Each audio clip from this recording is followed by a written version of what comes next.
After Su Chio's demise, he was reborn prior to the launch of the Fate Path online game. He awakened to the singular and divine hidden profession, Cardmaster. From that moment forth, formidable and cataclysmic divine familiars sprang forth from his fingertips. Skeleton wolf, bloodthirsty, demon wolf, hellish, three-headed wolf, three-wolf-eared lowless. Flame dragon, lizard flame, frost dragon lizard, two-headed chimera red, and blue tsundere JK. Green fox, three-tailed yokai fox, nine-tailed celestial fox, treasure blue priestess. Blood-sucking bat masters, blood servant, eighth blood ancestor, white-haired, crimson-eyed beauty. Venomous spider, deadly demon spider, undying spider queen, socially anxious, white-haired domina. Thus, Su Chio embarked on a life of luxurious indulgence and carefree leisure. Hiding behind women is not a skill, yet they are all my beloved pets. Unbeknownst to him, Su Chio had become invincible. He struck down the White Eagle Federation nursing home across 97 genders, trampling upon the oblivious cherry blossom Ultraman. Ultimately, the enemies gazed upon a legion of overwhelmingly powerful, beautiful maidens, their lips twitching in disbelief. You call this a summoner? Chapter 1. Colliding with a ball. Ouroboros ring. Master, surrender our sacred artifact. A colossal serpent woman, half human and half snake, draped in scant attire, coiled amidst a swirl of blue and purple nebulae. With an expression of indifference, her vertically slit eyes, one golden, the other crimson, shone more brilliantly than stars and burned hotter than a white hole. Gazing down condescendingly at the human lying upon the shattered expanse of land, she continued, "Otherwise, I shall strike you down." Faced with the immense power disparity of the cosmic serpent, the human, who had been brutally slammed against the land, with his lower half utterly obliterated, managed a faint smile. Little Yemo, colliding with a ball is against the rules. Cough. Su Chio, nearly crushed by the planetary orb, felt his ribs shatter as he coughed up a mouthful of blood. Is it not just the Ouroboros ring that you desire? He slowly raised his right hand. On the middle and ring fingers of Su Chio's right hand, there rested an oddly shaped bony ring resembling it. This ring was peculiar in that it resembled a snake, adorned with minute scale-like patterns akin to grains of rice, its head and tail intertwined.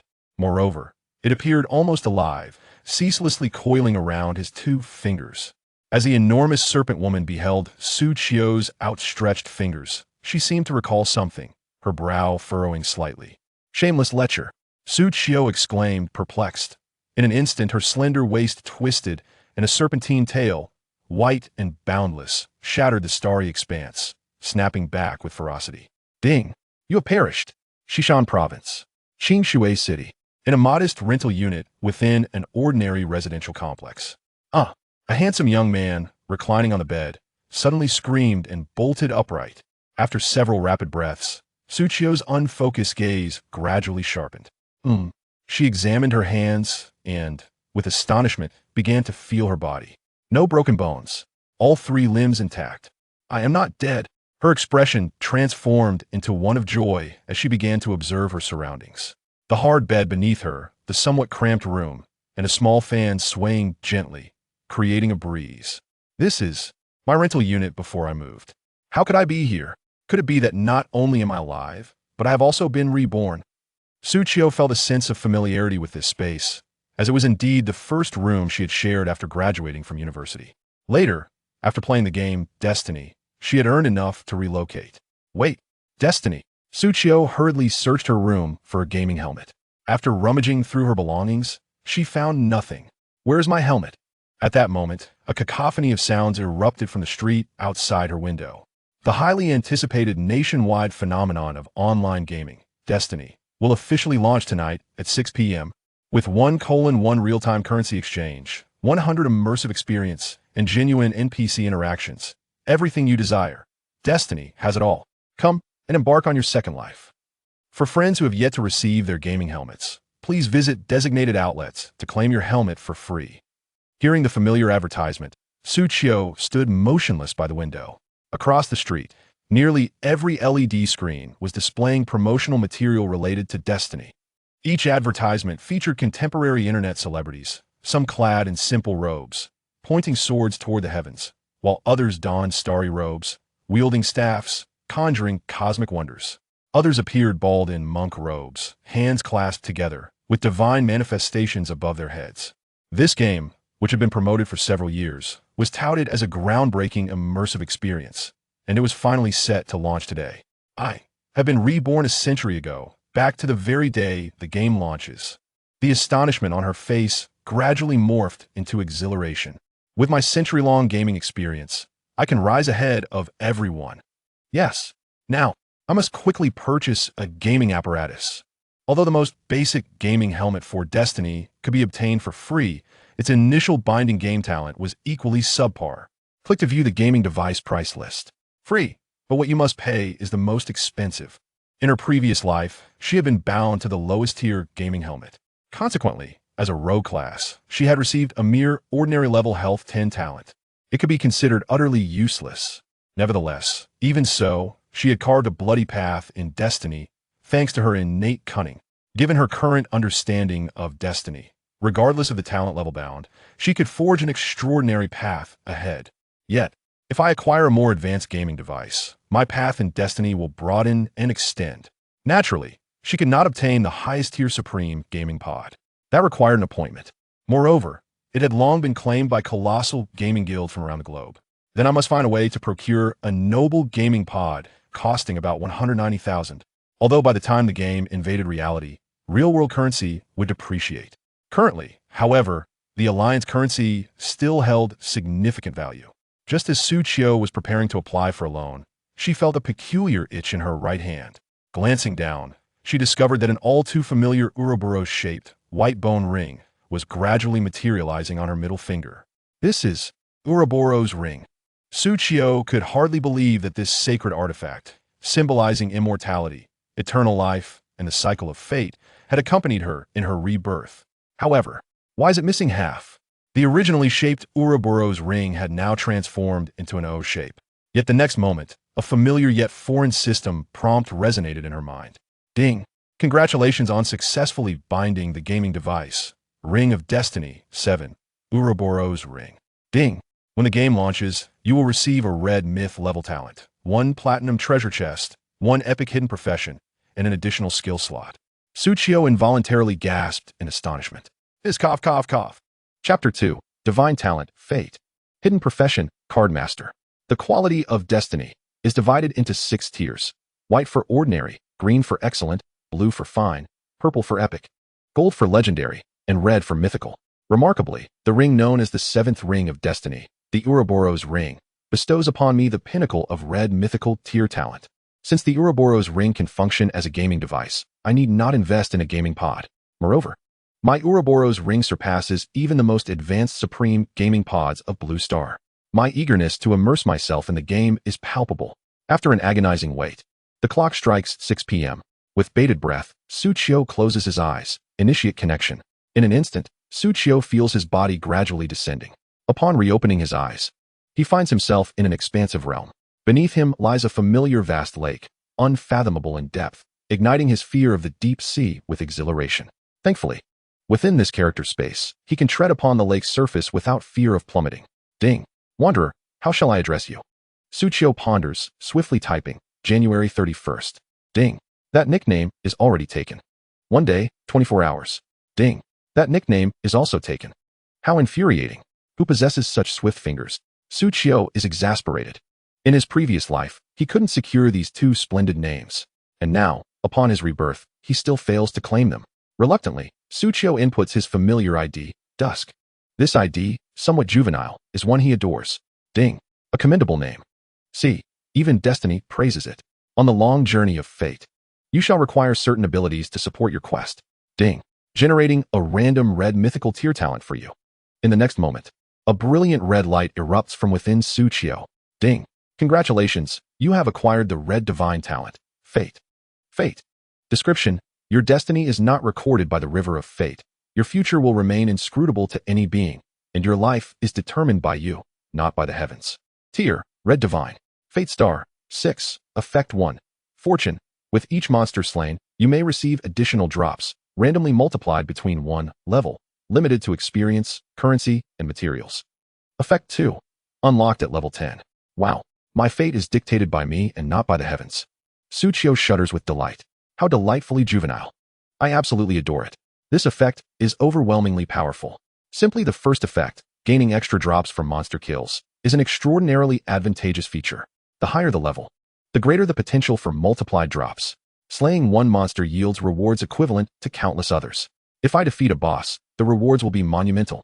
Suchio ponders. When I was defeated by Emer, I was at level 10,086. This means that upon reaching that point again, monsters could drop materials worth over 10,000 times. And there's an unknown, yet to be unlocked effect too. Goodness. With such an advantage, will I face a ban?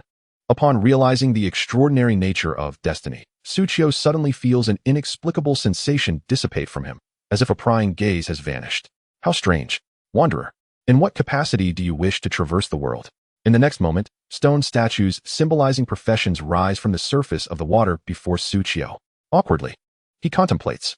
Generally, there are 7 profession statues, 3 for melee, warrior, assassin, knight, 3 for ranged, archer, priest, mage, and the summoner. A profession reserved for players who invest in gaming pods or advanced gaming devices. Choosing any one of these would allow him to embrace that profession and explore the world. Yet, Suchio stares in disbelief at the soul summoner statue before him. Why is there only one profession statue? The purple glow emanating from its surface clearly indicates that this is the epic hidden profession granted to him by the Ouroboros ring. What does an epic tier imply? Its growth potential and uniqueness would undoubtedly overshadow typical bosses. Ding. Please select your profession. Suchio si twitches. He cannot help but scoff. I have no choice at all. He then examines the statue that diverges slightly from the traditional summoner. This female statue is slightly bowed, adorned in attire reminiscent of a butler or attendant, holding an unfamiliar card in her left hand while tossing various dice, 6-sided, 8-sided, 12-sided. In her right, a grand hat obscures much of her face, revealing only a hint of a mysterious smile. A bewitching dealer, dispensing cards online? A peculiar advertisement flashes through Suchio's mind, prompting a resigned chuckle as he reaches out to tap the statue's leg. Slap. Why does this feel off? The leg of this statue is surprisingly soft. In my previous life playing Destiny, all the statues were rigid. However, before Suchio can process this oddity, the statue sinks into the lake's depths. The next moment, a thunderous notification reverberates in his ears. Ding. Congratulations, you have chosen the unique epic hidden profession, Cardmaster, as your initial profession. Cardmaster. Description. When there's nothing to do today, play cards. You can alter your fate and evolve the cards in your possession. Fear not, for if you go undetected, it does not count as cheating. Tier. Purple Epic. Fate Star. 4. Effect 1. Magic Attack 10, Magic Points 50, Magic Recovery 100. Effect 2. You may spend currency, experience, and materials to upgrade and mutate your cards. At the moment the profession manifests, a sleek black robe appears on Suchio. Unlike other ordinary professions, the summoner possesses a star blue robe, which unlocks an additional equipment slot for a cloak, granting extra attributes compared to other players. His profession as a cardmaster, transcending even that of a summoner, follows suit. The black robe adorning him is tailored into a stylish tailcoat. Simply put, it exudes elegance. However, compared to the readers, it pales in comparison. Suchio, somewhat regretful, closes the system panel. Although I cannot play my most familiar assassin, with over a century of combat experience, I can carve out a niche regardless of the profession I choose. Suchio smiles, surveying his profession. He finds himself rather intrigued by the cardmaster role. After all, warriors wield swords, archers utilize bows, and mages wield staves. And the weapon of the cardmaster. Suchio raises his hand, pinching between his index and middle fingers. A rectangular white light materializes, suspended between his fingers. Before him lay a card devoid of any suit or number. Is my attack merely playing cards? In an instant, Suchio flicked his wrist, and the card flew straight ahead. After soaring 20 meters, the light and shadow gradually dissipated. A quintessential ranged attack method. It bore a resemblance to the attack animation of a hidden class, the Symbolist, though it differed in that it was not an area attack. Its speed, however, surpassed that of the former. It resembled a spellcaster of sorts. Suchio mused, stroking his chin, and quite dashing too. At that moment, a system notification chimed in his ear. Wanderer, seek your own path among the stars in the sea of constellations. Before him, a new option materialized. Ding. Would you like to enter the game now? Taking a deep breath, Suchio raised his hand and clicked yes. In the next instant, his figure vanished from the surface of the lake. Chapter 3. Exclusive Skill Card, Card Counting. Ding. Welcome to the NO11451 Novice Village. With the system prompt, Suchio materialized in a vast marble plaza. Around him, flashes of white light intermittently appeared, teleporting newly registered players to this location. The server has finally launched. Add me as a friend. Search for my ID, Spicy Goblin. What a genuine chap. Apologies for the misread. I meant Spicy Hot Pot. The Cold Wind Guild is recruiting newcomers. With a captain to lead and assist in combat familiarity, interested parties, please DM. This light, this water, oh my. Who just broke my backside? Blood Wolf Guild is also recruiting. The entry fee is merely 100. Absolutely worth it. Ma'am, how much for a bowl? How much for your revitalizing soup? What are you doing? Don't grab my leg. Brothers, help. The once serene novice village was instantaneously thrown into chaos by the fourth plague. With chickens flying and dogs barking. After single-handedly dispatching a level 6 foe, Tsuchiyo glanced around at the male players in the novice village and abandoned the idea of seeking quests from the village chief. He had already memorized the novice village tasks. There was no need to risk being taken advantage of by seeking out the chief. If memory serves, the novice tasks require the collection of materials from 4 different monsters, the simplest of which are the gray wolves to the west. Having made his determination, Tsuchiyo strode confidently toward the western direction. Along the way, he did not forget to retrieve the dazzling platinum treasure chest from his backpack. As a player's creation chest, opening it could randomly bestow initial resources. It is worth noting that even players in the Supreme Gaming Pods could only open silver chests, while his platinum chest surpassed silver by an entire tier, not to mention the high-quality items contained within. Goodness, who is showing off? How radiant. This dazzling white light effect must be from the silver chests of the wealthy patrons of the Supreme Gaming Pods. A Supreme Gaming Pod. That costs $1 million. What a waste to spend $1 million on games. My word, no wonder that Big Shot's attire seems so extraordinary. Turns out he is a summoner. Does the Big Shot need a dog? Just think of me as a summoned creature, at your beck and call. Upon witnessing the brilliance of the silver chest in Tsuchiyo's hands, the surrounding players were filled with both astonishment and envy, their eyes gleaming like bitter tea in a year of misfortune. What a show-off. Tsuchiyo scoffed outwardly while inwardly reveling in his triumph. Why waste a fine item without flaunting it? Of course, Tsuchiyo was not the type to merely boast without substance. He immediately turned his attention to the items within his chest. The first to catch his eye was a rectangular card adorned with regal purple patterns along its edges. The back of the card featured a gigantic, ominous skull. A bony hand rested atop the skull as if divining its secrets, the owner concealed in shadows, leaving only the skull emanating a deathly aura. The card's front displayed a howling skeletal dog. The hollow eyes of the skeletal hound blazed with blue-white soul flames. And it was animated. It exuded an aura of vitality. Incredible. Who could resist a live-action card? Without hesitation, Tsuchiyo examined the attributes of this card. Summon a pack of skeletal wolves. Quality, purple epic. Effect, infuse with magic points to summon a pack of skeletal wolves to assist in battle. Gasp, an epic level card. Card masters are a unique breed of summoners. While summoners rely on summoned pets for combat, possessing a pet inventory that expands with level, allowing for the summoning of more creatures, card masters depend on their card packs. Retrieving the leather pouch from his waist, Tsuchiyo noticed only a single card nestled within its narrow confines. Card, 11 Summoned Skeletal Wolf Pack, purple. What a treasure. Is this truly a card accessible to someone just level 1? Tsuchiyo made a swift decision. He chose to learn it immediately. In the next moment, the card transformed into motes of light and merged into Tsuchiyo's being. In that instant, he felt a connection to the card within him. As long as he expended magic points, he could summon a pack of wolves at any time and place. With me alone, I am an army. Tsuchiyo's heart raced. He then turned his gaze to the second item. Unlike the first, the second item was not a card but rather a book, a skill book. Card counting.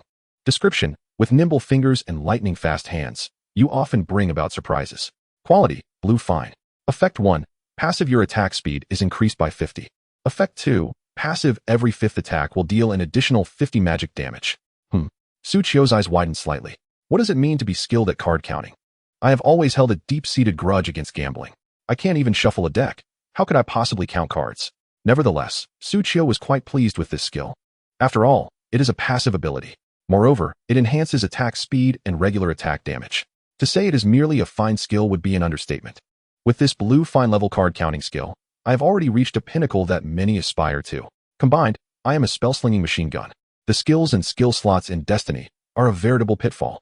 Countless players, by the late game, find their most powerful skills reduced to mere blue fine quality. Moreover, due to the limited number of skill slots, they cannot learn new skills. Although players can choose to forget skills to clear space in their skill slots in the mid to late game, skills are bound to a player's soul. Forgetting a skill incurs a penalty to attributes. Thus, learning skills must be approached with utmost caution. Suchio stared at the card counting skill in his hands, deliberating carefully before deciding. Learn. Ding. You have successfully learned the skill card counting. Such a splendid skill, and those dregs hesitated to learn it. Suchio was immensely fond of these two items. Moreover, they were a tremendous value. What remained were ordinary supply resources. Life recovery potion, large. Description, smooth upon entry. Soothing to the throat. Quantity, 20. Effect, upon consumption, restores 20 health points per second for a duration of 60 seconds. Greater mana recovery potion. Description, a good potion should not be overindulged. A mere taste surpasses the worth of water. Quantity, 20. Effect, upon consumption. Restores 20 mana points per second for a duration of 60 seconds. Only 40 bottles were provided, quite a stingy amount, Suchio remarked. Do not be deceived by the label marked greater on the potion. It does not imply a substantial quantity. In reality, the recovery potions come in 3 sizes: medium, large, and extra large. This amount is utterly insufficient for Suchio. Nevertheless, it will suffice. Stowing away the items from the platinum chest, Suchio navigated past a throng of clamorous players. Making his way towards the village outskirts, he casually opened his attribute panel to take a look. Nickname, Dusk. Level, LV1. Talent, Fate Red. Class, Cardmaster Purple. Destiny Star, 15. Initial 5 Fate 6 Cardmaster 4. Attribute 1. Strength 15, Agility 15, Constitution 15, Intelligence 15. Attribute 2. Attack 15, 16. Physical Magical. Defense 7, Health 1, 50 Mana 225. Card, Summon Skeleton Wolf Pack, Purple. Skill, Card Trickery, Blue, Level 1, Empty. Such an extravagant attribute panel. Suchio could only describe it with one phrase: truly magnificent. In the next moment, Suchio arrived at the outskirts of the novice village. The lush green grassland was bathed in golden sunlight, exuding an air of preciousness. Among the grass, towering half a person high, robust gray wolves lurked, barely visible. Suchio smiled slightly. The show is about to begin. He then extended his hand, fingers deftly retrieving a card from his waist. Summon. Skeleton Wolf Pack. With the utterance of his spell, in an instant, 16 dazzling shadows illuminated a corner of the grassland. Come and behold the marvel. Who wouldn't desire a cat with a zipper? Chapter 4. Class Characteristics. Card Mutation. Hey, huh, roar. Don't come any closer. I'll smash you. You pack of wolf pups. Don't bite me. A new streamer signs a contract with Douyin. Hey girl, I see your potential. Come be our streamer. These gray wolves are excessively powerful. You call this a level 1 monster. In the western outskirts of the novice village, countless players banded together, seeking warmth in numbers, attempting to collectively combat the gray wolf pack on the grassland. Yet, their efforts yielded little success. The reason was simple: this novice monster was far too formidable. Suchio cast a glance at the gray wolf's attributes. Gray wolf. Description: a gray wolf. Level 1. Attack 30. Health 350. Skill: Sharp Fangs and Claws. Description: Sharp Teeth. Keen Claws. Effect: slightly enhances the gray wolf's attack power. The attack is 6 times that of an ordinary player. The health is 7 times that of an ordinary player. Moreover, it possesses a passive skill that boosts its attack power. Thus, the actual damage it can inflict exceeds 30. Is there a bug in the novice quest? Are we expected to fight this creature? We must collect 10 wolf fangs to complete the first stage of the novice quest. This stage features this monster. I can hardly imagine how difficult the subsequent challenges will be. Countless players lamented the difficulty of the novice quest. Indeed, this gray wolf is unbeatable without a well-coordinated team and a competent leader. Thus, this situation provided guilds with an opportunity to expand their ranks. Starry Night Guild is recruiting members, exclusively female players. Male players, please restrain yourselves. Law Cloud Guild. Players, unwilling to be stuck on the first hurdle, flocked to join guilds, hoping to witness the wonders that lay beyond their fateful journey. This game is truly a nightmare for solo players. What solo players are there? This fate is not crafted for them. Exactly. Hey, is that person over there an NPC? No, wait, is that a player? A group of players followed the finger of an assassin player, discovering a dapper player in a suit, boldly venturing into the midst of monsters. Wait, is he attempting to solo this? In the next moment, that player raised his hand, and a radiant light surrounded him. Could it be a summoner? Even if he is a summoner, the summoned creatures should outmatch the player slightly, but not by much. Moreover, doesn't a summoner require protection in the early stages? Otherwise, with his paltry level 1 mana, how long can he maintain the summon? At most for a few seconds. It's absurd. The night player's voice suddenly rose by 10 octaves, for in his eyes, once the radiance surrounding the summoner dissipated, whoosh, several summoned creatures materialized out of thin air. Such a staggering scene instantaneously captivated the attention of hundreds of nearby players. What is this? What are these creatures? Who just claimed this was a summoner? You call this a summoner? This is a necromancer. A hidden class. Undoubtedly a hidden class. Even the leaders of several guilds recruiting novice players shifted their gaze to this spectacle, fixated on that silhouette. Is this my summoned creature? The card in Suchio's hand, adorned with the skeleton wolf design, dimmed in hue as these skeleton wolves appeared. Summoning the skeleton wolf pack also possesses different levels. White, common grade, capable of summoning 2 skeleton wolves. Green, excellent grade, capable of summoning 4 skeleton wolves. Blue, fine grade, capable of summoning 8 skeleton wolves. Purple, epic grade, 16 wolves. The quantity increases exponentially. A smile crept across Suchio's lips. This number is equivalent to a fully equipped small team. Then, Suchio examined the attributes of his summoned creatures. Name, skeleton wolf. Level 1. Attack, 14, magic attack x 90. Health, 240, magic attack x 1500. Defense, 4, magic attack x 30. Duration, consumes 16 mana points every 5 seconds, 70 seconds. Talent, none. Skill, none. Hiss, impressive. Suchio grinned widely. Each skeletal hound possesses combat prowess no less than his own. Their health is twice that of his. Furthermore, with his current level 1 mana, he can sustain the skeleton wolves for over a minute. Suchio is thoroughly satisfied with his summoned creatures. Not only are their attributes superior to the ordinary summoners, but they are also abundant and enduring, just like himself. Howl. At that moment, a wandering gray wolf inadvertently approached Suchio. Upon spotting Suchio's skeleton wolves, the gray wolf was instantly elated. Howl. How blatant. It craved such prey. After letting out a furious howl directed at the skeleton wolves within its aggro range, it charged forward with great ferocity. What a fierce wolf. Suchio marveled, then commanded, attack. In the next moment, all 16 skeleton wolves simultaneously turned their heads, their fierce gazes fixating on the approaching gray wolf. Their eyes burned with 32 flames of soul fire, locking onto their target. Without a moment's hesitation, they erupted into a frenzied assault, charging at the gray wolf. The gray wolf seemed momentarily stunned by the sudden onslaught of the 16 skeleton wolves. How could there be so many? But just then, a translucent white card shot through the air from the direction of the dashing figure, piercing the atmosphere towards the gray wolf. Instantly, a number appeared above the gray wolf's head. 16. It didn't hurt that much? Nonetheless, the momentum of the gray wolf's advance began to falter. In the next instant, numbers began to flood in. 12, 12, 12, 12, 12. A barrage of damage notifications erupted from various parts of the gray wolf's body. In the span of just 1 second, this formidable beast, known for wreaking havoc on countless novice players, was left with a mere 264 hit points. The damage indicated that the gray wolf still possessed 2 points of defense. If it weren't for the gray wolf's relatively small size, incapable of accommodating all the skeleton wolves' assault, it was likely that this coordinated strike could have reduced its health to below half. Of course, the gray wolf retaliated with all its might. It roared and sank its teeth into the nearest skeleton wolf. 25. Indeed, the gray wolf's damage output was significantly higher than that of the skeleton wolves. Yet, as it beheld the skeleton wolf's health only diminish by a mere tenth, a sense of calm washed over the gray wolf. Destroy it, swiftly. In the blink of an eye, the skeleton wolves launched another collective attack, utterly depleting the gray wolf's health. This was insufferable. Suchio fumed, for it was no surprise that a gray wolf had harassed countless novice village players. It had taken him a full 2 seconds to eliminate it. Truly terrifying. The gray wolf. Ding. Congratulations, you have successfully defeated a gray wolf LV1, gaining 21 experience, 1 copper coin, and 1 wolf fong. Ding.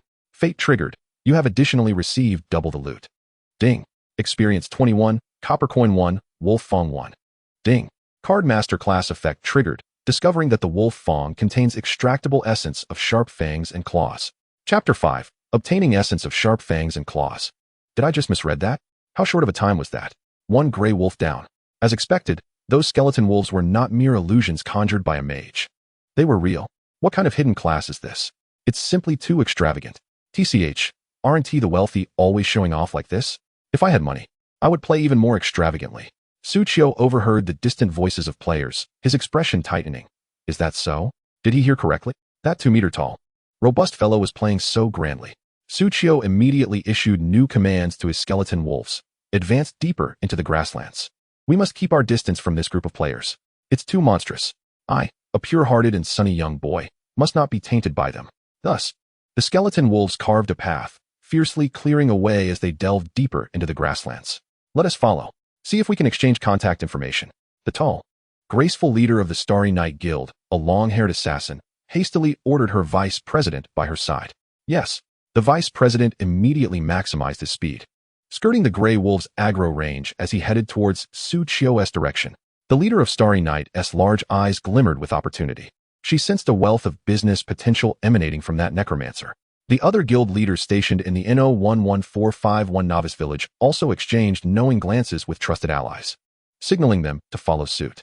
Not many players at this stage could claim to have single-handedly taken down a Grey Wolf. Was it truly a solo endeavor?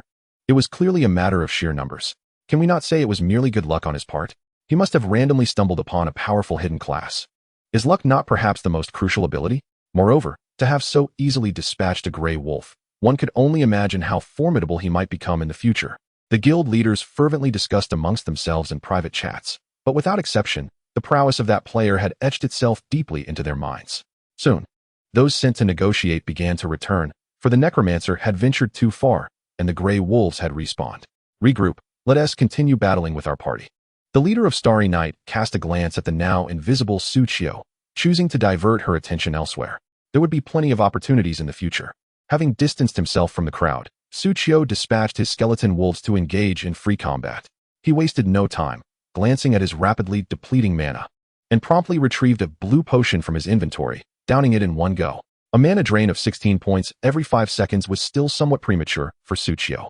Once the potion was consumed, the glass vial vanished from his hand. Su Chio wiped his mouth, pondering. Had he just heard that he obtained some essence? Glancing at his recovering mana, Su Chio accessed the game's log function and found the notification he had just heard. Ding. Cardmaster class effect triggered, discovering that the Wolf Fang contains extractable essence of sharp fangs and claws. As the class effect triggered, Su Chio's eyes narrowed. Recalling the second characteristic of his class as a cardmaster, you can spend money and experience materials to upgrade and mutate cards. Su Chio retrieved a Wolf Fang from his inventory. So, I can directly consume materials to mutate my cards? Just as he pondered this, Su Chio's Wolf Fang suddenly projected a panel before him. Ding. Material Wolf Fang contains essence of sharp fangs and claws. Ding.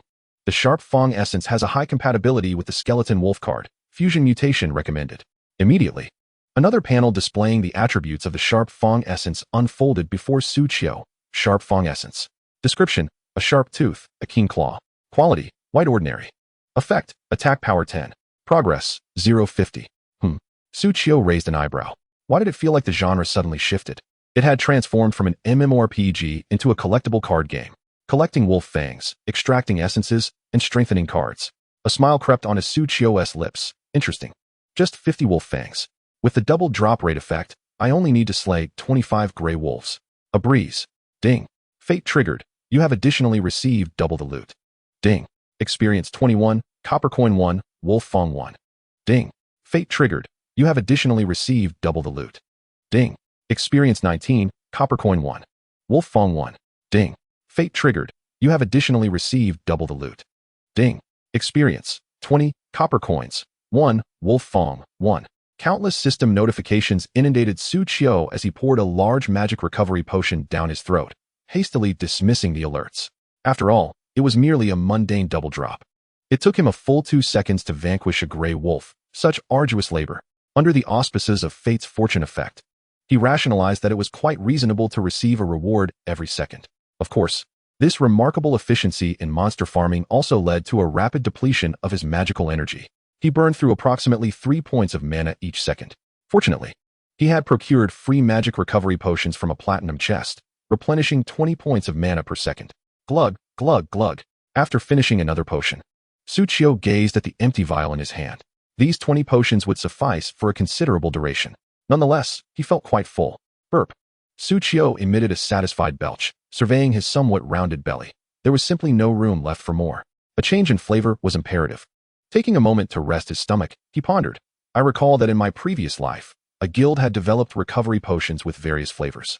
That guild was comprised entirely of women, known for their meticulous and considerate nature, always uncovering opportunities that eluded the average person. Most of them were engaged in crafting professions. For instance, seamstresses enhanced the aesthetics of gear, blacksmiths customized weapons for style, alchemists refined potions for better taste. However, The name of that guild escapes me, as it has been far too long. One reason is that in this era, most female players have succumbed to the influence of online gaming novels. Many female players aspire to create all-female guilds, but many have struggled to sustain themselves, often merging, renaming, and even sharing names with others. This has left Suchio's memories quite muddled. Additionally, that guild focused heavily on currency, alliance coins. Once their emphasis shifted to profit, the guild's combat prowess diminished significantly. I remember being over level 10,000, while their highest member was barely over 1,800. Moreover, that was many years ago. I had just been eliminated by Emoji at noon. Shaking his head, Suchio resolved not to waste any more mental energy on the matter. Just then, a melodious notification chimed in his ear. Ding. Congratulations, you have obtained loot, Gray Fedora. Suchio raised an eyebrow. Oh, a drop. Chapter 6, The Gentleman's Ensemble.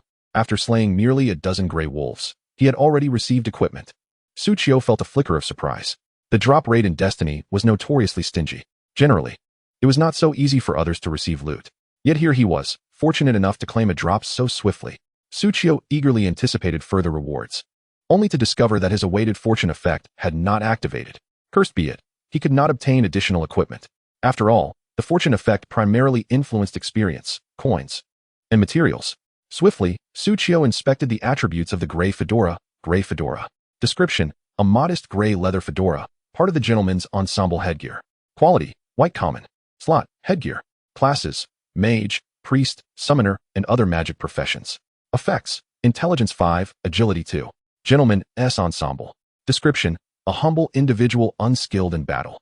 Set: helm, chest armor, gauntlets. Belt, leggings, footwear, weapon 17. Two-piece set, intelligence 5, mana 500, mana recovery efficiency 100.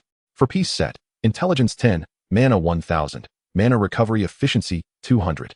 Six-piece set, intelligence 15, mana 1500, mana recovery efficiency 300. A commendable piece of equipment. Suchio donned it with great satisfaction. For intelligence-based professions, the paramount attributes were intelligence and mana. Summoning a horde of skeletal wolves demanded substantial mana. Naturally, a mage might also require cooldown reduction or skill enhancement. Suchio tilted the brim of his hat slightly, flicking his fingers as a white energy card shot forth toward a distant gray wolf. 33, critical hit. Ignoring physical defenses, the spell inflicted damage directly, swiftly draining the wolf's remaining health. Ding. Congratulations, you have successfully slain Gray Wolf LV1. Experience: 21, copper coins, 1, wolf fong, 1, ding. Fortune triggered. However, this time, the Gray Wolf did not drop any special items. 33 points of damage. Even an assassin would need to invest entirely in agility to achieve that at level 5. Suchio felt quite pleased. Why did I play an assassin in my previous life? Wouldn't being a summoner be much more exhilarating? What? Summoners require expenditure? That is no issue. Suchio was confident in his financial acumen. Otherwise, he wouldn't have relied on a free gaming headset in his past life. Nor would he have employed an assassin with dissection skills. Thus, he felt a strong impression of that guild of women who possessed a unique ability to identify opportunities. But what was its name again? Suchio tapped his head, feeling a headache creeping in once more. Sometimes, it's just like that. Certain words hover at the tip of your tongue, yet elude your grasp. Not to mention that it was a guild of beautiful women. How could he possibly forget such a detail? Goodness. The realm of destiny was teeming with beauties. Ding. Wolf fangs have been gathered, 5,050. Do you wish to extract essence sharp fangs? After an indeterminate time, a strange system notification caught Suchio's attention. Extract. He was quite intrigued by this essence. In an instant, the 50 wolf fangs in his inventory transformed into ashes, scattered by the wind. Each fang left behind a glowing white speck.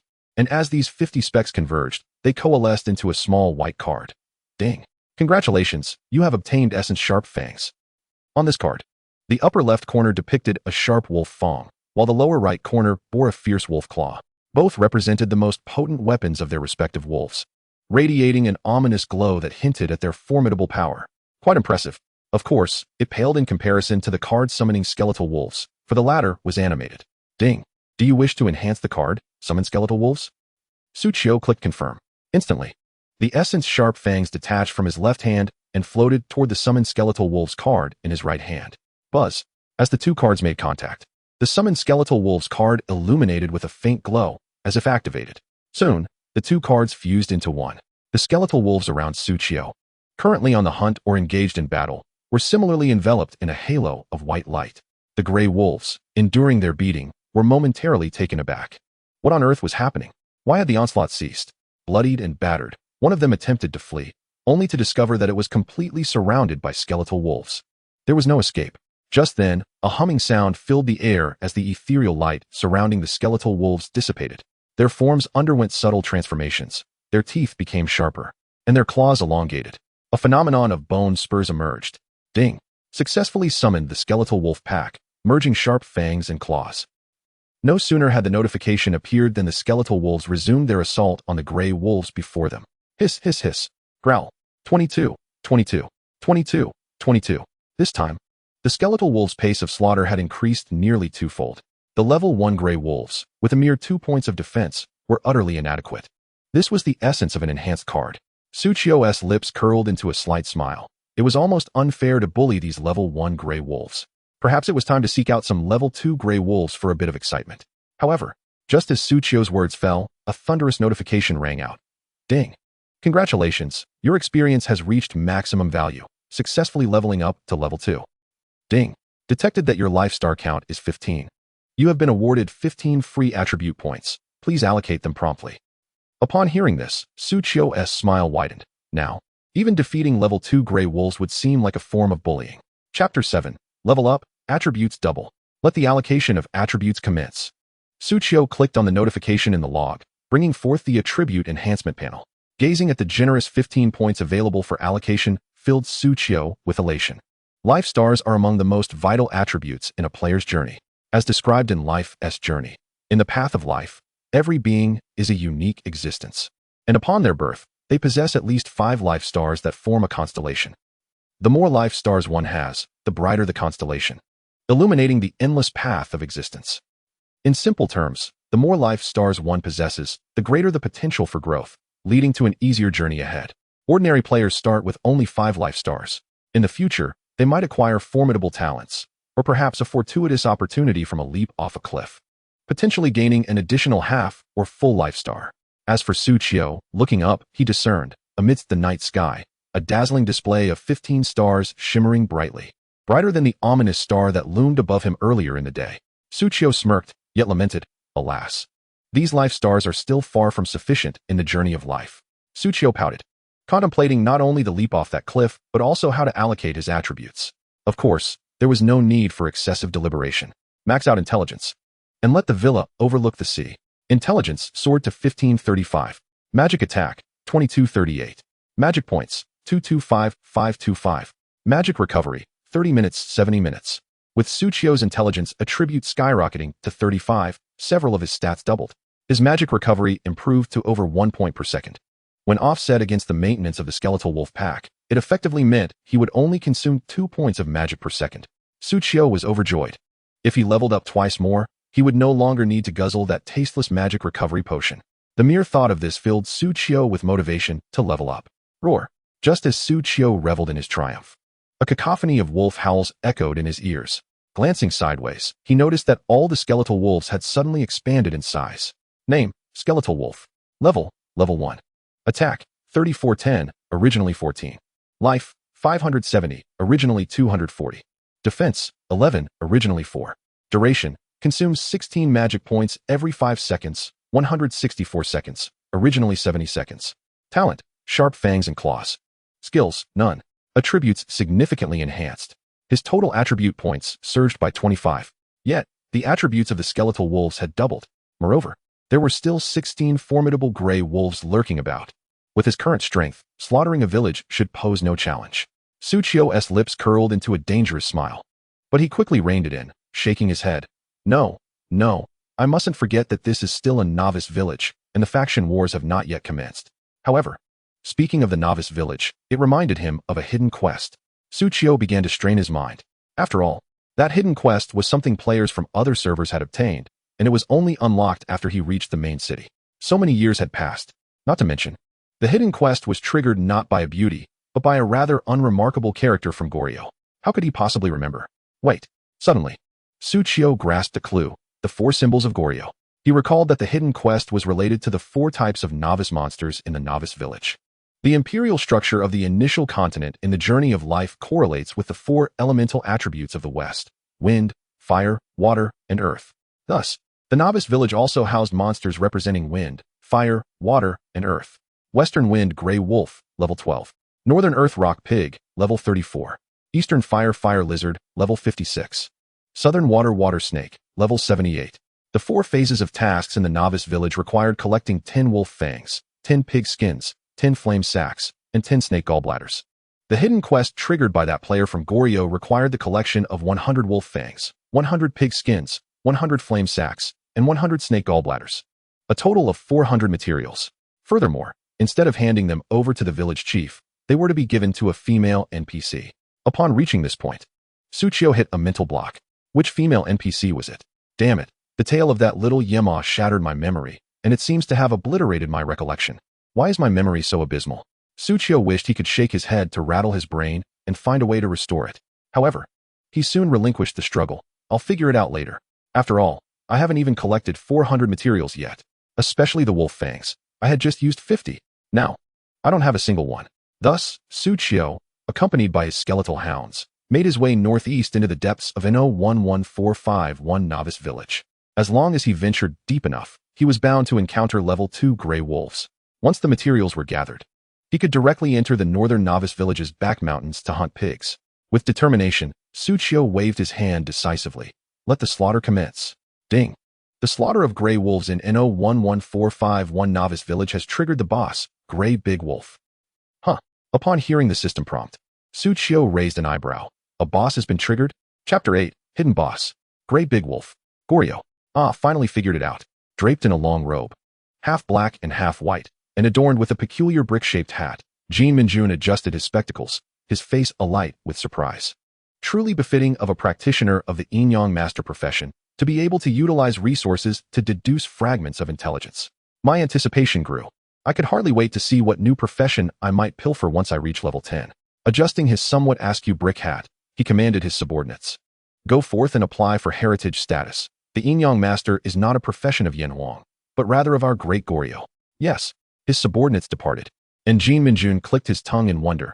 As long as we invest sufficiently, our great Goryo can once more secure a leading position in a game. As he spoke, the white fragments of paper in his grasp gradually coalesced into a singular white intelligence slip. The higher the intelligence level, the deeper the colors, and the more substantial the expense. Let me see what the intelligence bought for 5 million alliance coins entails. The slip read, Newbie Village Intelligence. A player has independently slain 20 gray wolves within 30 minutes, summoning a gray big wolf. Limited to once. Excellent. A hidden intelligence from the newbie village, restricted to a single occurrence. Jin Minjun smiled broadly and analyzed. However, single-handedly slaying so many gray wolves in such a short time is beyond my current capabilities. I must level up quickly. He had already resolved to quietly grow stronger, dazzling all in the process. Ding. Yin Wang. MMO 11451. Excessive speed in slaying gray wolves in the newbie village has triggered the boss, Gray Big Wolf. Ding. Intelligence has become invalid. My 5 million. Jin Minjun exclaimed. Gray Big Wolf. Tsuchiyo nodded in recognition. I recall this. In the midst of fate, only 10 Supreme Gaming Pods are available. In my previous life, it was the player from the White Eagle Federation who triggered this Gray Big Wolf novice boss, George. A hidden profession, Death Knight. Upon reflecting on this, Tsuchiyo couldn't help but frown, for that individual was exceptionally powerful. As a Death Knight, George possessed a shield of the deceased, capable of storing the souls of slain beings within, thus enhancing the shield's capabilities. Moreover, the attributes granted by that shield were not limited to mere defense. Attack, lifesteal, summoning. Bloodthirst, truly a formidable being with high damage output. Furthermore, that fellow led a large group of elite players from other servers, forming an anti-Huang front. For an extended period, they suppressed the development of Yen Huang players. As someone whose heart burned solely with thoughts of Huang, Tsuchiyo could hardly endure it. In his previous life, he had clashed with George countless times. The more he fought, the more incensed he became. Although he could never defeat him, draining some of his souls was always an option. For both personal and public reasons, Tsuchiyo sought to take down George a few times to relieve his frustration. Straying off topic, in his previous life, it was George who, in the early hours of the second day, after killing the Gray Big Wolf, gained the soul of the Gray Big Wolf, resulting in a dramatic surge in combat power. He dominated other players throughout. Though the triggering conditions for the Gray Big Wolf remained unknown, Tsuchiyo clenched his fists. Since fate has allowed me to trigger this in this life, then this opportunity is mine. Immediately, Suchio opened his log to check the coordinates for the gray big wolf's appearance. Suchio's expression darkened. Behind me? Just then, a lengthy shadow approached from behind, enveloping both Suchio and the shadow within its grasp. Suchio turned his head upwards. He discovered a colossal gray wolf, towering at 2 meters tall and 4 meters long. Its fierce, gaping maw dripped with drool, and its glowing green eyes fixated intently on him. A low growl, steeped in murderous intent, emanated from its throat. Suchio squinted, finding the atmosphere overwhelmingly pungent. How can it already be so odorous when it has just respawned? Suchio adjusted his hat's brim. Is it true that a dog cannot change its nature, inheriting the wolf's genes? Skeleton wolf, grr? The gray big wolf suddenly roared in anger, swiftly raising its paw to strike at Suchio. He executed a backflip, effortlessly dodging, and slid backward. In midair, he deftly thrust 2 fingers forward, targeting the gray big wolf's head. 57, critical hit. Howling in pain, the gray big wolf recoiled, lifting its head high. If not for my previous life as an assassin, I might not have evaded that fierce claw. Of course, Emer's tail didn't count. What was supposed to be a regular attack was, in fact, an area of effect strike, extending across the galaxy. Suchio adjusted his hat, his mind racing. In an instant, 16 skeleton wolves surged into action, charging directly at the gray big wolf. Suchio was then able to observe the gray big wolf's attributes. Gray big wolf. Description: a giant wolf far superior to the gray wolf. The leader of the gray wolves. Rank: bronze boss. Level: 5. Attack: 200. Health: 30,000. Skills: summon gray big wolf. Bite: command aura. Summon gray big wolf. Description: wolves never fight alone. Effect: summons a slightly weaker gray big wolf to assist in battle. Bite. Description: sharp teeth can tear through any defense. Effect: attack can ignore a certain amount of the opponent's defense. Command aura. Description: the leader grants us a buff. Charge forth. Effect: while the gray big wolf is alive, all surrounding gray wolves and gray big wolves receive an increase in attack power. Gray big wolf. Oh my. Upon seeing the 200 points of attack power, Suchio's eyes widened in disbelief. 200 attack. A mere touch would spell my demise. Thankfully, my earlier display of bravado succeeded. Had my reflexes been any slower, I would now be awaiting resurrection in the newbie village. Moreover, 2 of the 3 skills possessed by this boss, Gray Big Wolf, pertain to attack. This is excessive. Suchio furrowed his brow, retreating behind the pack of wolves. 24. 24. 24. 24. Impressive. The skeleton wolves boasted an attack of 44, yet even so, they could only inflict 24 points of damage. This calculation revealed that this behemoth has a staggering 20 points of defense. Suchio's eyelid twitched. High damage combined with formidable resilience. No wonder George's shell could contend. These 2 beasts are a perfect pair. Once more, Suchio conjured a white card from thin air and hurled it at the gray big wolf's face. Whoosh. 85, card artifice critical hit. This close-range attack triggered the 5th strike of the card artifice, dealing additional damage and landing a critical hit. The standard attacks of typical magic-based characters are not only slow, but also inflict minimal damage. After all, priests primarily rely on healing, mages on skills, and summoners on summoned beasts. However, under the influence of card artifice, Suchio's attack speed surged to an astounding 138s. Compared to archers of the same caliber, the assassin's attack speed exceeds that of their counterparts by more than double. Moreover, their damage output has seen a significant and stable increase. Calculating the figures, it equates to a guaranteed critical hit once every 5 strikes. The damage dealt by Suchio's basic attack surpasses that of the majority of mages' initial skills, such as the fireball, without the need for incantation or mana expenditure. Yet, even this damage remains insufficient. Roar. Upon sensing someone tending to its paws, the gray wolf jolted, shaking off all the skeletal wolves clinging to it.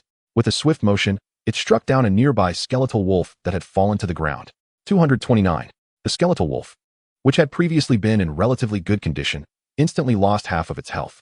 Despite possessing 11 defense points, it only mitigated 1 point of damage. The command aura had augmented its attack power by 30 points, and its bites could ignore 10 points of defense. Suchio quickly analyzed the situation, his brow furrowing. Were it not for my recent level up, this skeletal wolf would surely be in peril. He then glanced at the gray wolf's health. 296, 823, 0000, 98. After a round of attacks, he had barely diminished this formidable creature's health by less than 2. Is this it? Suchio focused intently, cracking his knuckles in preparation for the next round of assault.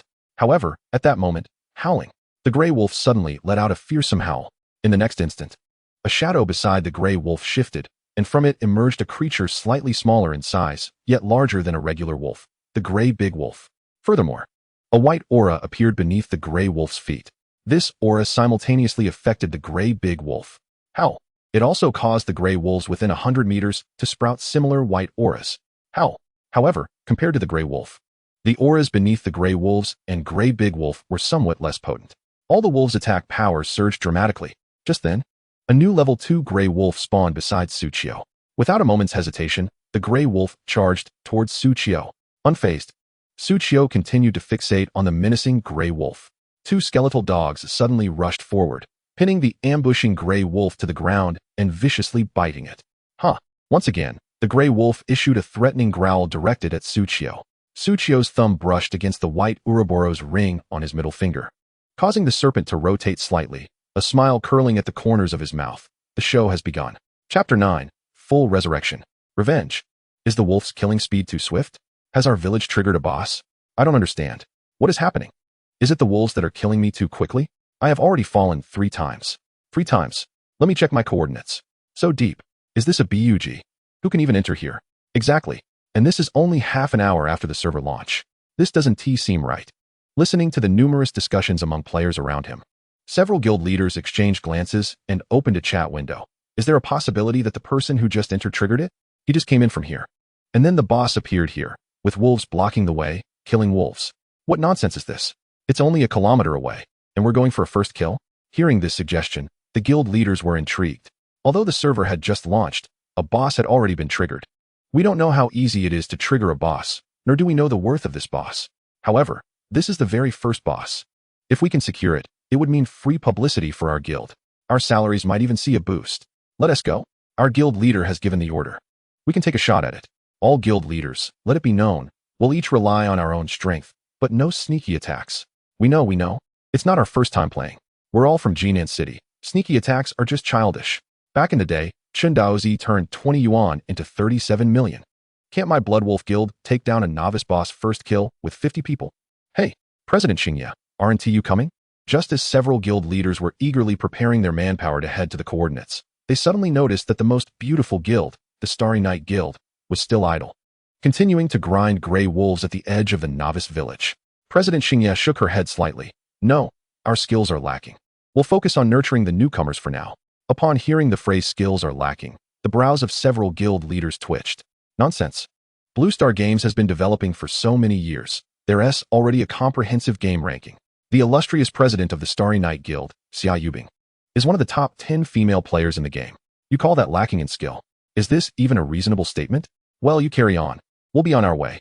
The guild leaders naturally understood that President Xingye was not being truthful, but after feeling embarrassed, they continued to head deeper into the grasslands in groups.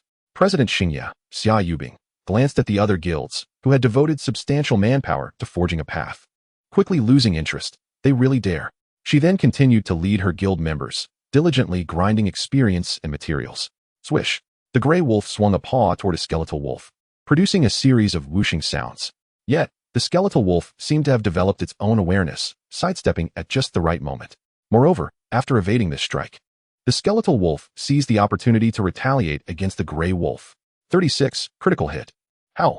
The gray wolf, having received a scratch, let out an enraged roar. With a fierce shake of its body, it flung away the skeletal dogs that were preparing to attack. It glared intently at Suchio. Its small brain could not comprehend why, despite its superior strength, it could not achieve victory. The pack of gray wolves, influenced by the command aura, had drawn closer to assist and had restrained 8 skeletal dogs. The gray big wolf had managed to hold down 6 skeletal dogs. They had already divided the humaness forces. Only 4 skeletal dogs remained, yet they continued to harass relentlessly. 38. Before the term harass could fully form in its mind, the gray wolf felt another stab of pain in its side. Turning its head, it saw that slippery human once again. Growl. A wolf can be killed, but not humiliated. This time, the gray wolf abandoned all pretense of strategy. It was well aware of its clan's fighting experience. Once it seized an enemy, it would bite with all its might. 229, 229, 229. Crack, crack, crack. In a matter of seconds, a single skeletal wolf was completely dismantled. The damage was outrageously high. Suchio's expression remained calm. The casualties of summoned beasts were inevitable. After all, the disparity in combat power between them was too great. Furthermore, he had no explosive damage means. He could only rely on continuous attacks to wear down the enemy. When a summoned creature perished, it was merely a matter of consuming some mana to resummon it. Suchio directly retrieved a magic recovery potion from his backpack and gulped it down. He then expended several times the mana required to maintain the summoned creature and successfully resummoned a new skeletal wolf. Your life is being consumed every single second. While my skeletal wolves are inexhaustible, the battle raged on for a considerable time, and Grey Wolf, upon realizing the relentless presence of the skeletal wolves, finally redirected his focus towards Suchio, preparing to launch a primary assault. The rapid patter of footsteps echoed, drawing nearer to Suchio. Ignoring the skeletal wolves attacking from the side, Grey Wolf was singularly intent on tearing Suchio apart. Meanwhile, Suchio remained acutely focused. He sidestepped a claw, tilted his head to evade a bite, lowered his body to dodge a lunge. Then, with 2 fingers, he once again summoned a card. Whoosh. 38. Oh. The pain surged through Grey Wolf's belly, nearly shattering his teeth. How could this human be more elusive than the skeletal wolves? Suchio seemed to comprehend the hatred in Grey Wolf's eyes. Ha! Did you think my years as an assassin were in vain? In the next instant, Grey Wolf spun around abruptly. His massive tail, bristling with steel-like fur, lashed out towards Suchio, caught off guard by this unexpected move. Suchio was struck by the tail. 230. With a maximum life value of only 150, Suchio's eyes widened as his health was instantly depleted. Grey Wolf, interpreting the shock in Suchio's gaze, exclaimed joyfully, "Ha! Howl, howl, roar. Finally, I've slain this human." He presumed that the summoned creatures would perish as well. Yet, the skeletal wolves showed no signs of slowing, continuing their fierce assault against Grey Wolf. How? Grey Wolf was astounded. What on earth? How could this be? Wasn't he the summoner already dead? In the next moment, he heard that human's voice once more. Once the summoned creatures die, they can be resummoned. Even if I fall, I shall rise again. Suchio opened his eyes anew, his once brown pupils now transformed into golden slit-like irises. Moreover, an overwhelming aura enveloped him, suggesting a significant boost in power. The mere gaze from Suchio's striking eyes caused Grey Wolf's tail to instinctively tuck between his legs. Initially, he had no intention of using this tactic, but circumstances demanded it. Suchio sighed in resignation, glancing at the ring on his middle finger, which was slowly revolving. Ouroboros ring. Description: quality. Location: ring. Class: all. Effect 1. Vengeance, upon player death. Grants 1 full health and mana resurrection opportunity, with a 50 increase in all attributes for 1 minute, with a cooldown of 24 hours. Additionally, damage dealt to the unit that killed you is permanently increased by 50. Effect 2. Unlocked at level 10. Destiny set. Description: set. Ring, ring, ring, ring. Ring, ring, ring, ring, ring, ring. Necklace, 111. 2-piece set. 4-piece set. 6-piece set. 8-piece set. Unfortunately, with half of the Ouroboros ring lost, its effects diminished by half. Suchio distinctly remembered that the original level 1 effect granted a 100 boost to all attributes upon death, with a 100 damage increase against vengeful units. Now, only half remained. Yet, time was of the essence. Suchio smiled faintly at the Grey Wolf, now marked with a serpent's eye symbol only visible to himself. Come. Round 2. He conjured another card. This time, you have no hidden tricks. Grey Wolf, astonished by this unearthly scene, wore an utterly dumbfounded expression. How could this human possess a second life? It was unfair. A rematch. However, it was evident that this thought would not materialize. During this minute of amplified attributes, both Suchio and the skeletal wolves saw their combat prowess elevate significantly. With agility soaring to 23, Suchio found it much easier to evade Grey Wolf's attacks. The skeletal wolves, in their assault on Grey Wolf and his larger counterpart, dispatched them with alarming ease. Grey Wolf's health steadily dwindled.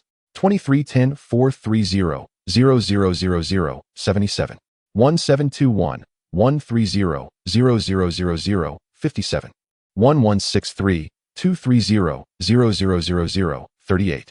As the battle progressed, Grey Wolf's health was depleted at an accelerating rate. Although the effects of vengeance had faded, the surrounding Grey Wolves and the larger Grey Wolf had been entirely vanquished. With only Grey Wolf remaining, the fight became significantly easier, until, with a thud, Grey Wolf collapsed. His health bar fully depleted, resonating a dull sound.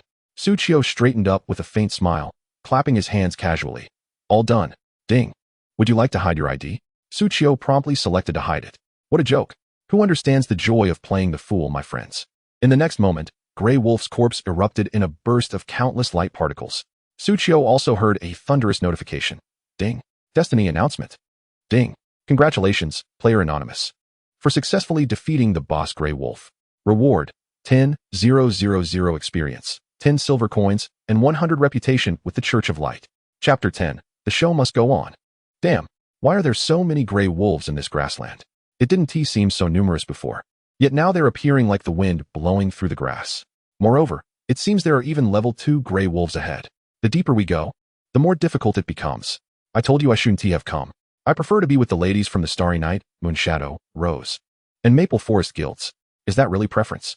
You just want to grind level 1 monsters. I feel too embarrassed to point it out. Captain, what should we do? Shall we press on or? Hearing the pained voices of the guild members, the various team leaders wore expressions of bitterness. They were mere 200 meters away from the boss's coordinates, yet Grey Wolves appeared every so often, and all were level 2. There was no way to advance. We can't go deeper. Given our current makeshift configuration, merely holding our ground here is a miracle. Indeed, we haven't even seen the boss yet, and our logistical supplies have already been depleted by 30%. Even if we die during the novice period, we don't drop items, but we still lose experience. The team leaders responsible for the initial forays exchanged glances, their minds flooded with thoughts of retreat, selling out, or slipping away. However, retreating now would be embarrassing. They had spent so much money, purchased so many supplies, and recruited so many people, only to not even catch a glimpse of the boss. How humiliating would that be? At the very least, they needed to concoct a plausible excuse. Ding. Destiny announcement. Ding. Congratulations, player anonymous, for successfully defeating the boss Grey Wolf. Reward, 10,000 experience, 10 silver coins, and 100 reputation with the Light faction. What is this? The boss has been slain. Such good fortune. The team leaders exchanged smiles, realizing that they now had an excuse. At that moment, several team leaders cleared their throats, their expressions turning fierce as they bellowed into the public screen. Damn it. We were so close to the final blow, and it was snatched away. Why didn't my fireball crit? I shouldn't have healed you all. Curse it. That mana could have been better spent on myself. Bah. How could a mere priest outmaneuver us? Who was that shadow just now? No idea. They suddenly appeared, seized the boss, and fled. Anonymously. Surely a rogue. That damned old six. If only President Xingye were here, he wouldn't have let them escape. As their theatrical display came to an end, the team leaders exchanged glances, ready to conclude. Damn it. Retreat. Kid. This humiliation shall be repaid 100-fold.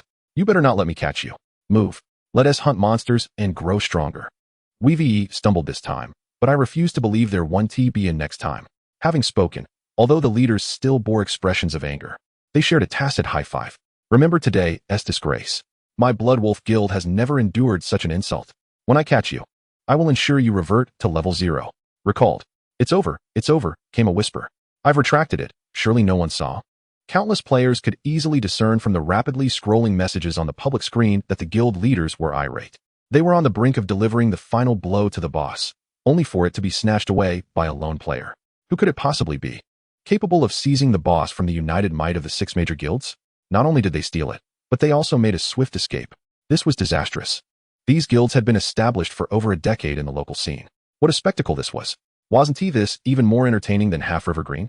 Players eagerly anticipated the next confrontation between the guilds and that anonymous player. Only President Xingye, Xia Yubing, furrowed her brow slightly, opting for silence. Play as you will. I understand the value of a man's pride. Suchio also noticed the messages on the public screen.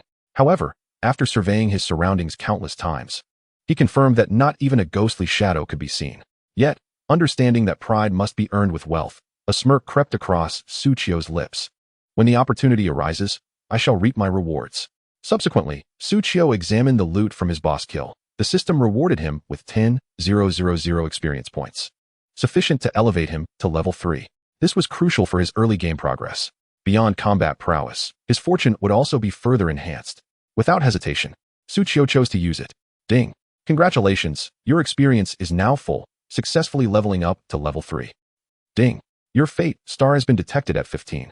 You have been awarded 15 free attribute points. Please allocate them promptly.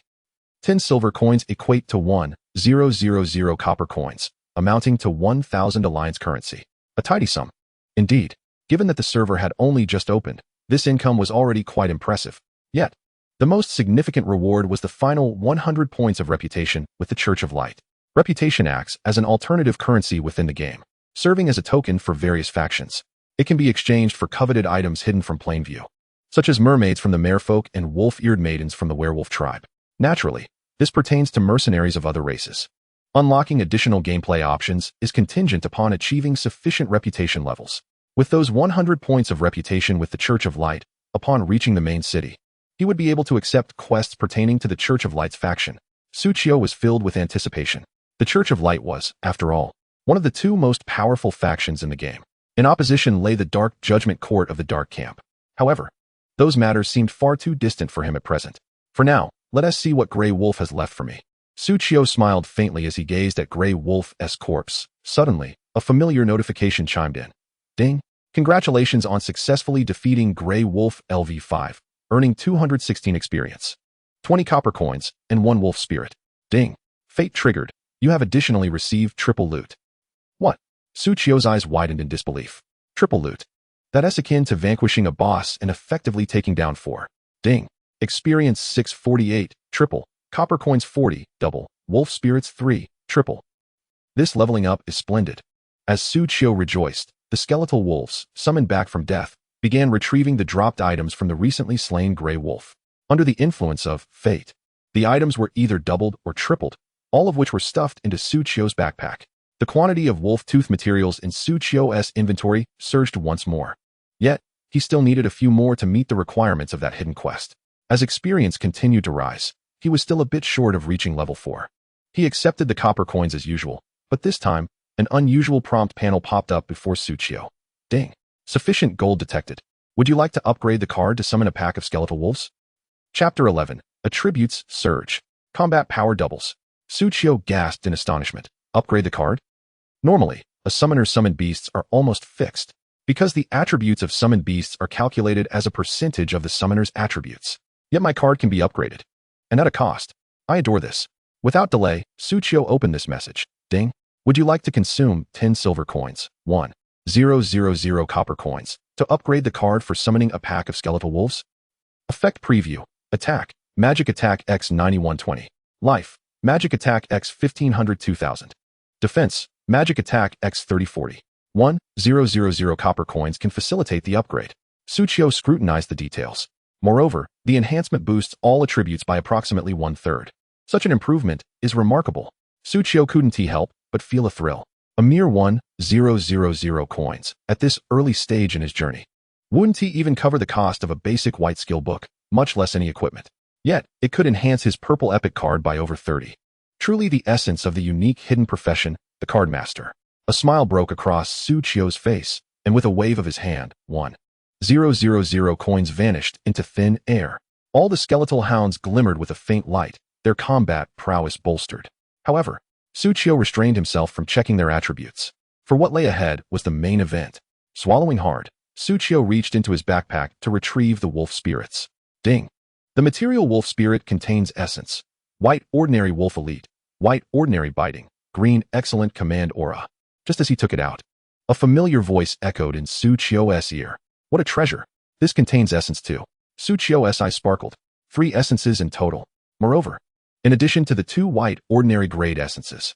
Additionally, I possess a remarkable green essence. This must surely double the combat prowess of my wolf pack. Immediately, Suchio glanced at the wolf spirit in his hand. It was a white jade piece shaped like a hook, meticulously polished to a smooth finish, exuding an air of luxury. However, such a wolf spirit, he had a total of 4 pieces. Wolf spirit.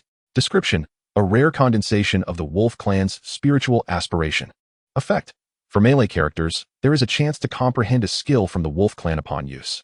Just as Suchio's eyes returned from the serpentine gaze to a human form, they transformed once more into eyes of greed.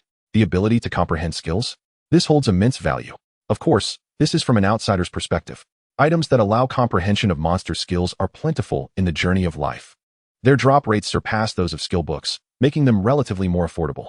Yet, whether one can grasp the desired skill is a matter of luck. With the talent of fate on his side, Suchio felt he might indeed draw a favorable skill.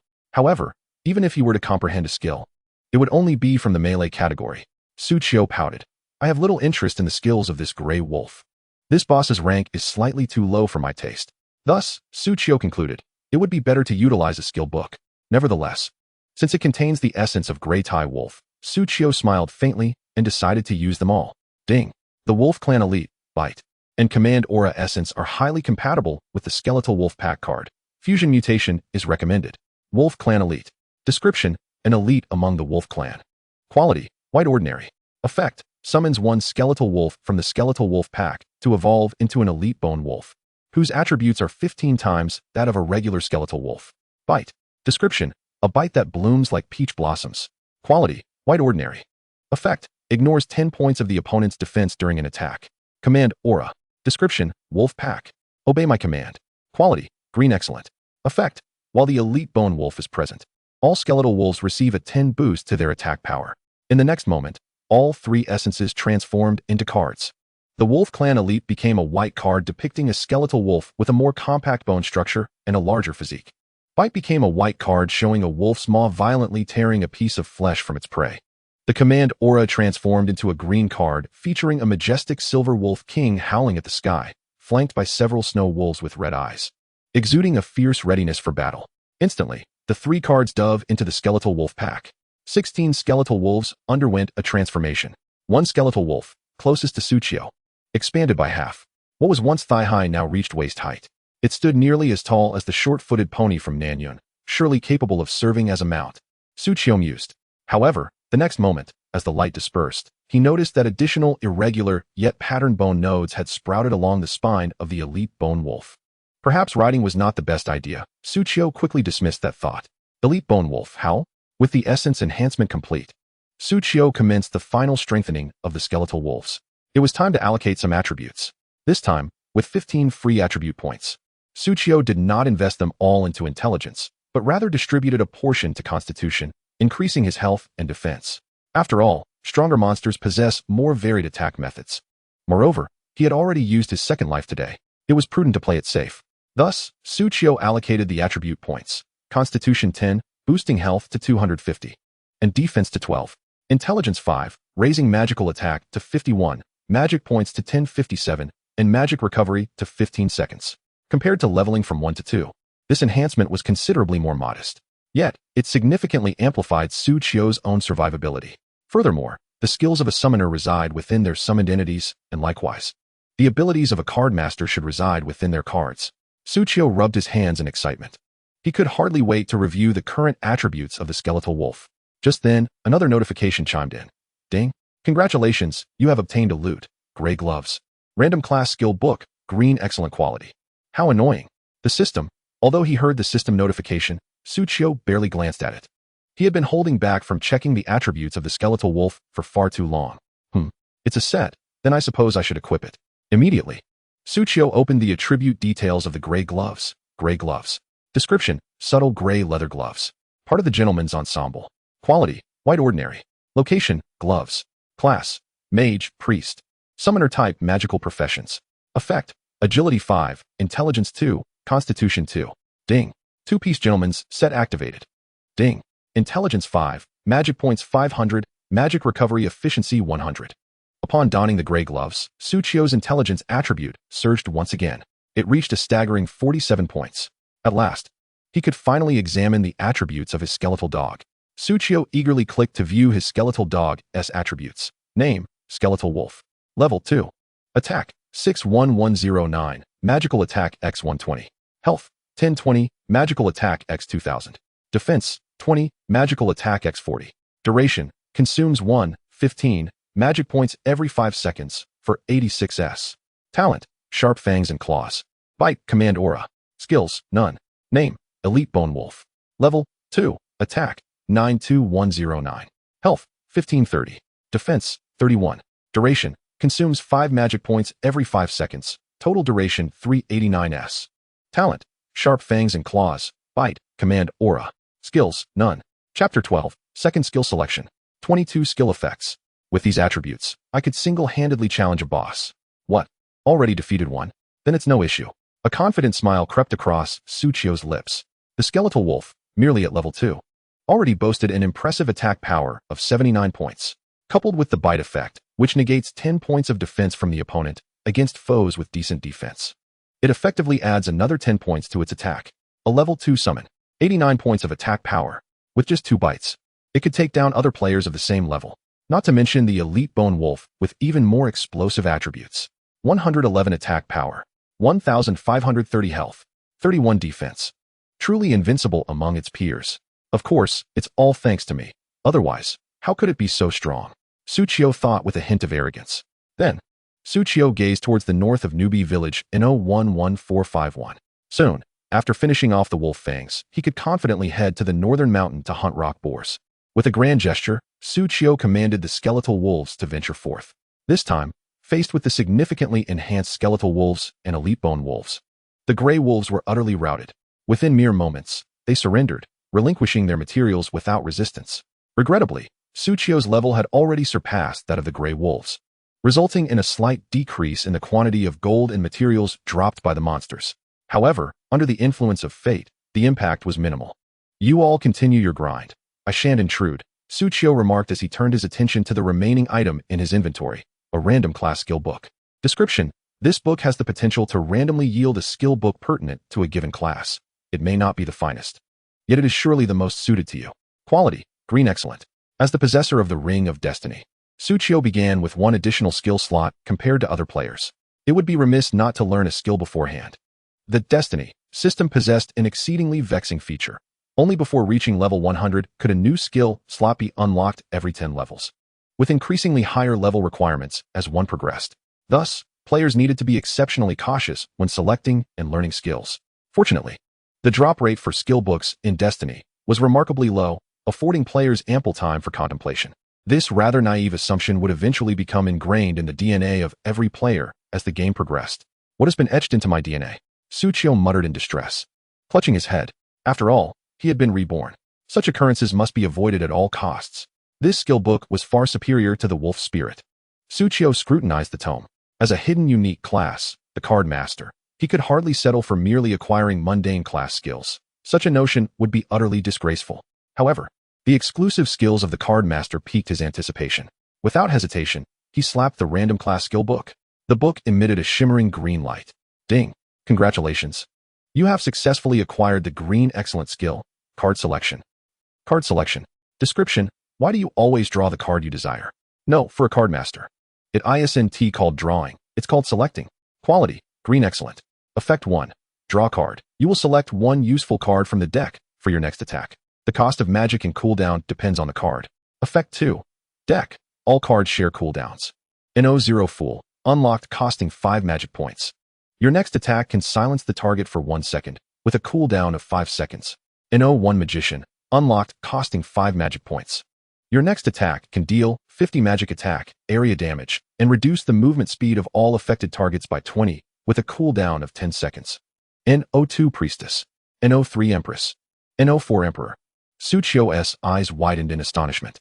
For a moment, he was rendered speechless.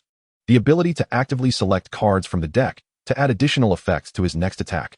Moreover, the description of the deck seemed to suggest a connection to tarot cards. How many tarot cards were there? Suchio quickly searched online. 22 cards. This meant that this single selection skill effectively equated to the power of 22 distinct skills. Silence, recovery, duplication, enhancement, barriers, explosions, everything one could desire. And all of this was merely a single skill's effect. Suchio swallowed hard. Is this truly a green excellent skill? With no further hesitation, he chose to learn it. Ding! Congratulations, you have successfully learned the skill, card selection. Ding! Detected that the current quality of card selection is green excellent. All skills can be charged once. Ding! Detected that the current level of card selection is level 1. 1 card from the deck has been randomly unlocked. Ding!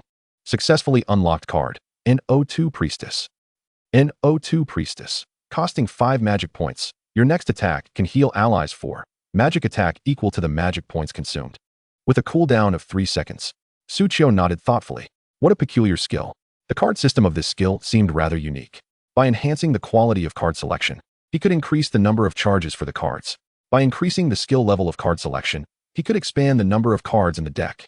The number of charges would allow him to use the same card multiple times in a short span, while the deck itself would enable a greater variety of skill combinations. Indeed, this was truly the most fitting profession for a card master. Suchio closed the skill panel and let out a deep sigh. With such a significant advantage, why hasn't Destiny banned my account yet? Ding. Fate triggered. You have received triple drops. Ding. Wolf Fong 3. Just then, 2 system notifications echoed in Suchio's ears. The elite bone wolf also gave a warning. Suchio snapped back to reality and looked on. That's enough wolf fangs. In his inventory lay a staggering 100 freshly extracted wolf fangs. With that ample supply, Suchio straightened his tailcoat, ready to go hunt pigs. As he proceeded towards the North Mountain, he took a moment to organize his inventory. The skeletal wolves had dropped a plethora of items he had no use for while hunting. Aside from equipment, there were summoner items such as wolf eggs, essentially pet eggs, quivers for archers to expand their attack count, and arrows with bleeding effects upon hitting enemies. Additionally, there were runes for priests, and of course, the most precious wolf spirits. Keeping these items in his inventory was a pure waste of space. He decided to sell them. Exchanging them for gold would also allow him to level up his wolves. Without hesitation, Suchio set all the unnecessary items to auction mode and placed them in the trading post. Convert all of this into money for me.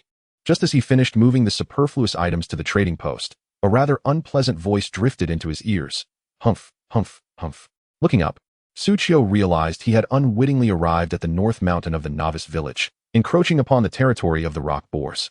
One rock boar was glaring intently at him, pawing the ground in preparation to charge. A smile crept onto Suchio's lips as he concentrated, conjuring a semi-transparent white card with his fingertips. Beneath the moonlight, the softly glowing card cast a steely glint upon Suchio's features. The skeletal wolves bared their fangs. Ready for action. Humph.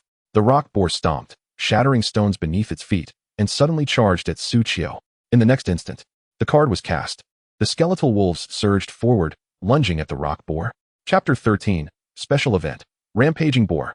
To the west of the Novice Village. Yay, Captain. I've got a haul. A priestess girl raised the white skill book aloft. It was an assassin's skill book. She rushed to the battling captain, exclaiming, Captain, here you go. Just then, a gray wolf lunged at the unsuspecting priestess girl. As the one referred to as Captain Xia Yubing swiftly turned, she embraced the girl to evade the assault of the gray wolf. The sight was so striking that the priest was nearly overcome with hearts in her eyes. Leading the girl away from danger, Xia Yubing cast a glance at the ordinary white skill book in the girl's possession, which contained the backstab passive skill. This skill, when executed from behind an enemy, could inflict additional damage. With adept manipulation, it could undoubtedly yield effects that far exceeded its grade. However, Xia Yubing soon diverted her gaze. A commendable skill book, valued at 30 silver coins. The guild will take it, and you have priority in processing. Huh. The priest girl snapped out of her infatuation. President, aren't you going to keep this skill book? You've never learned any skills. Xia Yubing's expression hardened. No need. You all should learn it. Oh, the priest girl pouted, clutching the skill book as she approached the captain for a monetary exchange. Xia Yubing watched her depart, a slight unease pricking at her heart. Having diligently perused 2 million words of Newbie Guide to Destiny, she understood that skills could be a perilous pitfall. With limited skill slots, one must acquire those of high quality. Although upgrading high-quality skills posed its own challenges, a spark of determination flickered in Xia Yubing's eyes. I must either acquire a skill spirit seal or refine it using experience points. Both avenues for skill enhancement required a blend of luck and effort. The time investment would certainly surpass that of other players. Yet, with every sacrifice, greater rewards awaited. In Destiny, the more one invests, the more one reaps. However, at present, she remained unable to learn any skills, relying solely on her dexterity and collaboration with her teammates. Remarkably, she still outperformed her companions in damage output. If she were to obtain skills, her monster hunting efficiency would surely double. As long as she had access to channels for acquiring superior skills, she was resolute in her pursuit. At that moment, a jubilant voice reached her ears. Wow. Look. The trading post has been updated. Goodness. So many items. Oh, and even a quiver. Huh. Why are they all listed by anonymous players? There are pet eggs too. Wolf eggs. So many runes. With these, my healing spells will be so much easier. Hearing this, Xia Yubing felt a wave of confusion. Currently, 99% of the players in the newbie village had joined guilds. Even if there were drops, they would likely be confiscated by the guilds. Similar to what had just occurred, it was almost unheard of for items to appear on the trading post unless they were from solo players. Yet, how could solo players? Suddenly, Xia Yubing recalled the necromancer who had ventured deep into the plains with his skeletal wolves. It was highly probable that he was the one who triggered and resolved the boss encounter. She was well aware of the limitations of those guilds. Merely spotting a boss was a stroke of luck. If that is the case, these items likely dropped from the boss. As she scrolled through the trading post, Xia Yubing's eyes widened in delight. She spotted an auction item, a white jade-like hook that had soared to a 5-digit price.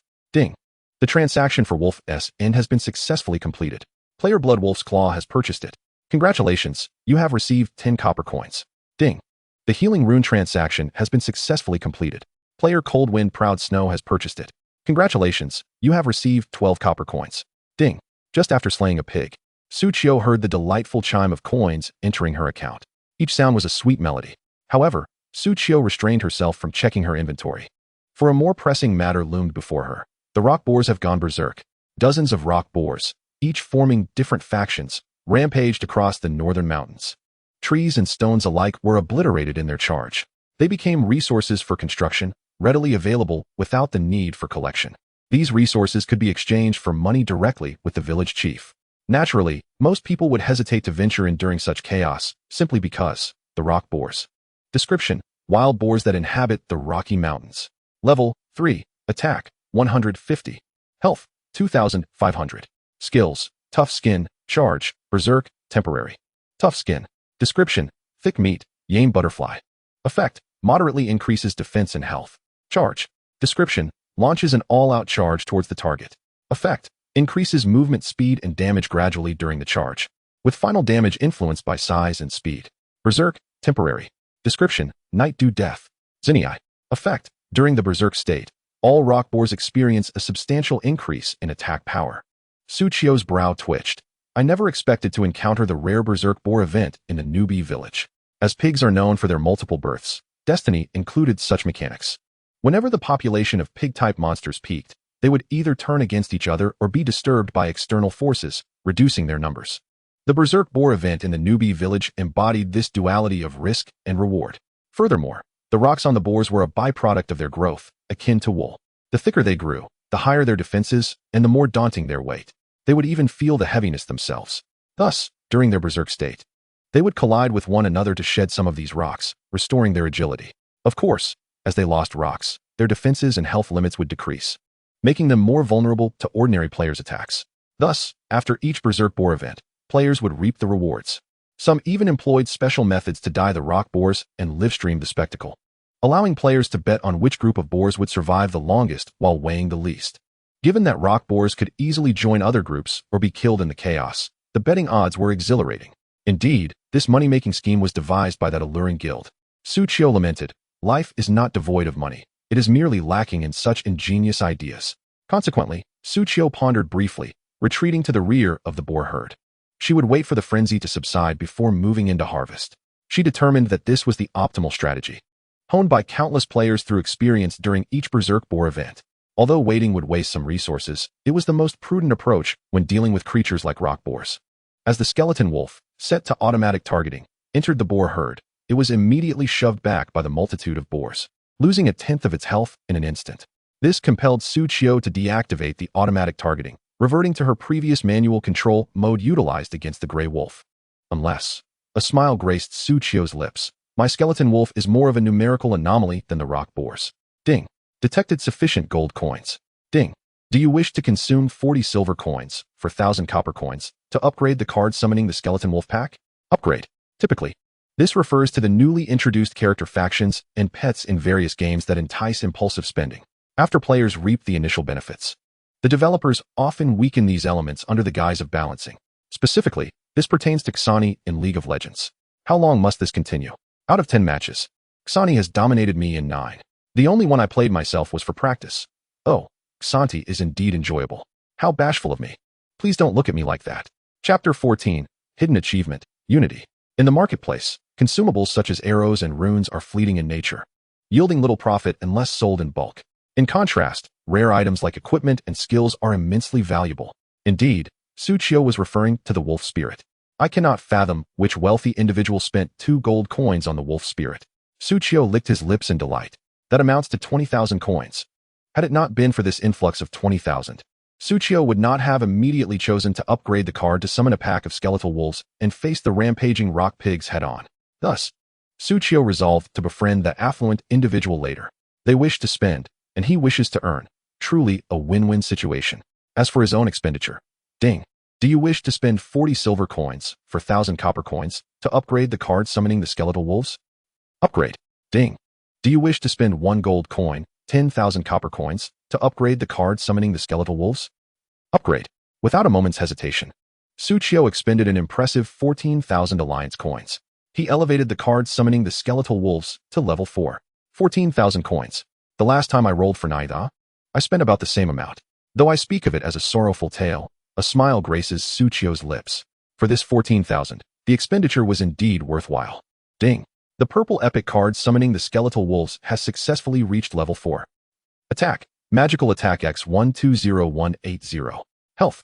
Magical attack X20003000. Defense. Magical attack X4060. Click to view the attributes of the summoned skeletal wolves. Even the most basic skeletal wolf possesses 31 points of defense and a substantial 1530 health. In comparison to the rock pigs, they are no less formidable. The leading elite bone wolf boasts even more terrifying stats, nearly overwhelming any leading pig. When playing an assassin, one must unleash their full potential.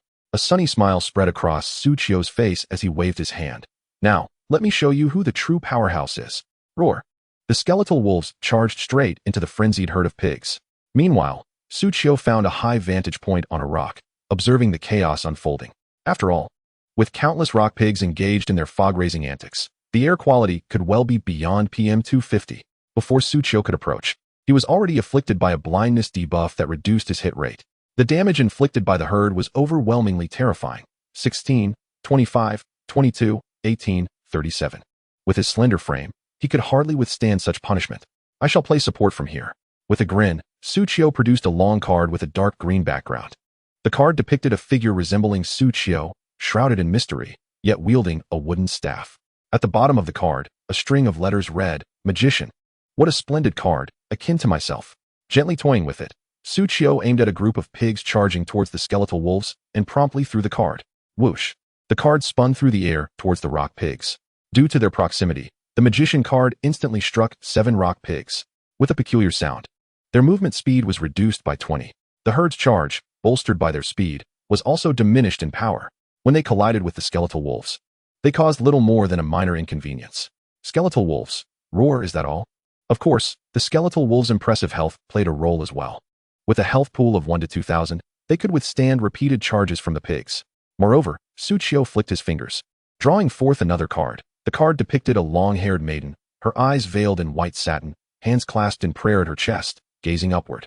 Behind her, a 7-pointed star array shimmered with vibrant colors. At the bottom of the card, the letters read, Priestess. In contrast to the darker background of the Magician card, the Priestess card radiated brightness. Not to mention it resembled the wind spirit Sylph, the mightiest of the wind domain in the light faction, a notorious drunkard. She sleeps in both lying and prostrate positions without distinction. I digress. Suchio promptly hurled this Priestess card towards the skeletal wolf with the lowest health. In the next instant, a noticeable number appeared above the skeletal wolf's head, 128. Its health, previously diminished by numerous rock pigs, was instantly restored. As a summoner, my personal damage may be minimal, but my magical power is considerable. Skills like this, where healing is contingent on magic consumption, are truly my favorite. Although the cooldown time is somewhat bothersome, Suchio grumbled. Healers have cooldowns. I am not a healer, and requiring cooldowns for healing is truly excessive. Ding. Your summoned creatures have survived for 1 minute during the rampaging pig incident. Congratulations on triggering the hidden achievement, Unity. Suchio, what? A hidden achievement? He had never encountered such a spectacle.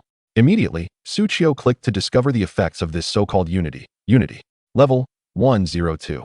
Effect. When the team inflicts damage on the same target, the damage stacks by 1, persisting until the battle concludes. Chapter 15. The Big Shot on the 5th Floor. Damage increment buff. How delightful. Suchio laughed so hard, he could barely contain himself. This means that if all 16 of his skeletal wolves attacked the enemy simultaneously, the damage dealt would amplify by a staggering 16. Suchio keenly observed that during the rampaging pig incident, each group of pigs counted as a singular entity. In the confrontation between the wolf pack and the pig herd, individual identities were irrelevant. Thus, even if the wolves inflicted damage on merely one pig, they could instantly accumulate the full 16 layers of the Unity buff. Terrifying indeed. Moreover, judging by the level and experience, it seemed that as long as the wolf pack survived for an additional 2 minutes, this Unity buff would elevate to level 2. The longer they endure, the greater their combat prowess. Without hesitation, Suchio updated his command, survive as long as possible. Under the command of Suchio, the wolf pack ceased its aggressive pursuits, instead adopting a demeanor reminiscent of suckerfish. They gravitated towards the most formidable herd of pigs, striving to mitigate their own potential harm. Meanwhile, Suchio continuously imbibed magical restorative potions, utilizing the regained mana predominantly to craft magician and priest cards, one to slow the enemy and reduce damage taken, the other to heal allies on the brink of demise. Survival became the paramount objective. Ding. Your summoned beast survived for 2 minutes during the rampaging pig incident, successfully elevating their unity to level 2. Each attack now inflicts an additional 2 damage. 04. Ding. Your summoned beast survived for 4 minutes during the rampaging pig incident, successfully elevating their unity to level 3. Each attack now inflicts an additional 3 damage. 08. As Suchio observed the unceasing stream of system notifications, a flush of excitement graced his cheeks. By the gods, in that fleeting moment, he felt transported a century back in time. This was the joy of playing the role of the crafty one. However, this was merely a novice village, and the number of pigs was not overwhelmingly vast. Merely a few minutes had passed before the rampaging pig incident came to an end, and the unity buff ceased to grow, frustratingly stalling at level 3, 78. It felt as though ants were crawling over him. Suchio was greatly perturbed, had it not been for the simultaneous charge of several pig herds, which diminished the skeleton wolves' numbers and hindered experience gain, requiring their revival for continued accumulation. He could have elevated his unity to level 4. Level 4. Each layer of buff would enhance damage by 4. With 16 wolves, that equated to an additional 64 damage.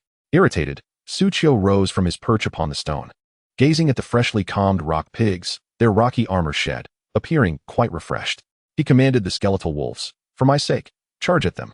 As soon as the order was issued, the skeletal wolves roared in fury. They had adhered to the earlier command to lay low, yet had endured significant damage from those pigs. Now, it was finally their turn to unleash chaos. With a fierce howl, the skeletal wolves surged into the resting pig herd. 103, 107, 151 critical hit, 113, 175 elite bone wolf. The skeletal wolves, fueled by their full power, sank their fangs into the vital arteries of the rock pigs. Flesh met fang, claws pierced flesh. Under the onslaught of the pack, within mere seconds, one rock pig fell lifeless. Ding. Congratulations, you have successfully slain a rock pig LV3, earning 64 experience, 3 copper coins, and 1 pigskin. Ding. Fate triggered, experience doubled to 128, 2x, copper coins tripled to 9, 3x, and pigskin remained at 1, 1x. As one rock pig fell, the skeletal wolves aimed to bring down countless more. Had it not been for the pigs' own depletion of their defenses, this battle would have proven far more arduous. At least a few seconds of delay would have ensued, but thankfully, the skeletal wolves had reached level 4. Immediately, Suchio clasped his hands together. "Thank you, great hound, Hound Clan." Suchio quickly regained his composure and accessed the trading interface to review transaction information. He ultimately identified the wealthy player who had expended significant funds to acquire wolf essences, Xingya Wansha. Suchio furrowed his brow, realizing matters were not as straightforward as they appeared. Wansha? That ID. Suchio recalled the player known for discovering lucrative opportunities from peculiar angles. Wansha. However, the guild prefix of that Wansha was not Xingya. The name Wansha reminded him of a guild called Lian. Unsure if they were the same individual, he casually clicked on the accompanying message of the trade. "Friend, you are quite impressive. May I add you as a friend? We can keep in touch for future transactions." Future transactions? In the subtext, Suchio perceived only the promise of profit. Aside from this message, the majority of others sought to add him as a friend, expressing intentions for future trades involving warrior gear and high-priced mage skills. This was all business. Suchio promptly accepted all friend requests, since trades were conducted anonymously. Adding each other as friends did not reveal their identities. However, the guild leaders had likely deduced Suchio's identity with remarkable accuracy. Among the guilds, only 4 held significant sway. Bloodwolf's Fury Guild leader, the bald simpleton in a red robe, a warrior by profession. Coldwind's Snow Pride Guild leader, the brooding long-haired figure in a blue robe, an archer by profession. Lawcloud's Thunder Guild leader, the bespectacled short-haired individual in a purple robe, a mage by profession. Starry Night's Summer Guild leader, the long-haired beauty in a black robe, an assassin by profession. On the surface, the first 3 guilds appeared to possess greater numbers and strength. Yet, in private, these guild leaders knew that together they could not match the prowess of the Starry Night Guild, especially after they had squandered time hunting for a boss. While the Starry Night Guild had seized the opportunity to develop their power, now that Suchio had allied with the wealthiest guilds in the village, a smirk crept upon his lips. It would be remiss not to capitalize on this. Thus, Suchio exclaimed, Wabababu's Adiximikabaka. The crowd responded. That phrase from the boss has illuminated our understanding. Xia Yubing pondered. So, the back mountain periodically offers a wealth of free construction materials. And without much danger. These materials can be sold to the novice village chief or exchanged for village development points. A higher development level can expand player inventory and enhance attributes. These are truly free treasures. The prominent guilds dispatched members to the northern mountain to gather wood and stone. They understood that since Suchio had divulged this information, he intended to take a back seat. After all, scavenging required substantial manpower. He was generous enough to share intel. Why not let others enjoy the spoils? Bloodwolf's Fury remarked, if anyone else had said this, I would have been skeptical. But since it's you, I will definitely take note. Wait, you've already been farming rock pigs in the back mountain. Those are level 3 monsters. The combined level of the 3 guild leaders barely reached level 3. Cold Wind Snowpride responded, Boss, I will pay a premium for anything related to archers. Whatever you have, I will buy. Lawcloud's Thunder chimed in, have some dignity. Are you really here to steal business? Boss, I'll offer double. Amidst the chatter of the guild leaders, only Xingya Wansha remained silent. Suchio found little interest in their squabbles over equipment and items. In the end, all their expenditures would ultimately benefit him. Ultimately, each guild paid Suchio a sum of 10,000 for the information. However, what was originally supposed to be 40,000 felt inadequate to them, so they rounded it up to 50,000. Additionally, regarding the distribution of infrastructure materials, Suchio received a 10 dividend from each guild. The sensation of wealth was truly delightful. As Suchio marveled at this, he overheard several battle leaders exclaiming with amusement, the big shot truly lives up to the title. Only requiring such a modest sum. Is this charity? Use your brains. Does the big shot lack money? After all, they are the owner of a hidden class in the Supreme Gaming Pod. 1 million. Exactly. This is merely the first tier. The big shot clearly could have kept this information to themselves. They are offering us a way out. So, all of you physical classes are fools. This is hidden intelligence. The big shot revealed it to ensure our village outshines others. To make our guild surpass all others. To elevate our Yan Huang above all other national servers. The battle leaders collectively gasped in awe. Such reasoning. So it is. The big shot is truly wise. We have learned something. Impressive. When it was Suchio's turn, he could only silently type out a single character. 6. Chapter 16. The essence of thick skin and flesh. Humph. Listening to the pig-like wails echoing in his ears, Suchio casually summoned a female priest to restore the health of a skeletal wolf. He then glanced at the considerable quantity of pigskin in his backpack. Just moments ago, he received a message. Ding. Material pigskin contains essence, thick skin and flesh. Thick skin and flesh. Description, thick flesh, Yame dye. Quality, white, ordinary. Effect, health 200. Progress, 5050. To his surprise, this pigskin, replete with stone grit, also harbored essence. Under the influence of fate, Suchio swiftly collected 70 to 80 pieces of pigskin. Subsequently, he decided to exchange some of them for the essence of thick skin and flesh. Ding. Essence of thick skin and flesh is highly compatible with the card. Skeletal Wolf Pack. Fusion mutation is advised. Ding. Pigskin has been fully collected, 50-50. Would you like to extract the essence of thick skin and flesh? Ding. Congratulations, you have obtained the essence of thick skin and flesh. The card formed from this essence depicted a robust rock pig. The rough, matte texture of the pigskin, the perfectly shaded dark yellow rocks, and the taut muscle lines all clearly indicated the suitability of this pigskin for making jelly. Fearing he might become too tempted to gaze at it longer, Suchio decided to set it aside. Ding. Would you like to imbue it into the card? Summon Skeletal Wolf Pack? Yes. Ding. Summon Skeletal Wolf Pack successfully fused with thick skin and flesh. The two entities merged into one. Skeletal Wolf Health, 1, 530, 173. Elite Bone Wolf Health, 2, 295. 249. Suchio's skeletal wolves were now one step closer to invincibility. Indeed, the thicker the health, the easier it would be to deal with fire lizards. Suchio nodded. This thick skin and flesh was precisely what he needed. At that moment, another system notification rang in his ears. Ding. Congratulations, your experience has reached maximum value. Successfully leveling up to level 4. Ding. Your fate star has been detected at 15, and you have been awarded 15 free attribute points. Please allocate them promptly. Level up. Suchio immediately opened his attribute panel to check. Indeed, it was time for an upgrade. Previously, when he defeated the Grey Wolf, the reward of 10,000 experience from Fate had propelled him to just beyond level 3. With the recent slaying of so many rock pigs, he had finally secured that final push. For this level up, Suchio decided to distribute his attributes comprehensively. Agility 5, Constitution 5, Intelligence 5, Speed of attack, movement speed, health, defense, damage, and summoning all received an overall enhancement. After allocation, Suchio furrowed his brow. A strategy was needed to enhance his fate star. This allocation simply wasn't sufficient. Had there been another player nearby, they would undoubtedly agree wholeheartedly. Indeed, what can you achieve with just 5 free attribute points? Unfortunately, there was no one around. Or Suchio would have responded, you can achieve a lot. Leveling from 4 to 5 required nearly 20,000 experience points, and a period of consolidation was now necessary. Suchio closed the attribute panel and turned his attention to the other gains in his backpack. Aside from monster materials, he had accumulated several items he had no use for. Following the usual practice, he listed everything on the trading post. Ding. Rocktooth sword transaction successful.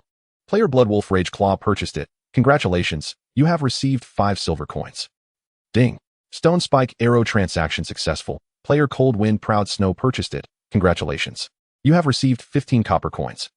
Ding. Just as he set up his wares, Suchio's account began ringing incessantly. The money was increasing at an astonishing rate. Of course, Suchio's luck wasn't so poor that everything he sold was useless to him. He also acquired 2 pieces of a gentleman's set of equipment, gray belt.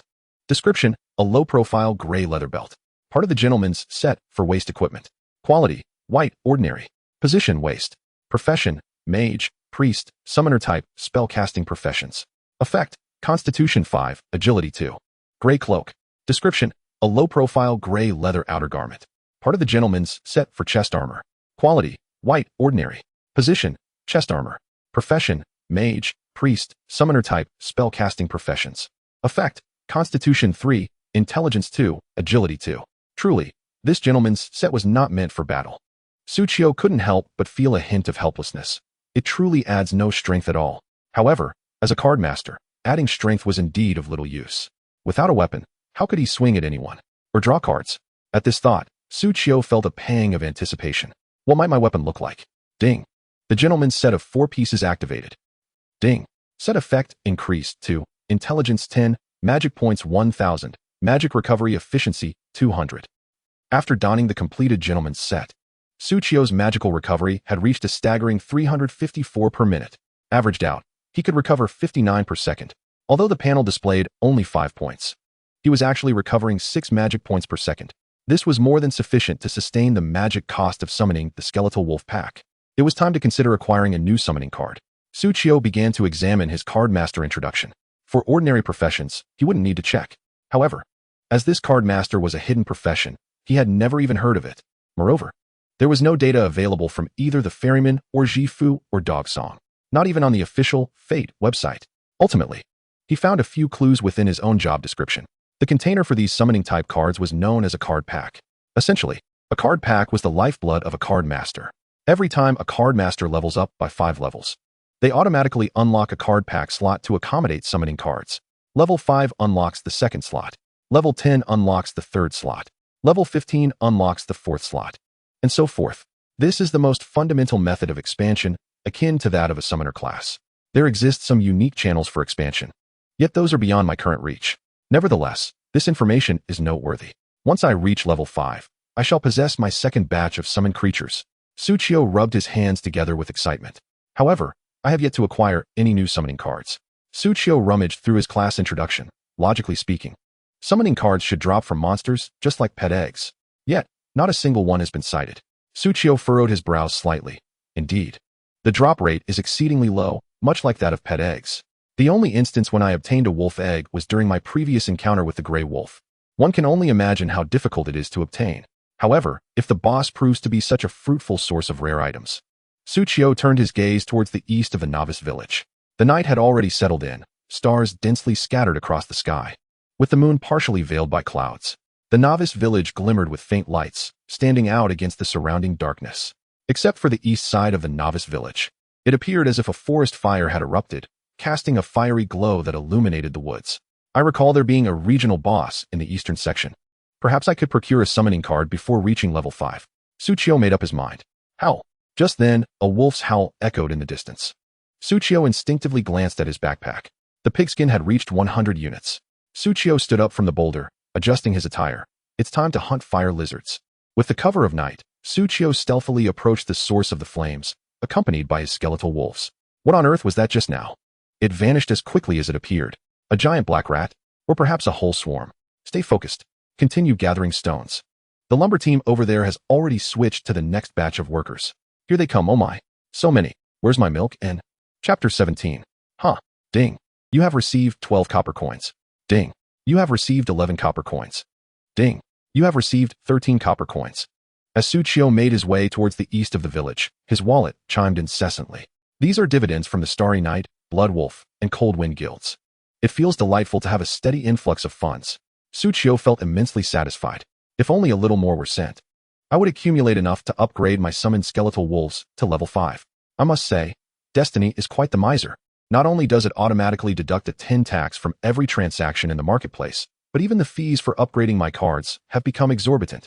Level 1 to level 2 costs 1,000, which is reasonable. Level 2 to level 3 costs 4,000, acceptable. Level 3 to level 4 costs 10,000, still somewhat justifiable. However, level 4 to level 5 skyrockets to 40,000 alliance coins. That's a staggering 4 gold coins. This is not something an average person can amass. I shudder to think what the cost will be for upgrading from level 5 to 6. If it truly escalates to 100,000, I shall have no choice but to accept it. But I can only hope that Destiny shows a modicum of humanity and doesn't remain so insufferable. Growl. At that moment, a prompt from the skeletal wolf reached Suchio's ears. He lifted his gaze ahead, feeling a warm breeze wash over him. Suchio squinted slightly. We've arrived. Scanning the area, nearly every boulder was occupied by a fire lizard, each measuring 4 to 5 meters in length. They resembled the little fire dragons from Pokemon, their tails ablaze with roaring flames. The slightly illuminated novice village appeared even brighter under the glow of these fire lizards.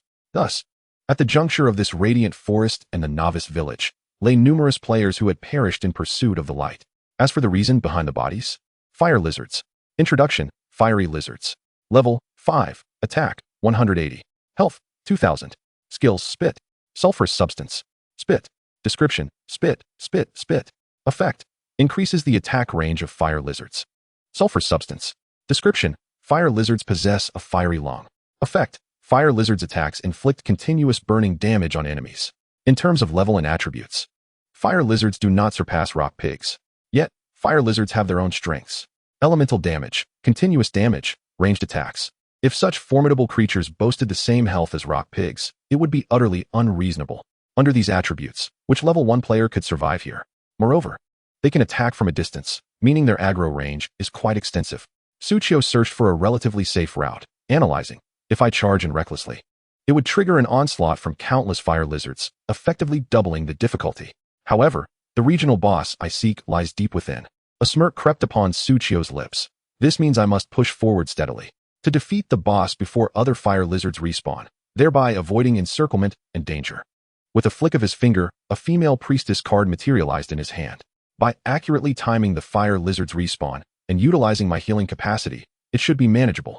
Immediately, Suchio focused his thoughts and surged into the stone forest with his skeletal wolves. A nearby fire lizard noticed the presence of an intruder in its territory. It opened its massive maw, lined with fangs. A burst of flames ignited from its mouth. In the next moment, spit. A basketball-sized fireball was hurled directly at the nearest elite skeletal wolf. Due to the elite skeletal wolf's swift movement, the distance between them was negligible, and the fireball struck true. Sizzle. A sound akin to nails on a chalkboard resonated sharply. 180. 18. The fire elemental damage disregarded the elite skeletal wolf's defense, inflicting significant harm. Additionally, the burning effect caused the elite skeletal wolf to lose health continuously. Growl. The elite skeletal wolf yelped in pain, but showed no signs of slowing down. It charged straight towards the fire lizard. Suchio understood that once this charge commenced, there would be no turning back, and immediately exclaimed, "Ignite." He tossed the female priestess card, instantly restoring the health the elite skeletal wolf had expended. 180. It is not that Suchio holds an undue affection for his wolves.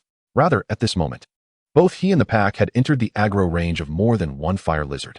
His healing capabilities were limited, thus it was prudent to utilize them early. Just as the other fire lizards were preparing to unleash their fireballs, the skeletal wolves had already closed in on the enemy. They began to tear mercilessly. 105. 108. 111. Damage soaring into the hundreds danced atop the heads of each fire lizard. The wolf pack engaged in a synchronized assault, constantly triggering their unity buff. With each strike, damage increased by 3. Beneath the debilitating effects of their bites, even the fire lizard's tough, scaly exteriors could not withstand the wolves' terrifying onslaught. Naturally, the fire lizards were not merely passive victims. Several fireballs hurtled toward them. 180, 180, 180, in just one round. The elite bone wolf had already lost a fifth of its health. Even as it continued to bleed, some of its bones had been scorched to a charred black. Yet the little canines pressed on with their relentless output. Fortunately, Tsuchiyo's skeletal wolves were of a commendable level, boasting sufficient health to endure for quite some time. Coupled with the essence of the rock boar that had fortified their resilience, their health had seen a notable increase. This enhancement allowed each one to withstand a typical attack from a fire lizard without consequence. I am eager to see how long you can endure. Tsuchiyo gazed intently at the colossal fire lizard. This battle, for Tsuchiyo, was not entirely unfavorable. At the very least, the fire lizard's brightness illuminated the night, rendering it blind in the darkness. Moreover, its massive size allowed Tsuchiyo's skeletal wolves to swarm and unleash their damage upon a single foe. Unlike the previous encounters with rock boars and gray wolves, which had forced them into a 5-on-1 or 7-on-1 predicament, now, the unity effect surged to its maximum. Damage could instantly escalate to 48. Of course, that was merely an ideal figure. In reality, the fire lizards would scarcely survive long enough for the skeletal wolves to reach their full damage potential. Ding! Congratulations on successfully eliminating Fire Lizard LV5, Experience 126. Copper Coins 5, Flame Pouch 1. Ding! Fate triggered, additional Experience 126, 1x. Copper Coins 20, 4x. Flame Pouch 2, 2x. As the familiar system notifications resonated, the battle concluded in an instant. Tsuchiyo could only display a helpless expression. How is it only 2,000 health? Too fragile, isn't it? The fire lizard had something to say regarding Tsuchiyo's dismissive demeanor. Chapter 18, Regional Boss Flame Dragon Lizard. To the west of the novice village. What could the big boss be doing? Why hasn't he put up any gear? The rock boars have respawned, but I have no materials to collect. Monsters don't drop equipment. What am I to do? I have become a hot weapon that cannot survive without the big boss, hands raised in a peace sign. If I were the official of fate, I would directly ban your account. Is that how you use emojis?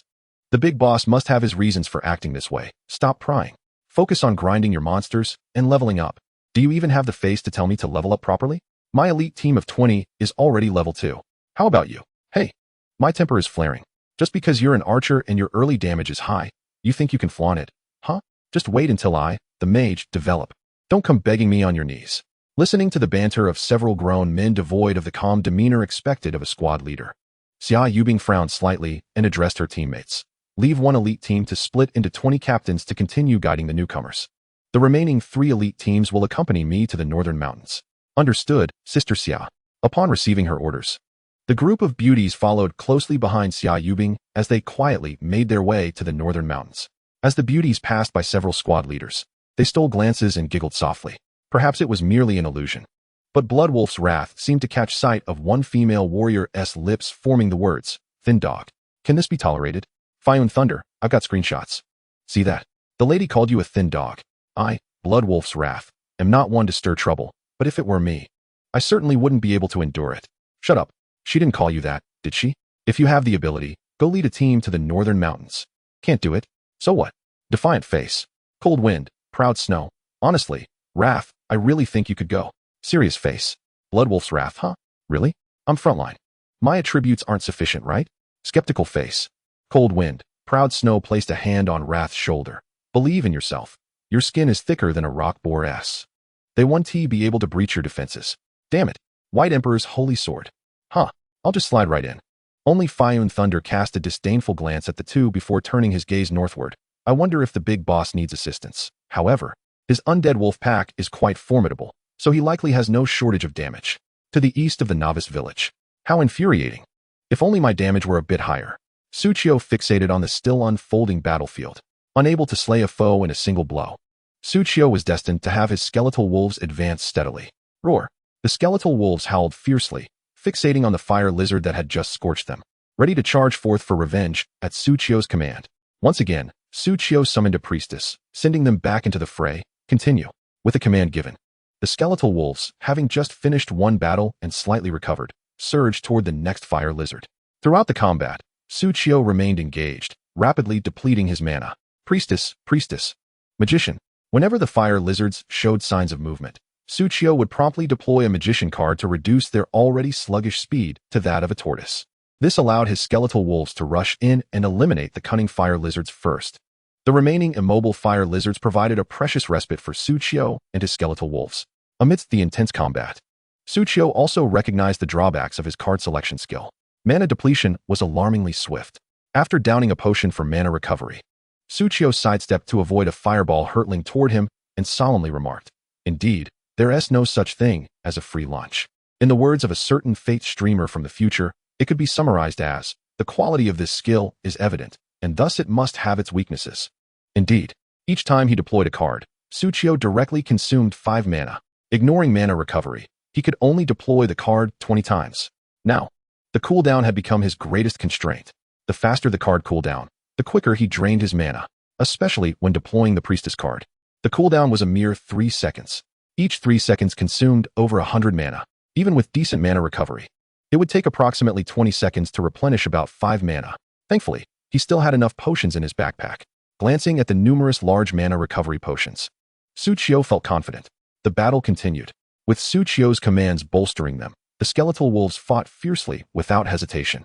Soon, 2, 5, 10, with rapid combat and skirmishes, a vast expanse of open ground was cleared in the stone forest, granting the skeletal wolves ample space to maneuver and evade only increased.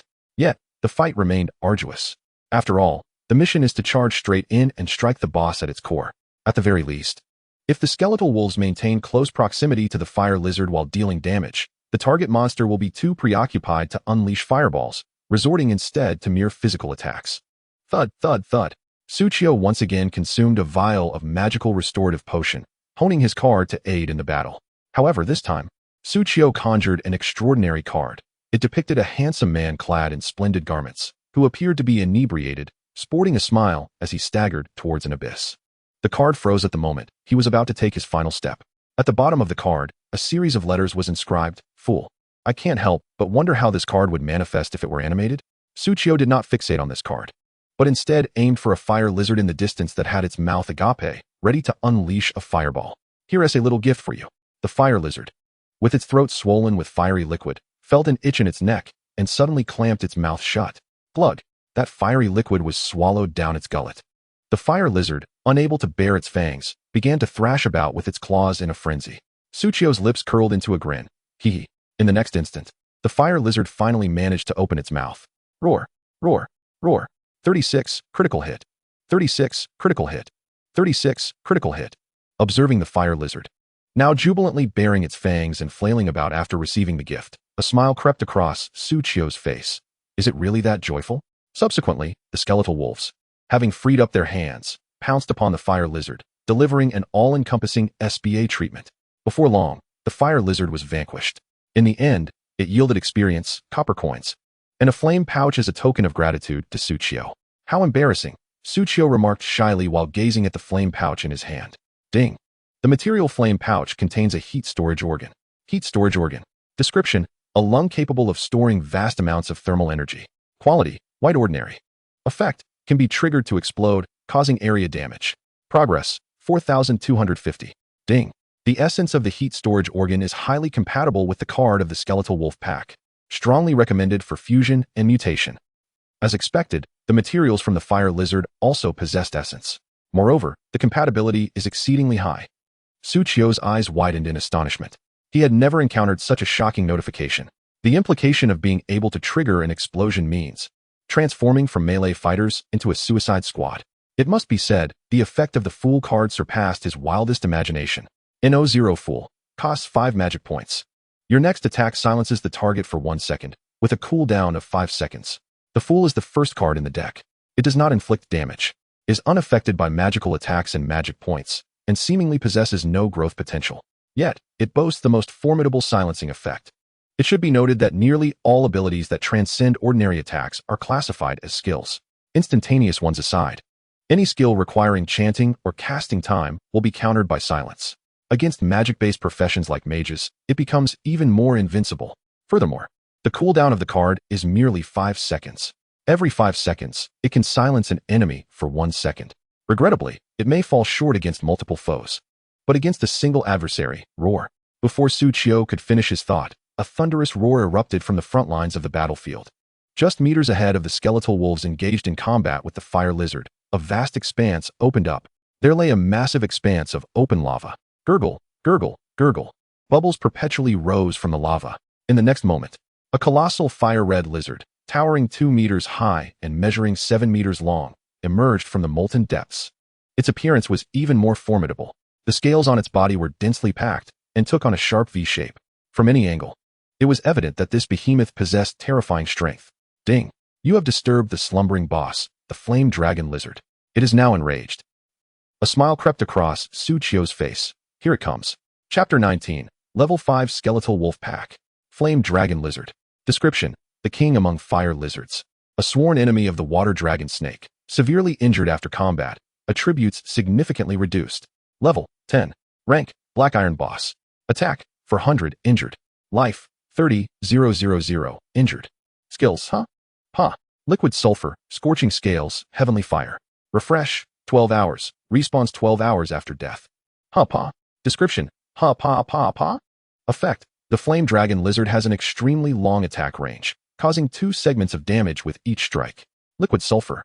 Description: the internal temperature of the Flame Dragon Lizard is high enough to melt sulfur, instilling dread in peacock players. Effect: each attack from the Flame Dragon Lizard inflicts burn, continuous life loss, and corrosion, reduced defense, effects. Scorching Scales. Description: you're so hot. Effect: increases defense and fire resistance. Heavenly Fire. Description: the Flame Dragon Lizard expels all its liquid sulfur. Effect: causes high fire attribute damage in a selected area. Adding the Liquid Sulfur effect. This attribute signifies a pure attack specialized boss. Its sole focus is to wreak havoc, and this is merely its injured state. If it were at full strength, one can only imagine. Su Qiu paused for a second. I seem to have never seen the Flame Dragon Lizard in its recovered state. After all, this boss's injuries were designed by fate. However, according to the lore, the Flame Dragon Lizard is either engaged in battle with the water dragon snake or nursing its wounds from such battles. Now that is love. Just then, another fire lizard collapsed to the ground. Roar. Witnessing the death of its kin, the Flame Dragon Lizard felt provoked, let out a roar, and a brilliant light emanated from its mouth. In the next moment, 2 consecutive bursts of breath erupted from the Flame Dragon Lizard's mouth. 2 fireballs, each the size of a barrel, shot straight towards a skeletal wolf with low health. 400, 600 critical hit. In an instant, the skeletal wolf, caught off guard, was instantly turned to ash. Mayusha, instant kill. Su Qiu's heart trembled. Had the target been an enemy, Su Qiu might have felt a flicker of joy, but the one who fell was his own skeletal wolf. Such a loss. Su Qiu extended his hand, channeling magic into his right hand, and conjured a translucent summoning card for the skeletal wolves. Clatter, clatter. Soon, a brand new skeletal wolf was reassembled, appearing beside Su Qiu. Charge. After the resurrection of the skeletal wolf, Su Qiu immediately commanded. All the skeletal wolves surged forward. They charged directly at the Flame Dragon Lizard, which had just emerged from the lava. Roar. The Flame Dragon Lizard also entered its combat state, waiting for the skeletal wolves to approach. It pivoted its body and swung its tail. Whoosh. Su Qiu's eyes twitched as he envisioned Ymmer's tail striking itself. With haste, he commanded the skeletal wolves, jump. In the next instant, all the skeletal wolves leaped in unison, evading the sweeping tail of the Fire Dragon Lizard as if they were playing a game of jump rope. The Fire Dragon Lizard turned its head, gazing at the untouched skeletal wolves, a spark igniting from its nostrils. Is this how you evade? Yet, this was merely a minor interlude in the life and death battle. After dodging that attack, the skeletal wolves accelerated their approach towards the Fire Dragon Lizard, the largest among them. The elite bone wolf had now closed in on the Fire Dragon Lizard, attempting to engage it in combat.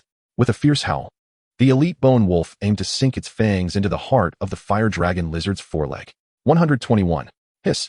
The damage caused was enough to make Su Qiu gasp in astonishment. The level 4 elite bone wolf dealt a staggering 161 points of damage, capable of ignoring 10 points of the opponent's defense. This single bite inflicted 121 points of damage, indicating that the Fire Dragon Lizard's defense was an impressive 50 points. A typical level 10 player, even with full strength attributes, would struggle to breach the defenses of this Fire Dragon Lizard. Such terror. Su Qiu sighed inwardly, holding a card of the Fool, poised to interrupt the Fire Dragon Lizard's skill at any moment. At this juncture, The other skeletal wolves had also drawn near, opening their jaws to bite at its intricate scales. Unity, unity, unity.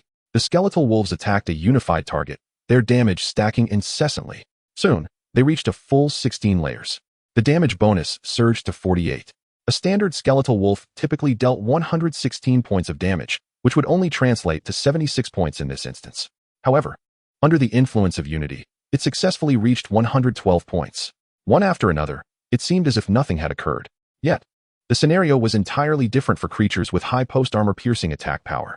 After the Unity buff was fully stacked, the Elite Bone Wolf's damage soared to 179. This exceeded its displayed attack power. One can only imagine the level of enmity the Elite Bone Wolf held in the Fire Dragon Lizard's eyes. Indeed, this was the case. The Fire Dragon Lizard relentlessly assaulted the Elite Bone Wolf. A mere fireball grazed the Elite Bone Wolf, incinerating its ribs into charred fragments.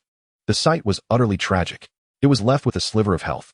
Just as the Fire Dragon Lizard prepared to unleash another fiery breath to obliterate the Elite Bone Wolf, the fool, Suchio seized the moment, flinging a card forward. The silence effect activated. This caused the Fire Dragon Lizard, poised to exhale flames, to swallow its breath instead. Gur. The Fire Dragon Lizard abruptly shut its mouth. Akin to a fire lizard that had been choked moments prior, its mouth felt swollen and scorching, unable to release the torrent of molten lava. Despite thrashing its limbs and tail in a frenzy, it could not escape the constraints of its own jaws. It was compelled to swallow the scalding magma, the sulfurous fumes making it snort, a trickle escaping from its nostrils. Moments later, the silence effect of the fool card dissipated. The Fire Dragon Lizard opened its jaws. The residual magma mixed with sulfuric odors trickling down the corners of its mouth, rendering it even more ferocious. Hrumph! An angry growl reverberated from its chest. Although the Elite Bone Wolf managed to escape while the Fire Dragon Lizard was wounded, it was but a temporary reprieve. The ferocity of the Fire Dragon Lizard's attacks was overwhelming, and Suchio's skeletal wolves could scarcely endure. But this was merely a transient struggle. Suchio licked his lips. Just moments ago, the influx of gold had finally surpassed the impressive milestone of 40,000. The card summoning the skeletal wolf pack, which had remained stagnant at level 4 for quite some time, was finally poised for an upgrade. Ding! Would you like to consume 4 gold coins, 40,000 copper coins, to upgrade the skeletal wolf pack summoning card? Level 5 effect preview. Attack. Magic attack X 180210. Health. Magic attack X 30003500. Defense. Magic attack X 6070. Upgrade. In the next moment, a dazzling white light enveloped all the skeletal wolves. All manner of injuries were healed in that instant. The Elite Bone Wolf, which had just been in a pitiful state, now radiated vibrant vitality. On the stat sheet, attributes saw a significant enhancement. Name, Skeletal Wolf. Level 5. Attack, 152, originally 116. Health, 2265, originally 1730. Defense, 41, originally 31. Name, Elite Bone Wolf. Level, 5. Attack, 214, originally 161. Health, 3298, originally 2495. In comparison to before, these attributes had escalated to a truly terrifying magnitude. The defense of the Elite Bone Wolf had skyrocketed to 62 points, higher than that of the Fire Dragon Lizard. Any ordinary player's attacks against it would barely register, akin to mere polishing. What more can be said about these attributes? Level 5, indeed. As the cooldown concluded, Suchio conjured a card of the priestess in his hand, ever ready. Come on, round 2. Chapter 20. The self-sacrificing summoned beast, the blazing wolf. Attributes enhanced. State fully restored. The battlefield began to tilt in Suchio's favor. However, at that moment, Gur, Gur, 2 lizard cries echoed from beside Suchio. Without turning back, he already knew. The fire lizards had respawned. Having just cleared the vicinity of fire lizards, they had refreshed so quickly. This could only imply one thing. These 2 fire lizards were previously slain monsters. They had randomly respawned within a certain range, coincidentally appearing right behind Suchio. Such unfortunate luck. Suchio furrowed his brow, having no choice but to temporarily withdraw 6 wolves from the front line battling the Fire Dragon Lizard. He prioritized addressing the newly spawned fire lizards. Together with those 6 wolves, he dealt ordinary attacks to the fire lizards while unleashing skills against the Fire Dragon Lizard. With the reduction in the number of skeletal wolves on the front line, the pressure mounted exponentially. Their health plummeted at an alarming rate. But it was unavoidable. Fortunately, the skeletal wolves' attributes had improved. The efficiency in defeating the fire lizards was significantly faster than before. Ding! Congratulations on successfully eliminating Fire Lizard LV6. Experience 152. Copper Coin 7. Flame Sack 1. Ding. Fate triggered. Ding. Congratulations on successfully eliminating Fire Lizard LV5. Experience 121. Copper Coins 5. Flame Sack 1. Ding. Fate triggered. Before long, the Fire Lizards fell, with 6 skeletal wolves heavily injuring 1, lightly wounding 3. Thankfully none perished. Otherwise, it would have compounded the already scarce mana resources. It was indeed fortunate for Tsuchiyo. He had dealt minimal damage, yet in this sweltering environment, he too was inevitably singed by flames, his health steadily diminishing. However, thanks to his continuous investment in vitality attributes, his health had reached a robust 400, while he dared not take a hit from the Fire Dragon Lizard. These minor grazes posed no significant threat, though Tsuchiyo felt somewhat wasteful regarding the life restoration potions. The large vial of restorative potion possesses the remarkable ability to regenerate 20 health points per second for a duration of a full 60 seconds.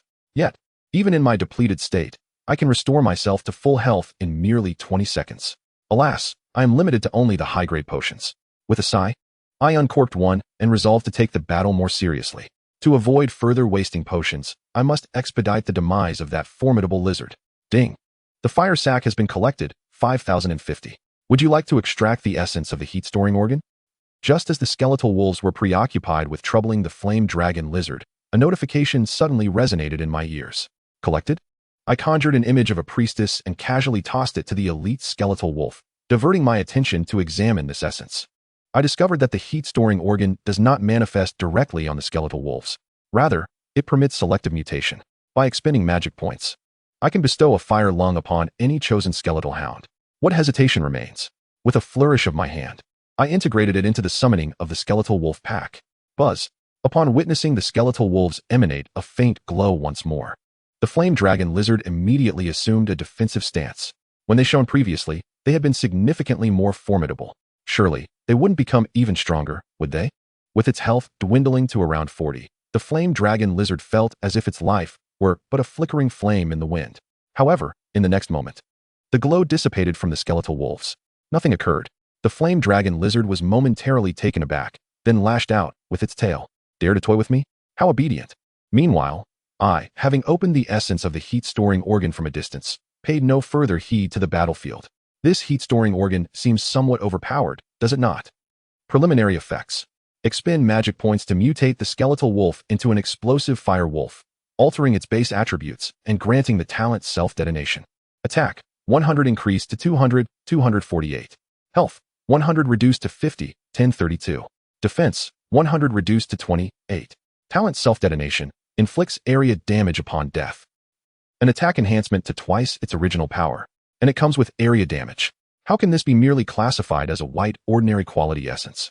I silently mused in my mind. Relativity, relativity. There can be no purely beneficial item. There must be a cost. Upon noticing the magic expenditure, my eyelid involuntarily twitched. Indeed, a maintenance cost of 10,000 required for mutation. Goodness, 1% of 10,000. 100-fold. Is this excessive? I was taken aback. Wait a moment. The maintenance cost being 100 times? If my memory serves me right, the upkeep for a single skeletal wolf is merely 1 magic point. 100 times equates to just 100 magic points. Quite alarming.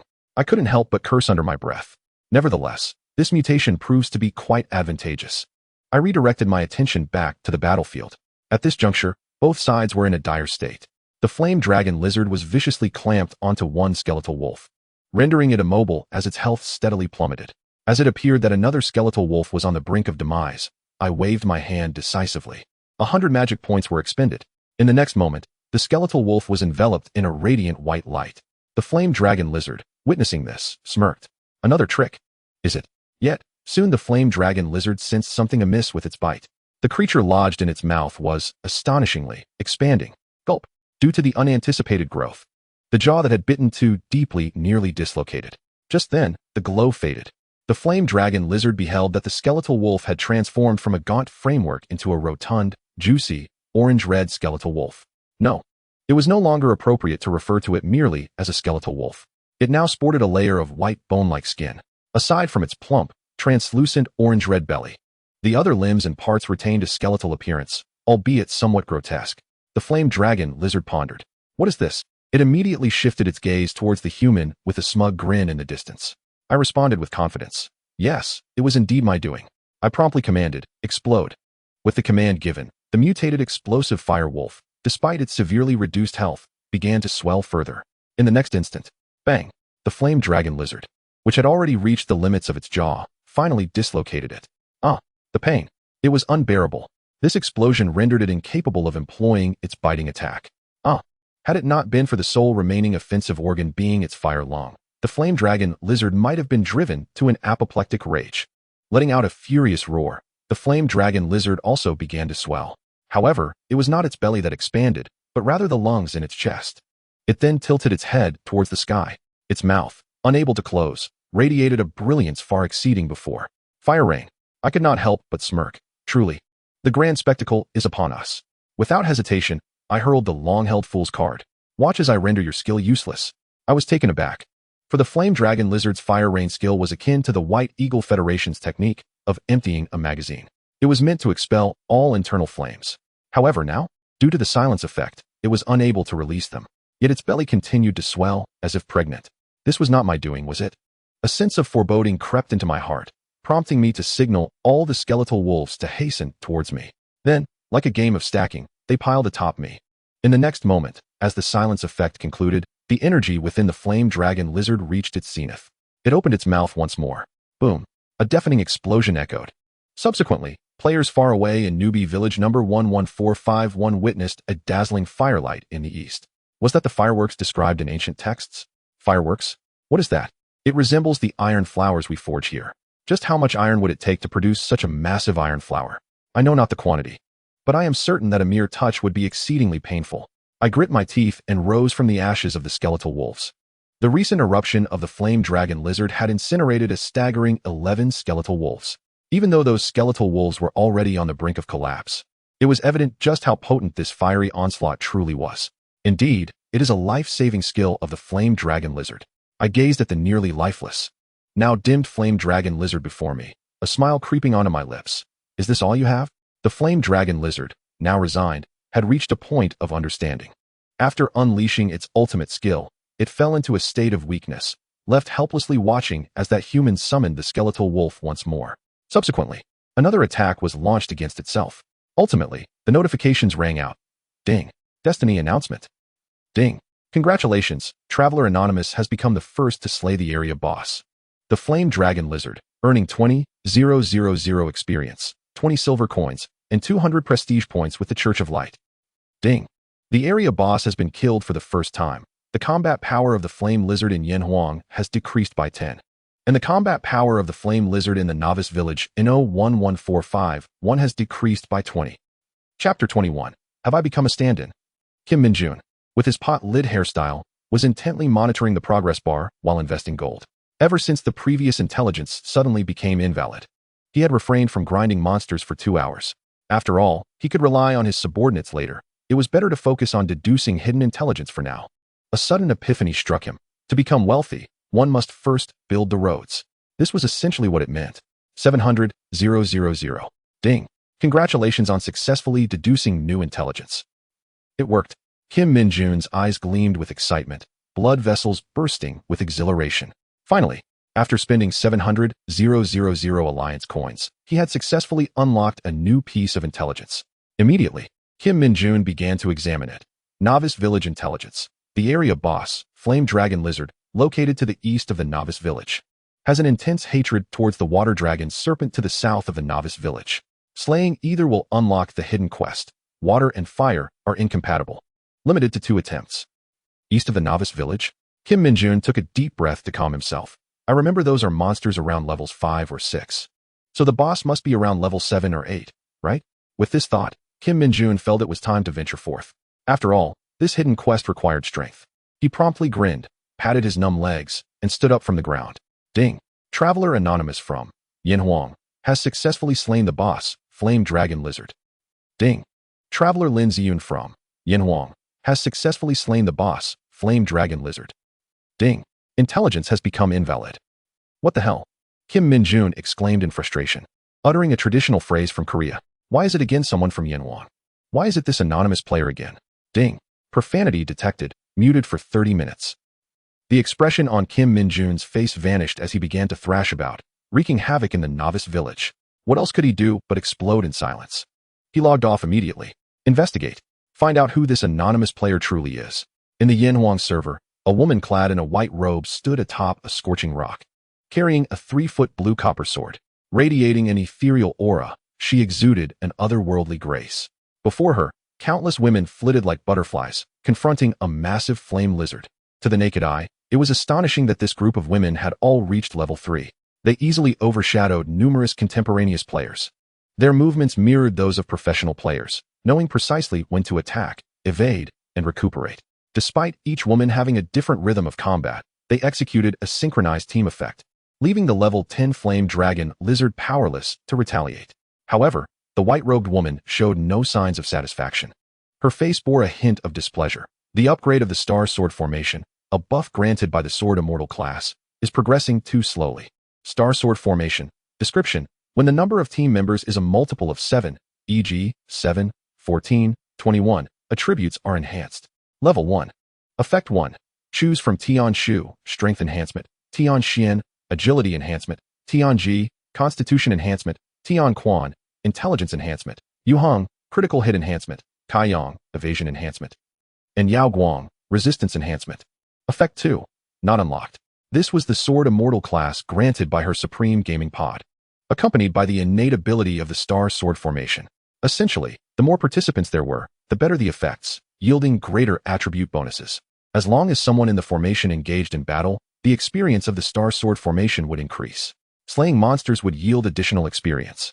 However, the experience required for the formation to reach level 2 was nothing short of astronomical. More monsters needed to be slain. A flicker of murderous intent crossed the displeased gaze of the white-clad woman. Just then, the flame dragon lizard let out a deafening roar, preparing to unleash heavenly fire. Tian Xian, activate. Retreat. Move back. Get further away. As countless women retreated, the white-clad woman propelled herself forward with a swift leap, undaunted, charging straight towards the flame dragon lizard. Go, Linjia. Don't be reckless. In the next moment, ding, destiny announcement. Ding, congratulations. Traveler Anonymous has become the first to slay the area boss, Flame Dragon Lizard, earning 20,000 experience, 20 silver coins, and 200 prestige points with the Church of Light. Ding. The area boss has been killed for the first time. The combat power of the Flame Lizard in Yanhuang has decreased by 10. And the combat power of the Flame Lizard in the Novice Village in 01145-1 has decreased by 20. Yay. Lin Jie took down that big, huh? Who?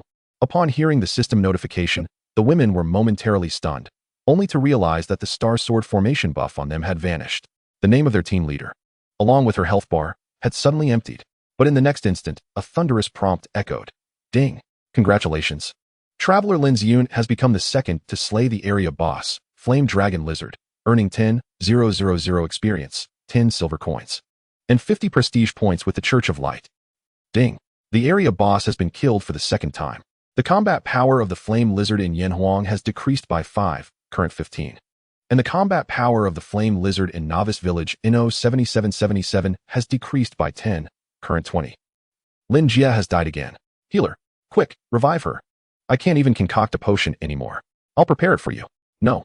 In the next moment, barely alive, Lin Ziyun opened her eyes, her displeasure unchanged. Did I die? HM. Did we win? HM. Is it a first kill? HM. After grasping the situation, Lin Ziyun's expression turned even more discontented. Anonymous player. Multiple announcements reverberated through Destiny. Numerous players from servers that had just opened at dawn found themselves unable to sleep. If it had been the initial announcement, they might have endured it. But now, this announcement benefited the entire Yanhuang server. How could they tolerate this? What was that famous saying from Yanhuang? Seeing that kid making money is more distressing than losing money myself.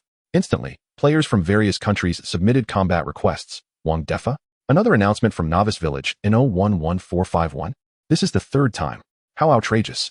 What on earth is happening? Why is Yanhuang able to trigger announcements so frequently? They must be cheating. Yanhuang players can only rely on such tricks. I demand a thorough investigation.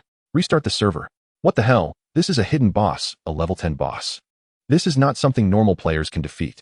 The despicable Yanhuang people, surely driven by a desire for fame, have achieved their accolades through a sheer numbers game, sacrificing lives in the process. They are even more ruthless than the White Eagle Federation. And Yin Huang, shielded by a firewall, leaves most players oblivious to the sentiments of foreign players. Even if a scant few are aware of the disparagement from abroad, let them speak. A dog watching a feast is still allowed to bark, isn't it? Yet, a proper counterattack must be executed. Consequently, a multitude of Yin Huang players disseminated screenshots and videos. This level 5 monster is exceedingly formidable. Is this something an ordinary player can contend with? Behold the attributes of the fire lizard. Look, I lured a rock boar and a fire lizard to engage in single combat. The fire lizard was defeated. Who, then, is the real high-level monster?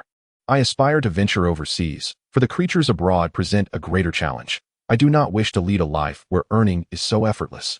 Videos and images accompanying such comments only serve to intensify the animosity of players from other servers. So much so that even dentists remark, I've never seen such shattered molars. Of course, the vast majority of Yin Huang players are too apathetic to engage in direct confrontation, merely expressing their astonishment. How long has it been? There have already been 3 announcements across the server. I've only just finished my summer homework and logged in. So this is what it means to be a top-tier player. And giggle, it was all triggered by us Yin Huang players. I understand the reasoning. But I recall that our Yin Huang managed to seize but one supreme gaming pod, right? How then could there be 2 players triggering announcements? Who was that anonymous player? Oh, and that anonymous player triggered it twice. Could it be that the anonymous player is one of our Yin Huang's supreme gaming pod players? Surely, being a big shot necessitates an air of mystery. Alas, Lin Ziyun, hailing from an ancient martial family, seldom engages in disputes of words. Otherwise, upon seeing that player claim anonymity as a supreme gaming pod player, she would undoubtedly express her displeasure, saying, am I to become a stand-in? Chapter 22. How is this not akin to a minotaur? Hiss. Adding it all up, the national combat power of fire lizards has diminished by 15, and my villages has plummeted by 25. Su Qiu glanced at the fire lizards newly spawned in the distance. Clicking his tongue, I have become the forebear of tree planters? This will not do.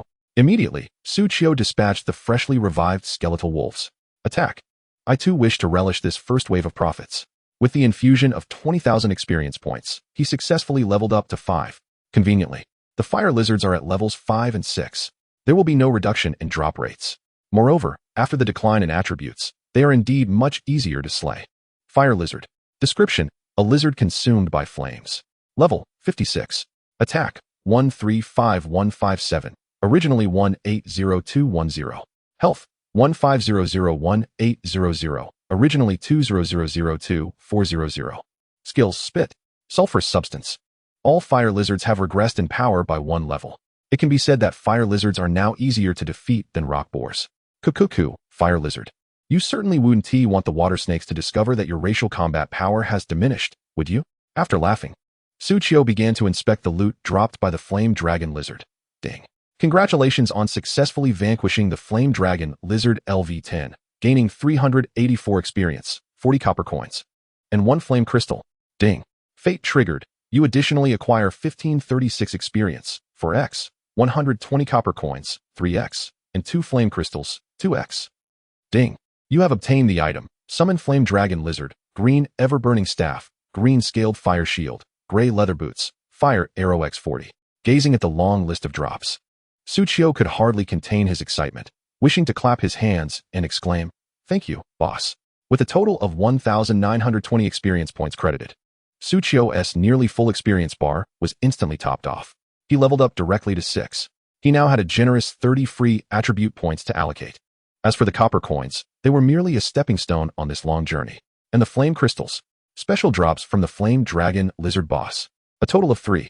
Just like when he defeated Grey Wolf, it felt as though he had slain 3 bosses in one go. Su Qiu could hardly contain his joy.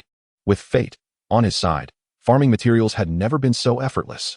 Looking at the familiar glow of the flame crystals, Su Qiu understood. Inside, there is the essence I desire. However, Su Qiu did not extract them immediately, but instead turned his gaze to what he most wished to see now, the new summoning card. Upon receiving those 20,000 experience points, Su Qiu had heard the heavenly system prompt. Ding. Congratulations, your experience has reached maximum value, successfully leveling up to 5. Ding. Your destiny star is detected to be 15, and you have been granted 15 free attribute points. Please allocate them promptly. Ding. Detection shows that your level has increased to 5. Card pack limit is now 1. Congratulations, you can now accommodate more summoning cards. With a thought, Su Qiu retrieved the second summoning card from his backpack. Summon Flame Dragon Lizard Swarm. Quality: Blue Excellent. Effect: Infuse magic power to summon a swarm of flame dragon lizards with ranged attack capabilities to assist in battle, compared to summoning a swarm of skeletal wolves. This flame dragon lizard summoning card is of one tier lower, being merely of blue excellent quality. Yet, under equivalent conditions, a blue excellent quality pet egg is already a highly sought-after treasure that summoners would pay exorbitantly for. Moreover, the number of flame dragon lizards that can be summoned with this card is limited to 4. The epic tier card of skeletal wolves divides its energy into 16 portions. Similarly, a card of excellent quality would split into 8. However, the blue excellent quality summoning of flame dragon lizards will only yield 4. Thus, it is evident that the combat power of the summoned flame dragon lizards will be no less than that of the skeletal wolves. Immediately, Suchio examined the attributes of the card for reference. Name: Flame Dragon Lizard.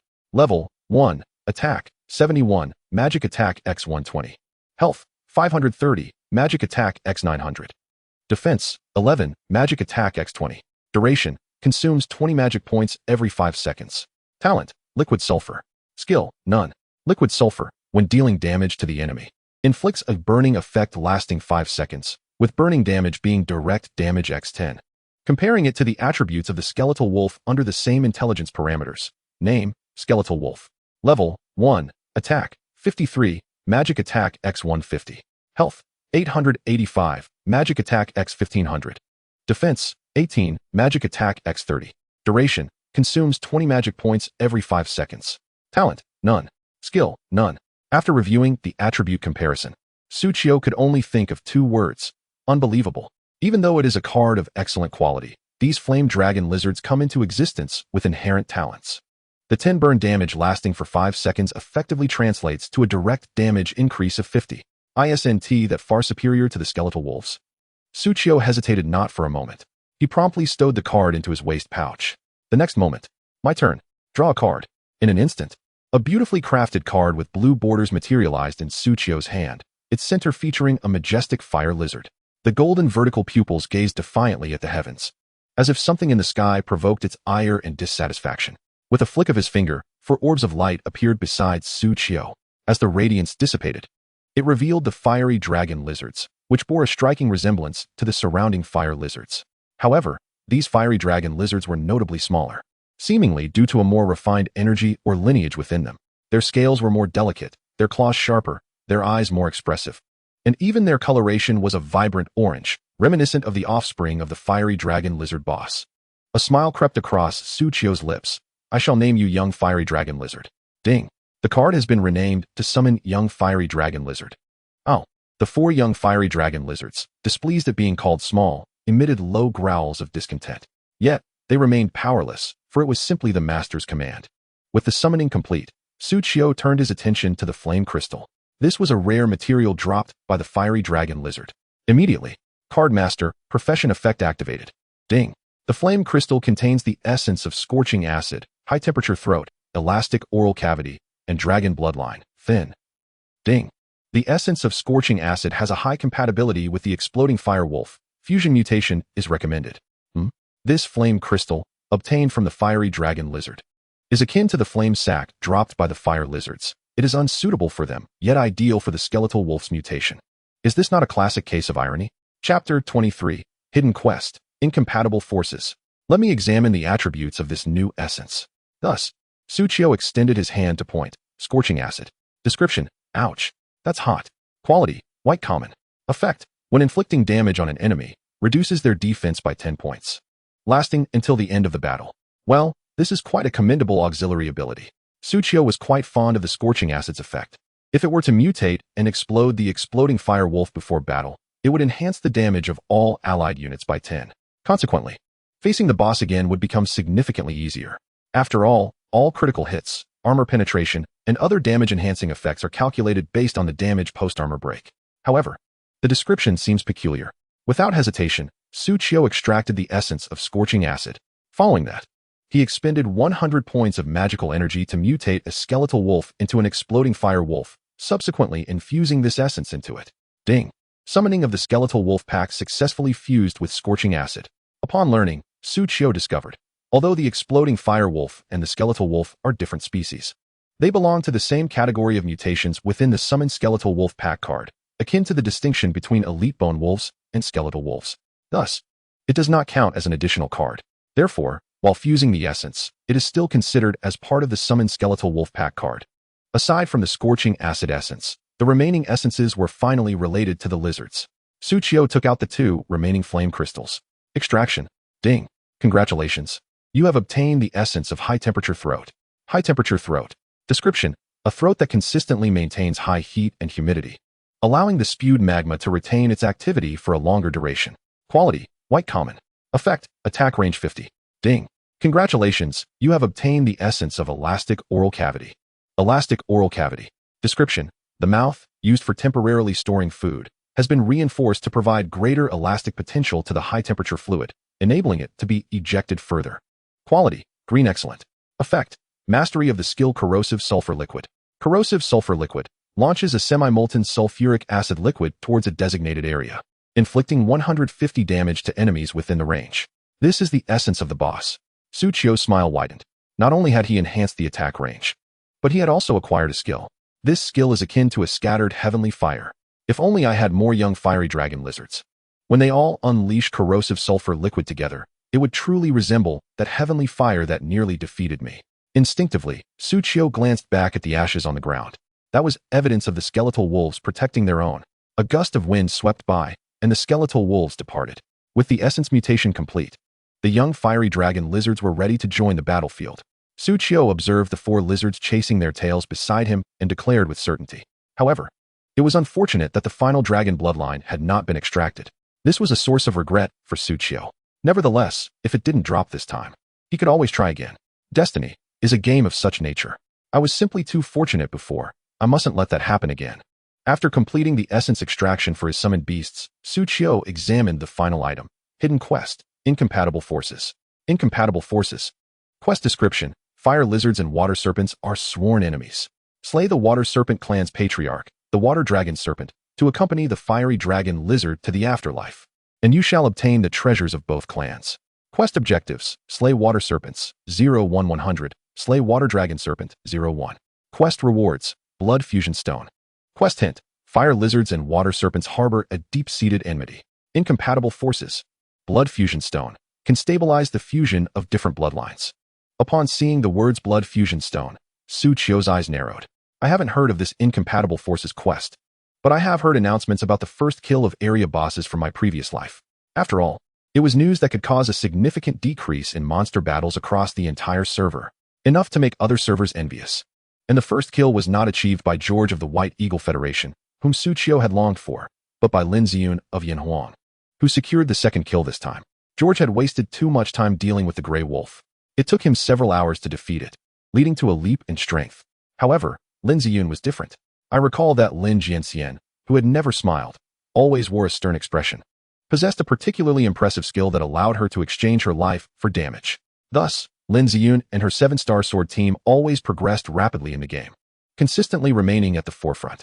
However, it was quite pleasing that George did not benefit from this. Suchio chuckled, recalling an old saying from Yanhuang. Seeing that kid lose money brings me more joy than earning money myself. As for the blood fusion stone, the treasures of both clans could only be explored after slaying the water serpent. Suchio made his decision and promptly commanded the young fiery dragon lizards. You all go and slay the fire lizards. We still need a few more flame sacks.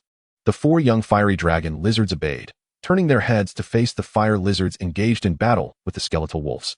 Then, their throats quivered. Their cheeks puffed up, and a mouthful of red viscous liquid was ejected. Spit, spit, spit, spit, with a series of 4 hissing sounds, accompanied by 4 globs of orange-yellow, high-temperature slime. A rather ungraceful arc was traced through the air, ultimately crashing down with precision upon the head of the fire lizard. The cries of roar echoed as the fire lizards, never before scorched, experienced this novel sensation, each one wailing in agony. Alas, if only I had some funds at hand, otherwise, I would surely upgrade the young flame dragons. The damage dealt was equivalent to a single basic attack of my own. Contemplating this, Suchio's smile faltered. Wait a moment. Does this mean I am the weakest link in this team? No, I must still be of some use. At the very least, this household cannot do without my presence, can it? With this thought, Suchio felt considerably more at ease. He then casually opened his attribute panel. It was time to allocate my 30 points of free attributes. Chapter 24, The Female NPC in the Novice Village. Agility 5, Constitution 5, Intelligence 20. In an instant, Suchio had completed the distribution of his 30 free attribute points. Never had he fought such a prosperous battle. His intelligence attribute surged from 59 to 79, a remarkable increase of 1/3. This also signified that the combat prowess of all his summoned creatures had been elevated by the same proportion.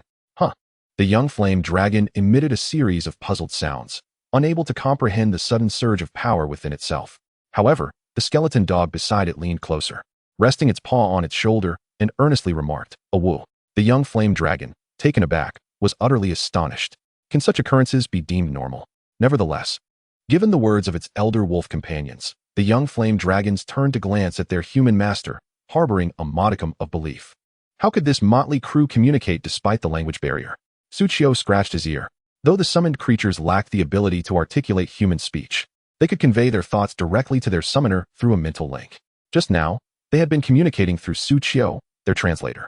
They treat me like a Wi-Fi connection. Suchio couldn't help but feel a mix of amusement and exasperation. Ding! Congratulations on successfully defeating Fire Lizard LV6, earning 147 experience points, 7 copper coins, and 1 flame sack. Ding! Fate triggered additional rewards. 588 experience points, 4x, 21 copper coins, 3x, and 6 flame sacks, 6x. Nice. 6 full drops. Suchio gleefully rubbed his hands together. When it comes to collecting materials, luck truly shines. Having already slain a dozen, he was not far from his target of 100 flame sacks. Rustling. Just then, Suchio's senses heightened as he detected movement from the side. The skeleton wolves, having just dispatched a fire lizard, also raised their heads alertly, gazing in that direction. Who could it be? As Suchio pondered, the shared vision of the skeleton wolves revealed the answer. A bald head suddenly emerged from the rocks, and upon seeing the skeleton wolves, it beamed with joy. Wow! ISNT that the wolf of the big shot. With that loud voice and that iconic bald head, it was none other than the leader of the Blood Wolf Brigade. Suchio raised an eyebrow, puzzled at his presence. What could he be doing here? Just then, other raucous voices chimed in. I told you, the big shot must be here. Can't you take care of the mage? What if we get separated? Shut up, mage. Hearing the cacophony of voices, Suchio frowned slightly. Have they all arrived? Yet, it wasn't a large group. Moments later, a dozen figures appeared in Suchio's line of sight. The bald warrior of the Blood Wolf, the brooding archer of Cold Wind, the sharp-tongued mage of Law Cloud, the beautiful assassin of Starry Night, along with their deputy captain and several trusted confidants. So, this is the anonymous big shot? So striking. My goodness, he is undeniably handsome. And yet, why do I feel he bears a slight resemblance to the captain of Aoshua? Don't be ridiculous. Does Aoshua even compare? Cold Wind Aoshua. What have I done? I haven't even spoken yet. The bald leader chuckled, rubbing his hands together as he addressed Suchio. Big shot. Did you happen to acquire anything you don't need from the boss? I have plenty of money. Raucous. What kind of speech is that? The brooding archer, with his high agility, swiftly approached Suchio, adopting a familiar and somewhat obsequious tone. We are here to lighten your load. Suchio's face momentarily reflected disdain. What kind of people are these? At that moment, Xia Yubing from the Starry Night Guild understood Suchio's confusion and responded. Thanks to you, the fire lizards have become easier to hunt than the rock boars. Moreover, with the fire lizards being at a higher level, the drop rates for items will also be greater, so we came to lead the team. After speaking, Xia Yubing offered a slight nod. I hope we haven't disturbed you. Suchio's expression stiffened at her words. Is it somewhat impolite to say that we have disturbed you at this time? Not bad. He promptly gestured, summoning 16 skeleton wolves and 4 young flame dragons to gather around him. This display left the summoner captain of the Starry Night Guild envious. Calling them forth and sending them away with such ease is so cool. Why can't my summoned creatures be this impressive? Just then, the slow-moving leader of Law Cloud arrived, slightly out of breath. Apologies, big shot. I'm late. Is there anything left that I can use? The bald leader shot him a glance. The big shot hasn't even mentioned selling yet. You're already eyeing his belongings. Such audacity. Law Cloud as thunder. After some negotiation, Suchio also learned the second reason these players sought him out. After all, face-to-face transactions could save them from paying taxes to Destiny, which was a hefty 10. That's right. The trading post is a scam. Not worth a dog's attention. Wouldn't it be better to give that spare cash to the big shot? Suchio, weren't you the one who was the most eager to snatch everything back then? Just to think. The ever-burning staff. A green excellent quality item. It can enhance fire attribute skill damage by 20, 30, 000. Will the big shot sell it? The scaled fire shield. Oh my. A divine piece of equipment. It reflects fire attribute damage upon being attacked. Why am I not a knight? I'll take all 40 fire arrows. Just name your price, boss. What are you?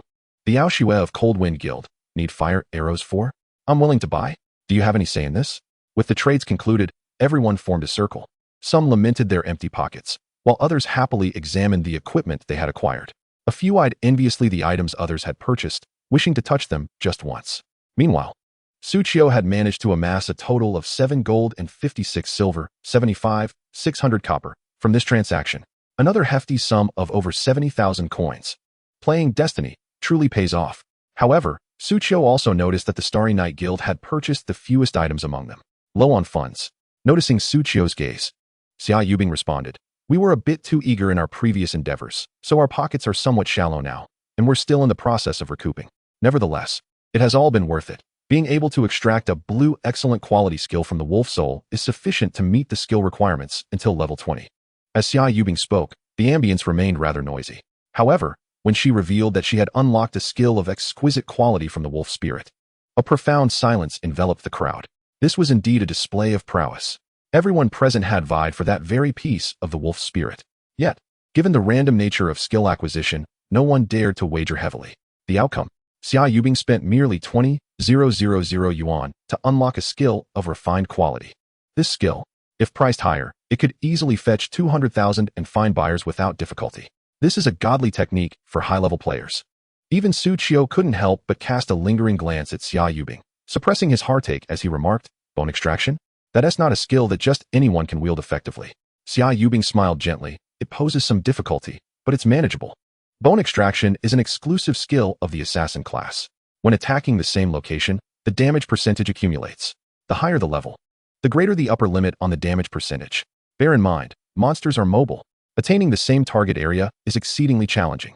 The higher the quality of bone extraction, the more wounds it can inflict simultaneously. For ordinary players, such a skill would be a sheer waste of a skill slot. Yet for a high-caliber player like Xia Yubing, it is akin to a grandmother blowing her nose, an effortless task. No, rather, it could be likened to adding wings to a tiger. By the way, I almost forgot to mention something." The bald man, with his furious claws, feeling envious after handing over the scale fire shield to the vice captain, attempted to establish his presence before Suchio, saying, "Boss, I wonder if you've seen the news. A female NPC has appeared in the novice village." Chapter 25 introduces yet another type of ranged attacking monster. A female NPC? A spark of realization flashed through Suchio's mind as if he had grasped something significant. Was this female NPC dressed in the attire of the Church of Light? Upon hearing Suchio's response, the bald man's smile faded. It turned out the boss was already aware. Hanfeng Aoshue glanced at the bald man and, with head held high, responded, "Huh? What does the boss not know? You might as well give up on your petty thoughts. Aoshue, I declare you a celestial being." Ignoring the commotion that had erupted once more among the team leaders, a tempest of ideas began to swirl in Suchio's mind. The NPC for that hidden quest in the novice village had appeared. As long as the collected materials are presented to the NPC of the Church of Light, a hidden quest could be obtained. That is the only hidden quest in the novice village. With this thought, a smile crept across Suchio's lips. However, that female NPC did not utter a word. At this moment, Xia Yubing, feeling a slight numbness in her long legs, changed her sitting position and spoke. "We attempted to negotiate with her, but perhaps due to her severe injuries, she is quite wary of us travelers, only occasionally engaging in conversation with the villagers who believe in the Church of Light. Currently, she has taken residence in the village's VIP room, and we can only send someone to observe her discreetly." As she spoke, Xia Yubing looked at Suchio. "Do you have any suggestions?" It was evident that the sudden appearance of the female NPC piqued the interest of the guild leader. They were unsure how to initiate interaction. Not only Xia Yubing, but several other guild leaders also turned their gazes towards Suchio, their faces brimming with anticipation. Suchio understood then. These individuals, aside from slaying monsters and trading, had a primary objective: to extract information from him. However, he indeed had some insights regarding that NPC. The injuries on that NPC should be emanating black mist, right? Upon hearing Suchio's words, the guild leaders straightened in their seats, suddenly alert. A breakthrough. The bald man shifted in his seat, leaning forward, eager not to miss any detail. Indeed, the mage adjusted his glasses, recalling the specifics, not just black mist. Although we cannot see her health bar, we can still sense that her condition is quite poor, likely gravely injured. Suchio nodded, scratching his head. His face contorted in pain. "I participated in the internal test. I have some recollections, but it's been so long that some details escape me, as you all know. Destiny has been in circulation for several years, and the content is extensive, making it somewhat distant. Aoshua nodded discreetly. No wonder the boss is so formidable. It turns out he is an exceedingly rare internal tester. The bald man's face fell in disappointment. You can't recall? What do we do then? The mage slapped the bald man on the back of the head and, with a grin, leaned closer to Suchio, secretly slipping him a gold coin. Boss, do us a favor and think a bit harder. In full view of everyone, Suchio discreetly accepted the coin, his expression brightening. Ah, I remember now. The bald man and Aoshua exchanged glances, their expressions mirroring the collective realization. The others were equally astonished. Xia Yubing furrowed her brow slightly as she observed this scene, biting her lip but remaining silent. Let us continue contributing materials to the novice village, Suchio stated. Whether they are monster materials or construction supplies, let us dedicate them to the village. After all, the village chief believes in the Church of Light, so mindlessly boosting the village's contribution level should suffice. Once the NPC recovers, she will issue quests. Upon hearing Suchio's information, the others were suddenly enlightened, as if a veil had been lifted. Wasn't this the same task the boss had previously instructed us to undertake? The boss isn't just leading us on, right? Whispering, Thunder, did you waste your money? Whispering, nonsense. You still don't get it? This indicates that the boss was already laying the groundwork back then. The boss had never mentioned the hidden quest before, yet had already conveyed the solution to us. It was our failure to comprehend. Indeed, when I noticed the NPC's connection to the village chief, I should have realized it. How did I not think of that? Damn it. Spending all this time with you fools has cost me dearly in terms of intelligence tax. Observing the guild leaders once again speculating about his divine intentions, Suchio maintained a placid demeanor. Ah, yes, that's exactly what I was thinking. Then, boss, we shall not disturb you any longer. The guild leaders, accompanied by their respective subordinates, stood up, preparing to depart. Having been away for quite some time, we should continue hunting with our teams. After bidding farewell to Suchio, the guild leaders turned towards their respective guilds. Following their departure, Suchio also rose from the warm stone block. The female NPC was nowhere to be seen within the room, indicating she would likely reappear at dawn. He then gazed towards the deepening sky in the east. He aimed to gather the final serpent gallbladder before daybreak, summoning his familiar with a wave of his hand. He set off towards the serpent pool in the south. Water serpent. Description: a serpent that thrives in water. Level 7, attack 240. Health 2000. Skills: slip through gaps. Cold poison. Slip through gaps. Description: look, this slippery creature is exactly that. You should not venture inside. Effect: increases critical hit rate. Cold poison. Description: can you withstand this temperature? Effect: reduces enemy movement speed after taking damage. Much like the fire lizard, this too is a creature that excels in ranged attacks. Suchio took a deep breath of the damp air, expressing his disdain. Moreover, it easily lands critical hits and slows down enemy movement. I must say, the water snake undoubtedly lives up to its reputation as the final monster of the novice village. Its strength is commensurate with the challenge it presents.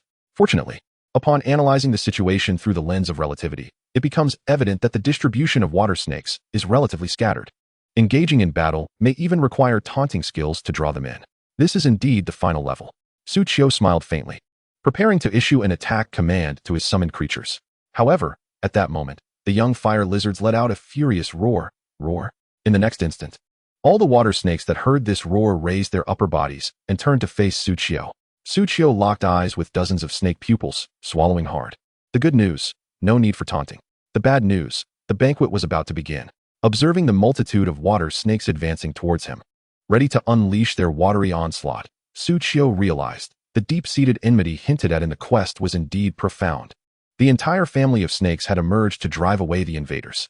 Yet, Suchio felt no fear whatsoever. He was ready to attack. With a grand gesture, he tossed several gold coins into the air. Ding! Successfully consumed 10 silver coins, 1,000 copper coins. Card summoned young fire lizard leveled up to level 2. Ding! Successfully consumed 40 silver coins, 4,000 copper coins. Card summoned young fire lizard leveled up to level 3. Ding! Successfully consumed 1 gold coin, 10,000 copper coins. Card summoned young fire lizard leveled up to level 4. Ding! Successfully consumed 4 gold coins, 40,000 copper coins. Card summoned young fire lizard leveled up to level 5. The 4 young fire lizards besides Suchio, brimming with enthusiasm, instantly expanded in size several folds. Their appearance became even more majestic, their bodies adorned with deeper hues. The firepower was ready. Suchio gazed at the swarm of water snakes, a smile curling at the corners of his mouth. Fire away. Chapter 26, Water Dragon Snake, defeated. Roar. Boom, boom, boom, boom. Hiss. Under the twilight, the once damp and silent snake pool echoed with the sounds of a fierce battle. Corrosive sulfuric liquid. Upon hearing Suchio's command, the young fire lizard spat towards the sky once more. They then accurately struck the cluster of water snakes amassed behind the skeletal wolf line. Meanwhile, Suchio conjured a magician with his left hand while transforming a recently revived skeletal wolf into an explosive fire wolf with his right. Go. In an instant, the magician and explosive fire wolf dashed into the fray, further shattering the already crumbling enemy line. Although the water snakes outnumbered and outmatched Suchio's summoned beasts in both quantity and quality, under Suchio's dynamic and tactical approach of retreating while attacking, it was always the water snakes that bore the brunt of the damage. Thud, thud, thud. After downing a potion of magical recovery obtained for free from another guild, Medium, Suchio couldn't help but let out a satisfied burp. This recovery amount paled in comparison to larger potions. In the current battle, which consumed mana at a rapid pace, he could hardly keep up. After all, with the additional young fire lizard summoned, the mana required to maintain the summoned beasts had doubled. The natural rate of mana recovery was proving insufficient. Once back in the novice village, he would need to purchase more large mana recovery potions. Bigger ones are definitely better. However, battles come swiftly and depart just as quickly. Due to the enemy's pursuit of the fire lizards, all the monsters had become entangled in Suchio's poles. The magician's slowing effect was not merely for show. Before long, Suchio had amassed a plethora of monster materials. Among them was naturally, ding. Detected material snake gallbladder contains essence of viscous slime. Viscous slime. Quality, white ordinary. Effect, lowers enemy's movement speed upon attack. Ding. Detected material snake gallbladder contains essence of snake venom. Snake venom. Quality, white ordinary. Effect, inflicts additional damage to the enemy with a poison effect lasting 5 seconds. With poisoning damage being direct damage x10. Ding. Essence of viscous slime is highly compatible with young fire lizard card. Ding. Essence of snake venom is highly compatible with skeletal wolf pack card. What is there to hesitate about? Extract. Instantly. The snake gallbladder in Suchio's backpack transformed into powder and vanished. In the next moment, all the skeletal wolf's sharp fangs and claws were coated with a layer of toxic black film. All the young fire lizards secreted a sticky substance laced with neurotoxin from their salivary glands. The ensuing battle tilted overwhelmingly in their favor. Suchio's army no longer needed to retreat while fighting. They charged headlong into the fray. This bewildered the water snakes. Why would a wolf possess snake venom? And venom that was even more potent than theirs. Yet they were not snake wolves. Snake venom cannot stack. It requires 5 seconds to maximize damage. Thus, Suchio's commands to his summoned beasts were simple. Now that they had the upper hand in battle, and with the skeletal wolves in greater numbers, they merely needed to switch targets after each attack to maximize their damage output. Before long, the water snakes were entirely annihilated. After Suchio gradually healed everyone with the priestess, he proceeded toward the deepest part of the snake pool. Ding. You have disturbed the sleeping boss water dragon snake. It is now very angry. With the sound of a system notification ringing out, a long, serpentine roar echoed from the depths of the snake pool. The boss has arrived. In the next instant, a black, giant python, measuring 10 meters in length and as thick as a stool, slowly slithered out from the snake pool. Unlike ordinary water snakes, this enormous black serpent had developed fin-like appendages on either side of its neck that expanded and contracted with its breath, giving it a fearsome appearance. Hiss. Water dragon snake. Description: the king of water snakes, an arch-nemesis of the fire lizard, severely weakened after battle. Level 10. Rank: Black Iron Boss. Attack: 500, injured. Life: 40,000, injured. Skills: Seamless Infiltration, Cold Venom, Molt, Egg Laying. Refresh: 12 hours, respawns 12 hours after death. Seamless Infiltration. Description: can't get in. No matter how you think, you can't get in. Effect: increases critical hit rate, increases critical hit damage. Cold Venom. Description: I am scared of the cold. Effect: reduces enemies' movement speed and attack speed after taking damage. Molt. Description: I just molted, don't. Effect: when receiving a fatal blow, restores 10 maximum life, but adds a sensitivity effect, increasing damage taken by 10. Egg Laying. Description: I just love laying eggs. Effect: for every 5 life lost, lays eggs and summons 1 water snake to assist in battle. The snake eggs can be destroyed. Familiar attributes: the water snake truly lives up to its name. Suchio conjured a full card, preparing for battle. Dawn was approaching. It was time for it to perish. Gazing at the towering snake head, which stood 3 meters high, Suchio no longer held back. Attack. In the next moment, the skeletal wolves charged at the water dragon snake. while the young fire lizards opened their mouths, unleashing their fiery liquid upon the water dragon snake. Sizzle, sizzle, sizzle. The skeletal wolves lunged forward with reckless abandon, clawing and biting. 122, 125, 128. With just a single strike, 5% of the water dragon serpent's health was obliterated. Truly, Unity acts as a divine buff against bosses. Hiss. The damage inflicted roused the water dragon serpent from its slumber. These skeletal wolves are undeniably formidable. Naturally, the boss would not remain idle. It immediately twisted its form, and from the tip of its tail sprouted a colossal egg, towering at a meter high. The serpent egg. Description: after 30 seconds, it will hatch into a level 5 water serpent. Destroy the egg to secure victory. Attack: 0, defense: 50, health: 5,000. A visible menace. Instantly, Su-Chi allocated a portion of his forces to handle the demolition duty while he, alongside the majority of his remaining summons, continued the onslaught against the serpent. Roar. The young flame dragon lizards emitted a furious roar, channeling their energy. 2A, 2A, 2A, 2A, 300, 300, 300, 300. Su-Chi was pleasantly surprised to discover that the damage dealt by the young flame dragon lizards doubled upon breaching the serpent's defenses. Ah, this is the essence of vengeance. With a slight smile, Su-Chi was immensely satisfied with the situation. It was akin to utilizing 4 young flame dragon lizards, as if they were 8. Thanks to the remarkable damage output of Su-Chi's summoned creatures, the serpent egg was swiftly shattered. Moreover, under Su-Chi's command, as soon as the egg broke, the water dragon serpent's health plummeted to 90. Hiss. It immediately laid another egg. Su-Chi, well-versed in this process, continued the demolition. If other players were to witness this scene, their eyes would widen in disbelief. The water dragon serpent's design was not intended for solo players. Its ability to spawn eggs was precisely to disperse player forces. Yet, Su-Chi was controlling the rhythm of the damage with the aid of his summoned creatures. He toyed with what could be considered the mightiest boss of the novice village. How elegant, indeed. Once Su-Chi mastered the tempo of battle, diminishing the water dragon serpent's health felt like child's play. 34120400000, 853.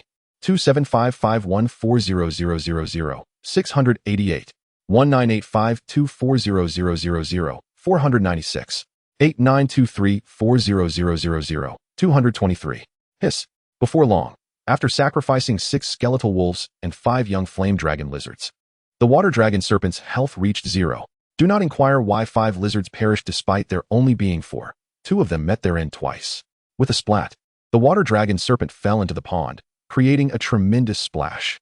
However, as the water soaked its surface, the water dragon serpent suddenly surged to life once more. In a flash, the serpent twisted, shedding a layer of skin. Its health instantly recovered by 10. Yet, against Su-Chi's already transcendent summoned army, it was still insufficient. Hiss. The water dragon serpent, born anew only to perish again, collapsed once more. This time, it lacked the strength to rise again. Meanwhile, Su-Chi basked in the morning sunlight. Ding. Destiny announcement. Ding. Congratulations to the traveler for being the first player to slay the regional boss, the water dragon serpent. Reward: 30,000 experience, 30 silver coins, and 300 prestige with the Church of Light. Ding. The first death of a regional boss has occurred. The combat power of the flame bright water serpent has decreased by 10, and the combat power of the water serpent in Novice Village number 11451 has decreased by 20. In just one night, Su-Chi had slain a total of 3 bosses, a feat that sent a minor shockwave through Destiny. Chapter 27. The emergence of 100 attributes in reality. Wait, did I just read that correctly? Another announcement is up. I haven't even killed a single gray wolf. Yet this esteemed player has already dispatched 3 bosses. Thank you, Destiny, for allowing me to once again feel the chasm between myself and the elite. Is this the prowess of a high-ranking guild? At this stage, without a well-equipped and strategically adept team, defeating a boss is impossible. Is there a possibility that the 3 anonymous players are actually 3 different individuals? Therefore, does any guild want me? If not, I'll inquire again later. Countless esports enthusiasts, upon waking, were met with astonishing news, a miracle of 4 announcements in one night. Real esports, directly showcasing the face. Flame Bright is truly impressive. Non-similar names. The ancient Marshall Lin family confirms that the Supreme Gaming Pod has been pre-selected and bound to the family head, Lin Ziyun. The Earth Federation has confirmed 4 out of 9 Supreme Gaming Pod holders. Shocking. Is there a second hidden Supreme Pod player in Flame Bright? The rise of Flame Bright esports begins with Destiny, earning gold daily. A certain battle group in the Bloodwolf Guild recoups their investment in a single day. Magic Lettuce Strategy Guide. Minimum configuration for 3 players to defeat Grey Wolves. Anonymous player is a hidden profession, necromancer? These headlines, dominating the charts, equally captivated countless ordinary individuals outside the gaming sphere. Playing games without spending money is one thing, but earning money too? Are the monsters in Flame Bright easier than those in other countries? I did receive a helmet yesterday. Perhaps I should give it a try tonight. Defeating a monster is roughly worth $2. It seems intriguing, almost like a part-time job, with the announcements promoting it. The number of players in Destiny soared to new heights. The one who created this miracle, however, found himself momentarily dazed as he glanced at the system prompt. Ding. You have played continuously for 12 hours. It is advised to log off and rest. Reminder, your strength in the game is ultimately illusory. Indeed, it is time to rest. Wait. Su Chi suddenly recalled something and hurriedly checked his physical condition in reality. Hiss. Just as he suspected, he had lain flat throughout the entire night without moving. In the sweltering summer, not only would his back break out in rashes, but if he didn't move soon, he might develop bed sores. Immediately, Su Chi gathered the multitude of items strewn about and dashed towards the novice village. Players should ideally log off in a safe zone. Otherwise, upon logging back in, they might encounter wild monsters, enemies, or other hostile entities. As a young man venturing outside, one must ensure their safety. Upon returning to the novice village, Su Chi logged off with peace of mind. The moment he logged off, Su Chi felt as though he had been thoroughly beaten. His muscles were stiff, aching, tingling, and cramping. Su Chi recognized this as his body's forced reboot function. Without it, his blood circulation would falter, leading to potential necrosis. Almost forgot. Non-gaming pod players lack the luxury of massage beds and nutrient solutions, making extended online time unfeasible. Although he possessed a tail-end serpent ring, he was still a thorough non-gaming pod player. Discomfort is to be expected. Su Chi stared at the slightly yellowing ceiling. His face contorted in pain as he pondered. I must definitely invest in an affordable gaming pod. At least next time, I won tea. Just as Su Chi endured the discomfort while contemplating what type of gaming pod to purchase, a wave of warmth suddenly coursed through his right hand. A warm current instantly coursed throughout his body. Wherever it reached, all discomfort vanished without a trace. What a delightful sensation. Su Chi rose from his bed, clenched his fist, and found no numbness. Is it healed? Moreover, this warm flow did not rush forth uncontrollably. Once Su Chi's body had fully recovered, the warmth quietly dissipated, as if nothing had transpired. What a miraculous revival, O Master Jia. However, this warmth seemed to have restored more than just his physical form.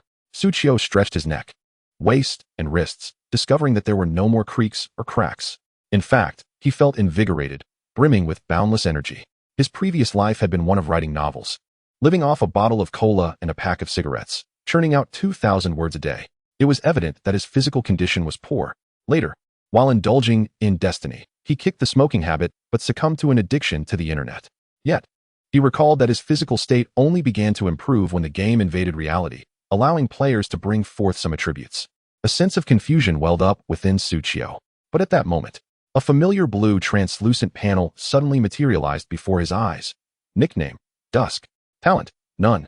Occupation: none. Attribute 1. Strength 15, Agility 25, Constitution 35, Intelligence 60. 30 points of free attributes available for allocation. Attribute 2. Attack 1566, Physical and Magical. Defense 17, Life 350, Magic 600. Cards: none. Skills: none. Isn't this my attribute from Destiny? How did it all come out? Su Chi couldn't help but gasp, then turned his gaze to the ring on his finger. Could it be that those who possess the Ring of Destiny can prematurely bring game attributes into reality? It should be noted that players could only begin to extract attributes 6 months later, on New Year's Day. From that point, players would gradually be able to bring out attributes, items, and equipment. But prior to that, on New Year's Eve, monsters from Destiny would first appear in the real world. Coupled with the complete failure of human technological products, the entire Earth Alliance would plunge into a prolonged state of chaos. At that moment, everything in reality would be reallocated. This would be the greatest New Year's gift in human history. Yet, here I am, having brought attributes out 6 months early. Even my weakest strength exceeds that of an ordinary person by threefold.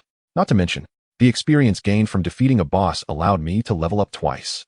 Currently, I still have a full 30 points of unallocated attributes.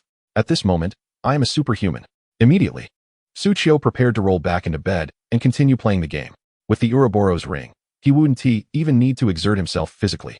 Wouldn't this lead to an effortless domination in Destiny? Bang! But at that moment, a muffled sound echoed from the wooden door of his rental room. It seemed something from outside had bumped against it. What could that be? Suchio approached the door, pulled it open, and discovered it was blocked, preventing him from exiting. A few workers were struggling to maneuver a civilian gaming pod. After all, he resided in a shared apartment, and the living room was partitioned. The hallway was quite narrow, making it a monumental task to transport items. Oh no, excuse me. Just in front of Suchio, a short-haired young man, clad in an oversized gray t-shirt and shorts, was also laboriously lifting one corner of the gaming pod. Startled by the opening door, he quickly turned to Suchio and apologized, then cautiously continued to assist his colleagues. His slender arms and legs, clad in oversized slippers, shuffled along slowly. Recognizing his face, Suchio recalled. This was his neighbor in the shared apartment, though they had rarely met.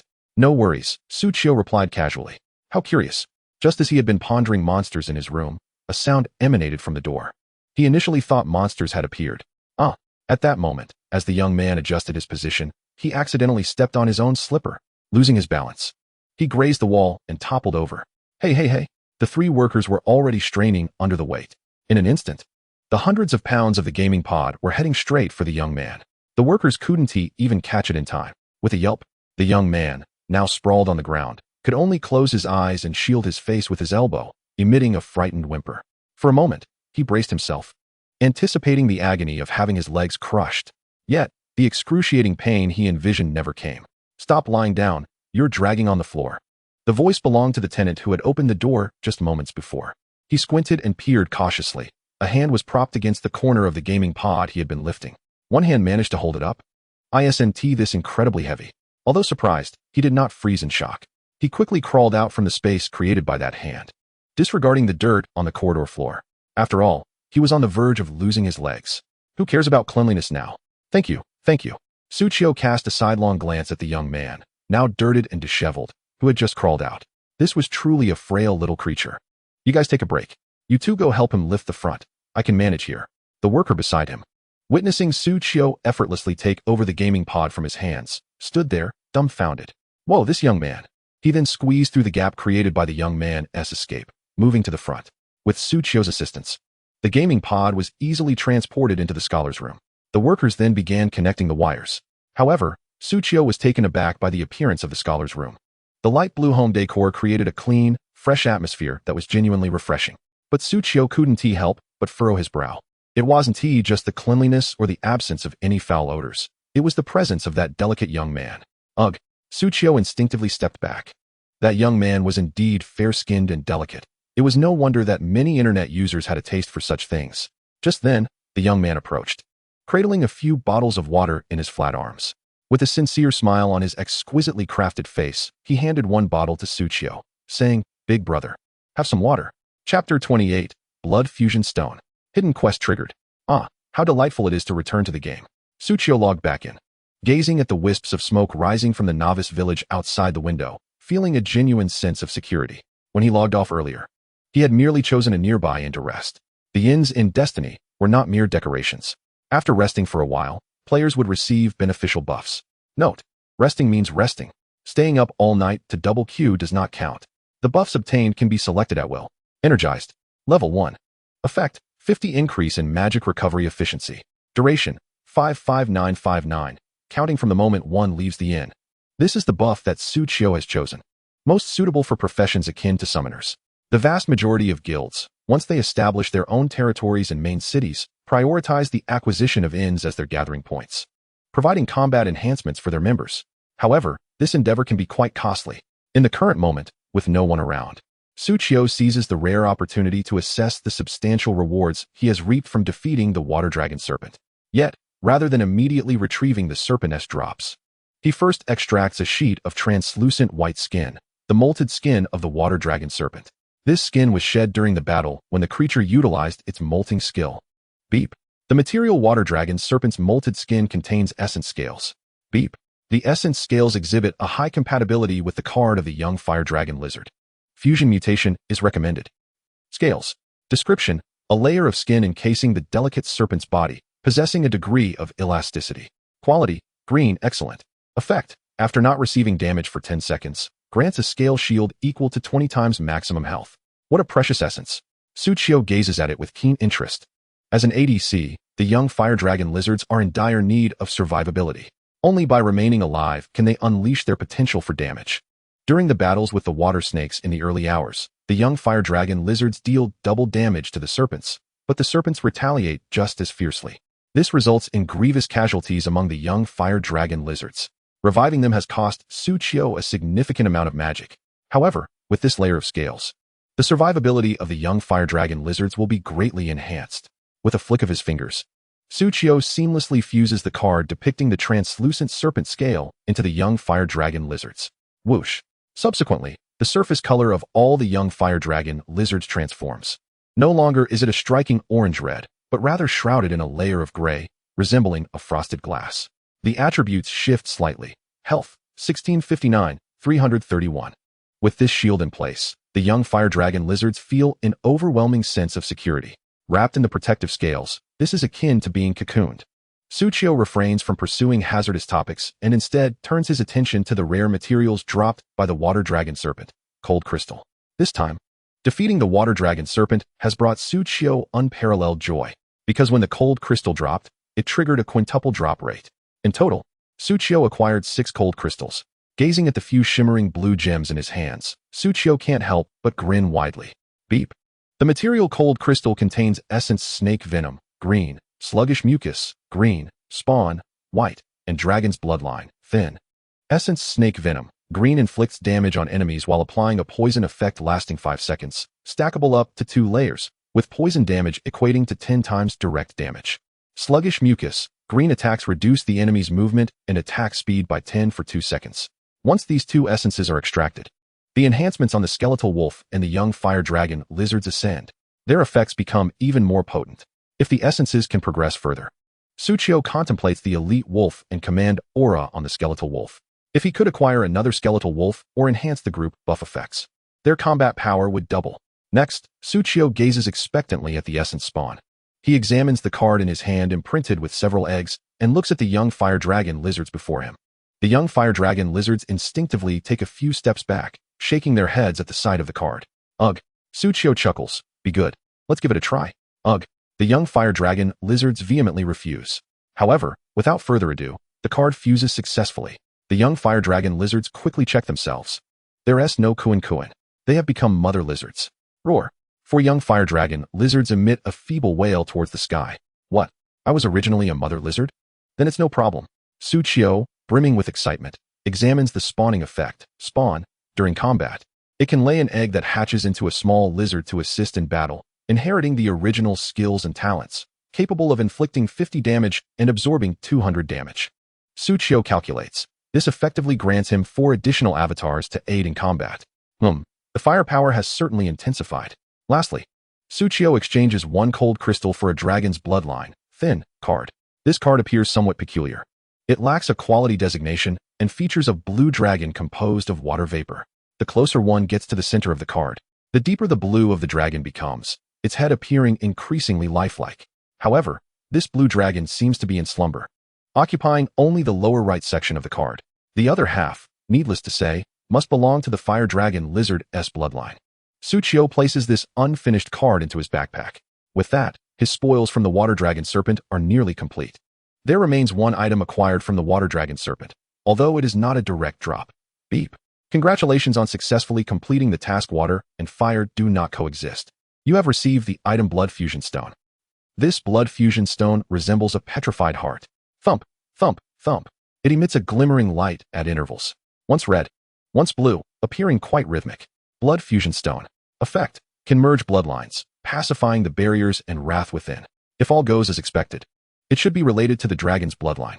After placing the stone back into his backpack, Suchio stretches languidly. Today is yet another day brimming with vitality. Just then, the scenery outside the window begins to change. A beautiful woman clad in a loose, pure white robe, exuding a sense of sanctity, emerges from a luxurious inn. Above her head shines a prominent name, White-Robed Bishop Catherine. The church's white robe, adorned with azure swirling patterns, conceals Catherine's figure. Yet her exquisite features reveal her to be quite the stunner. Her figure? Irrelevant. All that matters is her ability to engage in dialogue for quest giving. Upon seeing her attire, Suchio is certain she is the NPC that triggers hidden quests. Chapter 29. You wouldn't want to delay the city's defense due to your own injuries, would you? Bishop Catherine, I revere the Church of Light. Could you grant me a quest? Beautiful lady. You see my ID has been changed to Believer of Light. Granting me a quest isn't too much to ask, is it? Sister, a little favor, please. Silence envelopes her. How aloof. How charming. This NPC unmistakably embodies the role of a priest, with ample healing capabilities. One cannot help but notice how voluminous her attire is. As Catherine steps out of the inn, a throng of players gathers around, eager to embark on a unique quest. Her attire distinctly sets her apart from the villagers. In the context of a novel, she undoubtedly fits the archetype of an NPC who dispenses hidden quests. However, despite their spirited calls, their throats dry and voices hoarse. Catherine remains seated on a white wooden bench, basking in the sun. Encircling her is a translucent white spherical barrier. The players found themselves unable to approach, allowing Catherine to bask in the morning sun. Suchio stood behind the crowd, feeling utterly helpless. This was the soundproof barrier established for the clergy during their retreat. She couldn't hear a thing. It seemed a strategy was needed to accept the quest. Just then, Catherine appeared to sense something, suddenly opening her eyes. Her bright azure-violet gaze locked onto Suchio. Wow, she is awake. Such captivating eyes, reminiscent of sapphires. Brothers, I rose too early and lack energy. I'll log off for now and brew a cup of hand-poured coffee to invigorate myself.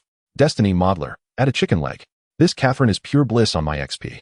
Amidst the frenzy of the crowd, Catherine, having opened her eyes, gracefully stood and began walking towards a particular direction.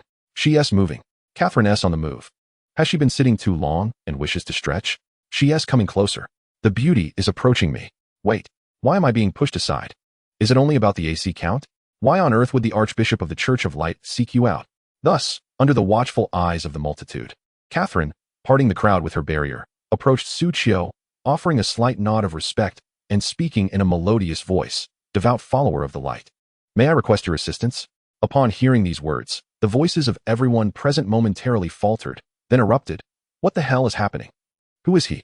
Why would my beloved Catherine ask him for help? It hurts. So painful. Only Suchio, standing opposite her, smiled gently, understanding the situation. This was the effect of his reputation within the Church of Light. Possessing a substantial 600 points of prestige with the Church of Light was tantamount to being considered one of their own. Even a typical devotee of the light, having followed the deity for decades, might not amass so much prestige.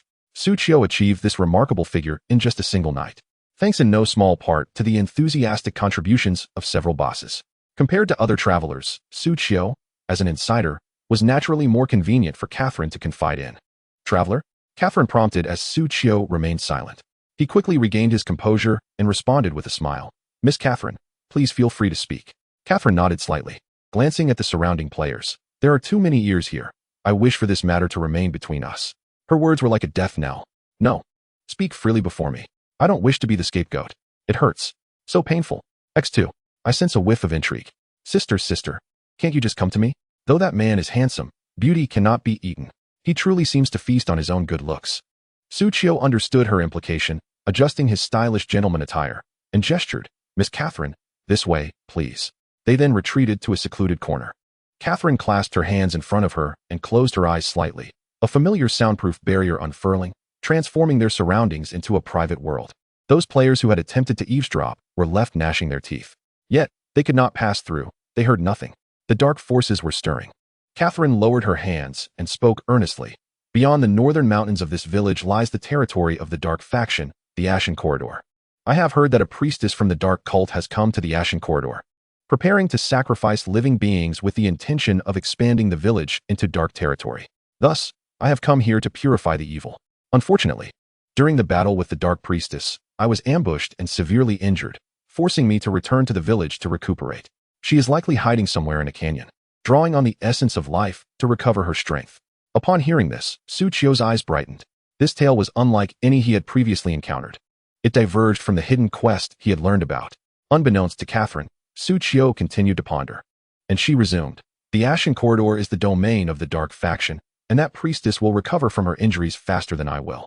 When that time comes, she will lead an army of the undead to besiege the village. We cannot afford to sit idly by thus. Catherine turned to Suchio, her expression serene as she smiled. I hope that as a fellow devotee of the light, you will venture to the Ashen Corridor to assess the composition of the undead forces. This will aid me and the village chief in our preparations for the impending siege. Will you assist me? As she finished speaking, several options immediately appeared before Suchio. A. Unwilling. No interest. Let it be. Catherine S. Favor. Church reputation. B. That S. The Ashen Corridor. I require additional compensation. Church reputation. C. Very well. I shall scout that area. Catherine S. Favor. Church reputation. D.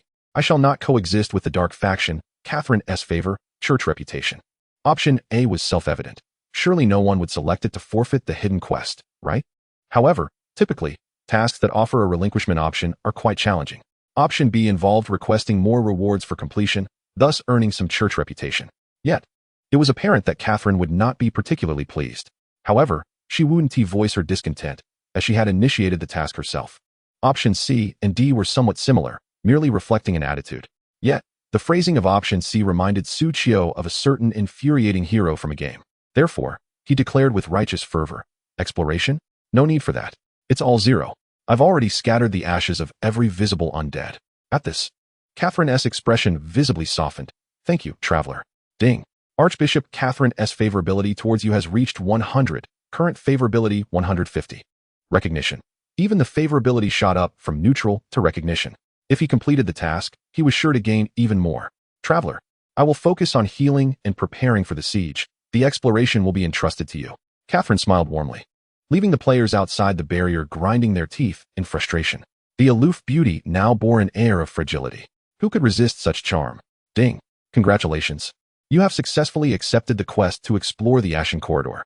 Ding. Your option is D, evaluating task difficulty. Ding.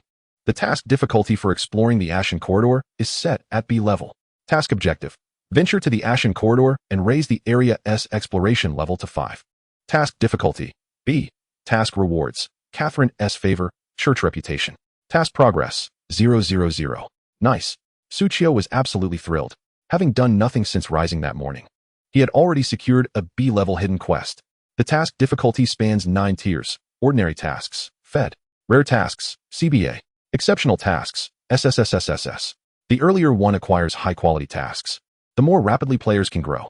In the absence of extraordinary encounters, an ordinary player can expect only to undertake mundane quests throughout their lifetime. The beginner quests, spanning 4 stages, merely amount to an F rank. It is evident how arduous it is to secure superior missions. To attain rare quests, one must ingratiate themselves with various elite factions, cultivate interpersonal relationships, or rely on sheer luck. As for quests of S rank and above, best to retire early and dream, for anything is possible in dreams. Thus, when Suchio received a B rank quest on the very next day in Destiny, he felt as though he'd been graced with a stroke of good fortune akin to a beautiful woman descending from the heavens. However, Suchio sensed that his joy could be further amplified. With a smile gracing his face, he leaned towards Catherine and softly remarked, Miss Catherine, surely you wouldn't want your injuries to hinder the defense of the city, would you? Chapter 30, The Ashen Corridor. Traveler, what brings you to such thoughts? Catherine tilted her head to gaze up at the traveler who stood a head taller than herself. Suchio merely smiled, retrieving an item from his backpack and presenting it to Catherine. I believe I can contribute more to the Church of Light. Catherine, puzzled, extended her hands to receive the cloth bag. Upon peering inside, her azure violet eyes widened in shock. What is this? The bag was brimming with monster materials. These were the very materials harvested from the creatures surrounding the novice village. Catherine silently regarded Suchio. If her memory served her correctly, this batch of travelers had only arrived yesterday, yet he had already vanquished those 4 formidable creatures by the village. Indeed, he had slain them tenfold. According to records, travelers typically completed their quests by the 3rd day, at which point village leaders would document their names and report the top performers to the church for special recognition. But now, not only had the village leader failed to report, but not a single name had been submitted from any village across the entire continent of Terra. A genius. Catherine could only reduce her assessment of Suchio to 2 words, an extraordinary genius. Such brilliance must not be swayed by the forces of the dark cult. It must be secured under the aegis of the Church of Light. No, it must be safeguarded by the Wind Elf branch. The Church of Light is home to the 4 elemental spirits of wind, fire, water, and earth. Though they are all part of the Church of Light, the branches often engage in subtle rivalries. Suchio observed Catherine, who was staring at him in speechless awe, and felt a twinge of confusion. Why was she silent? Had she encountered a glitch? He thus prompted her, Miss Catherine? Apologies, Dusk. I lost my composure, Catherine responded, her gaze towards Suchio now ablaze with fervor. Ding. Cardinal Catherine S. affinity for you has increased by 50. Current affinity, 200. Recognition. Suchio. Although he was unaware of what had transpired, he was pleasantly surprised to gain 50 points of affinity. Gaining affinity with NPCs was notoriously challenging. Moreover, Catherine had even addressed him by his game ID. Were it not for her mention, Suchio might have forgotten that his game ID was Dusk. Your prowess has not gone unnoticed. Indeed, with your capabilities, you are more than capable of undertaking greater endeavors, Catherine remarked with a slight nod, accepting the package, her smile radiating warmth. I believe that should greater opportunities arise, you will seize them. Suchio humbly shook his head. Miss Catherine, you flatter me. Opportunities of your magnitude are beyond my grasp. Of course, you would find them equally elusive. At that moment, Catherine's smile diminished as she replied, as you previously stated, my injuries will undoubtedly affect the defense of the city. Upon hearing these words, Suchio silently nodded. Catherine spoke a truth that aligned with the narrative of his past life. The novice village would trigger a defense event between the 3rd and 5th days. By that time, the elite players would have already obtained the qualifications to leave the novice village for the main city, and most would have departed. Those who remained were primarily casual players, rendering the defense of the novice village less viable. Should players participate in the defense and fail to hold the line, they would face penalties in levels and attributes. This would lead to an even smaller number of players willing to defend the novice village. Some novice villages had even witnessed the demise of the bishop due to their inadequate defensive capabilities. Sighing inwardly, Suchio lamented the plight of the players from the light faction at the outset. But if I can swiftly recover from my injuries, I can protect the village and save more lives. At this juncture, Catherine continued, Dusk, there exists a unique plant known as the mandrake flower in the Ashen Corridor. It thrives in areas steeped in necrotic energy and possesses an inherent ability to purify such energy. This herb could aid in my recovery, so please collect as many as you can. Upon hearing this, Suchio understood. Wasn't it simply a matter of gathering materials? This was well within his expertise. Ding. Congratulations. You have successfully accepted the quest to collect mandrake flowers. Ding. The difficulty of the quest to explore the Ashen Corridor is F rank, with potential rewards increasing based on the quantity of mandrake flowers collected. Quest objective. Proceed to the Ashen Corridor and collect mandrake flowers. Quest difficulty, F. Quest rewards, affinity with Catherine, reputation with the Church of Light. Quest progress, 0, how splendid. A task that can be commenced and concluded at will, with a high degree of freedom. Moreover, the rewards could be upgraded. This is a private commission, Catherine said with a gentle smile. The Wind Elf branch of the Church of Light is never stingy in its generosity towards friends. Hearing Catherine emphasize the word wind, Suchio couldn't help but chuckle. Why the emphasis on her own faction? Yet in the next moment, he witnessed Catherine clasp her hands in a prayer-like gesture, her eyes closed. Ding. Cardinal Catherine has bestowed upon you the blessing of holy light. Blessing of holy light. Effect. You and your summoned creatures recover an additional 10 health points per second. Wow. An automatic healing buff. This was an invaluable gift for his summoned companions.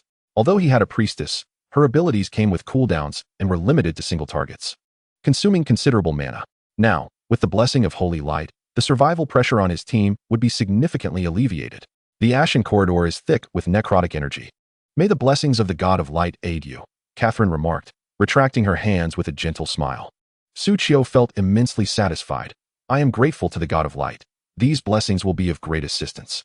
Leave the task of gathering mandrake flowers to me. Catherine performed a graceful bow. I appreciate your efforts, Traveler Dusk. With a farewell to Catherine, Suchio ventured into the Ashen Corridor, surrounded by the benevolent gazes of countless onlookers. After traversing the northern hills of the village for over 2 hours, Suchio's path opened before him. A vast canyon, gray and white, stretched endlessly before his eyes. The Ashen Corridor, a canyon-like formation, extended for several kilometers, yet it was notably flatter, more U-shaped than V-shaped. On the desolate gray-white ground roamed a variety of skeletal monsters. The atmosphere here is reminiscent of a battlefield, permeated by the fragrant scent of corpses. Ashes fall incessantly, resembling snowflakes. Truly, this is the territory of the Dark Faction, and the ambience is perfectly fitting. Suchio gazes at the newly imposed environmental status above him. Toxic smog. Effect. Decreases 1 life point per second. For players of the Light Faction, this environment is indeed poisonous. Even inaction would lead to a slow, agonizing demise. Fortunately, the blessing of the Holy Light renders me impervious to this toxicity. With a faint smile, Suchio raises his hand with a flourish. 20 beams of light spring forth around him, heralding the arrival of 16 skeletal wolves and 4 young flame dragon lizards. Let the exploration commence. Chapter 31, Exorcism, begin. Ingorio. 9, 8 million. 9, 85 million. 9, 9 million. Within the cramped confines of a room, a figure with crimson eyes frantically taps the pay-to-win button. For him, spending money is as vital as the very rhythm of his heartbeat. Yet something feels amiss. His heart races excessively. I refuse to believe that I cannot purchase even a scrap of useful information. Jin Minjun grumbles furiously as he continues to spend, consumed by thoughts of that anonymous player. Twice now. It has happened twice. This enigmatic player has snatched away his opportunities. He had spent money. He had arrived first. Once for 5 million. Once for 7 million. Both times, those chances rightfully belonged to him. Yet, that anonymous player managed to seize them at the last moment. Just a step too late. Jin Minjun seethes, unable to sleep a wink. Every time he closes his eyes, he envisions a stranger robbing him right before his eyes. Not only that, but they also slapped him in the face. There's an old saying, what an uncle can tolerate, an aunt cannot. I cannot afford to provoke the ancient martial arts clan of Yanhuang. But can I not handle a mere anonymous player? 10 million. At that moment, a fragment of information coalesces in his hand. Novice village information. Collect 100 wolf fangs, 100 pig skins, 100 flame sacks, and 100 snake gallbladders. Submit them to the foreign church personnel in the novice village to receive a hidden quest. Limited to one time. This is a collection quest. Jin Minjun's eyes light up. This task requires no strength. All that is needed is to gather the specified quantities. He stands up abruptly, shouting, someone. Immediately, a figure clad in black enters. What is your command, boss? Go collect for me. Beep. The hidden quest has been exchanged by the anonymous player. The information is now invalid. Jin Minjun falls silent. Just moments ago, he was filled with rage, yet now he is inexplicably subdued. I feel as though I am living in his shadow. That damned anonymous player again. Jin Minjun turns to the figure in black. Have you tracked down the identity of that anonymous player? Not yet. Just as the black-clad figure finishes speaking, a voice crackles through the headset. He exclaims excitedly to Jin Minjun, boss, we have a lead. Jin Minjun's eyes widen in surprise. What did you say? The subordinate repeats, we have a lead. Jin Minjun takes a few deep breaths, forcing himself to remain calm. Speak. The figure in black swallows hard. After screening, players from Novice Village number 11451 are mostly located in the Jinan region of the Yanhuang, Zhongxi Mountain Province. A flicker of murderous intent flashes in Jin Minjun's eyes. Jinan. Skeletal wolves. Description, resurrected wolf skeletons. Level, 10. Attack, 300. Life, 5,000. Skills, bone expose, double attack, lifesteal aura. Bone expose. Description, very visible bones. Effect, increases the evasion rate of skeletal wolves. Double attack. Description, you don't bite? I'll bite twice. Effect, after several attacks. The next attack can deal double damage consecutively. Lifesteal. Description, let me take a sip. Just one sip. Effect, restores life equal to damage dealt x10 when attacking. Observing the attributes of the wandering skeletal wolves, Su Qiu nods inwardly. My wolves certainly appear more pleasing, though they are all skeletal wolves. The wild creatures are tainted by the essence of death, their bodies marred and overgrown with grass, showing signs of decay. They certainly cannot compare to the ethereal elegance of my summoned skeletal wolves. It is time to enhance my attributes. Having leveled up twice previously, I have 30 unallocated points. A significant portion of my upcoming time will be spent traversing this sprawling corridor of ashes. Therefore, I allocate points. Agility 10, Constitution 5, Intelligence 15. To explore the map swiftly, increased mobility is essential. Moreover, considering the health-draining environment, a boost in Constitution is only logical. Finally, the 15 points in Intelligence will serve to enhance my summoned creatures. Name, Skeletal Wolf. Level, 5. Attack, 2, 191, 032, Magic Attack x 210, Sharp Claw Command Aura. Defense, 72, Magic Attack x 70. Life, 3, 805, Magic Attack x 3, 500. Talents, Sharp Claw, Bite, Command Aura, Heat Storage Organ, Scorching Acid, Snake Venom. Name, Flame Dragon Lizard. Level, 5. Attack, 247, Magic Attack x 240. Defense, 36, Magic Attack x 35. Life, 2, 163, 432, Magic Attack x 2, 100. Duration, consumes 20 mana every 5 seconds. Talents, Liquid Sulfur. High Temperature Throat, Elastic Oral Cavity, Dragon Bloodline, Thin, Sluggish Mucus. Skills, Corrosive Sulfuric Liquid, Egg Laying. With my own attributes enhanced, the combat prowess of my summoned creatures is now incomparable. Thus, Su Qiu gazes at the roaming skeletal wolves and gestures grandly. Commence the exorcism. At his command, the skeletal wolves spring into action, charging forth. The young flame dragon lizards twist in place, laying down 4 lizard eggs behind them. In the next moment, the eggs crack open, giving birth to 4 smaller lizards. Simultaneously, the young flame dragon lizards and their hatchlings open their mouths, expelling their fiery liquid toward the hostile skeletal wolves. Bolstered by the essence of their high-temperature throats, the range of the young flame dragon lizards extends an impressive 30 yards. Exceeding that of most players and monsters, they manage to inflict significant damage on the skeletal wolves even before the wolves can retaliate. Boom, boom, boom, boom. 196, 195. 19, burning. 39, burning, 2 layers. 295, critical hit. 3, movement speed. 0, 2s, attack speed. After unleashing a full 8 streams of fiery liquid, the status effects on the enemies are fully stacked. They suffer from freezing and bleeding simultaneously. The skeletal wolves opposite are left bewildered, staring at their diminished health bar. How am I both frozen and burned at the same time? Yet there was no time for contemplation. For the legion of impeccably clean skeletal wolves, hailing from an unknown clan, had already charged forth. Despite their lack of individual prowess, a profound sense of helplessness enveloped me, as if I could never prevail against them. Awoo! The foreboding skeletal wolf sensed impending doom and let out a howl, drawing the attention of its brethren nearby. However, at that moment, the pristine pack of wolves had already arrived. The skeletal wolf barely managed to open its mouth to exchange a brief bite with the adversary. 225 hiss. Why is it so tough? 22. The blood-sucking effect activated, restoring a trifling amount of health. In the next instant, 475, critical hit. Ouch, that hurts.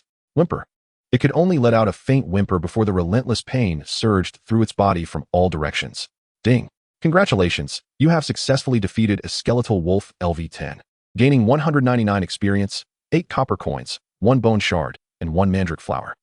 Ding. Fortune triggered, gaining 1194 experience, 6 times, 40 copper coins, 5 times, 7 bone shards, 7 times, and 3 mandrake flowers, 3 times. Mandrake flower collection progress, 4. Current quest reward, F. What a bountiful harvest. Just by slaying a single skeletal wolf, Suchio reaped over 5-fold the spoils. Suchio extracted a mandrake flower from his backpack. The mandrake flower was completely black, adorned with a pattern resembling a contorted human face in its center. As time passed, the face even appeared to move. It looked exceedingly eerie. Yet, it must be said, the mandrake flower was indeed a master at purifying death energy. Once the mandrake flower absorbed enough death energy to reach its saturation point, it would transform into a petite white flower. The distorted visage would gradually dissipate. Near the borders of the territory of the Light faction, such white flowers were abundant. Almost forgot. Suchio glanced at his level.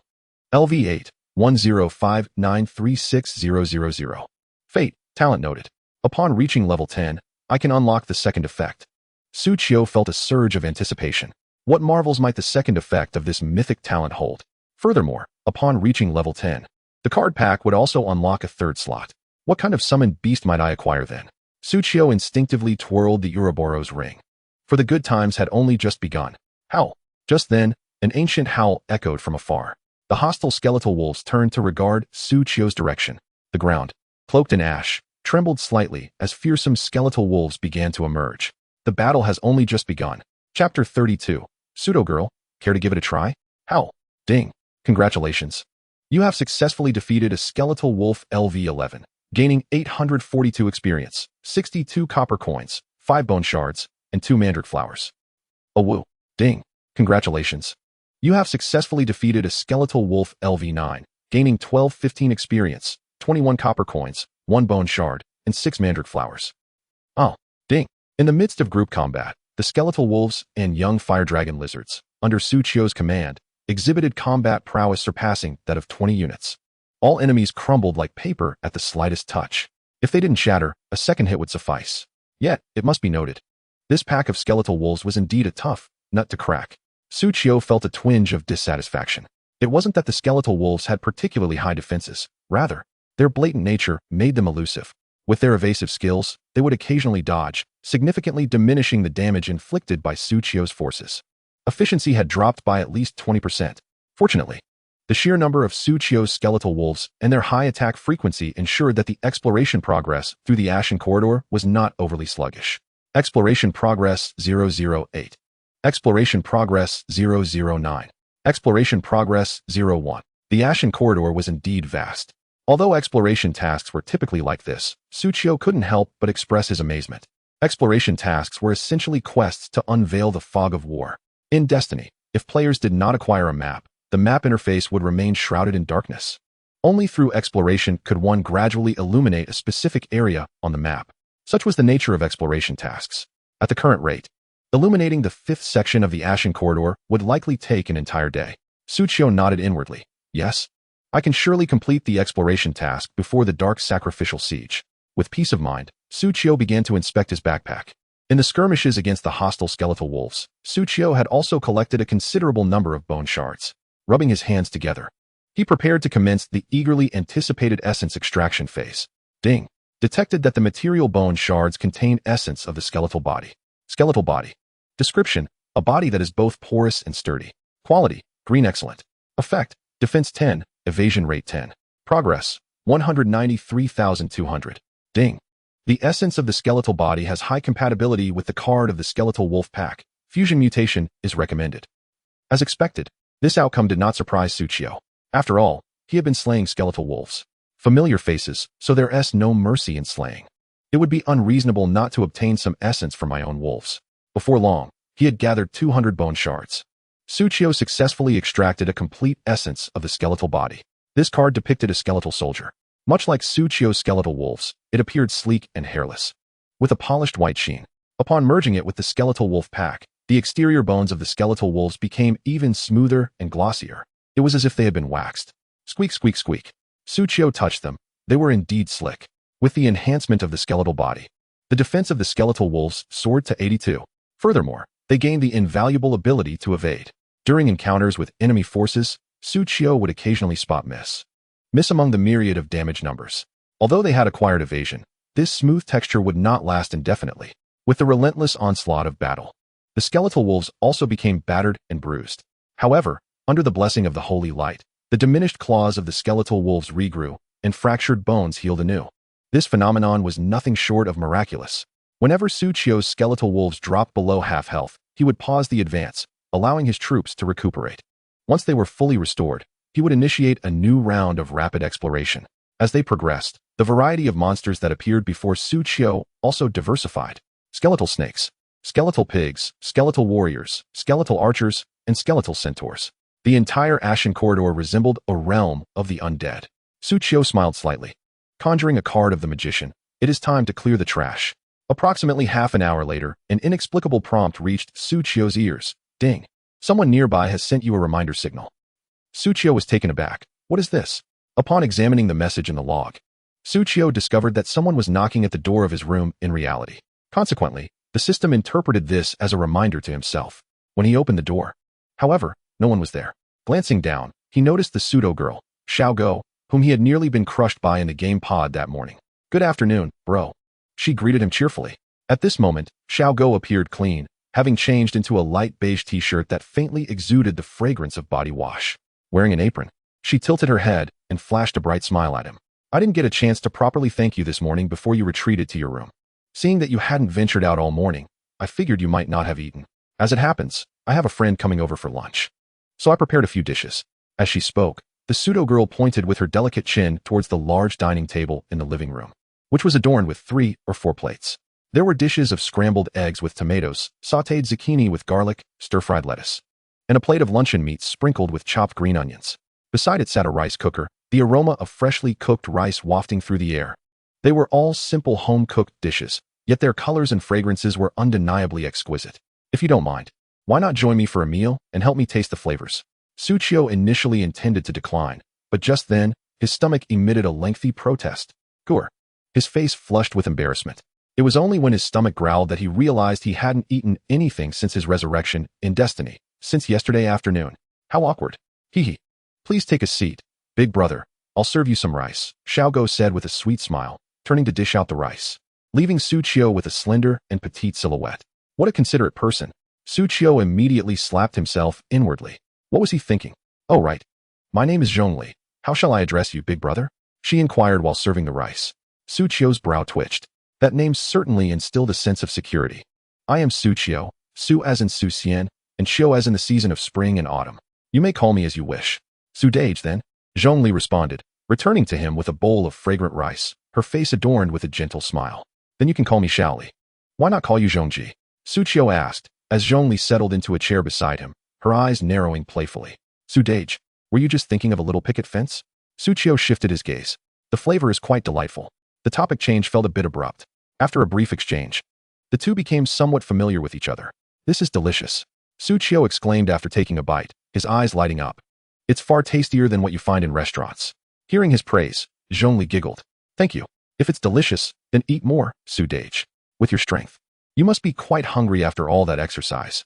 Seeing Suqiu relish the food, Zhongli couldn't resist joining him with her chopsticks, producing some rather awkward sounds as she ate. If only I hadn't spent all my money on a civilian game pod, I would certainly treat you to something better. But alas, I'm broke now, hee, so I can only offer you what I've made. She nearly encountered trouble with the game pod again, but thankfully, Sudage was there to help. Suqiu brushed it off nonchalantly. It's just a small favor, it's all in the past. If you're short on cash, you can come and be my free chef. After all, Destiny will invade by the end of the year. I can't live on takeout for 6 months, can I? As they continued to eat and converse, the topic drifted to the culprit behind the civilian game pod. The game pod I purchased is specifically for Destiny, which is incredibly enjoyable and can earn money, Zhongli remarked, her delicate teeth nibbling on her chopsticks, her lips glistening with oil. That's why I'm considering upgrading to a better device. After Suqiu finished his meal and prepared to wash the dishes, Zhongli stopped him. Let me handle it. I'm wearing an apron, so I might as well wash up. When Zhongli snatched the bowl from Suqiu's hands, he felt her petite hand was a bit cold. His instincts led him to glance at Zhongli's slender figure. Her black shorts clung to her legs, revealing her delicate, straight, and fair limbs. TSK. Even Rin Tosaka would feel inferior. Just then, Suqiu suddenly remembered he had yet to inquire directly about Zhongli. Was she truly a boy? Coincidentally, Zhongli turned back to Suqiu and asked with curiosity, Sudage, would you like to give it a try? Chapter 33, Supreme Player, Ye Miko, Artoria. Destiny is currently the hottest game, and the helmet can be obtained for free. Zhongli continued washing the dishes. It'll be worth it if you give it a try. The game pod I use is quite powerful at the start, and I'll guide you through it. Suqiu, suppressing his surprise, replied, I will give it a try. Goodness. He had thought Zhongli was merely playing games. Well then, goodbye. After a brief conversation, Suqiu felt satisfied and returned to his room. Logging in, when he opened his eyes once more, Suqiu found himself back in the bone ash corridor. Having eaten his fill, it was time to continue grinding monsters. Gazing at the densely packed undead creatures in the distance, shrouded in the fog of war, Suqiu clenched his fists. Let us begin. Sudage is even more of a homebody than I am. Just finished eating, and he is back in his room. Meanwhile, in reality, Zhongli glanced at Suqiu's room before returning to her seat, earnestly rubbing her arms. Ouch, that hurts. Yet, a smile of happiness remained on her face. After a brief moment, Zhongli finally served herself a proper bowl of rice. What friends was she expecting to come over? After eating, she wrapped the leftovers in cling film and placed them in the refrigerator, finally returning to her own room. As soon as she laid down in the game pod, a flurry of friend notifications flooded her screen. Zhongli systematically dismissed them, leaving only messages from a few close acquaintances. Captain, you've finally started playing Destiny. What have you been busy with these days? Moved, bought a pod, and got a leg, Zhongli joked with her longtime friend. What? A female friend exclaimed excitedly. So now you have 3 legs? Let me see. Uft. What are you thinking? Zhongli replied with mock annoyance. However, she was too lazy to explain. Without Suqiu's help, she would have certainly lost 2 legs. Logging in, hearing Zhongli's familiar voice, the girl joyfully responded, Yay. Our team can finally get started. Sister Ziyun has been waiting for you for a long time. The other 6 have already begun. Can we catch up to their progress? With Shaoli, who ranks first in all inflamed operations, our team will surely become the #1 guild. Looking at the familiar messages from friends, Zhongli's face broke into a confident smile. With me around, no problem. We will undoubtedly shine the brightest among the Li Yi 7 stars. Time passed, and suddenly, a notification sounded. Ding. Your current environment is abnormal. Additional status, toxic smog. Toxic smog. Effect, decreases health by 2 points per second. As the depths of the adventure unfolded, a system notification echoed in Suqiu's ear. The debuff hovering over her and her summoned entity intensified further. With unwavering devotion to the blessing of holy light, Suqiu, emulating the demeanor of a priestess, clasped her hands together in prayer. She felt her faith in the holy light deepen. Exploration resembled the arduous task of tilling the earth. To prevent any oversights, one must traverse the land inch by inch, which proved to be exceedingly exhausting. At that moment, Suqiu casually opened the official Destiny forum to peruse the latest news. Flame Radiance achieves a new high.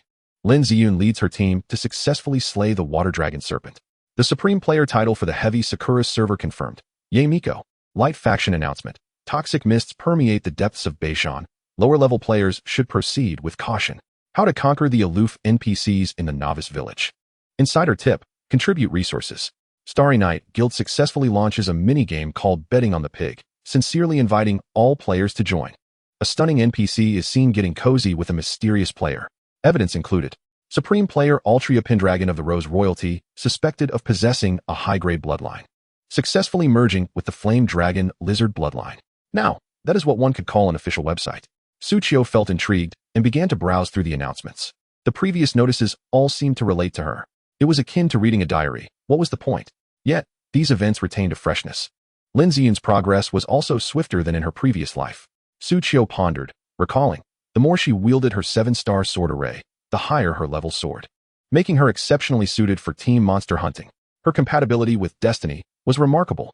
As for Yae Miko, she was the most popular shrine maiden at the Yae Shrine in Heavy Sakura, blessed with beauty and a melodious voice. Suchio remembered her hidden class, the songstress, a divine support for legions. She could instantly bestow multiple buffs upon her comrades. In the mid to late game, she would prove to be quite formidable. Indeed, she was a songstress. Regarding Altria, there was no need to speculate whether she possessed a high-grade bloodline. Her supreme talent automatically granted her a dragon bloodline. A smirk crept onto Suchio's lips. I recall that individual, clearly of impure lineage, who, after severing the bond with the flame dragon lizard's bloodline, arrogantly altered her real-world identity. Immediately, Suchio clicked on the headline, where the news was emphasized in bold. Altria Pen had officially changed her royal name to Altria Pendragon. Thus, the Rose Royalty's lineage, which had endured for millennia, was concluded on this very night, merging with the Fire Dragon bloodline. It seems only fitting that I utilize the red saber. Suchio chuckled, closing this news that bore little relevance to her. At that time, I suspected that players wealthy enough to purchase Supreme Gaming Pods must have some inside knowledge. Otherwise, these revelations were entirely too unusual. It became evident that these families with a hint of legacy indeed harbored secrets, reflecting on the prior invasion of Destiny. The powers behind the 10 Supreme Gaming players were the first to make their intentions known. Some pledged to protect the Earth, others formed alliances, or chose to align with the Abyss. Every action underscored their dominance, having long since surpassed others in Destiny. They had become colossal entities. Those who allied with the Abyss turned against humanity. A smile crept upon Suchio's face. I shall uproot your foundations. From the moment I defeated the first boss, I began seizing opportunities from other Supreme players. Each of the 9 Supreme players possessed their own paths to power. If I could siphon the essence from those 9 channels into myself, how formidable would I become? Suchio mused. At the very least, I would be strong enough to grasp little Yama's tail and prevent her from escaping, right? The mere thought of that scenario filled Suchio with enthusiasm. Ding! Congratulations. You have obtained loot, gray trousers. At that moment, a thrilling announcement resonated in Suchio's ear. A successful drop. This time, it was the 6th piece of the gentleman's ensemble, one she could actually wear. Finally, she could assemble the complete set. In the presence of the young flame dragon lizards, Suchio donned her new trousers without hesitation. Ding. Gentleman's set of 6 pieces activated. Ding. Intelligence 15, magic points 1500, magic recovery efficiency 300. The gray trousers conferred 3 agility, 2 constitution, and 1 intelligence. Coupled with the 6-piece set bonus, Suchio's intelligence attribute soared over the century mark, reaching 102. Suchio beamed with delight. How splendid. In my previous life, my primary attribute only surpassed 3 digits after reaching the main city of Wind Whisper City and collecting a full set of 7 pieces, leveling up to 18 before achieving that number. In this life, I attained such attributes at merely level 8. If other players could see Suchio's attributes, they would undoubtedly exclaim, is this really level 8? Yet, why have I still not acquired the Cardmaster S weapon? Suchio lamented. It must be true what they say about hidden class weapons. Just then, the Loving Family 11451 group sent a message. Do you have any tips for defeating the Flame Dragon Lizard? It was sent by Bald Fury Claw. This group was established during Suchio's initial meetings with representatives from various guilds, a space for sharing valuable intel. However, it had fallen quiet for some time. Only when Suchio sought to clear her inventory did the group come alive. Cold wind, proud snow. We believe our gear is adequate, and the Flame Dragon Lizard has just respawned. Hence, we sought your guidance. Suchio contemplated for a moment, then earnestly typed her reply, stand and deliver. Don't joke around, big shot, she responded with a slight smile. Give me a moment. Law Cloud Thunder. Are you busy at the moment, Big Shot? Confused JPG, the various battle captains exchanged glances, sensing that the Big Shot seemed preoccupied. What should they do? Should we attempt it again? But it's tough. It can continuously drain health and reduce defense, and other fire lizards spawn around. Moreover, the flame dragon lizard is backed by a pool of magma. We can't encircle it for a proper attack, which halves our damage output. Perhaps we should wait for the Starry Night Guild to arrive? More players want help, dear. This is a regional boss. The more players, the more fire lizards we will face. Can we command a team we VE only train for a day? It's frustrating.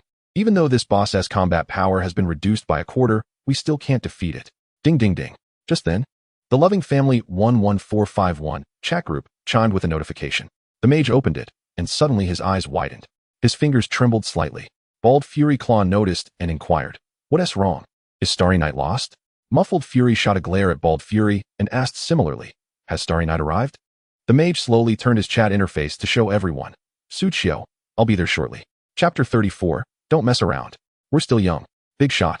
You really came. Ao Shue's eyes widened as she stared at Suchio before her, momentarily at a loss for words. The bald man's incredulous voice broke the silence. Is the Big Shot really that idle? Slap. The mage smote him with a thunderous clap. How dare you speak like that? The bald man, nursing a drop of blood on the back of his head, remarked. I heard from my team that the Big Shot headed north after receiving a quest from a beautiful NPC. Surely, he must be busy. How could he spare time to assist us? The leaders of the battle groups nodded in agreement, recognizing the bald man's reasoning. Suchio silently concurred. He was not there to aid them at all. Then let us not waste your time, he thought. Xingyi Wanxia summoned a wolf-toothed dagger from her backpack and inquired, What do you need us to do? Suchio pursed his lips. I need you to keep your distance, he wished to say, but the words eluded him. Moreover, after defeating the boss, if he obtained items he couldn't use, he would have to sell them to them anyway. Better to have them stay put. Thus, he solemnly replied, I need you to help me manage the surrounding fire lizards, preventing them from approaching. The leaders of the battle groups dispersed to follow his command. Does this mean we can't be of any assistance? Silence.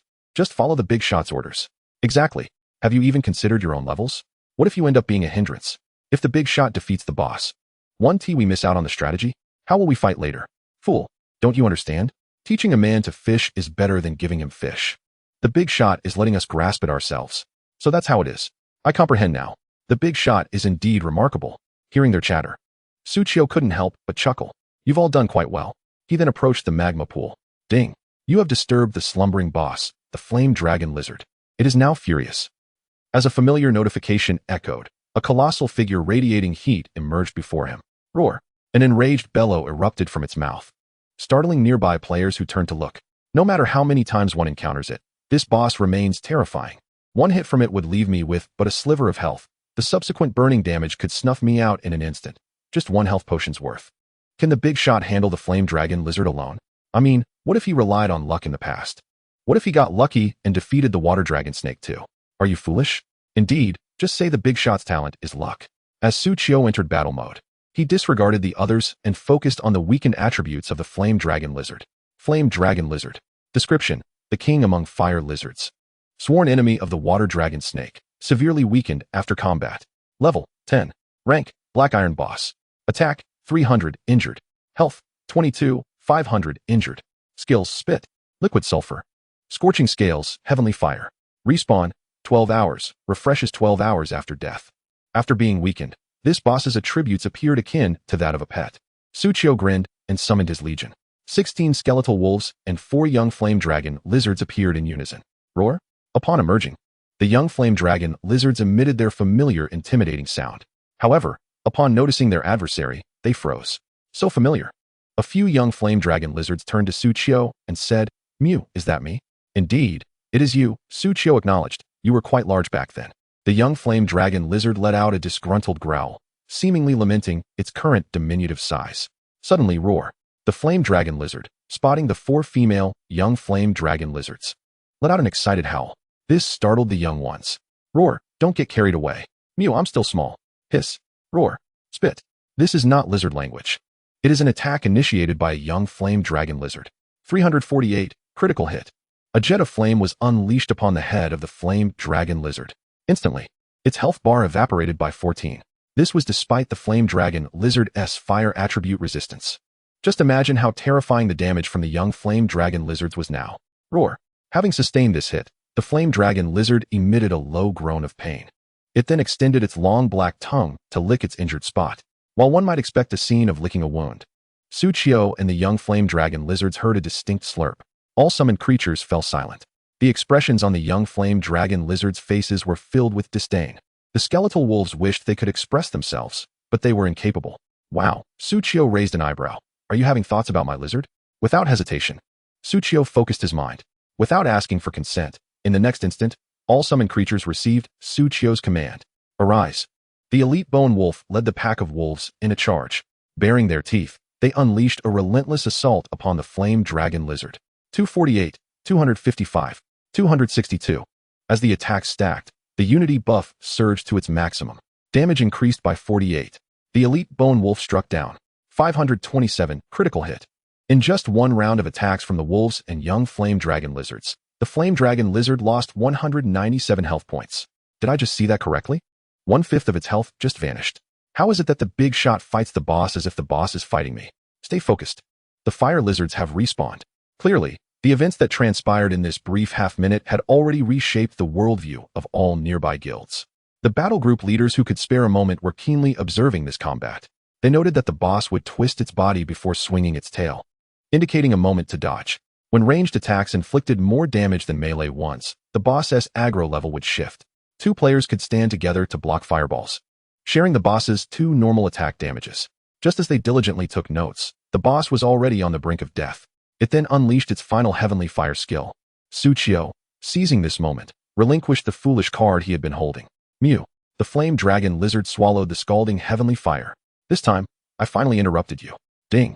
Congratulations, you have successfully defeated the flame dragon lizard LV10, earning 387 experience points, 41 copper coins, and 1 flame crystal.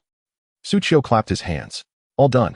The crowd stared dumbfounded at the now lifeless body of the flame dragon lizard, glancing over at the distant team that had yet to fully organize, speechless. Pa pa pa. Even though the flame dragon lizard was just a corpse, the young flame dragon lizards continued to mercilessly stab at its body. While it is a commendable habit to finish off a foe, Suchio could not help but jest. TSK. We are of the same root. Why the rush to harm each other? Hearing the mention of roots, the young flame dragon lizards indignantly turned to glare at Suchio. With a huff, he turned back indignantly, delivering a more vehement retort. Nearby, the bald-headed figure awkwardly approached. Boss, do you truly require our assistance? Suchio pondered momentarily, attempting to respond delicately. Of course I do. Had it not been for your reminder, I would have completely forgotten that the flame dragon lizard has respawned. The others chimed in. Chapter 35, Card Advancement. Epic Frost Flame Dragon Lizard. One of the vice captains inquired, Boss, may we save this video? I'm afraid I won't remember everything. So I recorded it. However, this trivial matter hardly concerned Suchio. As long as he could manipulate the people involved, that sufficed. A few captains approached, their expressions a mixture of complexity and confusion, as if they had learned something yet remained unsure. The next step involved looting the corpse. Suchio turned to gaze at the carcass of the flame dragon lizard. The usual protocol entailed slaying the creature, looting the body, and acquiring items. Yet, the bald-headed one abruptly interrupted. Boss, why not let Wanxia handle it? Xingyi Wanxia looked at the bald figure, her expression reflecting both displeasure and anticipation. The mage noticed Suchio's outstretched hand halt suddenly and hastily explained. Wanxia possesses a talent that allows her to gain additional rewards from dissecting corpses. The bald-headed one aimed to allow you to obtain more. Suchio, intrigued, turned his gaze to Xia Yubing. Extra rewards? That talent is quite impressive. Just how much can you obtain? Xia Yubing humbly replied. Not much. Currently, I can only gain an additional 10. Once my proficiency is maxed and I reach level 2, I can obtain 20 extra drops. While she feigned modesty, the others discerned a hint of pride in her tone. After all, it was her unique talent. Throughout the day, after battling monsters, everyone dragged the corpses to the Xingyi Guild, allowing her to dissect them before returning them. I can dissect it for you. No service fee. Xia Yubing responded with an unusual smile. Of course, if you need it. Before she could finish, Suchio had already turned back. No need. Xia Yubing. The others. This boss is rather haughty, isn't he? Not even accepting free extra materials? Even an additional 10 copper coins could buy an egg for lunch. Subsequently, in front of several captains, Suchio placed his hand upon the flame dragon lizard's corpse, which was nearly incinerated by the young flame dragons. Dissect. In an instant, a message surfaced, audible only to Suchio. Ding. Fortune activated. You have gained a total of 936 experience, 6x, 205 copper coins, 5x, and 7 flame crystals, 7x. The surrounding captains, of course, could not hear this notification. However, they could see. As the flame dragon lizard's carcass vanished, hundreds of copper coins suddenly appeared on the ground. A full 7 flame crystals emerged, along with several pieces of equipment and dozens of runes and arrows. Is this a treasure trove? Can it drop so many items? 200 pieces. Goodness, killing a boss yields this much. I gathered 70 pieces after grinding all night. What? 7 flame crystals? Aren't those exclusive drops from bosses? How could there be so many? In comparison, the equipment seemed relatively normal. Slapping himself in disbelief, he thought, I can actually feel that dropping equipment is a normal occurrence. This is not at all fate. Amid their astonishment, Fa Yun Lei Ting discreetly glanced at Xia Yubing, then at Su Qiu, coming to an understanding. No wonder the boss claimed he didn't need it. The boss could slay monsters and receive several times the drops. Why would he care about a few measly coins? Task accomplished. The other items, Su Qiu deemed insignificant. He merely held 1 flame crystal in his hand. You all can place your bids for the rest. As soon as Su Qiu's words fell, the captains, once jovial, immediately turned wary of each other. Let go. That arrow is mine. Last time you bought that arrow. You. A mage, what use is a shield to you? Stop it. This is my armor. Not a dropped item. Leave 1 flame crystal for me. I want to forge a fire sword. I've used this broken iron sword for a night. While the group amicably debated the ownership of the items, Su Qiu sat aside, murmuring within himself, extract. In the next moment, the flame crystal vanished. Ding. Congratulations on successfully extracting the essence of the dragon bloodline, dilute. As soon as this notification sounded, a familiar card materialized in Su Qiu's hand. A card featuring a dragon's head composed of flames in its upper left corner. With a flick of his finger, another familiar card appeared in his grasp. Now, I possess 2 dragon bloodline cards. According to the description, both of these dragon bloodlines could be used on the young flame dragons. However, each would lead the young flame dragons to undergo an irreversible transformation. Subdragon Frost Lizard. Description: after absorbing the water dragon bloodline, it is promoted to a subdragon lizard, altering its basic attributes and awakening the talent of the water dragon lineage. Water dragon bloodline. Effect: each attack inflicts water attribute damage equal to 1 of its maximum health. Subdragon Flame Lizard. Description: after absorbing the fire dragon bloodline, it is promoted to a subdragon lizard, altering its basic attributes and awakening the talent of the fire dragon lineage. Skill: Flame Dragon Breath. Fire Dragon Bloodline. Effect: each attack inflicts fire attribute damage equal to 1 of its maximum health.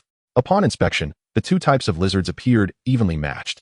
Yet perhaps due to the inherent incompatibility of water and fire, Su Qiu was forced to make a choice.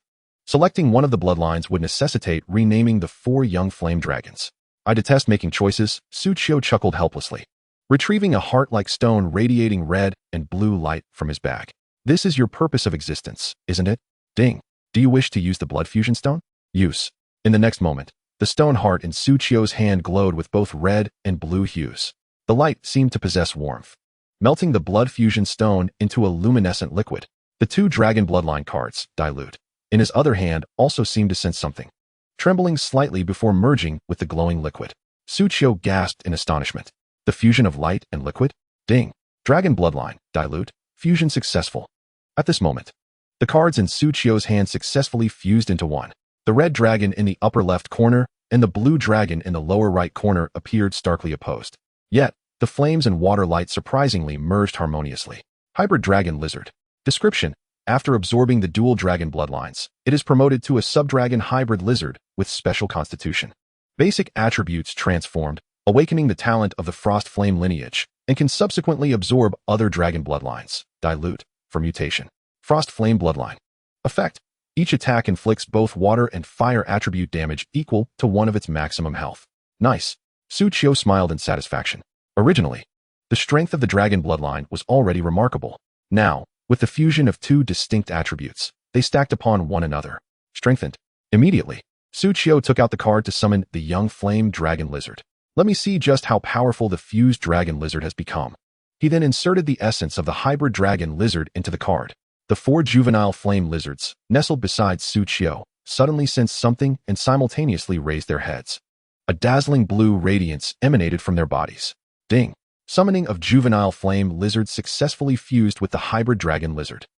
As the system prompt echoed, Suchio noticed that the blue glow of the juvenile flame lizards deepened gradually, until at last, it transformed into a rich purple.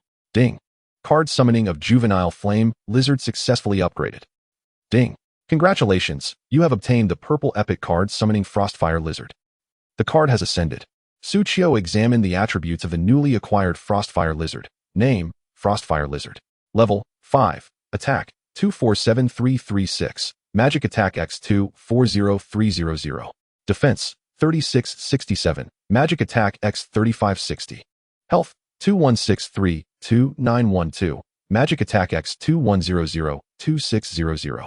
Sustain, consumes 40 mana points every 5 seconds. Talents, Liquid Sulfur, High Temperature Throat, Elastic Oral Cavity, Dragon Bloodline, Thin, Delaying Mucus, Scaled Skin, Frostfire Bloodline. Skills, Corrosive Sulfur Liquid, Egg Laying. What a remarkable enhancement. Suchio couldn't help but marvel. The current Frostfire Lizard not only possessed 3 times its own attack power, but also dealt additional elemental damage equivalent to 1 of its health with each attack. 336, 292, 9394. This damage was nearing 400. Moreover, the growth of its defense and health exceeded expectations.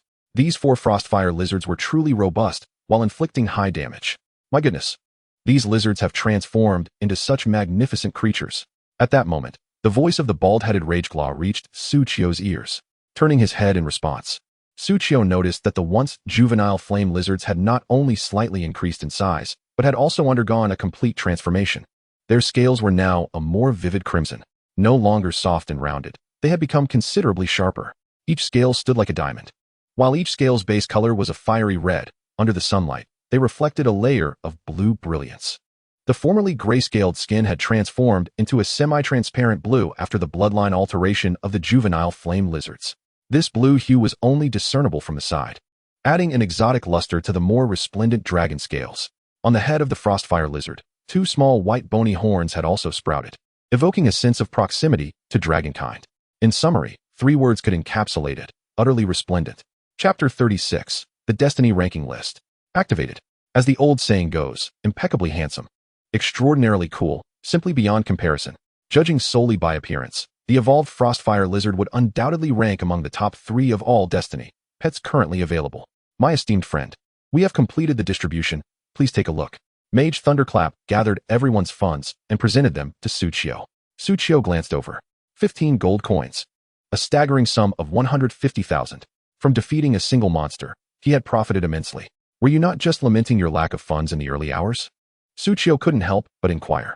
The several battle captains exchanged knowing smiles. Haha, this is all thanks to you, my friend. Our rapid growth has elevated our status to vice president, which has significantly increased our available funds. The guild president decreed that any good items should be purchased directly. The guild will reimburse. I have now become the elite captain of our Bloodwolf guild. My subordinates are all elite, even more formidable than the president's team. The captains could hardly have imagined that merely a day after the launch of Destiny, their statuses had undergone a dramatic transformation. It felt as though all the years spent gaming before had been in vain. My esteemed friend, is there anything I can assist you with? I wish to contribute in any small way. Please, do not hesitate. Upon hearing this, Suchio directly inquired, do you have any weapons from the gentleman set? If I am not mistaken, they should be related to the cards. As soon as Suchio finished speaking, the several guild leaders immediately began typing to send messages throughout the entire guild. Tap, tap, tap, tap.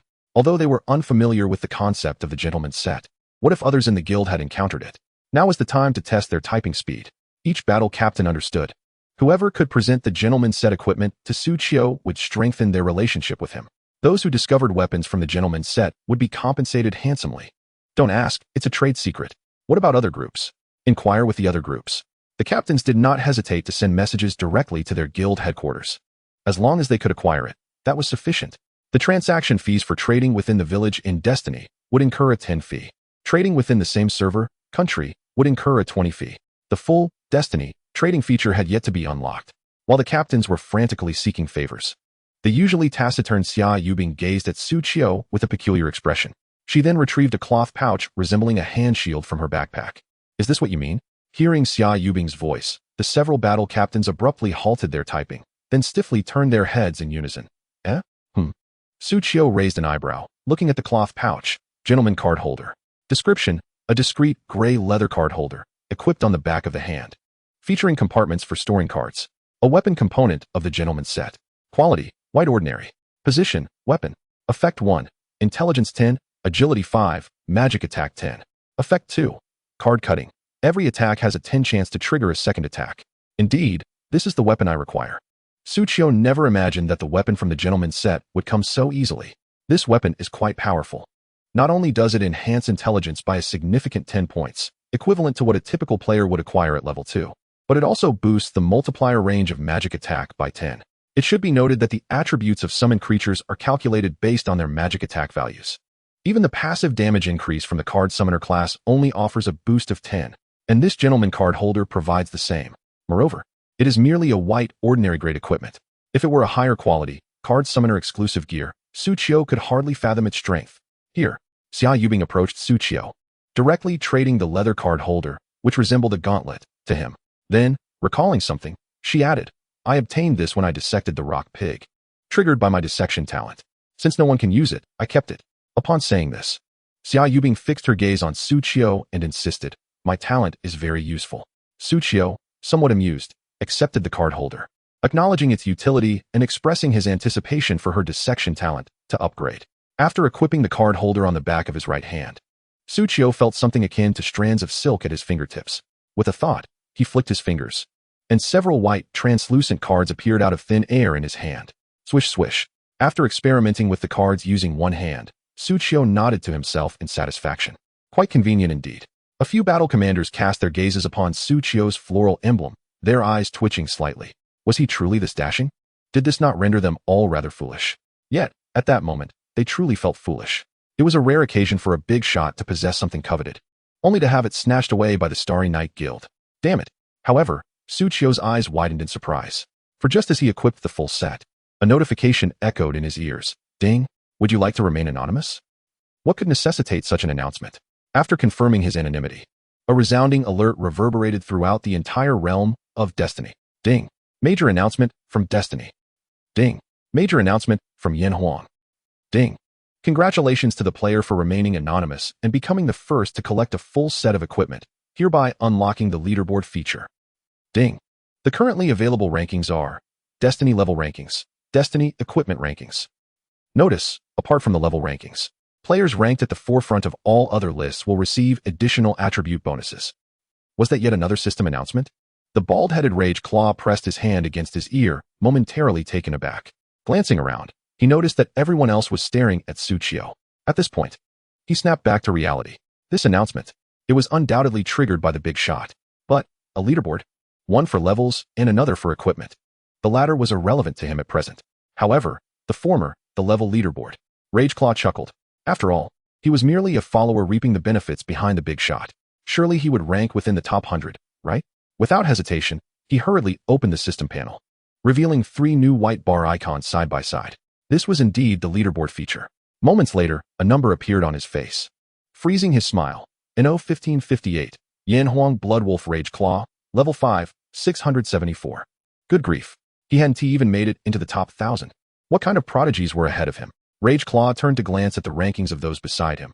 NO 1463, Yan Huang Fa Yun Thunder, level 5, 723. NO 1171, Yan Huang Han Feng Ao Shui, level 5, 807. Damn it. These two who had also benefited from the big shot had levels higher than his.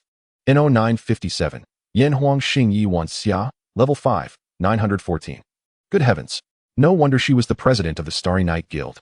For some reason, seeing her surpass those two rascals brought a sense of balance to Rageclaw's heart. Wait a minute. This was not even a full day since the server opened. How could level 5 players only rank around 1,000? Then, who were those divine beings at the top? Rageclaw swallowed hard, casting a glance towards Suchio, who was scrolling through the leaderboard in the distance. He then promptly clicked the top button. Instantly, the familiar sight appeared before him. NO 1, Yan Huang Anonymous, level 9, 345. Hiss. Rageclaw inhaled sharply. Not only was Suchio's character level nearly double his own, but also NO 2, Yan Huang Lin Ziyun, level 7, 938. NO 3, White Eagle Federation George, level 7, 867. NO 4, Usas Wafani, level 7, 793. NO 5, the big shot had outpaced other high-level players by a whole level. It should be noted that those ranked at the top were all Supreme players monopolizing the Supreme gaming pods. Yet the big shot still surpassed them. He had ascended to the lofty heights of no one, out of reach. At that moment, the meager remnants of Rage Claw's intellect conjured up the idiom, truly, out of reach. Chapter 37. Nothing beats dumplings. Nothing surpasses sister-in-law. White Eagle Federation.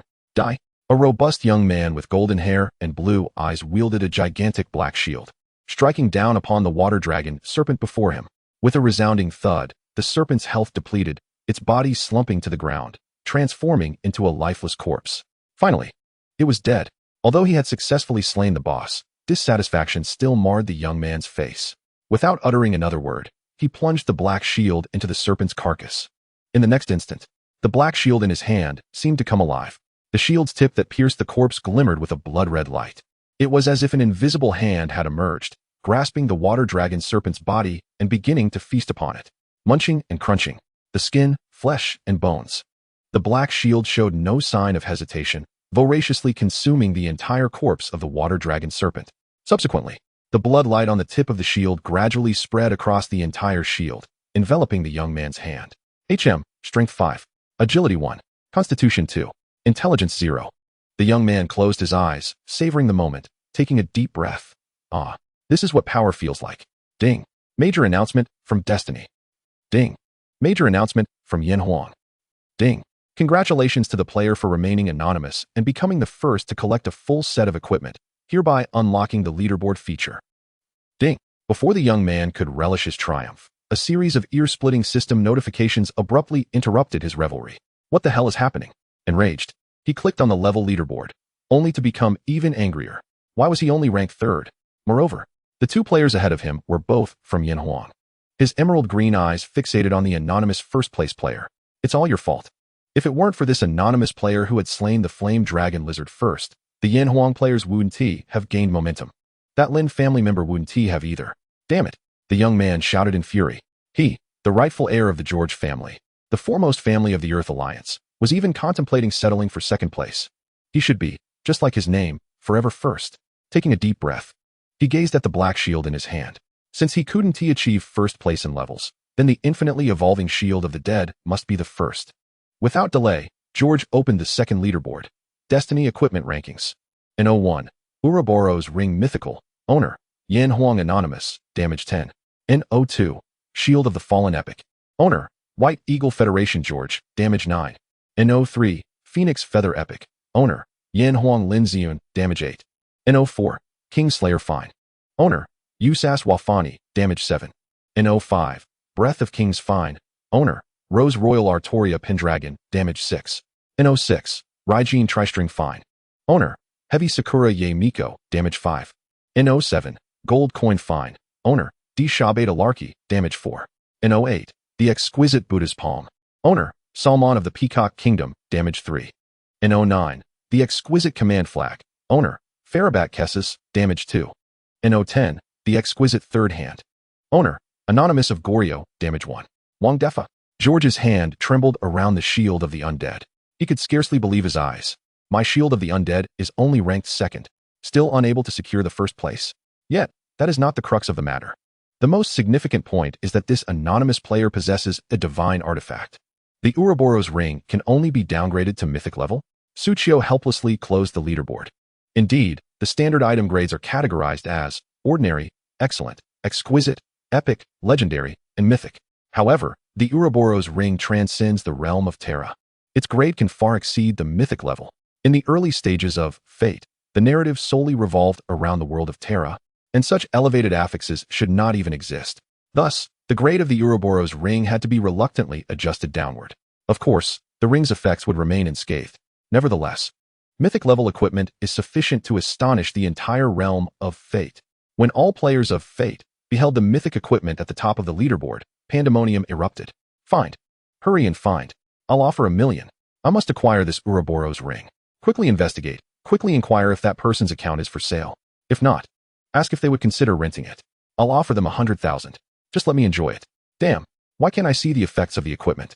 I created my account only after lunch, yet I haven't even obtained a single ordinary level item, while others already wield mythic gear. Is this the disparity between me and the elite? I refuse to accept it. Countless clubs offered hefty rewards, eager to uncover the identity of this anonymous player. They were even more desperate to procure that mythic ring from the anonymous player. Yet, to identify that individual among millions of players is exceedingly arduous. Rest assured, Great One, we know nothing. While playing dumb may not be their forte, they can genuinely be oblivious. We are not those guilds solely focused on profit. We will safeguard your identity. Those we have encountered are all trustworthy. This was the parting sentiment exchanged between Su Qiu and the leaders of various warbands. Su Qiu was quite indifferent.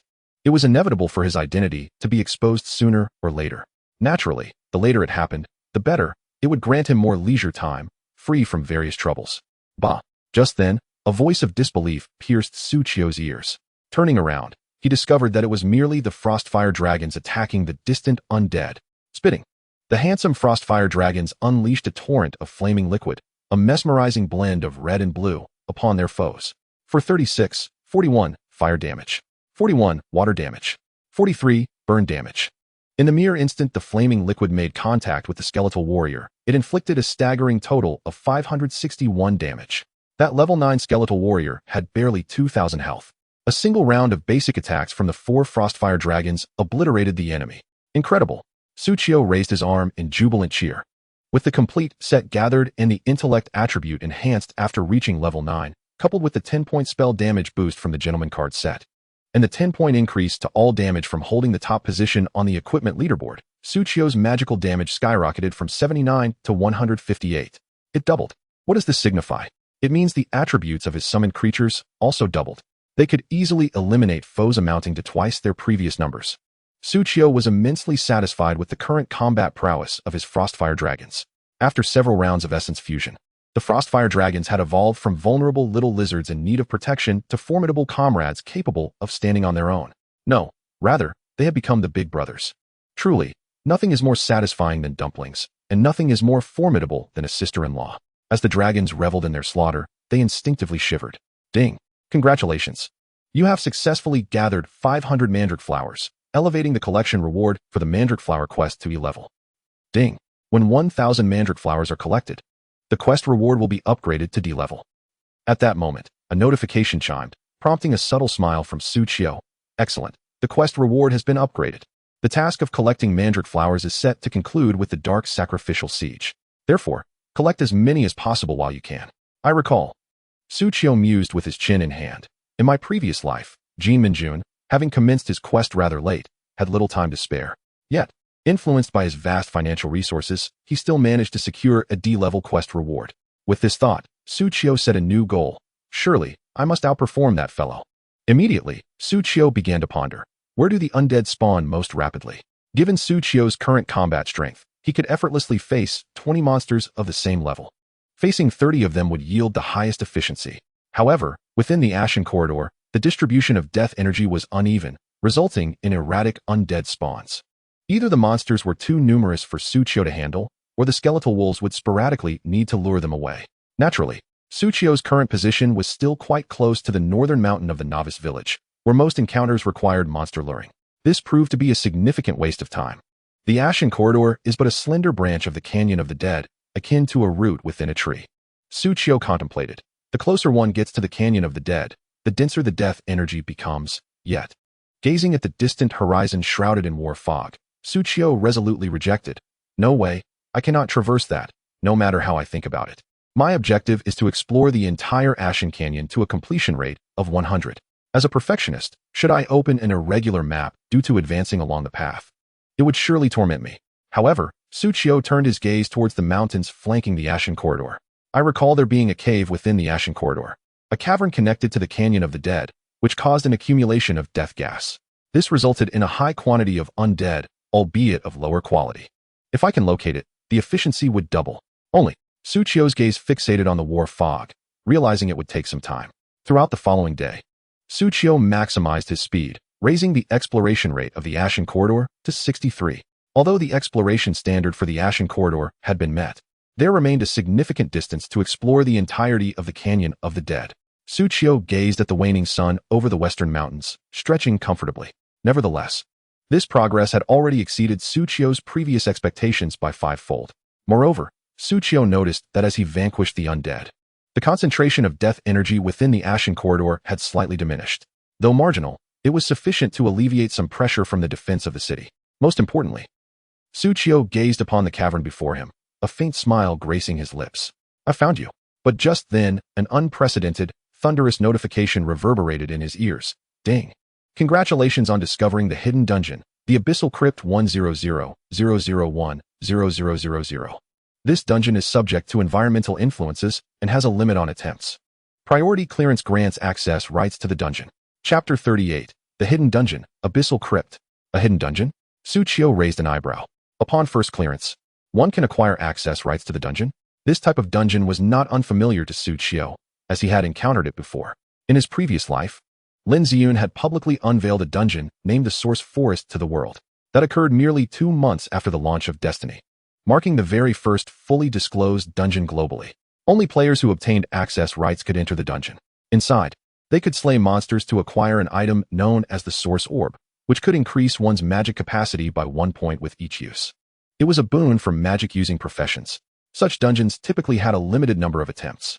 Once exhausted, the dungeon would lose its significance and revert to an ordinary map. Suchio found it curious that he had never heard of this dungeon, named the Abyssal Crypt. After all, it was situated right next to the novice village. According to the geographical order, if someone had cleared this dungeon first, it should have been publicly disclosed prior. Suchio squinted, suddenly struck by a thought. The information about this fisher's terrain had originated from the White Eagle Federation. This left only one possibility. The White Eagle Federation had discovered the Abyssal Crypt first, cleared it, and had not disclosed it to all Destiny players. Instead, they had waited to digest the information internally before releasing the map details. Such was the nature of the White Eagle Federation. Suchio held no ill will towards their actions. Anyone would prioritize their own interests. However, their audacity in claiming ignorance while appropriating half of the quota from the Source Forest for their research was rather excessive. With a faint smile, Suchio resolved within himself, having consumed so much in my past life, it's time for you to shed some weight in this one. The Abyssal Crypt was graciously accepted. Abyssal Crypt, Dungeon Overview. This is a cavern steeped in the deathly aura of the Dark Faction, cohabited by countless dark creatures and undead. Dungeon Objective. Clear both upper and lower tiers and eliminate all enemies.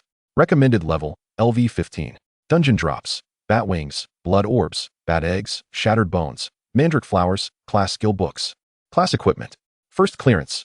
Access Rights, 10,000 attempts. By vanquishing all monsters across both tiers, one can secure access rights. Suchio nodded quietly. At the edge of the novice village, a dungeon with a recommended level of 15, truly impressive, Destiny. He then raised his hand to press on the system panel. Ding. Entering the Abyssal Crypt. Ding. You have arrived at the Abyssal Crypt. Ding. Your current environment is abnormal. Additional status, Toxic Smog. Toxic Smog. Effect, decreases health by 10 points per second. Upon entering the dungeon, before Suchio could fully open his eyes, an ominous sound reached his ears. Was the deathly aura here this intense? Suchio inhaled the thick, earthy scent in the air, his brow furrowing. The level of smog exceeded his expectations. Directly deducting 10 health points per second, this counteracted his holy light blessing. He noticed that the aura emitted by himself and his summoned creature was already pressed against his skin by the deathly energy. Should the aura intensify further, it would indeed inflict harm. Now, this posed a challenge. Suchio flicked his fingers, summoning a female priestess at his fingertips, ever ready to heal. Yet, before he could truly step into the dungeon, a deafening system notification rang in his ears. Ding. Inflammable server announcement. Ding.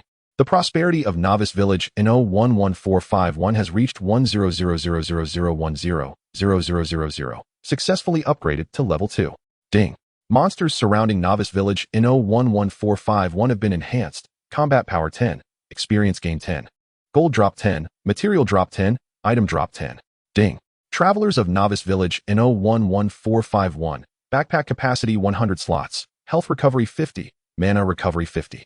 When active within the territory of Novice Village, movement speed is increased by an additional 20. Ding. Archbishop Catherine bestows the Blessing of Light upon Novice Village in 011451. Blessing of Light. Effect. Recovers 5 health points per second. Duration, 6 hours. Ding. Archbishop Catherine issues a quest for all players in Novice Village in 011451.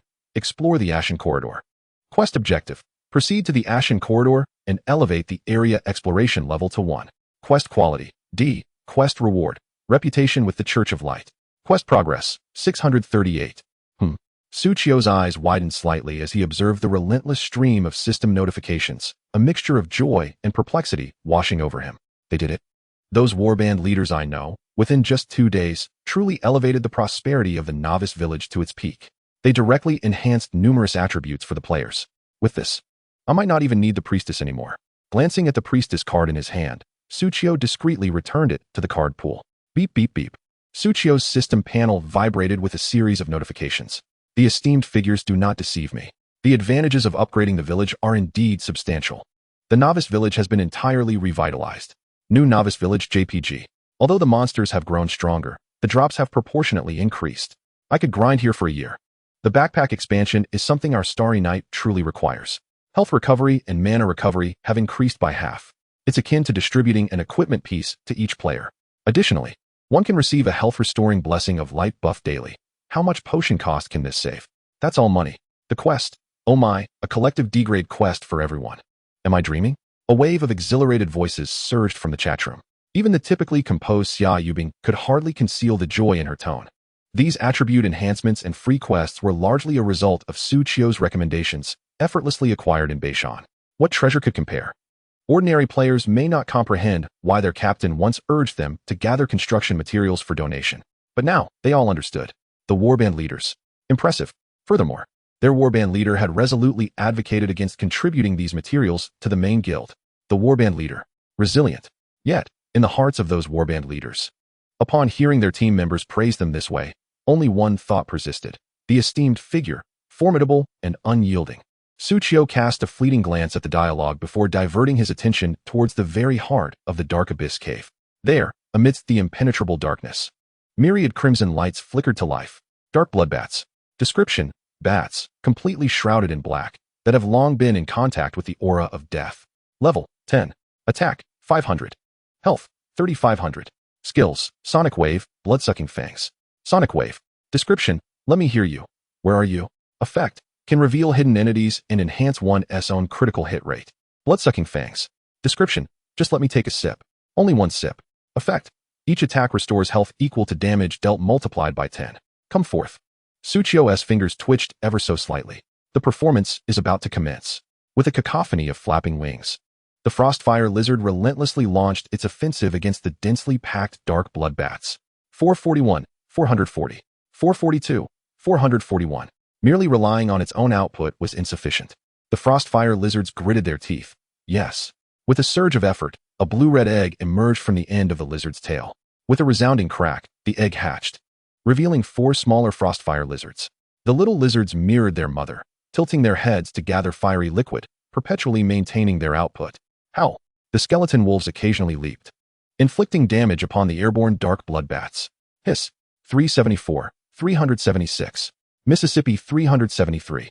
Mississippi, Mississippi. In the face of such aerial foes, the melee-focused skeleton wolves found their efficacy considerably diminished. Suchio furrowed his brow. Given the enemy's ability to fly, the true protagonists of this battle were undoubtedly the Frostfire lizards. The most the skeleton wolves could achieve was to draw the enemy's attention, ensuring they posed no threat to the backline's output. Squeak. The movements of the dark blood bats were not confined to the X and Y axis, but extended into the Z axis as well. This resulted in a significant decline in the skeleton wolves' accuracy. Out of 10 attacks, at least 4 would miss. Roar. Frustrated, the skeleton wolves howled and growled in extreme anger. Indeed, positioning proved to be the finest form of evasion. By this calculation, the bats exhibited even greater evasion than the skeleton wolves in the Ashen Valley. Suchio conjured a magician card in his hand and launched it directly into the most densely populated area of dark blood bats. Whoosh. 158159158. The magician's area damage manifested as a spherical blast. It was perfectly suited for assaulting such aerial swarms. Suchio's card obliterated 6 dark blood bats. The dark blood bats' speed significantly diminished. Now, the skeleton wolves could truly capitalize on the opportunity. An elite bone wolf leapt forth, seizing a dark blood bat by its hind leg and forcibly dragging it down. The skeleton wolves pounced upon it, a frenzy of teeth and claws. Suchio discerned the palpable resentment among the skeleton wolves as they fought. Steady now, steady, good ones, it's all right. We shall surely vanquish them in due time.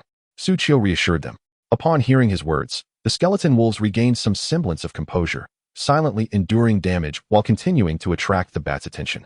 Suchiyo, amidst the fray, maintained a vigilant watch over the battlefield. The expansive cavern appeared somewhat flattened, reaching a height of nearly 20 meters, approximately 6 stories. Hundreds of dormant dark blood bats hung above. In the distance, a larger one loomed. Clearly, it was the boss. A total of 200 level 9 bats, accompanied by one level 13 boss bat.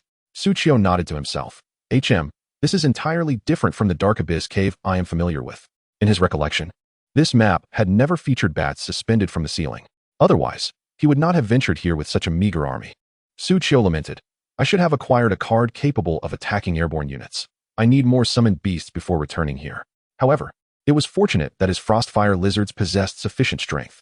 It would merely require a bit of time. The battle continued, with the blessings of Holy Light. The blessing of light, and the support of Suchiyo's priestess, the health of his summoned creatures, though fluctuating, remained robust. Coupled with the evasive capabilities of the skeleton wolves, their casualties were minimal. The summoned creatures could resurrect. The enemies, however, could not. The count of fallen dark blood bats steadily accumulated. 10, 50, 100. Half an hour later, the last dark blood bat's health reached 0, crumbling to dust upon the ground. Next, it's your turn. Suchiyo gazed at the massive bat, dangling upside down and measuring nearly 3 meters in length. Just as Suchiyo consumed his mana to resurrect the skeleton wolf, the enormous bat stirred. Ding! You have disturbed the boss, the blood-sucking king bat. Chapter 39, Exclusive Equipment. I have insight. As the system notification echoed, a hum reverberated through the air. Suchiyo beheld the bat opening its scarlet eyes. With a sudden release of its claws, it unfurled its colossal 4-meter wings and soared into the air. Squeak! A piercing shriek erupted from its maw. The boss battle commenced. Suchiyo's eyes also revealed the attributes of his foe, blood-sucking king bat. Description: the monarch of dark blood bats, corrupted by the aura of death, has become a frenzied bloodsucker. Level 13. Attack 1000. Health 50,000. Skills: ultrasonic wave, blood-sucking fangs, rockfall, vanish into darkness. Ultrasonic wave. Description: I have found you.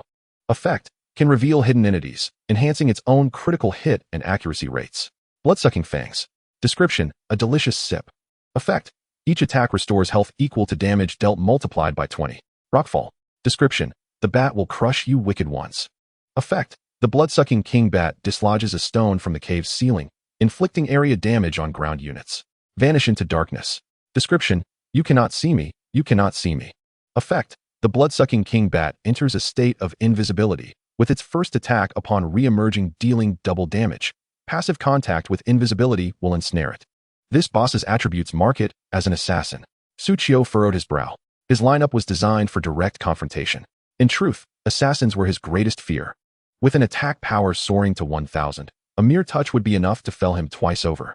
If it were to stealthily approach from behind, the damage could potentially claim his life 4 times. Fortunately, the Ouroboros ring had leveled up. Ouroboros ring. Description: quality. Slot: ring. Class: all. Effect 1. Vengeance. Upon the player's death, they resurrect with full health and mana, and all attributes are enhanced by 50 for 1 minute, with a cooldown of 24 hours. Furthermore, the damage inflicted upon the units that vanquish you is permanently augmented by 50. This effect currently possesses 2 charges. Effect 2. Shedding skin. Players may opt to shed their skin, resulting in the creation of a doppelganger. This doppelganger retains all the capabilities of the player and can assist in combat for a duration of 10 minutes, with a cooldown period of 12 hours. The location of the doppelganger can be any spatial coordinate, and the player may swap positions with the doppelganger once, with each doppelganger being limited to a single instance. Effect 3. Unlocks at level 20. The current Ouroboros ring, Effect 1, seeks retribution. Once Suchiyo reaches level 10, the charging effect increases to 2. This essentially grants Suchiyo 2 additional lives. Am I to perish in one blow? Then I can withstand 3 of your assaults. If my resilience is insufficient, then let us augment my lives. This can be viewed as an indirect enhancement of my fortitude. Moreover, with the unlocking of Effect 2, Suchiyo can utilize the shedding of skin to acquire a doppelganger that lasts for 10 minutes. There is nothing that a Suchiyo cannot resolve. If there is, then let there be 2 of me. Suchiyo smiled slightly, casting his gaze upon the colossal blood-sucking king bat. Come forth. Let us see if you are worthy of prompting my shedding of skin. In the next moment, a shrill cry escaped the blood-sucking king bat as it retreated, its form vanishing into the shadows. Suchiyo's eyes widened in astonishment. What the heck? It can go invisible right off the bat. Come back. Suchio hastily commanded. Immediately, all the skeletal wolves gathered around Suchio, encircling him in protection. Humph. Bone wolf armor. Merge. Once Suchio ensured his safety, he awaited the blood-sucking king bat to reveal itself. In the next instant, a cacophony akin to nails scraping against a chalkboard resonated in Suchio's ears, sending shivers down his spine. 2064 critical hit. Subsequently, an exorbitant damage output in the 4-digit range appeared before Suchio's eyes. In that moment, a severely weakened skeletal wolf was instantly reduced to mere fragments. This must be the highest damage I have ever witnessed. Suchio's countenance darkened as he commanded the other skeletal wolves to charge forward. Miss. Countless notifications of missed attacks emanated from the blood-sucking king bat. Of the 15 skeletal wolves, not a single one inflicted any damage. However, the 4 large and 4 small frostfire dragon lizards, upon targeting the blood-sucking king bat, unleashed their fiery liquid with pinpoint accuracy, dealing damage. 421, 421, 421. A series of numbers erupted from the blood-sucking king bat's body, accompanied by a flurry of fire and water elemental damage notifications. Furthermore, 4 movement speed. 02, attack speed. Once the sluggish adhesive effect was activated, the battle became considerably more manageable, just as in the previous encounters with the bats. As long as this agile boss could be afflicted with a debuff to reduce its speed, handling it would certainly not be as chaotic as before. With a flick of his hand, Suchio summoned a new skeletal wolf, freshly resurrected with a robust 5,730 health points. You think you can dismantle me again? It seemed the blood-sucking king bat comprehended Suchio's taunt. However, instead of diving straight towards Suchio, it soared to an even greater height. Crack! Its sharp claws, designed for hanging upside down, tore a massive boulder the size of a millstone from the cave's ceiling. Clutching it tightly, it flew above Suchio's head. Squeak! The diminutive blood-sucking king bat seemed to convey, "This is what you prompted me to dismantle." Suchio swallowed hard. "That's rather large. I assent it." In the next moment, the blood-sucking king bat released its grip. "Scatter!" Suchio shouted, and he and the skeletal wolves dispersed. Boom! The enormous pitch-black stone plummeted where Suchio had stood a moment prior.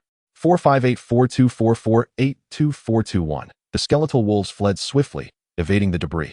Yet the short-legged frostfire dragon lizards were still caught in the onslaught. Hiss!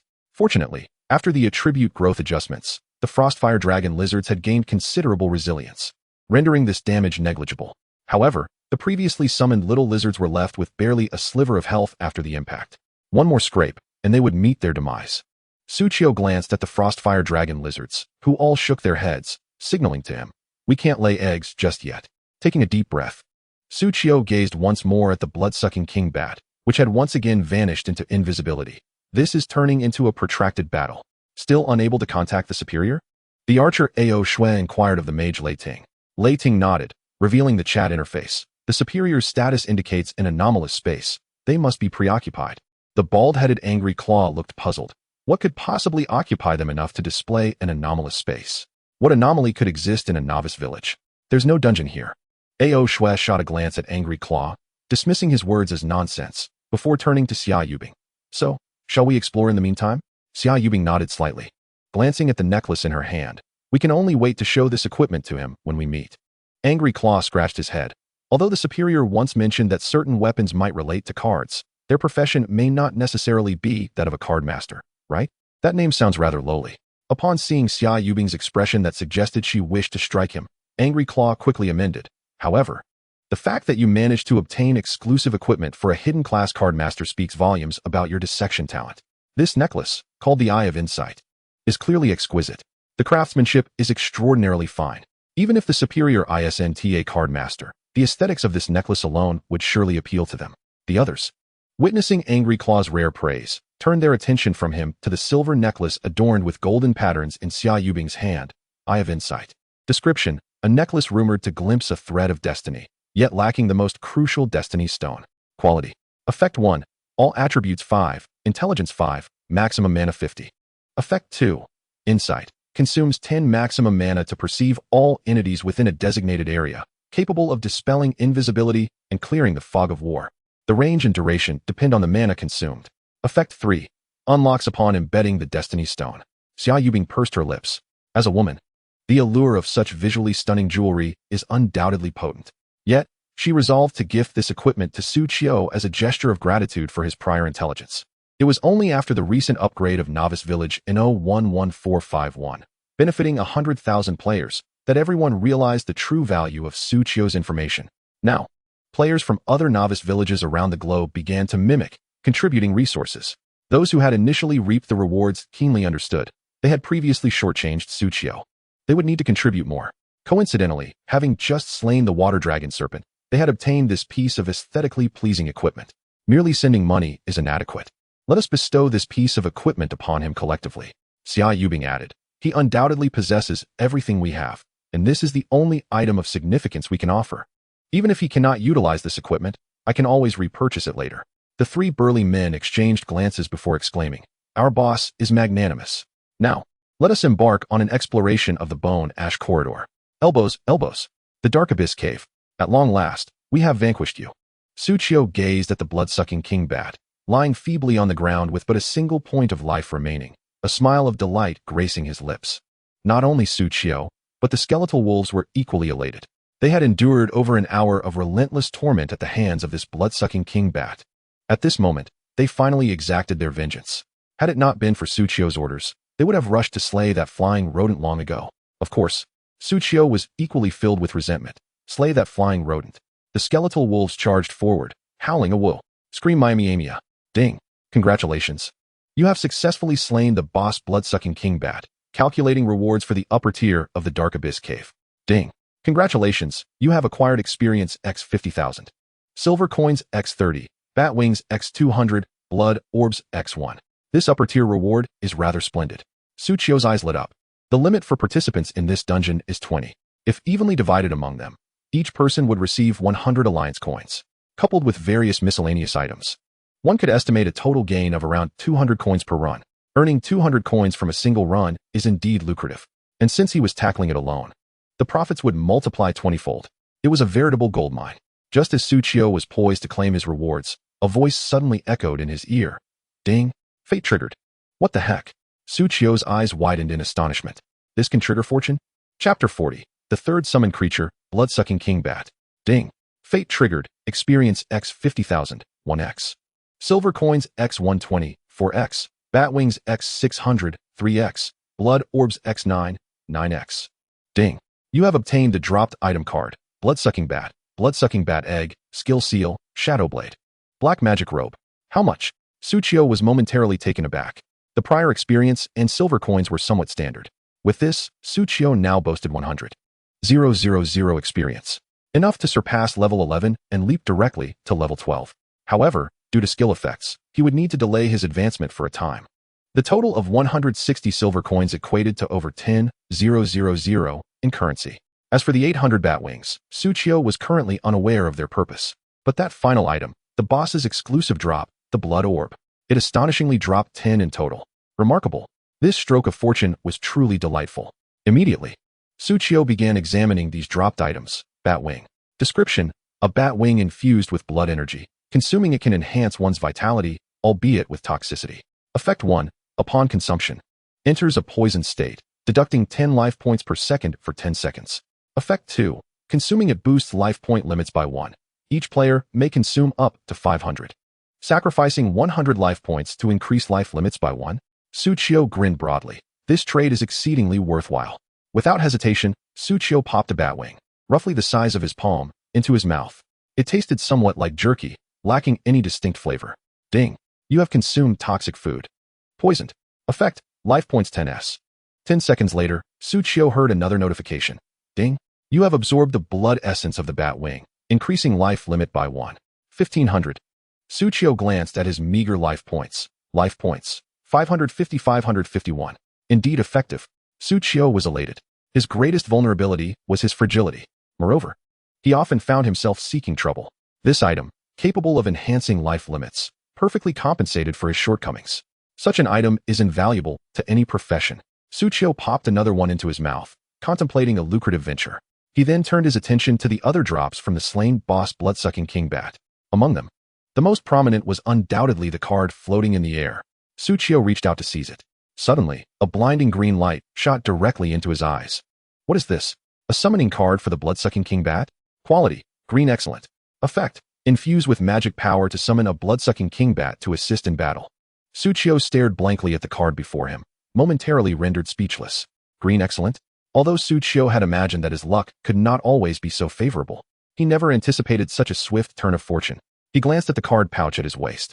After reaching level 10, his pouch expanded, allowing for a third pet. He was quite eager to discover what this third pet would be. However, in that moment, Suchio's anticipation waned. How formidable could an excellent tier summon creature card truly be? Is this the so-called law of conservation of luck, where my luck must inevitably dip? Yet, out of politeness, Suchio extended his hand to activate the card. Glancing at the attributes of the blood-sucking king bat. Name, blood-sucking king bat. Level, 1. Attack, 139, magical attack x 50, agility x 100. Life, 1390, magical attack x 500, agility x 1000. Defense, 22, magical attack x 10, agility x 10. Duration, consumes 30 magic points every 5 seconds. Talent, Bloodthirsty Fangs. Skill, Vanish into Darkness. Bloodthirsty Fangs. Description, deliciously refreshing. Effect, restores health equal to 10 times the damage dealt with each attack. Vanish into Darkness. Description, you cannot see me, you cannot see me. Effect, the blood-sucking bat enters a stealth state. Active attacks release it from stealth, inflicting 150 damage, while passive deactivation results in dizziness. Suchio's expression stiffened. You dare call this excellent? This attribute panel seems utterly overpowered. And this is without fusing any essences yet. It possesses a fixed lifesteal talent and a stealth skill that inflicts additional damage. Furthermore, it features a unique attribute calculation mechanism. Aside from magical damage, it also correlates with my agility attribute. Suchio nodded slightly, quite intriguing. This means I need not focus solely on intelligence attributes. The agility points previously invested were not wasted. However, with such unique attributes, it would be remiss not to add you to my card pouch. Without delay, Suchio summoned his magic, instantly depleting a portion. Come forth, blood-sucking king bat. The darkness beside Suchio suddenly contorted, and from within emerged a bat. Elongated to a meter in length, with a wingspan of 2 meters. The newly summoned Blood King bat was momentarily bewildered, still grappling with its circumstances. Yet, it understood one thing. It had acquired a master to serve. Suchio extended his hand, gently caressing the Blood King bat, its fine fur soft under his touch, and tears of joy welled up in his eyes. At last, he could feel the warmth of a pet that was truly suited for him. While others had cats and dogs, creatures soft and comforting, with both flesh and fur, his companions had been either skeletal wolves, merely bones, or large lizards, hard and scaly. But this flying rodent was different. With a simple close of his eyes, the tactile sensation was unparalleled. The Blood King bat emitted sounds of pleasure as it savored Suchio's affection, inciting jealousy in the skeletal wolves and frostfire dragon lizards. They approached one by one, nudging against him. At that moment, Suchio dared not express any prior disdain. Instead, he reached out to affectionately stroke all his summoned creatures. While doing so, he couldn't help but glance at the 10 blood orbs dropped upon the boss's demise. Since they were a result of its death, they must surely hold value. The Blood King bat looked puzzled, but it didn't matter. Suchio understood as he beheld the new system notification that flashed before him. Ding. Detected that the blood orbs contain the essence of blood-sucking aura, excellent. Ultrasonic wave, excellent. Agile frame, excellent. Blood servant, fine. And crimson killing intent, epic. Suchio's mouth gradually agape at the sheer abundance of essence. So much essence. After a moment, he turned to the Blood King bat and stammered. You truly are remarkable. Chapter 41, Spending Gold. A universal enhancement. The Blood King bat chirped in response. And Suchio grasped its meaning. Are you saying that within this blood orb, besides containing essence, it also harbors the legacy of your kind? Suchio stroked his chin, inquiring further. The Blood King bat emitted a sound of regret, affirming his query. Suchio nodded. I see. Some bloodline energies are incredibly potent. At your current level, you cannot harness them yet. You must ascend or level up first. Understanding the Blood King bat's intent, Suchio began to sift through the essence within the blood orbs, selecting what he could temporarily utilize. Blood-sucking aura. Description: a taste of blood post-meal grants a euphoric experience akin to divine bliss. Quality: green excellent. Effect: each attack restores life equal to damage dealt multiplied by 20, while other friendly units also recover life equivalent to damage dealt multiplied by 20. This essence could bestow Suchio and his summoned creatures with a vampiric effect, enhancing their sustainability. Upon extraction, Suchio discovered, you can use this too? His question was directed at the elite skeletal wolf lying on the ground, exposing its ribs for him to pet. The elite skeletal wolf emitted a confused sound, clearly unable to comprehend Suchio's words. Suchio decided to remain silent. After all, having a single summoned creature capable of emitting an aura was sufficient. Even if another were added, the effects of the vampiric power could not stack. Otherwise, he would have certainly provided each of them with one. Next, he examined the equally excellent quality ultrasonic wave and agile frame. The former granted the Blood King Bat the ability to pierce through invisibility, while also enhancing its critical hit rate and damage. The latter significantly boosted the Bat's evasion rate. Suchio opened the detailed attributes of the Blood King Bat. Critical hit rate, 20. Critical hit damage, 180. Evasion rate, 40. All characters in Destiny start with a critical hit rate of 5, critical hit damage of 150, and an evasion rate of 0. Thus, it was clear that these enhancements were quite substantial. Suchio felt a pang of envy. With nearly every 5 attacks, a critical hit of 180 damage could be dealt. Moreover, it possessed a base evasion rate of 50. If one were to categorize his summoned creatures, the Skeletal Wolf would be a warrior, the Frostfire Dragon Lizard a marksman, and the Blood King Bat an assassin. As an assassin, close-quarters combat necessitated agility and evasion. It was no wonder Suchio had struggled so long to defeat it initially.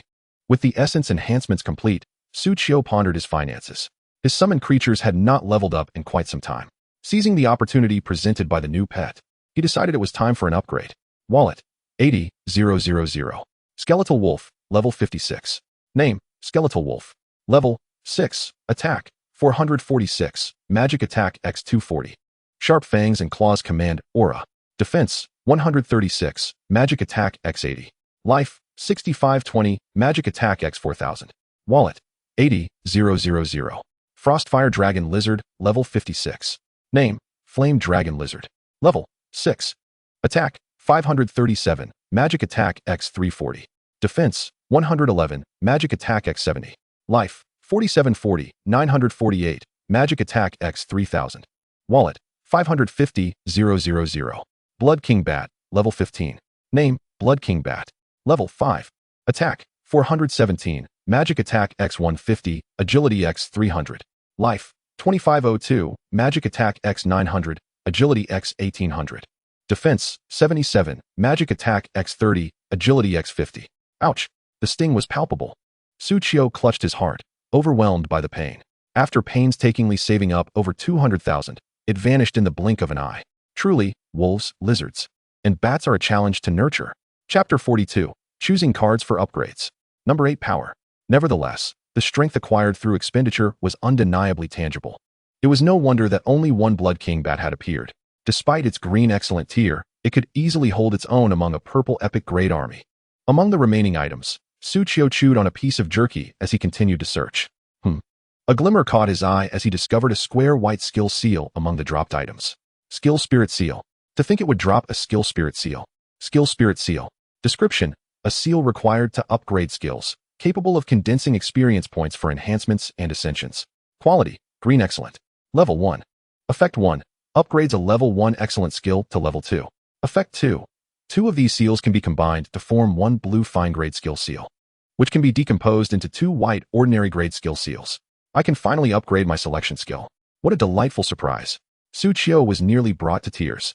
He promptly clicked on the system notification that had been stuck for quite some time. Ding. Congratulations. Your experience has reached its maximum value, successfully elevating you to level 10.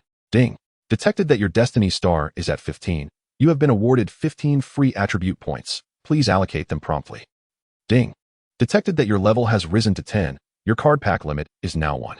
Congratulations, you can now accommodate more summoning cards. Ding. Detected that your level has risen to 10. Skill bar 1 unlocked. Congratulations, you can now learn additional skills. Ding. Detected that your level has risen to 10. The mandatory quest Trial of Destiny I has been activated. Trial of Destiny I. Task restrictions. Temporarily seal the upgrade function. Task objective: elevate all skills to level 2 to unlock the upgrade functionality. Task hint: acquire skill seals or consume experience points to successfully upgrade skills. Task reward: city pass. Only those in possession of this pass may enter the main city. Skills: why the predicament? This is precisely the reason. Suchio seethed with indignation. Every time a player reaches level 10, a Trial of Destiny emerges. The task objectives are generally similar, typically requiring the elevation of all skills to levels 2, 3, or 4. Yet, the aggravation lies in the difficulty of upgrading skills. Take myself, for instance. I am now level 10. However, my skill bar remains incomplete. If I do not learn a third skill, I will be stuck at level 10 for eternity. Of course, Suchio understands. This is a protective mechanism of destiny for travelers. As levels increase, the maps available become broader, and the adversaries more formidable. Without acquiring more skills, one is effectively courting death. Lack of powerful skills and low levels. These are not matters for destiny to contemplate. They are mine to ponder. Suchio's current frustration stems from the fact that he possesses an exceedingly rare hidden class. The drop rate for class-specific equipment is horrendously low, let alone for class skills. Before obtaining a third skill, leveling the first 2 skills to level 2 would also enhance combat power. Suchio entertained this thought, but the idea of using the hard-earned experience to upgrade skills felt like a loss. In the absence of skill seals, one must rely on experience consumption to forge them. The experience required is not trivial. At level 10, I need 55,000 experience to level up. To forge a common grade level 1 skill seal, this amount must be consumed. However, different skill qualities entail varying experience costs for upgrades. The cost for an excellent grade skill seal is double that of a common grade. A fine grade skill is 4 times. An epic grade skill is 8 times, and a legendary grade skill is 16 times. Thus, just for my current fine grade card skill 1000 techniques and an excellent grade selection, I would need to expend 6 times the experience. A staggering 330,000. But now, Suchio gazed at the luminous skill seal in his hand. This single skill seal equates to 110,000 experience. A significant saving. Without hesitation, Suchio pressed the skill seal onto the selection skill. Ding. The selection skill successfully absorbed the seal, elevating it to level 2. Ding. A card has been randomly unlocked. A new card has been unlocked. Suchio's eyes brightened as he hastily opened his selection panel to see what new card had been revealed. Ding. Successfully unlocked card. NO8 Power. NO8 Power. Costs 5 magic points. Your next attack can enhance the target unit, increasing attack power, magic damage x50 for every magic point consumed. Lasting 30 seconds with a cooldown of 5 minutes. Chapter 43. The Wolf Shepherd Cane, Double Boss. Throwing Power. Suchio exclaimed in awe. This new card is quite formidable. It can bestow a 30-second enhancement buff to allied units. The enhancement value correlates with one's magic attack and consumed magic points. In other words, the higher my intelligence attribute, the better the enhancement effect. Based on my current attributes, Suchio calculated briefly. Wow. An increase of 185 attack power. My magic attack is only 158. This addition would double my attack. Wait. Suchio suddenly pondered a question. My selection skill is of excellent grade, and each card can charge once. If I use power to enhance myself, what happens if I forge another power card? No nesting allowed. Just a moment. Suchio's ears buzzed as he suddenly conceived an even more broken strategy. Glancing at his summoned creatures, Suchio murmured, my summoned creatures' attributes are inherently linked to my magic attack. If my magic attack doubles, doesn't that mean the combat power of my summons will also double? Suchio grinned widely. This is power. With newfound strength, Suchio was ready and strode toward the next level. Ding. You have entered the dark cavern, lower level. Ding. Your current environment is abnormal. Adding the status of toxic fog. Toxic fog. Effect. Decreases 15 health points per second. As the familiar prompt echoed, Suchio nodded in agreement. Intensity has increased. Now it feels right. Even now, neither Holy Blessing nor Light Blessing can restore health to my units. This is the intensity one would expect from a properly recommended level 15 dungeon for 20 players. With a single step, Suchio entered the darker lower level. Before he could discern what lay ahead, the voice of the blood-sucking bat reached his ears. Squeak. Something's amiss. Suchio understood and felt a warning surge. Swiftly, he rolled to the right. Whoosh. Bang. A long white bone spear plunged fiercely into the spot where Suchio had just stood. Buzz. The spear, measuring 2 meters in length, quivered slightly, indicating the immense force with which it was launched. Wow, an ambush. Suchio had seen such scenes countless times. Many dungeons feature such trap setups. As soon as an outsider enters, they are met with overwhelming attacks. Fortunately, the blood-sucking bat acted as a scout, warning him. Otherwise, his first life would have been forfeited right there. The next moment, the trembling of the bone spear intensified. Clack, clack. It actually extracted itself. Debris fell as the bone spear shot back into the darkness. Suchio squinted, muttering, damn, I can't see it. But at that moment, the blood-sucking bat flapped its wings upward and opened its mouth. Squeak. Sonic wave, activate. With that shriek, Suchio immediately felt the world brighten. Although the underground space remained shrouded in darkness, thanks to the sound wave feedback received by the blood-sucking bat, it was as bright as day. Suchio quickly recognized his surroundings. Skeleton Wolf LV-10. Skeleton Warrior LV-11. Skeleton Archer LV-12. Much like the Ashen Corridor beyond the copies, these are creatures of the undead. These are precisely the monsters I yearn to encounter. Moreover, the distribution of these undead beings is remarkably orderly, akin to a well-structured formation. In the forefront stand 40 skeletal warriors, each accompanied by a skeletal wolf. Behind them lies a swath of skeletal archers. If players are unable to breach the defenses of the skeletal warriors at the outset, they will continuously be harassed by the skeletal archers. Should the frontline falter or their restorative capabilities prove inadequate, they will undoubtedly meet their demise in this second layer. Furthermore, looming behind the undead legion is a colossal skeletal figure, towering at nearly 2 meters. The very bone spear that just moments ago impaled me is now clutched in its hand. It is clear who just ambushed me, the Wolf Master, Cain. Introduction: one of the Wolf Masters under the Death Dragoness command, tasked with lurking in the Ashen Corridor, obeying the Dark Priest's orders. Level: 15 attack, 1000 health, 80,000 skills, spear throw, sweeping assault, wolf summon, command aura. Wolf summon. Description: Wolf Masters always carry a Wolf King. Effect: summons a Wolf King, which leads a pack of wolves to assist in battle. Upon observing the Wolf Master Cain, Suchio finally noticed a gigantic skeletal wolf at his left side. Bone King Wolf. Introduction: the Wolf King under Wolf Master Cain, who fights alongside him.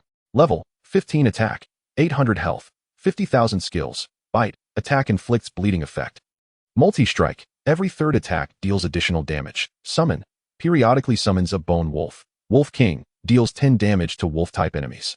2 bosses on this layer. Chapter 44, Fate, the second talent of Killing Fate. Confronting 2 bosses simultaneously makes for a far more arduous battle. However, Suchio cast a glance at these 2 unusual entities, ultimately focusing on the Bone King Wolf. Though this creature appeared formidable, with its head held high in a proud manner, it paled in comparison to my own wolf. After observing the Wolf Master Cain for a while, Suchio confirmed that, aside from that spear throw, this boss would not act for the time being. Thus, I shall make the first move. Suchio ceased feeding himself bat wings and concentrated on the battlefield. The skeletal wolf shall engage and restrain the opposing melee units without lingering in combat. The damage output will be left to the elongated Frostfire Dragon, Lizard, and myself. Bloodsucker Bat, your duty is to attract the archer firepower from above. Do not attempt to attack, just evade if possible. Upon receiving Suchio's commands, the myriad of summoned creatures nodded in acknowledgement, readying themselves for action. They also witnessed Suchio conjuring a white light card from thin air. Is the chief coach warming up? I must take action as well. This is the most arduous challenge of crossing levels. If I do not intervene, my summoned creatures might well perish here. After all, I possess some offensive capability. Yet, before Suchio could act, he noticed all his summons were staring at him. What does this mean? Do they doubt me? The summoned creatures turned away, no longer looking at Suchio. However, he understood their silence. Except for the Bloodsucker Bat, which had just hatched and was unaware of its master's prowess. Humph. Let me show you my might. Suchio smiled faintly. Had it been the Suchio of yore, his combat strength would indeed have been lacking. But now, he had ascended to level 10. In addition to expanding his card slots and upgrading his skills, the divine talent, Fate, had also unlocked its second effect. Fate. Introduction. Your fate is not inscribed within the river of destiny. Your future will not be discerned by any being. Your fate is yours to command, not determined by the heavens. Tier, Red Divine Destiny Stars, 6 Effect 1. Fortune, each time you slay a monster. You may additionally receive a random multiple of drops between 1 and your level, limited to experience, currency, materials. Effect 2. Killing Fate, each time you strike an enemy. You may inflict an additional random multiple of damage between 1 and your level squared. Effect 3. Unlocked at level 20. Hiss, inquired the Frostfire Dragon Lizard, questioning Suchio's previous inaction. Suchio placed his hands on his hips. Have you ever seen a boss that strikes first? The 4 Frostfire Dragon Lizard tails pointed in unison at the Wolf Master Cain, stationed upon the distant stone platform. Suchio declared, "It seems I must act now." With a thought, the numerous summoned beings instantly understood, entering a state of readiness. Though playful moments are fine, there is no room for jest and serious battle. Howl! The skeletal wolves let out a chorus of howls and charged towards the waiting skeletal warriors below. The Bloodsucker Bat also flapped its wings and soared into the sky. The skeletal archers on the battlefield were immediately drawn to the Bloodsucker Bat. One by one, they drew their bows and released arrows. Whoosh, whoosh, whoosh. Mississippi, Mississippi 416. Mississippi. The agile Bloodsucker Bat deftly dodged in the air, very few bone arrows managing to strike it. With its lithe form, it evaded even more adeptly than the previous airborne rodent. Suchio smiled confidently as he turned to the Frostfire Dragon lizards, who had amassed their fiery liquid. It is our turn. In the next moment, Suchio launched the light card and the fiery liquid toward the engaged skeletal warriors.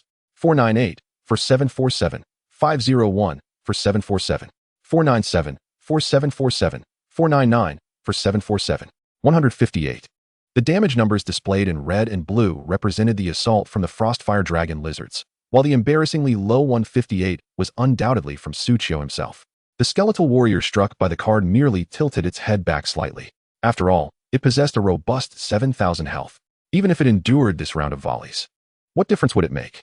The Frostfire Dragon lizards squinted at Suchio, their eyes full of expectation. Where's the promised damage? Suchio maintained his smile. Patience. Let the card fly for a moment. Chapter 45, Bloodsucker Bat Talent Ascension. In the following instant, the skeletal warrior struck by Suchio's light card experienced a sudden explosion at the point of impact. Boom. 948, 4x damage critical hit.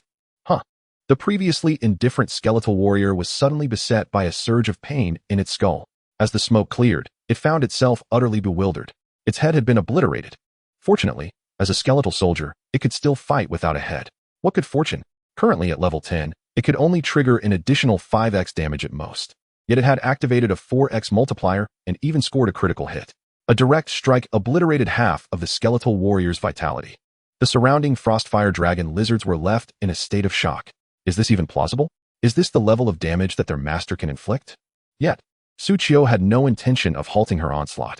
With a flick of her fingers, she summoned radiant cards, unleashing explosive damage. 158, boom. 316, 158, boom. 474, 158, boom. 158.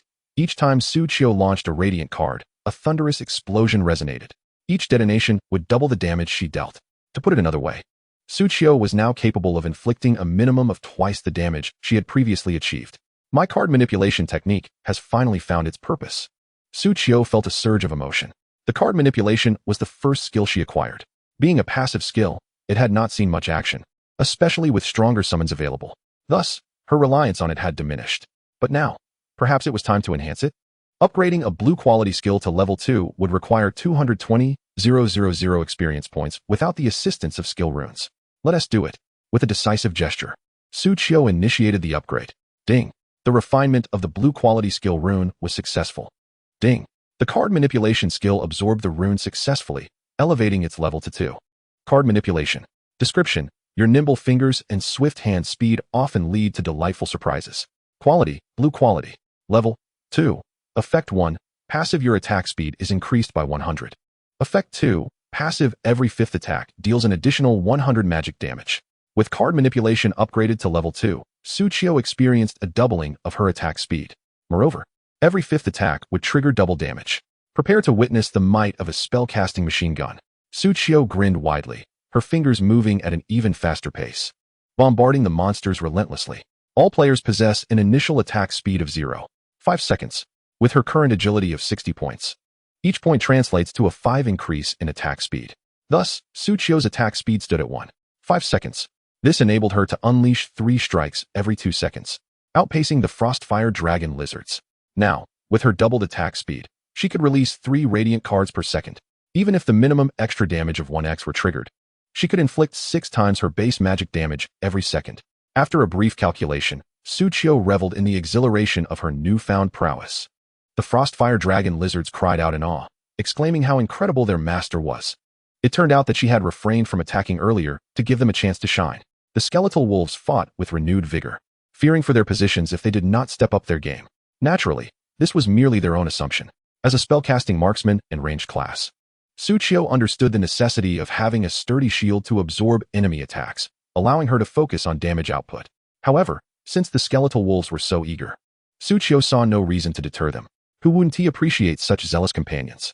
Boom, boom, boom. The cacophony of explosions filled the air.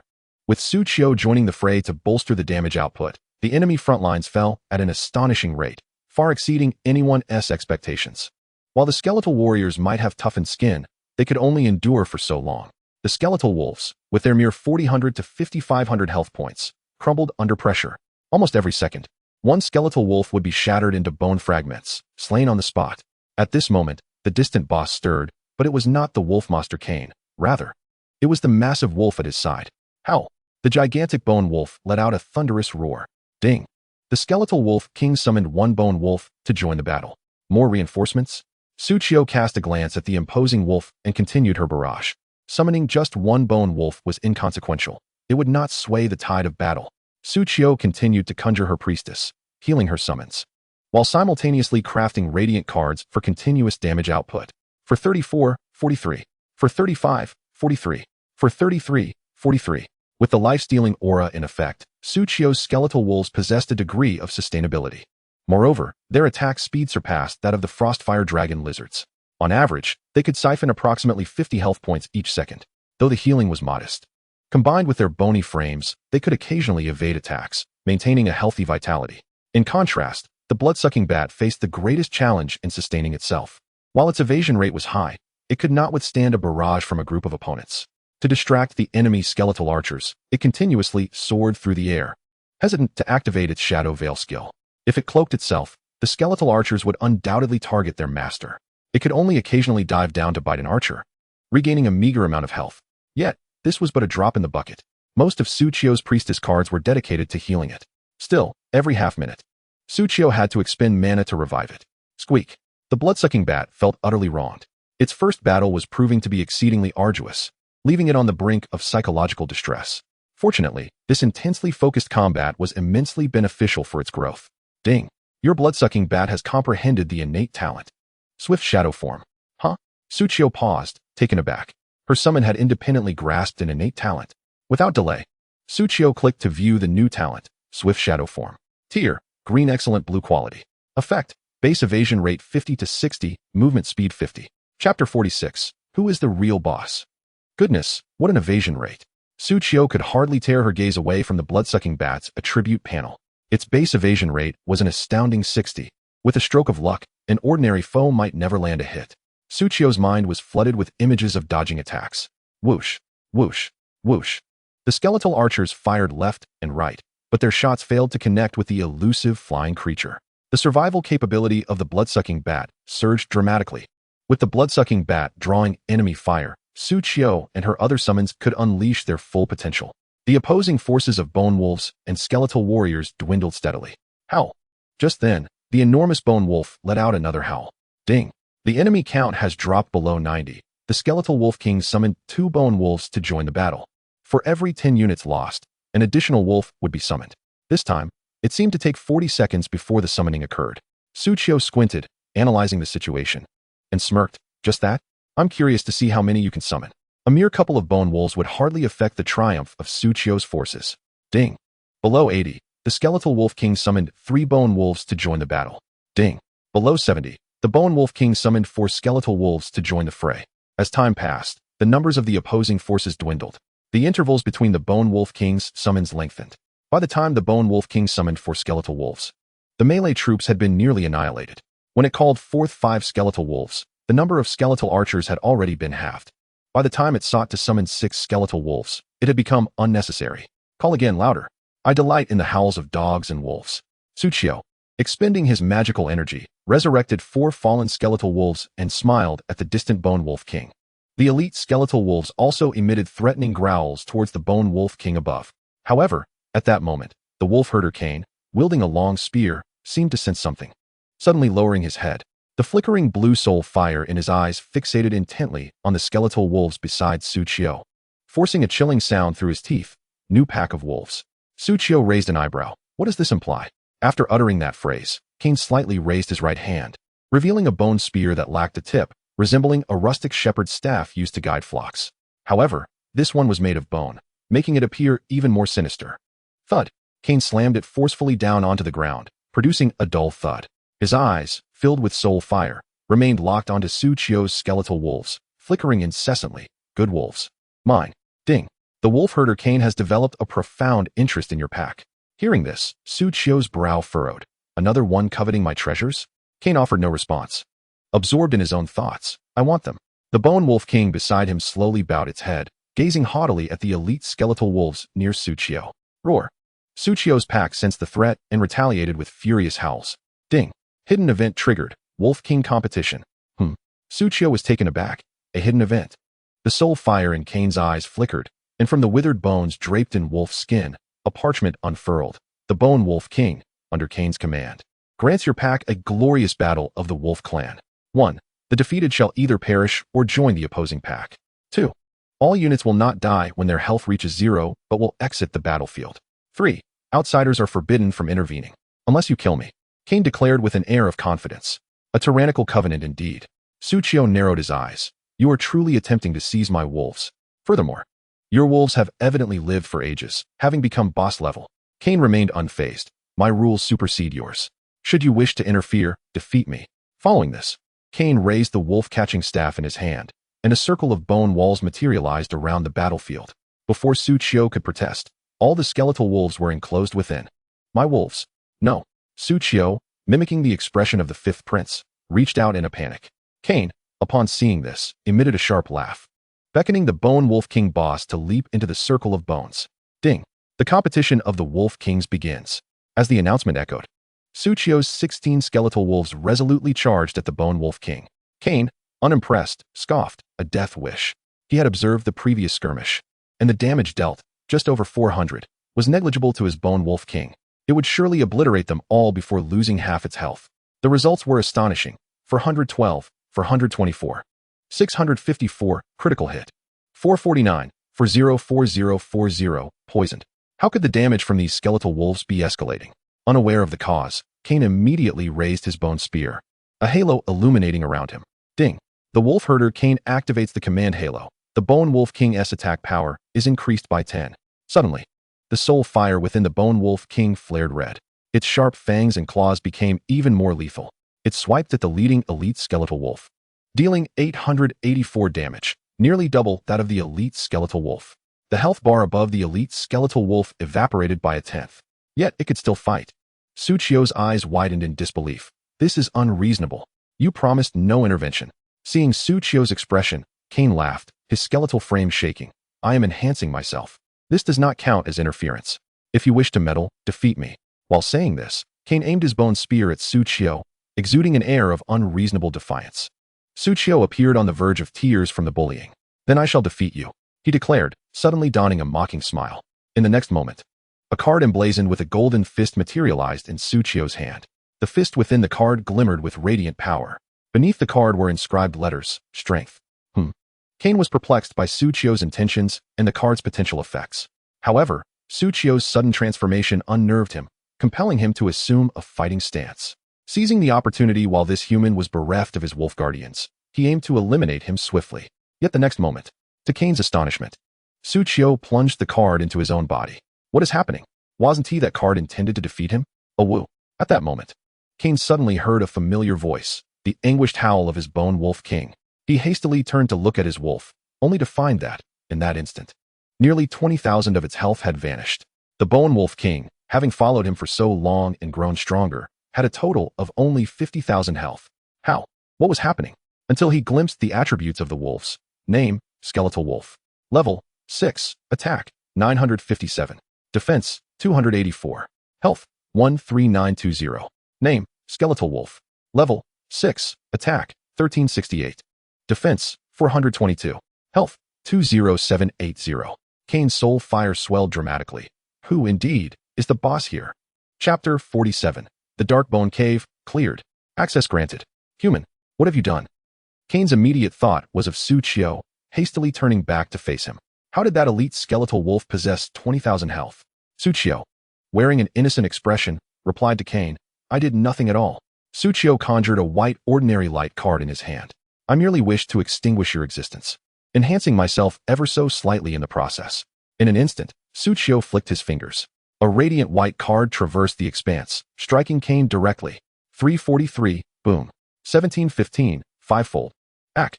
The impact of the card caused the Beastmaster Kane to stagger, emitting a pained howl. What transpired? A single ordinary attack obliterated 4 of my life points. This damage is unlike what I observed earlier. When they fought against the skeletal soldiers left by the Dark Priest, the damage was not nearly so severe. Roar. The empowered skeletal wolves surged forward as if invigorated, targeting the Bone King Wolf with fervor. The Bone King Wolf retaliated fiercely. Multiple strikes. Bites. Summoning. Ding. The Bone King Wolf summoned one Bone Wolf to join the battle. Yet, the Bone King Wolf, whose damage was never remarkable, could now inflict only a mere 1/20th of the skeletal wolf's life points with each attack. Its strikes, after accounting for the opponent's defense, barely registered. This creature has not only grown in size, but has also become significantly more formidable. The Bone King Wolf mused in shock. If this continues, I shall never endure until the end. I will surely fall before the opposing camp. No, Lord Cain, save me. You must be joking. You call this a minor enhancement? The Beastmaster Cain retorted fiercely. Suchio felt utterly wronged. But this is my only enhancement skill. Seeing Suchio's defiance, the Beastmaster Cain locked onto him with his soul fire, roaring, "Despicable human, make your decision swiftly, kneel, and leap down from the platform." Wielding his massive bone spear, he swung it towards Suchio, sweeping through the ranks, inflicting substantial physical damage to enemies within a fan-shaped area. Suchio had anticipated this, swiftly evading the strike. The scattered Frostfire Lizardmen opened their mouths, unleashing a torrent of accumulated fiery liquid. Whoosh, whoosh, whoosh, whoosh. 116, 610, 2102, 116, 410, 2102, 116, 510, 2102, 116, 610, 2102. The empowered Frostfire Lizardmen, with but a single volley, stripped away over 5,000 of the Beastmaster Cain's life points. Failing to land his blow, Cain instead endured a barrage of projectiles. Howling in agony. This is without having done anything yet. I've lost 1/10 of my health. I am a boss. I am the Beastmaster favored by the Dark Priest. Damnable human. Cain aimed at Suchio. The spear was thrown. Whoosh. The already high accuracy of the spear throw, at this close distance, was impossible to miss. Despite Suchio's utmost efforts to evade, he was still struck hard in the shoulder, impaled 3 meters away. 1,364. Though it did not strike a vital point, this damage was more than sufficient to slay someone as fragile as he. Human. Cain slowly rose, his white skull exuding defiance. No matter how much you enhance, what difference does it make? Victory shall belong to Cain. He observed the bloodline ambiguous fire lizards around him beginning to wither. This was the phenomenon of summoned creatures dying, their enhancements failing. Soon, these summoned beings would perish one by one, save for the skeletal wolves bound by his contract. His contract was designed to prevent external interference, effectively severing the connection between the summoner and the summoned. The summoner could empower their summons, but upon the summoner's death, the summoned would not vanish. This tactic had never failed. Cain chuckled with delight. However, the very next moment, the 4 fire lizards launched a series of attacks against him. Wait, what is happening?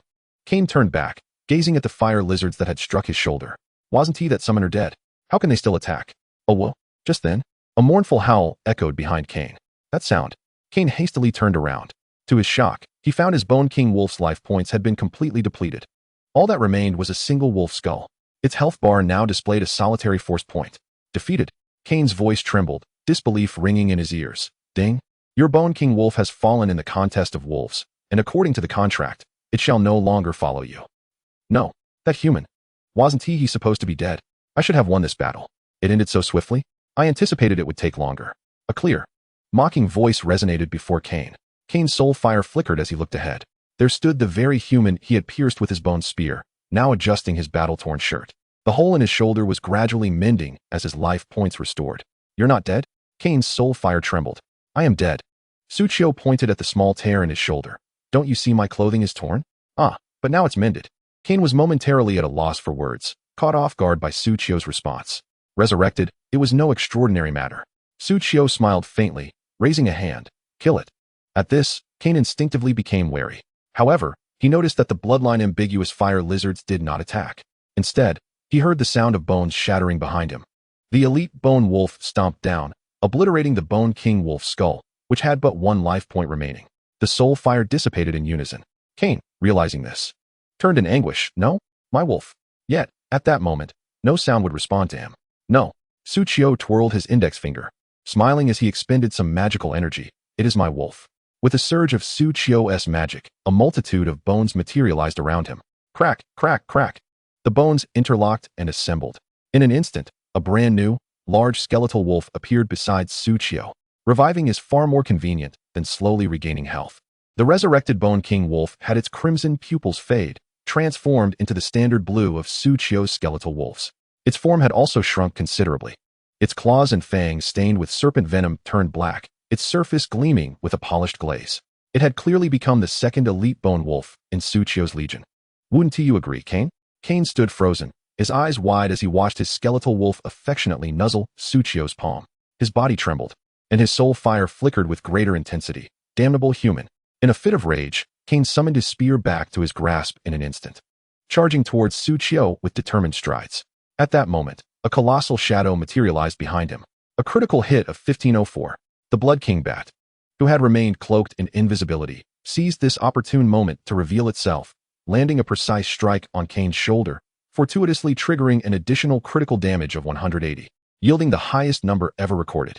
With a fierce screech, the Blood King bat seemed to exclaim, "This is what you get for striking my master."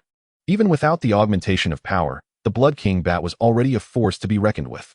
Su Qiu focused his thoughts, and the wolf pack reassembled. It is time to conclude this. In the next instant, the pack erupted into chaos. Dragons spat fire. Bloodbats tore at flesh. Ding. Congratulations. You have successfully slain the boss, the Wolf Master Kane. Calculating rewards for the lower levels of the Dark Abyss Cave. As this notification echoed, an even more thunderous system alert followed. Ding. Congratulations on completing the hidden dungeon, Dark Abyss Cave. You have successfully obtained access rights to the Dark Abyss Cave. Notice, all Dark Abyss caves outside of the number 11451 Novice Village are now closed. Other Novice villages can only access their Dark Abyss caves upon your permission. Ding. Current number of available openings, 100,001,0000. Ding. Calculating completion rewards. Chapter 48. Pure Bone Marrow, Healing for All. Master George, I assure you, I do possess the ability to acquire intelligence in advance. Jean Minjun opened a communication line with the young master of the White Eagle Federation, bowing as he spoke on the phone, appearing exceedingly subservient. Humph, George scoffed. If you have the means to gather intelligence, why not utilize it yourself? I have yet to see your name in the game. Pain pierced through Jean Minjun's facade, causing his smile to falter momentarily. Master, you jest. My greed often leads me to seek hidden quests, yet my lack of strength. Look, I am still merely at level 1. Thus, I wish to propose a collaboration. George impaled a black shield into the body of a skeletal hound, silently absorbing its essence as he awaited further words. Jean Minjun chuckled awkwardly to break the silence, continuing. If you would be so kind, I wish to assist you.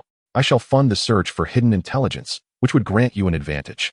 And we can split the final reward 70-30, of course. 70% for you. George regarded Jean Minjun with a cold stare. Your proposition lacks any sincerity. What makes you think I would settle for 30%? It must be 90-10, or our discussion ends here. The muscle in Jean Minjun's jaw twitched. How ruthless. Truly, the White Eagle's tenacity was etched into their very bones. I'm not proposing a cost-free arrangement. 1% is all I can offer. I may not even recover my expenses. Very well, Mr. George, as you wish. George's gaze shifted, intrigued by Jean Minjun's willingness to comply. This individual exhibited some ambition. However, who would refuse a lucrative deal? Should any danger arise, they could simply breach the agreement. Jean Minjun's eyes sparkled with determination. This tactic is aptly named driving the tiger to devour the wolf. Unable to contend, he aimed to leverage George's prowess. Soon after, George transmitted the intelligence he had acquired. This is the information I calculated after investing 10 million alliance coins. Coordinates of the Ashen Corridor, 155-8777. There exists a hidden dungeon. Preemptive clearance will grant access rights to this dungeon. Other players may not enter without the permission of the opener. Upon reading this intelligence, George's eyes gleamed with excitement. This information was invaluable. The ability to monopolize a hidden dungeon was impressive. The coordinates were a considerable distance away, but if the information proved accurate, he would compensate Jean Minjun accordingly. With a note of joy in his voice, Jean Minjun humbly responded, I wish you abundant success. Is this the coveted access right? Su Qiu gazed at the golden key floating in his hand, grinning broadly. It resembles the key to a treasure trove. Furthermore, this key indeed led to another realm. The evidence was undeniable. Destiny had plagiarized from FGO. Stowing the key away, Su Qiu examined the system notifications. Since the dungeon was not open to outsiders, there was no server-wide announcement. He reveled in the thrill of quietly amassing wealth. Ding. Completion of the Dark Abyss Cave Dungeon. The toxic mist dissipates. As a system notification rang out, the entire cave brightened significantly. The air became remarkably pure. Consequently, the sacred light blessings upon Su Qiu and his summons reignited, with their lost health points gradually restoring. What a relief. Feeling his condition improving, Suchio assessed the spoils from this dungeon run. Firstly, the rewards for clearing the lower levels of the Dark Abyss cave were as follows. Ding. Congratulations, you have received experience x 70,000, silver coins x 50, bone fragments x 200, mandrake flowers x 400, pure bone marrow x 1, wolf token x 1. Double it for me. Suchio exclaimed joyfully, feeling like a gambler on a winning streak. Ding. Fate triggered. Additional rewards. Experience x 420,000 6 times. Silver coins x 250 5 times. Bone fragments x 600 3 times. Mandrake flowers x 3200 8 times. Pure bone marrow x 4 4 times. Wolf tokens x 3 3 times. What a delight. Suchio celebrated with several triumphant punches into the air. The sheer volume of numbers dazzlingly overwhelmed him. How much experience was this? A six-fold bonus of experience. He directly gained 480,000 experience. Goodness. The sight of six-figure numbers was almost too much to bear. Taking a deep breath, he glanced back. 300 silver coins, totaling 30,000. Another substantial profit. And the subsequent material drops. He had managed to collect an astonishing 3,600 mandrake flowers. After grinding in the Dark Abyss cave for about an hour and a half, he had reaped rewards equivalent to half a day's labor outside. Truly, he had struck it rich. Moreover, the bone fragments. These could be collected and presented to blacksmiths or tailors to craft equipment. Every 10 fragments could forge one piece. With 800 fragments, he could create 80 sets. Enough to equip an entire guild. Not to mention the subsequent boss drops. Pure bone marrow was a liquid pearl, floating in the air, entirely white. Pure bone marrow. Description: a highly concentrated marrow brimming with energy. Effect: upon consumption, increases base health by 10, base health regeneration by 10, constitution by 10, and maximum health by 100. Limited to one use. A tool to enhance one's health limit? Excellent. An increase in base health would equate to an additional 10 health points when converting constitution into health. It fundamentally resolved the issue. Much like the passive ability of the Cardmaster class. What was there to hesitate about? Drink it. In that instant, Suchio swallowed a drop of bone marrow. Yikes. Cough, cough, cough. Suchio's expression contorted in agony. The bone marrow not only lacked any flavor, but tasted akin to the last sip of boiled water, tepid and chalky. Ding. Congratulations on successfully consuming pure bone marrow. Constitution 10, base life value 10, base life recovery 10, life value 550837. I've gained quite a bit of flesh.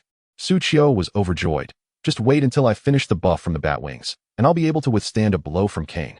Achieving this modest goal is still promising. Alongside consumption, a familiar voice echoed in Suchio's ears.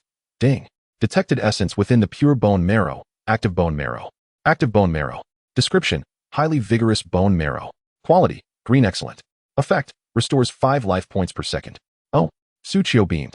This active bone marrow will automatically restore life points once unlocked. It directly grants the skeletal wolves the ability to self-recover.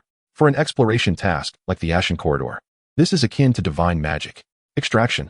The liquid pearl in Suchio's hand suddenly gleamed. Whoosh. The liquid pearl transformed into a card emblazoned with a thick white bone. Within the bone, there appeared a lens, allowing one to see the intricate blood vessels coursing with blood like a pumping fountain. It looked vibrant with life. Fusion. In the next moment, the active bone marrow merged with the summoning of skeletal wolves. The life recovery speed of the skeletal wolves surged by a third. Thus, even if the blessings of holy light and light were to fail, they would still be able to recover from their wounds independently. Suchio smiled with satisfaction. It also conserved his mana. Likewise, the active bone marrow could unlock the healing function for the Frostfire Dragon Lizard and the Bloodsucking Bat King. After consuming 2 more liquid pearls, Suchio had thoroughly exploited the benefits of the pure bone marrow. The last remaining one? Let us exchange it for some currency. Storing the pure bone marrow, Suchio turned his attention to the loot dropped by the Bone King Wolf boss. Next up was the Wolf card. Chapter 49, Purple Epic Quality Whip. Gur. The newly appeared elite bone wolf beside Suchio emitted a bashful whimper. Gur, I know. It was your former master. After gently soothing the newly joined skeletal wolf in the pack, Suchio found it increasingly precious. Through the Wolf King's contest, this skeletal wolf, originally belonging to the wolf herder Cain, had successfully entered into a contract with him. It had become his wolf, his second elite bone wolf within his pack. Now, the number of wolves in the skeletal wolf card had expanded to 17. 2 elite bone wolves and 15 skeletal wolves. He had fulfilled his previous wish, effectively bolstering the essence of the wolf clan elite. Immediately, Suchio turned his gaze to the second material, the wolf card. This item was a smooth bone piece. A bone card. Since it was made of wolf bone, it was called the wolf card. The card bore no markings, thick in the center and thin at the edges, resembling a bone weapon from the Stone Age. Ding. Detected essence within the wolf card. Multiple attacks. Multiple attacks. Description: you don't hit?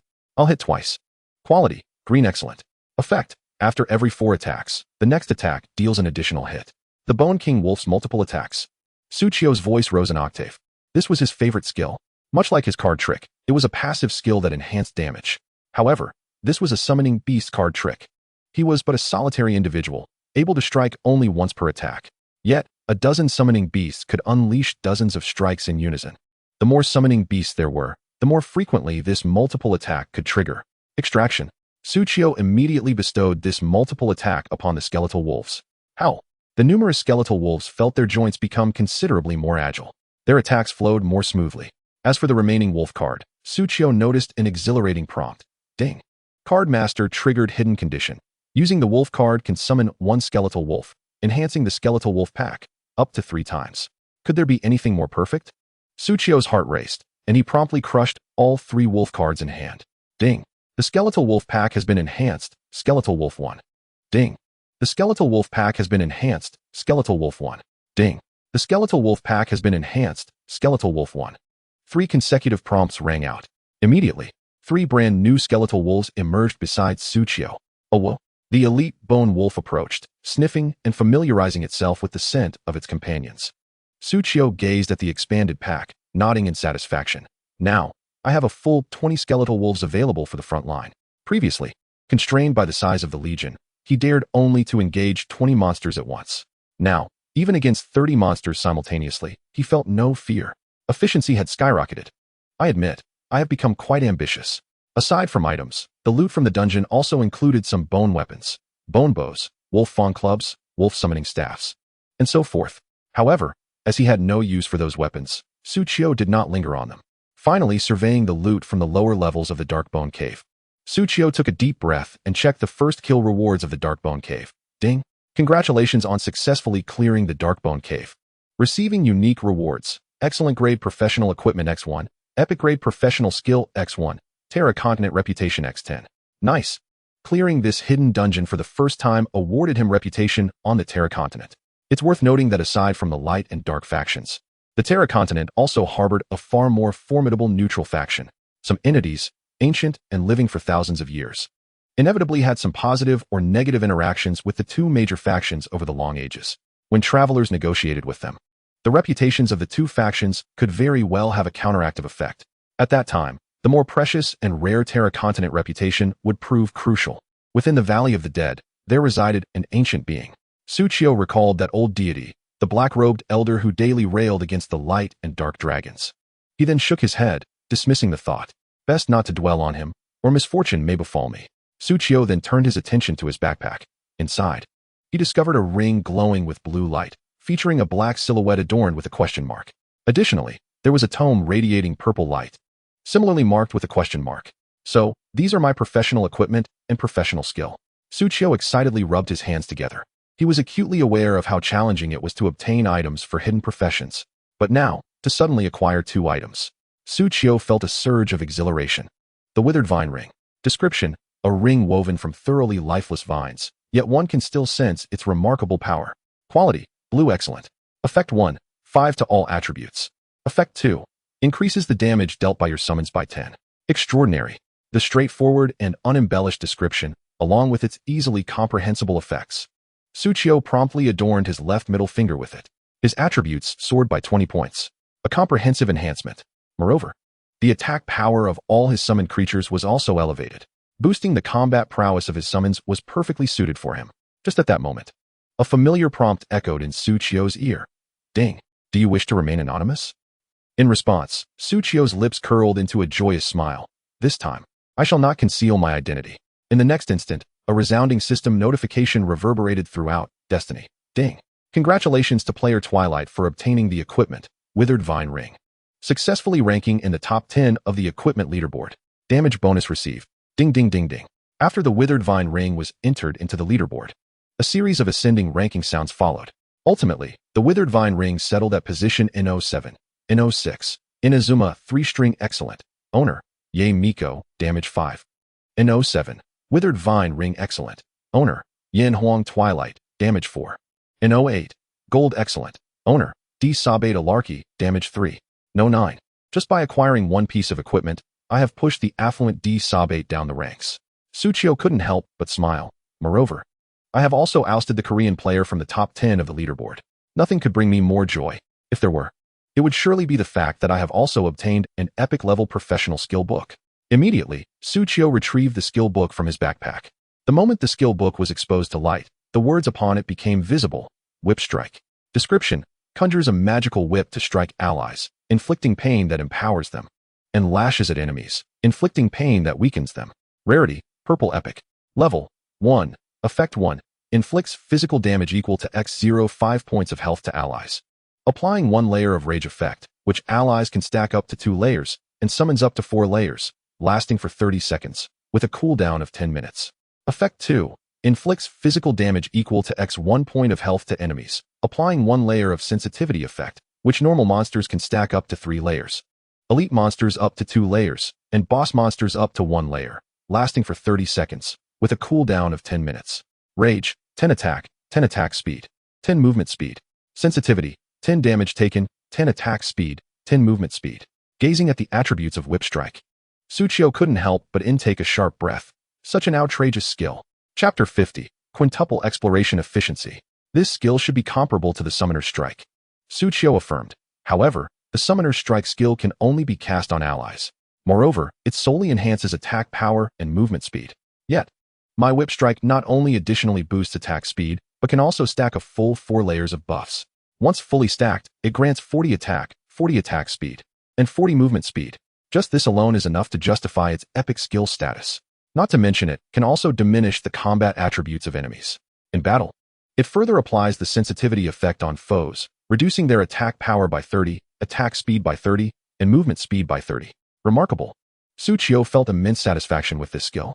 Heaven did not give birth to me. Suchio, destiny is a long, eternal night. He reached out and patted the book, instantly mastering this whip technique. No, rather, he learned this skill. Next, as long as I upgrade Whip Strike to level 2, I can unlock level 11 and obtain a city passage permit. At that time, whenever I wish, I can leave the novice village and embark on new fantastical adventures in the nearest main city. For an epic tier level 1 skill, without a skill seal, the requirement for upgrading is Suchio opened to check 8 times the experience, which amounts to 440,000 experience. Hiss. Suchio gasped, laughing heartily. Just right. I possess an inexhaustible amount of experience. Isn't this fortuitous? Immediately, Suchio condensed his experience into 8 white ordinary level skill seals. Synthesize. For excellent. Synthesize again. Too good. Synthesize once more. 1 epic. Done. Suchio then embedded the skill seals into the skill. Ding. Epic skill Whip Strike upgraded to level 2. Rage duration, 30 seconds to 40 seconds. Sensitivity duration, 30 seconds to 40 seconds. The upgrade effect extends the duration during combat. Suchio nodded, glancing at a new prompt before him. Ding. Congratulations, your experience has reached maximum value, successfully leveling up to level 11. Ding. Detected your destiny star is 15. You have been awarded 15 free attribute points. Please allocate them promptly. Level up. As per usual, 5 points in agility, 5 points in constitution, and 5 points in intelligence. Agility indirectly enhances my attack speed and the attributes of the blood-sucking bat. Constitution, under the effect of pure bone marrow, provides me with 55 health points and 55 health regeneration per minute. Intelligence boosts the combat power of all summons. Next on the agenda is the looting of the Dark Skeleton Cave. As Suchio contemplated how to handle it, he led his army toward the dungeon's exit. The loot from this dungeon can significantly enhance health point limits. Frontline characters can improve their survivability. Backline characters can prevent sudden deaths from ambushes. It is crucial. It was precisely because of farming this dungeon that foolish George became extraordinarily robust. Therefore, after a month, when the Destiny version 11 update occurs and the Fate battlefield activity commences, the combat power of the entire White Eagle Federation will exceed everyone's wildest expectations. Suchio ground his teeth in frustration, feeding himself a piece of batwing. Ding. Health point limit increased by 173,500. Thus, it is imperative to extract greater profits from them.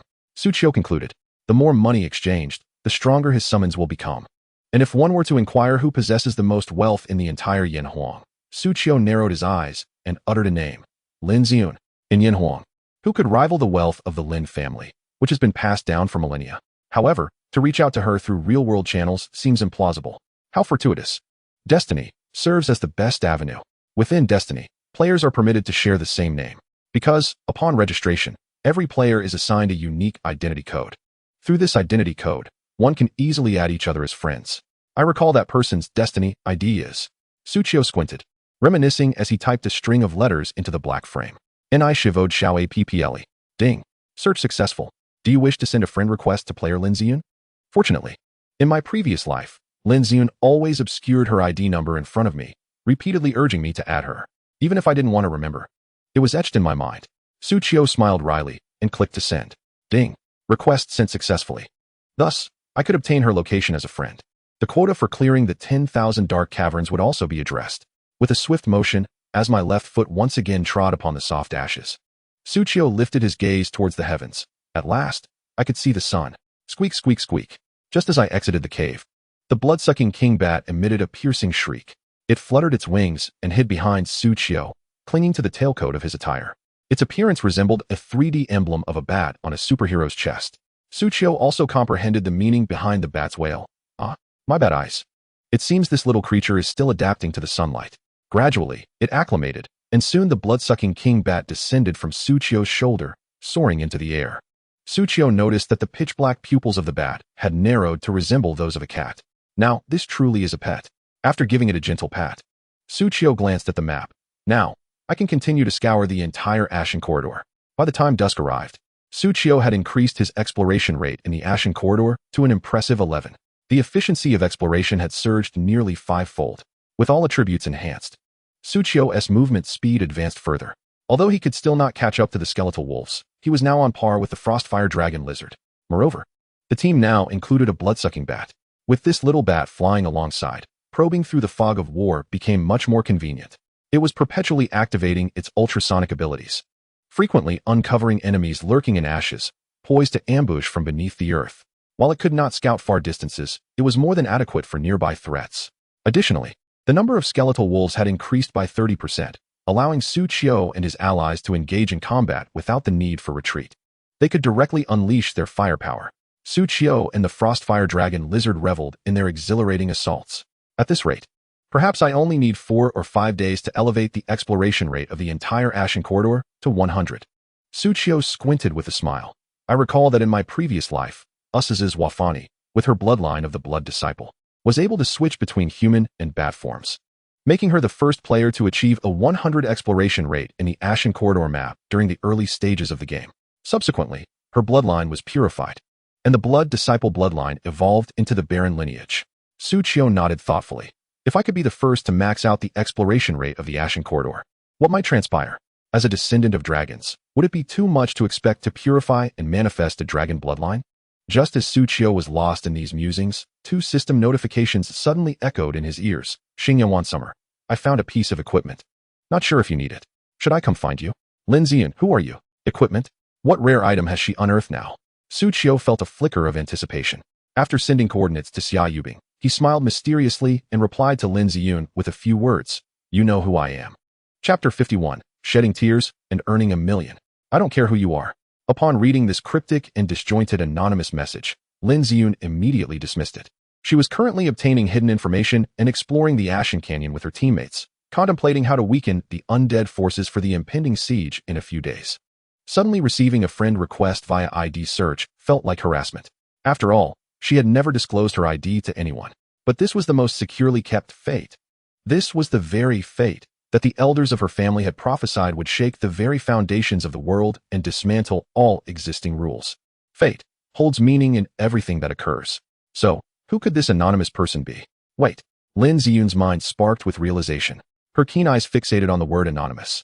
Instinctively, she recalled the anonymous player who had been pressing down on her. Could it truly be him? Gazing at the 6 words, you know who I am.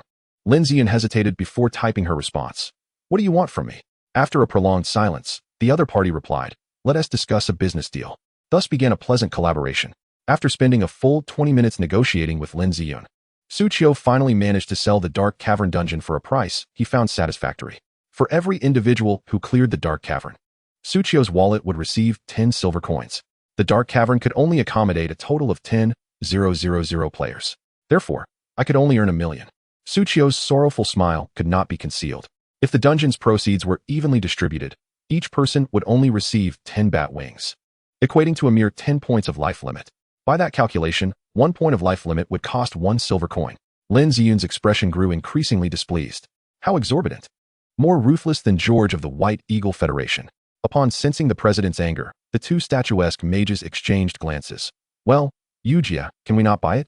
No, Lin Ziyun retorted sharply. He claims that the Eightfold Shrine and the George Consortium are willing to pay 20 silver coins per person for the purchase. The two mage girls looked at each other in bewilderment. They did not comprehend. It's just a game. Is it truly necessary to auction over such a trivial value between 3 nations? Moreover, can that anonymous player truly establish contact with the other 2 multinational conglomerates? Ultimately, with fate as assistance, the contract was finalized. Lin Ziyun's anxious disposition was transformed into the 8 words of a friend message. A small business. Thank you for your hospitality. With this 1,000,000, how powerful would they become? Suchio gazed at the summoned entities decimating the undead creatures before him, filled with anticipation. A preliminary calculation revealed that upgrading the summoned creatures from level 6 to level 7 required 160,000 copper coins. From level 7 to level 8, it would demand 320,000 copper coins. From level 8 to level 9, it would necessitate 640,000. I mustn't think about it. Suchio clutched his heart, unwilling to accept the reality of his empty pockets. Just then, a familiar boisterous voice interrupted his thoughts. Suchio turned to see the trio of sword-wielders, Xia Yubing among them. It was as if the 4 guilds were bound together in a battle formation. As they approached, they got straight to the point. I'm referring to this piece of equipment.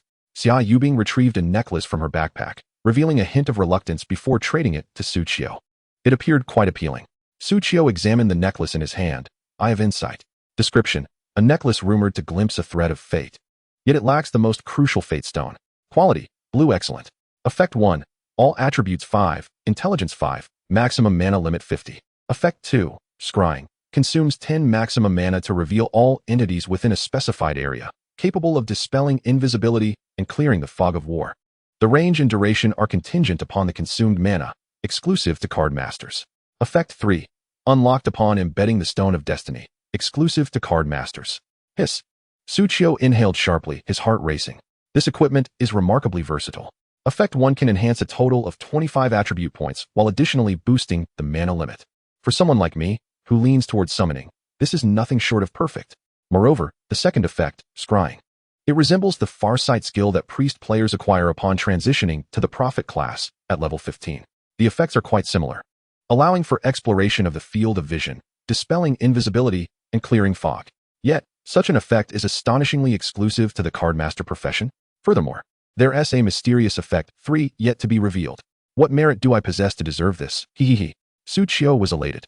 Previously, he had felt somewhat dissatisfied with the ultrasonic skill of the blood-sucking bat, sensing that it only detected areas in close proximity, easily placing the blood-sucking bat itself in jeopardy. However, with the acquisition of the scrying skill, he no longer had to worry about previous concerns. As for the Stone of Destiny mentioned in the final effect 3, Suchio rummaged through his memories.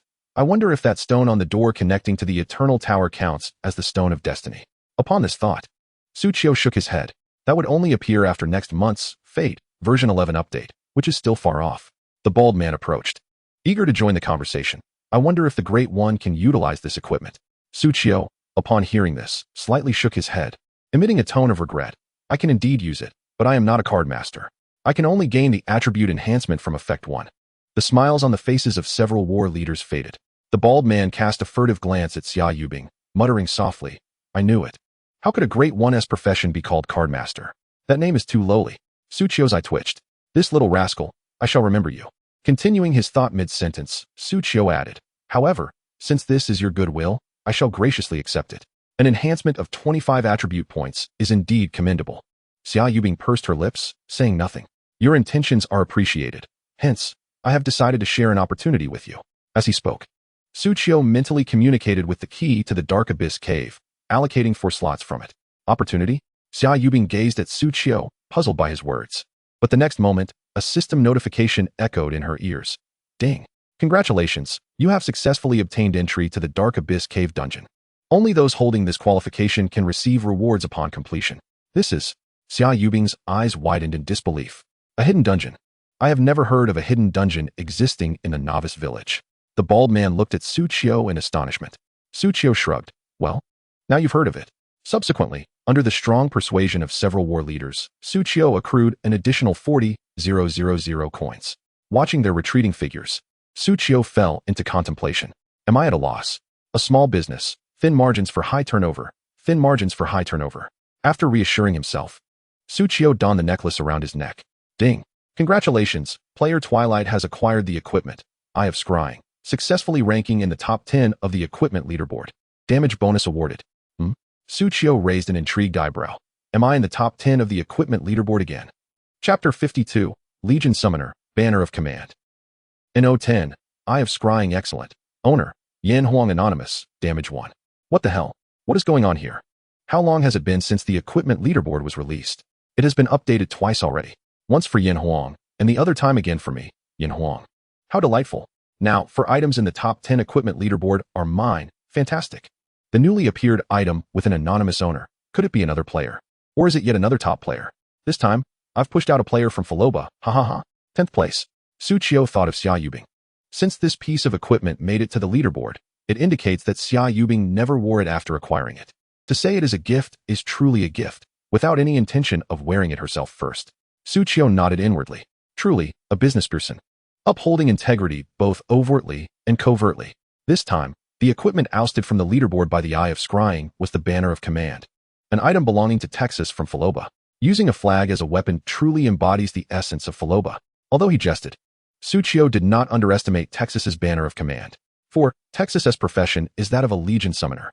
Each summoning relies on overwhelming numbers. A true tactic of human sea warfare. Conversely, the individual combat strength of his units is not particularly strong. Thus, this banner, designed to enhance group status, perfectly complements him. The more legions summoned, the longer the buffs applied, the higher the quality of the Banner of Command. With a slight smile, Su Qiu addressed from afar. I hope you take good care of my Banner of Command. The combined effects of the 3 top 10 equipment pieces now elevate my magical attack by 15. Meanwhile, my pet's damage attributes will increase by another 10. Influenced by the Withering Vine Ring. Name, Skeleton Wolf, Elite Bone Wolf in parentheses.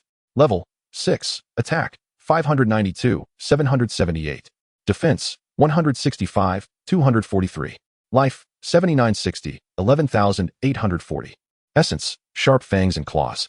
Elite Wolf Clan X2, Bite, Command Aura, Heat Retaining Organs, Scalding Acid, Snake Venom, Multi-Attack, Active Bone Marrow, Multi-Attack. Name, Frostfire Dragon Lizard. Level, 6. Attack, 726.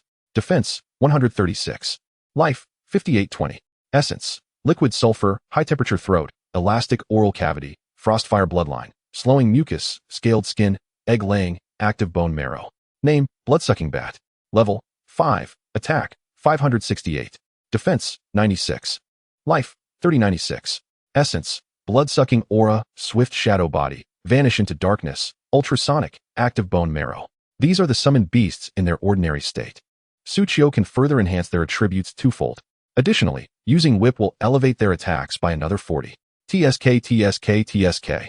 Su Qiu couldn't help but exclaim. At that point, my 20 summoned beasts will be akin to 20 bosses. Having counted his attributes, Su Qiu proceeded with his summoned beasts to explore the Ashen Corridor. This time, with the effect of scrying in play. Su Qiu expended 621 points of mana to illuminate 1242 of the Fog of War. Moreover, this illuminating effect can endure for a full 31 seconds. It is far superior to ultrasonic waves, although it does consume a considerable amount of mana. Presently, my mana recovery has reached an impressive 1256, allowing me to regain 1256 mana points per minute. However, to maintain the existence of my summoned creature, I must expend 1080 mana points every minute. Thus, I can only recover a mere 176 points of mana each minute. If I refrain from casting any skills, it would take me 3.5 minutes to unleash another. With this in mind, Su Qiu found the allure of the ultrasonic waves even more appealing. Nevertheless, regardless of the choice, it would not sway Su Qiu's current resolution to continue exploring. Time flew by swiftly. 1 hour, 3 hours, 6 hours. Su Qiu's exploration progress in the Ashen Corridor continued to rise. 148, 215, 367. As the sun set and the moon rose, Every time Suchio had explored the Ashen Corridor for 6 or 7 hours, the system would prompt him that someone in reality was signaling him. Is it time for dinner? That must be Zhongli calling him to eat. Suchio exited the game as usual, casting a glance out at the pitch-black night. He began to mentally prepare himself. Just think of Zhongli as a man. Think of Zhongli as a man. Unable to voice his curiosity, Suchio still did not know Zhongli's gender. So beautiful yet so slender. He dared not speak of it, nor did he dare to inquire. What if he asked and Zhongli truly was a woman? Wouldn't that mean losing a crucial ticket to dinner? Having steeled his resolve, Suchio opened the door to his room. There, he beheld an extraordinarily lovely and pure young woman preparing a warm meal. As she removed her apron, she gazed at him with gentle warmth. Brother Su, I've prepared your meal. Try to eat lightly tonight. I've made rice porridge with some small dishes for easy digestion. Wife. Suchio clutched his heart, swallowing the 2 words that almost escaped his lips. He then comfortably settled at the dining table, spinning the bowl as he sipped the porridge. How about it, Brother Su? How many levels have you reached in Destiny? What progress have you made? Just as they began to eat, Zhongli eagerly inquired, evidently quite interested in Suchio's current progress. Ever since Zhongli had recommended Destiny to Suchio, he had mentioned playing it to ensure he maintained contact with his dinner ticket. Suchio nodded in response. Not many levels. My name doesn't even appear on the leaderboard. I'm currently exploring the Ashen Corridor with a few benevolent level 8 players. Upon hearing Suchio's progress, Zhongli disregarded the first half of his statement and excitedly exclaimed, having experienced players to guide you makes it much faster. The novice monsters in our Yanhuang server are significantly weaker than those in foreign servers. Leveling up is much quicker. This is all thanks to the anonymous player at the top of the leaderboard. Someone analyzed that because that anonymous person was the first to defeat the area boss. Our Yanhuang server's progress has accelerated by at least 20. In foreign servers, even level 7 or 8 water snakes are difficult to defeat. But we can already explore the second map outside the novice village. I'm already level 10. Unfortunately, I haven't obtained a skill seal yet. I can only gather experience seals. By tomorrow morning, I should be able to reach level 11. At that point, I will leave the novice village and explore the main city for you. When you arrive, I will guide you. I've even obtained an ice sword from the water snakes. I'm quite formidable now. As she spoke, Zhongli raised her chopsticks high, her eyes sparkling with excitement. It was evident that she genuinely loved the game and was passionate about Destiny. Furthermore, some players had already completed the initial exploration and were too lazy to continue delving into the Ashen Corridor, setting off ahead toward the main city. Observing this, Suchio pondered for a moment before stating, "Let us head to the main city a bit later." Huh. Zhongli lowered her arms, sounding puzzled. What's wrong? Brother Su? I heard from a high-level player, Suchio replied. He said that a significant event is expected to occur in the novice village in the next couple of days. Those in the know will understand. Upon hearing this, Zhongli tilted her head while nibbling on her chopsticks, not quite grasping the meaning. But the next moment, her eyes lit up. Hidden information. It's hidden information. That high-level player must possess knowledge of some hidden event. Suchio raised an eyebrow at her words, recalling slightly.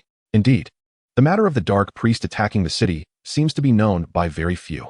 Brother Su, did that high-level player mention any other information? Zhongli asked eagerly. Suchio chuckled and slid his empty bowl toward her.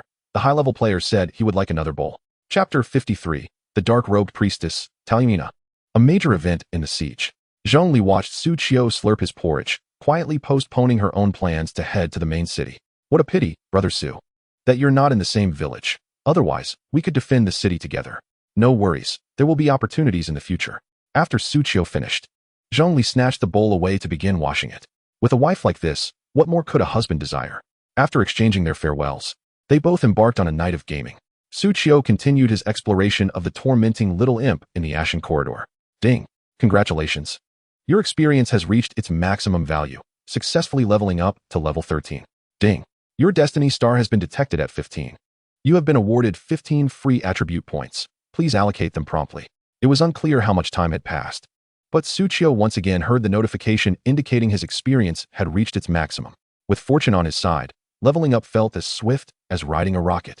Of course, not Musk's version. Players require 77,000 experience to advance from level 11 to level 12, and 101,000 experience to progress from level 12 to level 13. This is quite a considerable gap. Yet, with the effects of fortune, Suchio found that defeating a single monster equaled defeating 7 or 8. With a stroke of luck, he could even drop 10 times the experience. Regrettably, if it weren't for the inexplicably low number of monsters here, he might have already reached level 13. With a resigned smile, Suchio continued to distribute his attributes evenly between agility, constitution, and intelligence, thereby enhancing his combat and survival capabilities more comprehensively. Just then, a familiar system notification echoed in his ears. Ding. Your current environment is anomalous, with an additional status of toxic smog. Toxic smog. Effect. Deducts 15 health points per second. I have ventured so deep already. At this moment, I had delved into the Ashen Corridor to a desolate stretch. Exploration progress in the Ashen Corridor, 947. The deduction of 15 health points per second is enough to render this place a death zone. It is only due to my exceptional constitution, combined with the blessings of Holy Light and today's Radiance blessing, that I can withstand the encroaching death energy of this area. The death energy here, even without accumulation, has a concentration comparable to that of the Dark Abyss Cave. Tsuchiyo sighed and raised his gaze into the distance. Affected by the pitch-black death energy, both he and his summoned creatures faced significant visibility impairment. Moreover, a peculiar phenomenon occurred here. Logically, the denser the death energy, the more undead creatures one would expect. However, despite the death energy being thick enough to impair vision, not a single undead creature was present in the vicinity. I think I will stop here for today. Although the exploration speed would have been significantly quicker without the interference of the undead, Tsuchiyo nonetheless opted for a cautious approach. For reasons unbeknownst to him. Perhaps due to the influence of the fate, talent, he felt an unsettling chill creeping down his spine, as if something sinister lurked in the shadows, observing him. This sensation was reminiscent of his initial encounter with Wafani, a palpable sense of imminent ambush that left him feeling profoundly insecure. At the very least, he resolved to return to the novice village to report to Catherine. Just then, a long, soft sound reached Tsuchiyo's ears from an unknown direction. Unaccountably, every pore on his body tightened. Ding. You are under the watchful gaze of the dark-robed priestess Talianara. Upon receiving this system notification, a shiver ran down Tsuchiyo's back. What was happening? A dark-robed priest. Where did she come from? How could a priest of the dark faction appear here? In the next moment, a chilling female voice echoed in his ear. You, a pawn of the light faction. The voice emanated from all directions, drawing nearer with each passing moment. Tsuchiyo could discern the seductive maturity in the tone, yet he was unable to determine its source. With a flicker of thought, he activated the skill probe. In an instant, the darkness within a radius of over 1,000 square meters illuminated in Tsuchiyo's mind. Found you. He turned to his left, and, indeed, in the depths of the black mist, a figure was approaching him. The dark hat and robe could not conceal her graceful form and demeanor. She was undoubtedly a remarkable woman, akin to Catherine, with grand ambitions. Wait, Catherine? Tsuchiyo suddenly had a realization. The skeletal wolf and the twin flame lizards emitted low growls of warning, cautiously eyeing the figure. The Blood King bat remained silent, retreating into the darkness with a flap of its wings. What a curious little creature, capable of seeing me. The woman in the black mist spoke once more. This time, she stepped forth from the shadows, revealing herself to Tsuchiyo. The first thing that caught his eye was her striking bosom, followed by a pair of delicate, fair feet that seemed to illuminate the darkness. Ascending from those dainty feet was a robe with a daring slit, starkly contrasting the conservative attire of the light church. The slit extended right up to her alabaster thighs, allowing for ease of movement and combat, unlike the restrictive garments of the light church that were cumbersome to remove. It was precisely for this reason that the dark cult boasted hidden professions such as assassins, absent in the light church. However, it was fortunate that this dark priestess did not bear the traits of an assassin, for she lacked the leg rings that would typically secure daggers and throwing needles. Had she been an assassin, Tsuchiyo knew he would have been doomed without a second thought. Simultaneously, he lamented the missed opportunity. Such exquisite legs without leg rings truly seemed a waste. With a smile, Tsuchiyo remarked, if you were to change your profession to an assassin, I would surely lose sight of you. Oh, is that so? The dark priestess placed her jade hand on her hip, accentuating a beautiful curve. Alas, I am already a priestess and cannot transition to an assassin. Upon saying this, she seemed to sense something, her brow furrowing as she fixed her gaze upon Tsuchiyo. You carry the scent of that woman. What scent? Perfume? Which woman? Tsuchiyo displayed an expression of innocent confusion, even more pure than Zhongli's, as he inquired with genuine concern. Meanwhile, his hands, concealed behind his back, discreetly gathered magical energy. That woman who hurt me. The smile on the dark priestess's face gradually cooled, and the surrounding darkness pulsated with ominous energy. Ding. Dark-robed priestess Talianara's affinity for you is 50. Current affinity, 100, mutual disdain. Hiss. Damn. What a revelation. She never held any fondness for me to begin with.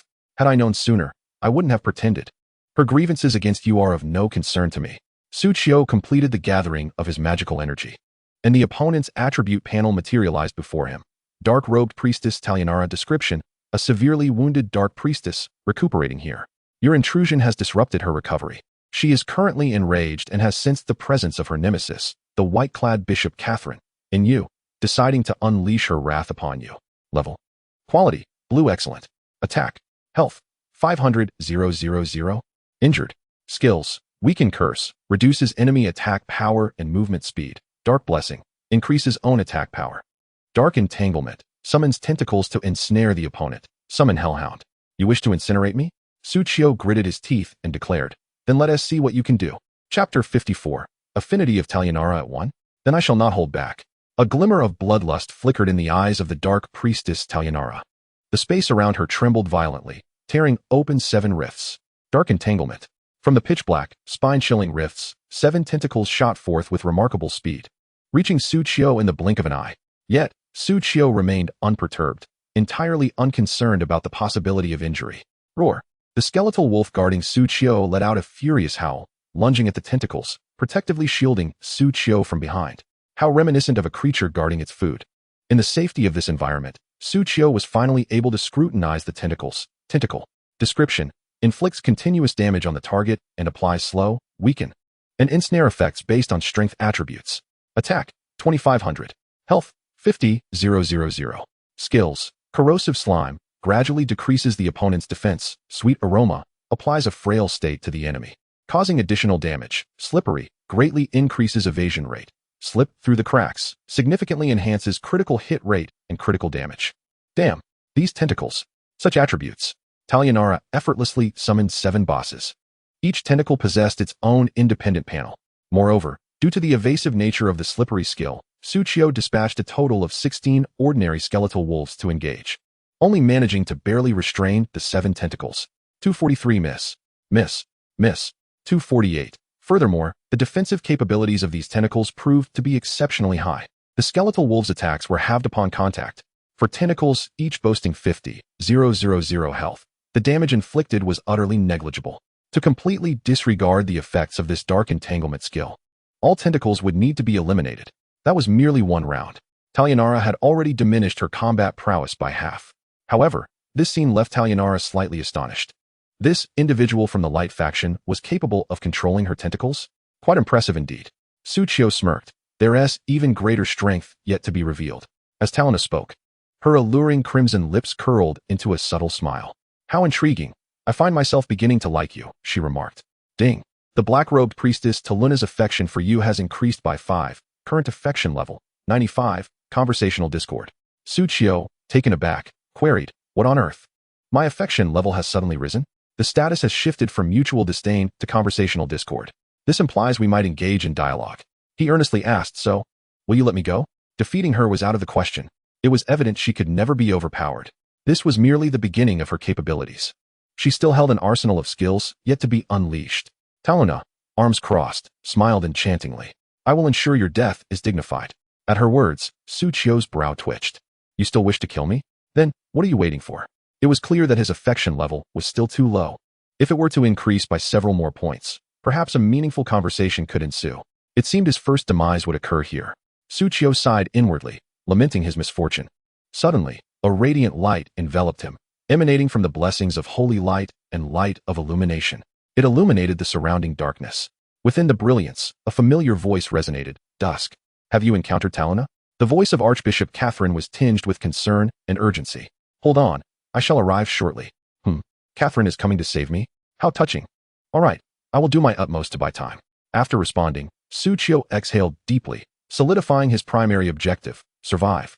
Talina, her smile unwavering, displayed a fleeting glint of icy malice. So it's that woman. This will hasten your demise. Suchio grinned. That is not for you to decide. Let us see what you can do, Talina declared, extending her hand, conjuring a pitch-black death ray that tore through the fabric of space, hurtling towards Suchio with astonishing speed. It was so swift that all summoned creatures failed to react. In the next instant, Suchio felt a piercing pain in his chest, his vision filled with a horrifying dark number, 12,036. A 5-digit damage, for someone with merely 1380 health points. This was far too soon. With a thud, Suchio's body fell back, collapsing to the ground. I actually rather liked you. Retracting her blood-red manicured fingers, Talona gazed at Su Qiu's lifeless form with a tone of regret. But alas, you should not have appeared here. As for the summoned creatures, Talona paid them no heed. With their master deceased, how long could they possibly endure? At that moment, a sound of air being sliced through erupted from behind Talona. Swish.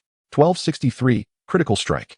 The timing of this ambush was impeccable, striking just as Talona believed she had vanquished Su Qiu and let her guard down. The blood-sucking bat's attack successfully tore through the fabric of Taluna's attire, leaving a gaping rent that revealed her alabaster skin. Upon closer inspection, 2 tiny, wing-like black marks adorned her lower back. Yet, in terms of damage inflicted, squeak. The blood-sucking bat was astounded.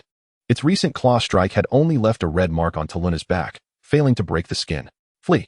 Run quickly. In the next moment, Talona reacted, turning her gaze back. Her pupils ignited with a terrifying purple light. The blood-sucking bat felt its speed plummet. Immediately, Talona conjured a pitch-black magic sphere in her hand, hurling it at the blood-sucking bat. 8034. The blood-sucking bat, annihilated. As the creature disintegrated into ashes, Taluna's expression turned cold, devoid of the previous mirth. I abhor being attacked from behind.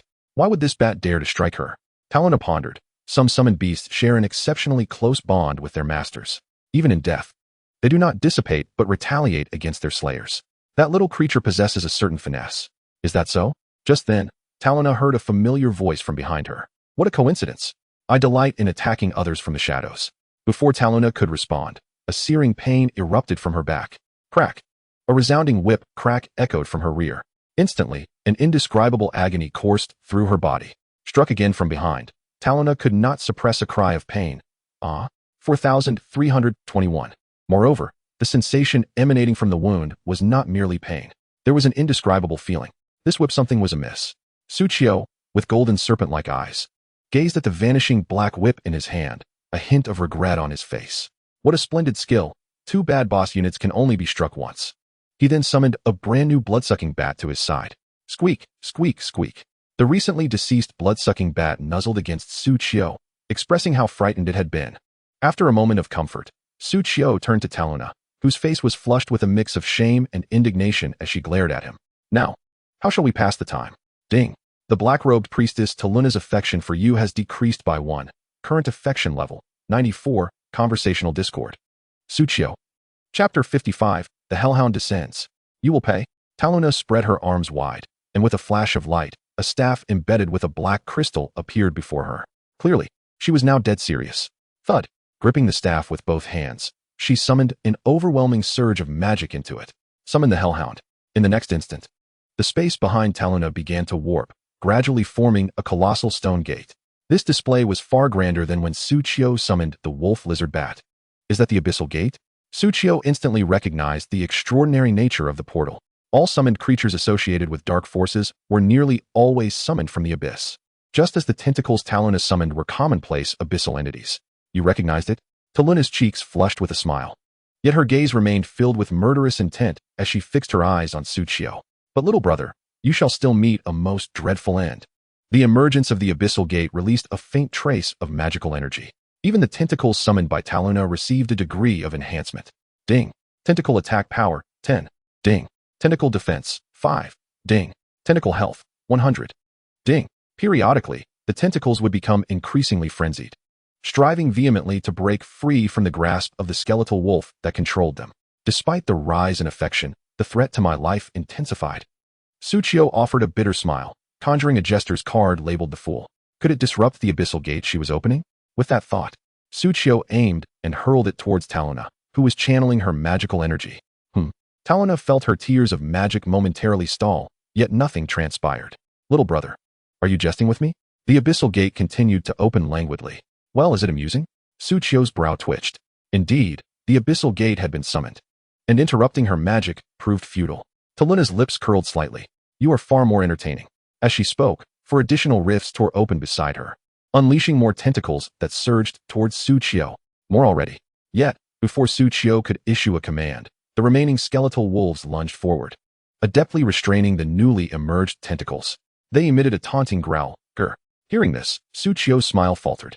If he had not misheard, it seemed his skeletal wolves were implying, you must consider the wolves before striking your master. What was this? A new idiom? Immediately, Su Qiu commanded, Frostfire Dragon Lizards. Launch your assault on her. The skeletal wolves and the blood-sucking king bat shall assist me in dealing with the tentacles. These tentacles had ensnared a significant portion of his forces. Attempting to distract Taluna was nearly impossible. They had to be eliminated first. He cast a light card and entered combat mode. His attack speed surged to 3 cards per second. 264, boom. 792, Mississippi 396, critical hit. Boom. 1584, 528, card trick. Boom. 1086, Mississippi. Despite a few misses, he managed to deplete one tentacle's health by 9 points. Furthermore, with the combined attacks from the skeletal wolves holding the tentacles in check and the blood-sucking king bat, the sudden burst of damage was able to whittle down one tentacle's health by approximately 30%. Naturally, the tentacles were not idle targets. Possessing attributes akin to a boss, they retaliated against Suchio's summons with formidable attacks. Splatter, splatter, splatter. Hiss.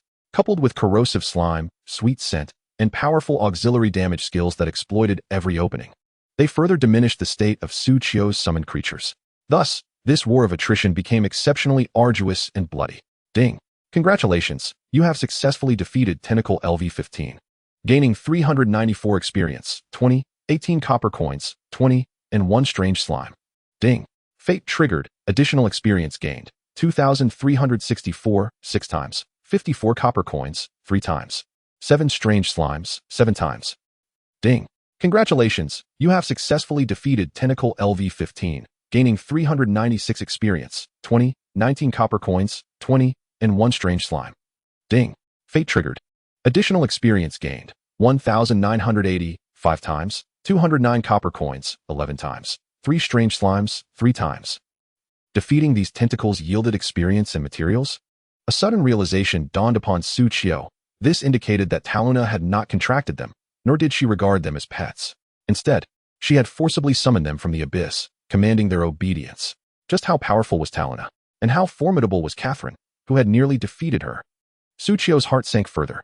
Why hadn't the formidable Catherine arrived yet? Fire, fire. Meanwhile, the Frostfire Dragon lizards initiated their corrosive, sulfuric liquid skill. Roar. Just as Suchio had stalled for time, the Frostfire Dragon lizards had completed their egg-laying, producing 4 little ones. Bursting forth, 8 jets of corrosive sulfuric liquid rained down upon Taluna. 612, 8787, 614, 8787, 611, 8787, 615, 8787. A multitude of damage numbers appeared on Taluna and the Abyssal Gate. The originally potent corrosive effect, landing on Taluna, merely singed a fraction of her clothing, leaving her skin unscathed. She appeared so soft. This puzzled Suchio, who was keen to test it himself. As for the damage numbers that lit up on the Abyssal Gate, they were even lower. The Frostfire Dragon lizard's damage merely registered a few hundred. Suchio felt no need to test that. It looked exceedingly sturdy. Multi-strike, multi-strike, multi-strike. With each successive attack, the skeletal wolves triggered additional multi-strikes. Even with high evasion rates, the wolf strikes managed to hit a few more times. No problem. Suchio gazed at the Abyssal Gate that was gradually opening, his brow furrowing as he muttered, "We must eliminate all tentacles before that gate fully opens." Simultaneously, Suchio yearned for the swift arrival of the white-cloaked priestess, Catherine. Should that hellish 3-headed dog be summoned, he would truly be in peril. No. It seemed even if the Hellhound were not summoned, he would still face dire consequences. What purpose did Taluna have in summoning the Hellhound? To compare whose wolves were superior? After a series of successful attacks that destroyed 2 tentacles, he had sacrificed a total of 6 skeletal wolves. As if on cue, Taluna's teasing voice echoed in his ears. "Are you certain, little brother?" In the next moment, Suchio felt a purple-black magical array illuminate beneath his feet. Weakening curse. She could multitask her spellcasting? Suchio's heart raced in alarm. Suddenly, an overwhelming sense of weakness surged through his body, as if time itself had slowed to a crawl. Even breathing felt laborious. Ding. You have been afflicted by weakening curse. Your attributes are reduced by 70. Was this truly a weakening curse? This was akin to binding himself and presenting himself to her. With only 30% of his attributes remaining, how could he possibly struggle? Due to the effects of vengeance, his attributes had risen to 150, but now, with the reduction of 70, he was left with a mere 45. With his attributes diminished, the combat prowess of all his summoned creatures plummeted. The skeletal wolves could no longer restrain the tentacles. Their attributes were calculated as a percentage of Suchio's, while the damage dealt to enemies was computed through addition and subtraction. The wolves, which could previously achieve an attack power of 400, now barely managed 80 or 90. He had no choice but to act. there was still a fight to be had. Immediately, Tsuchiyo flicked his fingers, and a card depicting a fist radiating golden light materialized in his hand. He was somewhat reluctant to employ enhancement buffs, as they typically came with lengthy cooldowns, yielding optimal effects only during critical moments. And indeed, that moment had arrived. Strength. In the next instant, Tsuchiyo's attack power surged by an astonishing 139. It exceeded his original magical attack by 29. His summoned beasts regained their previous combat prowess, even surpassing it. The efficiency in dismantling the tentacles also soared. Oh! A glimmer of admiration flickered into Luna's eyes as she regarded Tsuchiyo. My little brother is quite formidable. Tsuchiyo, preoccupied with battling the tentacles, replied with a fierce grin, I can fight even better. At his words, Talona smiled faintly. Is that so? Then can you still fight like this? In the next moment, Tsuchiyo sensed a foreboding chill and turned to look back. The abyssal gate had, unbeknownst to him, swung wide open. 3 grotesque, bloodied heads the size of cars emerged from within. The Hellhound had arrived. Chapter 56. The Shadow, Catherine. Just then, the golden light in Tsuchiyo's eyes dissipated, reverting to human form. Simultaneously, the peculiar pink hue on Luna's skin vanished, lifting the strange state. Talona squinted her eyes slightly, now more relaxed as she regarded Tsuchiyo. A remarkable 40 seconds of abnormal state. Impressive. She then glanced at the Hellhound, towering at 10 meters high and 20 meters long, and self-deprecatingly remarked, It seems I may have overestimated you, dear brother. Now, Talona had successfully summoned the Hellhound as her ally. She no longer needed to channel magic, freeing her hands to unleash additional skills against Tsuchiyo. Perhaps. Tsuchiyo furrowed his brow, staring at the colossal Hellhound. Hellhound. Description: the guardian of the abyssal gate, summoned forcibly while feasting and wounded, which only fueled its rage to tear everything apart. Level: 20. Quality: blue excellent. Attack: 3,000. Health: 200,000. Injured. Skills: triple bite. Each attack inflicts damage thrice, or can target 3 foes simultaneously. Rending bite. Each attack applies a tearing effect, causing ongoing damage. Howl of fury. Intimidates surrounding enemies, causing temporary stun. Bloodline of the Hound King. Deals extra damage to similar foes. Hiss. Tsuchiyo couldn't help but gasp upon reading the Hellhound's attributes. This is exceedingly strong. Yet, compared to Talona, it was still slightly weaker. Indeed, the Hellhound and Talona were akin to dual bosses, much like the Skeleton King Wolf and the Shepherd King. It was certainly true. As long as one could prevail, a group battle seemed quite normal. Tsuchiyo spoke of normalcy, yet his teeth were clenched tightly. Catherine, if you don't arrive soon, you might as well stay in the village and wait for me. Next, Talona gazed at Tsuchiyo, waving her staff to summon 7 more tentacles. This made Tsuchiyo's summoned creatures even busier, suffering casualties at an accelerated rate. A bead of cold sweat trickled down Tsuchiyo's forehead. This is truly dire. Let me see. Talona observed Tsuchiyo with keen interest. What other treasures do you conceal? At this juncture, Taluna's fingers danced playfully. The Hellhound leaped forth like a massive meteor, hurtling towards Tsuchiyo. Damn, I haven't finished dealing with the tentacles yet. And now, such a colossal creature arrives. His heart raced. Tsuchiyo quickly conjured a magician card, casting it towards the Hellhound to reduce its movement speed. Simultaneously, a small frostfire dragon lizard unleashed a torrent of flames upon it, further diminishing its speed. All other attacks continued to eradicate the tentacles. The Hellhound lacked any skills to diminish its own state. If they could eliminate all the tentacles first, at least Tsuchiyo might have a fighting chance against the Hellhound. However, relying solely on their current states, it would take a significant amount of time to vanquish the tentacles. Forget it. In the next instant, countless magical whips materialized in Tsuchiyo's hands. Crack, crack, crack. Tsuchiyo transformed into a master of whips, unleashing an onslaught of lashes. Regardless of who was near, he struck at anyone within reach. Roar, hiss, squeak, arg. Even the Hellhound received a lash. Naturally, the Hellhound refers to the Hellhound. All summoned creatures slightly lost health after receiving the lash, yet their attack power, attack speed, and movement speed surged by 40.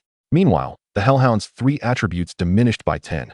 The bloodsucker bat shot forth from the team, vanishing into the shadows before reappearing beside the Hellhound. Squeak. It sank its fangs into the beast. 2984, critical hit x2. Critical damage 180. The strongest blow the bloodsucker bat could currently inflict. It successfully drained nearly 2 of the Hellhound's health. Woof. The Hellhound, in pain, swiftly retaliated with a bite. 2,882. 2,882. 2,882. 3 terrifying damage numbers flashed above the bloodsucker bat's head. With its health already low, the bloodsucker bat could only endure until the second bite before being torn to shreds. This strike bought Suqiu and his summoned beings precious 2 rounds of attack time. After those 2 rounds, only 2 tentacles remained, and they would no longer apply any negative states to Suqiu's army. Yet the most significant negative states still lingered upon him, inflicted by Talona. Regrettably, Suqiu currently lacked purification abilities. He even pondered whether to sacrifice himself to utilize the 3rd life granted by the Ouroboros ring to cleanse all abnormal states. However, if he truly did so, it would mean burning the boats behind him. For now, he could continue fighting. Whoosh! Suqiu swiftly redirected his focus. His right hand moving with a fervor akin to a cramp, launching cards directly at the Hellhound.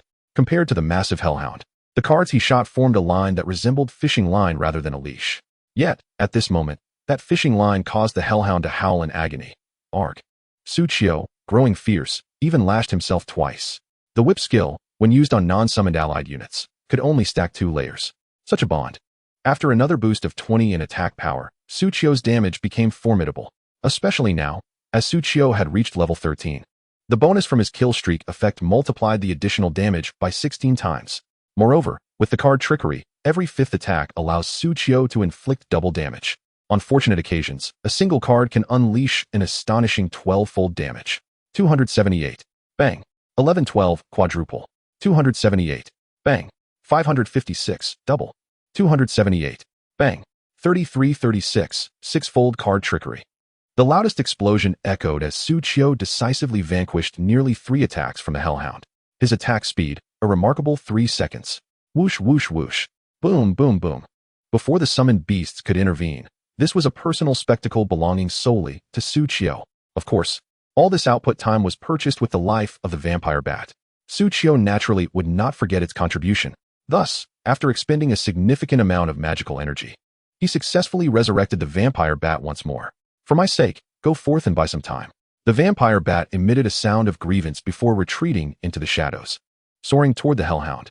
Yet, a similar tactic was about to be attempted again. Just then, a voice echoed from afar. It was Talona. A flash of dark light sparkled in her eyes, and a simplistic eye symbol materialized above the Hellhound's head.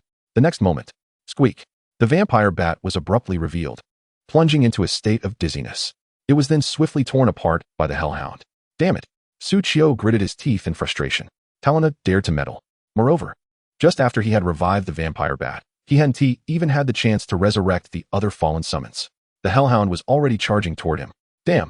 Suqiu was perpetually prepared to resurrect a 3rd life. It seemed he had no choice but to employ his trump card. But just then, a golden meteor streaked across the distance. Talona sensed something, her enchanting eyes narrowing. Finally, it has arrived. Whoosh! The golden light suddenly appeared before Suqiu. Within the radiance, a pure white figure raised her right hand, holding an elevated blue tome aloft. It was the golden light emanating from the tome that formed a protective barrier around Suqiu, effectively shielding him from the Hellhound's ferocious assault. The silhouette of a voluptuous woman echoed a voice familiar to Suqiu. I apologize, Dusk. I am late. Chapter 57. Those 2 are still alive. No, you arrived just in time. Suqiu exhaled a sigh of relief, rising to his feet. That was a close call. He nearly met his demise at the jaws of the beast. Seizing the moment of respite, Suqiu hastened to continue resurrecting his fallen summons. He did not believe that with Catherine present, he was entirely safe. Grr! The Hellhound viciously snapped its jaws, but upon realizing that the barrier beneath it remained undisturbed, it abandoned the attack. Instead, it glared menacingly at everything within the barrier, poised for the next strike. Catherine did not direct her attention toward the Hellhound. Instead, she focused on the distant, gleeful Talona. Do you find it amusing to bully a newly arrived traveler? Talona responded with a smile. Indeed. Unreasonable. Catherine's expression turned serious, her body glowing with pure holy light. Suqiu instantly felt invigorated. The weakening curse had been successfully purified. Seeing Suqiu restored to his former self, Catherine cast a glance at Talona. We should leave. Suqiu widened his eyes. With such imposing words, I thought a fight was imminent. He had always enjoyed watching women clash. However, he understood that this area was close to the Canyon of the Dead, a territory of the Dark Faction. Retreating was the most prudent course. What? You wish to leave? Talona's enchanting voice dripped with disdain. Did you seek my permission? Suqiu, are you serious? The next moment, a purple-black hexagram formation erupted beneath Suqiu and Catherine's feet. What is this? Catherine furrowed her brows at the sight of the formation, her heart filled with trepidation. Yet Suqiu gasped in alarm, quickly calling out, We must leave at once. At his words, Catherine attempted to activate the teleportation skill from her tome, hoping to escape with Suchio. However, she found herself utterly immobilized, unable to move. Catherine's voice trembled with anxiety. Now that we are here, why rush to depart? Talona smirked. The next instant, the 6 points of the hexagram suddenly extended 6 massive tentacles. Each tentacle was thick enough for 4 people to embrace and stretched an impressive 15 meters in length. Incredibly robust, radiating heat, they appeared brimming with power. If I do not extend proper hospitality, would that not seem ungracious? With that, Talona turned her gaze to Suchio. You do enjoy wielding a whip, do you not? How about I give it a try? Suchio raised his hands in a gesture of refusal. I decline. A whip? A flicker of confusion arose in Catherine's heart.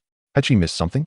Then she heard Suchio inquire, Miss Catherine, do you possess any skills to bolster defense or enhance this barrier? Catherine bit her lip, gazing at the towering tentacles with regret. I do, but it won't provide much enhancement. My injuries have yet to heal. I cannot ascertain how long I can endure. Upon hearing this, Suchio felt a significant sense of alarm above his head. He could perish, suffering nothing more than a loss of experience and a return to the novice village. But if Catherine were to die, all his efforts in exploring the Ashen Corridor and collecting the mandrake flowers would go to waste. Wait a moment. Why was he gathering the mandrake flowers? Was it not for Catherine's healing? I will do my best. Catherine channeled the little magic energy she had left into her strongest skill, legendary skill, Guardian of the Wind. Instantly, the winds began to stir. A gentle breeze swept past Catherine, bringing a hint of coolness to the previously stagnant air. Suchio too felt a long-lost refreshment wash over him. The damp and sticky, oppressive heat from battling those tentacles had been unbearable. Whoosh! A stream of azure wind soon replaced the barrier, enveloping both of them within. Upon seeing the tentacles, Catherine sensed an ominous turn of events. When she had previously fought Talona, the latter had not had time to summon, resulting in only a single tentacle appearing. But now, having come to rescue Suchio, Talona had ample time to set a trap here. She had summoned 6 tentacles simultaneously. Outside, the Hellhound watched hungrily, poised to strike at any moment. Whoosh! Around Catherine and Suchio, a spherical wind wall began to form. May the wind god protect us. With her hands clasped in prayer, Catherine maintained the guardian of the wind, her heart filled with uncertainty. Is it true that as long as there are mandrake flowers, one can recover from injuries and withstand this blow? Just then, Suchio's voice echoed in her ear, questioning. Indeed, the mandrake flowers possess the remarkable ability to absorb negative energy and transform it into the vital essence that all beings require. A fact of great significance for a white-clad archbishop residing in a sylvan realm. How many mandrake flowers do you require? Catherine inquired. The more, the better. But to maintain the wind goddess barrier, just over 1,000 should suffice. Below, Catherine found herself momentarily speechless, for she beheld Suchio's transaction of a staggering 10,000 mandrake flowers. Ding! Do you accept mandrake flowers x 10,000? Catherine's eyes widened in disbelief. Dusk. Did you gather all of these? Indeed, Suchio replied, a hint of regret on his face. Why is the maximum limit for a single transaction only 10,000? Catherine was momentarily at a loss, her hand poised in the air, frozen in astonishment. What does it mean, only? Ding. Do you accept mandrake flowers x 10,000? Ding. Do you accept mandrake flowers x 10,000? Ding. Catherine. Stop staring, Catherine. Hurry and use them. Did you not say that the more, the merrier? While the two of them indulged in their little world, they had the audacity to leave me behind. Talona crossed her arms, gazing towards the distorted vision of the wind god's guardian. This skill could warp the air, rendering outsiders incapable of discerning the events transpiring within. Yet Talona could sense that the two were still inside. I can feel jealousy creeping in. With a flick of her finger, 6 robust tentacles received her command, arching back as they amassed strength. In an instant, they lashed out towards the spherical barrier within the hexagram. Whoosh! A resounding crack pierced the air. The 6 tentacles struck the very center simultaneously, raising a cloud of ashes that soared like towering edifices. For a mere traveler, you dare trespass into the domain of my dark faction. Talona turned her gaze away from the center of the dust, convinced that the two would undoubtedly perish. But in the next moment, the 6 formidable tentacles emitted an indescribable shriek, lifting high once more. What? Talona furrowed her brow, peering above the mist. Those 6 tentacles, towering above the dust, had been severed in half. The vitality of the tentacles evaporated in an instant, now flowing blue-black blood, rendering them limp once more. Concealed within the dust. What transpired? What on earth occurred within that haze? In the next moment, a powerful gale erupted from the mist. The dust scattered in an instant. A magical formation appeared before Talona, shielding her from the oncoming dust and revealing the scene within. The two individuals were still alive, but in the next heartbeat, whoosh, the silhouette of a white-clad woman vanished from her original position, reappearing before Talona, her delicate, fair right hand clenched in preparation, delivering a fierce blow to the magical formation before her. Bang! Crackle! The formation shattered in response. Talona slid backward to a safe distance, finally facing the woman radiating with holy light, as if clad in armor forged from divine brilliance. A flicker of astonishment crossed her face. Your injuries were far more severe than mine. How have you healed? Chapter 58, Card Ascension, Golden Legend, Bloodthirsty Demon Wolf. I shall not reveal that to you, Catherine exclaimed, dashing forward, her fist aglow with holy light as she struck at Talona.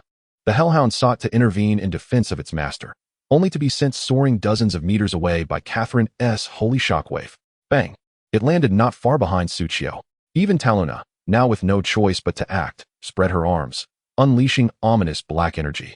The black wing mark on her lower back transformed into two genuine jet black wings. Whoosh! With a flap of the black wings, the white and black figures became entwined in battle. Yet it was evident that the still recovering Talona was being overwhelmed by Catherine's relentless assault.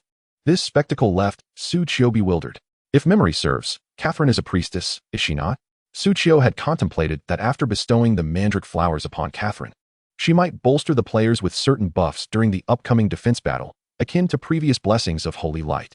After all, he had never witnessed Catherine in true combat. Yet he could never have anticipated that once healed, she would wield holy light as a shockwave. The scene had entirely shifted. Just then, a pained grunt emerged from behind Suchio. He turned to see the Hellhound, which had been sent reeling, now with only 1/3 of its health remaining. It painfully rose from the ground, one head drooping, clearly still disoriented, another shaking its head, while the last fixed a fierce glare upon Suchio. Was it intending to vent its frustration on me? Truly, a dog reflects its master. Suchio smiled faintly, addressing his revived and poised summons beside him. My dears, it's time to entertain our guest. Previously, when its attributes were woefully inadequate, he had disregarded the Hellhound. Now that it had returned to form, his disregard was even more pronounced. The two armies soon clashed. This time, with one head of the Hellhound unconscious and another dazed, its combat effectiveness plummeted. Each attack now inflicted only 15 times the damage upon Suchio's summons, a reduction by half. Moreover, with Talona preoccupied, she had no opportunity to bestow her piercing sight ability upon it. Thus, the blood-sucking bat seized its chance for revenge. It relentlessly assaulted the unconscious canine head. The Hellhound, having severely miscalculated its own strength, managed to destroy a skeletal wolf with every 2 attacks. However, the intervals between those strikes were ample for Suchio's legion to whittle away its health. In the span of merely a minute, the most alert head of the Hellhound surrendered. No longer wishing to fight, Suchio raised an eyebrow, instructing his summons to stand down momentarily. The still-dazed head finally registered the situation, realizing it was outmatched, and likewise chose to capitulate. When the last head finally regained consciousness, aside from a slight ache in its neck, it found itself lying on its back, exposing its belly to all. That human, at this moment, was casually seated upon the soft white fur of its belly, cradling a bat that appeared to have indulged excessively, its belly round and swollen. The human, while affectionately stroking the bat, smiled widely and inquired, survival or demise? Thus, the 3 heads of the Hellhound reached a consensus. Ding. The Hellhound chooses to surrender and will no longer be your enemy. Ding. You have attained a reputation of 100 with the Hellhound clan, currently standing at a neutral status. Ding. The Hellhound has actively severed its connection with the dark-robed priestess Talona, ceasing to provide her with attributes. Ding. The Card Master effect activates. Will you incorporate the Hellhound into your summoned pack of skeletal wolves? Ding. The Hellhound consents to join the card, significantly enhancing the skeletal wolf pack. Ding. Congratulations, your card summon of the skeletal wolf pack has successfully ascended from purple epic to golden legendary. Cursed be it. How has she become so much stronger?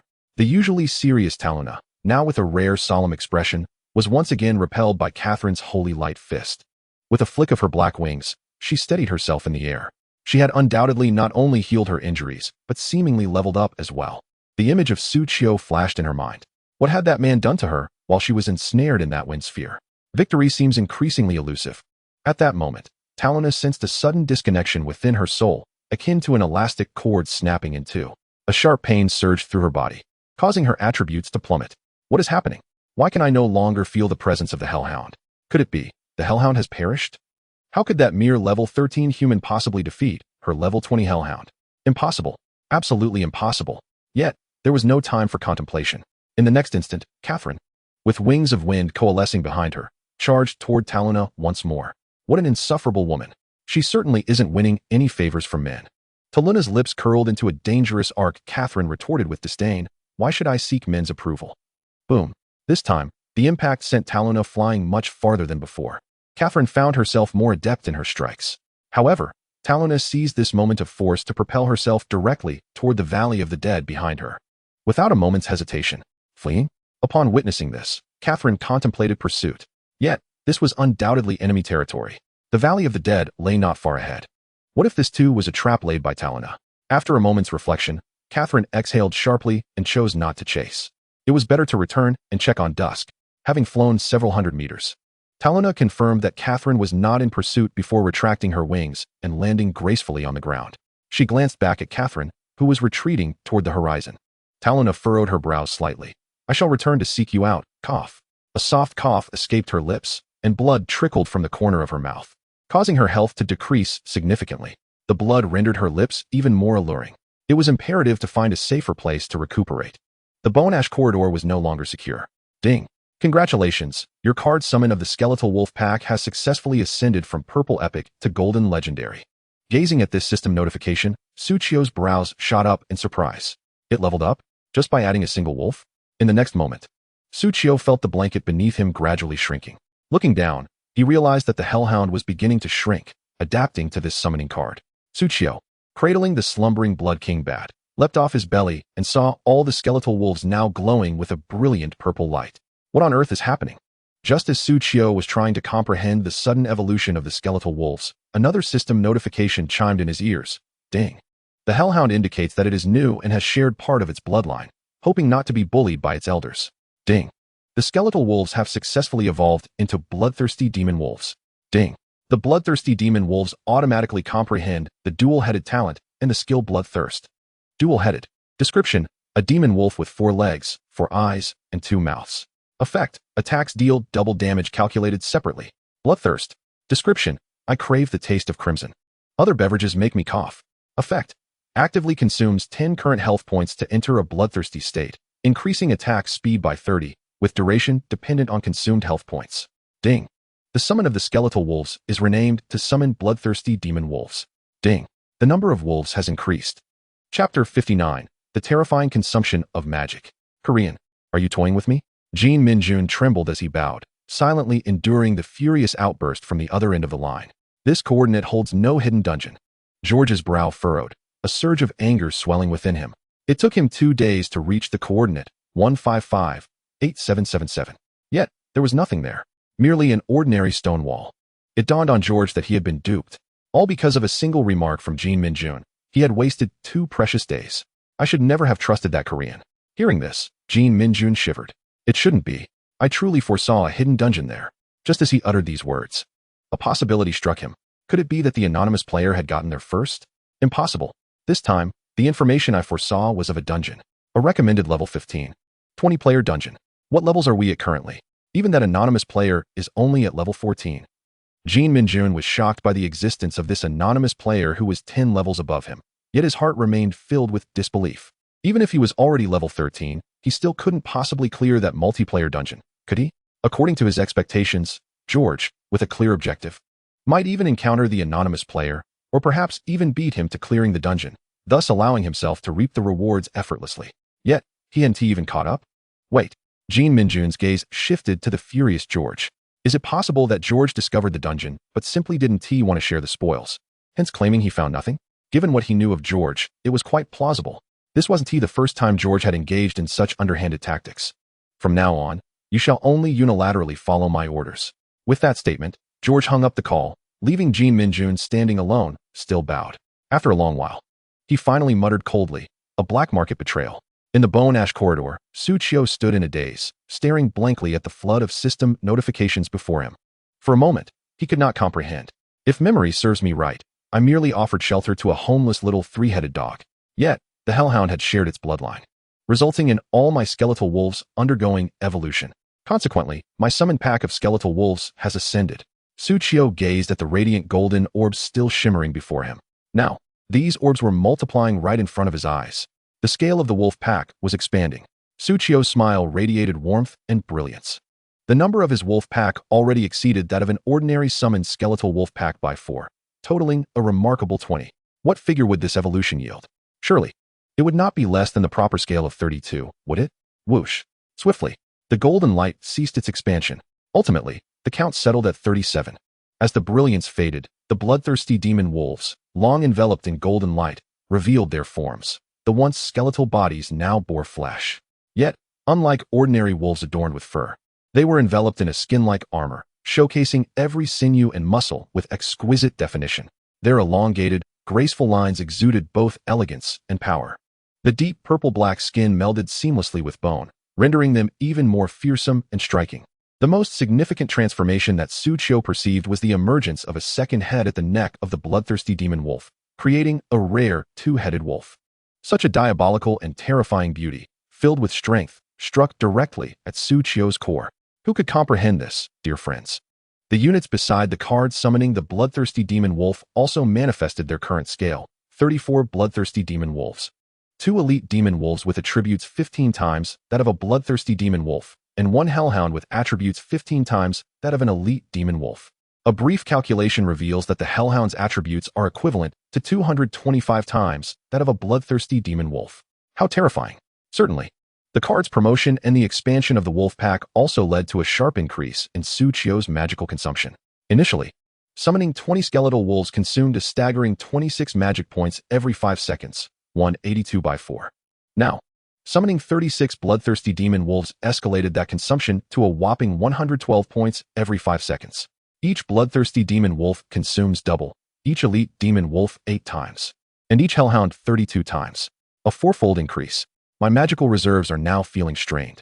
My magic recovery, under various enhancements, can restore 1,256 magic points per minute, or 111 points every 5 seconds. Thus, it seems my magic recovery barely sustains the existence of the skeletal wolves. No, they should now be called bloodthirsty demon wolves. Immediately, Suchio glanced at the updated attributes of the bloodthirsty demon wolves. Name: Bloodthirsty Demon Wolf. Level: 6. Attack: 833 by 2. Magic Attack X 240300 Aura Talent. Defense: 248. Magic Attack X 80115. Health: 10, 550. Magic Attack X 40005000. Even the most fundamental bloodthirsty demon wolf exhibits such inflated attributes. Except for the health points, which are lower than the original skeletal king wolf, all other attributes are undeniably superior. Furthermore, after absorbing the attributes of the hellhound, all bloodthirsty demon wolves have sprouted a second head. Their attacks can now deal damage twice. A single strike inflicts 1,666 points. They could easily eliminate me in an instant. Suchio was acutely aware of his own vulnerability. Moreover, he also possessed the elite demon wolves with even higher attributes. Name: Elite Demon Wolf. Level: 6. Attack: 1081 by 2. Defense: 367. Health: 15, 725. And the newly appointed leader of the wolf pack, the Hellhound. Name: Hellhound. Level: 6. Attack: 1547 by 3. Defense: 546. Health: 23, 488. Woo? The Hellhound, taken aback, shivered and quickly approached Suchio, howling in despair. Woo! I'm just a newcomer. Woo! How could I be worthy? Woo! Master, are you trying to overwhelm me? Chapter 60. Evolution of the Bloodsucking King Bat. Bloodsucking Bat King. Racial talent Blood Disciple unlocked. Suchio understood that the Hellhound felt unworthy. However, with the highest attributes, the damage output from its command aura would also be greater. Just fulfill your role as the Alpha Wolf, Suchio reassured. This is the Terra Continent. We do not adhere to the abyssal hierarchy. Upon hearing Suchio's response, the Hellhound's 3 heads discreetly turned to glance at the wolf pack behind. Noting that the abyssal demon wolves bore no signs of dissent, it cautiously nodded its 3 heads in agreement. Whoa! If you deem me unworthy, feel free to retract me. Suchio couldn't help but display a bemused expression. How long had this hellhound been in the abyss, devoid of any spirit? Its mind was filled with abyssal rules. Never mind. Suchio was too apathetic to correct it. Just follow me diligently, and when you return to the abyss, you'll astonish your peers. Upon hearing such words, akin to a boss's grand promises, the hellhound instantly perked up, brimming with excitement. Whoa! I will defer to the master. Suchio nodded in satisfaction. That's the spirit. Casting a glance over all the bloodthirsty demon wolves, Suchio sighed in relief. These attributes are undeniably worthy of the magical expenditure. Although at present, once my magic is depleted, I can only sustain the existence of the bloodthirsty demon wolves. Nonetheless, I still feel I have profited immensely. In future conventional ground army battles, summoning only bloodthirsty demon wolves will suffice. Should extraordinary circumstances arise, I can summon the exceptional Frostfire Lizard and Bloodsucking King Bat. Next, Suchio turned his attention to his attribute panel, promptly raising his level to 14 and allocating all 15 free attribute points to intelligence. This further enhanced his magical recovery, 12561456 1215s. Now, he could successfully maintain the existence of the wolf pack, but he still fell short of sustaining all summoned creatures. The Frostfire Lizard consumes 40 magic points every 5 seconds, while the Bloodsucking King Bat consumes 20 magic points every 5 seconds. To maintain all summoned creatures, the magical expenditure would soar to 1,725 points per 5 seconds.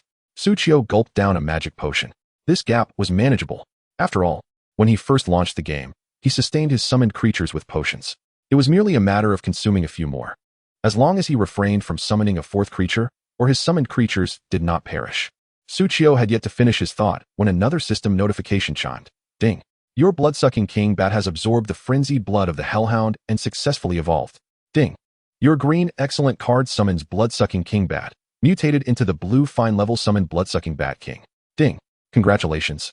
Your Bloodsucking Bat King has successfully comprehended the talent Blood Needle and the skill Bloodsucking. Ding. The Bloodsucking Bat King requests your permission to utilize blood orbs. Do you consent? At the very moment the system notifications rang out, in Suchio's embrace, the Blood King Bat suddenly radiated an incandescent green light. The vibrant green glow was gradually deepening, moving towards a cerulean hue. At that moment, Suchio realized that not pursuing a career as a prophet seemed a bit of a waste of talent. Whatever he spoke would come to pass. The Blood King Bat, due to its inherent racial aptitude related to blood, had mutated and evolved further after feasting on the blood of the Hellhound. Another ascended summoning card had emerged. Suchio stifled the urge to check its attributes immediately and consented to the Blood King Bat's request for the blood orb. In the next instant, the solitary blood orb remaining in his backpack vanished. Notifications from the system followed in quick succession. Ding. The Blood King Bat has used the blood orb and successfully comprehended the racial skill Blood Servant. As this system notification echoed, the blue glow within Suchio's arm stabilized and began to dissipate. The Blood King Bat had completed its evolution. It was now to be referred to as the Blood Servant Bat. Finally, Suchio accessed the attribute panel of the Blood Servant Bat. Name, Blood Servant Bat. Level 5. Attack, 807. Magic Attack X 150190. Agility X 300360. Health, 4385. Magic Attack X 900108. Agility X 18002300. Defense, 199. Magic Attack X 3060. Agility X 5075. Newly acquired, Blood Spike. Description, sprays stored blood from within. Effect, capable of ranged attack. Bloodthirst. Description, I crave the crimson. Other liquids induce a cough. Effect, actively consumes 10 current health points to enter a bloodthirsty state, increasing attack speed by 30, with duration dependent on health consumption. Blood Servant. Description, serve me. Effect, can consume health points to create a permanently existing Blood Servant clone to assist in combat. Suchio's eyes sparkled with excitement as he regarded the Blood Servant Bat with newfound admiration. These attributes were incomparably superior to its previous form. For an assassin, this panel was indeed extraordinary. Moreover, it could now perform ranged attacks. Previously, Suchio worried about the survival capability of the Blood King Bat during battle. After all, while it could fly, it was primarily a melee assassin, easily susceptible to fatal blows. But now, with the comprehension of Blood Spike, it could engage in ranged combat. Although the damage might not be overwhelming yet, it was akin to a flying Frostfire Dragon Lizard. As for the Bloodthirst skill, it mirrored the effects of the bloodthirsty demon wolf, exchanging health for a significant increase in attack speed. Much like a stimulant in a certain game, it was a remarkable technique that traded injury for injury. Suchio was particularly fond of this skill. While health could be restored, increasing attack speed was not a trivial matter. Lastly, the original racial skill of the Blood Bat, Blood Servant, allowed for the expenditure of health points to create a permanent clone. This ability was undeniably overpowered. As previously mentioned, health could be replenished, but a clone's existence was not something that could be taken for granted. Without delay, Suchio opened the Blood Servant Bat's Blood Servant skill and examined it closely. Chapter 61. the fourth summoning card. Abyssal Tentacle. Blood Servant. Description: Bat Gate, hands clasped together. Effect 1. The Blood Servant Bat can consume its own health to manifest a Blood Servant with 5 of its battle power.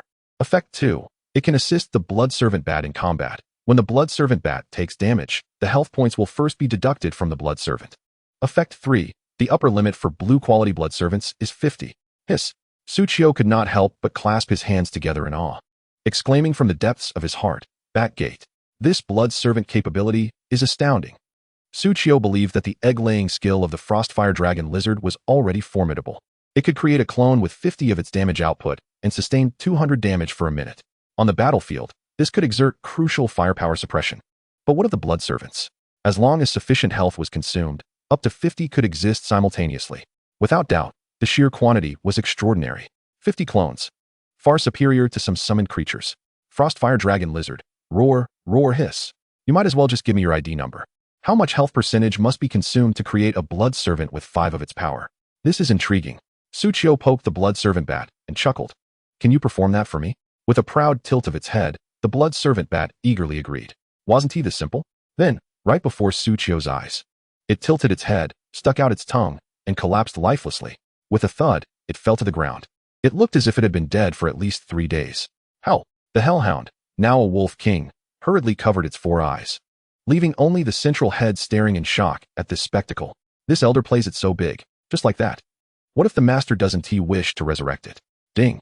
Your Blood Servant Bat has perished. Suchio. So sudden. I wasn't prepared. Without hesitation, Suchio quickly expended magic points to revive the Blood Servant Bat. Whoosh. The familiar light of resurrection illuminated the scene. Before Suchio stood not merely a Blood Servant Bat, but behind it appeared a smaller, redder bat. Above the latter's head, the ID displayed the 2 words Suchio had eagerly anticipated, Blood Servant. Description: A Blood Servant Bat, condensed from 100 health points of the Blood Servant Bat. Possesses 20 of the Blood Servant Bat's battle power and obeys its commands. Attack: 161. Defense: 39. Health: 877. This is the Blood Servant. Gazing at this crimson bat resembling a large moth, Suchio's eyes sparkled. A permanently existing clone effectively enhances his Legion's combat prowess. Importantly, they also possess ranged combat capabilities. And they can fly. Suchio covertly glanced at the Frostfire Dragon Lizard. Someone seems to be lagging behind. I want to mention who. The Frostfire Dragon Lizards remained still, their gazes slowly shifting to Suchio. How could a 37-degree mouth utter such frigid words? Additionally, Suchio noted that when the Blood Servant Bat sustained damage, the health points would be deducted from the Blood Servant first, if fully summoned. With a limit of 50 Blood Servants, each possessing 20 health points of the Blood Servant Bat, the life force limit of the Blood-Sucking Bat King has increased tenfold. Upon hearing this, the Blood-Sucking Bat King flitted about joyfully, emitting cheerful squeaks. Suchio understood. The master no longer needed to worry about my survival. Indeed, once the blood packets accumulated to their limit, the Blood-Sucking Bat King would boast an impressive 350 health points, instantly becoming the most resilient member of the team. I relish such a summoning creature that is both robust and inflicts considerable damage. Satisfied, Suchio turned to observe all his summoned creatures. Unintentionally, his legion had grown significantly stronger, except for one. Hiss, roar, spit. The Frostfire Dragon Lizard angrily voiced its discontent, seemingly saying, "Are you done yet?" Next, Suchio shifted his gaze to the sky. The dim heavens were devoid of anything. He wondered where Catherine and Taluna had ventured. Suchio sighed, then turned his attention to the vast hexagram array in the distance. That was where Taluna had summoned him. At the edge of the hexagram array lay 6 extraordinarily thick tentacles. These colossal appendages had just suffered a 90 health reduction from the counterattack effect of Catherine's Wind Guardian. And now 100, 100, 100, 100. Each tentacle was now sprouting green regeneration numbers above its head. They were rapidly recovering their health. This served as proof of one thing. These tentacles were still alive. Previously, when Suchio had slain the tentacles summoned by Taluna, he had received commendable loot. Now, 6 battered tentacle bosses lay before him. It would be remiss not to seize this opportunity. As soon as Suchio uttered these thoughts, the Hellhound dashed forward without waiting for orders. Woof, woof, woof. This is my moment to shine. Woof, growl, woof. You all take a break. It did not call upon other blood-sucking wolves to follow. Instead, it charged at a single tentacle and commenced battle. Clearly, it sought to prove itself. 989, 1486, critical hit. 1490, critical hit. With each attack, a series of 3 damage numbers flashed above the massive tentacle.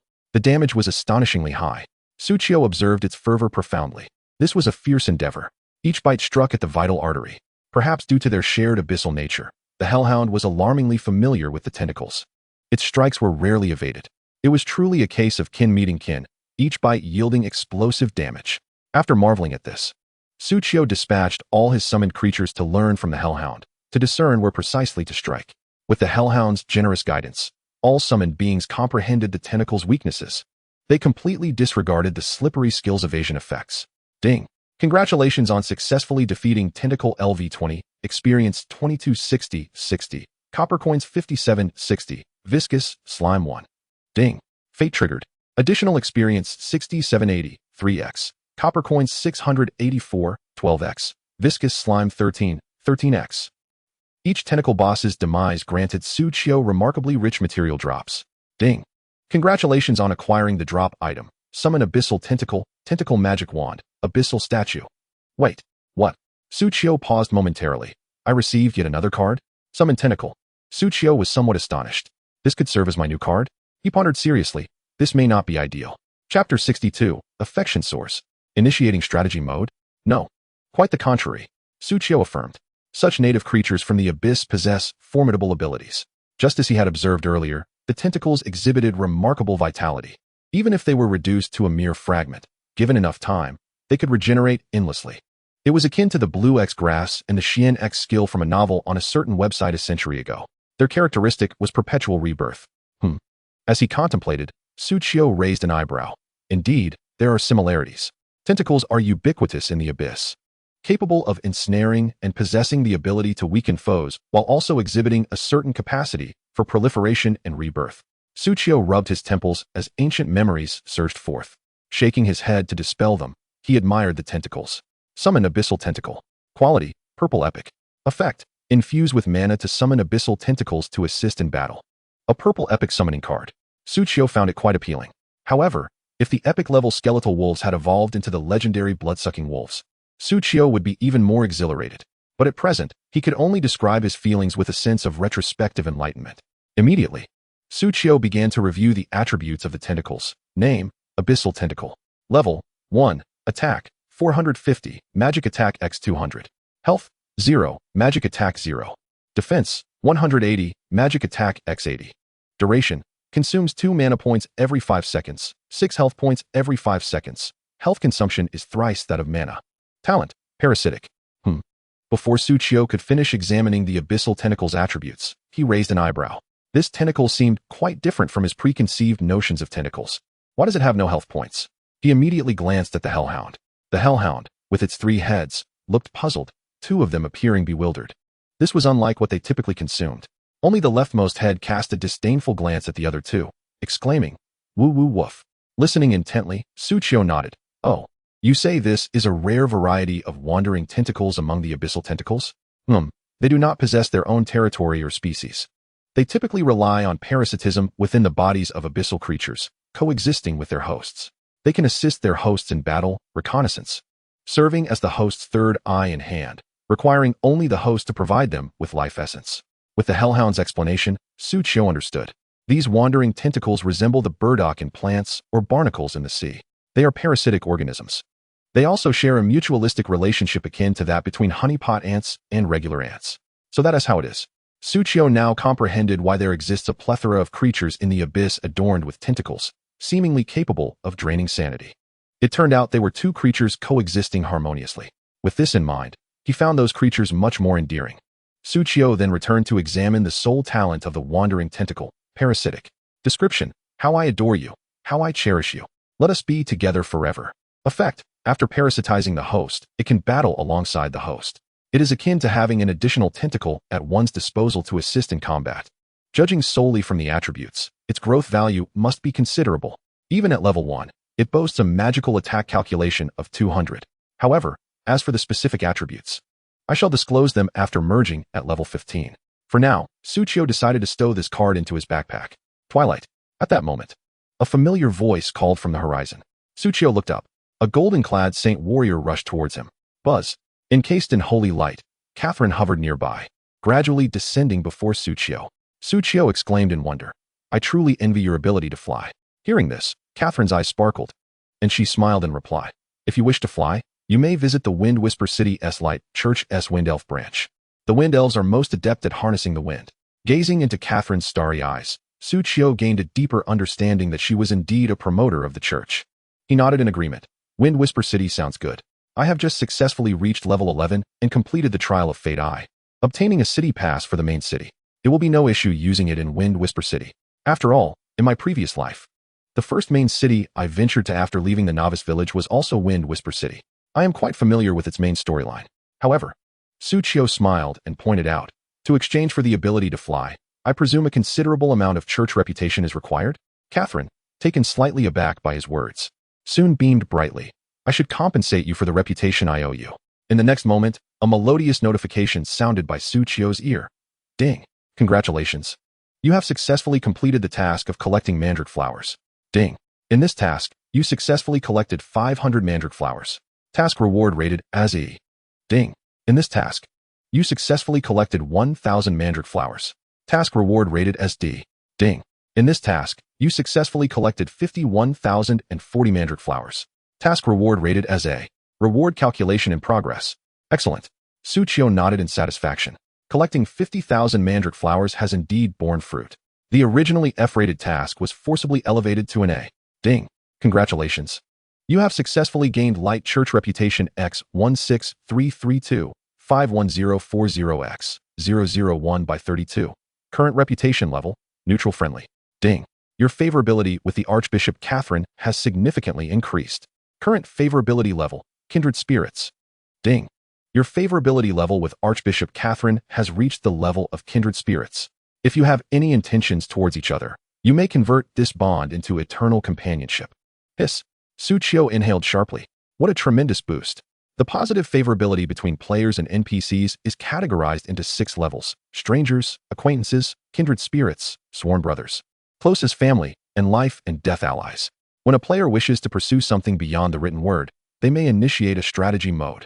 The latter 3 levels of favorability can also be transformed as follows: sworn brothers to eternal companionship, closest family to lifelong vows, life and death allies to unwavering fidelity. Suchio distinctly remembered a player from his previous life named Turkey-Flavored Rice Crackers, who aspired to become a harem king. Thus, throughout his entire journey in Destiny, he relentlessly pursued NPCs. Regardless of faction, gender, or species, he attempted it all. Ultimately, when those NPCs he had courted fell into discord, he was crushed to death under the foot of a metallic titan during his journey. Suchio still did not know how that player managed to court the metallic titan. Yet, that was of little consequence. What mattered most was that Suchio gazed at Catherine before him, lost in contemplation. Should he initiate strategy mode? Just then, Catherine's voice reached Suchio's ears. If you wish, you may begin at any time. A prompt to reward myself with a whip. Please, let me indulge. Chapter 63, Boss. Siege.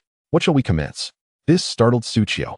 Catherine wore a sunny smile, tilting her head slightly. We are beginning the journey to Wind Whisper City. Did you not just express your desire to go there? Upon hearing this, Suchio's gaze shifted gradually. Indeed, that is the case. Noticing Suchio's somewhat peculiar expression, Catherine appeared slightly puzzled. Are you not preparing to head to Wind Whisper City? Suchio hurriedly waved his hands. No, I shall go. That is good. Catherine replied with a grateful smile. Thank you for the mandrake flowers. They not only healed my wounds, but also allowed me to level up 4 times. I now possess the qualification to be promoted to Cardinal. Now, Catherine regarded Suchio quite favorably. Although she had ventured into Taluna's perilous trap to save Suchio, it was precisely because of this that her strength had surged. This decision was certainly rewarding. Once back in Wind Whisper City, I shall partake in the promotion ceremony. Catherine smiled slightly. If I successfully ascend to Cardinal, I shall be able to grant you even more rewards. Suchio nodded. Then I wish Miss Catherine a successful promotion to Cardinal in advance. Hearing this, Catherine shyly smiled. Just call me Catherine. Look. This is the manifestation of high favorability. If the favorability were even higher, he could directly call her Lin Lin. Do we need to concurrently complete the exploration task of the Ashen Corridor? At this moment, Catherine inquired again. Suchio, upon hearing, checked the exploration status of the Ashen Corridor, 934. After the prolonged battle between the black and white car lights, Suchio's exploration of the Ashen Corridor had significantly improved. This exploration value had far surpassed the required 5 for exploring the Ashen Corridor. However, Su Qiu smiled. Let me explore for a while longer. Catherine naturally respected Su Qiu's choice. All right. You simply wish to acquire more rewards from me, don't you? I can provide that. After all, it is no trouble. Subsequently, Catherine seemed to recall something. A golden light illuminated her hand, which she presented to Su Qiu. This is for you. Is this a rune? The object appearing in Catherine's hand was a stone inscribed with Terra runes, similar to the runes dropped from the monsters he had previously defeated, which could be used by the priest class to enhance their spells. Yet, it was evident that this piece Catherine had was unlike those garish stones. Su Qiu took it into his possession. It was undeniably a mere stone, yet in my grasp, it exuded an inexplicable warmth. A subtle fragrance wafted from it, reminiscent of that which enveloped Catherine. What thoughts occupy your mind? This is the distinctive scent of incense associated with the Church of Light. Before Su Qiu, the properties of the rune stone illuminated Catherine's rune stone. Description: a healing rune stone that Catherine has carried closely since her ascension to Archbishop. Type: treasure.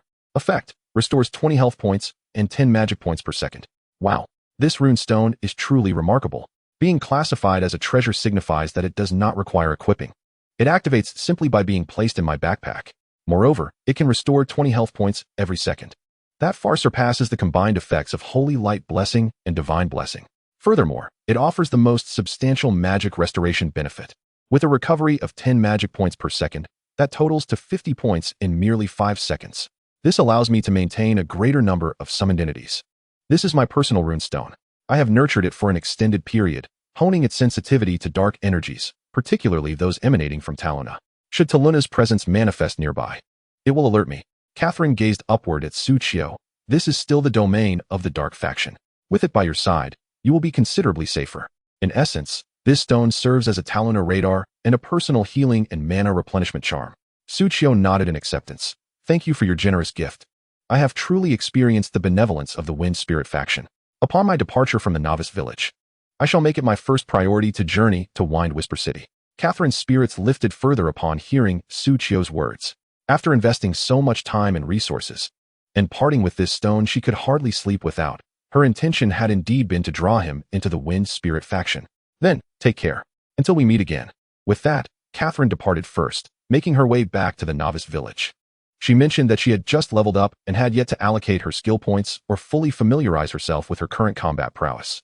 Meanwhile, Su Qiu continued to explore the Ashen Corridor, determined to complete his final task.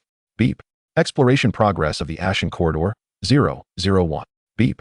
Exploration progress of the Ashen Corridor, 001. Beep.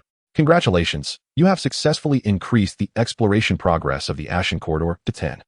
At last, it has reached 10. Zhongli paused her exploration momentarily, considering the system notification. This could be regarded as a conclusion, couldn't it? Just then, the other girls in Zhongli's party expressed their boredom. Shaoli Li, we've lingered in the novice village for a couple of days. Is the insider information you mentioned genuine? Indeed, I've heard that several major guilds have begun renting properties in the main city, establishing their bases. Shouldn't we seize the opportunity? If we delay, the prime locations will be snatched away. I've heard that the buffs in the main city are far superior to those in the novice village. The loot from monsters near the main city is also significantly more valuable. How about we send a small team to scout Wind Whisper City? That might not be wise. Our Tianshu faction is already small and entering the game late. If we split into teams, what if a boss siege occurs? Listening to her teammates' discussions, Zhongli remained silent. Had it been 3 days ago, completing the task in the Ashen Corridor would have secured her reputation and steadied the team's morale. 2 days prior, the stronger guilds had departed, allowing her Tianshu team to avoid competition in the monster zones. Yesterday, even guilds weaker than hers had left the novice village, increasing the discontent among her team members. Today, having achieved a 10 exploration rate in the Ashen Corridor, she felt a threshold had been reached. If the boss siege that Su De Gu mentioned did not materialize soon, she would find it increasingly challenging to maintain order within her team. What if Su De Gu had also been misled by the so-called big shots? As this thought crossed her mind, Zhong Li's anxiety deepened. Let's return to town and purchase supplies. With her ice sword slung over her shoulder, she spoke. If nothing occurs during the 2-hour journey, we shall proceed directly. Before she could finish her sentence, a voice from her teammate interrupted. Sisterly, what is that? Hearing this, Zhongli followed her teammate's pointed finger to the north. The war mist there was swirling ferociously. It seemed as though something was about to emerge. In the next moment, a gentle white light flickered beneath their feet. What could this possibly mean? Buzz. When they opened their eyes once more, they found themselves back in the novice village square. Zhongli was taken aback. How had she returned to the village? The group teleportation array beneath her feet? As she surveyed the square, soft white lights continued to flicker from the teleportation array. Countless players were being returned to the novice village, all of whom looked bewildered as they took in their surroundings, clearly still processing the situation. I was just about to deliver the final blow to the fire lizard. How did I end up back here? Thank goodness. I was almost done in by that rock pig. Who saved me? Wah. I had just slain a water snake. And my loot is still on the ground. As confusion spread among the players, a deafening system announcement echoed through the square. Beep. Urgent notice from Destiny. Beep. Urgent notice from Yin Huang. Beep. Urgent notice from the novice village. Following these three startling notifications, the village chief's voice resonated in the ears of every individual in the square. Dear travelers, I must apologize for the abrupt summoning back. However, there is critical information that must be conveyed. According to the Archbishop of Light, a priestess from the Dark faction has set her sights on this village. At this moment, she is leading countless dark creatures in an assault towards us. I implore you all to assist me in defending this village, safeguarding our territory of the Light faction. The aged voice penetrated Zhongli's ears.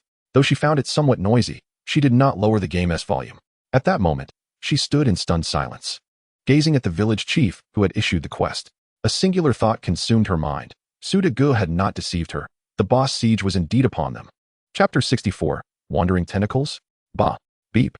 Congratulations, you have successfully increased the exploration progress of the Ashen Corridor to 100. Beep. At the end of the Ashen Corridor, you discovered a mysterious gray stone of unknown utility. Beep. The area ahead shall be explored at a later time. As several system notifications chimed, Suchio stretched lazily, exclaiming nice.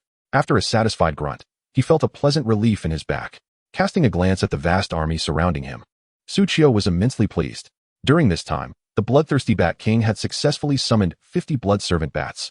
With these bats at his disposal, the exploration of the Ashen Corridor progressed at an astonishing pace. Thus, he managed to complete the final progress in merely half a day. And as for the army, Shuchio no longer felt the same turmoil as the previous night. At this moment, all summoned creatures appeared by Shuchio's side. This was all thanks to the healing gem radiating a warm glow within Shuchio's backpack. With the gem aiding in the restoration of magic points, there was no longer a need to meticulously calculate when to summon which entity.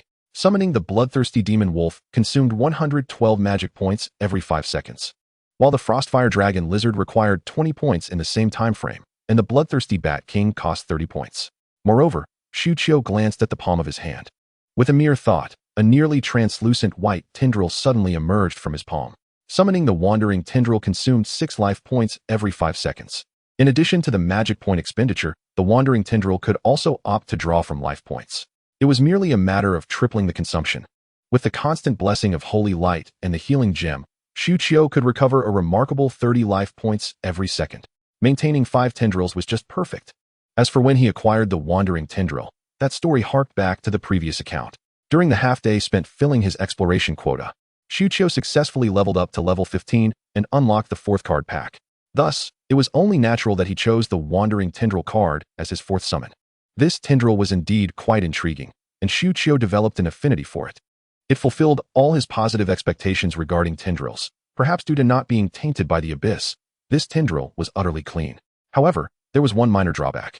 Shuchio aimed at a stone and commanded, "Entangle." In an instant, the tendril extended from Shuchio's hand and wrapped around the stone with remarkable skill, binding it in a manner akin to XXX. Shuchio, having acquired the wandering tendril, found himself speechless once again. Whenever he attempted to control the tendril, it would always surprise him. This tendril seemed to have mastered every technique Shuchio knew, as well as those he had yet to encounter. He could swear this was not his directive. What sort of essence was inscribed in the tendril's DNA? It was entirely different from the humble tendrils he had previously vanquished. With a complex expression, Shuchio retracted the tendril, feeling a sense of helplessness. This was hardly a wandering tendril. Nevertheless, it must be said that after acquiring the essence from the fallen tendrils, its combat prowess was indeed formidable. Bind. Description: tighten the grip.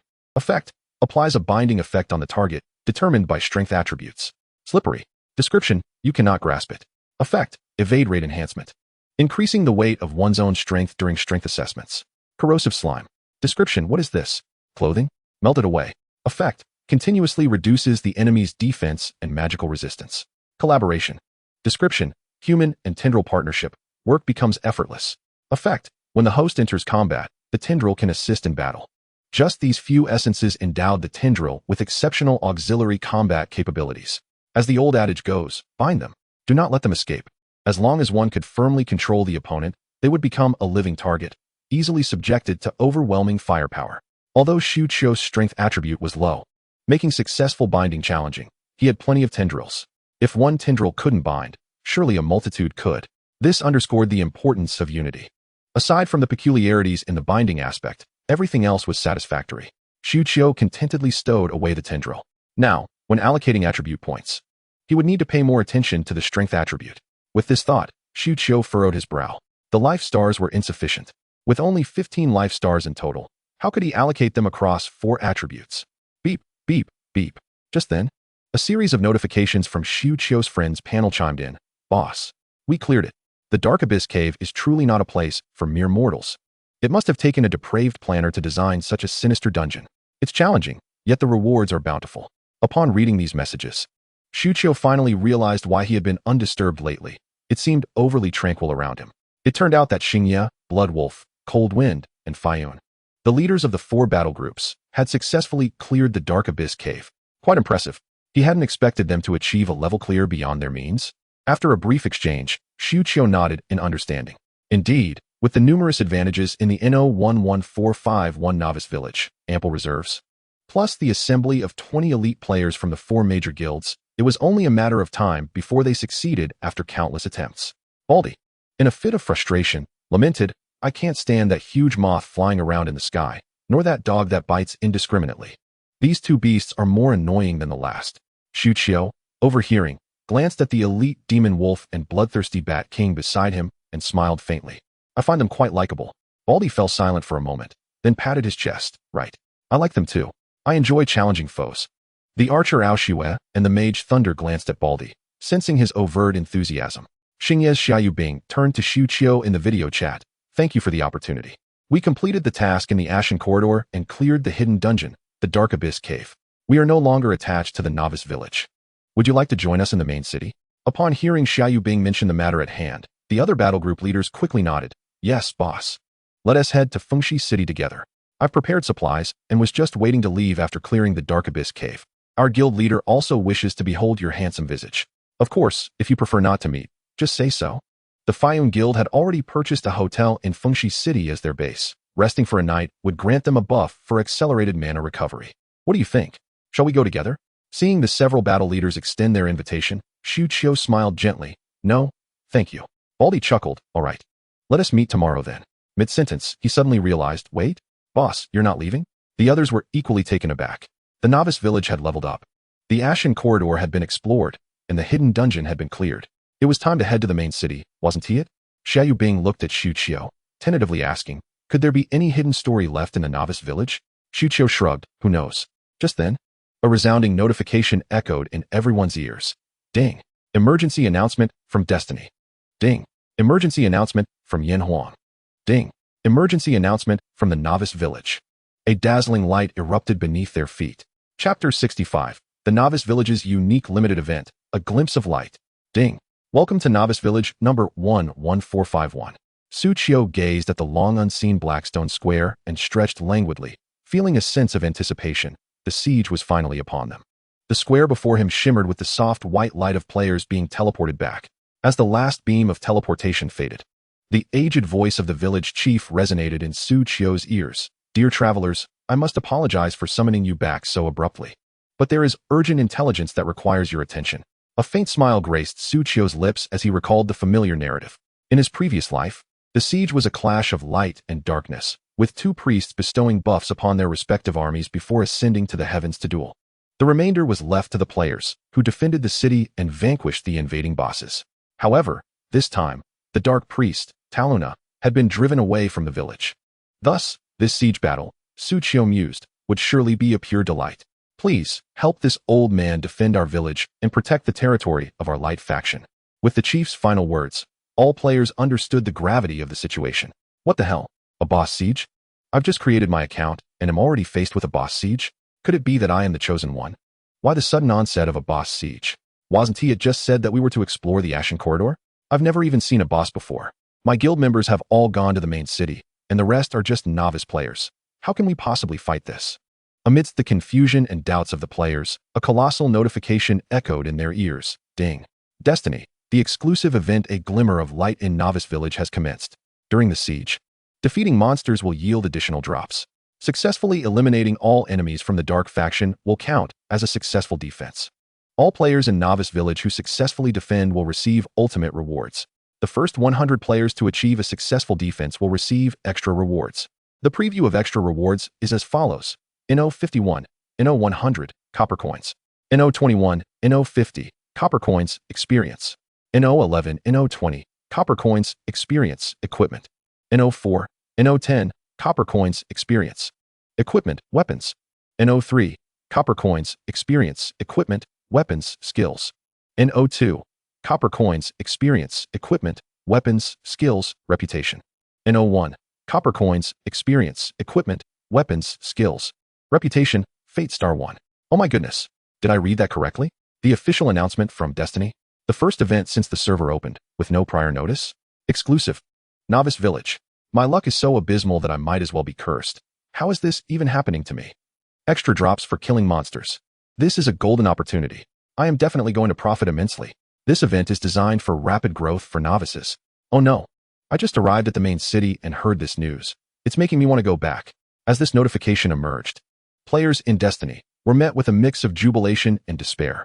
This was a splendid opportunity for accelerated growth. With the task of A Glimmer of Light in place, novice players could swiftly advance and catch up to veteran players. The new players were left yearning, while the veterans lamented their misfortune. At that moment, a familiar booming voice reached Suchio's ears. Turning around, he spotted Wu-Ku emerging from the crowd, excitement radiating from his bald head as he approached with several familiar faces. The best decision I ever made was to follow you. Can I give you a kiss?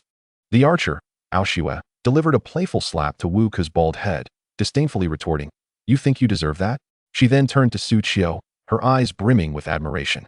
As expected of a master, you've anticipated this. Suchio, momentarily taken aback, questioned, "What anticipation? What have I even done?" The mage, Leitang, adjusted his glasses and earnestly explained, "You have bestowed us with immense opportunities. Not only did you grant us access to the Abyssal Cave, but you also intentionally delayed our departure to the main city. If it weren't for the Abyssal Cave, we would have left Novice Village long ago and missed this exclusive event.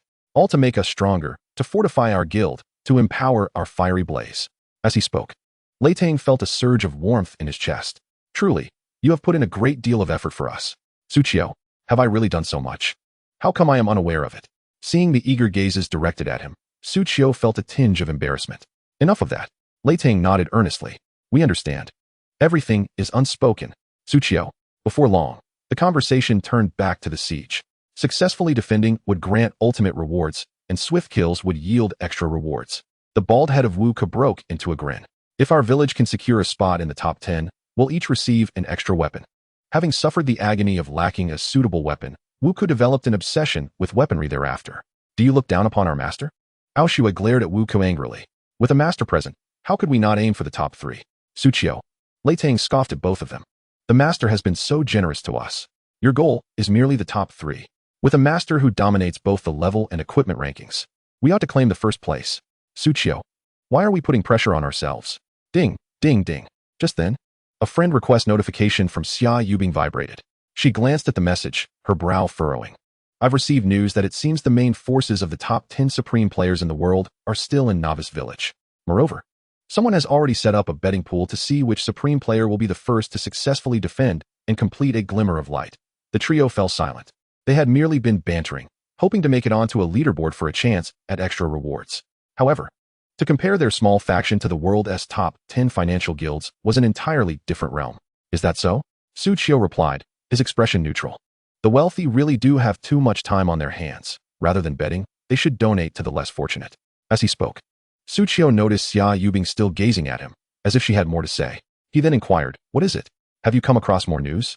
Xia Yubing pursed her lips and opened the betting information, displaying it for everyone to see. Wu-Ku craned his neck to get a better look at the table. Aside from the 10 supreme players, there's even an 11th slot. And the 11th entry was prominently marked with the words, NO11, Anonymous, No Name, Fiery Blaze. 1, 206. Xia Yubing's voice rang out at the opportune moment. You're on the list, too. Chapter 66. Siege Boss. Ancient Necromancer. Disha Byte Server.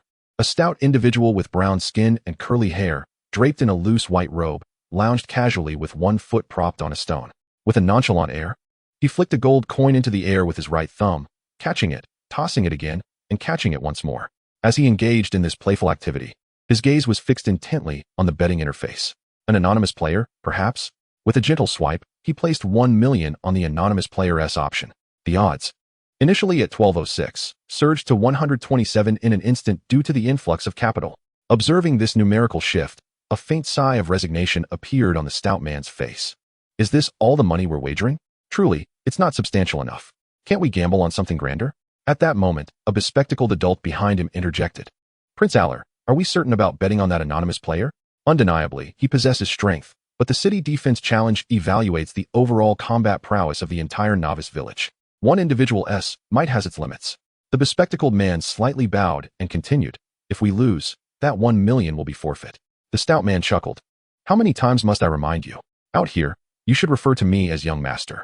Moreover, old Roland, I'm not wagering this million to profit. Hearing this, the bespectacled man paused, perplexed. Does young Master Aller have other intentions? Indeed, the stout man confidently caught the coin in his hand. A triumphant smile gracing his lips as he declared, I spend money for the sake of entertainment. The bespectacled man responded, so, merely for amusement. You wagered 1 million on someone you've never even met? Moreover, someone who is 99% likely to incur losses. A pang of heartache struck the bespectacled man. There was no hope left. The Brown family was doomed. The Brown family's trillion-dollar fortune would undoubtedly be squandered in the hands of young Master Aller. The White Eagle Federation. Why, oh why, did this anonymous player appear on the betting board? George glared furiously at the interface sent by his subordinate. He dares to compete? What a joke.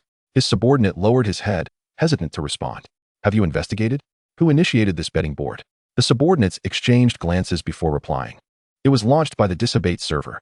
Upon hearing the name Disabate, George's brow furrowed even tighter. Fuck, that wealthy bumpkin. How can he afford to squander money like this? How has his father's fortune not been depleted yet? One subordinate timidly raised his gaze toward George. Young master, should we also place a bet? George scoffed coldly. Just play around. It's merely the antics of a jester.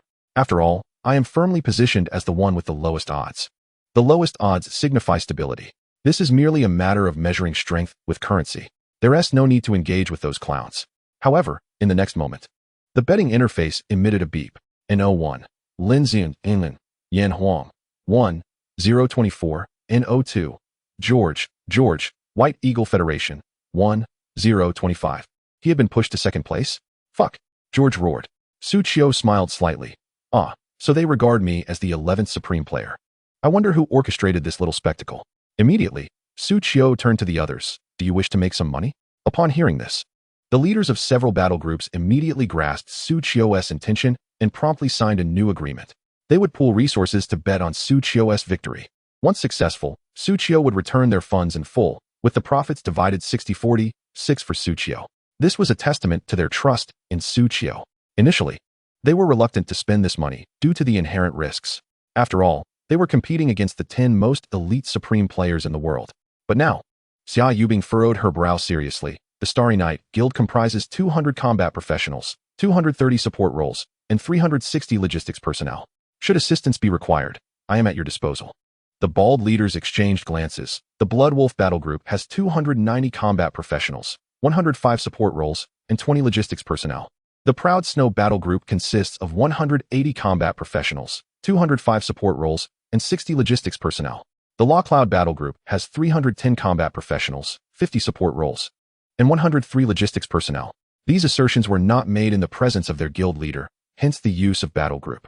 Upon hearing this deployment of forces, Su Qiu internally exclaimed, now, this is professionalism. Nevertheless, Su Qiu smiled calmly. You all take your respective members and organize the novice players to defend the novice village. As for us, the bald leader inquired, Boss, aren't you joining us in the defense? No, Su Qiu replied with a slight smile, turning his gaze toward the northern mountain behind the novice village. I'm off to slay a boss.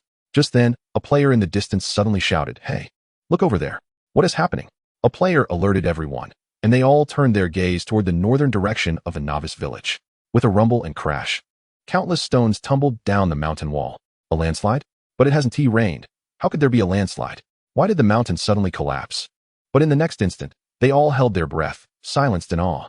For they beheld, after the stones rolled down, there was no geological slide, but rather a massive skull emerged from within the mountain wall. Moreover, within the eye sockets of that skull, soul flames flickered faintly. This skull was alive. In the next moment, the skull trembled slightly, as if an ancient king had awakened from a long slumber, the soul flames within its eyes shifting slightly, gazing down upon the myriad souls of the novice village. Above the skull, an ID materialized. Siege Boss, Ancient Necromancer. As the ID illuminated, a deafening alert suddenly rang out. Ding! The Lights Corner event. Commencing. Chapter 67. 4x Attribute Buff Bonus. Ancient Necromancer. Description: a long-sealed undead sorcerer, imprisoned by petrification magic for a millennium, has been awakened today, wielding various necromantic magics, ready to launch a devastating assault against all in the Light faction. Rank: Special. Level: 15. Attack: 1000. Health: 500,000. Magic: 500,000. Skills: Necromancy. Bone Explosion, Symbiotic Soul Fire, Magical Shield. Necromancy. Description: summon numerous random undead creatures at the specified target location. Bone Explosion. Description: count to 3, and it will explode. Effect: actively detonates a deceased undead unit, causing area damage based on a percentage of its life force before death. Symbiotic Soul Fire. Description: we are of one mind and body. Effect: during its duration, the damage sustained by the Ancient Necromancer is distributed among all nearby allies. Magic Shield. Description: yes, unleash a ferocious assault on my weak reflection zone. I can take it. Effect: when damage is received, magical power is prioritized for consumption. Each point of magical power can negate 2 points of damage. Suggestion: continually eliminate the invading enemies to compel the Ancient Necromancer to expend its magical power in summoning foes, ultimately leading to its demise. Familiar attributes of a boss, Suchio marveled. This attribute truly exemplifies an extraordinary resilience.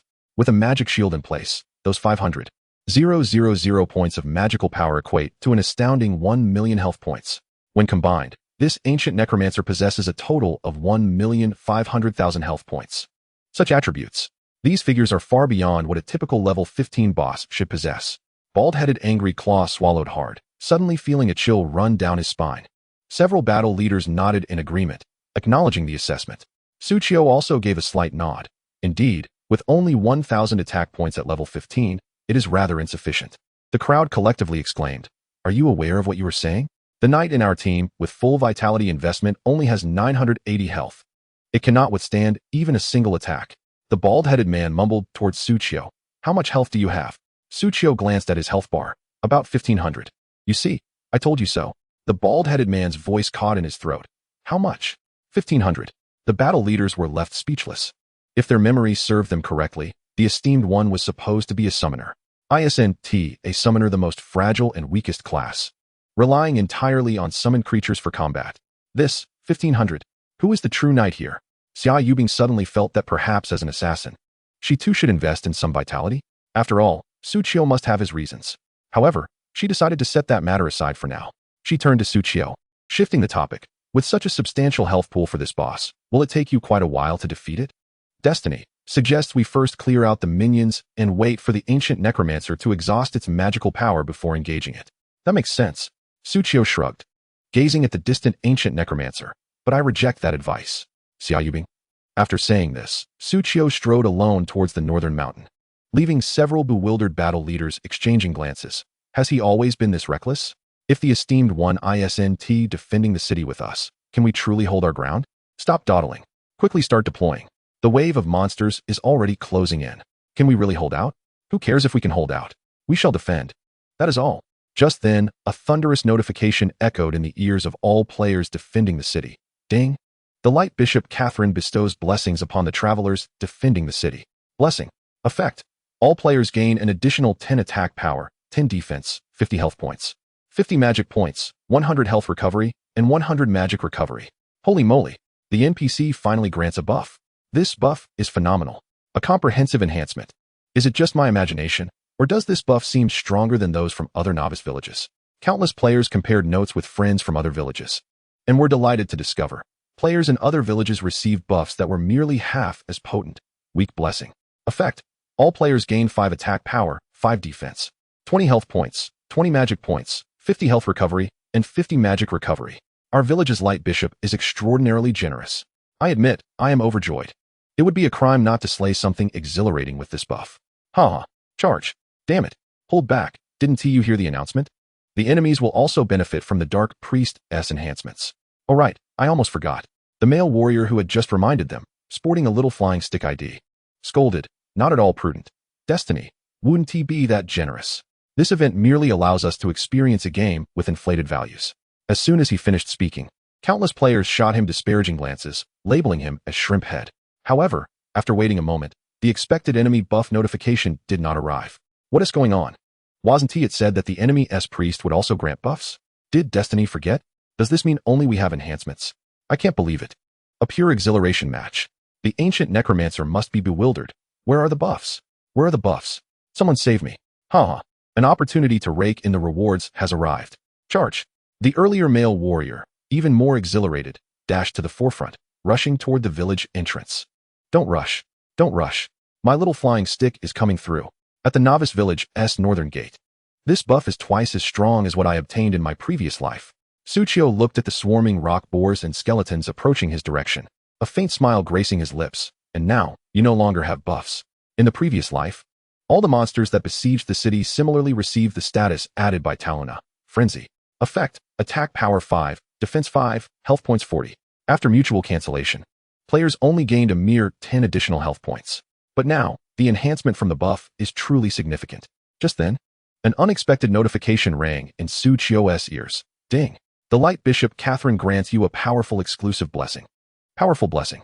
Effect, attack power 20, defense 20, health points 100, magic points 100, health recovery 200, magic recovery 200. Suchio couldn't help but widen his eyes. This means I have a 4-fold increase in attribute buff compared to my previous life. Tonight, one of us must lay here. Chapter 68, Achievement Upgrade. Level 4 Unity. Such a formidable blessing indicates that Catherine has finally emerged from her seclusion, right?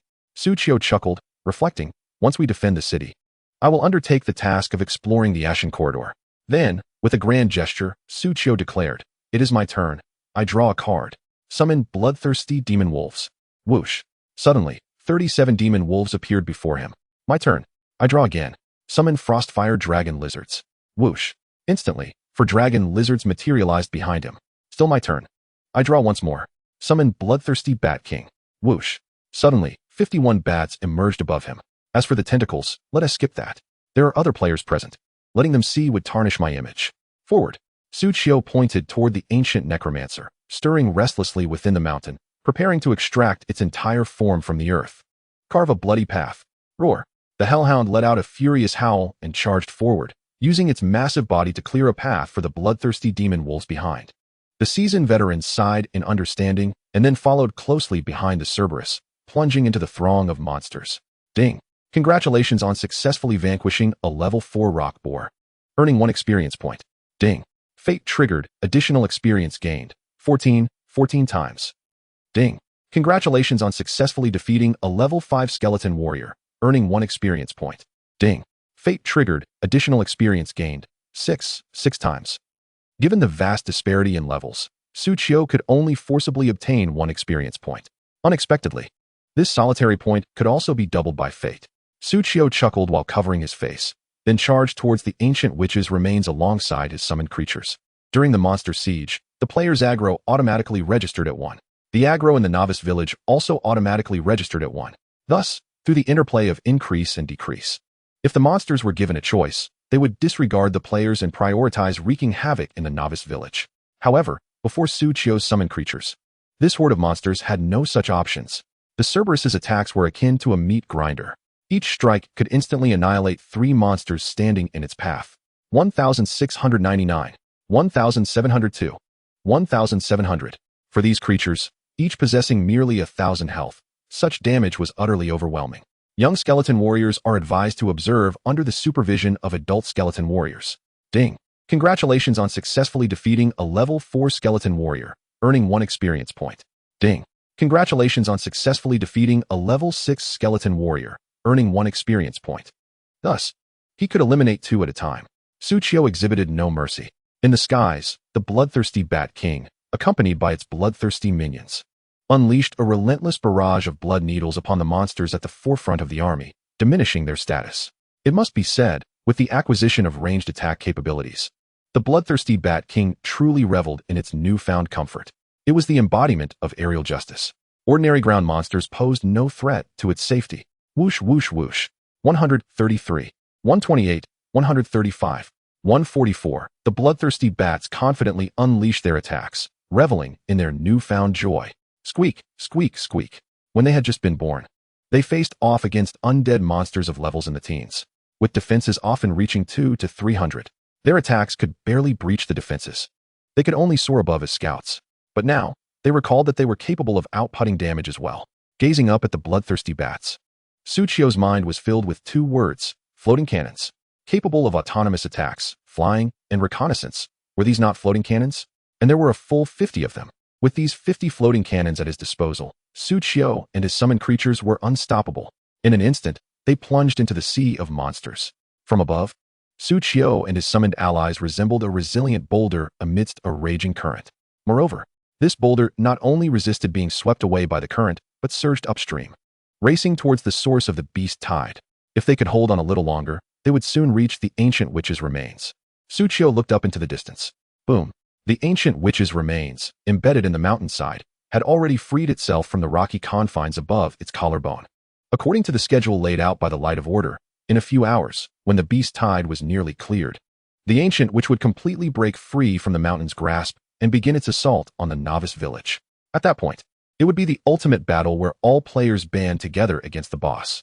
If they successfully defended the village, Destiny would calculate and rank player contributions based on the damage dealt to the boss and the supportive effects provided to allies through a complex formula, thereby distributing generous rewards to players fairly. Even those who slacked off would still receive substantial rewards. Now, while other players were occupied defending the village, Tsuchiyo could seize the rewards for himself. Tsuchiyo chuckled slyly, the sound of his scheming echoing in his mind for days. Were it not for this prospect, he would not have left the safety of the village entrance. He had chosen to venture into this monstrous tide, akin to a sea or a wave.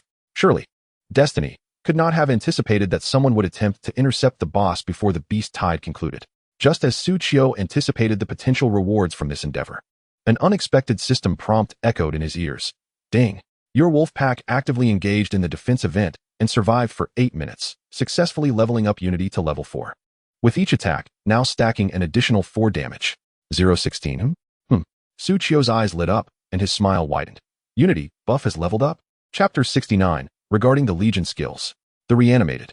It actually reached level 4. Tsuchiyo never expected that his hidden achievement of Unity would fill that last-minute gap at this moment, successfully leveling up. Initially, he had unlocked Unity while leading the wolf pack during the rampaging boar incident, pressing against the boars. Now, amidst the beast tide, leading them to slaughter could be considered another form of pressing, right? Tsuchiyo nodded to himself, analyzing the Unity achievement. In truth, he had been charging alongside the so-called wolf pack for nearly 3 minutes during the beast tide. However, perhaps due to the enemies being too weak, the Unity achievement had remained stagnant at 78. Tsuchiyo had thought it would not level up. Thus, this sudden upgrade was indeed a delightful surprise. Moreover, the number of wolves in his pack was now vastly different. When he had the level 3 Unity buff, each layer increased damage by 3, stacking up to a maximum of 16 layers, allowing for a damage increase of 48 for the wolf pack. But now, with the level 4 Unity buff, each layer increases damage by 4, stacking up to a maximum of 37 layers. When the wolf pack attacks the same target, their damage could increase by a staggering 148. That totals to 248 damage. Tsuchiyo glanced at the Cerberus's damage panel, 1,740. If faced with an unarmored enemy, a single attack could inflict 4,315 damage. With a triple attack bonus, hiss, Tsuchiyo inhaled sharply, 12,945. Instantaneous damage exceeding 10,000. What does it mean to say that Unity is strength? Tsuchiyo was ecstatic. He couldn't help but ponder. Had he possessed this damage when battling Taluna, he would not have merely torn her clothing from behind. Tsuchiyo chuckled. Surely he could have shredded the clothing on her front as well, could he not? Surely, he could have left her skin in tatters, right? No. That is too cruel. Too tempting. I mustn't think about it. I mustn't think about it. After Tsuchiyo's Unity buff ascended to level 4, perhaps sensing the overwhelming combat prowess of Tsuchiyo's Legion, The monsters began to steer clear of them. Why seek death? Wouldn't it be more appealing to pounce on the little sows raised in the novice village? Henceforth, the tide continued. Suchio spent no more than 10 minutes and successfully arrived before the ancient necromancer. The moment had come for you, ancient necromancer. With a finger pointed at the formidable boss before him, Suchio was filled with excitement. If he could be the first to slay the boss, he would secure an early victory in defending the city. Moreover, if he could attain the title of NO1 in the Radiant Corner event, he would earn a Star of Fate. Suchio couldn't help but lick his lips. The Star of Fate. It was an attribute that could enhance a player's growth. He was in dire need of attribute points. At this moment, the ancient necromancer had already struggled to free part of its ribcage. Suchio could clearly see that this ancient entity had once donned clothing. However, the passage of time had rendered the garments into mere tattered remnants, hanging sparsely from its ribs. Such an abundance of fabric would be perfect for Talona. Suchio gazed up at the towering figure of the ancient necromancer, standing a staggering 30 meters tall, reminiscent of the Leshan giant Buddha, and raised his hand to command, "Commence foot repairs." In the next instant, the wolf pack leapt gracefully upon the stone mill formed by fallen boulders, darting toward the exposed ribcage of the ancient necromancer. How? 523 mana points, 526 mana points, 821 critical hit mana points. The hellhound savaged 3 consecutive bites. However, the health of the ancient necromancer showed no signs of alteration. Instead, nearly 2,000 points of mana were swiftly evaporated. Truly, the magic shield was formidable. Suchio's eyes narrowed. The magic shield was considered a divine skill for magic users. Typically, magic users had frail bodies and low health. In contrast, their mana was abundant. The magic shield functioned by converting mana into health. It substantially enhanced the survival capability of magic users. Moreover, the ancient necromancer's magic shield could mitigate health consumption by a ratio of 12. It was sufficiently resilient, making the battle feel tangible. Above the boss's head, 2 enormous, thick health bars were visible. 1 red, 1 blue. The portion consumed earlier corresponded to the blue mana bar. Suchio then conjured a white light card in his hand. "Let me see how long your shield can endure." In the next moment, whoosh, the card whirled and shot towards the ancient necromancer. Entering combat mode, card manipulation activated. Attack speed 100. Whoosh whoosh whoosh. 114 boom. 684, 6x damage. 115 boom. 456, 4x damage. 114 boom. 798, 7x damage. Nice. Suchio cheered in delight. A 7-fold damage. After reaching level 15, the effect of Fate, double kill, allowed him to inflict additional damage of up to 7 times. Yet, this was the first time he triggered the 7-fold damage. The effect was exceptional. In just 1 second, 3 attacks consumed 2,280 points of the ancient necromancer's mana. Suchio's assault was a signal. All summoned creatures entered full combat mode. The Frostfire Dragon lizard spewed flames while laying eggs. The bloodthirsty Bat King led 50 blood servant bats into the air, commencing acupuncture on the ancient necromancer. Bang, bang, bang. 214, 313, 1 mana points. 215, 313, 1 mana points. 215, 313, 1 mana points. 216, 313, 1 mana points. Hiss, hiss, hiss, hiss. 277, critical hit. Mana points. 1-1. 1 critical hit. 1. A cacophony of explosions erupted from the ancient necromancer. In an instant, the blue bar above the ancient necromancer's head evaporated by 3. The damage from the blood servant bats was minimal, unable to penetrate defenses, merely nipping away at its health point by point. But every little bit counted. As it sustained the onslaught, the immense ancient necromancer emitted a deep, resonating growl from its purple soul fire. Its body began to tremble more violently. The purple soul fire locked on his Suchio, swiftly flashing with a blue light. Necromancer. In the next moment, the ground around Suchio trembled. Boom. Like the ashes in a corridor of remains. Countless skeletal hands emerged from the earth, bracing against the ground, pulling themselves upward. Within mere seconds, 500 skeletal warriors manifested around Suchio, encircling him. Clatter, clatter, clatter. As the multitude of skeletal warriors appeared, their skulls simultaneously turned. They fixated their gaze upon Suchio, now ensnared within their ranks.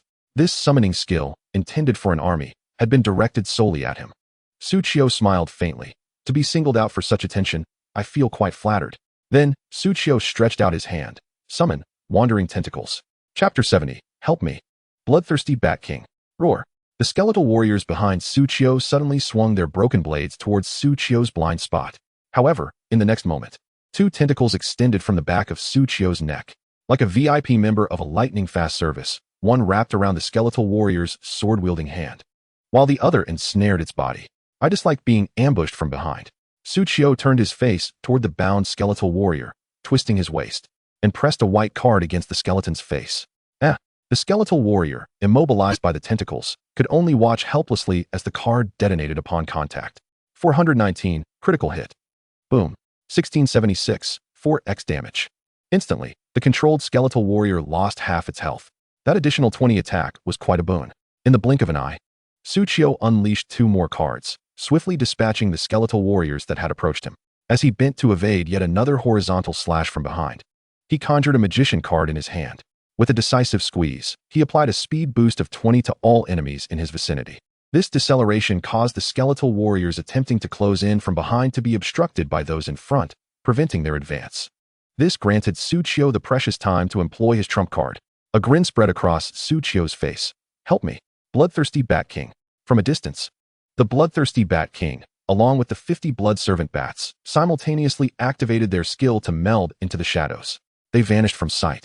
In the next instant, a dense swarm of red figures materialized around Suchio, enveloping him in a protective cocoon. Squeak, squeak, squeak. Countless bats screeched threateningly at the encroaching skeletal warriors.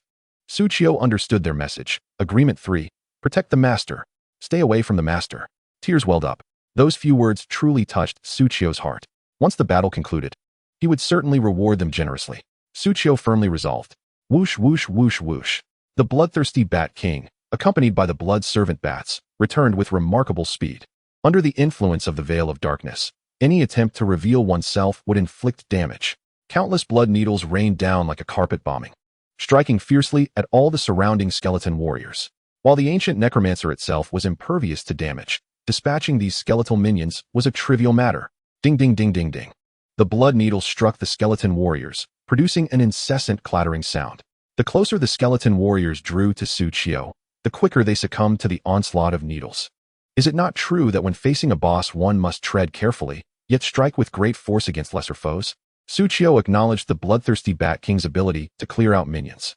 Once the cooldown period for the magician card had elapsed, he would unleash it, causing an explosion across a vast area. "You all continue," he commanded the other summoned creatures, who had expressed concern for him. "Deplete all its mana." The Hellhound cast a sidelong glance at the favored bloodthirsty Bat King, feeling a twinge of jealousy before obediently resuming its gnawing on the ancient necromancer's skeletal remains. Suchio observed the current state of battle with satisfaction. Stability was paramount. As long as he was not targeted by the ancient necromancer, his health would remain robust. The skeleton warriors surrounding him, intent on inflicting harm, could not approach Suchio. However, he himself was unable to spare a hand to attack the ancient necromancer. As a siege boss, the ancient necromancer would certainly not remain a passive target. Though its body was not yet fully extricated from the mountainside, it could still glare menacingly. In the next moment, the necromancer's soul fire flared brightly. A beam of purple light, akin to a devastating death ray, streaked across the air. It instantaneously struck Suchio, the primary target amidst the crowd. Clearly, the ancient necromancer understood the timeless strategy of capture the king to catch the thief when confronting a summoner. The speed of this beam was so swift that Suchio could hardly react. He barely managed to turn around, only to witness the beam strike the bloodthirsty Bat King before him. Whoosh. 1000, ignoring defense magical damage. To his astonishment, the bloodthirsty Bat King emerged unscathed, while 2 of the blood servant bats, engaged in battle with the skeleton warriors, suddenly perished. Whoosh. The blood servant bats transformed into 2 small bursts of blood and vanished. This was the role of the blood servants, Suchio mused. A single ordinary attack had dispatched 2 blood servant bats. This was one of the reasons he had summoned the bloodthirsty Bat King to assist him in battle. The bloodthirsty Bat King possessed sharper senses and was more agile than his other summons, making it more effective in shielding him from harm. Suchio tilted his head to gaze at the distant ancient necromancer, challenging, "Come, strike me." Roar. Hearing Suchio's taunt, the ancient necromancer let out a deafening roar. The tremors intensified, causing many stones from its torso to tumble down. It even fully liberated its left arm. Was it truly so fragile against provocation? Ding. The ancient necromancer successfully liberated its left arm and gained the skill Death Finger. Death Finger. Effect. Locks onto a specific unit, dealing 2000 magical damage to the target. If the target's health is below 15, it inflicts a killing blow effect. Suchio was well acquainted with such a lethal skill. During the activities in the Lights Corner, When players had yet to become formidable, this death finger could annihilate the strongest units in any legion. It could be deemed the ancient necromancer's most potent single-target ability. Buzz. Moreover, at the moment it liberated its limb and acquired the skill, the ancient necromancer extended its colossal hand, casting a shadow that obscured the sun. It slammed down upon the bloodthirsty demon wolf and the frostfire dragon lizard atop its chest. A red handprint appeared at the soil mound on the necromancer's chest, signaling an impending strike. Roar. The bloodthirsty demon wolf and the frostfire dragon lizard hastily dashed towards the gap created by the red handprint. The bloodthirsty demon wolf was agile, but the frostfire dragon lizard was much bulkier. The hellhound, quick-witted, swiftly turned back and dragged two frostfire dragon lizards away from the range of the red handprint. However, the last two frostfire dragon lizards were unable to escape in time. Boom. The enormous bony hand descended. It crushed the hard rock into rubble. Suchio gazed at the vast cloud of dust that erupted in the distance, before he could expend mana to resurrect the frostfire dragon lizards. The massive cloud of dust suddenly parted. A pitch-black beam of death, seemingly capable of devouring all, shot forth from the ancient necromancer's index finger. Moreover, it locked onto Suchio. There was no evading this. 2,000, killing blow. A terrifying number erupted above Suchio's head. He felt an icy chill pierce through him. Chapter 71. Ancient Necromancer, dead. His heart soared. Suchio turned to glance back at his heart, pierced and flung far away, and sighed. I knew I would have to die once. The next time Suchio opened his eyes, his pupils gleamed a golden hue. I concede, your magical shield is formidable. But if, The ancient necromancer had yet to comprehend why the sole adversary before it had resurrected after death. Suddenly, it felt a sharp pain in the outstretched finger. Looking down, it discovered the summoned creatures that had evaded its previous strike were now launching a renewed assault against its bony hand. This time, the pain was far greater. Roar. Over 30 abyssal wolves sank their teeth into the ancient necromancer's pinky joint. 1824 magical damage. 1828 magical damage. 1821 magical damage. 1829 magical damage. Each strike inflicted nearly 2,000 damage. It was worth noting that the current abyssal wolves possessed 2 heads. They could inflict double the damage in an instant. In the blink of an eye, 36 abyssal wolves had whittled away over 130,000 of the ancient necromancer's magical points. 3780 magical damage. 3786 magical damage. 3784 magical damage. The leading hellhound alone propelled this number to 15,000. Merely one bite from the hellhound, if converted into damage, inflicted over 7,700 damage. The damage per second even surpassed 20,000. With Blessing 20, Vengeance 50, and Unity 148. Yet, this was not the end. Suchio smirked, and a whip materialized in his hand. Crack, crack, crack. He unleashed a barrage of strikes upon his summoned creatures. Roar. Mew. Squeak. The hellhound's attack power surged by 40. Additionally, it applied 1 layer of sensitivity to the ancient necromancer, inflicting 10 damage. Now, how shall you counter this, my lord? The hellhound's panel attack power soared to an astounding 10,863, an impressive 5-digit figure. Suchio smiled faintly, urging his forces onward. In the next moment, the hellhound launched another assault. 684 magic points. 687 magic points. 685 magic points. Averaging out, the damage reached a staggering 500. Suchio had initially contemplated employing Unity, but given the perilous situation he found himself in, it was prudent to refrain. Should he activate Unity, the fool, the priestess, and the magician would be rendered unavailable for the next 10 minutes. It was wiser to bide his time. Meanwhile, the remaining 2 Frostfire Dragon lizards also joined the fray, unleashing a barrage that inflicted a substantial 600 damage. Suchio consoled them with a smile. Good job, you're doing wonderfully. While comforting them, he expended magic points to resurrect the 2 fallen Frostfire Dragon lizards. He also downed a potion of magical restoration. This battle was exceedingly taxing on his mana. Despite possessing healing talismans, Suchio found his magic consumption outpacing his recovery. The Frostfire Dragon lizard lamented, roar. Indeed, the damage enhancement from the Unity buff was remarkably overpowered. In contrast, the Frostfire Dragon lizards and the Bloodthirsty Bat King appeared significantly weaker during a standard battle.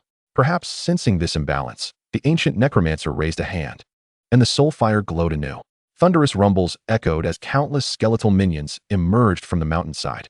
However, unlike the skeletal warriors from before, this time the ancient necromancer summoned a more diverse array of adversaries. 30 gargoyles soared through the air, capable of ranged attacks, while 150 skeletal archers, half buried in the mountainside, incessantly loosed arrows like defensive towers. 200 skeletal hounds dashed down the cliffs to distract the bloodthirsty demon wolves, and 100 skeletal warriors brandished their tattered swords and shields, charging downhill. The wolves, poised to climb the stone mill and assault the ancient necromancer once more, suddenly felt an overwhelming threat to their survival. Simultaneously, the ancient necromancer pointed at Su Qiu again. Seizing the moment to ambush me earlier, Su Qiu smirked. Did you truly believe that the same tactic would be effective against me? As the light of death began to illuminate and was about to strike Su Qiu, the Ouroboros ring on his right hand glimmered. Effect 2, shedding skin. The beam symbolizing death pierced the ground once more. Yet, there stood two identical Su Qius. Reluctant to resort to this tactic, Su Qiu sighed. After all, what use is an additional clone? He placed a hand on the shoulder of his left side clone. It merely serves as a means to evade targeted skills. In the next instant, the clone raised its left hand, and a multitude of lights erupted forth. As the radiance gradually dissipated, a vast army appeared beside Su Qiu's clone. 34 abyssal demon wolves, 2 elite demon wolves, 1 hellhound, 4 frostfire dragon lizards, 1 bloodthirsty bat king, and 50 blood servant bats. His combat power had merely doubled. Su Qiu smiled faintly as the clone swiftly led the replicated summons toward the ancient necromancer. The depletion of the ancient necromancer's magic points instantly surged. The ancient necromancer was taken aback. What was happening? One human was already challenging enough. How could there be another identical one? Moreover, this did not resemble a mage's mirror image or an assassin's shadow clone. Have you ever seen a profession's clone skill that could inherit skills as well? It hadn't been long before, crack. With a sharp sound, the ancient necromancer's magical shield shattered and vanished. Finally, the ancient necromancer felt genuine damage. The numbers flashed overhead. 11, 542. 3, 247, critical hit. 2, 451. 1, 644. 1, 645. A flurry of damage notifications erupted above its head, causing it to let out a roar of agony. In a moment of rage, it activated the symbiotic soulfire skill, summoning 500 skeletal warriors. However, this time, the ancient necromancer summoned them centered around itself. It must be said, the symbiotic soulfire was indeed a broken skill. Su Qiu watched as the hellhound, which had previously dealt over 10,000 damage, was instantaneously reduced to a mere 20 or 30. Fortunately, after using the shedding skin skill, the army's numbers had doubled. The potential damage was likewise amplified. Could you disperse the damage into hundreds of portions? Su Qiu smiled slightly, uttering a friendly voice. Then I shall eliminate all your hundreds. Ding. Destiny announcement. Ding. Congratulations to newbie village number 11451 for defeating the siege boss, the ancient necromancer, and successfully defending the village during the beast tide. You have completed the event, a ray of light. Ding. Newbie village no. 11451 is the first in the entire server to complete the event, a ray of light. Special rewards are hereby issued. Ding. Congratulations to all players in newbie village no. 11451 for receiving 10,000 copper coins, 30,000 experience, 1 random excellent equipment, 1 random excellent weapon, 1 random excellent skill, 1,000 reputation in third-class main city. 1 destiny star. Chapter 72. A global first kill that shocks the world. White Eagle Federation. Boom. A tremendous, thunderous sound resonated from the dust. In an instant, a robust figure, clutching a black shield, was flung several dozen meters away. With a thud, he crashed to the ground, his health depleted, but in the next moment, his body trembled violently, and he opened his eyes once more. His life points had replenished by 5. This siege boss was exceedingly formidable. He gazed solemnly at the ancient necromancer, while a priest hurried over to restore his health. Master George, do we truly intend to continue battling it? A priest glanced back at the teammates who were continuously resurrecting and rushing to the front lines, feeling a pang of reluctance. It was important to note that when players died normally, they incurred a 30-minute debuff of weakness. This debuff reduced all attributes by a staggering 50. To respawn quickly, one could spend 10 copper coins to revive, allowing players to regain their status swiftly. The cost of respawning was not fixed. The more times a player revived in a single day, the more expensive it became. After 5 revives, the price capped at 1 silver coin. Each revival would cost 100 coins. We have merely chipped away 50 of the ancient necromancer's magic points, and yet we have already expended 7 million union coins. The priest lamented. Newbie Village has a capacity for 10,000 players, which equates to the entire village having perished 7 times over. Continue. Is 7 million even considered money? George remained unfazed, a smile of impending triumph stretching across his lips. Other novice villages would never have anticipated that we would arrive early to steal the boss. As long as we can seize the first position and obtain the life star, Everything will be worthwhile. Before the words could fully leave his lips, George was struck by a thunderous system notification. Ding. Destiny announcement. Ding. Congratulations to Novice Village number 11451 for slaying the siege boss, the Ancient Witch Skeleton, and successfully securing the village amidst the beast tide. You have completed the event A Glimmer of Light. Ding. It has been detected that Novice Village No. 11451 is the first of all servers to complete the event A Glimmer of Light. Therefore, an additional reward has been issued. What? George stared incredulously at the system prompt before him, hardly able to believe his ears. He had bribed everyone in the Novice Village to come early and steal the boss. Yet, they had only managed to whittle down half of the Ancient Witch Skeleton's magic value. And now, that village, that person, had actually claimed the first prize? Damn it. Frowning, he angrily thrust his shield into the ground. But just then, he heard another notification. Ding. The Ancient Witch Skeleton has successfully liberated its left arm, gaining the skill Death Finger. What? Before George could react, he noticed a targeting icon had appeared above him. He hurriedly tried to raise his shield to block the impending attack, but the shield was stuck in a crevice, and he couldn't pull it out in time. A black-purple beam of death swept through the air. Ding. You have been slain by Death Finger. In the midst of this chaos, Yae Miko, adorned in a vibrant orange kimono, sat serenely, her face partially concealed by her sleeve, gazing calmly at the crowd before her. With melodies as gentle as spring's caress, recovering 50 health points per second, sword dance, attack power of 20. The only two skills she possessed had already been bestowed upon the Legion warriors, leaving her to merely observe the fray. Yay! With Yae Miko here, our combat power has surged. We will surely defend the city successfully. Fool! Our goal is not merely to defend the city. We must claim the first position. If we can swiftly eliminate the enemies, we can assist and head to the front lines to slay the Ancient Witch Skeleton. Charge! Attack! Listening to the fervent cries of her comrades, Yae Miko raised her eyes to the enormous health bar before them. Since she had contributed buffs to the front lines, she could also view the status of the Ancient Witch Skeleton. Health, 500, 000 500, 000 100. Magic, 160, 247 500, 000 68. Isn't this rather simple? Why do they seem to believe victory is within easy reach? Suddenly, the resurrection point beside Yae Miko erupted in a burst of white light. Countless allies emerged, gasping for breath. What a tough battle. How could we be ambushed by skeleton archers? Where are the knights? Can't you shield me a bit? I only have one shield. Am I expected to protect all of you? Alas, the bickering began anew. Yae Miko closed her eyes, offering no response. After a cacophony of complaints, the group approached her, faces stretching into smiles as they sought her buffs. Only then did Yae Miko open her eyes and sing once more. How many times has this been today? Countless. Never mind the count. As long as it ends quickly, she can finally rest. Yae Miko gazed skyward, her long, dark hair cascading like a waterfall to the ground, contemplating whether to indulge in ramen or curry after logging off. Yet, at that moment, a notification rang out. Ding. Destiny announcement. Ding. Congratulations to Novice Village number 11451 for slaying the boss. Yae Miko emitted a small gasp, gently patting her tablet, startled by the sudden announcement. After a moment of mild annoyance, she glanced at her teammates, who were now even more vociferous and spirited, and her expression soured again. More overtime awaits. Ursus. Once more, this anonymous player intrigued a white-haired, crimson-eyed girl in a black robe, who playfully licked the bloodstains off her ebony dagger. A hint of curiosity danced across her features. I wonder what your blood tastes like. Dubai, Saudi Arabia. Nice. I won the bet, exclaimed a jubilant rotund man in a white robe. Beside him, an elder wore an expression of disbelief mixed with constipation. The Lord's assets have increased by another 1,000,000. Peacock Kingdom. Upon hearing this news, players across countless servers were left utterly astonished. Their hearts could no longer be described as merely shocked. They had come to a unified conclusion. Why? That fiery Huang. He is cheating. How can he not be banned? Ding. Congratulations, you have obtained the Life Star. Detected your current level is 15, adjusting now. Ding.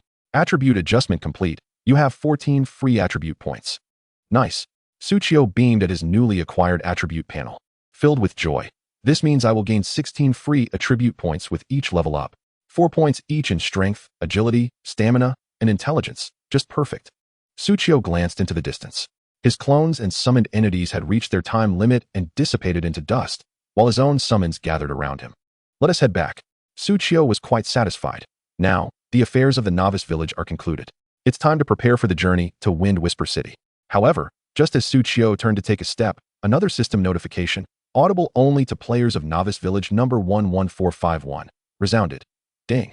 The ancient witch skeleton has perished, and all players who participated in its slaying will receive proportional contribution rewards. Ding. Contribution calculation in progress. Chapter 73, The 8th Hidden Equipment. The Ice Blade Sheath. At this moment, Novice Village number 11451 was awash in a sea of happiness. That unknown player had once again led them to a glorious victory. It was akin to having a windfall of 10,000 coins. The experience gain had propelled the majority of players to level up by 1. The random exceptional gear and weapons had doubled the village's combat prowess. Coupled with the reputation from the main city, they would be able to catch up to and even surpass all those who had left the Novice Village earlier. I declare, I am the dog of the anonymous player. I declare, Anonymous is my father. I declare, I want to change my name to Anonymous. Damn it, even though I don't know who he is. I bear his children. Bro, are you serious? While others are hoping to share a morsel of meat from the big guy, Anonymous is shoving it straight into my mouth. Amidst the ecstatic uproar, countless players opened their contribution panels. Contribution 001 received extra copper coins. Contribution 01 received extra copper coins, experience. Contribution 1 received extra copper coins, experience. Level 2 skill spirit seal, white. Contribution level 1 rewarded with additional copper coins, experience. A level 2 skill seal, white, and a skill upgrade stone, white. The 4-tiered rewards are immensely enticing. Upon their arrival at the main city, they could commence preparations for the level 15 class change and the acquisition of the 3rd skill at level 20. The white quality level 2 skill seal and skill upgrade stone have arrived at the perfect moment. However, when they opened their contribution level to check, they discovered their boss contribution was a resounding 0. Did my efforts to contain the monster during the siege not count towards the boss kill contribution? Could it be that 0 is indeed less than 0.01, hence the absence of additional copper coins? Hey, you truly are a genius. Sigh. Why am I not a prominent figure's lackey? Perhaps a smoke could relieve my frustration. 1 for A from Zhejiang, 1 for B from Tianjin, and 1 for E from Shaanxi. The Novice Village is filled with cheerful laughter and light-hearted banter, echoing for miles. Such joy? Su Qiu gazed at the bustling Novice Village, a smile gracing his face as he gently stroked the bloodthirsty Bat King in his arms. The Bat King purred contentedly, relishing Su Qiu's touch. Evoking envy from the other summoned creatures, the bloodthirsty wolf emitted a plaintive whine. Woo, I was here first. After showering affection on the Bat King, Su Qiu's left hand deftly began to pet the line of bloodthirsty wolves eagerly awaiting their turn, while his right hand activated the log function to review the treasures he had acquired. The gold and experience were expected, but he was delighted to find that his reputation had been directly exchanged for 1,000 points of prestige in Wind Whisper City. This would significantly facilitate his future quest endeavors. Su Qiu had also allocated his destiny points and attributes. Now, it was time to test his luck. He directly accessed the random selection of excellent equipment and wondered what he might obtain. To his astonishment, he discovered a gray cloak. Description: a hidden equipment component of the gentleman's set, designated for the cloak slot. Quality: green excellent. Slot: cloak. Effect 1. Intelligence 10, Strength 5, Agility 5, Constitution 5. Magic Recovery Efficiency 100. Effect 2. Resonance. Each summoned creature provides a 1 increase in critical hit rate. Current bonus, 47. Ding. The 8-piece gentleman's set is activated. Ding. Intelligence 20, Mana 2000, Magic Recovery Efficiency 400. Wait, what? Su Qiu could hardly believe his eyes. A hidden component of the gentleman's set. This set actually had an 8th piece. Moreover, it activated the 8-piece bonus of the gentleman's set. This gentleman's set has an 8-piece effect. The consecutive attribute enhancements raised Su Qiu's mana to an impressive 8,180. His magic recovery surged to 2,769. He could now regenerate 46 points of mana per second. I can support my entire family now. After his moment of awe, Su Qiu examined the second effect of the gray cloak, resonance. Each summoned creature grants him a 1 critical hit rate. A divine effect indeed. Just with this single piece of equipment, he had achieved a critical hit rate of 47. Now, his total critical hit rate had skyrocketed to 52. He could almost expect a critical hit every 2 attacks. Acquiring a few more summoning cards to push the critical hit rate to 100 was not beyond the realm of possibility. His critical damage remained at the initial 150. While not particularly high, achieving a full critical hit rate would mean every strike would be a critical hit. This would indirectly elevate his output by 50. To think I could unearth such an extraordinary hidden piece of equipment. Su Qiu inhaled deeply, affirming, this is what it feels like to be cheating. Next, Su Qiu turned his attention to the random selection of excellent weapons. However, This weapon would not serve him. It appeared to be a sword sheath, entirely ice blue. Slender and elegant, it resembled something forged from ancient ice, seamless in its design. Ice blade sheath. Description: a sheath once used by a now-deceased ice swordsman under the command of a water spirit. Though it has melted somewhat, it still retains considerable icy power. It can be used as a weapon. Quality: green excellent. Effect 1, strength 10, agility 20, attack power 10. Effect 2, ice nurturing. When the player is not attacking, it continuously imbues the blade with ice attribute energy, increasing damage by 1 every second, stacking up to 100.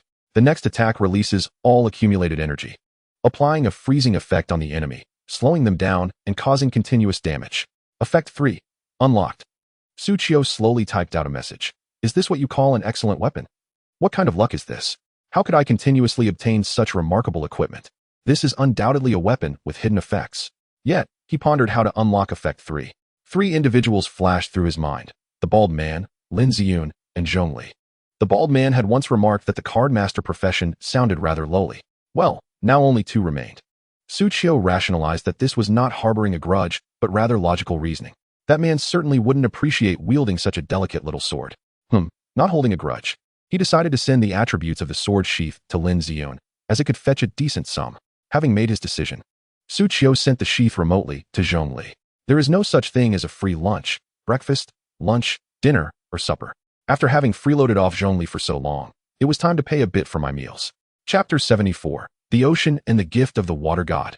Pet Transformation Card. Number 4396 Novice Village. Sisterly, this is tough to tackle. A priest raised his holy book high, slowing down the approaching skeletal warriors, and called out to a small figure in the distance. I know, Zhongli gritted her teeth, leaping to evade a sweeping blow from the ancient skeletal mage, using the opportunity to strike its bony hand with 2 swift sword strikes. Landing gracefully, Zhongli did not pause. Instead, she spun around and repelled 2 skeletal warriors attempting to ambush her from behind. Crackle! The skeletal warrior struck by Zhongli's ice blade emitted a sound of freezing. One was slowed, and another was frozen. My slowing effect can only work on ordinary monsters. Once safe, Zhongli glanced toward the ancient skeletal mage looming like a mountain. Insufficient damage would lead to a prolonged battle. Tilting her head slightly, Zhongli dodged an arrow shot from the shadows. The bone arrow whizzed past her face, ruffling her short hair, while her gaze remained fixed on the ancient skeletal mage's movements. At present, most of the team was engaged in holding back the surrounding beast tide, continuously drawing the ancient skeletal mage's attention to use its skills, depleting its mana. Meanwhile, she was tasked with the challenge of single-handedly facing the ancient skeletal mage. If only I had higher attributes or dealt more damage. Ding. You have received an email from Dusk. Ding. The sender's message, meal money. Huh. Zhongli slightly widened her eyes, her previously stern visage melting like snow under the sun, revealing a radiant smile. Honestly, I already mentioned that I do not require payment for meals. Amidst their jovial banter, Zhongli deftly sidestepped and thrust her sword, instantly dispatching a skeleton warrior. Just as she was about to return the email, she noticed an attachment within. Her eyes sparkled with excitement. It appeared to be an item that perfectly complemented her weapon. She extracted the item, and an unusual system notification chimed in her ears. Ding. Your Xianbing sword resonates with the ice blade sheath, unlocking restrictions. Ding. Xianbing sword unlocks effect 3, quality upgraded to excellent. Ding. Ice blade sheath unlocks effect 3, quality upgraded to fine. Ding. Congratulations. Player Li has acquired the equipment, Ice Blade Sheath, successfully entering the top 10 on the equipment leaderboard. Damage bonus awarded. Zhongli stared blankly at the system notification that had suddenly appeared, momentarily unable to comprehend the situation. What just happened? All set. Suchio said after sending the email, nodding in satisfaction. With the meal payment received, Zhongli should accumulate a fair amount of contributions during the city defense. Finally, Suchio turned to the last reward, a random excellent skill. He held little expectation for an excellent skill. After all, how could it possibly be as formidable as a selected card? Moreover, the skill book was random. Suchio had prepared himself for the likelihood of receiving a skill book he could not utilize. Suddenly, a green light flickered. Flying card. Description: Hey, I'm off. Hey, I'm back. Go ahead, hit me. Quality: green excellent. Class: Cardmaster. Level: 1. Effect: consumes 100 mana points to launch an energy card forward, which returns after reaching double attack distance, inflicting magic damage x 100 magic limit x 1 magic damage x 50 magic limit x 0. 5. Of diminishing damage to all enemies along its path. The energy card benefits from attack effects. Cooldown, 10 seconds. Suchio gasped in astonishment. What? Yet another skill from my profession. I thought it was random. Out of so many professions, I landed on one I can actually use. This feels excessively fortunate. Suchio grasped the skill S effect. The flying card functioned akin to a boomerang. It flew out and returned, dealing damage to all enemies it struck. It was a rare Yoi skill, with a short cooldown, appearing quite practical. Most importantly, the energy card launched by this skill shared attack effects. What does that imply? Everything that can be triggered by a regular attack has the potential to be an attack effect. Regular attacks can crit. So can this. Regular attacks can leech health. This can too. Regular attacks can execute kills. This can also. Although he had not yet executed a kill himself, it did not diminish his affection for it. I must reach level 20 quickly. Then I can learn flying card. After tallying the city defense rewards, it was time to assess the boss contribution leaderboard. Ding. Calculating boss contribution for kills. Ding. Detected your participation in the defeat of the boss, Ancient Witch Skeleton. Awarded 500 copper coins. Ding. Detected your contribution exceeds 0. 1. Reward increased. Ding. Detected your contribution exceeds 0. 1. Reward slightly increased. Ding. Detected your contribution exceeds 1. Reward significantly increased. As the notifications rang out consecutively, Suchio nodded slightly. This way, I can obtain skill spirit seals and skill upgrade stones. TSK. This was a level 2 white skill spirit seal. If memory serves, a level 2 white skill spirit seal can offset as much as 365,000 experience points. Over 300,000 experience. While it may not mean much to him, for others, that represents at least a week's worth of effort. When it comes time for me to level up, I'll use it to synthesize a high-level spirit seal to enhance my flying card. After stowing away the spirit seal, Suchio turned his gaze to the most crucial item, the skill upgrade stone. Skill upgrade stone. Description: elevates a skill by 1 tier. Quality: white ordinary. Effect: upgrades a white ordinary skill to green excellent. This is the truly coveted item. Suchio was certain that 99 of players in the entire Destiny had managed with ordinary skills in the early stages. Yet, possessing an upgrade stone would elevate their skills, enhancing their combat prowess significantly. Though it held little use for him, Suchio chuckled and shrugged. After all, he already possessed 1 blue refined skill, 1 green excellent skill, and 1 purple epic skill. However, that did not preclude him from trading it for money with affluent players lacking strength. This stone was indeed quite rare. In his previous life, only 3 individuals managed to achieve a contribution of over 1 in the bright corner of the game. George from the White Eagle Federation, Wafani from USAS, and Lin Ziyun from Yanwang. Out of tens of thousands of novice villages, only these 3 emerged. One can only imagine the terrifying combat strength they must have possessed to stand out among so many players. He was merely slightly stronger than them. Before Suchio could finish his thought, a thunderous notification pierced through. Ding. Detected your contribution exceeds 10. Reward significantly increased. You have caught the attention of a deity. As this notification echoed, Suchio froze. What? Aren't there only 4 tiers for contribution level ranking? Why is there a 5th tier? And whose attention did I attract? While Suchio pondered in astonishment, yet another resounding system notification reverberated in his ears. Ding. Detected your contribution is 100. You have piqued the interest of a deity. Ding. The ocean and water deity's favorability towards you is 1. Ding. Congratulations. You have received 100,000 copper coins, 50,000 experience points, 2 level 2 skill spirit seals, green, 2 skill upgrade stones, green. Ding. The ocean and water deity has bestowed upon you an additional small gift. Ding. Congratulations. You have received a pet transformation card. Pet transformation card. Description: water is formless, yet has form. It transforms while remaining unchanged within. Effect: allows a summoned creature to transform into any race of your choosing. Note: it is advised not to use this on your mount, unless you believe it is appropriate. Suchio stared dumbfounded at the multitude of system notifications that had coalesced before him, overwhelmed and momentarily at a loss for words. What just transpired? Chapter 75. Are you calling these 3 wolf-eared maidens the Hellhound Trio? In any case, they are truly formidable. Suchio pinched his brow, attempting to calm his mind and organize all the information he had just received. First and foremost, his rewards had leveled up. Originally possessing a solitary white ordinary skill seal, it has now evolved into 2 green excellent skill seals.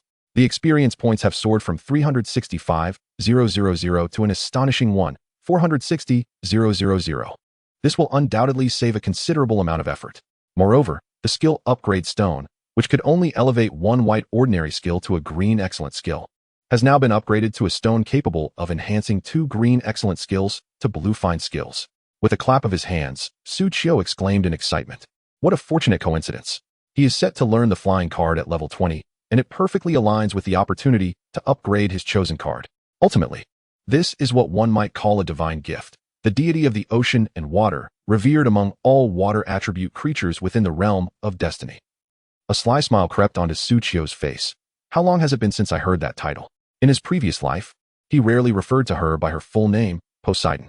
Due to her vast following, she was considered a dominant force within the divine realm. Thus, he typically called her Boba.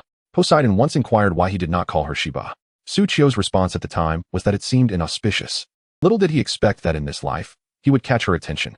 Su Qiu let out a sigh of relief, grateful that it was not a deity fixated solely on slaughter, sacrifice, and death who noticed him, lest he had been offered as a living sacrifice.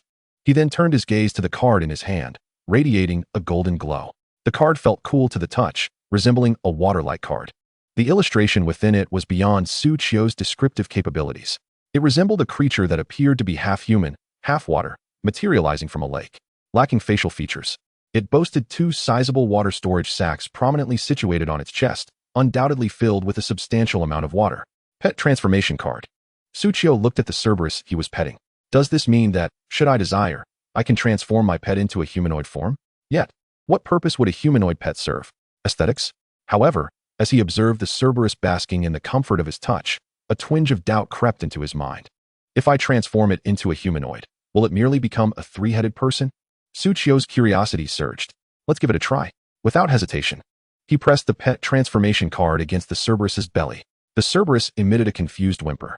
Just moments ago, it had felt comfortable, but now it sensed a chill on its belly. One of its heads lowered to investigate, discovering a sphere of water forming atop its abdomen. Moreover, this orb was expanding, seemingly intent on enveloping it. Hell, panic ensued. What is this? Although the other 2 heads reacted a bit slower, they too sensed an oddity. Instinctively, they attempted to struggle, but a voice from their master soothed them. Relax, take a deep breath. Don't be afraid. Just hold on a moment. It will be over soon. The Cerberus quickly reached a consensus, tilting their heads back and closing their eyes, gradually feeling themselves enveloped by the cool liquid. The liquid warmed, becoming comfortable, leading them to instinctively relax. This kind of mental ease was something they had never experienced in the abyss. Previously, during their time in the abyss, it was always a rotation of 3 heads resting. This sensation must be what they call rest. Gradually, they drifted into slumber, just as one head rolled over. Another followed suit. The middle head, in a state of drowsiness, sensed. Oh, she turned over to the left. Oh, she turned over to the right. Wait, the left and right heads rolled in opposite directions. But the 3 heads are joined together. Rolling over like this would mean losing a head. It jolted awake, hastily looking to the left to see what had happened to that head. To its astonishment, there was not just one head. Beneath it was a smooth neck, followed by a smooth back and legs. It couldn't discern whether it was dreaming or awake, merely muttering. The head has become spiritual. Then, it stiffly gazed in the opposite direction. They have all become spiritual. Lastly, it looked down at its own tender hands, now resembling those of a human. I have also become spiritual. No sooner had it uttered this than its vision darkened. A familiar voice from its master then echoed in its ears. Quick, put it on. At the command, it instinctively tried to use its teeth and hands to remove the clothing atop its head. Before it could act, it heard its master's voice again. No, no, no. Don't tear it. Stop. Don't move. Let me help you. After donning the Cerberus with a simple, oversized gray shirt, the other 2 little ones awakened. They inspected their new appearance, curiously sniffing around, their golden eyes wide as they familiarized themselves with their new bodies. Even though they were no longer mounts, I feel as though I've been liberated. Su Qiu could only facepalm in exasperation, observing the 3 Cerberus now scampering beside the bloodthirsty wolf, comparing their sizes. Do you really call these 3 wolf-eared girls Cerberus? Su Qiu couldn't help but remark. The transformed Cerberus stood at a mere 1.5 meters tall, with long black hair cascading down to their waist. The gray shirt covered their thighs, yet a large tail swayed behind them, exuding an air of glee and excitement. Ears resembling those of wolves perked atop their heads, swiveling as they remained vigilant of their surroundings. Gazing at these 3 delicate little girls, Su Qiu couldn't help but ponder. Would their combat ability diminish upon transformation? The 3 little girls furrowed their adorable brows, asserting, no, we are still quite formidable. Of course, compared to our predecessors, we are insignificant, merely insignificant. At that moment, a sharp cry from the bloodthirsty bat alerted them. Squeak. Something is approaching. Before Suchio could turn back, swish, swish, swish. 3 gray shadows vanished before his eyes, leaving only the shattered rocky ground beneath. Ding. You have slain Bloodwolf's Claw. Justice value 1. Ding. You have slain Frostwind's Pride. Justice value 1. Ding. You have slain Thundercloud's Fury. Justice value 1. Suchio, Chapter 76, Bubble. Quiet and Bean. Stop. Be quiet. Suchio hurriedly commanded from a distance. Upon arriving at the scene, he witnessed one little girl biting into Xia Yubing's arm, another clinging to her thigh, and yet another at her chest, mere moments away from actually biting down. Oh, the 3 little girls released their grip at the command, wiping their mouths with their long sleeves, pattering back to Suchio's side. Xia Yubing remained on the ground, still in shock, her pupils constricted, struggling to recover from the recent peril. Just moments ago, she had encountered those 3 dimwits in search of Suchio. Upon spotting a cluster of figures in the distance, 3 shadowy forms suddenly darted forth. The trio before her met with instantaneous demise, with her reflexes barely allowing her to discern these 3 shadows. She recognized them as little girls brimming with lethal intent. In the next heartbeat, these 3 girls lunged at her. It was more terrifying than a VR horror film. Only when a familiar voice called them away did she gradually feel her disembodied soul returning to her corporeal form. Before long, the resurrected trio cautiously messaged her, inquiring if the female ghost was still present. If so, they would refrain from approaching. Suchio couldn't help but chuckle softly. Upon their reunion, the bald-headed one was the first to pose a question to Suchio. Boss, who are these 3? Ah, they are. Suchio replied with a smile, pondering how best to respond, her mind racing. If she were to state outright that they were her pets, would she not be misconstrued as a lewd pervert? Are they your pets? Before Suchio could answer, Xia Yubing speculated. You little rascal, you've got a script in hand. Haven't you? Indeed, I do. Suchio confessed. The bald-headed one relaxed. So they are the boss's pets. Just heed the boss's words. With Suchio as his backing, the bald-headed one felt emboldened, entirely forgetting who had just eliminated him. He then cheerfully inquired of Suchio, Boss, what races do these undead demon hounds and vampire bats belong to? Are they succubi? Upon hearing the term succubi, the 3 little girls instantly bared their teeth. We are not lowly creatures like succubi. Do you dare to challenge me with a bite? They declared. Suchio nodded. Indeed, the succubi were quite feeble in the abyss. Of course, comparing abyssal beings to succubi was far milder than calling them tentacles. Wandering tentacle. After a brief and cheerful explanation from Suchio, their eyes widened in astonishment. You mean, these 3 little girls dropped from a boss fight? Boss, are you pulling my leg? Whoever lies shall be pricked with 1,000 needles. Suchio affirmed. What reason would I have to deceive you? I merely defeated a boss, triggered a reward, caught the attention of the divine, and received a divine gift, which I then utilized on these 3 little ones. Damn it. Getting stronger. Damn it. Defeating bosses. Damn it. Raising daughters. The trio rose in indignation, instantly exuding an imposing aura. Xia Yubing found herself somewhat swayed. She had to admit, these triplets were simply adorable. Who wouldn't relish raising a daughter in a game? Xia Yubing recalled that within her team was a summoner who had hatched a little white wolf from a wolf egg. If only that little white wolf could transform into a little girl. In that instant, Xia Yubing resolved to shift the focus of the Xingye Guild from commerce to strengthening. Gazing at the 3 little girls nestled beside Suchio, she uncharacteristically initiated a conversation. So, have you given them names? Hearing this, Suchio decided to concoct some on the spot. The one who is always fidgeting about shall be called Bubble. The one who is calm and contemplative shall be called Quiet. And the one who relishes combat shall be called Bean. Bubble, Quiet Bean? Bubble, Quiet Bean? The bald-headed one questioned. Isn't that just sour beans? Suchio twitched an eyebrow, promptly disabling the friendly fire mechanism, directing the hellhound to give him a thorough thrashing. He had even preemptively whipped him twice. This bald-headed one was simply asking for it. The archer Aoshue and the mage Thunder observed the bald-headed one receiving his just desserts with an air of schadenfreude. By the way, boss, Aoshue suddenly interjected, her tone growing serious. Recently, something peculiar has been happening in Jinan City. Having mentioned offline matters, Suchio's gaze sharpened. What sort of peculiarity? The mage added, in Jinan, a significant number of Koreans have appeared. They claim to be here to investigate archaeological sites related to Black Myth, Yukong 7 and are touring our ancient architecture. Suchio remained silent, awaiting further elaboration. However, with a flicker of thought, he instructed the 3 little girls to withdraw. The mage continued, yet, they are inquiring everywhere about destiny. Suchio raised an eyebrow. Is that alone sufficient grounds for suspicion? Xia Yubing pursed her lips. It's not just inquiries about destiny. They're also seeking information regarding our number 11451 Novice Village, and Her gaze locked on Suchio. They are probing about anonymous players. At her words, Suchio's mind conjured the image of the sharp-tongued, wrathful, and vengeful Jin Minjun. Yet, his lips curled into a smirk. They must hold the anonymous big shot in such high regard to have come all the way to Jinan. The crowd. A wail echoed from the distance as the bald-headed one lamented. Who pursues a star so stealthily? It looks like they're up to no good. The group turned to see the bald-headed one rising from the ground, sitting cross-legged. My dad said those fellows don't look like good people, and they all seem trained. Boss, when did you provoke the Koreans? Suchio feigned innocence. Don't speak recklessly. Their search for the anonymous player has nothing to do with me. The group. The bald-headed one spoke up, but boss, rest assured, I've already had my dad send people to mislead them. They want to catch on for at least 10 days or so. Moreover, he grinned confidently. This is our territory in Jinan. Even if a dragon from outside comes here, it must coil up. Aoshua gave a thumbs up. Nice one, bald-headed. Truly a man of the streets. Hey, don't say that. My family has been legitimate since my grandfather's time. What street are you talking about? I'm really not familiar with it. All right. Let us stop pretending to be one of us. Hearing their banter, Suchio couldn't help but smile genuinely. One of us. It had been years since he had heard those words. The sensation was rather pleasant. Xia Yubing looked at Suchio, not forgetting to remind him, if you need assistance, feel free to reach out to me. The group turned to Suchio, smiles gracing their faces, the meaning unspoken yet understood. Suchio smiled slightly. I will. Chapter 77, Journey to Wind Whisper City. A transformed future. Boss, are there any hidden treasures left in the novice village? As the group made their way back to the novice village, the bald-headed one inquired.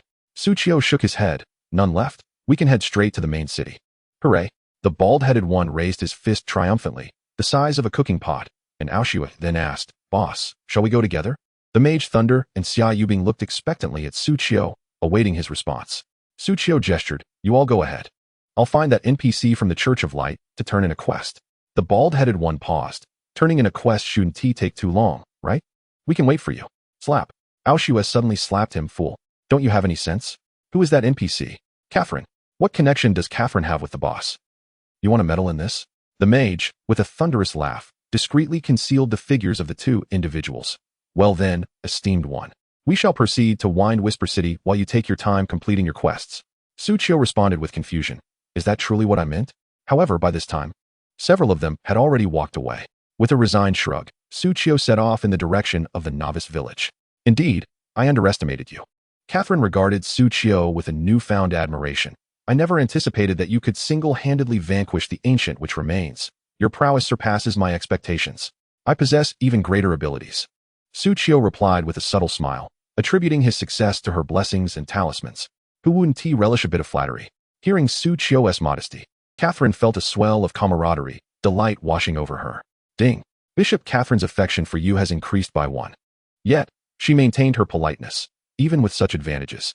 Most would still struggle against the ancient which remains. There's no need to be humble. She then turned to Suchio. You sought me out to submit a quest. Did you not? Suchio nodded, and Catherine gestured, causing a panel to materialize before him. Ding. Congratulations on successfully completing the quest. Explore the Ashen Corridor. Ding. Your exploration of the Ashen Corridor has reached 100. Quest reward rated as S. Ding. Congratulations. You have gained 10,000 points of reputation with the Church of Light. Ding. Bishop Catherine's affection has significantly increased. Current affection level, brotherly bond. Ding. Your affection level with Bishop Catherine has reached brotherly bond. Should you wish to forge a deeper connection with this NPC, you may transform brotherly bond into a vow of fidelity. Another 10,000 points of church reputation in hand. Such a bounty of reputation could procure dozens of beautiful acolytes to fight alongside me, requiring no effort on my part, merely directing them as one would with summoned beasts. I could let them engage the monsters while I remained behind, utilizing my whip skills and buffs. However, a pressing issue remained. My affection had risen another level. A vow of fidelity, indeed. This status allowed two individuals to learn any knowledge they desired from one another. Now, conversing with Catherine felt devoid of the previous constraints. Her mannerisms no longer resembled those of a bishop, but rather those of a friend unmasked, free from pretense. This was most agreeable. Catherine glanced at her balance and felt a pang of regret. It had only been a few days since she met this man, and her purse was already considerably lighter. Dusk truly seemed to embody the archetype of the rogue as whispered among the church's followers. Yet, Dusk was certainly not such a man. Thank you, Catherine. Upon hearing this, Catherine's face broke into a radiant smile. We're familiar enough now. You may bestow upon me a charming nickname. Suchio's mind jumped to a particular phrase, and his eyes widened. That wouldn't be quite appropriate. After receiving his reward, he casually inquired when Catherine would be heading to Wind Whisper City. You may go ahead. Catherine replied. You've given me so many mandrake flowers. I still need some time to digest them. Perhaps I could even reach the next level. Determined to ascend to the rank of cardinal, she needed to prepare thoroughly. All right, good luck, Suchio said, bidding her farewell as he walked away. Catherine watched his retreating figure, thinking, you didn't even ask how long it will take me to digest them. It's all your fault for giving me so many mandrake flowers. Otherwise, I could have accompanied you. Traveler, shall you take the main road or the back road? Suchio arrived at the village gate, hearing the coachman's inquiry. The main road was safe, albeit costly, promising to reach their destination in 2 days. Conversely, the back road was fraught with danger, free of charge, yet slow and uncertain. After all, the monsters along this route were of levels 10 to 15, akin to those in the Ashen Corridor. While they posed little threat to Suchio, they remained perilous for ordinary players. With a sense of urgency to reach Wind Whisper City, he promptly climbed aboard the carriage. Let us go. All right, hop in. The coachman collected the fare, cheerily driving the horses forward. On the carriage, Suchio retrieved the gray stone awarded for achieving full exploration of the Ashen Corridor, the Bloodline Ascension Stone. Effect: upgrades your existing bloodline by 1 tier. Ding. You cannot use this item. As expected, it was not usable. Suchio chuckled ruefully, resting his hands behind his head, awaiting their arrival in Wind Whisper City. Once there, he would acquire a bloodline. The reason for his haste was indeed this Bloodline Ascension Stone. If he lacked a bloodline, he must obtain one. However, the methods available in the novice village were inadequate. He needed to venture to the main city. There were alternative paths, but they were too distant and challenging, far less convenient than a job change. Conveniently, he was now level 15, making a trip to the Church of Light for a job change to acquire a bloodline both reasonable and logical. Though Suchio held these thoughts, uncertainty gnawed at him. Typically, job changes occur within the framework of the 7 primary classes, while unconventional classes often lack such transitions. The 10 supreme players all held hidden classes. Ultimately, only George from the White Eagle Federation and Hachio from the Cherry Blossom Empire had undergone job changes. The former transitioned from an elite Death Knight to a fine Death Lord, while the latter moved from an elite songstress to a fine chanting princess. What job change could my epic level card master class undergo? What bloodline could I possibly acquire? While waiting, Suchio did not forget to check the Destiny official website for various updates. Lights Corner, real-time event rankings. In 01. In 011451 Novice Village, Suchio. In 02. In 0777 Novice Village, Lin Ziyun.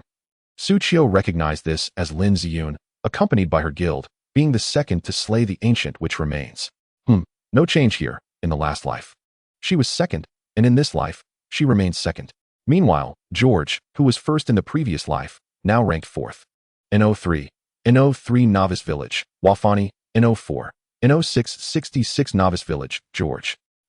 This ranking surprised Suchio, as the 3rd place was now occupied by Wafani from USAS, who had previously been rather unremarkable.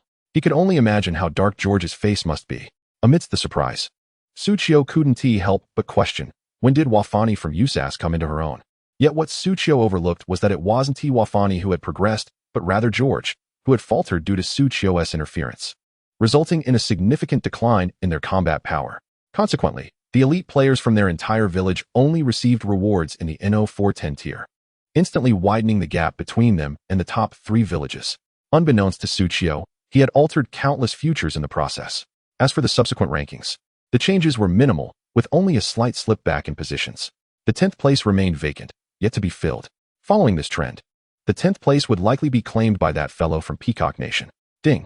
At this moment, the rankings were updated. Number 10, number 4396, Novice Village. Suchio's face was filled with confusion. Which village is this? It's certainly ISNT, the village of supreme players, Suchio affirmed. He could recall the novice village numbers of those outstanding players, but 4396 was definitely not among them. He decided not to dwell on it. Just then, a message from Zhongli arrived. Brother Su, the sword sheath you gave me works wonderfully. Suchio smiled upon hearing this. Only now are you messaging me? I thought you had run off with the sword sheath. How could I?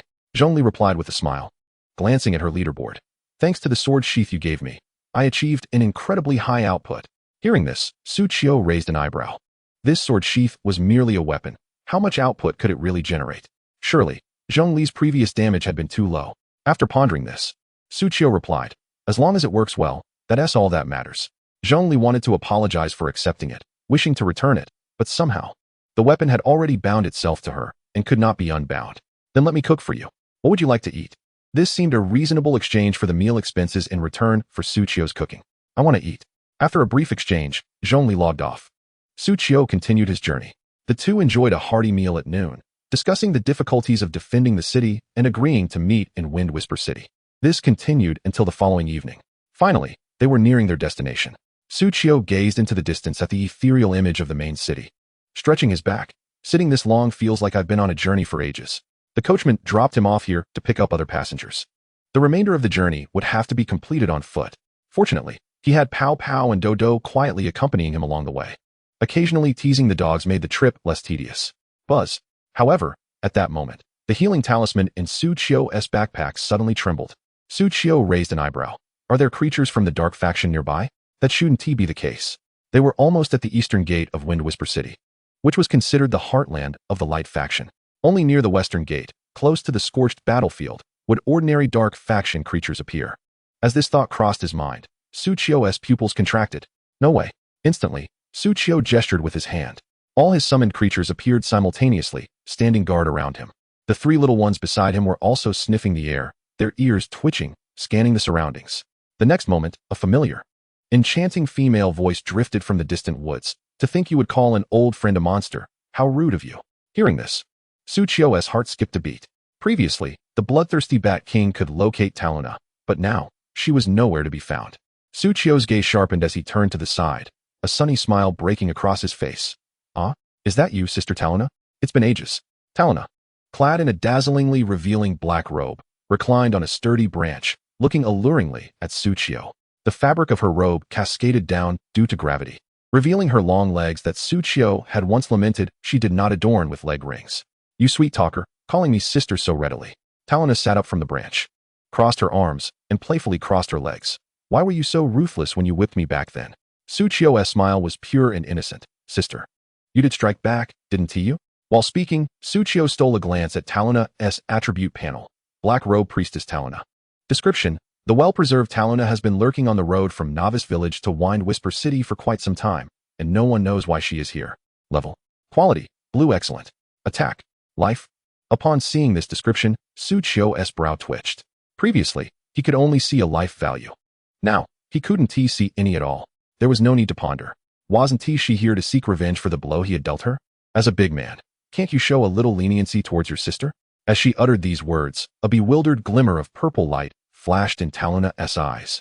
Suddenly, a more robust abyssal tentacle sprouted beside Su Qiu. It was even barbed. If you let me hit you once more, we'll be even. Chapter 78, Sylph of the Wind. At this, Su Qiu's heart raced. What the hell? If I get hit, won't I die? He was so close to Wind Whisper City. He hadn't even set a resurrection anchor yet. If he died now, it would mean returning to Novice Village. 2 days of effort wasted. Su Qiu, in all sincerity, said, Can I enter the city briefly, and then come back out to let you strike me? Taluna chuckled softly. Do you think I would believe that? I don't think you would either. Hee hee. Taluna let out a melodious laugh. You're quite humorous, little brother. I wouldn't want to see you perish. Then can I avoid death? Yes. Su Qiu sighed in resignation. I knew it wouldn't be that simple. Taluna's words left Su Qiu utterly perplexed. Wasn't she here to harm him? Was she truly able to spare him? Taluna switched legs, resting one atop the other.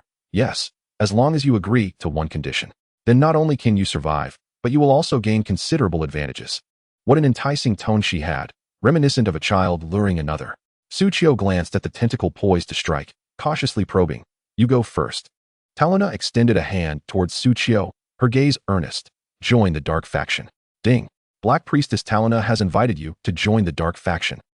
Ding. Upon joining the dark faction, your previous reputation in the light faction will turn negative and will be proportionately converted to dark faction reputation. Ding. Upon joining the dark faction, your affinity with Bishop Catherine will become negative and will be proportionately converted to affinity with Black Priestess Taluna. Ding. After joining the dark faction, you will successfully transition to a hidden profession, Demon Summoner. Demon Summoner. Description: a high-level summoner of the dark faction, capable of communicating with the abyss through blood energy without the need for consent, summoning abyssal creatures that will be compelled to obey. Tier: Excellent. Life Star 3. Effect 1. Magic Attack 10, Magic Defense 10, Magic Value 30, Magic Recovery 30. Effect 2. You can forcibly summon abyssal creatures of your level 2. The higher the tier, the easier it is for the target to break free from your control. Talona suddenly appeared before Su Qiu, placing her hand on his chest. Smiling alluringly as she said, I can teach you so much more than that wooden woman. Plus, it's my first time too. We can learn together all night about things I don't understand. Su Qiu wholeheartedly acknowledged Talona's capabilities. Not only was she more knowledgeable than Catherine, but she likely knew even more than he did. Moreover, as long as he joined the dark faction, he would incur no losses in reputation or affinity, except for the hidden profession being slightly weaker. At last, Talona exhaled gracefully, tilting her head back as the headlights illuminated her. With a playful smile in her enchanting violet eyes, she inquired, So, have you felt your heart stir? Are you truly tempted to switch sides? Yet, deep down, she sensed that he was not quite ready. Su Qiu could not help but swallow hard. It was more than just a flutter of the heart. He felt a rush of excitement coursing through him. Taking a slight step back, he wet his parched lips and said, Sister Talona, we aren't exactly a family yet. Isn't this proximity a bit too much? Seizing the moment, Su Qiu swiftly concealed the three little ones. It would be troublesome if Talona recognized them. Talona sensed an opportunity. What is wrong with that? As long as you desire it, even negative distance isn't off the table. Just then, Su Qiu smiled faintly. This is not the place.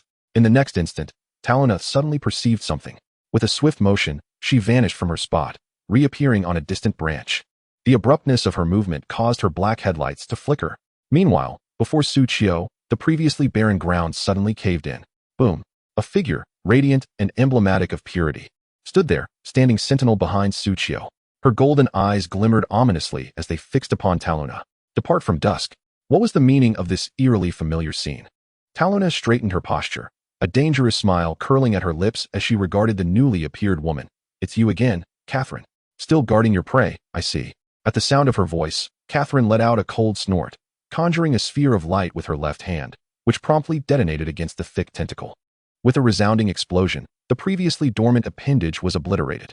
Quite the display of violence, Talona thought, a flicker of purple light dancing in her eyes. Though her words were sharp, Talona could sense that Catherine had grown stronger. What was happening? It was wiser to tread carefully around her.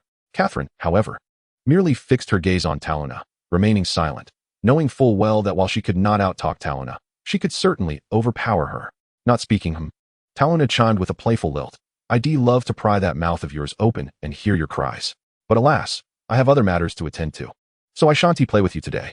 Lastly, she cast a glance at Su Qiu. I await your answer. With a leap backward, Talona did not land, but instead vanished into thin air. Once Talona had completely departed, the golden glow around Catherine dissipated, and she took a soft breath. Turning back to Su Qiu with concern, Are you all right? Are you hurt? Su Qiu grumbled, My molar is shattered. Did she strike me? No, I bit it. Catherine. Gazing at her bewildered expression, Su Qiu sighed deeply while moving forward, patting Catherine's shoulder. You almost lost me. Catherine. Let us go. With Catherine by his side, Su Qiu felt significantly more secure. Under her guidance, he expended a main city pass and entered Wind Whisper City. Ding! You have entered the third-tier main city, Wind Whisper City. At last, they had arrived. As the system's notification chimed, Su Qiu found himself in a verdant city teeming with lush greenery. Yet, juxtaposed against this vibrant flora, the main city bore the scars of a tumultuous history. The moss-laden streets, cracked and crumbling pathways, and peeling walls all proclaimed the city as precarious state. City Wall. Introduction. Wind Whisper City's City Wall. Defense, 500. Life, 8200-210-0000. The attribute panel revealed that the wall was not even at full strength. No wonder, given its proximity to the battlefield, Su Qiu mused. After all, on the other side of the marshy forest lay the domain of the Dark Faction, as the vanguard main city of the Light Faction. A bit of wear and tear was only to be expected. However, Catherine seemed unfazed. Wind Whisper City has always been like this since my memory began. After entering the main city, Catherine led Su Qiu towards the direction of the Light Church, explaining along the way, occasionally, enemies from the Dark Faction traversed the marshy forest to invade here. Fortunately, with the Lord and the Church working together, they always managed to avert disaster. However, upon hearing this, Su Qiu shifted his gaze towards Catherine, awaiting her next words. Since the previous Lord's passing and the new Lord, Baron Koshish, taking office, the nobles within the city have found their relationship with the Light Church strained, becoming quite rigid. After contemplating, Catherine chose the term strained. How strained? Su Qiu asked with a slight smile. Catherine replied, very strained. Previously, The Lord would meet with the Pope of the Church weekly. But it has been a long time since they last convened. Moreover, there are some unpleasant rumors circulating within the city. The most notorious being as she leaned closer to Suchio, she whispered, Baron Koshish is a member of the Dark Faction, the one responsible for the old Lord's demise, intending to surrender Wind Whisper City to the Dark Faction. Suchio, catching a whiff of a fragrant scent, felt a tickle at his nose and brushed it with his hand. Is that so? Logically, this is first-hand intelligence, the kind of news countless players yearn for. Yet now, Catherine is divulging it all without reservation. This is the bond of camaraderie. Catherine nodded, placing a finger to her lips. You mustn't speak of this. These are mere rumors. Suchio smiled and nodded, then turned his gaze towards the towering sylph statue that loomed in the distance within Wind Whisper City. This might not be mere rumor after all. Here stands the most renowned edifice of Wind Whisper City. Unbeknownst to them, Suchio and Catherine had approached the sylph statue. And Catherine excitedly elaborated, to reach the Light Church, one must inevitably pass this colossal statue. The sylph statue is situated at the very heart of Wind Whisper City, also being the most bustling area. Many players gathered around, clasping their hands in reverence before the statue. Suchio beheld the magnificent sculpture, standing 50 meters tall. The figure depicted a slender woman, adorned with a hood, her gentle smile inviting as her arms spread wide towards the east, a poetic embodiment of embracing the sun. This was the essence of faith in Wind Whisper City, the sylph. Under the auspices of the Light Dragon of the Light Faction, the four great spirits of the wind, the sylphs. Ding. Discovered the sylph statue. Would you like to pay your respects? Tip. After paying respects, you may receive the buff of the Sylph S Blessing. Sylph S Blessing. Effect, movement speed 50, evasion rate 30. Duration, 12h. Suchio was not yet ready to leave the city, thus he refrained from paying his respects. But just at that moment, a melodious and crystalline chant emanated from beneath the statue. The wind carried the seeds of memory, allowing time to nurture them into stories. Catherine, captivated by the enchanting sound, found a smile unconsciously gracing her lips as she rose onto her toes in search of its source. It is the voice of a bard, she exclaimed. What a clear, pristine, and melodious sound. Surely, this bard is exceptionally skilled. The lyrics she sings are entirely foreign to me. Meanwhile, Suchio, listening to the familiar voice, felt his smile falter with uncertainty. Could it be that drunken sprite? Chapter 79, The Bard Winnie. Suchio followed Catherine through the throngs of people until they reached the statue's base. There, they beheld a black-haired woman clad in a white shirt, draped in a green cloak, partially seated upon the pedestal of the stone sculpture, playing the delightful melody and softly singing with a smile. Her long hair was casually braided into two small plaits, and while her attire appeared formal, it exuded an ineffable sense of leisure. She appeared utterly free and relaxed. Her beauty was striking, emanating a youthful yet mature essence. From a distance, she bore a resemblance to the stone statue itself. Suchio's brow twitched more vehemently upon seeing the bard. It was she, the true essence of the wind sprite. Sylph, how enchanting. I must record this voice to serve as my morning alarm. If I set this song as my ringtone, I might never rise from bed. He mused. The song was surely more harmonious than any last-minute attempts to rhyme. The Fate officials should transform this NPC into a virtual idol. Every player sang praises of the bard's voice.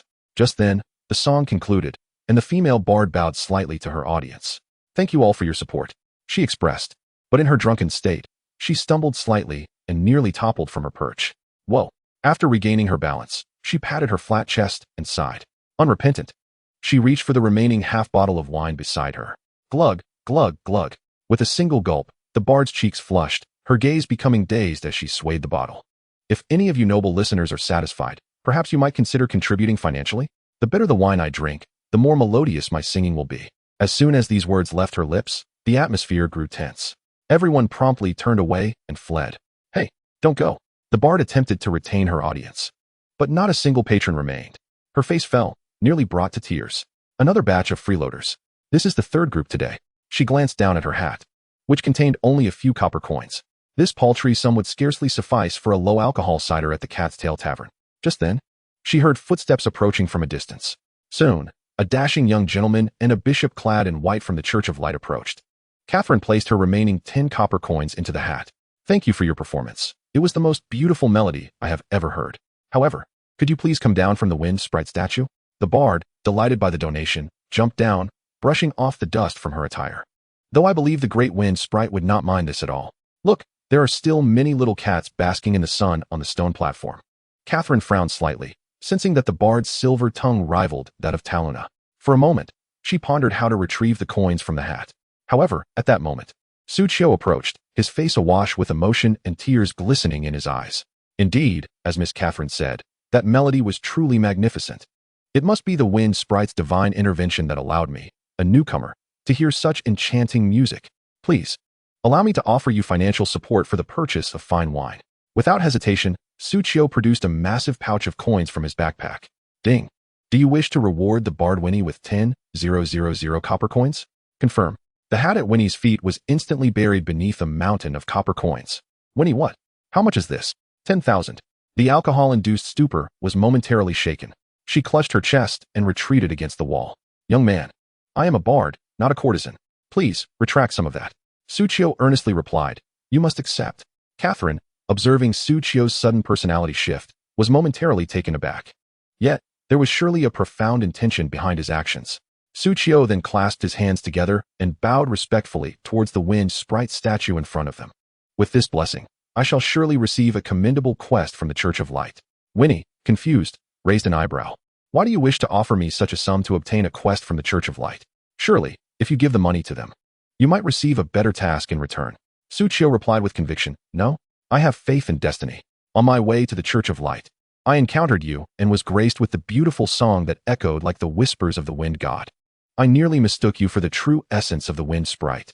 I even sensed that today's breeze was unusually boisterous.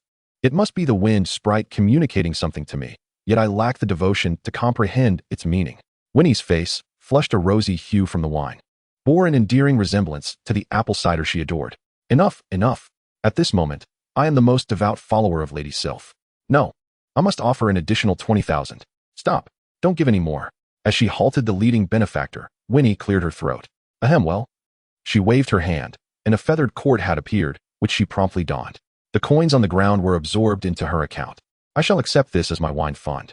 I also wish you success in obtaining a commendable task at the Church of Light. Perhaps the wind sprite truly senses your devotion and will grant you a revelation. Indeed, I must be sincere.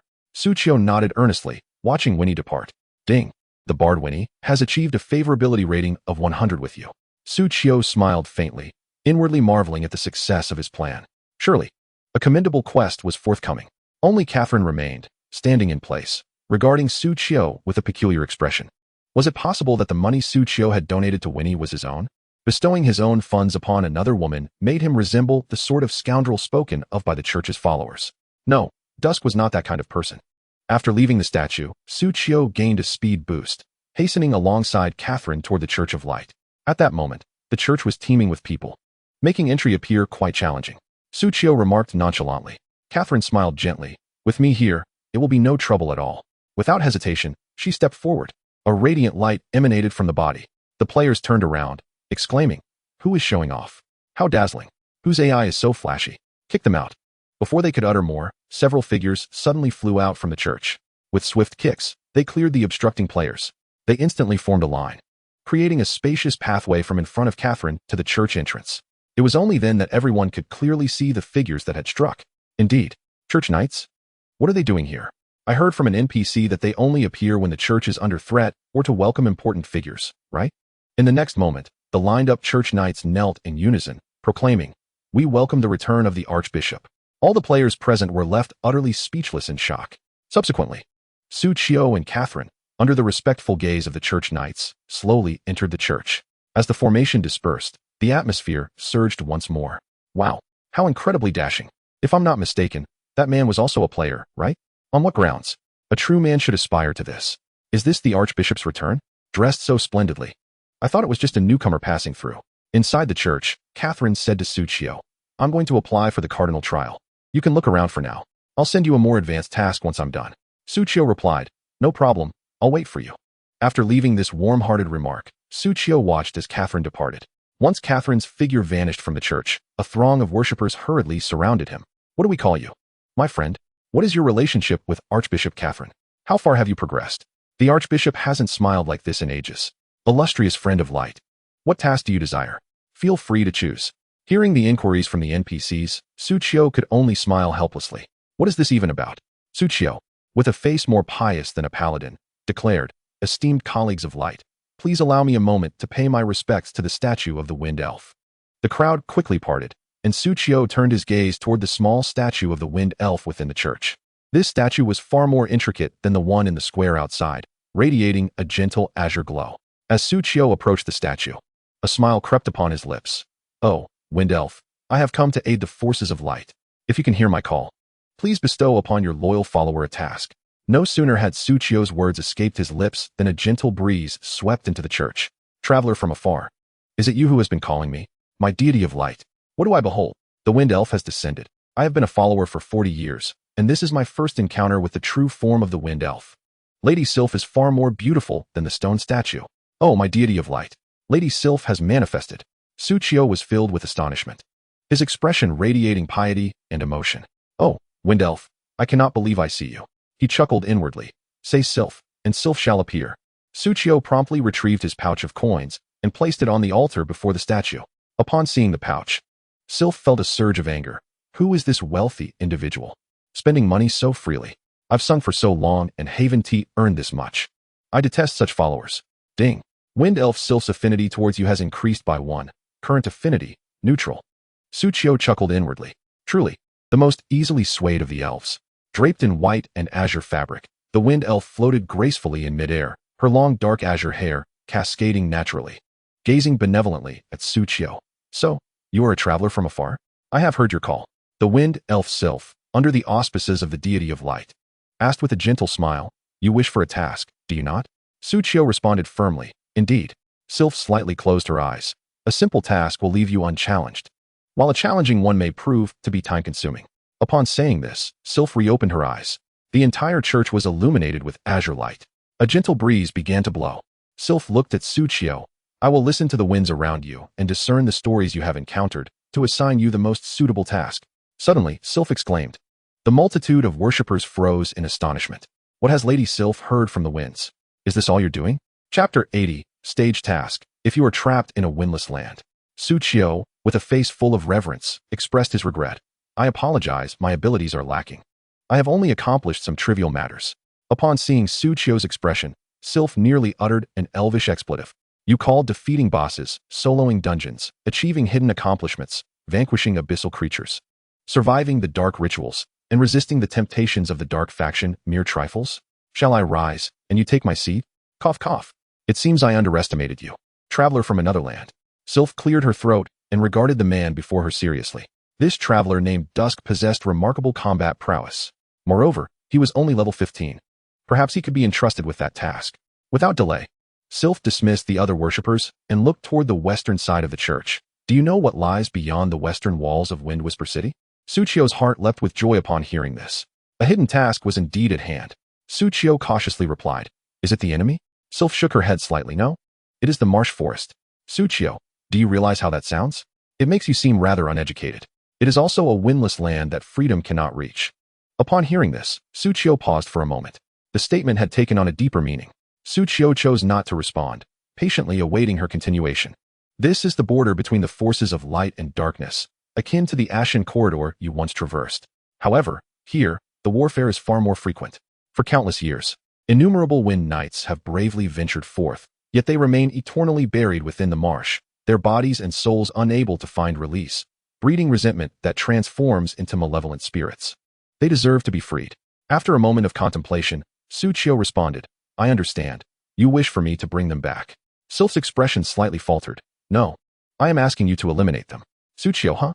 Does this even make sense? You should let those wind knights hear what their revered wind elf is truly like. "But you are correct in part," Sylph continued.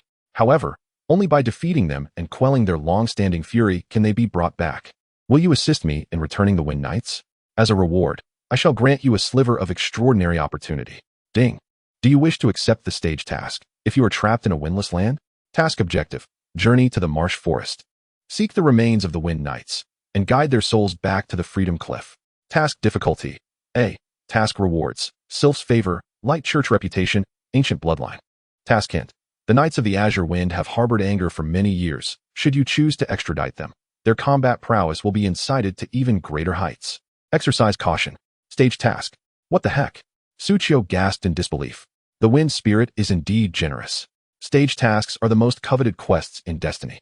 Without exception, for players, acquiring such tasks is notoriously challenging. A stage task is akin to having accepted at least 2 quests. Moreover, the tier of the next stage task will undoubtedly surpass that of the first stage. The first stage task is classified as A grade. Does this not imply that one could potentially receive a task of S grade difficulty? Such quality would elevate it to the status of supreme quests. Furthermore, the final column of rewards seems to indicate an ancient bloodline.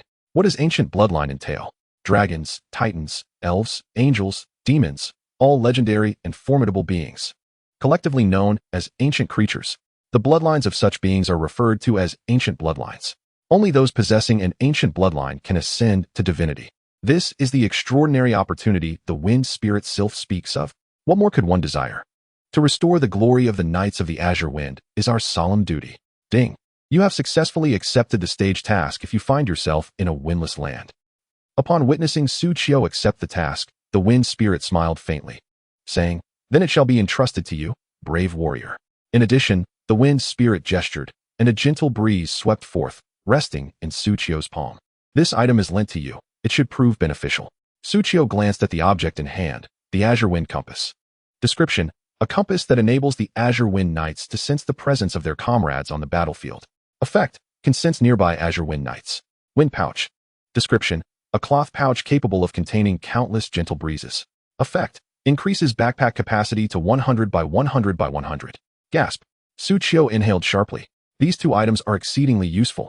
One aids in swiftly locating targets, while the other dramatically expands his backpack's capacity by a staggering 1 million cubic meters. The expenditure this time was truly worthwhile. It is known that some individuals, despite their wealth, may never acquire such a precious hidden task. Go forth, warrior. With this parting remark, the Wind Spirit dissipated within the chapel. Su Qiu, resolute in his objective, proclaimed, "Then off to the swamp forest I shall go." Initially, he contemplated waiting for Catherine, but the acolytes who arrived later informed him that the cardinal's promotion ceremony was intricate and would consume a considerable amount of time. "You are the warrior who personally accepted Lady Sylph's task. As devout followers of the Wind Spirit, we regard the teachings of the Wind Spirit as the highest command. You should depart." Su Qiu turned on his heel and exited the chapel, making his way toward the outskirts of the city. After all, with the healing talisman, he could simply have her send him a message later. As Su Qiu contemplated this, he arrived at the western edge of the city. Ding! You have entered the swamp forest. Ding! Due to environmental influences, your movement is restricted. Movement restricted. Effect: movement speed reduced to 20, evasion rate to 10. A familiar debuff indeed. Su Qiu chuckled wryly as he surveyed the lush, rainforest-like surroundings, teeming with dense vegetation. The swamp forest is not merely a forest. It is also a swamp. The perennial rainfall in the area has rendered the soil exceedingly damp and sticky, often hindering players' movements. Thus, when paying respects to the statue of the Wind Spirit in Wind Whisper City, the buffs received were limited to only movement speed and evasion. It was indeed a matter of hitting the nail on the head. Players require such buffs. However, in reality, it was merely that Sylph, the inebriated spirit, could only enhance these 2 aspects. Seeking boosts in attack? None. Looking for defense? Impossible. Wanting magical enhancements? Seek the water spirit instead. Sylph, as the mightiest of the spirits under the auspices of the radiant divine dragon, is formidable in her own right, unmatched by any, yet, ironically, this makes her incapable of besting anyone. Rustling. Just then, a rustling sound emerged from the thicket beside Su Qiu. Suddenly, a 10-meter-long deep green, spotted giant python slithered forth. Mighty grass python. Description: a powerful grass python that favors ambushing solitary travelers. Level: 16. Attack: 618. Health: 8400. Skills: Constrict, Strangulate, Mighty Muscles, Swallow. Strangulate. Description: struggle if you must. I relish the sight of you failing to overcome me. Effect: after ensnaring the opponent, it causes continuous damage over time. Mighty Muscles. Description: upon closer inspection, each scale boasts 8 abdominal muscles. Effect: increases strength determination ratio and boosts defense. Swallow. Description: ah roar. Mmm. Effect: after consuming the target, the damage over time effect is significantly amplified. This creature is purely a physical combat type monster. It possesses no frills or flashy skills. Moreover, due to its ability to ensnare enemies and its immense strength, the mighty grass python has been deemed the most undesirable foe for solo players. In a 1v1 battle, being ensnared spells certain doom. The most excruciating aspect is that if one is unfortunate enough to survive the constriction, the subsequent swallowing is an experience no one wishes to endure. Once swallowed by the mighty grass python, one would find oneself subjected to the relentless pressure of the flesh walls from all sides. Wet, sticky, hot, and painful all over. It is a truly harrowing ordeal. Do not inquire how Su Qiu is aware of this. Did it mistake me for a solitary traveler? Su Qiu gazed at the approaching mighty grass python, raising a luminous card in hand. Then let the glorious duel commence. Upon hearing this, the mighty grass python let out a hiss. It relished one-on-one confrontations. Yet, in the next moment, swish. One figure transformed into four. The mighty grass python was caught off guard, not expecting its main course to come with side dishes. One of the little girls even approached with a look of disdain. Hiss, then I'll feast on you first. Observing the little one approaching, the mighty grass python opened its maw wide. In an instant, it lunged toward the girl to swallow her whole. The little girl, as if responding to a question in class, raised a delicate white hand, her oversized sleeve sliding down her slender arm. Then, at the very moment the mighty grass python lunged forward, she delivered a resounding slap. It even produced a sound that sliced through the air. Bang! 2404 critical hit. Crack! The mighty grass python's head was instantly sent reeling to the side, its jaw dislocated. That slap left the mighty grass python's head buzzing.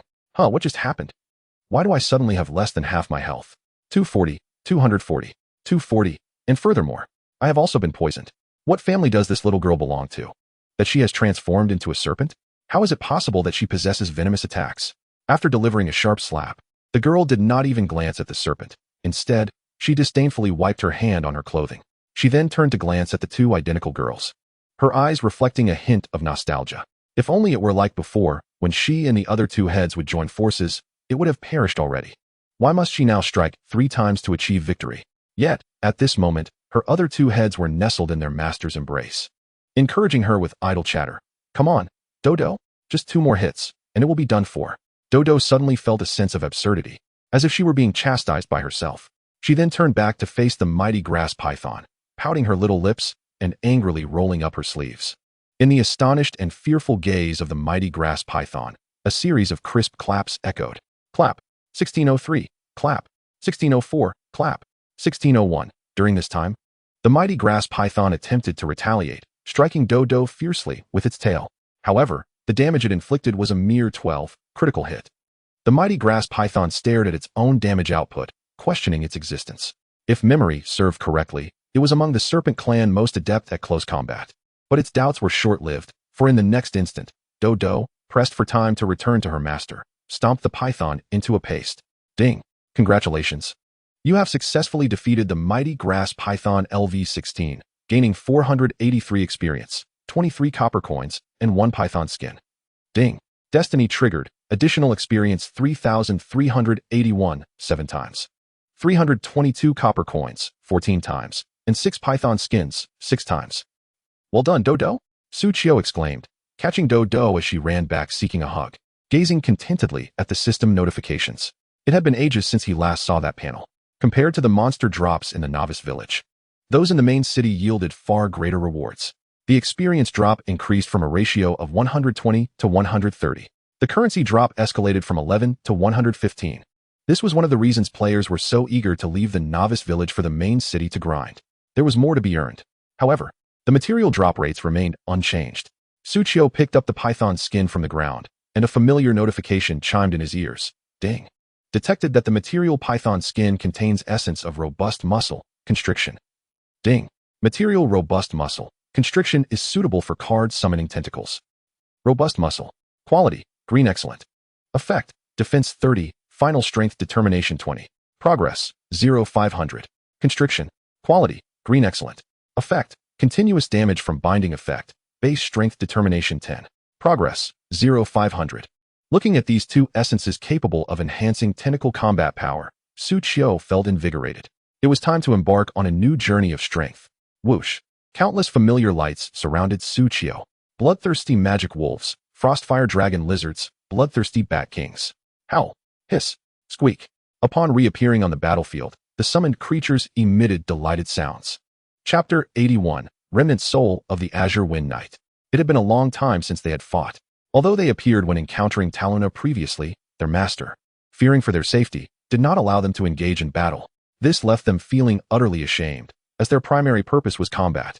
But this time, they were ready to unleash their fury. Go!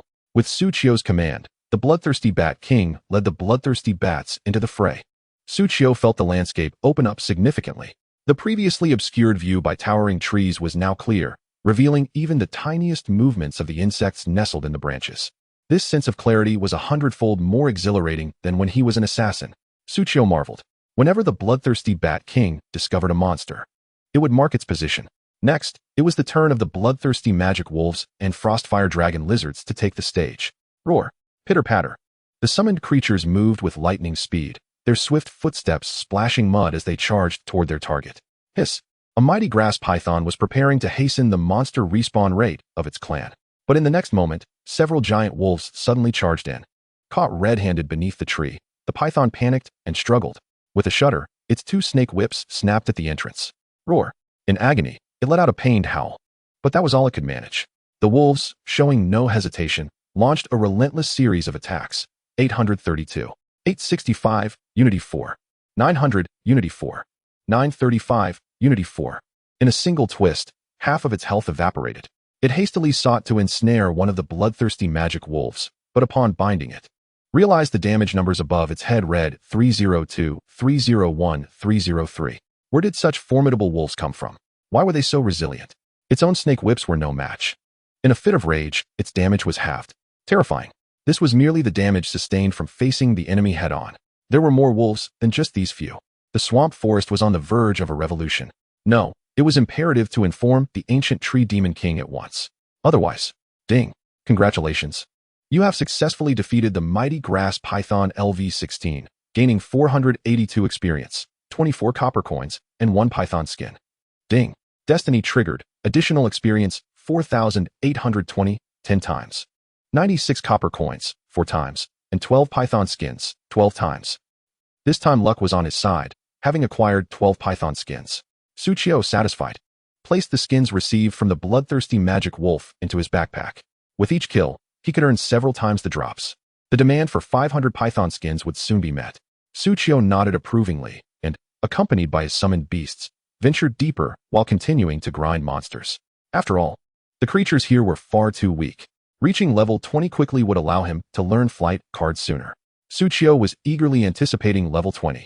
It was time for a significant power boost. Destiny, the Ouroboros ring, skills, and cards would all be updated upon reaching level 20. What new effects and cards would he acquire? Suchio grinned broadly, patting the little heads of the 3 Lolas beside him. You should stretch your legs as well. Dodo and Pow Pow nodded excitedly, quietly acknowledging, then dashed off behind the other 2 into the distance. Suchio watched the trio, puzzled, unable to comprehend why the 3-headed hellhound had transformed into 3 little Lolas. Yet, there was a semblance of logic to it. The multiple attack talent had vanished. However, the effects remained unchanged. When Dodo, Bao Bao, and Jing Jing attacked the same target, it still counted as inflicting multiple damages upon that singular foe. Now, after separating, they resembled 3 extraordinarily formidable elite monsters. They successfully resolved the issue of insufficient manpower during multi-line combat. While their offensive and defensive capabilities remained the same, their life points had diminished from the original 29, 113 to a mere 9, 704. This was even less than that of an ordinary bloodthirsty demon wolf, which was one of the reasons why Suchio hesitated to let them engage in battle. Now they truly embodied a delicate balance of lightness and grace. Suchio gazed at the little girl marching away with a rhythmic patter, instinctively placing a hand upon his forehead. Each time he sent the trio into combat, he couldn't shake the inexplicable sense of guilt akin to employing child labor, despite their ages being far greater than their life points suggested. I should join the fray as well, Suchio resolved, squeezing a light card in his hand, thus entering the battle alongside the sweep. Creak. Just then, a colossal tree, towering at least 20 meters high, emitted a shrill sound of friction. Its rough, turtle shell-like surface morphed to reveal a grinning human face, rendering it quite terrifying. Suchio observed this and smiled faintly. A random monster, a tree demon. Tree demon. Description: a tree demon infected by the abyssal aura, imbued with frenzied energy. Hidden description: revered as a guardian by the nobility of Wind Whisper City, it is advised to avoid confrontation and not to attack recklessly, lest it be slain. Level 17. Attack 300 by 3. Life 10,000. Skills: multiple strikes, parasitic seeds, wind blade, rooting. Multiple strikes. Description: crack, crack, crack. Effect: each attack can inflict multiple damages. Parasitic seeds. Description: I will sow seeds within your body. Effect. During combat, it can siphon life points from the opponent, restoring its own vitality. Windblade. Description. The ultimate technique of the River Alliance. Mastered to perfection, leaves and blossoms become weapons. Effect. The tree demon can attack from a distance. Rooting. Description. Steady as a mountain. Effect. Increases defense, extends attack range, and restores life points every second. Treasured by the Kexiki nobility, it must not be recklessly slain. Tsuchiyo snorted. To regard a monster infected by the abyss as a symbol of faith, that old fool Kexiki still fancies himself a lord of the light faction. Hahaha. At that moment, the tree demon detected Tsuchiyo's presence. After emitting a bizarre laugh, its branches twisted, and three vine tendrils suddenly lashed out towards Tsuchiyo. As he sidestepped to the right, he hurled the light card directly at the tree demon. Whoosh. 382 critical hit. Boom. 1910 5x. The card's effect triggered. 382 1910. Bang. A series of explosive sounds echoed. The tree demon's life points plummeted by 45 instantaneously. Crack. The tree demon struck head-on, lost half its head, appearing even more wretched and horrifying. What fortune! Tsuchiyo's eyes brightened. The card cut was the effect of his gentleman's set weapon. The gentleman card holder, which had a 10 chance of triggering an additional attack. Previously, due to the low probability, it had never activated. Yet this time, it coincidentally triggered during his critical hit. It equated to having struck twice in a row. The damage Tsuchiyo dealt left the tree demon in a state of shock. Historically, creatures that encountered him would flee, but today he faced one that dared to retaliate. It struck back, nearly turning itself to ashes. How could this person be so powerful? It hastily activated the rooting skill, attempting to restore its life points. Yet Tsuchiyo provided no opportunity for that. Upon entering combat mode, Tsuchiyo maximized his attack speed and charged in. Whoosh whoosh whoosh whoosh. Boom boom boom boom. Several light cards shot forth. The tree demon was swiftly annihilated. Ding. Congratulations, you have successfully defeated the tree demon LV-17, gaining 511 experience, 26 copper coins, and 1 tree heart. Ding. Fate triggered. Extra gain of 1,022 experience, 2x, 338 copper coins, 13x, and 6 tree hearts, 6x. Gazing at the newly acquired green light orb in his backpack, Tsuchiyo nodded in satisfaction. Ah, new materials. This tree heart is a crucial item for a hidden quest in Wind Whisper City. The more, the better. Indeed. If the inhabitants of Wind Whisper City were to discover his collection of tree hearts, it would surely lead to dire consequences. However, as long as he remained discreet, all would be well. His wind pouch was quite expansive. Yet, just as Tsuchiyo prepared to command his summoned beasts to focus on locating tree demons, the Qingfeng compass in his backpack suddenly began to stir. He halted in his tracks. This signal indicated the presence of a Qingfeng knight nearby. Beep beep beep. The frequency of the signal suggested that the target was still a distance away. The reason Tsuchiyo could sense it was due to the appearance of summoned beasts surrounding the Qingfeng knight, successfully activating it. Where could it be? Tsuchiyo immediately communicated with his summoned creatures outside. Soon, he received an answer. The target was a blood servant bat located to the north, a kilometer away. Quite close indeed. Tsuchiyo set his direction and began to make his way there, not forgetting to issue orders for other summoned beasts to assemble. Approximately 10 minutes later, after navigating the winding swamp terrain, Tsuchiyo finally arrived at his destination. In the swamp, there was a ghostly, ethereal blue, translucent figure. The figure donned tattered armor. Moving slowly like a zombie, circling in the swamp, Tsuchiyo recognized that he had never encountered such a monster before. Yet this revelation only heightened his excitement. What did this signify? It indicated that this was a hidden monster encountered only upon accepting a hidden quest. After eliminating or perhaps exorcising it, he would undoubtedly receive hidden rewards. Instantly, Tsuchiyo's gaze sharpened. The attributes of the ethereal blue figure materialized before him. Spirit of the Qingfeng Knight. Description: the logistical unit of the Qingfeng Knights, the weakest entity, whose body sank into the swamp upon death, its soul transformed into an unyielding malevolent spirit. Level 20. Attack 200 to 500.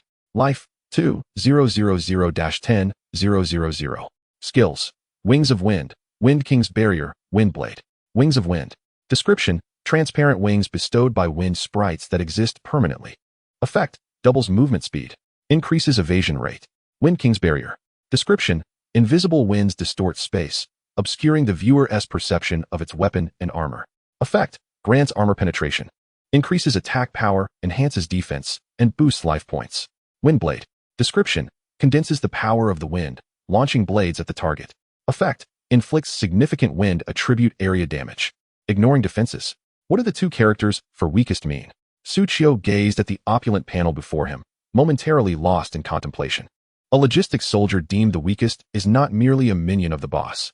They are all level 20, with a staggering attack power of 2,500 and a health pool of 30,000. This is outrageous. Even a typical boss of the same level might not possess such combat prowess. Furthermore, it is blessed by the wind spirit, Sylph. It boasts enhanced movement speed and increased evasion rates. This is simply absurd. Suchio took a deep breath and commanded all his summoned beasts, attack. Now, instantly, all the summoned creatures sprang into action.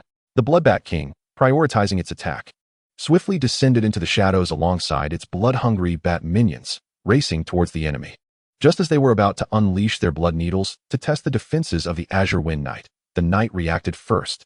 He pivoted, discarding his weapon. And in an instant, a colossal wind blade cleaved through the air, aimed directly at the airborne Bloodbat King. Chapter 82, Wind Leaf, Enhancement of Wind Element Affinity. Swish. 6,500. 6,500. 6,500. 6,500. A fierce sound of wind tearing through the atmosphere erupted. In an instant, half of the blood-hungry bats plummeted from the sky.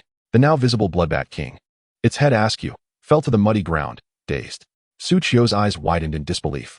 How much? This damage left Suchio utterly perplexed. The panel showed an attack of 2,500, yet it inflicted 6,500 damage. Upon closer inspection of the source of the damage, Suchio's brow twitched. The wind blade itself doubled the damage.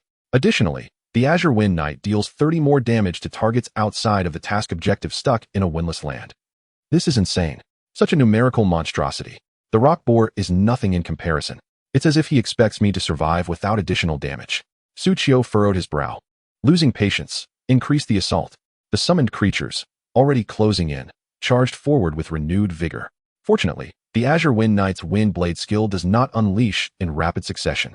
Otherwise, one death would lead to many. The casualty rate would be astronomical. Through the previous strike, Suchio also discerned a crucial detail. The Azure Wind Knight possesses built-in stealth detection. It seems capable of sensing nearby invisible units through the fluctuations in the air. Such an impressive entity. Yet it is merely a logistics soldier. Suchio was once again astonished. Thankfully, his summoned creatures proved themselves formidable in battle. Although the Azure Wind Knight wielded his weapon with great ferocity, inflicting considerable damage upon the encroaching bloodthirsty wolves, his health was plummeting as if he had consumed a meal from Wallace. Observing the battle, Suchio also recognized the unique attributes of the Wind King barrier. He could not discern the weapon wielded by the Azure Wind Knight, nor could he perceive the thickness of his armor. The air he wielded could strike bloodthirsty wolves 2 meters away. The flames spewed forth by the Frostfire Dragon lizard dispersed into nothingness mere centimeters from his body. As if blown away by the wind, the damage was significantly mitigated. It was akin to donning the Emperor's new clothes, wielding the Emperor's weapon. Suchio pondered in confusion. Is this why it is called the Wind King barrier? What kind of attack could penetrate this wind barrier and bring it to its demise? Surely not something as chaotic as my dogs attacking? Suchio glanced at the 3 small creatures frantically gnawing at the Azure Wind Knight, letting out a light chuckle. For some reason, every time he witnessed these 3 in battle, the scene felt remarkably peculiar. Nonetheless, the combat prowess of Pow Pow, Dodo, and Jing Jing was indisputable. With their addition, the battle concluded with even greater swiftness. However, when the Azure Wind Knight's health dwindled to a solitary point, it locked in place. Hiss. It cannot be returning to full health, right? As Suchio entertained this thought, he noticed a prominent icon emerging above the head of the Azure Wind Knight's fading soul. This icon was all too familiar to Suchio. A special storyline event. Without delay, Suchio approached the Azure Wind Knight. Before he could even inquire, the knight made the first move. He stiffly lifted his head, his iron helmet glinting as he gazed at Suchio. Who are you? The current Azure Wind Knight appeared exceedingly weak, yet a glimmer of rationality remained. Suchio contemplated briefly before responding. I am the one who will grant you freedom.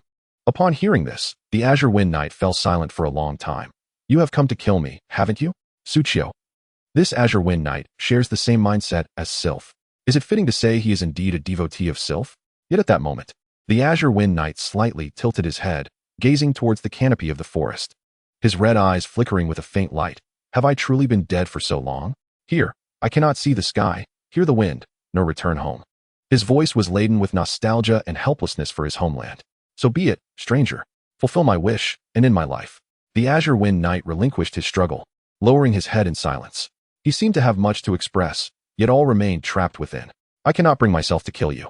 Suchio smiled gently, retrieving a weathered, seemingly ordinary wine pouch from his backpack. In the next moment, a gentle breeze mingled with the scent of wine wafted forth. The Azure Wind Knight trembled slightly, lifting his head again, looking towards the source of the wind. This is the voice of the wind. It seemed that through the wind, the Azure Wind Knight heard an abundance of sounds. Gradually, his body ceased trembling, genuinely relaxing. Lady Sylph, you have come to escort me. Suchio watched as the Azure Wind Knight murmured softly, his form becoming increasingly translucent, the red light in his eyes fading, returning to clarity. Ultimately, his soul began to ascend, and Suchio could only hear his final words. Everyone is here. In the Cat's Tail Tavern, a slightly inebriated female bard. One hand caressing the floral-patterned cat on the table, the other lifting her wine glass towards the window, as if to toast to someone. Smiled and spoke softly to herself. Welcome home. Though she had not taken a sip, the apple cider in her glass dwindled, vanishing into thin air. Boss, another round, please. The floral-patterned cat on the table enjoyed the bard's gentle strokes, lying there quietly, softly snoring. In other parts of the tavern, patrons were plentiful, drinking and playing cards without a care. No one noticed the events unfolding in this corner. Everything continued as usual. The soul of the Azure Wind Knight dissipated. Gurgle, gurgle. After a few bubbles rose from the marshy ground, a skeleton gradually floated up from beneath the mire. At this moment, the wind pouch exhibited a sudden pull. The skeleton also emerged from the swamp, cleansed of its former glory, and was subsequently drawn into the wind pouch. Ding. Congratulations on successfully acquiring the corpse of a wind knight. If you find yourself trapped in the windless land, your quest progress will be updated. Keep up the good work. As the system's voice faded, the location where the corpse had vanished erupted with various items. In addition to the inevitable experience points and copper coins, there was an equipment piece that caught Suchio's eye, the Windwalker boots. Description: the footwear of the Windwalker set. Standard equipment for the Wind Knight. Quality: green excellent. Location: footwear. Class: warrior knight. Effect: agility 20, strength 5. Windwalker set. Description: hey, you can't catch me. Set includes helmet, chest armor, gauntlets, belt, leggings, boots, weapon, 17. 2-piece bonus, agility 10, movement speed 30, evasion rate 10. 4-piece bonus, agility 20, movement speed 60, evasion rate 15. 6-piece bonus, agility 30, movement speed 100, evasion rate 20. What a splendid set focused on agility. This attribute makes one invincible. Upon donning the complete set, the agility attribute alone can boost by a staggering 60 points.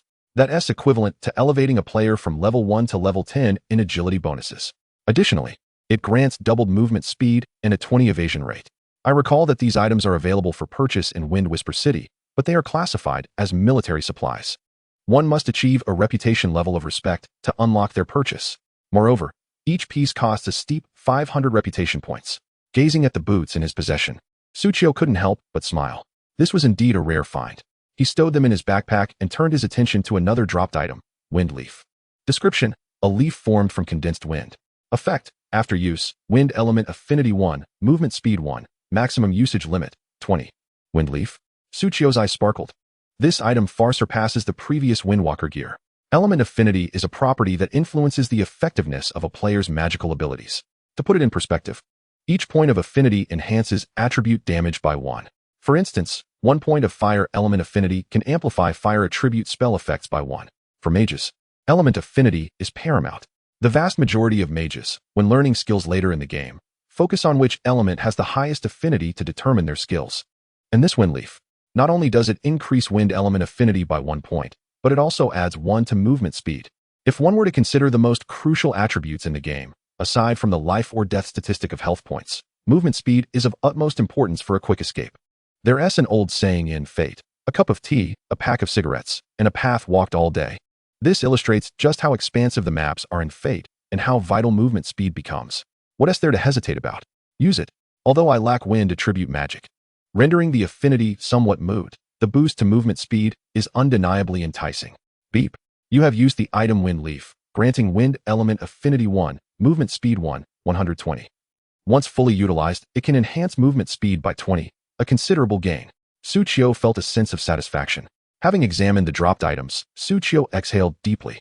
Thus, he had completed a segment of the quest. However, he sensed that the task of escaping the windless land might be significantly more challenging than he had anticipated. Was he merely spending money to invite trouble? Suchio's expression reflected his concern. In light of this, it was time to enhance his combat prowess. He promptly checked the gold in his backpack. Let us see how many levels I can elevate you. Chapter 83, A Windfall. Comprehensive Enhancement. Balance. 88 gold, 72 silver, 34 copper, 88,000. Suchio froze at the sight of this auspicious figure. When did I amass such wealth? Just then, a series of system notifications echoed in his ears. Beep. Lin Ziyun has transferred you 20 silver coins, which have been automatically credited. Beep. Lin Ziyun has transferred you 18 silver coins, which have been automatically credited. Beep. Lin Ziyun has transferred you 20 silver coins, which have been automatically credited. Upon closer inspection, Suchio realized that Lin Ziyun had unwittingly sent him over 100 transfers. Suchio quickly grasped the situation. These transactions were payments from Lin Ziyun after guiding others through the Dark Abyss cave. Since each dungeon could accommodate only 20 players, no single transfer exceeded 20 silver coins. However, the frequency of the transactions was remarkable.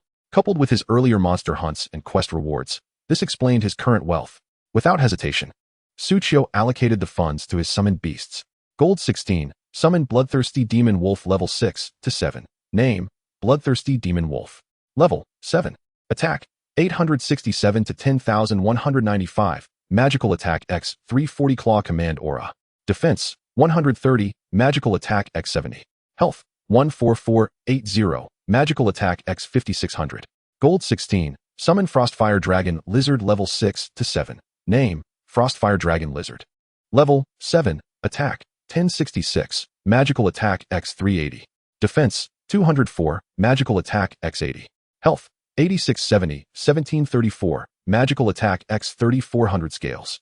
Gold 24. Summon Bloodthirsty Bat King level 5 to 7. Name, Bloodsucking Bat King.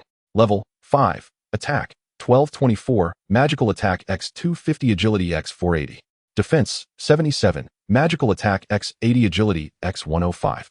Health, 6237. Magical Attack X 1320 Agility X 2900. Gold 29, Silver 50. Summon Wandering Tentacle level 1 to 7. Name, Wandering Tentacle. Level, 7. Attack, 2244. Magical Attack X 800. Health, 0. Magical Attack 0. Defense, 357. Magical Attack X 140. Determination, 64. Strength 70-20. Level Slippery. In an instant, Suchio found his wallet evaporating by 850,000. Spending money like water? Suchio's face contorted in agony.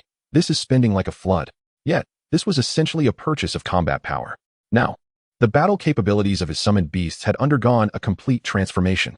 Their strength was on an entirely different level, especially his wandering tentacle. Its strength determination value had skyrocketed to 64, although his current strength attribute stood at only 34 points. Even if an enemy boasted a strength attribute of 64, they would still fall under his control. Moreover, he possessed a total of 5 tentacles. Suchio chuckled, targeting a nearby tree. Bind. Swish. Swish. Swish. A series of watery sounds pierced the air.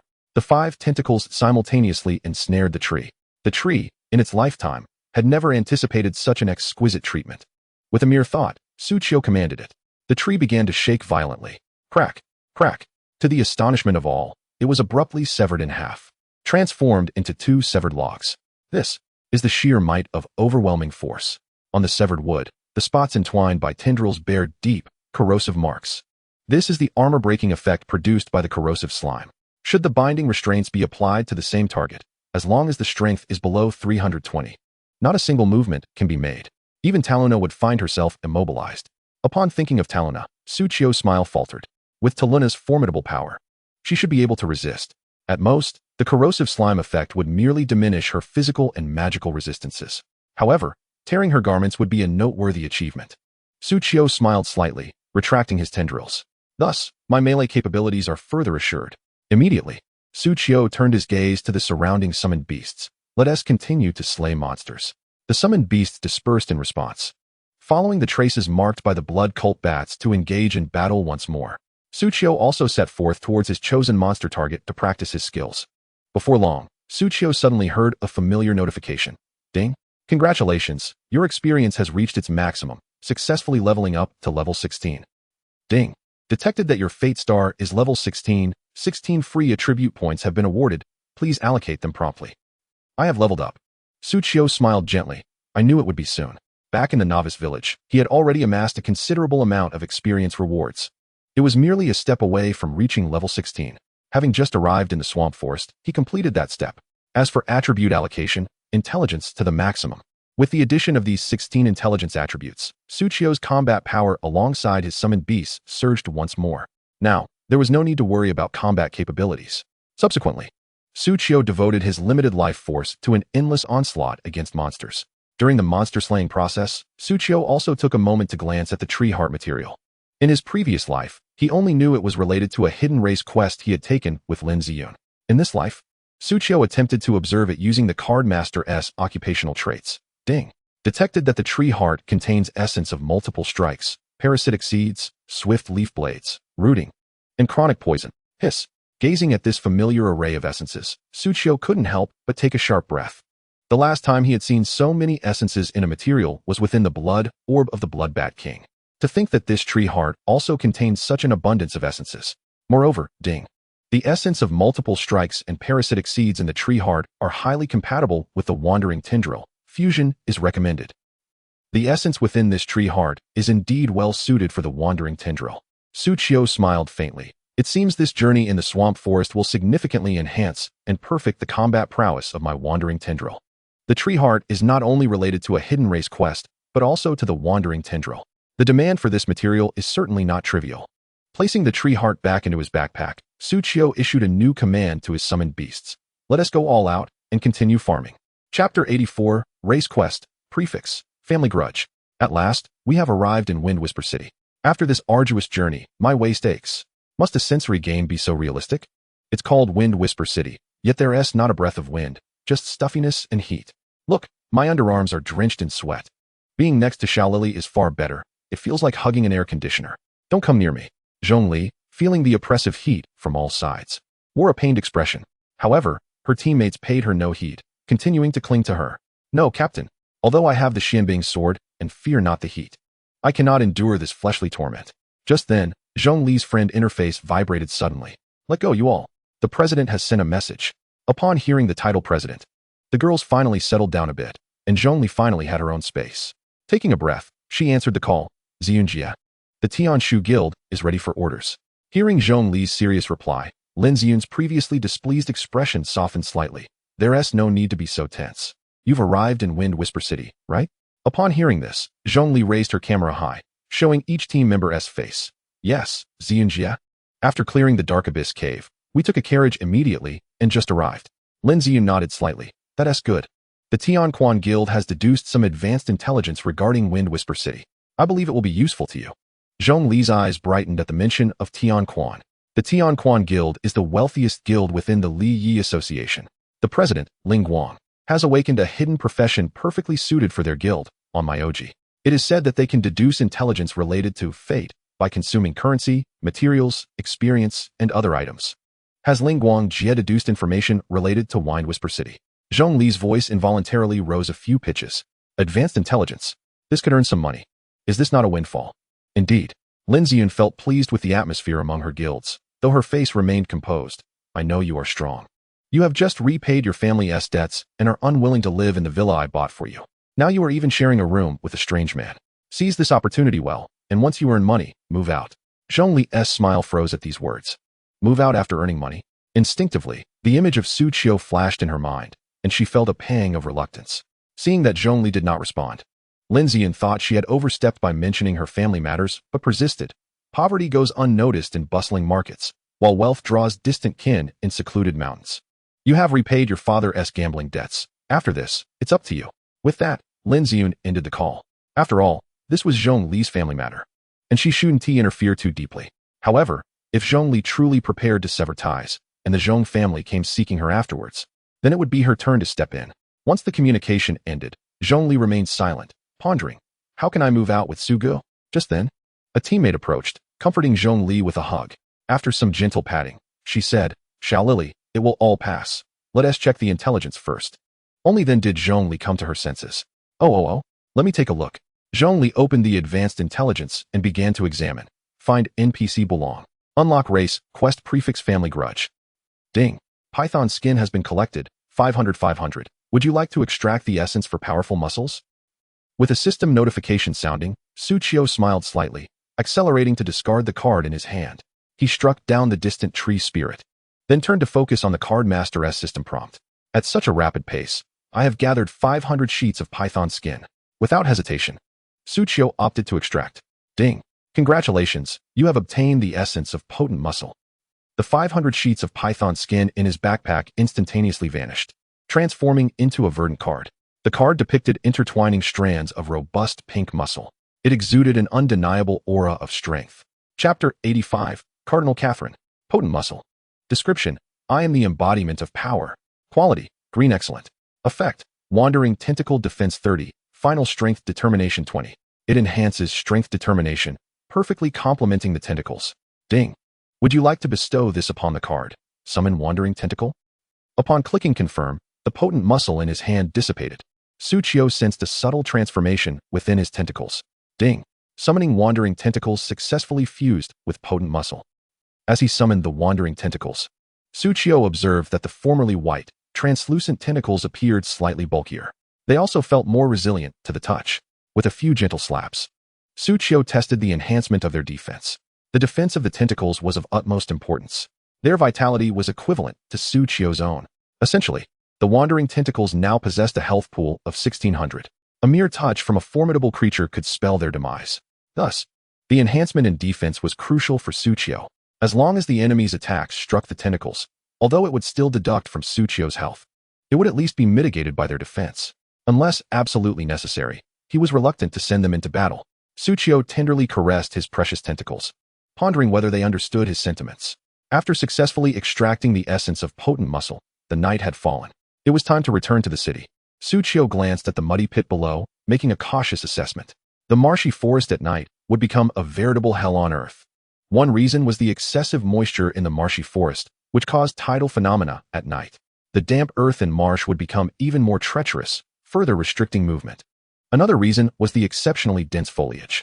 As night descended, plants commenced respiration, consuming vast amounts of oxygen, resulting in a debuff known as asphyxiation for players.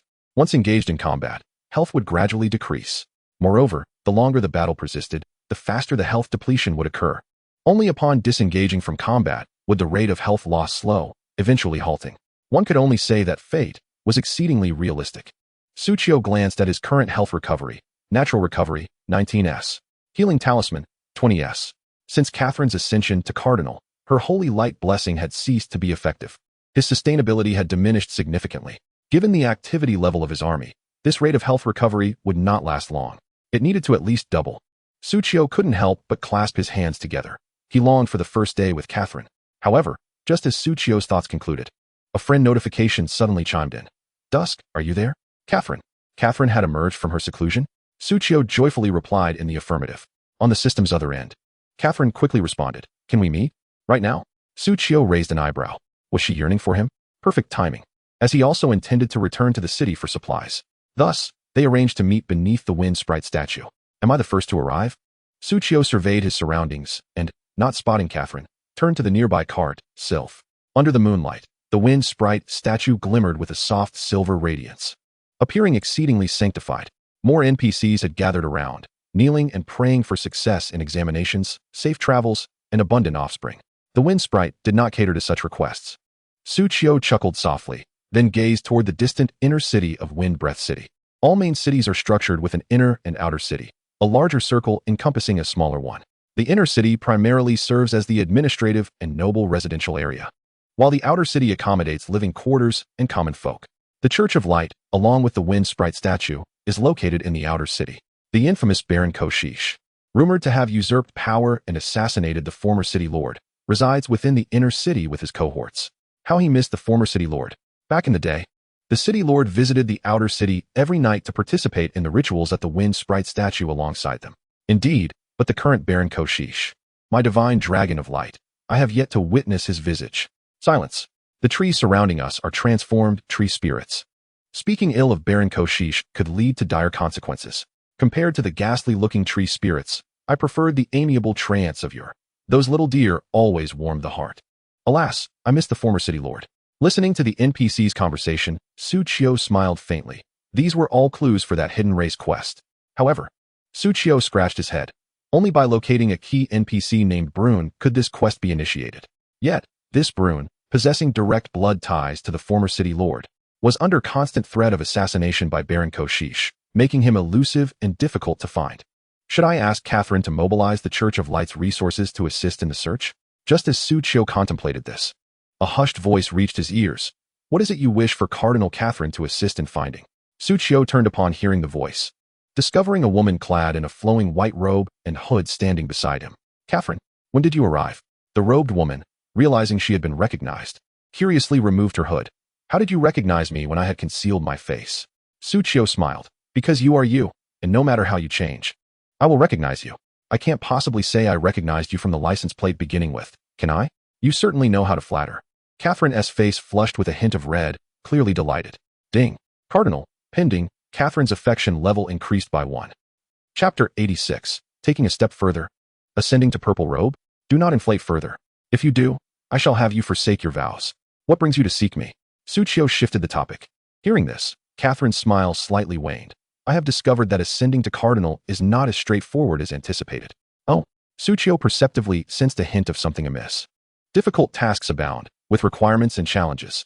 Without speaking, Su Qiu continued to await her elaboration. The ascension to Cardinal has 2 conditions. Catherine, with fingers poised, lowered her gaze as she continued. One is a combat strength test, which I accomplished with your generous assistance of numerous Mandela flowers, even breaking a record that has stood for 3 centuries. At this juncture, Catherine glanced at Su Qiu and offered a shy smile. Clearly, she was not one to boast. Breaking a record that has endured for 300 years? Su Qiu's eyes sparkled with admiration. Impressive, Catherine. What a remarkable entity I have unknowingly nurtured. This is all thanks to you. My involvement is minimal. Catherine chuckled, visibly pleased by Su Qiu's praise, and continued. The second test is an auxiliary assessment that requires demonstrating formidable support capabilities. At this point, Catherine lifted her gaze, pursing her lips as she looked at Su Qiu. Su Qiu understood and responded with a smile. You need my assistance for this, don't you? Yes. The thought of requiring help made Catherine feel a bit bashful. The church often receives various commissions, which are rated according to their difficulty. The second auxiliary test involves aiding a level 20 traveler in completing a battle commission. The higher the level of the commission completed by the traveler, the greater the rank of Cardinal that the promoter can achieve. Subsequently, Catherine presented a panel. 1-star Cardinal. Complete an F-tier commission. Slay a level 20 mighty grass python. 2-star Cardinal. Complete an E-tier commission. Slay a level 23 Trant. 3-star Cardinal. Complete a D-tier commission. Slay a level 25 swamp monster. 4-star Cardinal. Su Qiu was aware of this. In a previous life, the supreme player of the Peacock Kingdom, Salmon, cultivated a 6-star Cardinal through his innate affinity for faith and the church, leveraging the nation's resources. That Cardinal successfully led a multitude of followers of the Church of Light to Earth for reinforcement during the future invasion of Destiny, ensuring the survival of the high caste of the Peacock Kingdom while affording them ample time to engage in Destiny and grow stronger. This incited envy among other nations. In this life, I hope that you can assist me in slaying a level 20 mighty grass python when I reach level 20. Of course, I will bestow upon you my most potent blessings, ensuring your safety. Hearing Catherine's somewhat timid voice, Su Qiu smiled gently. I trust in your support abilities, Catherine. Su Qiu added with a smile. You must also trust in my strength, or you would not have chosen to seek my help, would you? Therefore, present me with commissions of a higher caliber. Upon hearing this, Catherine felt warmth in her heart. Very well. She then revealed the details of a C-tier commission for promoting to a 5-star Cardinal. Slay a level 20 mighty grass python king, a white ordinary boss. At this level, the monsters to be slain have attained ranks, classified as bosses. It's inconceivable for an ordinary person to complete this commission alone. A step further, Catherine hummed and presented a B-tier commission. Slay a level 22 swamp collective, a white ordinary rank. Upon successful completion, one would ascend directly to the rank of 6-star Cardinal. By fulfilling this commission, Su Qiu would acquire the most formidable reinforcements capable of saving the upper echelon of the Peacock Kingdom. However, Su Qiu interjected, wait, you must realize how formidable I am. Let us aim higher. 7-star Cardinal, A-tier commission, slay a level 22 mighty grass python king, green excellent. Let us stop here. Any higher would pose a danger. Catherine's gaze towards Su Qiu was filled with emotion, fearing even the slightest risk to him. Yet Su Qiu remained resolute with a mere 2 words. Raise the stakes. 8-star Cardinal, S-tier commission. Increase. 9-star Cardinal, SS-tier commission. Trust me. Keep raising. 10-star Cardinal, SSS-tier commission. Slay a level 25 poison swamp black lizard, blue fine. You might as well max it out. Upon hearing Su Qiu's insistence, Catherine hastily shook her head. We cannot raise it any further. The highest rank for cardinals is 10 stars. Su Qiu scoffed, his face filled with disdain. Is that all? Su Qiu felt that even without Catherine's buffs, he could easily challenge this boss. Was Salmon, who expended the nation's efforts to cultivate a 6-star cardinal, truly that weak? Catherine attempted to persuade Su Qiu to be content, stating, beyond this, we would be facing the purple cardinal trials with a difficulty level of 1 month. With my current combat prowess, I am still insufficient to clear the purple cardinal's combat test. Upon uttering these words, Catherine noticed Su Qiu had fallen silent. She lifted her head only to find Su Qiu brimming with anticipation. She could also hear Su Qiu's voice, but you can pass the purple cardinal's auxiliary test. The purple cardinal's auxiliary test? Upon hearing Su Qiu's words, Catherine was momentarily taken aback. This was not merely about passing the auxiliary test. It was a challenge to the limits that Su Qiu sought. You can't be serious? Catherine looked at Su Qiu, intrigued, and confirmed. Su Qiu is indeed serious. I must clarify that the challenge of the purple cardinal is significantly more arduous than that of the red cardinal. Moreover, even when challenging a higher tier, Catherine spoke truthfully. One can only attempt a commission with a difficulty of 1 month. Any higher difficulty would truly require waiting until one becomes a red cardinal to unlock. The red cardinal's rank is denoted by stars, while the purple cardinal's rank is denoted by months. The more stars or months one has, the higher the rank of the cardinal, granting them greater authority and abilities. No worries, let me see. Su Qiu was incredibly excited. The 6-star cardinal cultivated by Salmon only reached 8 stars a year after the game invaded reality. But I, from the outset, can cultivate a 1-month purple cardinal of a higher rank. How exhilarating is that? Soon, Catherine, resigned, presented a commission with a difficulty level of 1 month before Su Qiu. Su Qiu glanced over and couldn't he help but click his tongue. Truly, this is the auxiliary test for the purple cardinal. The tasks listed on the panel are designated for level 30 travelers. How fortuitous that I can challenge monsters 10 levels above me. Catherine, hearing Su Qiu's determination, fell silent. Pondering, I must learn several more blessings before Su Qiu reaches level 20. Before long, Su Qiu flipped through the commissions, and suddenly his eyes lit up. This is... Noticing Su Qiu's unusual behavior, Catherine leaned over to see the commission Su Qiu had opened. Commission title, Slay the Poison Swamp Dragon Lizard. Commission details, proceed to the heart of the dark camp at XXXXXX to slay a level 30 poison swamp dragon lizard, blue excellent. Commission difficulty, extremely difficult. Commission reward, promotion of a red cardinal to a 1-month purple cardinal. Upon encountering this commission, Catherine felt a twinge of confusion. The poisonous swamp dragon lizard? Indeed. Su Qiu nodded slightly. If all goes according to plan, this creature should possess the bloodline of a dragon. Catherine's eyes widened in astonishment. A dragon's bloodline? Does that not imply that this poisonous swamp dragon lizard will be exceedingly challenging to deal with? Moreover, it resides deep within the territory of the dark faction. Su Qiu smiled gently. That's precisely the one. Catherine exclaimed, jumping levels is one thing, but to choose the most formidable one among them? This is excessive. Nevertheless, bound by the will of Twilight, Catherine reluctantly finalized the commission and handed it over to Su Qiu. After all, this was a task only a traveler could undertake. Once you reach level 20, seek me out, and I shall bestow upon you a supportive buff, and then you may commence. Su Qiu nodded in agreement. However, before Catherine could finish her sentence, a radiant azure light emanated from her hands. Su Qiu immediately received a notification. Ding. Cardinal, Assistant, Catherine has granted you the buff Holy Light Blessing. Holy Light Blessing. Effect. You and your summoned entities recover 15 health points per second. Duration. Ding. Cardinal, Assistant, Catherine has granted you the buff Wind's Whisper. Wind's Whisper. Effect. You and your summoned entities possess a movement speed of 206, an evasion rate of 103, and a resistance to suffocation effects at 206. Duration. Su Qiu gasped in astonishment at the arrival of these 2 system notifications.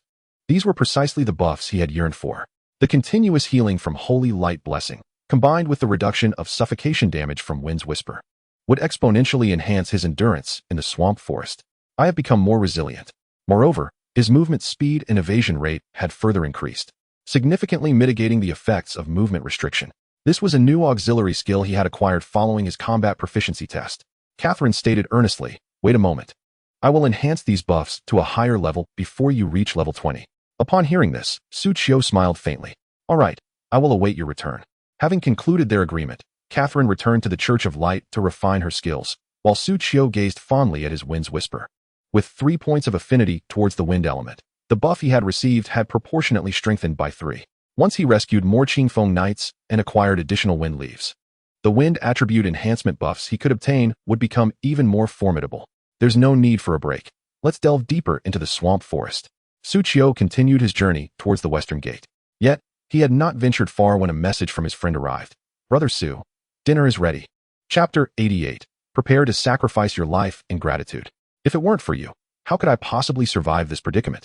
Su Qiu mused, stirring his bowl of porridge with genuine appreciation. It was as if he were about to depart. Zhongli split a steamed bun, spread a bit of yellow bean paste inside, added slices of ham and lettuce, and handed it to Su Qiu. Here you go, Brother Su. Su Qiu accepted the makeshift Chinese hamburger, savoring it with gusto. By the way, have you arrived at Windsbreath City?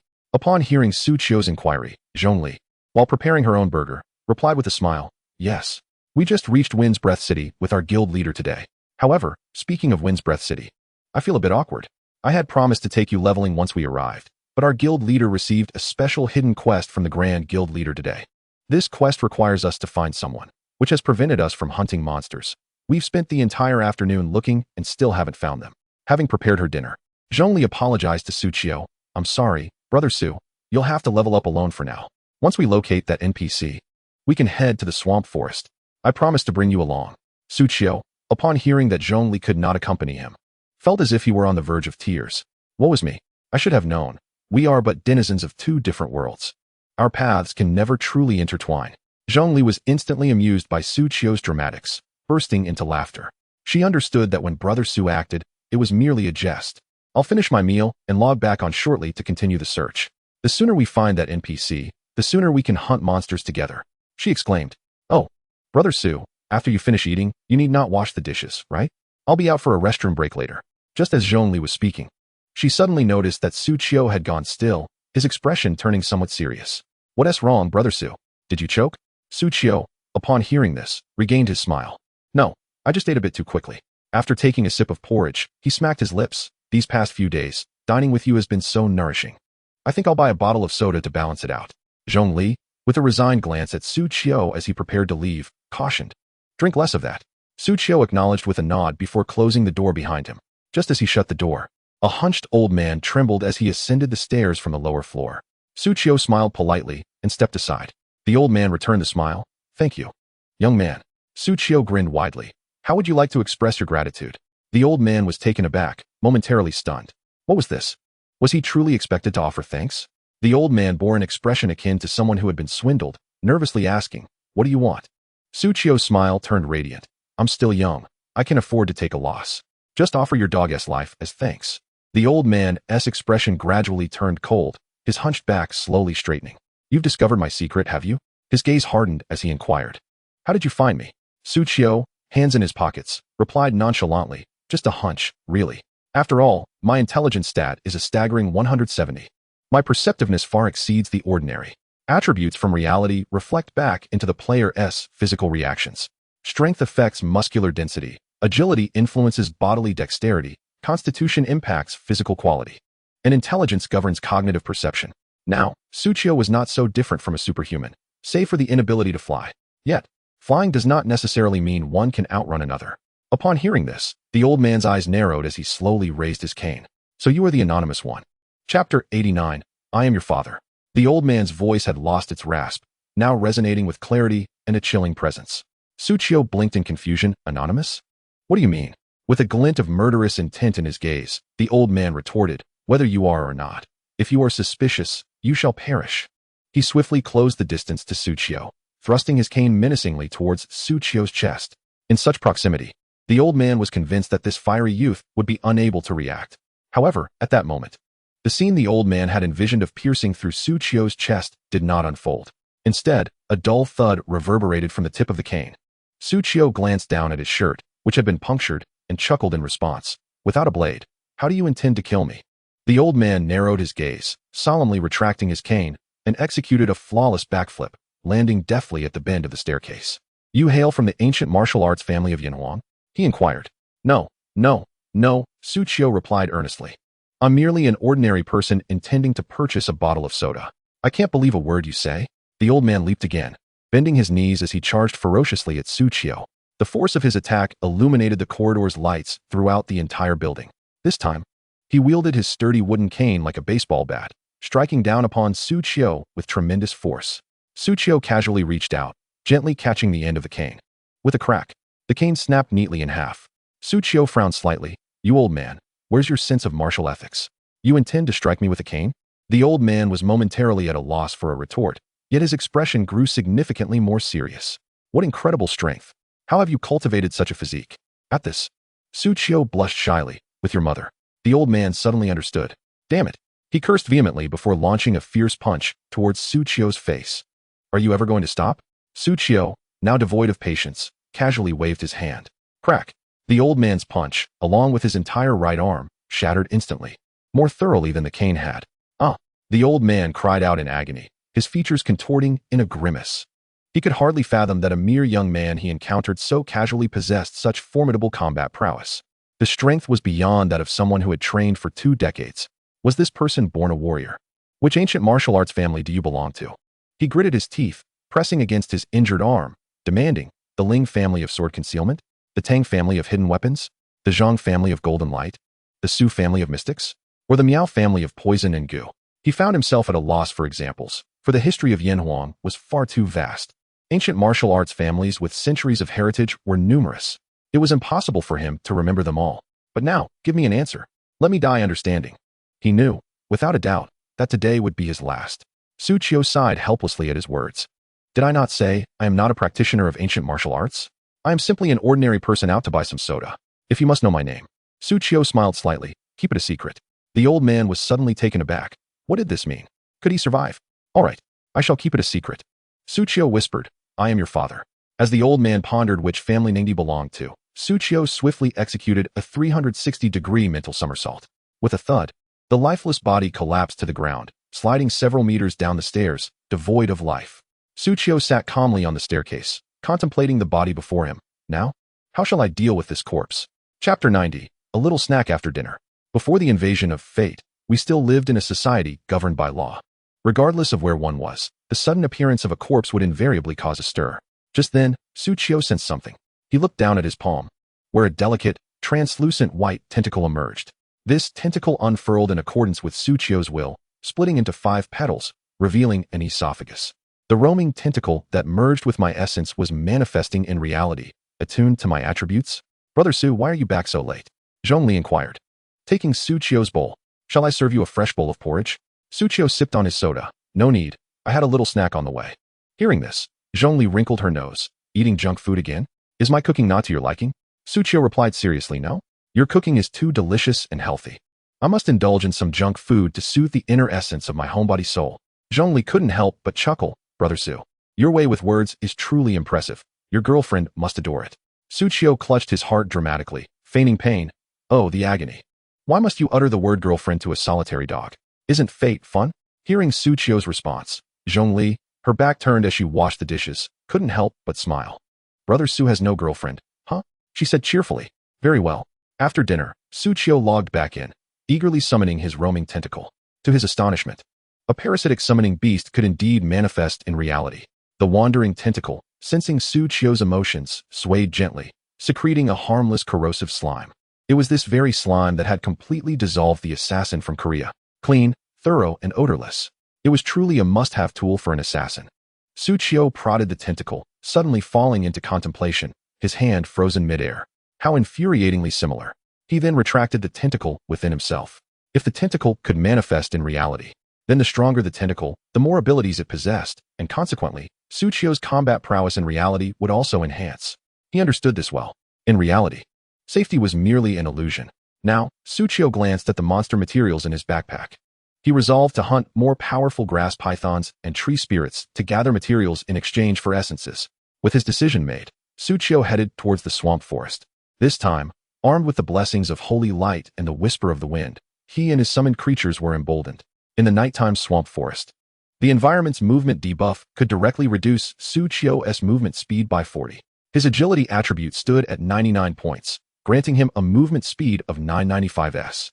After consuming 3 wind leaves, his movement speed surged to 10295s, enabling him to sprint a staggering 205 meters per second. Who is Bolt? A sprinter? Not familiar at all.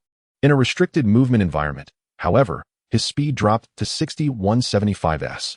After receiving the Whisper of the Wind, his speed returned to 745s. Other Agile class players would need to reach level 25 to achieve such speed. Su Qiu closed the panel, gazing into the dark, shadowy expanse of the swamp forest. Time to start the night shift. Chapter 91. The Slime Monster and the Marvelous Use of the Wind Pouch. The dawn broke. Su Qiu looked towards the rising sun. Stretching luxuriously, after grinding all night, he had successfully reached level 17. He was now one step closer to the significant milestone of level 20. Throughout the night, Su Qiu had slain a sufficient number of mighty grass pythons. He extracted the strangling essence, granting his wandering tentacle an additional 10 points in strength. Moreover, when the wandering tentacle began to ensnare an opponent, immobilizing them, it would automatically activate its strangling function, continuously draining their health. In addition to the strangulation effect, Su Qiu also acquired chronic poison essence by slaying the tree demon. Thus, after the wandering tentacles ensnare the enemy, there is an additional layer of continuous damage inflicted. One could say this is quite torturous. My combat prowess has been further bolstered. Su Qiu retracted the tentacles, preparing to change direction and continue onward. The nearby monster spawn rate had significantly diminished due to the relentless hunting. Time to head south. Casting a glance at the map, Su Qiu resolved to venture towards the southern territory. There lay a water body, where he could encounter monsters other than tree demons and the mighty grass python. For instance, the slime beast. Description: we slime beasts are invincible. Level 18. Attack 560. Health 20,000. Skills: slime body, toxic liquid, slime splitting. Slime body. Description: wet and slippery. Utterly irresistible. Effect: absorbs 20 damage sustained, gradually dissipating over the next 3 seconds. Toxic liquid. Description: you're poisonous, aren't you? Indeed. Effect: when attacked by melee units, inflicts poison on the attacking enemy. Slime splitting. Description: you don't die? I'll die twice. Effect: upon receiving fatal damage, splits into 2 chunks of slime, each possessing 20 of the original health. The slime beast revives upon successful reaggregation, limited to once. This familiar slime beast, despite being level 18, does not boast a high attack compared to its peers, with a mere 560 points. However, it possesses a staggering 20,000 health points. Clearly, the slime beast is a tank-type creature. What luck! Su Qiu gazed at the distant mud hill, nodding inwardly. Slime beasts are quintessentially social creatures. Much like cockroaches, spotting one slime beast indicates the presence of a veritable horde nearby. Yet, this solitary slime beast appeared akin to a runaway high school girl. Truly the only one in the vicinity. Despite this, Su Qiu could not help but cover his mouth and nose. The stench was unbearable. The slime beast reeked as if a foul mire had come to life. It inexplicably gained sentience, attacking all nearby beings. And that odor, reminiscent of a biochemical weapon. Thus, wherever a slime beast lurks, no other creatures dare to approach within several dozen meters. Except for flies. These creatures seem to relish such filth. However, the presence of flies only exacerbates the repulsiveness of this creature. Consequently, slime beasts often proliferate unchecked. Wind Whisper City frequently posts requests, beseeching adventurers to eradicate these slime beasts to protect the environment. Su Qiu felt that unless absolutely necessary, it would be best to leave them be. Yet, he sensed that any essence dropped by this creature would be exceptionally useful. It would be a pity not to strike it. Let us engage it. The 3 little ones, pinching their noses and with red eyes, seeing their master reluctant to act, eagerly volunteered, displaying a valiant facade. Their demeanor was akin to being compelled by Su Qiu. You mustn't engage. Su Qiu urged them directly. If they came into contact with such a vile substance, he could scarcely fathom how to embrace, kiss, or lift them afterward. Su Qiu then turned to the bloodthirsty Bat King and the Frostfire Dragon Lizard, speaking gravely. Let us proceed. In facing such an adversary, it is indeed prudent to entrust the task to units capable of ranged attacks. Instantly, a radiant card materialized in Su Qiu's hand. He unleashed a barrage of damage. The bloodthirsty Bat King and the Frostfire Dragon Lizard nodded, promptly entering combat mode. The bloodthirsty Bat King, leading a revival of 50 blood minions, soared into the air and began hurling blood needles downward. Whoosh, whoosh, whoosh. Countless blood needles accurately pierced the slime beast, sinking into it like a cow into the sea. From the outside, it was impossible to discern the effect of the blood needles on the slime beast. Yet, the creature recoiled in pain, revealing a flurry of damage numbers above its head. 1,111, 33, 26. 51 critical hit, 28 critical hit, 29 in one round of attacks. They successfully whittled down 1/10 of the slime beast's health. Against such a heavily armored creature, the blood minions could only draw the enemy's attention. But this damage was sufficient. In that instant, Suchio unleashed 3 radiant cards in quick succession. 295. Boom. 1180, 4x. 294. Boom. 882, 3x. 297. Boom. 1485, 5x. These 3 attacks, with fairly standard multipliers, dealt a total of 400 damage, reducing the slime beast's health to nearly half. Roar. Finally, the Frostfire Dragon Lizard, alongside her 4 offspring, disdainfully opened her mouth. Fwoosh. A series of fiery liquids spewed forth, promptly followed by the corrosive sulfuric liquid skill from her high-temperature throat. In that fleeting moment, a total of 16 fiery blobs traversed the air, precisely striking the unresponsive slime beast. Subsequently, a barrage of burning and freezing damage numbers erupted, completely depleting the slime beast's health. The slime beast barely managed to emit a 0 before it shattered into 2 chunks the size of fitness balls. Slime beast, clone, for 1000 4000. Slime beast, clone, for 1000 4000. Quickly, continue the onslaught, Suchio hastily commanded. Fortunately, the summoned beasts possessed sufficient damage to obliterate the clones before the slime beast could reassemble. Ding. Congratulations on successfully defeating Slime Beast LV-18. Experience 542, Copper Coins 27.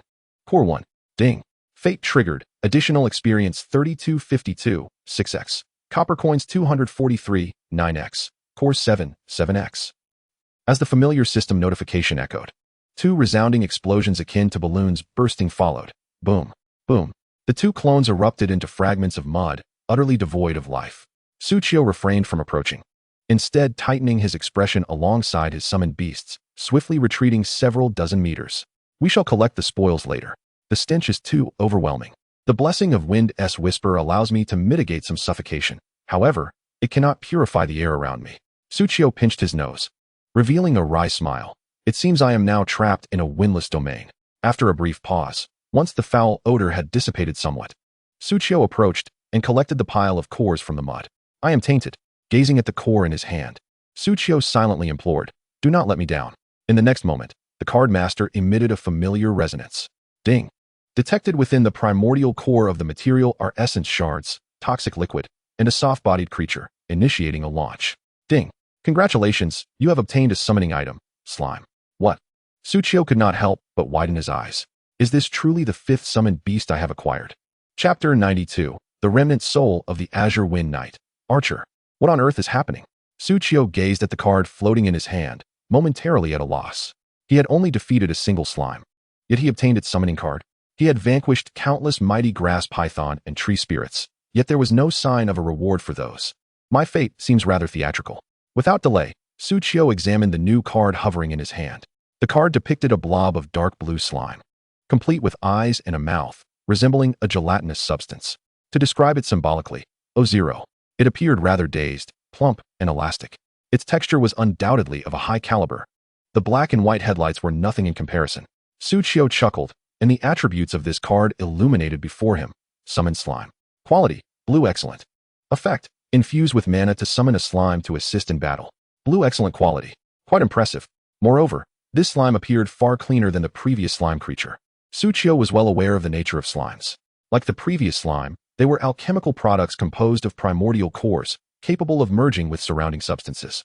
Thus, there exists a rich variety. When mixed with water, it is called water slime. With earth, it is earth slime, and when merged with the mud of swamps, it is referred to as mud slime, also known as soft slime. Evidently, the summoning slime before Suchio was a pristine primordial slime, untouched by pollution. So immaculate, I hesitate to sully it. With a grin, Suchio stored the summoning card in his backpack. Indeed, this soft slime not only yielded useful essence, but also dropped its corresponding summoning card. With satisfaction, Suchio activated the Wind Whisper buff, addressing the mud on himself. Now, he eagerly awaited to reach level 20 to merge with new summoned beasts. The soft slime was a remarkably resilient creature. His slime would perfectly compensate for the lack of a tank in his team. Once he was clean, Suchio hastily departed from this foul place, heading south towards the swamp forest, continuing his grinding. Now, he had yet another reason to level up to 20. After an unknown duration, a thunderous notification suddenly rang in Suchio's ears. Ding. You have successfully used Wind Leaf, Wind Element Affinity 1, Movement Speed 1, 2020. Ding. After using Wind Leaf, no further attribute enhancement effects will apply. Hearing this sound, Suchio's hand, which was collecting the souls of the Azure Wind Knights, momentarily froze. Had he unknowingly gathered enough corpses, 20 in total? Suchio retrieved the vibrating Azure Wind compass from his backpack, on which a single light point quivered incessantly. Was there still a corpse nearby? Upon closer inspection of the compass, Suchio noticed that the point nearest to his summoned beasts was emitting particularly strong waves. Could it be a formidable opponent? Suchio confirmed his target and, with his summoned beasts, moved towards the direction indicated by the compass. Soon, a familiar azure translucent figure entered Suchio's line of sight. However, this time, the apparition of the Azure Wind Knight was far more solid than before. Its tall, well-defined figure bore significantly more damaged armor. Yet, it stood elegantly, entirely devoid of the previous apparition's madness and disheveled demeanor. Suchio stealthily glimpsed at the attributes of the entity. Azure Wind Knight Remnant Soul.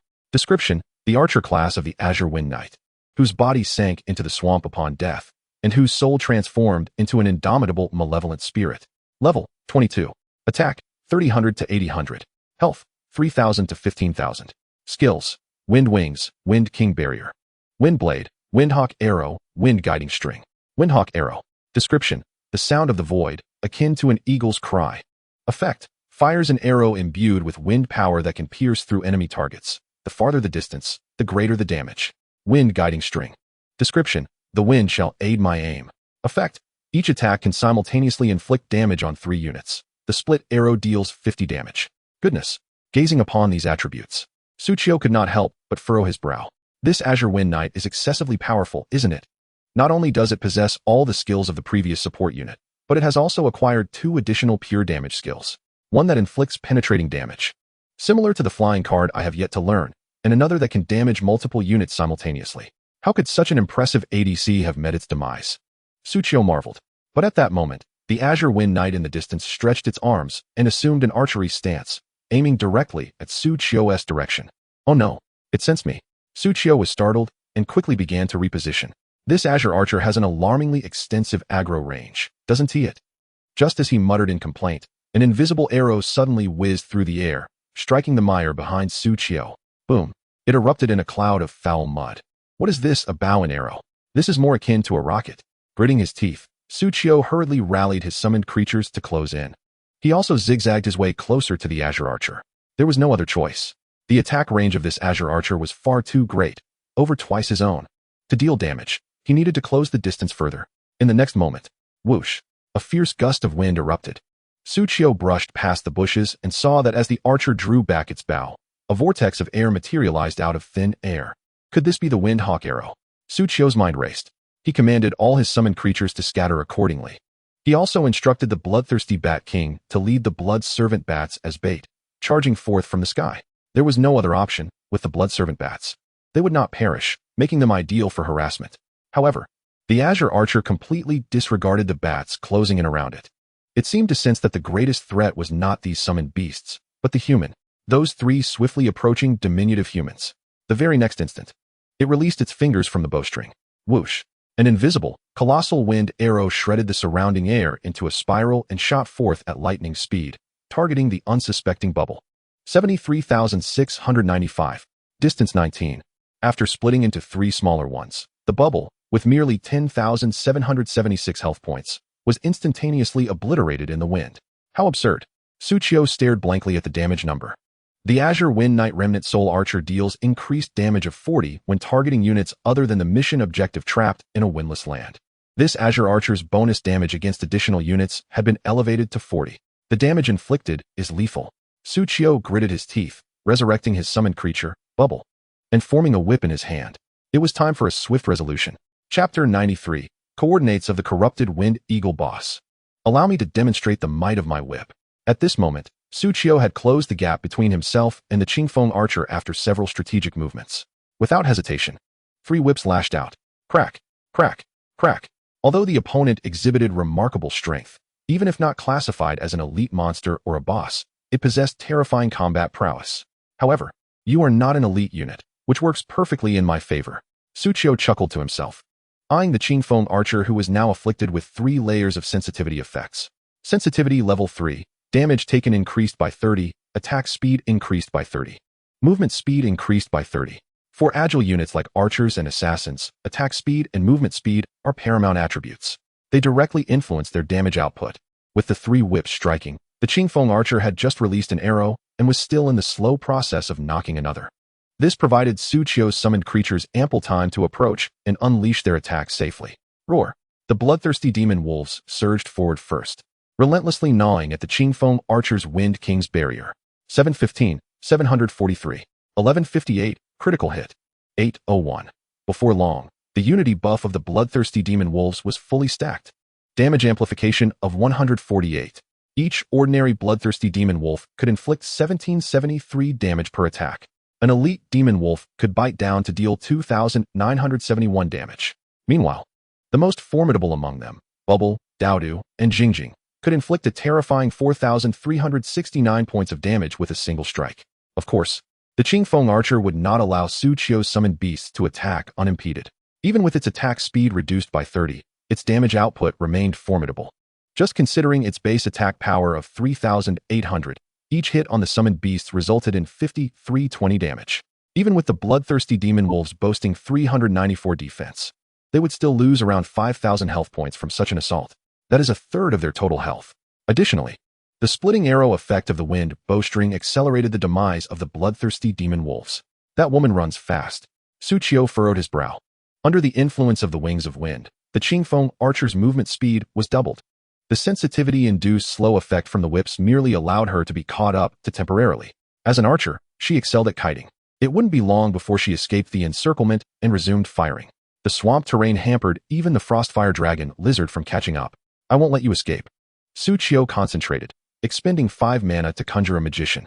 Though this magician was designed for area attacks, and there was only one target at present, the slow effect alone would suffice. Whoosh! The magician was hurled forth, drastically reducing the Qingfeng archer's movement speed. Magician, movement speed -20. Seizing this opportunity, the Frostfire Dragon lizard hastily unleashed a torrent of flame, applying the stagnant slime. Stagnant slime, movement speed -20, attack speed -20. With multiple buffs in play, the Qingfeng archer was finally cornered by the bloodthirsty demon wolves, who surrounded her. However, Su Qiu remained vigilant. After all, the Qingfeng archer possessed a skill specifically designed to counter large-scale enemies, the wind blade technique. Just then, she ceased her assault, gripping an invisible bough with her left hand. Gathering the power of the wind, it was the wind blade. This time, I want to allow you to unleash your wind blade. Immediately, Su Qiu pinched 2 fingers together. A card depicting a jester, the Fool card, materialized at his fingertips. Hold it back. The Fool soared through the air, successfully striking the Qingfeng archer, who was channeling energy. Whoosh! The azure wind elemental power she had gathered was instantly dispersed by the violent gust. Ugh! The Qingfeng archer, her skill rendered ineffective, seemed to suffer a backlash from the wind, letting out a muffled groan before freezing in place. Seizing the opportunity, the summoned beasts launched a desperate offensive. The fearsome hellhound pounced upon her, relentlessly clawing at the Qingfeng archer protected by the Wind King's barrier. Sizzle! Sizzle! Sizzle! The Wind King's barrier was rapidly eroded under the relentless assault. The additional attack power and health provided by the Wind King's barrier on the Qingfeng archer's panel began to diminish. By the time she regained her senses, the protective barrier had vanished, and her life force flickered like a candle in the wind. Only when her ID above her head transformed from a hostile red to a neutral white did it signify the conclusion of this costly battle. Thank you, stranger, for stopping my madness. As the battle concluded, the Qingfeng archer surprisingly initiated conversation. Su Qiu was momentarily taken aback. After collecting so many corpses, it was the first time he encountered one who spoke without stuttering. No need to thank me, Su Qiu replied. This is a bounty I must claim. What?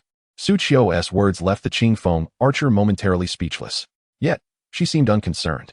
The trees here have grown so tall. The Qingfeng archer tilted her head back, her cascading green hair slipping from the crevices of her helmet as she gazed at the towering canopy of the rainforest. When I perished, they were not this tall. Su Qiu, yes, perhaps a long time has passed. Su Qiu found himself at a loss for words regarding these towering trees. Perhaps so. The Qingfeng archer smiled at his remark. However, I still find these trees somewhat strange. They seem inherently repelled by the wind. Upon hearing this, Su Qiu secretly nodded in agreement.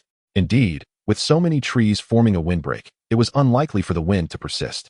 Yet, joking aside, Suchiyo had some knowledge regarding the formation of these trees, which related to the faith and reverence the Baron of Kashichia had towards the Treant clan after assuming control of Wind Whisper City. At this moment, the Qingfeng archer turned to Suchiyo and inquired, "Are you here on behalf of the Wind Spirit to bring me home?" Suchiyo nodded in affirmation. Yet the Qingfeng archer continued, "You have proven your strength by defeating my mad self. I have an ungrateful request. I wonder if you could assist me?" Suchiyo's brow furrowed. Given the circumstances, how could he refuse? "Please, speak, my predecessor." The Qingfeng archer gazed deeper into the south. "There lies a wind eagle beast in the depths of the battlefield. I wish for you to help me retrieve its soul as well." The wind eagle beast? Suchiyo was slightly taken aback. That name. He had encountered it before. It was the task concerning the corrupted wind eagle beast from the 8-star Cardinal's Commission. It was a level 23 blue quality boss. Accepting this quest would provide the coordinates of the boss, and subsequently, defeating it would yield substantial rewards. However, isn't that a confidential commission from the church? If one has not reached level 20, refrains from accepting commissions, and does not assist a white-clad bishop in ascending to the rank of cardinal, one shall not acquire coordinates. Suchiyo could not help but inquire, "Senior, how did you know there was a wind hawk beast there?" However, this time, Suchiyo's question only served to perplex the beautiful archer. "As a blue wind knight, it is quite normal for me to possess a mount, is it not?" Chapter 94 DDD. Indeed it is normal," Suchiyo replied awkwardly, raising an eyebrow. He had almost forgotten that he had collected so many Saber's corpses. After all, she was a rider. "What's the matter? You seem to have something to say?" The beautiful archer, resembling a cheerful older sister, responded with a smile. "Just speak your mind, don't hold back. Otherwise, once you're dead, you won't have the chance to voice it again. Must you be so heavy-hearted?" Suchiyo instinctively attempted to lighten the mood. "It's nothing. I'm just quite envious of your wind hawk beast." Upon hearing this, the beautiful archer revealed a smile beneath her helmet. "Of course, I am the captain of the Blue Wind Knight Archer team. It is an honor for it to be ridden by me." Back then, countless wind hawk beasts lined up for the privilege. In response, Suchiyo managed a wry smile. Yes, of course." Afterward, the beautiful archer provided Suchiyo with a coordinate. If all went according to plan, that location would be where the fallen wind hawk beast boss resided. "I will return and bring the wind hawk beast down to accompany you." After Suchiyo accepted the coordinate, the beautiful archer felt her wish was largely fulfilled and transformed into a wisp of soul. Her skeletal remains being absorbed by the wind's embrace. From this battle, Suchiyo not only obtained a piece of wind leaf, but also acquired a wind flower. Wind flower. Description: a flower formed from the essence of wind. Effect: upon use, grants wind element affinity 2, movement speed 2, maximum use 20. Gasp. Suchiyo gazed at the flower in his hand, resembling a blue lotus, his eyes lighting up. Could it be that there are items capable of enhancing attributes? And with a maximum usage of 20, if used to its fullest, the wind element affinity would reach 60. Movement speed would also increase by 60. At that point, suffocation would feel akin to breathing. The mobility restrictions of the entire marsh forest would merely reduce my evasion rate slightly. Without further ado, Suchiyo grasped the wind flower firmly. "Ding! You have used the item wind flower, granting wind element affinity 2, movement speed 2, 120. Upon completion, Suchiyo felt the effects of the wind's whisper enhance slightly. Next, he would continue southward to eliminate, or rather, purify the fallen wind hawk beast. Suchiyo felt that a mere level 23 fallen wind hawk beast could not possibly match the prowess of this level 22 beautiful archer. However, just as Suchiyo prepared to delve deeper, a prompt from a friend suddenly chimed in. "Brother Su, we have found the NPC. We are now preparing to escort him to the southwestern part of Wind's Rest City, to Qingchuan Town. Are you free? I'll take you to farm monsters." Suchiyo raised an eyebrow upon reading the message. "Isn't Wind's Rest City to the southwest exactly where I am now?" In Qingchuan Town, Suchiyo opened the coordinates given to him by the beautiful archer for comparison. The fallen wind hawk beast was indeed located near Qingchuan Town. What a coincidence! It was as if even a novel could not conjure such serendipity. Suchiyo promptly sent back 4 characters. "De, take me along." Zhongli quickly replied, "All right, Brother Su, please send over a coordinate, and we'll head over shortly." Suchiyo glanced around at the dense rainforest. "It seems I may be a bit too deep within monster territory. It would be better to take the road leading from Wind's Rest City to reach Qingchuan Town." After calculating the direction, he sent Zhongli a compromise coordinate. After all, he was too deep within the monster zone. "I'm here, XXX. President, do we really need to bring a man?" Xiao Lily. "This is a hidden task given to us by Sister Lin. It's not appropriate to involve outsiders, right?" "That is true, Li Jia. No man is free of lust. It's merely a matter of how well they conceal it." If he asks for my WeChat, I want to give it to him, but you should be discerning. Upon hearing this, Zhongli cleared her throat. Ahem, don't worry, Brother Su is not that kind of person. He is very polite and always maintains a respectful distance from me. Even though we are roommates, he treats me as a friend rather than a female. The summoner who had always called Zhongli Xiao Lily pursed her lips, casting a glance at Zhongli's unblemished figure. A thought lingering unspoken. Is there a possibility that he genuinely does not see you as a woman? However, just as she pondered this, Zhongli's voice sounded again. Xiao Fu, from now on, you are the captain. Hearing this, Hu Yao resignedly agreed. How had she not realized that Xiao Lily was such a love-struck girl? No, as Xiao Lily's close friend, she must look out for her. Unless, of course, that man is truly exceptional. Subsequently, Hu Yao led the team toward the coordinates of Brother Su. Beside them, a robust man clad in a black hood cast a glance their way. Humph, women. Can they truly aid me in my quest for vengeance? Soon, the group trod along the paths of the marsh forest. However, they had not walked far when they encountered wandering monsters. A mighty grass python, level 16, 600 attack, 8,000 health points. Don't panic, it only targets individuals.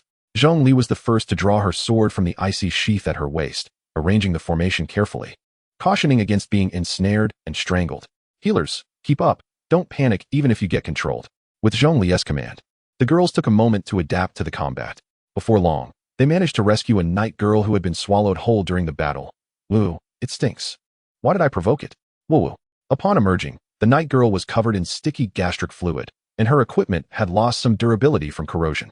The healer rushed forward to provide treatment and recovery. Zhongli also began to comfort her, working on the mental fortitude of her team.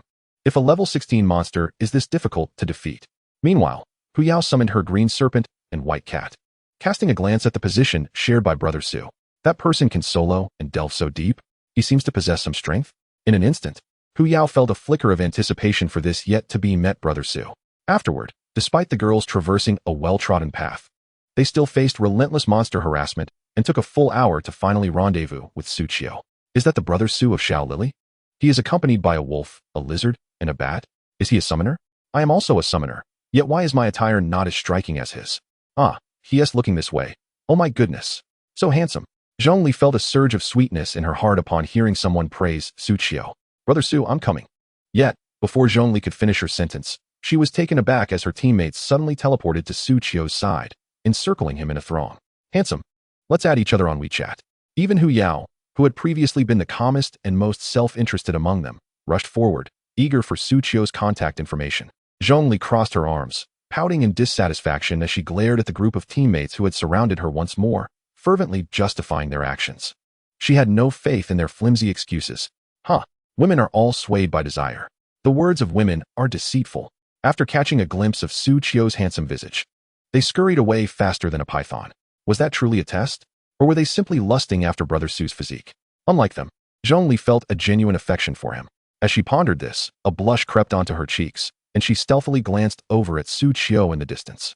However, Su Qiu was not looking at them. Instead, he was slightly furrowing his brow at a large man clad in a hood.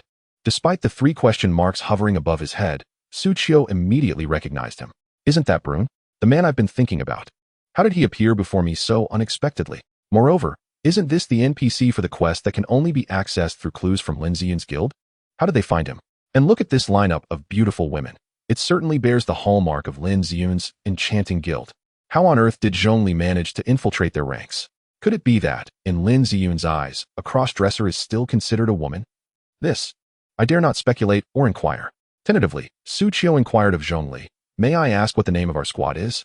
Zhongli glanced at Hu Yao, who then realized she was the captain. With a smile, she replied, our squad is called Tianshu. Upon hearing this name, which symbolizes one of the 7 stars, Su Qiu felt a surge of certainty. Are you not the legendary elite guild under Lin Ziyun's banner, known as the Li Yi Guild? Hu Yao and the other women puffed out their chests at the mention of Lin Ziyun and Li Yi. Indeed, we are the most powerful squad under Li Yi. Su Qiu dismissed the claim of most powerful, having heard every guild proclaiming themselves as such during his past life. However, he vaguely remembered that in his previous life, the captain of Tianshu was Xia Yubing from the late Summer Guild. Could this girl named Hu Yao be the acting president before Xia Yubing joined Tianshu? Shaking his head, Su Qiu decided not to dwell on it further. He smiled and said, then I shall trouble you ladies to assist me in leveling up. All right, Brother Su. Before Zhongli could finish her sentence, the ladies eagerly responded, No need for courtesy. Leave it to us. You're a summoner, so just stay behind Hu Yao. Any skills you have to assist your teammates can also help us buff up. With Zhongli here, our combat prowess is formidable. Exactly. When in doubt, trust Zhongli. Seeing the enthusiasm of her teammates, Zhongli felt a strange sensation akin to a breadwinner watching her man cavort with other women. Why did she feel this way? Soon, the team continued forward under Brune's curious gaze. Brune believed that his heart was solely consumed by vengeance, leaving no room for women. Yet, that man seemed to harbor no interest in women either. Moreover, he occasionally cast glances in Brune's direction. Why would he look at him when surrounded by beautiful women? Brune couldn't help but doubt the intentions of the team he had joined. Brother Su, is this the ice sword sheath you gifted me? Along the way, Zhongli proudly displayed the ice sword that could be seamlessly combined and disassembled. Clearly, she was immensely satisfied with it. Su Qiu smiled, but felt a pang of regret. He had never anticipated that the sword would transform after being given to Zhongli. When she wielded the Xianbing sword, it functioned in light sword mode. Although its attack power was low, its speed and responsiveness were swift. When the Xianbing sword was used with the ice sword sheath, it shifted to heavy sword mode. This mode boasted high attack power, increased critical hit rates, and added attack range, even having a chance to counterattack.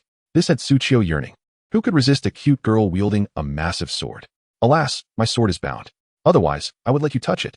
Upon hearing Zhongli's lament, Su Qiu forced a pained smile. Bound is indeed for the best. Otherwise, if I could touch it but not use it, it would only make me itch to wield it. Zhongli believed Su Qiu was looking out for her and continued, this sword seems to have a potential for advancement. But I think the clues can only be found in the endless dark sea. As she spoke, Zhongli noticed Su Qiu closing his eyes and couldn't help but ask, what's wrong, Brother Su? Su Qiu turned his head away. I have a penchant for sweets. I can't bear to see anything sour. Zhongli couldn't help but burst into a fit of melodious laughter. Standing beside them, Hu Yao maintained a smile while gazing ahead, her expression dimming as she felt like an outsider. Why must I endure this torment? Her Qing Shi and Bai Mao, sensing their owner's thoughts, glanced at Su Qiu's summoned creatures, feeling a slight sense of rivalry. We will not be overshadowed by you. Su Qiu's bloodthirsty demon wolf and frostfire dragon lizard caught sight of Hu Yao's pets, displaying friendly smiles. Hiss! The Qing Shi felt the frostfire dragon lizard's gaze upon it, causing it to stiffen as if frozen in place. Eep! The Bai too was startled by the bloodthirsty demon wolf's gaze, causing it to shudder and swell up suddenly, as if having a false pregnancy. Candy. Mint. Hu Yao was taken aback by the sudden peculiar behavior of her pets. What is happening? Why do they suddenly have a fear debuff above their heads? And it has no duration. She quickly looked up, scanning the rainforest on either side of the path. Be careful. There might be some formidable monsters around. Though my azure serpent and white rabbit may lack formidable combat prowess, their perceptive abilities far surpass those of an assassin, akin to that of a seasoned scout. Surely, some monstrous entity must have emerged in the vicinity. The group immediately fell into a state of heightened vigilance.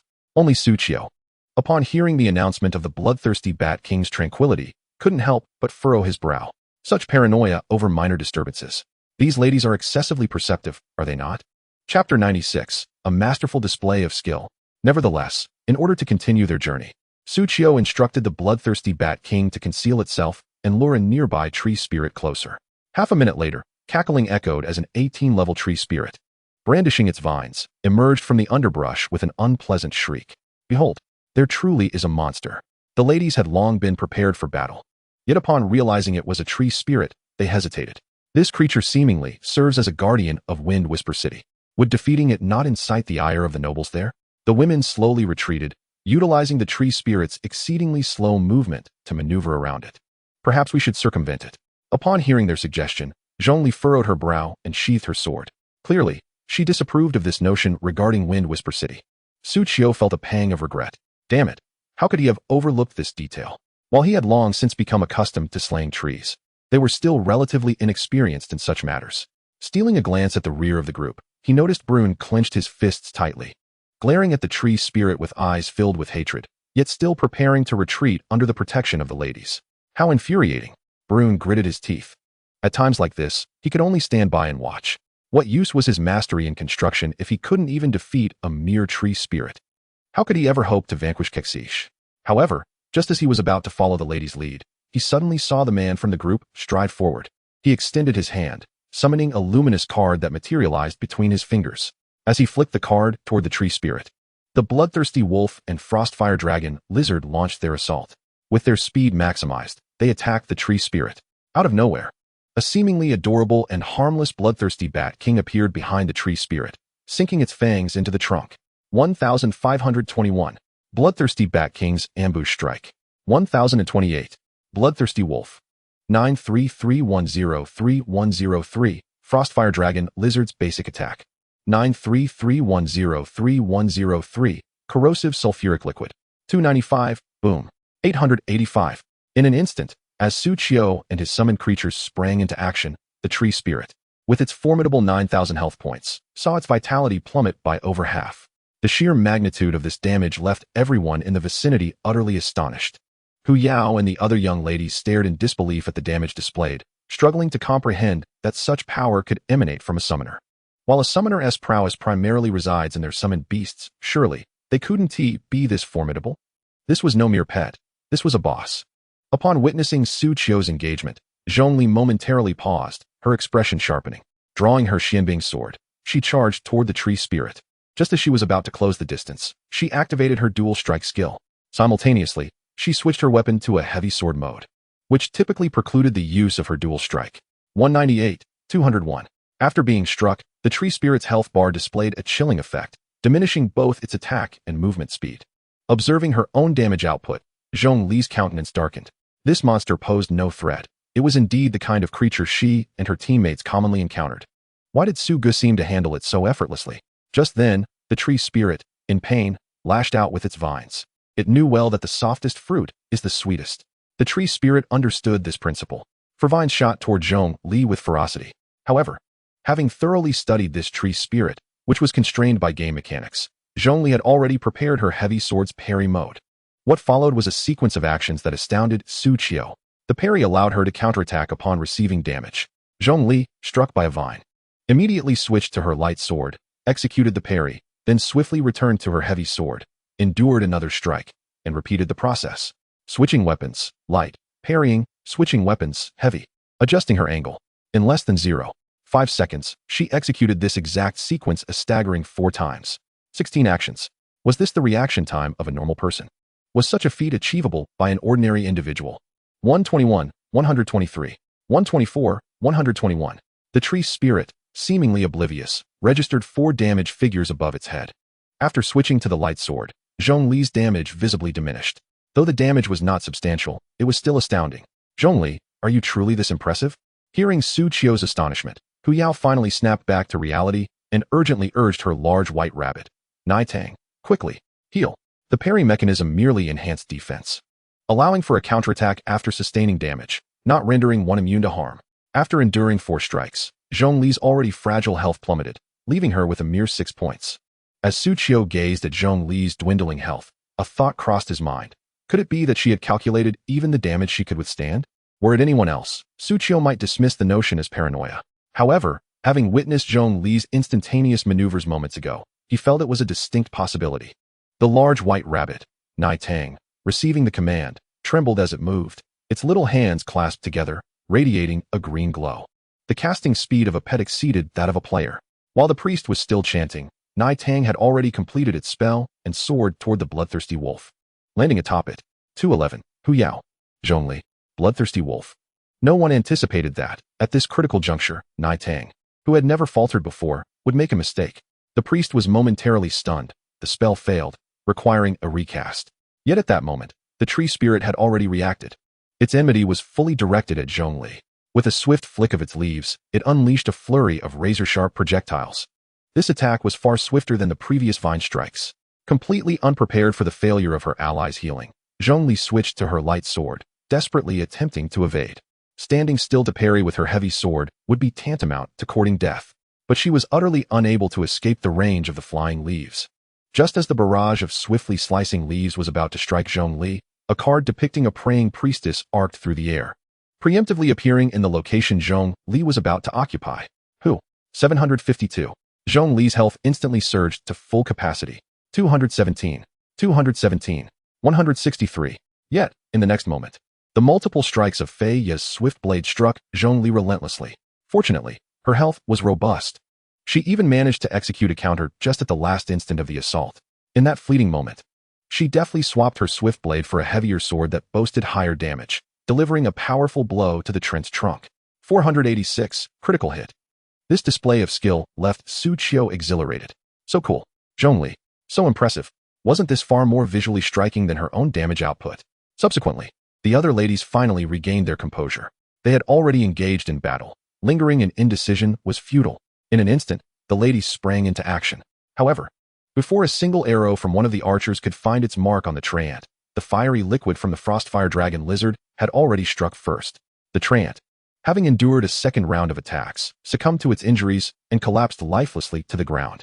The battle was over. Yet, before Zhongli and her companions could regroup, Braun, who had been shielded by the others, approached trembling and gazed at them, stammering. Do you dare to slay the Treant? Chapter 97. Hidden Racial Quest, Treants and Treants. Oh no, the NPC has seen us. Could this jeopardize the hidden quest? Is it possible to bribe him to pretend he saw nothing? The ladies exchanged glances, unsure of how to respond. After all, this was the esteemed President Lingguang of the Tianquan Guild, who had invested in gathering this intelligence. Moreover, she had not sent anyone else to Wind Whisper City for this task. She had specifically allowed them, who entered the game later, to catch up. If they botched this, the financial loss would be minor. President Lingguang was not short on funds. However, they risked being sent to the mountainous region plagued by mosquitoes for training under Ziyun's elite squad. Among the team, only Zhongli and Hu Yao seemed unperturbed by the prospect of training, right? At this moment, Zhongli stepped forward, positioning herself between Su Qiu and the others, gazing up at the imposing Braun, who towered nearly 2 meters tall, with a resolute expression. It was I who took action. They are not implicated. Su Qiu felt a rush of admiration. Such max boyfriend energy. Hu Yao also stepped forward. Only we intervened in the battle. If the quest must be terminated, let it be solely our names that are removed. Though she spoke those words, her heart was troubled. Su Qiu likely did not realize that the Treant was off limits and had acted rashly, dragging both her and Xiao Lili along. Please, let this not affect the quest. Xiao Lili is unafraid of training, but I am. Su Qiu gazed at the two standing before him and sighed softly. A true man, dwelling between heaven and earth, cannot languish in the shadows for long. He then placed a hand on Zhongli's shoulder, stepping forward with a fierce determination. Right. If we kill it, we kill it. What of it? The ladies gasped in astonishment, covering their mouths in disbelief. How could Su Qiu act so boldly? Did he not see the NPC's tightly clenched fists and glaring eyes? Did he not realize how furious it was? This was disastrous. The quest was surely doomed. Meanwhile, as the team leader, Zhongli looked at Su Qiu with a hint of surprise.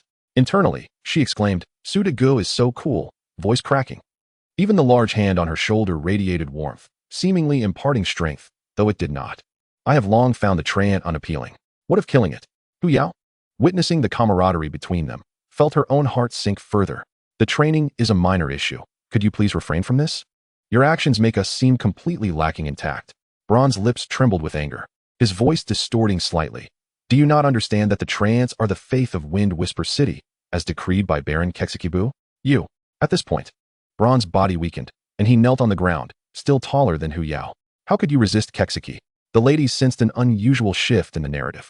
This plot development seemed off-kilter. Meanwhile, Su Qiu approached Braun, placing a hand on his shoulder, wearing a look of genuine concern as he uttered a devilish whisper. Because I believe that creatures like the Treants, born from the corruption of abyssal energies, should be eradicated without exception. Only the Treant clan, befriended by the former lord, embodies the true faith of Wind Whisper City. Hearing Su Qiu's unwavering conviction, the ladies' puzzled gazes converged upon him. What was happening? Why did this man speak with such certainty? It was as if he possessed some hidden knowledge. Upon hearing the term Treant, Zhongli suddenly recalled a line she had overheard from NPCs while passing the statue of the wind spirits in her search for Braun, compared to the grotesque Treants. I prefer the adorable Treants of yore. Those little deer always warmed the heart. What connection did those charming Treants have with the former lord? And what of Braun standing before her? As Zhongli pondered these questions, they noticed a glimmer of hope in Braun's eyes. But after a moment of struggle, that light dimmed once more. The Treants are all dead. Those who survived are just as infected by the abyssal energies. They, who were meant to exist for the light, are condemned to suffer in solitude until their tragic end. As the ladies listened to the unfolding dialogue, it felt as if there was some hidden storyline at play. When they had first found Braun, he had not spoken so extensively. Was it possible there was a hidden quest beyond just family vendettas? Shoo, stop typing. Let's listen quietly. In the midst of their conversation, Su Qiu looked at Braun, offering a gentle smile. Reveal the truth to me, my friend. Often, sharing your plight with others may lead us to assist you. Suqiu utilized the standard response that Lin Ziyun had once imparted to him. As expected, the dimness in Braun's eyes reignited. Ding. Braun Buell's affinity towards you has reached 100, currently at the level of a nod. Suqiu smiled faintly. This affinity had indeed blossomed. Yes, you are correct. Braun gritted his teeth, making a resolution. I lack combat prowess, but you travelers possess it. Surely, you can aid me. Once he had gathered his emotions, Braun sat on the ground and addressed Suqiu and the others earnestly. My full name is Braun Buell. Hu Yao frowned slightly. What an incongruous name. The former lord you speak of is my grandfather. The current lord, Kexiki Buell, is my uncle. Several months ago, the elder lord, in his old age, designated my father as the rightful heir, a matter that was duly communicated to both the Church of Light and the Treant clan. However, on the eve of my grandfather's abdication, the monstrous denizens of the swamp forest erupted into chaos. The forces of darkness also advanced upon us with great might. At this juncture, Braun furrowed his brow. My grandfather and father hastily fortified our defenses and established communication with the forces of light and the Treants for a united front. The army of light surged forth from the city to engage in battle, yet the Treant clan was suddenly besieged by the abyss. Their entire lineage succumbing to its corrupting influence and unable to provide reinforcements. Moreover, an array of peculiar flora emerged within the city, compelling my grandfather and father to defend our stronghold. Ultimately, they perished on the battlefield, their remains lost to the annals of time. Throughout this ordeal, my uncle, entrusted with the defense of the Western Gate, mysteriously vanished. In the end, he returned accompanied by a host of enigmatic tree spirits. At the moment of his arrival, the monstrosities ceased their rampage, and the dark forces retreated. It was as though the entire sequence of events had been scripted in advance. As he recounted this, Braun, filled with indignation, struck the ground with his fist. A profound silence enveloped the assembly as they awaited his next words. After expressing his frustration, Braun lifted his gaze towards Suqiu. Relying solely on our own strength may prove insufficient. Therefore, after you escort me to Qingchuan town, could you assist me in locating the Treant clan? No sooner had Braun uttered his request than a sudden system notification resonated in the ears of everyone present. Ding! Congratulations! You have successfully unlocked the race quest, the Tree Spirits and Treants. Phase 1. Locate the Treants. Chapter 98. Master Builder. This new quest. The prefix of familial vendetta has yet to be resolved, and I have already acquired another race quest. A race quest. Is that not a critical mission that could influence the progression of the Fate game? Moreover, this is a phased race quest. Good heavens, the first phase is rated B. Does that not imply that we could subsequently undertake an A-level team quest? The ladies displayed expressions of delight, unable to fathom the fortune that had befallen them. Hu Yao, covering her mouth, sparkled with excitement. I must have saved the galaxy in my past life. How else could I be so fortunate? Meanwhile, Zhongli gazed at the smiling Suqiu. Brother Su is truly remarkable. Could it be that this was all part of his calculations? Suqiu, oblivious to Zhongli's gaze, smiled as he examined the hidden race quest he had received. The Tree Spirits and Treants. Locate the Treants. Quest description. Deep within the swamp forest resides a clan of Treants, living in harmony with the forest as its children. However, several months ago, a calamity struck, and the Treants were ambushed by the abyss, their numbers decimated, forcing them into deeper refuge. Can you assist Braun in locating the legendary Treant clan? Quest objective. In the endless expanse of the swamp forest, find the Treant clan and uncover the truth. Quest difficulty. B. Quest rewards. Braun's favor, Treant clan reputation. In the second phase of the race quest, the Tree Spirits and Treants. Quest hint. There seems to be some hidden truth between the Treant clan and the Braun family. Splendid. Suqiu never anticipated that he would so effortlessly acquire this legendary hidden quest. A faint smile graced his lips as he closed his quest panel. The swamp forest is indeed my land of fortune. A phase quest issued by a wind sprite. Should you find yourself in a windless realm. A race phase quest that could influence game progression, the Tree Spirits and Treants. A quest regarding familial vendetta shared by Zhongli. A coordinate for a rare level 23 boss, the corrupted wind eagle beast, provided by the captain of the Azure Wind Archer squad. And a coordinate for a rare level 30 boss, the toxic swamp dragon lizard, granting Catherine the eligibility for promotion to a purple-robed archbishop. Once I complete all these quests, what heights will I reach? A glimmer of ambition sparkled in Suqiu's eyes, filled with anticipation for the future. He then turned to Braun, assuring him, rest assured, we shall take care of this matter. However, the immediate priority is to escort you to Qingchuan town. Upon hearing the word escort, Braun calmed himself. Yes, I am grateful for your assistance. Unlike my father and grandfather, I am not adept in combat. I have devoted decades to the art of construction and possess no combat prowess. Once this task is accomplished, I shall not forget your kindness." Zhongli and the other ladies nodded in agreement, filled with eagerness, as they journeyed in search of Braun and engaged in conversation. They all understood that although Braun appeared robust, he was barely level 10, rendering him virtually defenseless. However, he was indeed a master builder. Builders possess the ability to imbue constructed edifices with additional attributes. Life professions are categorized into 9 tiers: black iron, bronze, silver, gold, platinum, diamond, master, grandmaster, and divine. At merely 40 years of age, Braun stood as a formidable master builder, capable of rivaling any in the realm of Teyvat. In his lifetime, he might even ascend to grandmaster. The future of their city, Liyue, was undoubtedly bright. If they had the assistance of this master builder, they would far surpass other factions. Zhongli glanced at Hu Yao, who belatedly realized she was the team leader. "Then let us proceed." Indeed, the group resumed their journey. This time, the atmosphere was no longer somber. Whenever monsters appeared, they charged forth in unison, dealing damage with their 2-digit or 3-digit figures to every creature that emerged. Suqiu could no longer stand by and wished to send forth his summoned beasts to assist. However, the ladies unanimously opposed. "The moment you intervene, we feel as though we have wasted our efforts training for levels." This sentiment echoed Hu Yao's thoughts and those of the others. Yet, for the sake of efficiency, they collectively agreed to a compromise. Should no boss appear, they would refrain from deploying Suqiu's 3 summoned beasts. In routine battles, Suqiu only summoned his bloodthirsty wolf to aid in combat.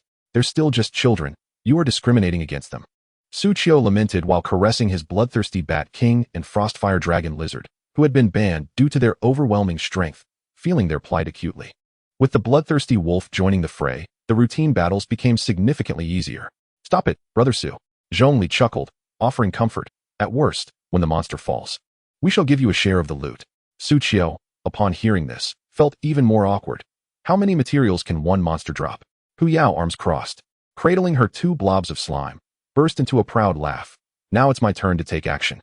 Then, Hu Yao approached the corpse of the monster. Reaching out as she exclaimed, "Mint go?"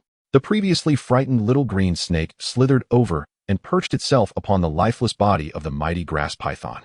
Suqiu's expression froze. This scene felt eerily familiar. Does she possess some sort of dissection skill that enhances loot drops? Suqiu inquired. Zhongli, not surprised by Suqiu's deduction, explained, "Yes. Captain Hu Yao's mint possesses acute olfactory abilities, enabling her to discern the optimal angles for scavenging the corpses, thus acquiring more loot. Such wastefulness."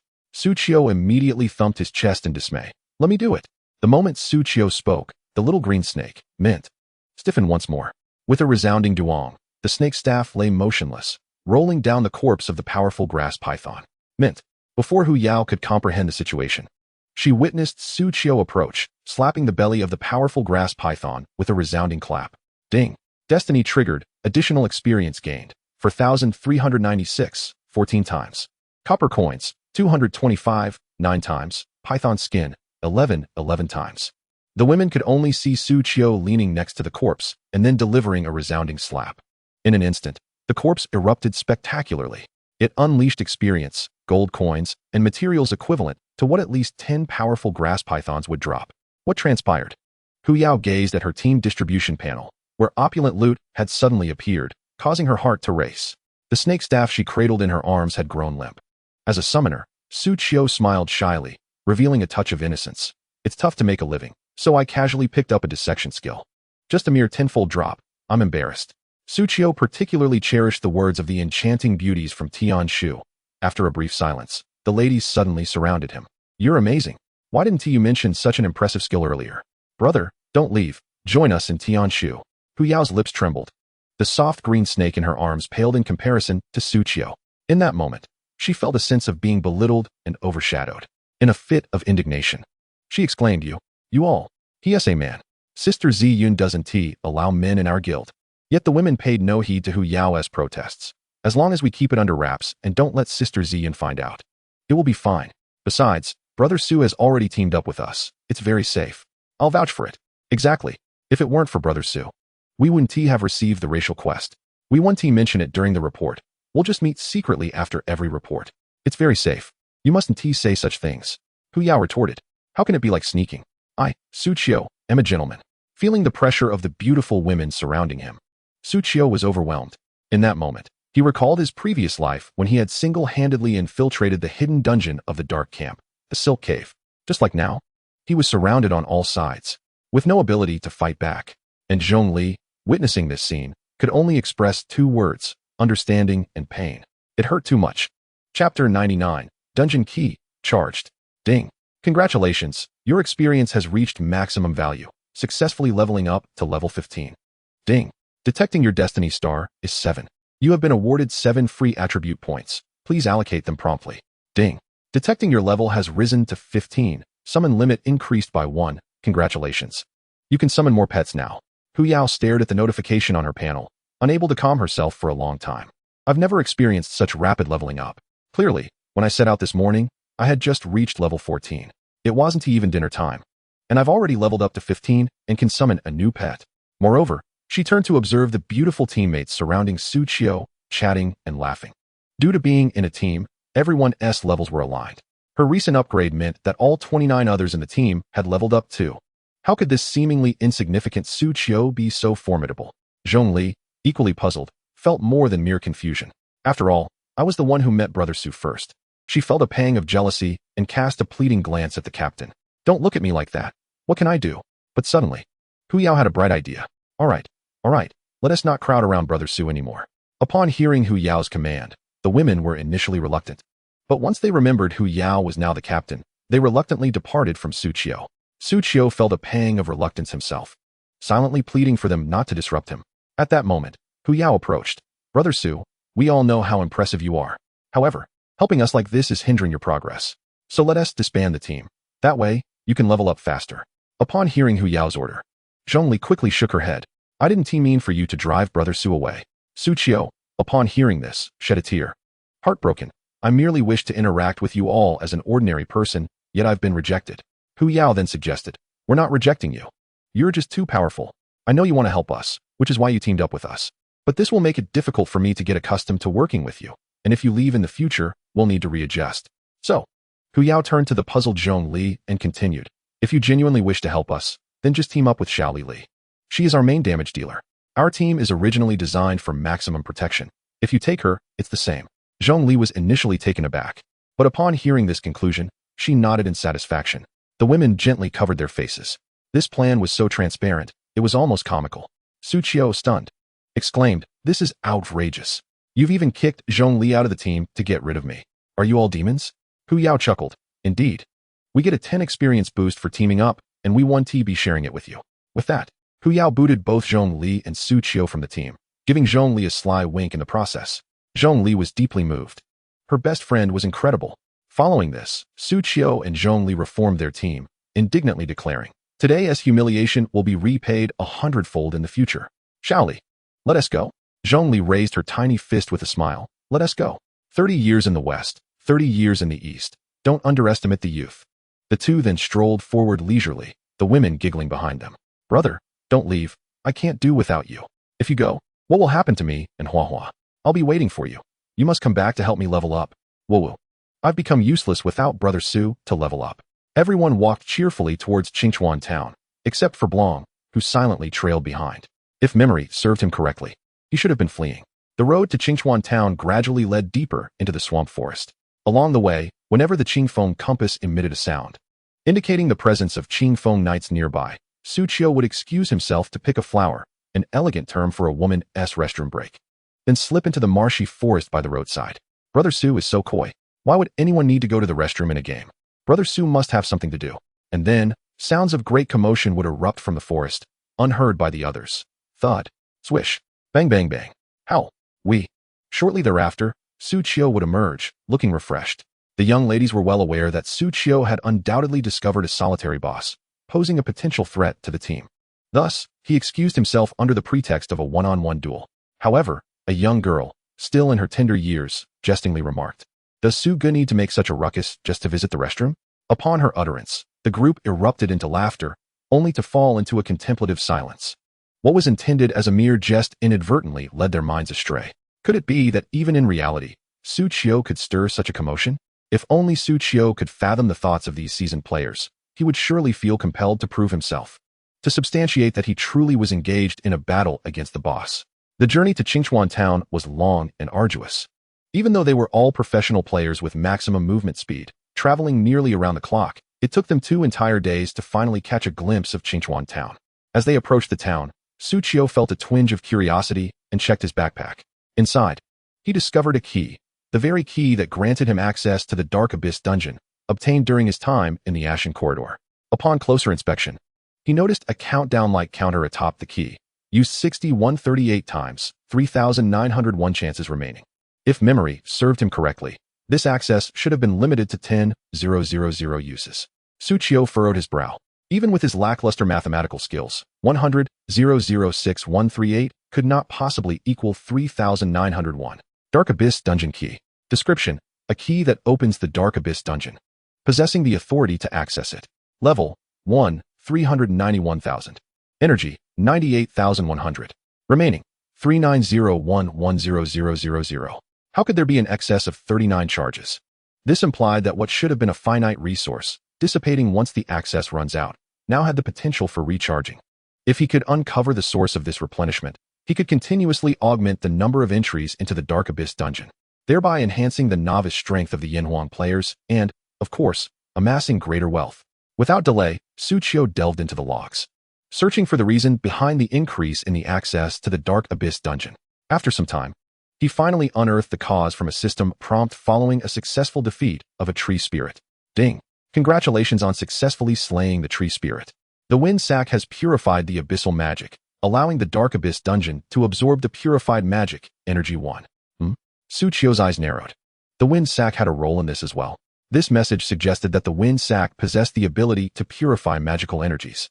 Did this imply that even if the White Eagle Federation of his past life had accessed the Dark Abyss dungeon, they would not have been able to increase the dungeon's opening frequency as he could?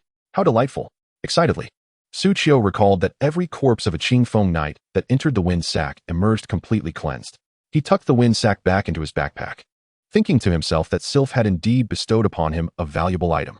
Once he completed the task, he would find a way to secure it for himself. Chapter 100, Stage 2 of the Quest, Recruitment.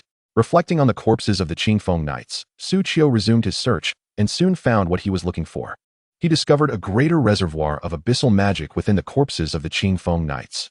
Each tree spirit corpse provided 1 point of energy to the Dark Abyss dungeon key, while each Qingfeng knight corpse offered approximately 10 points of energy.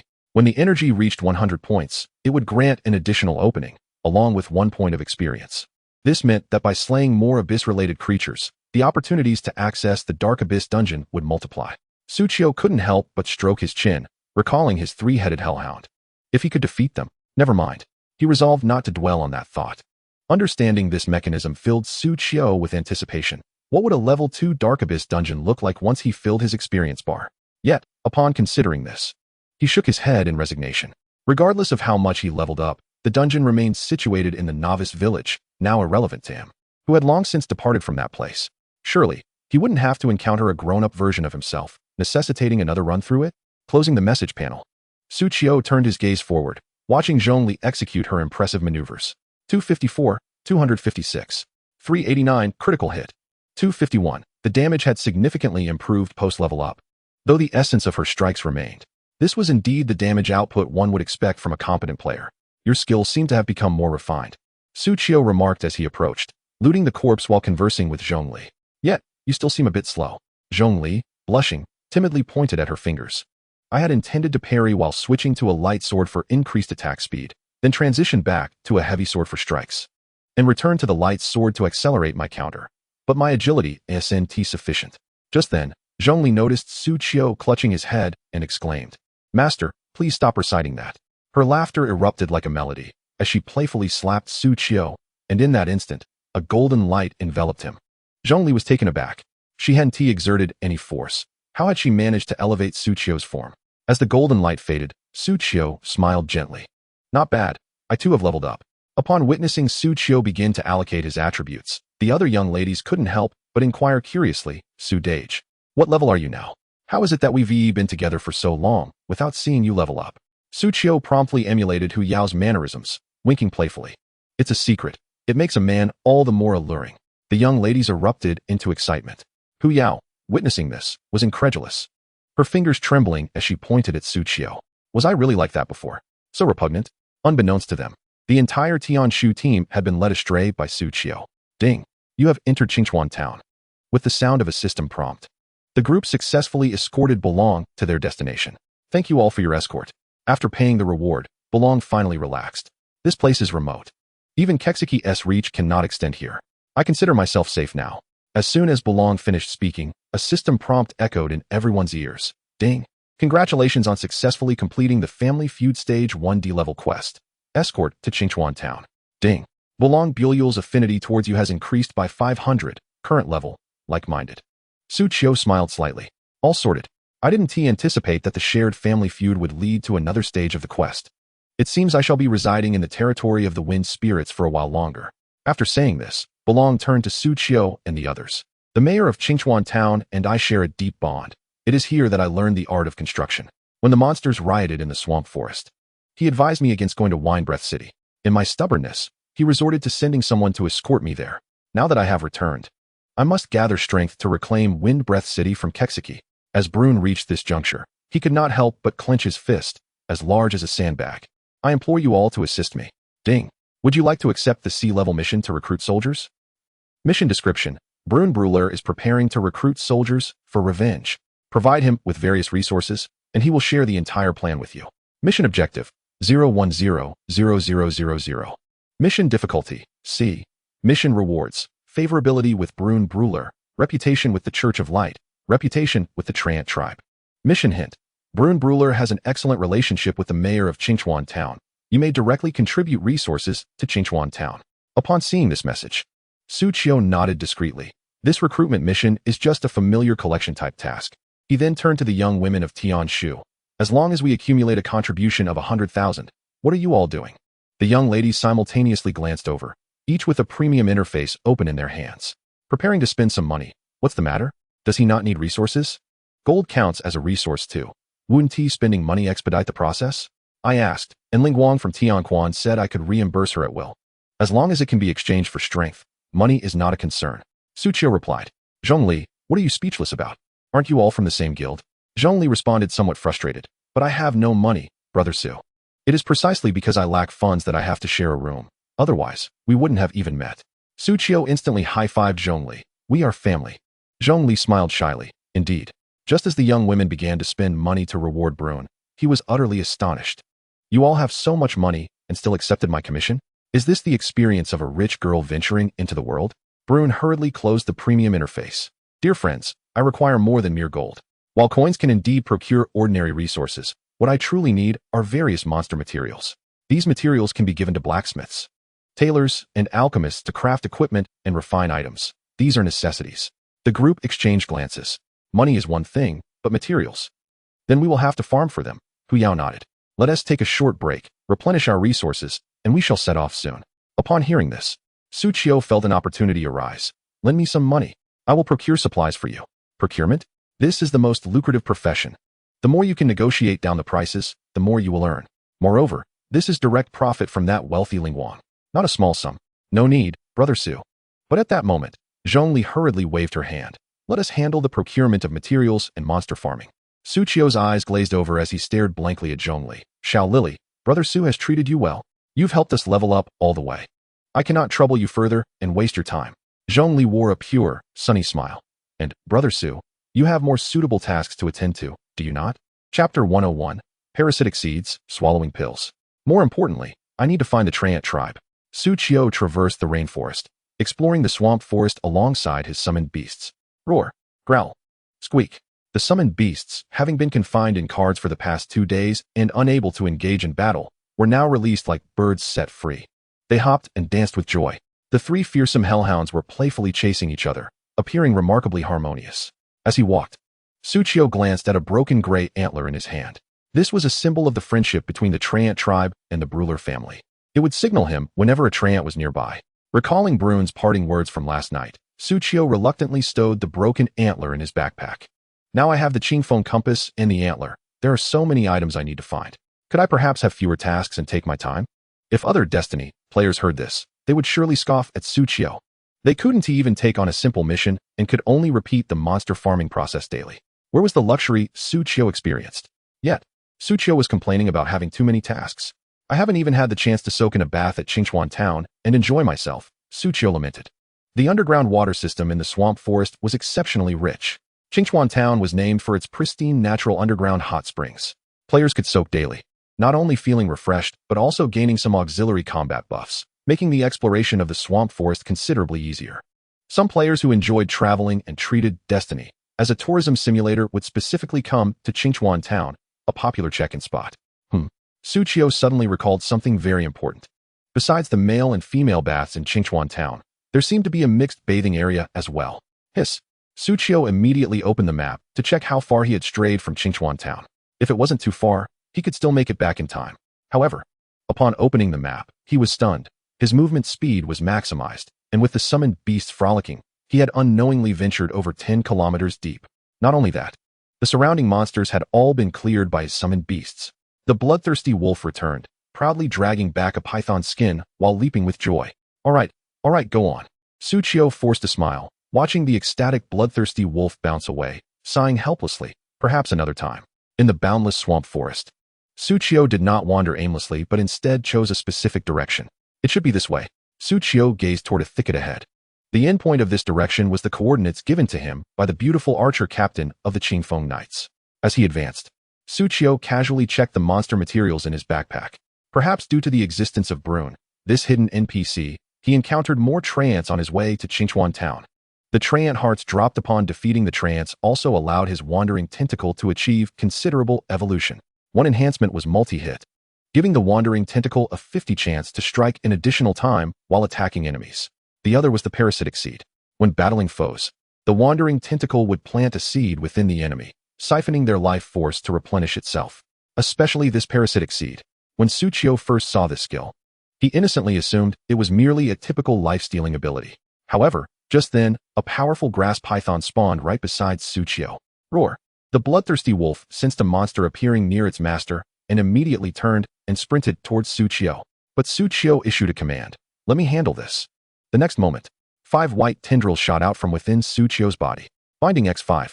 Under the sheer numerical superiority, the mighty grass python had just emerged, only to be ensnared by a myriad of human antics, rendering it utterly immobile. It yearned to emit a hiss. Yet, its jaws were forcibly pried open by 2 tentacles, unable to close again, resulting in its voice being stifled. Suqiu shielded his eyes and resignedly uttered, "Deploy parasitic seeds." In an instant, all the tentacles seemed to come alive with excitement. The tentacles entwining the mighty grass python began to shift ever so slightly. At the tips of each tentacle, just as in reality before, they split into 5 segments. Then, like suction cups, they clung tightly to the scales of the mighty grass python. Subsequently, these tentacle tips began to siphon its lifeblood, one after another, as they clung to the python's body, producing slurping sounds reminiscent of juice being extracted. This is truly not my intention. Suqiu gazed at the wandering tentacles, once again questioning whether merging with them had been a grievous mistake. Of course, these parasitic seeds could also be released from a distance, providing Suqiu with healing remotely. However, the wandering tentacles seemed to have a penchant for this sanguineous method. Then, numbers indicating health restoration began to illuminate above Suqiu's head. 193, 193, 193, 193. After all, for the wandering tentacles, their blood-sucking effect inevitably benefited themselves. It was precisely because of this health restoration. Each time Suqiu beheld these exaggerated healing effects, he perceived the wandering tentacles as less malevolent. Under the powerful constriction of muscle strangulation, monsters with a strength assessment inferior to his own were easily ensnared. Suqiu managed to capture one after another. With the combination of strangulation, chronic poison, and the continuous damage from parasitic seeds, he could even bring them to their demise directly. My wandering tentacles are truly formidable.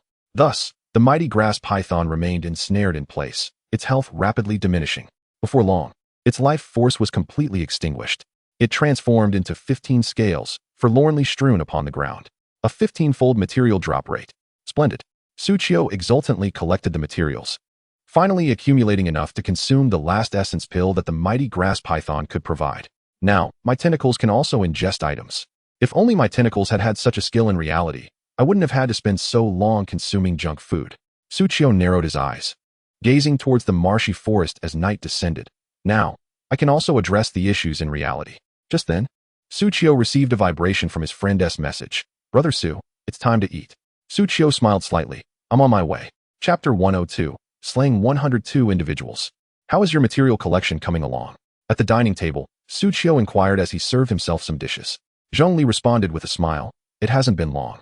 We still need some time. A pained expression crossed Su Qiu's face. I fail to understand why you want to accept my materials, even if it means purchasing them. Selling my materials at a high price is also a viable means of earning money. Yet Zhongli displayed a peculiar determination. Our captain said that while money is trivial, it feels inappropriate to keep asking you for help, Brother Su. Some matters must be addressed with our own efforts to achieve genuine progress. Upon hearing this, Su Qiu solemnly remarked, actually, if you feel uncomfortable asking for materials, simply giving me money is also acceptable. Ha ha ha, Zhongli chuckled. Brother Su, you jest. No, I am utterly serious. Su Qiu asserted. Hey, Brother Su, why aren't you eating meat? As Zhongli spoke, she added a piece of braised pork that had been simmering since the afternoon into Su Qiu's bowl. After consuming the meat Zhongli had placed before him, Su Qiu replied, isn't it because we're all earning money? I have a premonition that we'll be eating a lot of meat in the next few days, so I'm preparing my stomach in advance. Zhongli flashed a sweet smile. But you don't need to prepare your stomach for several meals in advance. It's not a buffet. Upon hearing the words buffet, Su Qiu momentarily paused in his eating. Perhaps after finishing the meal, Su Qiu prepared to head out. Brother Su, where are you going? I ate too much, just taking a stroll. Then I'll join you. Let us go. The two of them skipped down the stairs. Zhongli gazed at the tall figure ahead, unable to suppress her smile. Every time she thought of Brother Su, her mind filled with delightful memories. Although she couldn't precisely articulate what was so wonderful about him, being in his company was simply comfortable and relaxing. It was clear that when she first met Su Qiu, she was the one who initiated the conversation, while Su Qiu struggled to utter a word. Gradually, Su Qiu began to engage her in conversation. As time passed, he spoke more and more. Zhongli could distinctly sense their relationship blossoming. However, she also perceived that Su Qiu was quite polite and measured, always maintaining a certain distance. This mutual respect felt rather formal. Oh dear, what am I thinking? Zhongli suddenly felt her cheeks flush. Fanning her face with her delicate hand, her smile grew even brighter. She then gently caught up to the figure ahead. The two walked side by side, chatting and laughing as they exited the building, traversing the small flower bed and stepping out of the community gate under the warm night sky. How wonderful it would be if it could always be like this. Just then, Zhongli noticed a vibrant beauty in a white tracksuit with a single ponytail approaching them. Hey, handsome. Interested in swimming and fitness? The athletic beauty, with her exquisite curves honed from exercise, blinked her large eyes at Zhongli. Couples can get a discount on membership. This sister's voice is truly melodious. Zhongli felt a wave of sweetness wash over her. At that moment, Su Qiu caught the promotional flyer from the athletic beauty, his eyes sparkling as he gently grasped her fingertips. What are you saying, miss? We're not a couple. I'm still single. Zhongli. Ouch, that hurt. My apologies. The athletic beauty's face turned awkward as she felt the unwelcome touch, internally cursing him as a scoundrel. Quickly retracting her hand, her professional demeanor kicked in, and she smiled brightly. With such a lovely girl by your side, handsome, you should really put in some effort. If you decide to get a membership, come find me, and I'll give you a discount. As she spoke, the athletic beauty seemed embarrassed and hurried off to distribute flyers elsewhere. After she ran off, she scratched her fingers, feeling a bit of an itch. Su Qiu turned back to look at Zhongli, a hint of confusion in his heart. She called you little beauty. Aren't you upset? Could it be that Zhongli is a girl? Hearing this, Zhongli nodded. Being called little beauty does feel a bit uncomfortable. But it's not too bad. Though she verbally expressed that everything was fine, the incident swiftly shattered Zhongli's previously radiant mood. Su Qiu momentarily solidified his convictions. Indeed, it appeared that a cross-dresser might harbor some reservations when proclaiming themselves as female. Meanwhile, Zhongli glanced at Su Qiu, hinting, with such commendable qualities, why not seek a girlfriend? Surely, there are delightful young women around you? Su Qiu shrugged in response, exclaiming with a hint of exasperation. Perhaps it is because there are too many young women vying for my affection that I find myself at a loss as to whom to choose. Initially intended as a jest, Zhongli's face flushed with embarrassment, and she swiftly kicked Su Qiu in the rear, retorting, who would be so enamored with you? Su Qiu chuckled. Wasn't that young lady just now a prime example? She was merely distributing flyers. Zhongli huffed indignantly. Before she could finish her sentence, she turned back to inquire, where did that flyer girl go? To which Su Qiu responded with a mysterious smile, she has likely gone off to collect flowers. Zhongli momentarily recalled the commotion Su Qiu caused while picking flowers in the swampy forest, and fell silent. Let us continue onward, she suggested. Indeed, let us proceed. He agreed. What on earth is happening? In the depths of the forest, the once sunny-faced beauty was now pale with terror desperately clutching her right hand. Her formerly slender fingers now appeared as if something grotesque had taken root within them. An unknown entity was writhing beneath her skin, inexorably advancing toward her core. It must be that wretched insect that has touched me. It has to be his doing. She attempted to clamp down on her arm to halt the movement of the creature, but her efforts were futile. Oh, it hurts. Sweat beaded on her forehead, and her hair clung to her face, rendering her delicate features sickly beautiful. Yet, this beauty went unnoticed by anyone. It is him. It must be him. That anonymous fiend. Undoubtedly. Her forearm's skin was gradually shriveling and desiccating, as though her very blood was being siphoned away. This bizarre ability could only belong to the venomous goo practitioners of Yanhuang. The missing team members must have been corrupted by this strange poisonous force. With this thought, she clenched her teeth in fury. Cursed Yanhuang. Cursed insects. Cursed man. This is precisely why I loathed coming to such a place. At that moment, the entity beneath her skin surged past her left arm and had already spread to her armpit. No, I cannot stop it. She hastily pulled out her phone. I must report this to the organization immediately. However, her phone was set to recognize her right hand's fingerprint and lacked facial recognition. She was unable to unlock it. In the desolate depths of the park, she could only emit cries of agony, yet no one was there to rescue her. Ultimately, the beautiful woman vanished entirely from sight, leaving behind only her sweat-soaked athletic top and shorts, silently falling to the ground. A man jogging late at night passed by and, upon spotting the women's clothing on the ground, looked around in shock. Which SM club has gone too far? And this was merely the beginning. As Zhongli accompanied Su Qiu along the path, she began to perceive him as somewhat socially anxious. A social phobic. He approached a couple to wish them a long life together, assisted an elderly lady across the street, and even kicked a dog that crossed his path. Hee. I am discovering a new facet of my brother Su. Just as Zhongli mused this, she noticed Su Qiu rewarding a high school student with an ice pop, and he was making his way back toward her. 102 people. Zhongli heard this number and was puzzled by its significance. At that moment, Su Qiu cheerfully suggested, "Let us return." Zhongli nodded in agreement. Sure. After walking so far, we should enjoy some late-night snacks. I can hardly eat anymore. Hick. Su Qiu teased. Isn't it because little Li Li is simply too delectable? They walked away, while the high school student, just having received the ice pop, prepared to pull out his phone to report the information. Suddenly, he felt a tickle in his throat. It hurt. Ugh. He clutched his throat, realizing he could not produce any sound. Moreover, it felt as if something was crawling within. As he began to suffocate, darkness enveloped him, and he collapsed to the ground. A sanitation worker passing by remarked, "Hey, why are there clothes here? Which kid doesn't want to study anymore?" Chapter 103. Killing the Swamp Monster, leveling up to 20.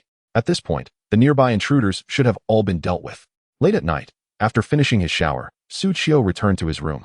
Stretching luxuriously and rubbing his brow, using intelligence attributes to sense enemies is indeed taxing. However, this ability to directly perceive the murderous intent of foes is remarkably precise. Su Gu, are you done with your shower? I'm going to wash up too. Oh, go ahead, Su Qiu replied. If there's not enough hot water, just turn it on again. No worries, it's sufficient. In this old-fashioned apartment complex without an elevator, the water heater needed to heat water in cycles. Su Qiu reclined back on his bed, soon hearing Zhong Li's showering sounds. Damn it, why does my mind conjure such images? Su Qiu cursed inwardly before succumbing to a long-awaited restful slumber. However, merely 6 hours later, Su Qiu awoke, revitalized. Indeed, sleep is essential. Upon waking, Su Qiu's first action was to close his eyes and recline back on the bed. Log in. Roar. As soon as he logged in, familiar howls echoed in his ears. It was the automatic summoning feature he had set up, calling forth the bloodthirsty demon wolves. Su Qiu affectionately patted their heads, feeling quite content. Unlike before, summoned creatures now provided him with a profound sense of security, surpassing even that of the novice village. Su Qiu aligned his coordinates and summoned all his companions. Forward we march. What? Our captain, Sylvie, has also been taken by you? Time passed, and Su Qiu successfully purified the corpse of a Qingfeng archer. He regarded the youthful archer before him with a sardonic expression. The way you say that makes it seem as though I did something to your captain. By the way, is your captain's name really Sylvie? It sounds rather reminiscent of a certain slave girl's name. The vibrant, youthful archer inquired with confusion. Didn't you say you captured our captain, Sylvie? Indeed, but I was referring to the corpse of your captain. Su Qiu exclaimed. The way you phrase it makes it sound as though I am running a harem. Well then, count me in. I want to see the captain. Su Qiu internally roared. Enough with the chatter. Thus, the purification of the corpse was executed methodically, and it was subsequently collected. Ding. You have utilized the windflower item. Achieving wind element affinity 2, movement speed 2, 1520. Current total, wind element affinity 50, movement speed 50. As a system prompt resonated, Suchio could not help but smile. My wind element affinity has reached this level. It is worth noting that for an ordinary mage player, one typically gains just 1 point of affinity with each level up. Yet, I, at level 19, already possess an element affinity equivalent to that of a typical level 50 mage. The buff of wind speech granted by Catherine had also seen substantial enhancement. Wind speech. Effect. Your movement speed and that of your summoned creatures is increased by 30, originally 20, evasion rate by 15, originally 10, and the suffocation effect by 30, originally 20. With these enhancements, both Suchio and his summoned beings would be impervious to the debilitating effects of the swamp forest during daylight battles. The night was another matter. Closing the buff panel, Suchio glanced at his experience bar. 19, 32425132500. I just need to slay one more monster to reach level 20. He promptly issued a new command to his summoned beasts. Find a monster and lure it to me. In this historic moment, Suchio resolved to personally accomplish the task.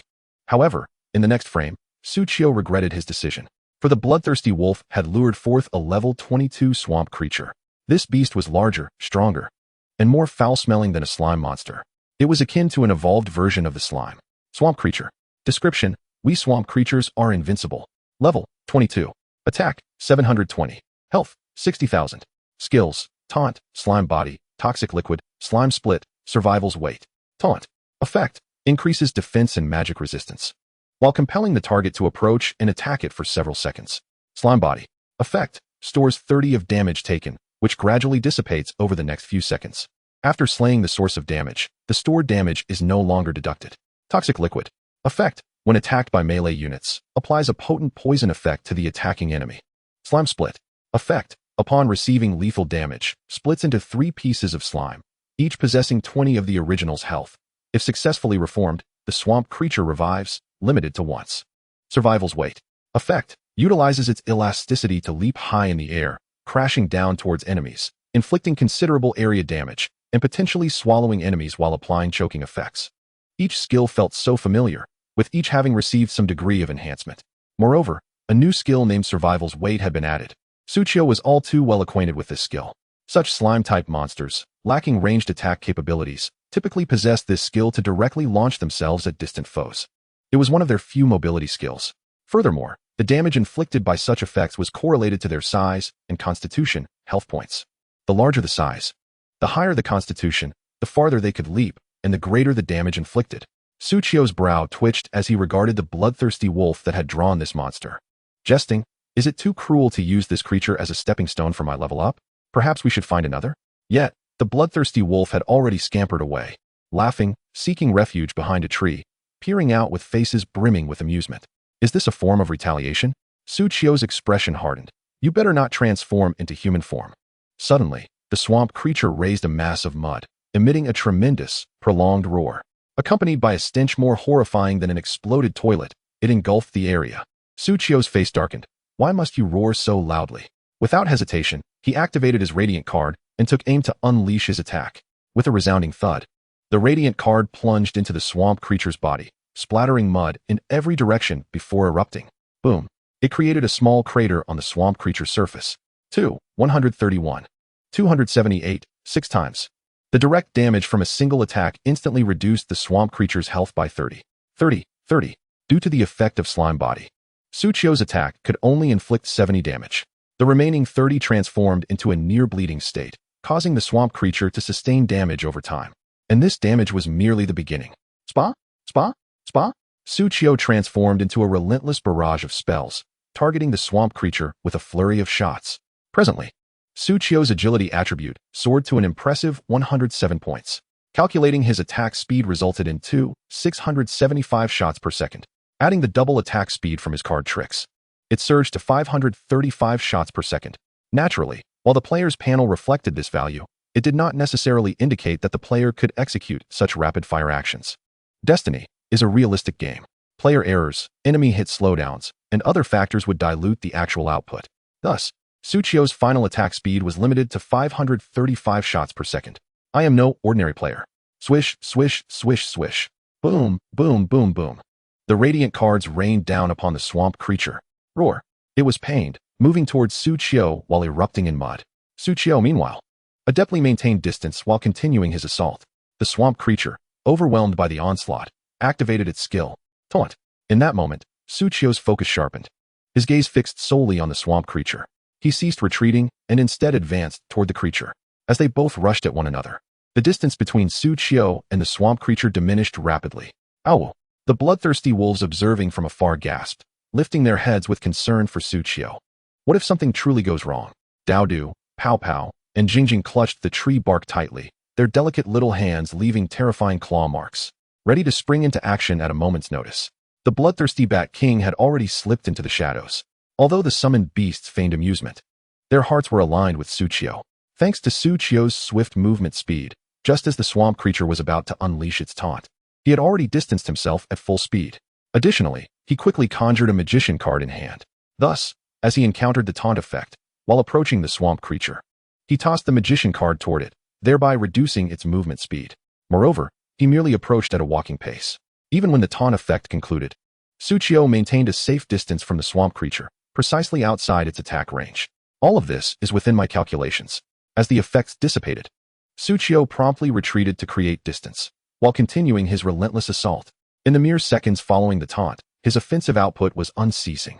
With an attack speed of 5 strikes per second, Tsuchiyo was able to inflict approximately 12 points of damage to the swamp creature every second. The damage per second soared to 7,000. Of course, this was also aided by inadvertently triggering card switching and critical hits during the battle. Whoosh. Bang. Though each attack triggered varied multipliers of lethality, the damage per second was undeniably formidable. Howling. Within a matter of seconds, the swamp creature's health plummeted below half. What was even more alarming was that the creature had activated its slime body, which delayed health deductions, while simultaneously enhancing its defensive and magical resistance through taunts. Yet, the damage received remained largely unchanged. In fact, the impending health loss was increasing exponentially. If this continued, even if its health did not reach zero, the subsequent effects of the slime body would inevitably claim its life. This was untenable. There was no time to linger. Instantly, the swamp creature's form flattened before it launched itself skyward. In an instant, a colossal mass of mud resembling a mountain surged forth, blotting out all light above Tsuchiyo. The weight of survival bore down heavily. This move could be classified as the swamp creature's ultimate technique. With an expansive attack range, astronomical damage, and potent negative effects, it could be said without hesitation that not only could a level 22 player of the same rank not withstand it, but even a level 32 player would meet a grim fate. If that mud struck, one might as well have jumped into the Yellow River, for there would be no cleansing it.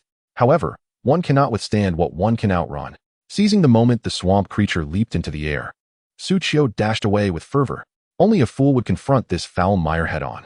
With an agility score of 107, Tsuchiyo boasted a movement speed of 21 seconds. With Wind Whisper at 30 and Wind Flower, Wind Leaf at 50, his speed surged to an astonishing 37 seconds. When his speed reached its pinnacle, he outpaced a train. In the brief span of just over 2 seconds while the swamp creature soared and landed, Tsuchiyo had already dashed over 100 meters away. In the next instant, boom, the toilet exploded. No, the swamp creature exploded. The splattered foul mud soared into the air as if a boulder had been hurled into a lake. Mud particles flew far and wide, obliterating everything in their vicinity. The surrounding forest was coated in a layer of black mud. Any ordinary assassin or archer, even if they survived the initial impact, would surely fall to the onslaught of mud. Fortunately, Tsuchiyo ran fast and took refuge behind a tree, preserving his gear from calamity. After the swamp creature exploded, Tsuchiyo returned to continue his assault. The creature that had just disintegrated had not yet reformed its body, and its health was completely depleted. It shattered into 3 large clumps of mud. The slime split apart, with the 3 masses attempting to regroup into the original form.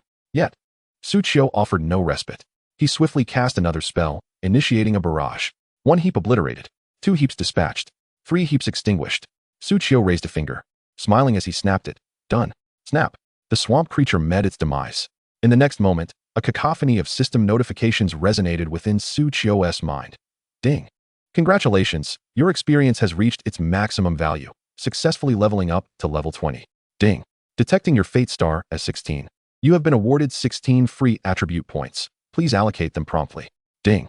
Detecting your level has risen to 20. Your card limit has increased to 1. Congratulations. You can now accommodate more summoning cards. Ding. Detecting your level has risen to 20. Skill slot 1 is unlocked. Congratulations. You can learn more skills and access Fate Trial 2. Ding. Detecting your level has risen to 20. The Ouroboros Ring Effect 3 has been successfully unlocked and refreshed. Ding. Detecting your level has risen to 20. Talent Fate Effect 3 has been successfully unlocked. Charm Luck. Chapter 104. Summon. Slime Horde. At last, I have reached level 20. Suchio opened his attribute panel to allocate the 16 free attribute points he had earned. Strength 3, 4245. Agility 3, 107110. Constitution 4, 116,120. Intelligence 6, 246252. With this, the attributes appeared far more pleasing. Once the allocation was complete, without further ado, Suchio retrieved the rare skill from the depths of his backpack. Ding. Would you like to learn the green excellent skill, Flying Card? Although his combat prowess was already formidable, acquiring this skill would undoubtedly double his output. Suchio decisively clicked to learn. Ding. Congratulations, you have successfully learned the skill, Flying Card. Flying Card. Description: Hey, I'm off. Hey, I'm back. Go ahead. Hit me. Quality: Green Excellent. Class: Cardmaster. Level: 1. Effect: Consumes 100 mana points, launching an energy card forward that returns upon reaching twice the attack distance. Inflicting magic damage x 100 magic cap x 1 magic damage x 50 magic cap x 05 of continuously diminishing damage to all enemies in its path. The energy card benefits from attack effects. Cooldown: 10 seconds. This was not sufficiently powerful. Immediately, Suchio retrieved 2 skill upgrade stones, green, from his backpack. Without hesitation, he placed one directly onto Flying Card. Ding. Your green excellent skill, Flying Card, has successfully been upgraded to blue fine quality. Flying Card. Quality: Blue Fine. Class: Cardmaster. Level 1. Effect: Consumes 100 mana points, launching an energy card forward that returns upon reaching 3 times the attack distance. Inflicting magic damage x 150 magic cap x2 of damage to all enemies in its path. The energy card benefits from attack effects. Cooldown: 10 seconds. Nice. After upgrading, the attack range of the Flying Card increased from twice the attack distance, 40 yards, to 3 times, 60 yards. The base damage also saw a significant enhancement. Furthermore, the damage would not diminish regardless of how far it flew or how many enemies it struck, calculating based on my current attributes. Suchio narrowed his eyes and began computing. The original green excellent Flying Card would inflict 407,203 damage to all enemies along its trajectory. Now, with the level unchanged, the damage was fixed at 659 points. It was exponentially stronger than before. Moreover, the more targets struck, the higher the total damage dealt. Not only that, this 659 figure was merely the base damage. To others, this skill might not seem overwhelmingly strong. However, for a card master like myself, who excels in dealing damage, this is indeed a formidable advantage. I possess a critical hit rate of 52 and can inflict an additional 110 times damage with my luck. Moreover, it is a ranged attack. If I could just acquire a lightning blade, a hydra, a blade of the ruined king, and a Luana's hurricane to fully amplify my effects, it would be absolutely exhilarating. As I contemplated this, I turned my gaze towards my critical hit rate. Within my gentleman's ensemble, I possess a hidden 8th piece of equipment, a gray cloak. This cloak harbors a divine secondary effect. Resonance. For each summoned beast, critical hit rate 1. Previously, the summoned beasts around me had already granted me an additional critical hit rate of 47. And now, I have reached level 20. I can merge new summoning cards. Immediately, I retrieved a card from my backpack. Summon Slime. But before summoning the slime, I approached the swamp monster. At this moment, the foul odor had dissipated. With a hint of disdain, I extended my hand. Disassemble. Ding. Fate triggered. Additional experience gained. 18,018, 18x. Copper coins. 462, 11x. And slime-infused original core. 6x. Ding. The material, slime-infused original core, contains essence of soft and bouncy body, splitting, rubbery propulsion, and adhesive contact. After collecting the materials, a smile graced my lips. With this, my slime will become even stronger. Without hesitation, I slapped my hand on the card. Ding. Congratulations on successfully summoning a swarm of slimes. As the system notification resonated, familiar lights illuminated around me. However, the summoned beasts did not emerge directly from the light. Instead, the light birthed spherical mechanical original cores. Subsequently, the mechanisms gently floated down. Suddenly, an unusual occurrence transpired in the swamp at my feet. Drops upon drops of pure water were extracted from the mire, gradually coalescing and expanding around the original core. Before long, it completed its formation, transforming into a mound of pure, slightly blue, transparent slime. No, Not just one mound, but a total of 8. Ding. The effect 2 of the Gray Cloak's resonance has been updated. Ding. The resonance has granted you an additional 55 critical hit rate. With the addition of 8 summoned beasts, my total critical hit rate has now reached 60. Rounded up, it translates to critical hits with every strike. I crouched down to observe the nearest mound of slime. It was plump and smooth. As it moved, I could see the liquid within the slime swaying rhythmically, resembling a water balloon. A water balloon? I blinked, then reached out to grasp it.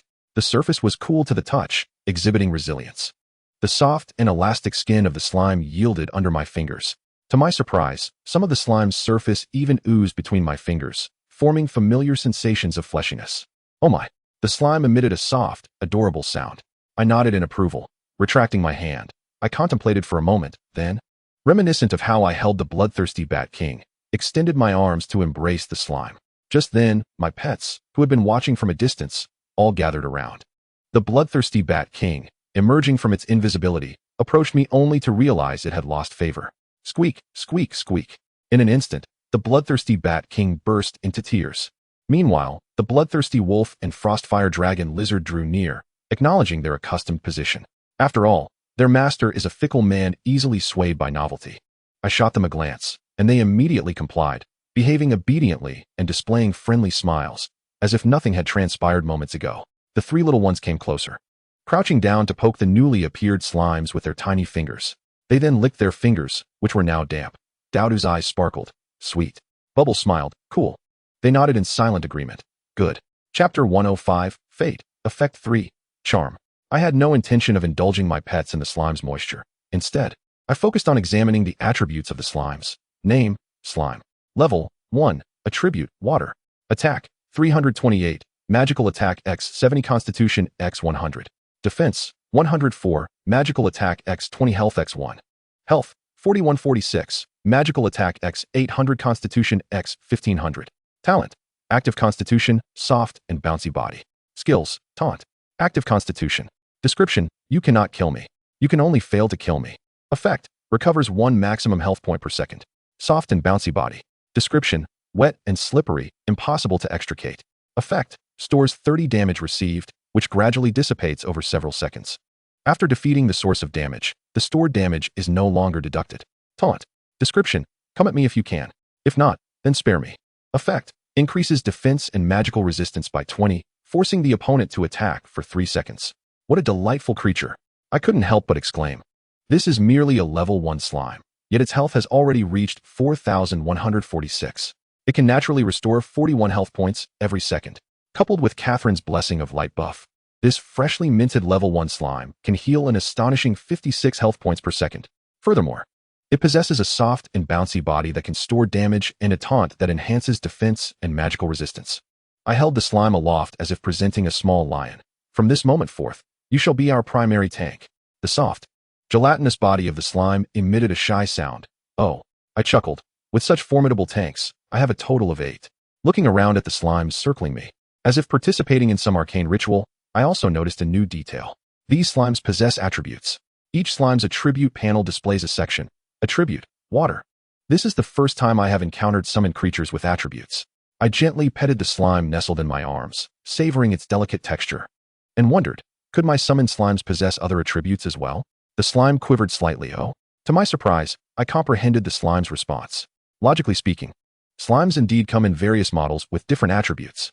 However, upon forming a contract with a player, one would typically only receive slimes of that specific attribute and model, thus locking them in.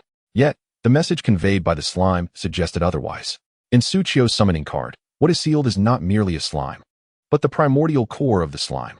These primordial cores, given the right conditions, can even transform their forms. For instance, there are fiery slimes capable of inflicting area damage, earthy slimes that can reflect damage, and grassy slimes that can spawn clones. These mere examples ignite within Suchio an exhilarating vision of an infinitely bright future. Indeed, you paint such delightful prospects for me, and I shall devour this feast. Suchio placed the slime on the ground and immediately embarked on the familiar path of microtransactions. Gold, 29, silver, 50, summon slime level 1 to 7, name, slime. Level, 7, attribute, water. Attack, 648, magical attack x 130 constitution x 220. Defense, 529, magical attack x 50 health x 4. Health, 9318, magical attack x 1400 constitution x 4500. Talent, vital constitution, soft body. Skill, taunt. Such defense nearly rivals its attack power. The slime's defense is linked to Suchio's magical attack and its own health limit. The sturdier it becomes, the tougher it is. A faint smile graced Suchio's face, thoroughly satisfied with the slimes. This is merely the beginning, having acquired little essence, just a blue-quality little darling, yet already possessing formidable combat prowess. Thus, Suchio casually tossed the slime onto the ground. Slime? In that moment, it comprehended why its predecessors labeled the master as a capricious, fickle man, prone to abandon and treachery. Onward it goes. Suchio commanded the summoned creatures. Remaining stationary was not an option. Even if the swamp creatures were defeated, the surrounding muck was unbearable. It would be wise to seek a more pleasant atmosphere to survey the surroundings. Along the way, Suchio checked the new effects of his divine talent, Fate, Charm Luck. For some inexplicable reason, the mere sight of this charm luck caused the corners of my mouth to rise uncontrollably. Immediately, the panel of the talent unfolded before Suchio's eyes. Fate. Description: your destiny is not inscribed in the river of fate. Your future shall not be discerned by any being. Your life is yours to command, not dictated by heaven. Rank: Red Divine. Destiny Star, 6. Effect 1. Financial Luck. Each time you slay a monster, you may additionally obtain a random multiple of 1 level number in drops, limited to experience, currency, and materials. Effect 2. Killing Luck. Each time you attack an enemy, you may inflict an additional random multiple of 1 level number x2 in damage. Effect 3. Charm Luck.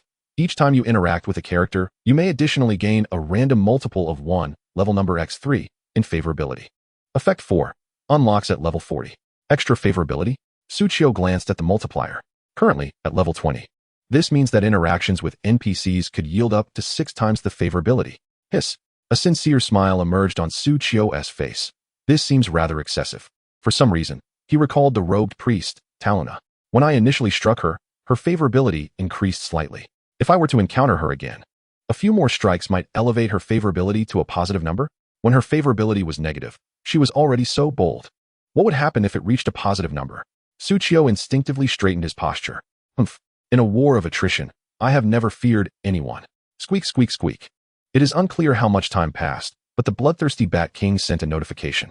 A subtle smile graced Suchio's lips. Has it arrived? Crossing over a highland, Suchio beheld a vast, desolate mudflat. This must be the destination. Suchio opened the map, confirming the coordinates provided by the beautiful archer captain, Sylvie. This is indeed the place. Just as he arrived, the Qingfeng compass in his backpack suddenly emitted a piercing alert. Beep, beep, beep, beep. This signified that a Qingfeng knight, far more formidable than the Qingfeng archers, was approaching. Whoosh. Suddenly, a foul wind swept over. Suchio's vision darkened. A massive shadow, obscured by the overwhelming azure-black wings, suddenly appeared before him. Corrupted Wind Eagle Beast. Description: a wind eagle beast long tainted by the essence of the abyss. Level: 23. Quality: Blue Excellent. Attack: 2000. Health: 200000. Skills: Feather Strike, Barbed Hook, Corrosive Green Mist, Storm of Feathers. Feather Strike. Description: Crack, load the magazine. Whoosh, whoosh, whoosh, whoosh, whoosh. Effect: each attack additionally fires a piercing feather at the target, leaving behind a feather at the original location. Penetration: this attack can pierce through the target until reaching the limit of the attack range. Barbed Hook. Description: come back. Effect: the Corrupted Wind Eagle Beast retrieves all feathers previously launched, inflicting penetration damage to all enemies along the path. Corrosive Green Mist. Description: this is the flavor. Effect: consumes health to generate a vast area of toxic mist within the target range, applying suffocation effects to all enemies within the mist. Storm of Feathers. Description: let me shoot to my heart's content. Effect: unleashes 3 waves of penetrating feathers in a fan-shaped area ahead. Chapter 106. At last, I reach you. Goryo. What did you just say? Jin Minjun, clad in a form-fitting black outfit reminiscent of Japanese attire, stared in shock at his subordinate. The subordinate's lips quivered slightly as he repeated, the assassin group we dispatched to Jin Nan has suffered near total annihilation. Moreover, the cause of death is quite peculiar. Jin Minjun's brow furrowed deeply as he commanded, continue. The subordinate, feeling a dryness in his throat, swallowed hard before continuing. The assassin group, sensing that local forces were intentionally monitoring them, chose to disperse and blend into society. The first to die fell the earliest, and his body remains unidentified.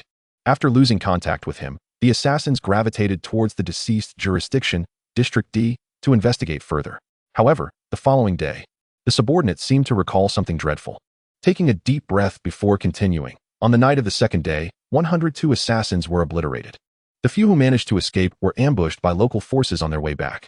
Fortunately, before their demise, they brought back some intelligence. In the place where 102 assassins perished, clothing of various professions appeared out of thin air, but no one was found. The subordinate cautiously raised his gaze, regarding Jin Minjun with awe. Truly, the dead do not leave traces. As his words fell, the desolate land sank into a profound silence. Jin Minjun's brow tightened even more. After a long pause, he uttered a single word, bait. The first assassin to die was the bait, cast out by the local forces. How enticing it is for other assassins to draw near. The fierce glint in Jin Minjun's eyes betrayed his resolve. Such a capability to dissolve corpses without tarnishing garments could only stem from the hidden weaponry of the Tang family or the venomous arts of the Miao clan. How audacious for a mere faction in Jinnan to act with such decisiveness. There may even be ties to the ancient martial families that have remained dormant for centuries, such as the Yanhuang. Jin Minjun clenched his fists, a surge of murderous intent swelling within him. Why does a seemingly inconspicuous anonymous player wield the power to influence so many factions? Unless... Jin Minjun pondered a realization. To mobilize such vast forces, the anonymous player could not be acting alone. Behind him, in addition to the local powers of Jinnan, there must surely be an even mightier force providing support. In that instant, his thoughts drifted to the individual ranked second on the leaderboard, Lin Ziyun of the Lin family, the most formidable martial clan of Yanhuang. Could it be that all of this transpires at the behest of the Lin family? Is she deliberately instigating conflict, covertly luring my assassins into a trap, only to eradicate them and diminish the combat strength of our great Goryo? Unbeknownst to Jin Minjun, his subordinate suggested, "Boss, should we dispatch another team under the guise of a search for the missing members of the travel group to make contact with the upper echelons of Jinnan?" Jin Minjun cast a glance at his subordinate, a slight smile curling his lips. "It is worth a try. This way, we might gauge the Lin family's stance." "Is this boss's true nature?"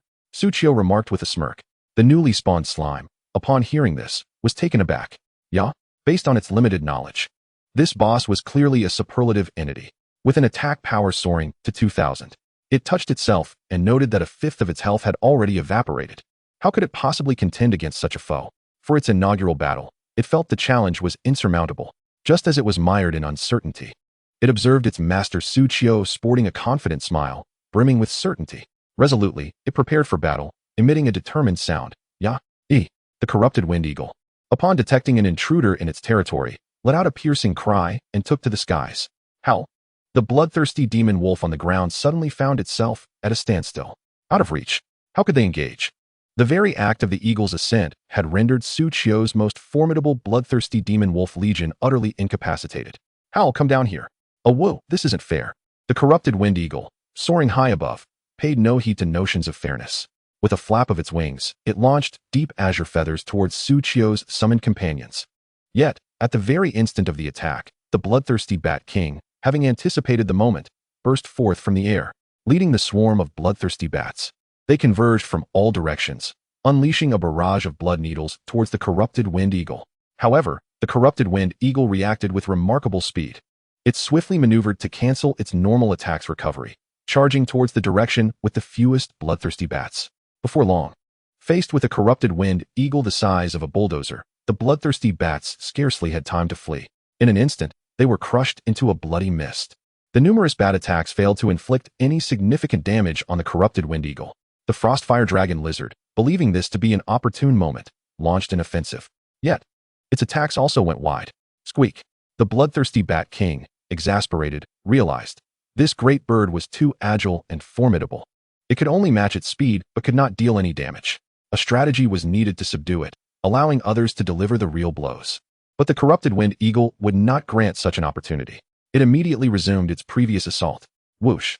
Two massive feathers, each a meter in length, were launched with precision towards the helpless bloodthirsty demon wolves on the ground. 1375, 687, 343, 1375, 687, 343. The feathers, imbued with piercing effects, struck 6 bloodthirsty demon wolves simultaneously. For the bloodthirsty demon wolves, boasting a health pool of 17,672 points, even with the penetrating effect allowing hits on multiple targets. The damage was not overly grievous. Yet, the palpable frustration of being unable to reach their foe was infuriating. Detestable bird. I shall pluck every single one of your black feathers. Dodo and Pow Pow angrily threw a few punches at the air, then turned to the calmest among them. Jing Jing. Jing Jing nodded, signaling her understanding. She also sent a mental signal, relayed through Su Chi's summoning system, conveying her thoughts to the bloodthirsty Bat King above. Squeak. The bloodthirsty Bat King acknowledged. Maximizing its speed, it charged directly at the corrupted Wind Eagle.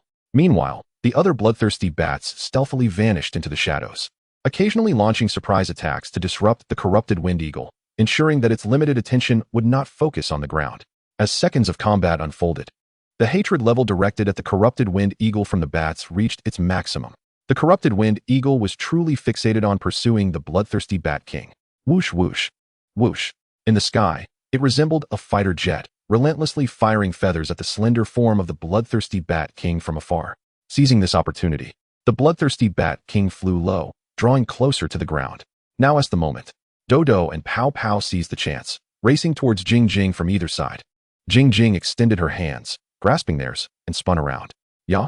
The corrupted Wind Eagle, with its keen eyesight, noticed this spectacle on the ground and momentarily froze. What was happening? In the next moment, Jing Jing planted her foot firmly on the ground, using inertia to launch Dodo into the air. In a half-turn, she flung Pow Pow upward. Gah! The corrupted Wind Eagle's eyes widened in astonishment. Such a maneuver? In the instant of its bewilderment, the two little ones had already hurtled through the air like cannonballs, landing squarely upon the corrupted Wind Eagle. At last, we reached you. Dodo and Pow Pow beamed with satisfaction, sinking their teeth into the eagle's breast. 22-14, 33-21, critical hit. The corrupted Wind Eagle, previously in full health, saw its health bar plummet by nearly 3,000. The corrupted Wind Eagle shrieked in pain, letting out a sharp wail. A woo. Chapter 107. The terrifying damage of the flying cards. Caw-caw. It thrashed violently in the air. Seizing this moment, the Frostfire Dragon Lizard took aim and unleashed a volley of attacks. Pop pop pop pop pop. Streams of fiery liquid shot forth, striking the corrupted Wind Eagle. Its defense, speed, and attack power plummeted instantly. Direct hit. Pow Pow smiled jubilantly. Dodo raised her hands high. Jing Jing is so clever. This method of coordinated action with multiple summoned beasts was conceived by Jing Jing. As Jing Jing observed the results, a glimmer of sunlight graced her smile as she gently waved her tiny fists and exclaimed, "Good." Meanwhile, the corrupted Wind Eagle beast, having felt the impact, began to thrash violently. It executed an aerial somersault, casting off the two small creatures that had latched onto it. X2. Chio, who was watching the battle, was well prepared. With a flicker of thought, he calculated the landing spots of the two little ones. He promptly dispatched two water slimes to the designated area. Just as the water slimes arrived, the two adorable beings plummeted from the sky, landing upon the pliable skin of the slimes. Most of the damage from the fall was absorbed by the slimes. With a squish, the slimes were compressed like a waterbed, effortlessly catching the two without inflicting any harm. Although the slimes were somewhat perplexed, possessing 9,318 health points, while these little ones boasted 13,170. Why were they, with their lesser vitality, tasked with cushioning those of greater resilience? They could not comprehend. However, upon landing on the waterbed, the two little ones instinctively patted the deformed surface. "Are you okay?" The waterbed instantly regained its transparency. Eep. Yet they had little time to react. The corrupted Wind Eagle beast, undeterred, launched an immediate counterattack. It targeted the two small beings and the slimes below, unleashing a flurry of feathers that shot forth with reckless abandon.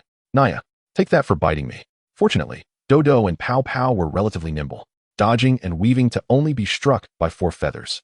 With their impressive defense of over 900, they sustained merely a decrease of a little over 4,000 in health, remaining in good condition. The slower-moving slimes, however, were not as fortunate and endured several more hits. Their defenses paled in comparison to the Hellhound, resulting in a significant drop in health.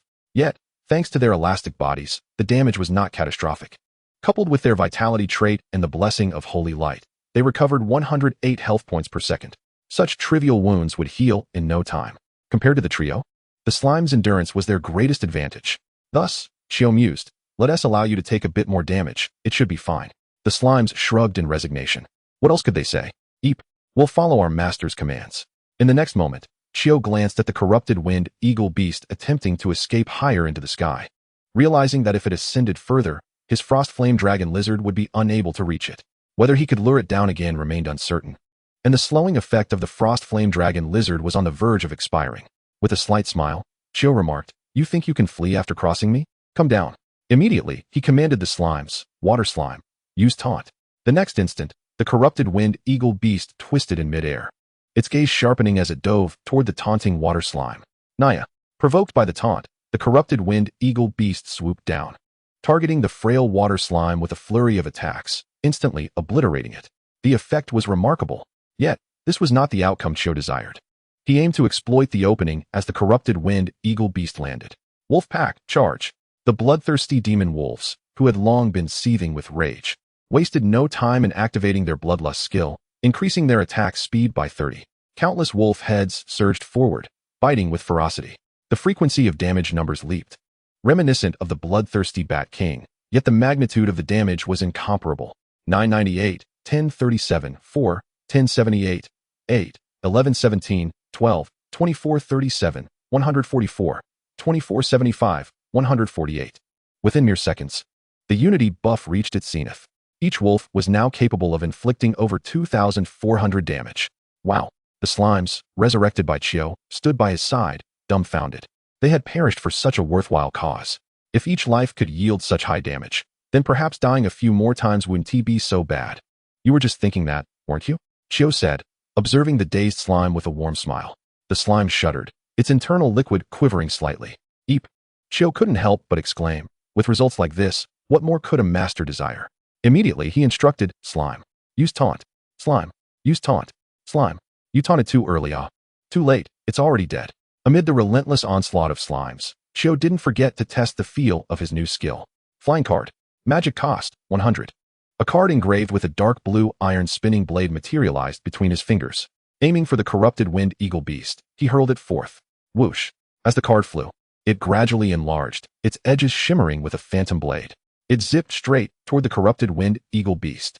For 23, bang. 1692, 5x. The slicing effect activated. 634, critical hit. Bang.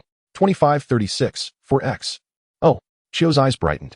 Upon hitting the corrupted wind eagle beast, the card inflicted over 2,000 damage and triggered the rare slicing effect, launching an additional attack.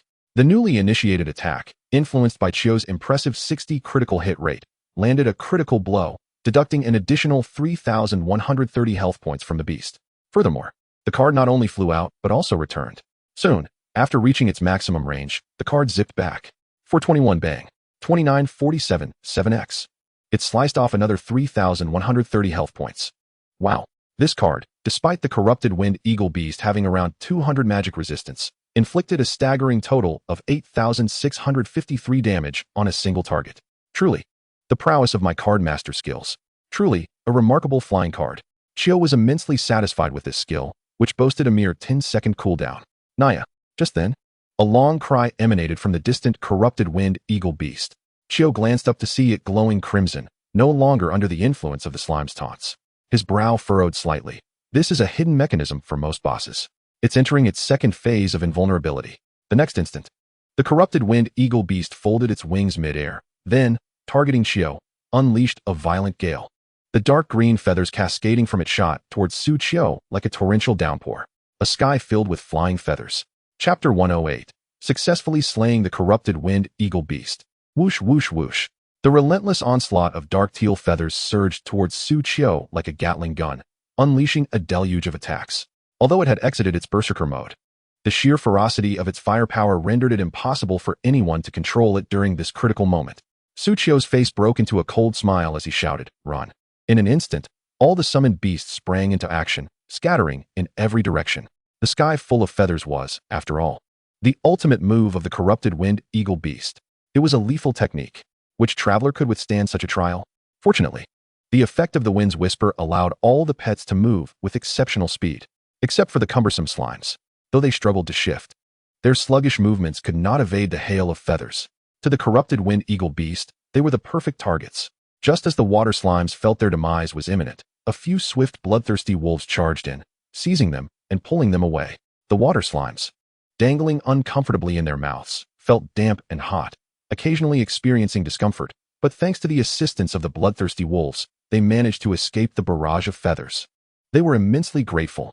One slime, held in a wolf's mouth, glanced sideways and noticed that most of its companions were being carried by the bloodthirsty wolves, except for three, who were being held aloft by Dodo, Pow Pow, and Jing Jing, running away with a clatter.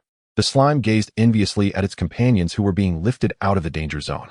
Suchio also looked at the trio of slimes being hoisted and couldn't help but remark, "It reminds me of the scene during my high school days watching the women's 800 meters. Though that was a long time ago.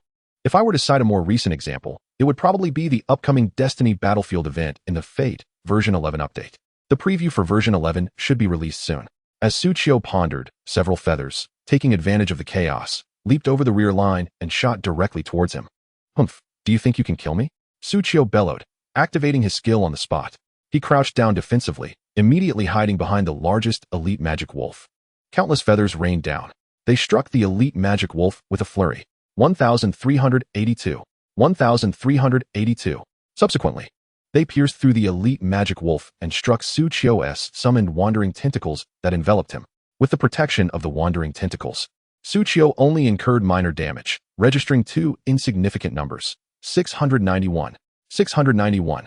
After absorbing the damage, Suchio stood up from behind the elite magic wolf, now with only a third of his health remaining, and coldly scoffed at the corrupted wind eagle beast above. "Is that all you've got?" The elite magic wolf and the wandering tentacles stared at Suchio, momentarily at a loss for words. They may not know what was happening elsewhere, but their master certainly had a tough tongue. The corrupted wind eagle beast seemed to have heard Suchio's taunt. Humph. A strange, murky wind began to swirl around its body. No, it was a gust. All the deep teal feathers embedded in the ground began to stir. The hook.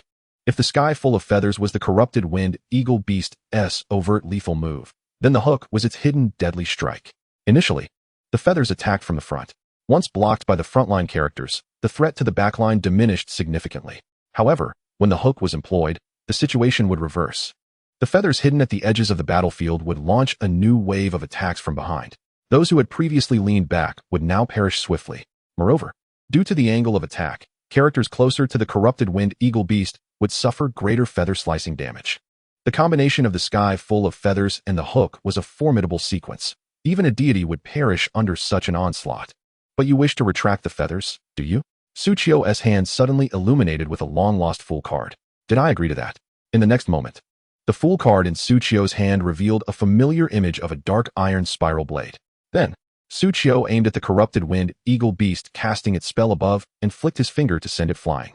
Normally, Suchio's range wouldn't reach the corrupted wind eagle beast. Not even the frost flame dragon lizard or the bloodthirsty bat king could strike such a distant foe. But now times had changed. Suchio was already level 20. He had also learned the flying card skill. The attack range of the flying card reached an impressive 60 yards.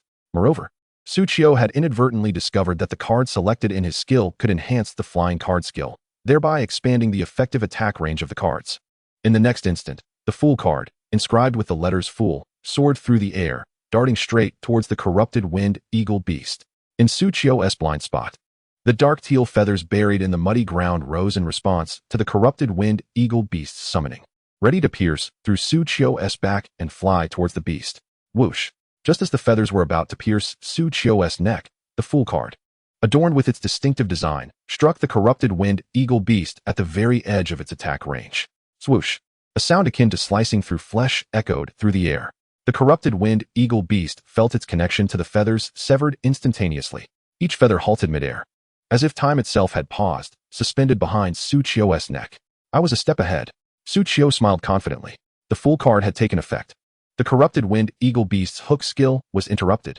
The feathers could not be retracted. In the next moment, the dark teal feathers drooped down, scattering on the ground.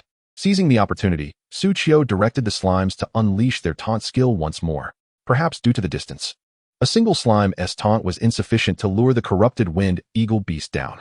Then let it be 8 at once. 8 slimes simultaneously utilized their taunting effect. The corrupted wind eagle beast could not resist the temptation. Here I come.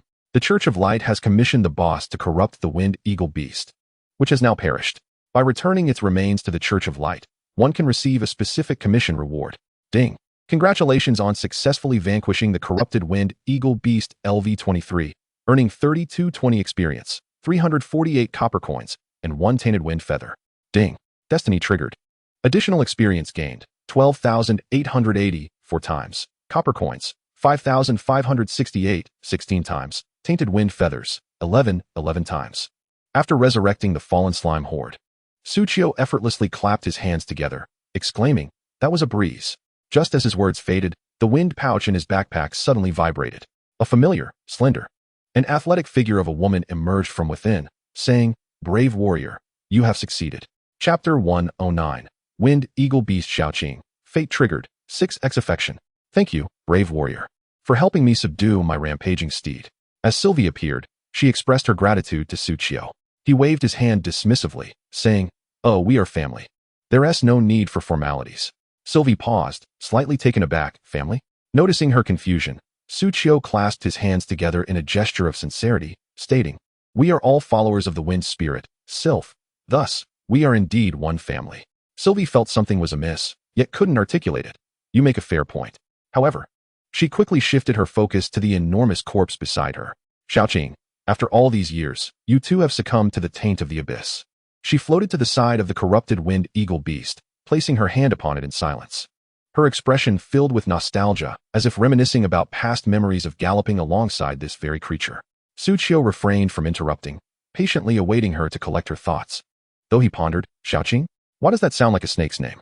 After a lengthy pause, Sylvie finally spoke, "Traveler, I beseech you to use the wind pouch to liberate my friend's soul." Suchio nodded slightly. "Leave it to me. Assisting others in liberation is my forte." He promptly retrieved the wind pouch, releasing a gentle breeze that stirred the feathers of the corrupted wind eagle beast, dispersing the black grime from its surface. As the impurities were eradicated, even the abyssal essence that had taken root within the corrupted wind eagle beast began to be gradually purified by the wind pouch. As the malevolent energy was stripped away from the carcass, the dark crypt key in Suchio's backpack vibrated in response. Ding. Dark crypt key absorbs pure magical energy. Energy 1. Ding. Dark crypt key absorbs pure magical energy. Energy 1. Ding. Dark crypt key is now fully charged. Opening count 1. Experience 1. Familiar system notifications echoed in his ears, filling Suchio with anticipation. Defeating a treant yields 1 energy point, while purifying a blue wind knight grants 10 points. Sylvie, the captain of the archer squad, provided 30 energy points upon her purification. How much energy could this boss possibly yield? As the abyssal essence continued to be drawn out, the corrupted wind eagle beast's body began to shrink gradually. The dark azure feathers transformed into a vibrant blue. The once fierce, bloated, and shadowy creature gradually became gentler, more agile, and illuminated. Finally, as the last notification from the dark crypt key resonated, Suchio glanced over, noting that he had extracted a total of 101 energy points. This single corrupted wind eagle beast had granted him 1 opening opportunity, bringing him a step closer to leveling up. No longer preoccupied with the key, Suchio turned his attention to Sylvie. Now that the corrupted wind eagle beast, now appropriately referred to as the wind eagle beast, had reverted to its familiar form, her expression appeared more relaxed and at ease. "I can sense that your tormented soul has found peace." In the next moment, a translucent azure soul floated from the corpse. The spirit opened its eyes, met Sylvie's gaze, and smiled, nuzzling affectionately against her. Suchio couldn't help but smile. Such a heartwarming bond. However, upon hearing a sound, the wind eagle beast lifted its gaze to Suchio and quickly turned away, issuing a disgruntled huff. "Humph." Suchio was taken aback. "What? You still hold a grudge?" Sylvie, sharing a similar sentiment, chuckled and reassured. "Do not be troublesome, Xiaoqing. It was this brave warrior who halted your rampage." Hearing its master's words, the wind eagle beast reluctantly turned back, immediately launching into a complaint. "But master, he hit me. It hurt." Suchio wore a helpless smile. "Well, that's just how battles go." The wind eagle beast added indignantly, "And he let his dog bite me." Suchio's smile faltered, realizing that Sylvie's own expression had stiffened. "He even used strange powers to keep my attention away, rendering me unable to retaliate." "Enough. Don't say another word." Suchio hastily interjected. "It sounds as though I coerced you into something. We were merely engaged in a legitimate fight." "Legitimate fight?" Sylvie interjected suddenly. "How can you call it legitimate? When we battled seriously, you were using a whip against me." Suchio found himself at a loss for words. "That was part of my skill. You're so formidable. I wouldn't stand a chance against you without my abilities." The wind eagle beast, sensing its master's growing discomfort with Suchio, fanned the flames. "What? This man dared to whip my beautiful master? A truly wicked man. If I were here, I would never allow this villain to harm you," it declared. "Shall we fight now? Let us go." Suchio shot a glare at the wind eagle beast. "You dare to stoke the flames? Do you believe I won't deal with both of you?" "Enough, Xiaoqing. No more mischief, Sylvie interjected. Do not think I am unaware of your embellishments. We are able to reunite thanks to this brave warrior. You should express your gratitude. Ding. Captain of the Light Wind Archers, Sylvie's affection level toward you. 50. Current affection, 80 points. Thank you, brave warrior. The Wind Eagle Beast opened its beak, realizing its attempt to incite trouble had failed, and momentarily fell silent. Nonetheless, it was not an unreasonable creature, and thus, reluctantly uttered, humph. Thank you, bad man. Ding. Wind Eagle Beast Xiaoqing's affection level toward you. 5. Current affection, 15. Huh. Even if my affection level has increased, you still find me displeasing, don't you? Just wait. You will face the consequences. Suqiu thought with a smirk, gritting his teeth. No need for thanks. It is my duty. As Suqiu's words fell, two unexpected notification sounds suddenly echoed in his ears. Ding. Charm luck triggered. Captain Sylvie of the Wind Archer team has an additional affection level of 200, 4 times. Current affection level, 280, kindred spirits. Ding. Charm luck triggered. Wind Eagle Beast Qing has an additional affection level of 30, 6 times. Current affection level, 15, nodding acquaintance. Huh. Suqiu widened his eyes in astonishment. He nearly forgot that his destiny had unlocked effect 3, charm luck. The affection levels of these two NPCs had directly surged 2 ranks. Splendid. Suqiu secretly rejoiced within. Meanwhile, for some inexplicable reason, the Wind Eagle Beast Qing found the man before her suddenly more agreeable.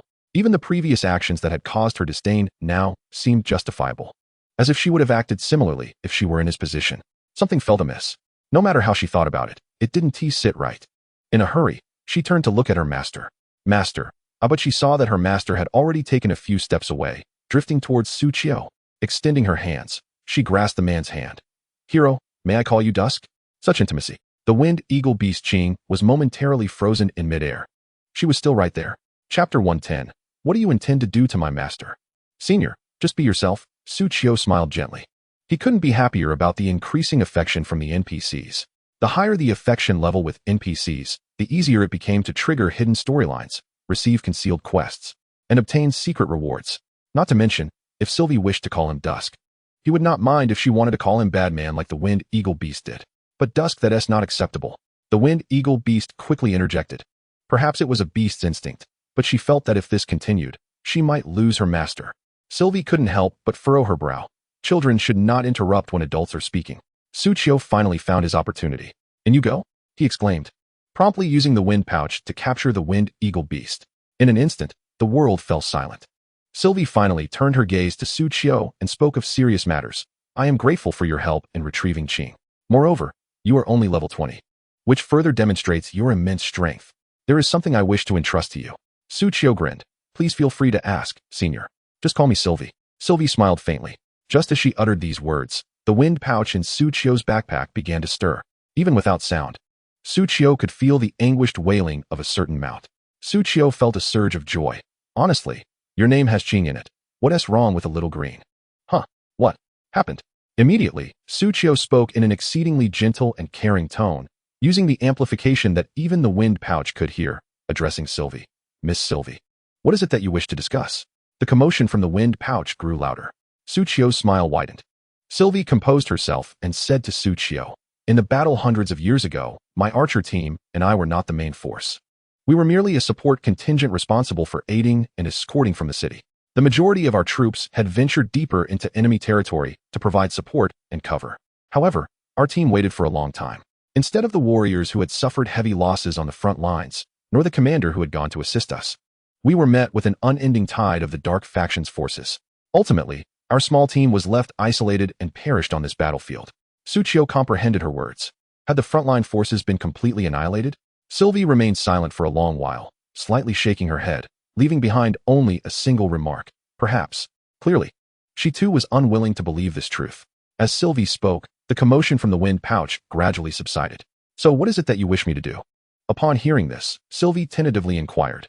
"Dusk, you possess the wind pouch of the Wind Spirit Lord. You have sufficient strength. And you were born in such a peaceful era devoid of conflict. Therefore, I hope you can help me delve deeper into the swamp forest." Sylvie turned to gaze towards the farther side, opposite Wind Whisper City. "Our comrades are further ahead." Suqiu, well-versed in maps, raised an eyebrow. If this location was still considered a neutral area near the Light faction, then venturing deeper would inevitably cross the invisible line into the territory of the Dark faction. "What right do I have?" You want a level 20 to venture into the opposing faction? Similar to the Light faction. The Light faction's divine dragon had under its command 4 elemental spirits: Wind Spirit, Sylph, Fire Spirit, Salamander, Salamanda, Water Spirit, Undine, Windy, and Earth Spirit, Gnome.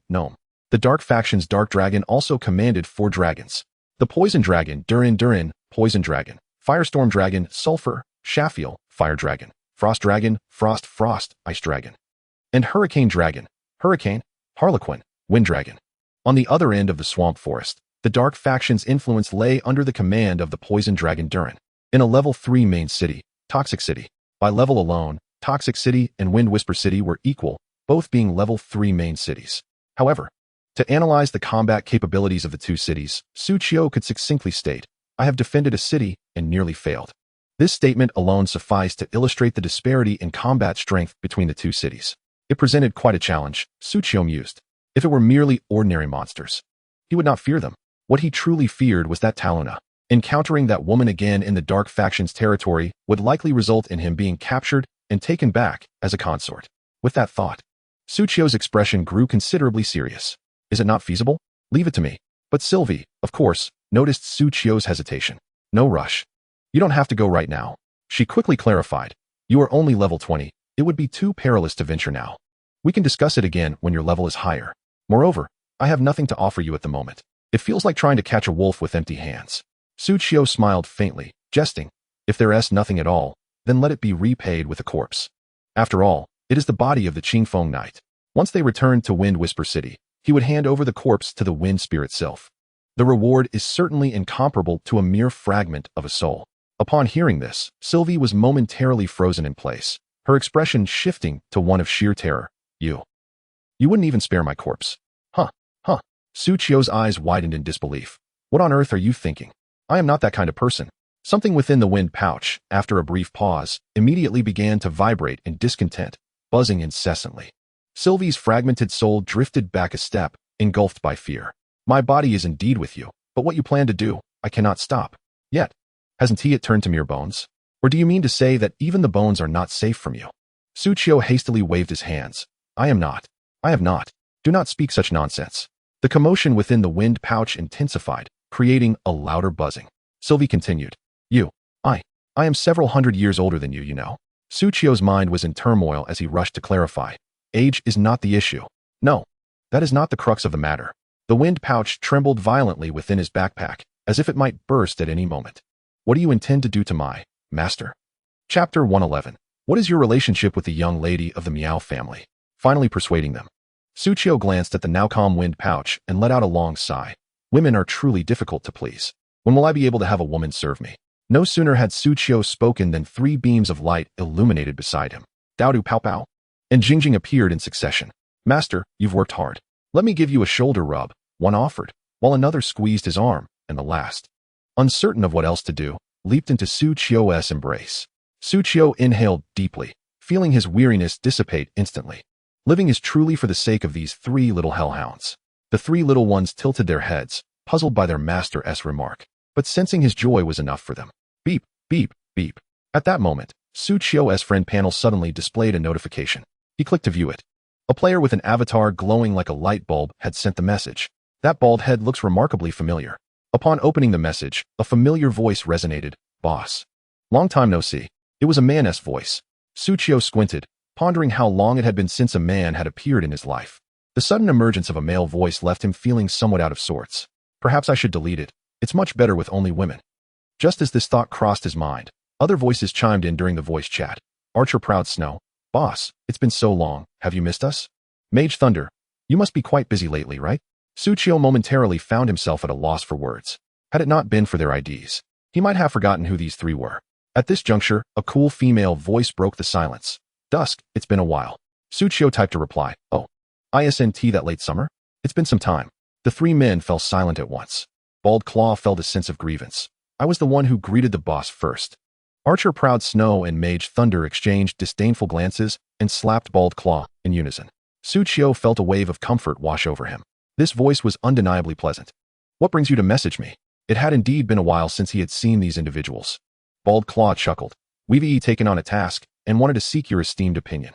Also, He glanced furtively at Xia Yubing behind him, leaning in closer to the camera and lowering his voice. Boss, in hushed tones, how do you know the young lady of the poison Gu Miao family? Su Qiu was taken aback, pausing for a full 2 seconds. Who? The poison Gu Miao family? The young lady? What a sudden shift in tone. Weren't we just discussing the task? Sensing Su Qiu's feigned ignorance, Bald Claw leaned closer to the camera, his voice dropping even lower. Boss, it's just us here. No need to pretend. Then, his tone turned serious. When we were in the novice village, didn't I mention a group of troublemakers coming to Jinan City? Su Qiu nodded. It was something Bald Claw had brought up himself, and to claim ignorance would be excessive. According to the people from my martial arts school, after several days of observation, it has been confirmed that they are indeed targeting you. However, their counter-surveillance skills are remarkably adept.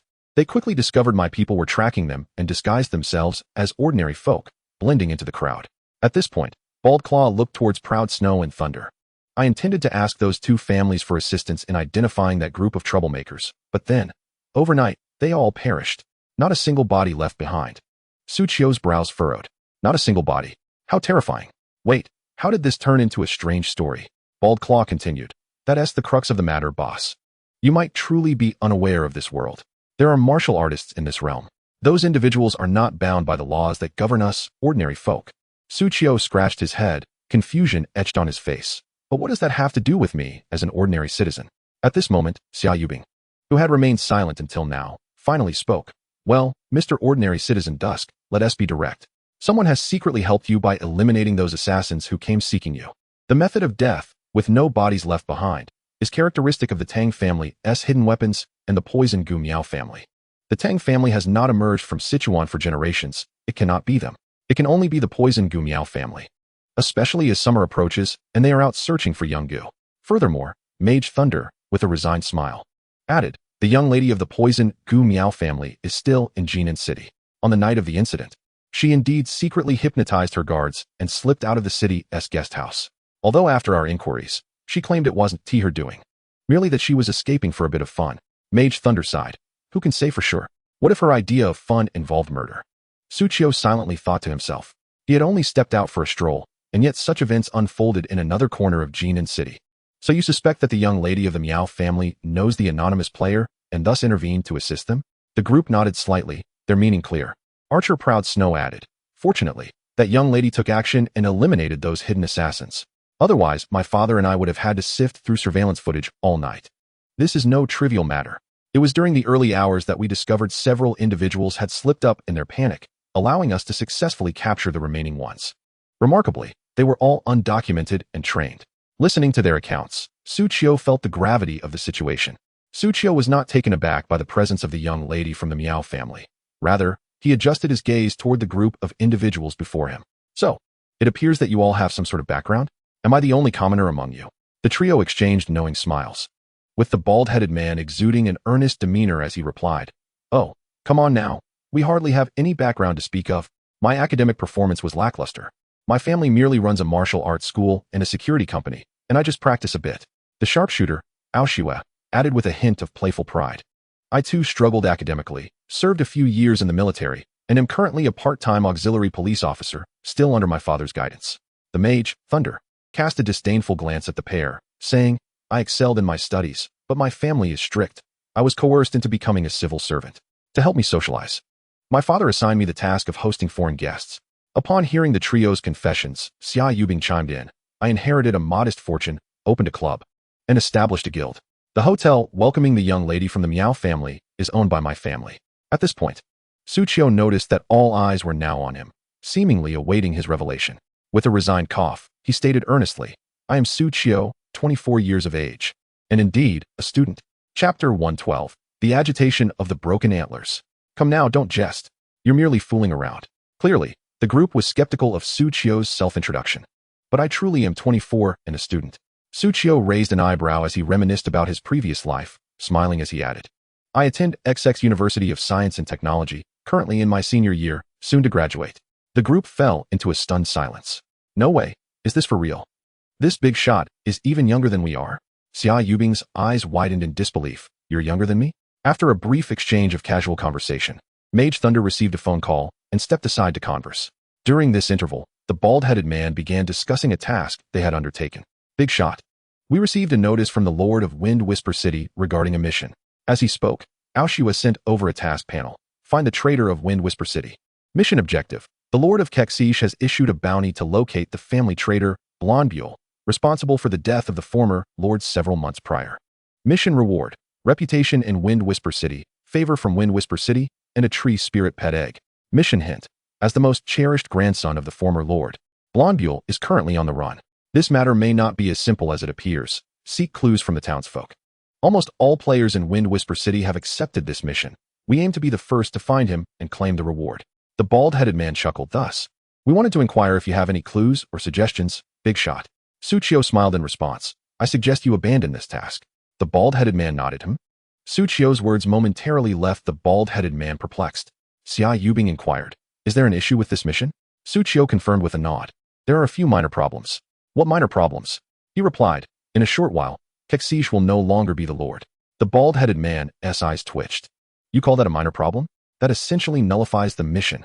Aoshua analyzed Suchio's statement. So, if he is no longer the Lord, even if we find Blondbuel, we wouldn't receive the reward. Nodding, she added, this game, Fate, is indeed quite complex. With your insight, we can save a great deal of time and effort, allowing us to focus on leveling up instead. Xia Yubing spoke up, her lips parting in curiosity.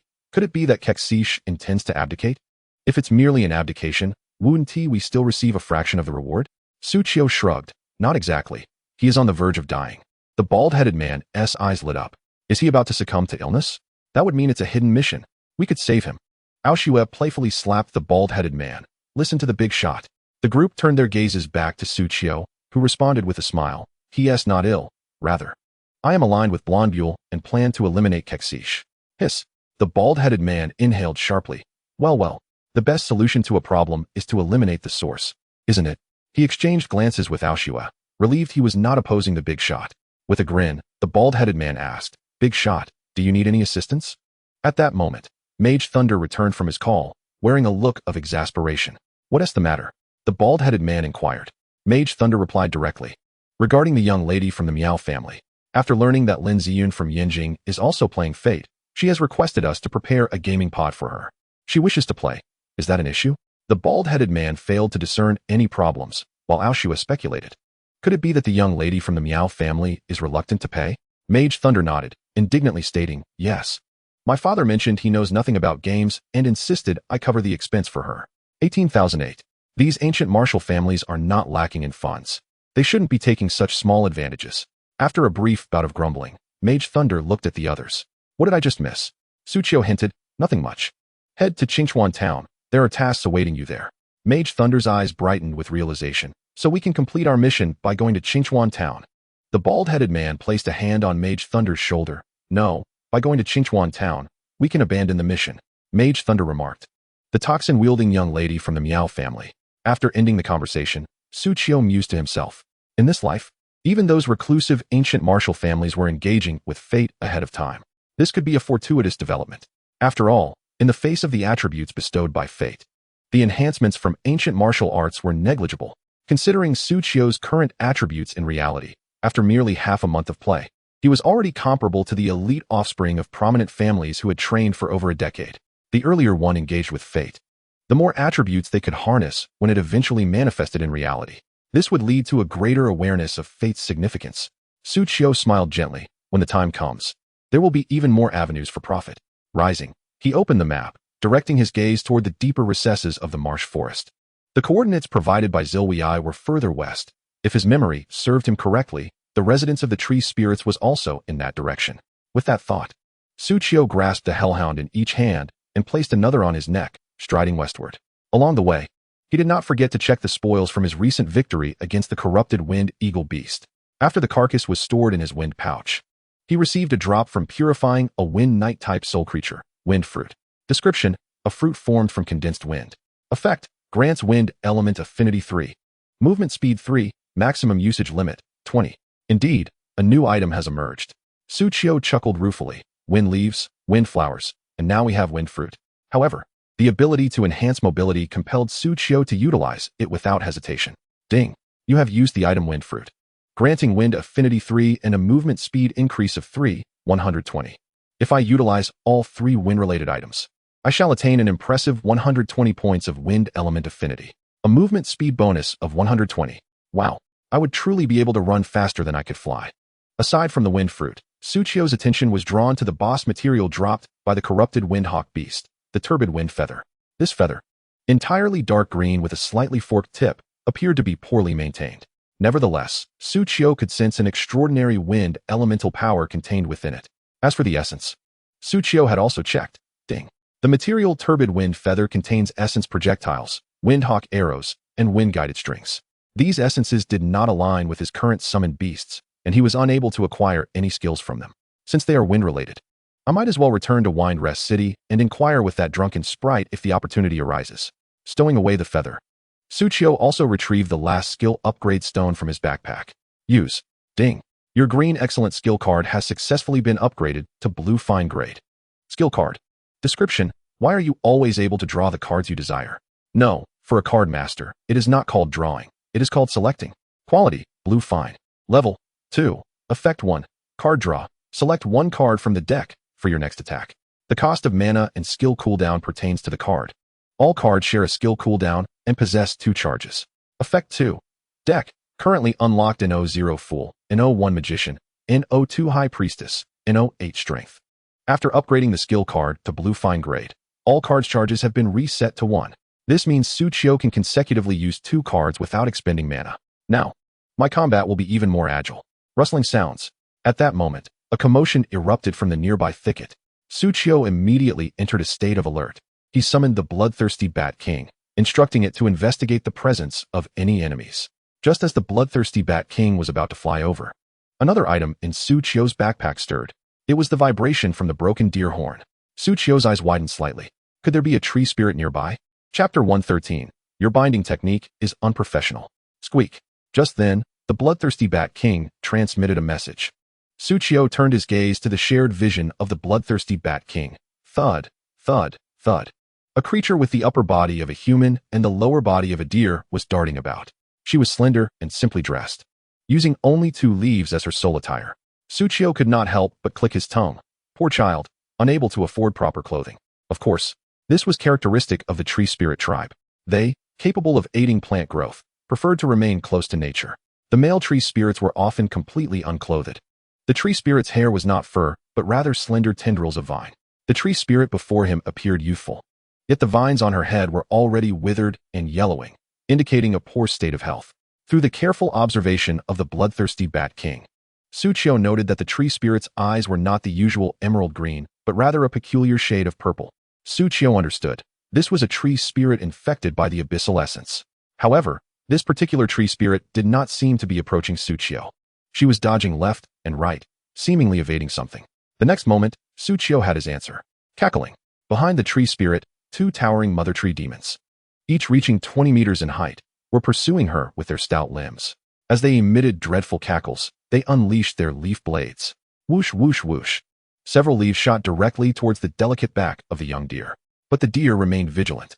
Upon hearing the sound of the wind slicing through the air, her slender hooves sprang into action, leaping left and right in rapid succession, successfully evading the lethal leaf blades. In the midst of evasion, a flash of green light appeared in her hand. A wooden spear, seemingly grown naturally, manifested in her pale hand. Seizing the opportunity as she turned, she hurled the wooden spear fiercely behind her. Crack! Though it appeared fragile compared to the massive tree demons, it pierced the mother tree demon's body as if it were an iron nail. 1012 damage. It inflicted remarkable harm. Even if Zhongli were present, dealing over 1,000 damage would take some time. Tsuchiyo could not help but gaze at the wooden spear embedded in the tree demon, glowing faintly. This little deer does not seem like an ordinary creature. Squeak, squeak.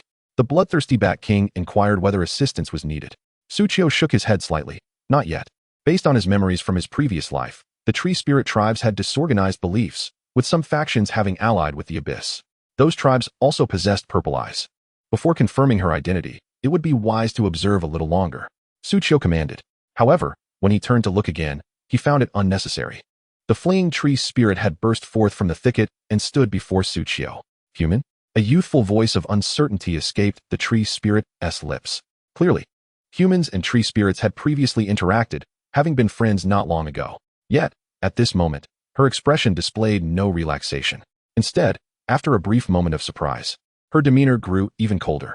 You are the one who led the tree demons to our settlement. Suchio, puzzled, responded, Who? This statement implied that he had lured enemies to them, cackling. But before Suchio could inquire further, the two enormous tree demons had broken through the trees and swiftly closed in. Upon spotting Suchio, the tree demons did not attack him. Rather, they continued to focus on the tree spirit as their primary target. They knew humans would not dare to confront them. With a rustle, countless vines suddenly emerged, lashing out towards the tree spirit. The fleeing tree spirit momentarily hesitated upon seeing Suchio, her movements slowing. She could not escape the impending onslaught of the vines and could only brace herself for impact. In her heart, she seethed with anger, casting a glare at Suchio. The tree demon's behavior of only attacking her and not the human further reinforced her belief that these tree demons were brought by him. Ding. Tree spirit Leah's affection for you has dropped by 10, current affection level, 1563, deep-seated hatred. Suchio. What is this? This initial affection level is more hostile than that of the dark faction upon seeing me. Indeed, it appears that the abyssal entities are engaging in a treacherous game of black against black. And that tree spirit named Leah, well, there is no time to ponder such matters now. The only recourse available to me is to gather the meager remnants of magical power within. Thorn tree armor. Leah's once delicate skin radiated a warm, yellow-brown glow, akin to a gossamer layer of transparent armor enveloping her. This scene instantly reminded Suchio of Catherine's dazzling armor of light after unleashing her ultimate power. Crack, crack, crack. Countless tendrils lashed against Leah's form. 215, 214, 218, 340, 215. A flurry of damage indicators erupted from above Leah's head. Fortunately, with the activation of Thorn tree armor, the harm endured was not excessively high. Conversely, the attacking tree demons emitted a sudden, pained wail. Kek. Above their heads, several damage numbers flickered to life. 108, 107, 111, 105. The number of times they had struck the tree spirit was mirrored in the damage indicators that appeared above them. Suchio watched, filled with envy. Indeed, the thorn nature of the tree spirits was formidable. This passive reflection of damage countered all frail, yet powerful beings, including Suchio himself. Ugh. After letting out a painful cry through gritted teeth, the yellow-brown radiance surrounding Leah began to dissipate. Her health bar dwindled perilously low. It was evident that even with her defensive skill activated, she was barely holding on. At that moment, her limbs softened, and she stumbled to the ground. Yet, despite her grievous injuries, her sparkling purple eyes remained fixed on Suchio, filled with a loathing intensity. Ding. Tree spirit Leah's affinity towards you is 15. Current affinity 1578. An intense hatred. Suchio's brows furrowed. Hey, little one, I haven't uttered a single word, have I? Hearing this, Leah bit her lip and retorted vehemently. I have nothing to say to you traitorous humans. She then twisted her neck defiantly. Go on, kill me. Traitor of the human race? Suchio caught the weight of those words, his brow furrowing further. The tree demons approached, cackling with glee. Suchio's translator deciphered their chatter. The two tree demons claimed that this burly young man was quite understanding, not interfering with their hunt for the tree spirit. They would reward him in due course. Subsequently, the tree demons extended several tendrils towards Leah once more. However, this time, they did not employ their multiple lash skill. Instead, they ensnared her. The tendrils swiftly bound Leah's antlers, arms, and 3 hooves, leaving only one hoof thrashing helplessly. Ah, what are you doing? Yet her struggles proved futile, only serving to heighten the excitement of the two tree demons. Kekekek. You little tree spirit cannot escape Auntie's grasp. Kekekek. Your source of power is now mine. Once absorbed, I shall comprehend the skill to birth saplings. Kekekek. Let me live. I yearn to grow saplings. Suddenly, a dark green glow illuminated the tendrils. Leah felt her source of power, which resisted the abyssal aura within her, beginning to fade. Just then, the two tree demons and the tree spirit heard that distinct voice of the orange-haired human. Your binding technique is quite unprofessional. Chapter 114. Human. What are you doing? Ugh. Kek. The two tree demons were baffled as to why this human would utter such words. How could someone claim their binding was unprofessional? Kekek. A mere human. Do not speak out of turn. Kekek. What do you want, you insignificant human? In the next instant, the two tree demons witnessed a multitude of lights springing forth beside Suchio. Over 30 bloodthirsty magic wolves materialized, encircling Suchio protectively. Observing Leah, bound and immobile, her heart sank further. This human was undoubtedly a lackey of the dark faction. Even his summoned creatures were abyssal, bloodthirsty wolves. Though she did not comprehend the reason, it seemed that a quarrel had arisen between him and the tree demons.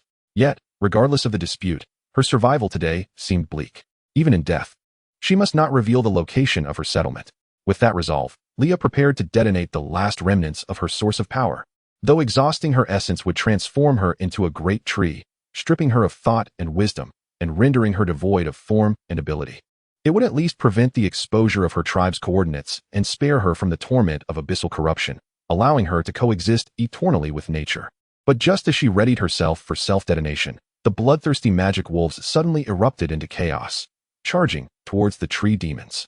In an astonishing display of speed, they dismantled the two tree demons, leaving only their trunks behind. In the next moment, Suchio's back erupted with a flurry of tendrils, binding the trunks in a remarkable display. The tree demons were momentarily stunned, while Suchio, with a stoic expression, remarked, "This is what one calls professionalism." The two tree demons trembled in terror. "Kekek, Kekek. It is indeed professional, but how dare you lay hands on us? Kek, Kekek. We cannot muster any strength. Kekekek. Who are you?" In response, Suchio flashed a grin. Just a passing summoner, too disinterested to engage in conversation with tree demons. He commanded the wandering tendrils to initiate their strangulation skill. Snap, snap, snap. The bark of the tree demons was relentlessly compressed, producing discordant scraping sounds until they were ultimately crushed into fragments, transforming into 31 tree hearts that Suchio collected. Meanwhile, Leah stood in shock, her mind reeling. The tree demons that had pursued her relentlessly for an entire day perished with such swiftness. It had barely been a minute. How could this human be so powerful? Just then, a sudden pain struck Leah on her head, forcing her to bow down. Ouch! She hastily looked up to see the very human who had effortlessly dispatched the tree demons, delivering a playful smack to her head. "What are you doing?" Leah exclaimed, cradling her small antlers and glaring at Suchio in pain. "Because I find you intolerable," Suchio replied, retracting his hand with a displeased expression. "I saved you, and this is your attitude?" Leah found herself momentarily speechless, for she had indeed survived. Otherwise, she would have transformed into a mindless tree. Yet, she still muttered, "Who knows if this is all part of your orchestrated play?" Suchio raised an eyebrow, probing, "So suspicious by nature. You must surely be a tree spirit in league with the abyss." Upon hearing the word abyss, Leah's head whipped around, and she let out a piercing scream. "I am not. Do not insult my race." The shrill cry of this emotional outburst startled Suchio, causing his eyes to widen slightly. "Why are you shouting so loudly?" He glanced down at Leah, who was in a state of utter disarray, unable to even stand. Suchio narrowed his eyes. Based on his understanding of abyssal corruption, this treant appeared to be alive, but death was not far off. Determined not to squander this lead, he held out a priestess card to Leah, saying, "Take this." Leah regarded the card with caution, instinctively retreating a step. "What is this?" Previously, it was a human who presented my settlement with something strange, leading to an outbreak of abyssal energy. With her favorability diminishing, communication became increasingly difficult. Suchio patiently replied, "It's something that could save your life. I have no need for your human." Before she could finish her thought, Leah suddenly clutched her small, delicate leaf. Her violet eyes gleamed with a deeper hue. Just moments ago, she had attempted to self-destruct, utilizing the primal energy to suppress the abyssal corruption, only to find herself now reeling from its backlash. With her life force already dwindling, if this continued, she would inevitably become a lifeless husk, a mere pawn of the abyss. She needed to heal immediately. Only by restoring her life force could she temporarily quell the tumult of the abyssal energy. However, her life force was critically low, and her magical energy had been entirely depleted in the previous battle. If things continued this way, she would surely perish. In her final moments, she noticed the human sigh as he approached her. "Human, what are you doing?" Suchio, uninterested in explaining, simply slapped the priestess card against Leah's chest. Ugh! Leah braced herself, believing this human had come to end her life, and closed her eyes, awaiting her final reward. However, a sudden warmth enveloped her chest. Her entire body felt an unexpected surge of vitality. "What have you done to me?" Suchio raised an eyebrow. "Are you blind? Can't you see I'm healing you? I refuse to accept anything from you humans." As warmth coursed through her again, the tumult of the abyssal energy subsided. In that moment of stability, the primal energy within her began to recover, restoring her condition. After a full half-minute, she gradually opened her eyes. "Is my condition stable?" Leah continued to glare at Suchio, but eventually muttered, This human seemed somewhat different from the previous one." Notification: Treant Leah's favorability towards you has increased by 20. Current favorability 1558. Deeply resentful. Notification: Charm trigger activated. Treant Leah's favorability increased by an additional 100, 5 times. Current favorability 1458. Deeply resentful.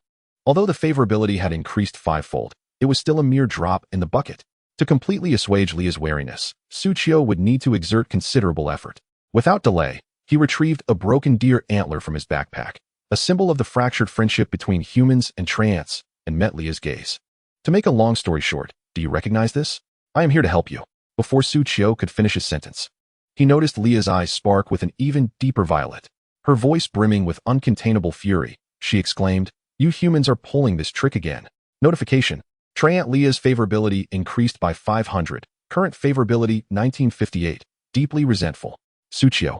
Chapter 115. The Treant Settlement of the Forest. Long. Are you trying to dupe me? Wasn't it said that this deer antler symbolizes friendship? Is your friendship only worth 500? Just as Suchio lamented this unfortunate turn of events, he noticed Leah's rage suddenly dissipate. Wait, that's not right. Leah edged closer, scrutinizing the broken deer antler in Suchio's hand. Is this one real? Suchio seized upon her phrasing.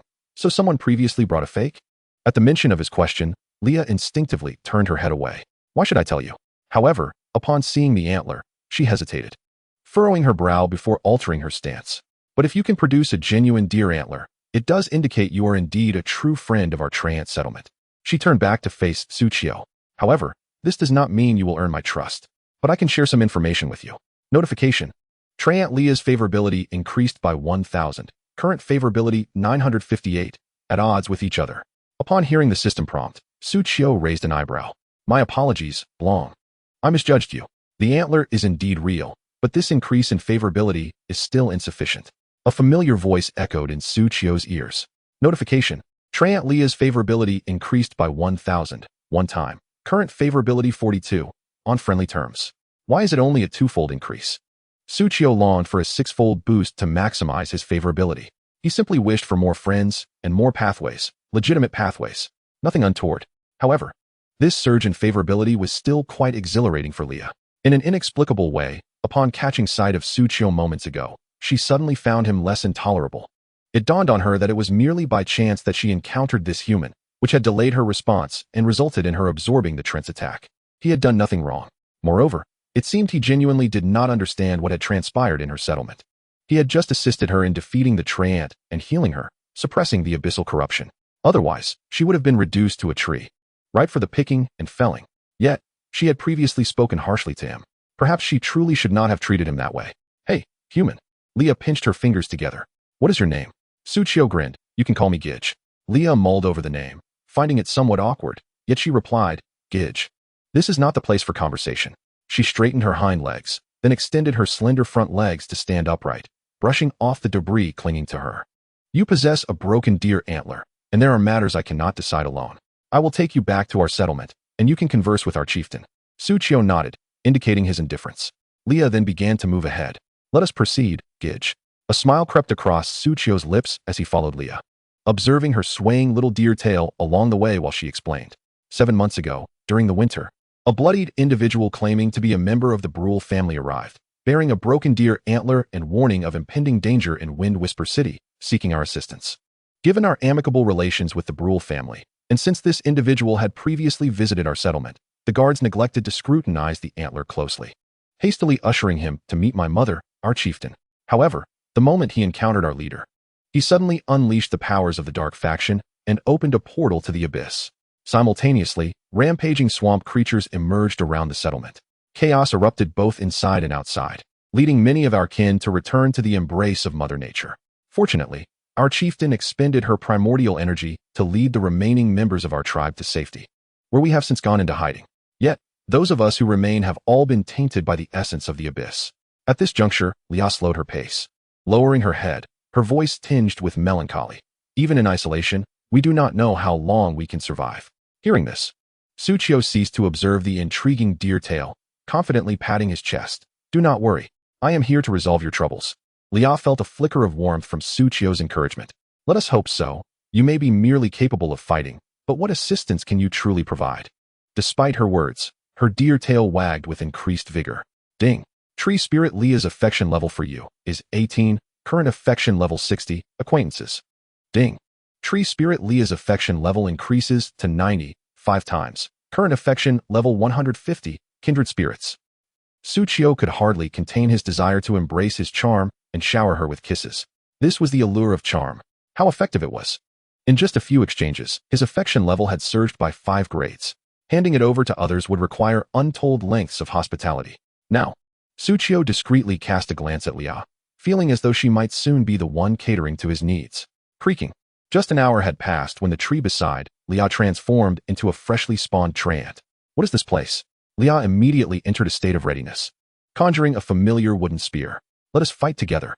Unbeknownst to her, Lia had begun to regard Suchio as a comrade in arms. She also bestowed upon him an enchantment, Spirit of the Wood. Effect.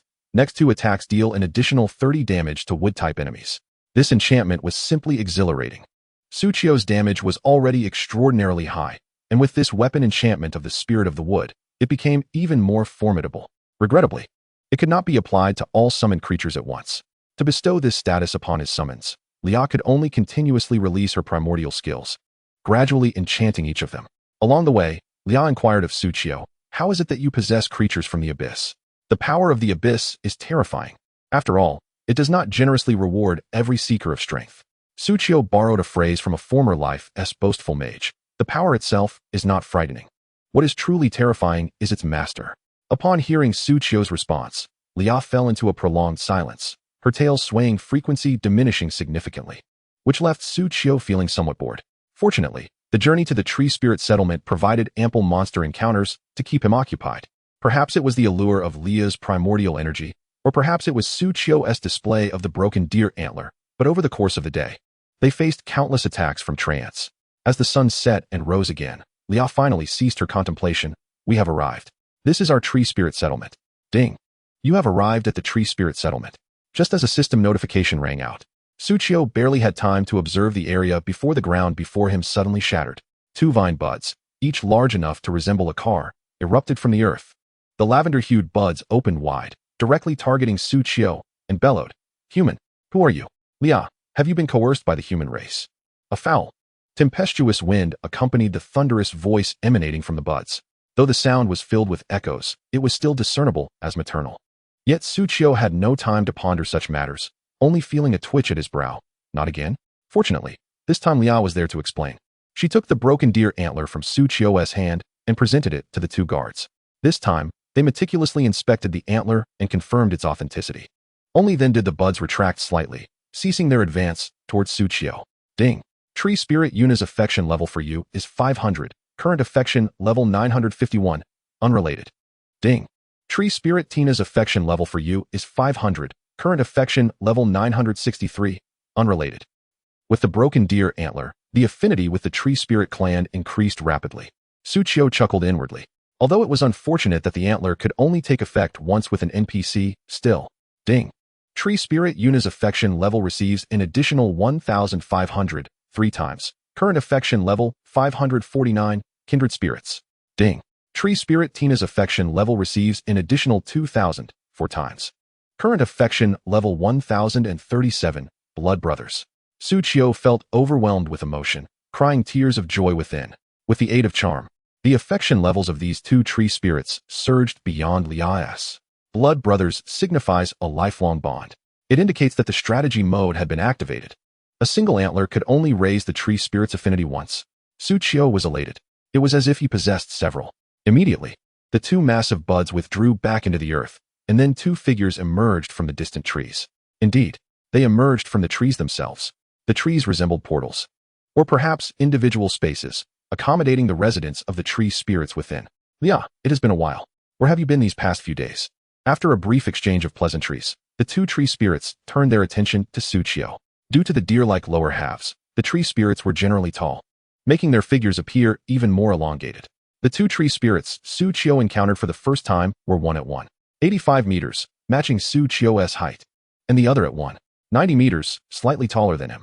The 190-meter tree spirit, Tina, nodded slightly, her tone somewhat cool. "Apologies, friend, but these are unusual times." The 185-meter tree spirit, Yuna, spoke more gently. "Please, come inside." Suchio's expression turned serious. "Then I shall not be polite." Suchio followed closely behind the tree spirits, stepping into a forest that bore no distinction from the one outside, save for the less muddy ground and slightly more spaced trees. As he entered this woodland, He gazed at the three swaying deer tails while familiar sounds resonated in his ears, the creaking of branches. Each tree around him stirred with life. Soon, a variety of tree spirits emerged, each possessing a physique honed by frequent exercise, exhibiting alluring abdominal muscles and graceful contours.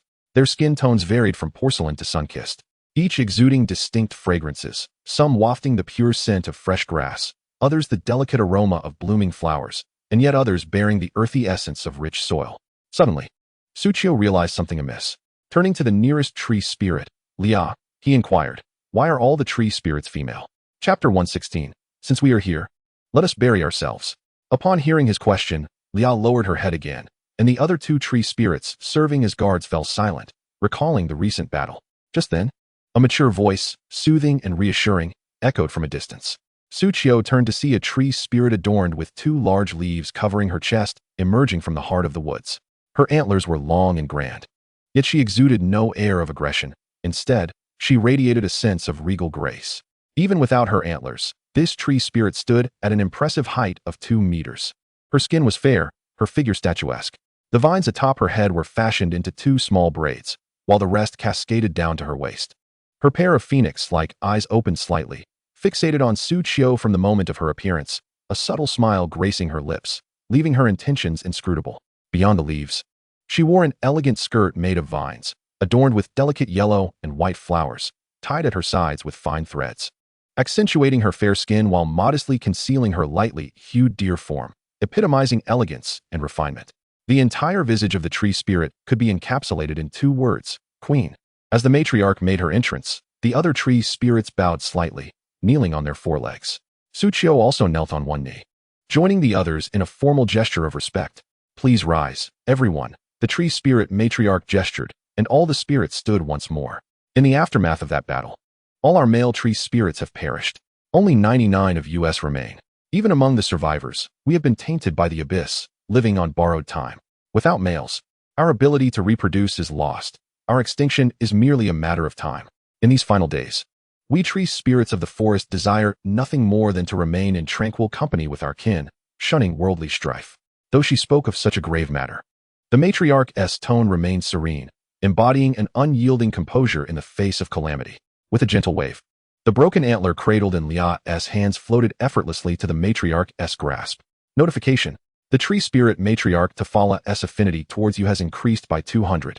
Current affinity: 1354, deeply loathed. Notification: the tree spirit matriarch Tafala's affinity towards you has additionally increased by 600, triple. Current affinity: 754, mutually disdainful. Dear friend from afar, the matriarch addressed Suchio, her tone neutral. I have conveyed the plight of our settlement to you. There is nothing I can offer to assist you. You may take your leave. Hearing this, Suchio exhaled softly. Even with the enhancements from the antler's charm, his standing had only shifted from deep loathing to mutual disdain, a negative affinity nonetheless. That the matriarch refrained from physically expelling him was already a considerable concession. Yet she still issued him an invitation to depart. No. Suchio's gaze sharpened. It was evident that he must find a way to break through on his own. He boldly declared, "No, matriarch. I did not bring the antler seeking help." Standing tall, I gazed up at matriarch Tafala, speaking earnestly. "I have come to assist you in resolving your issues." Lia, accompanying Suchio, felt a wave of pessimism wash over her. "Assist us? In what way?" "You cannot aid our reproduction. We are doomed to extinction regardless." Yet the smile on matriarch Tafala's face remained unchanged. Just as she seemed poised to respond, her gaze shifted to the distant woods, sensing something amiss. Suchio, too, felt the presence of others and turned his head. At that moment, a cacophony of raucous voices drifted towards them. "It's quite lively today. Why are all the forest tree spirits out? Did they know the night tree spirits were coming and line up to welcome us?" As the voices drew nearer, Suchio beheld a formidable assembly of tree spirits, each towering over 2 meters. Unlike the forest tree spirits, these beings bore a darker, slightly bluish hue, their eyes a blend of green and blue. Their antlers were blunt at the ends, as if severed. Aside from these distinctions, they bore a striking resemblance to the forest tree spirits, yet they were all male, lacking the modesty of their female counterparts. Suchio felt a pang of embarrassment as he thought, "Clothing doesn't matter. I simply prefer modesty." "Are they the night tree spirits?" Suchio murmured softly. "Yes," Lia replied in a hushed tone. "They are one of the tree spirits aligned with the dark faction. The night tree spirits. When our settlement was at its strongest, They wouldn't dare utter a word, never coming to greet us. Now that we've been weakened, they've taken to approaching us frequently, claiming they wish to preserve our bloodline, yet they merely aim to devour our settlement. Her voice brimming with indignation. Leah glared fiercely at the distant night tree spirits. A green glow emanated from her form, signaling her readiness for battle. Suchio nodded in agreement. Indeed, they speak of helping to preserve the bloodline, yet their true desire is to exploit your beauty. If a confrontation arises, I shall be the first to engage. Upon hearing Suchio's resolute affirmation, Leah silently nodded in approval. While she may not have known all of Suchio's strengths, she recognized his prowess in combat. You're a good person. Notification. Tree Spirit Leah's affinity towards you has increased by 15, current affinity, 165, kindred spirits. Notification. Tree Spirit Leah's affinity towards you has increased by 45, triple, current affinity, 210, kindred spirits. Leah is so pure. Suchio feels a bit embarrassed to continue increasing her affection. With a righteous expression, he declares, I have merely acted as a friend of the forest tree spirits ought to. To label me a good person fills me with shame. Ding. Leah's affection for you increases. Ding. A few guests from the night tree spirits arrive uninvited. What could be their purpose? The tree spirit queen, Tifala, smiles as she responds unflinchingly to the suddenly arrived night tree spirits. You truly are forgetful, remarks the leading night tree spirit, looking down at the tree spirit queen with an air of arrogance. Did our king not send you a message? He invited you to visit our territory. It has been a week, and you have yet to respond, so I came to inquire. Tifala replies calmly, if my memory serves me right. I also sent a reply a week ago, declining your invitation.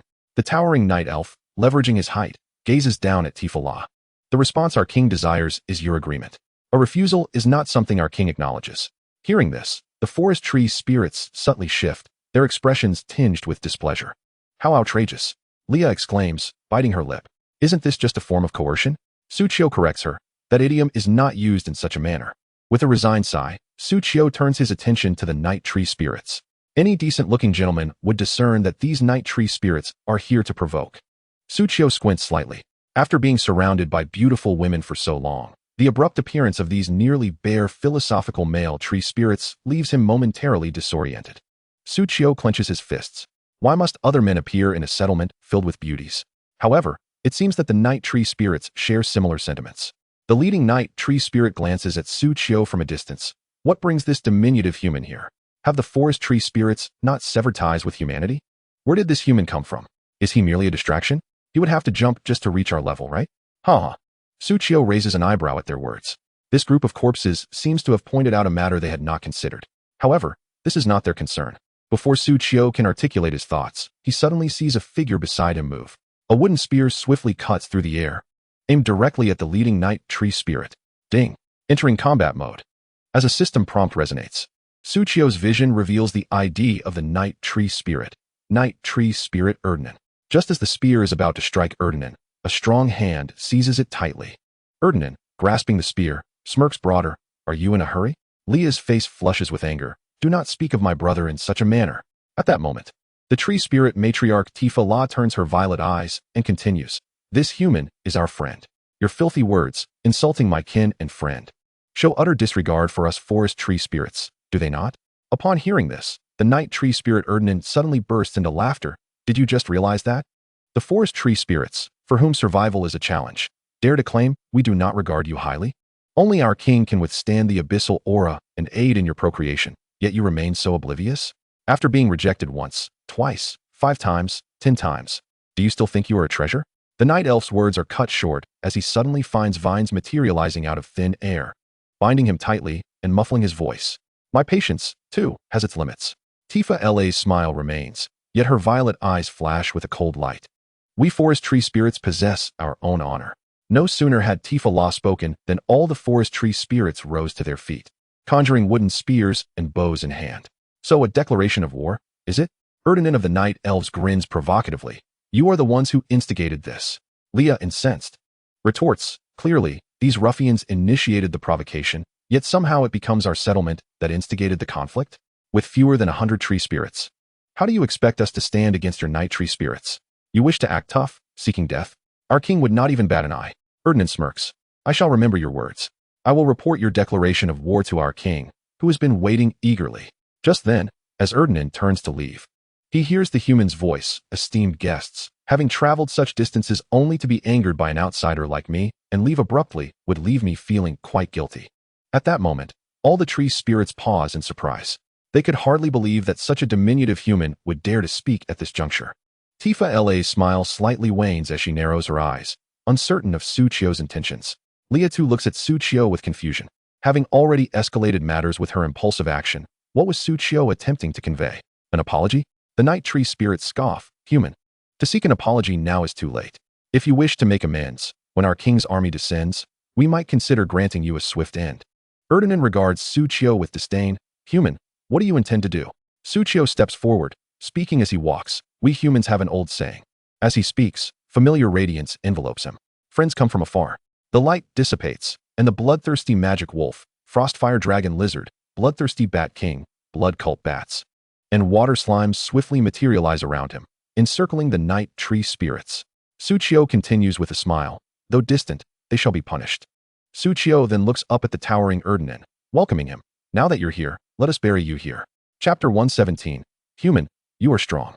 Human, do you wish to engage? Seeing the two-headed magic wolf suddenly encircle his team, the night tree spirit Erdogan instinctively feels a pang of fear. Could this seemingly unassuming human be an apostle of some abyssal lord? Only those who worship the abyss can contract abyssal creatures. Such a being would warrant consideration even from the night tree spirits. However, Erdogan inspects Suchio closely.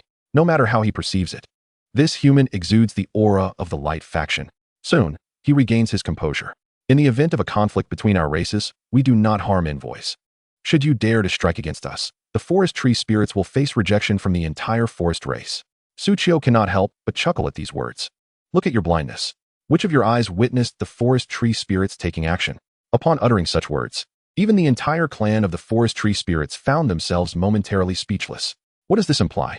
That they need not lift a finger? Yet at that very moment, roar. Huh. All summoned beasts sprang into action. The three little beings standing beside Suchio charged forth in an instant. Do you truly dare to strike? The Dark Knight tree spirits hastily entered a state of combat. The greater the number of summoned beasts, the weaker their combat prowess. These summoned creatures may intimidate outsiders. But do they truly think to terrify me? A mere level 20 human dares to confront one of level 23? As the Dark Knight tree spirits braced for impact, they felt the pain instantly. 1018, Unity 4. 1059, Unity 4. 1100, Unity 4.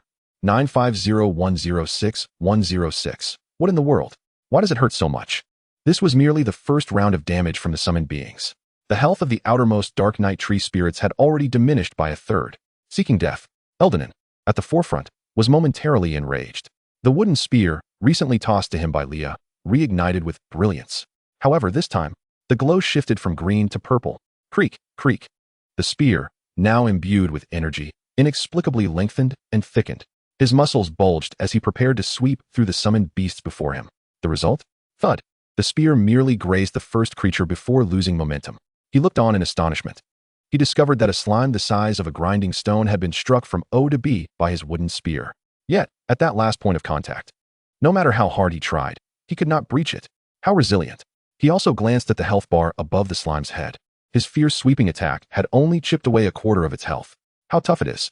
However, with this single attack, Eldonan sensed impending doom. Squeak, squeak, squeak. Just as doubt began to creep into his heart, a cacophony of monstrous cries erupted above him. Following that, countless blood needles rained down like a torrential downpour. Pain aside, it was truly vexing. He raised a hand to shield his eyes from the onslaught. Given the earlier actions of that little tree spirit, a declaration of war had already been made. There was no need to linger here. He promptly issued a steady command. Summon the pit vines. Prepare. Before Eldonan's words had fully escaped his lips, he heard the distant voice of the human. Is this all you've got?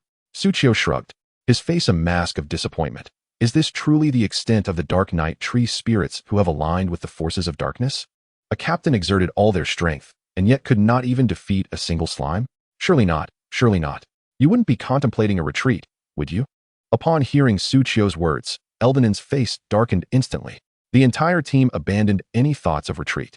Damn it, the human. The violet eyes of all the Dark Knight tree spirits gleamed. Thorn tree armor. Summon paralysis vine. Dark blessing. Essence of the Dark Knight tree spirits. In that moment, the Dark Knight tree spirits surged with buffs to their maximum, initially intending to spare your life. Yet you seek death so eagerly. Eldenon's visage twisted with rage, his wooden spear transforming into a long wooden lance. Allow me to show you the consequences of provoking the Dark Knight tree spirits.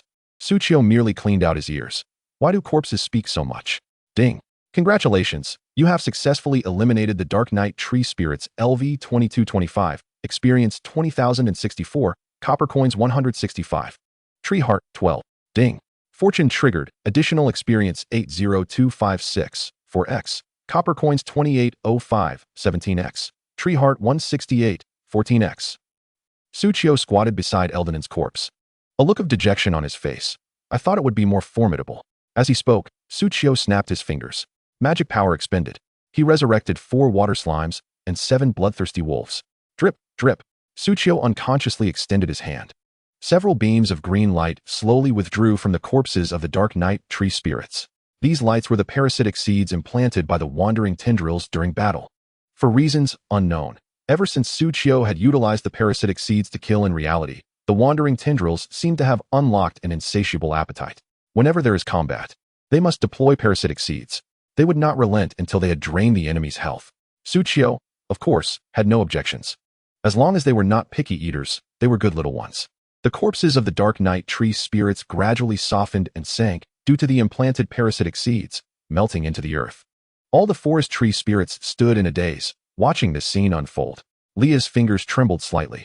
Did you just resolve everything? And without taking any damage? Suchio, hearing this, pointed to the health bar above his head. I did take damage. Leah looked up. Suchio, 1810-1820. I was just splattered by the Dark Knight tree spirit's attack. It really hurt. In the next moment, Suchio's health was fully restored. Now it no longer hurts. The forest tree spirits. Why did you choose to strike earlier? Leah's expression was somewhat complex. I regretted it as soon as I acted. I knew full well they were here to provoke us, yet I couldn't help myself. After all, a conflict between us and the Dark Knight tree spirits was inevitable. But by acting this way, you have placed yourself on their list. Suchio promptly retorted with righteous fervor. We are friends. Of course, we must stand together against our foes. Moreover, those corpses, the enemies, deliberately provoked you by using me as bait.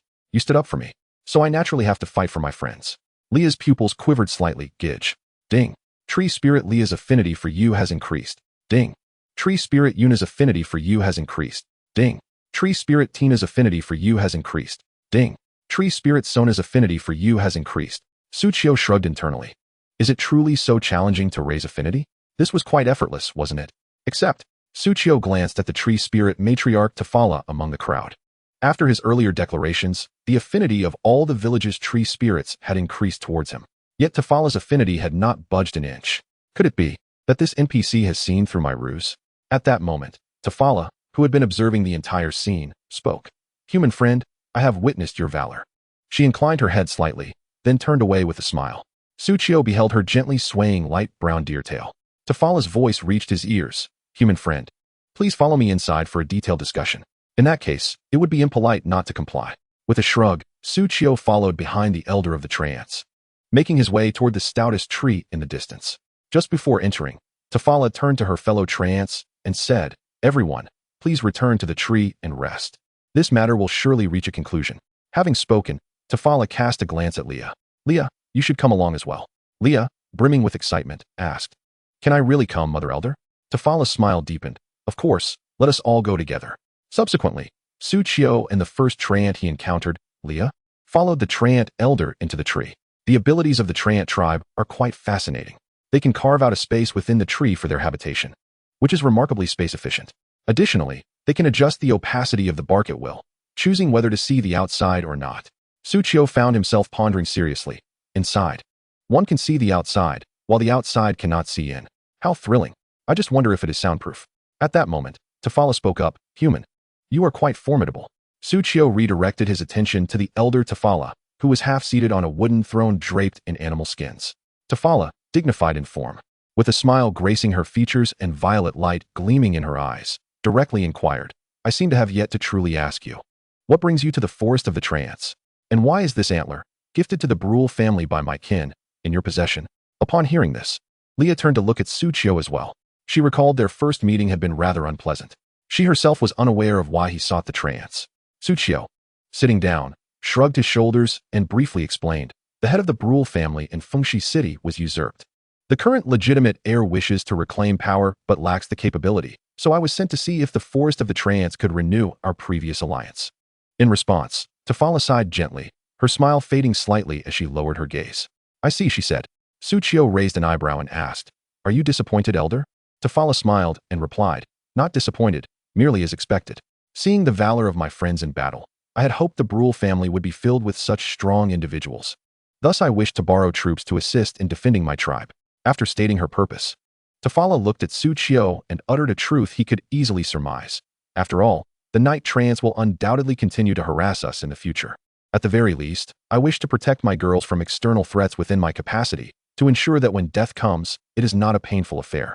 Upon hearing this, Leah's long, pointed ears drooped. Elder, your words are rather pessimistic. There is no way around it. Corrupted by the aura of the abyss, death is inevitable. With all the male Trance perished, extinction is but a matter of time. The Trance were faced with these two pressing issues, which struck at the very core of their existence. Since the Brule family is struggling to survive, I believe it is time to prepare for migration, Tafala declared. Taking a deep breath and closing her eyes, Suchio smiled slightly. There is no need to be so pessimistic. With me here, the Night Trance will not harm you in the slightest. Leah silently gazed at Suchio, her lips pressed together. Tafala, however, shook her head slightly. My friend, you do not comprehend the strength of the Night Trance. Suchio replied with a smile. Elder, you do not grasp my strength. Leah subtly nodded in agreement. Indeed, Gidge is quite formidable. Witnessing Leah's expression and Suchio's confidence, Tafala exhibited a maternal glow, akin to a parent observing playful children, and said to Suchio, Even if you could thwart the Night Elves' assault, or even possess the prowess to uproot the Night Trance entirely, they would merely serve as catalysts hastening my tribe's demise. With those two issues persisting, the extinction of the Forest of the Trance is merely a matter of time. But at that moment, she saw Suchio raise a finger. What if I could assist the Forest of the Trance in resolving one of those problems? Is there reproductive isolation between humans and Trance?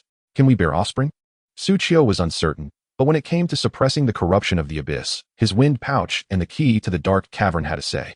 Just then, as Suchio contemplated, two system prompts suddenly rang in his ears. Ding.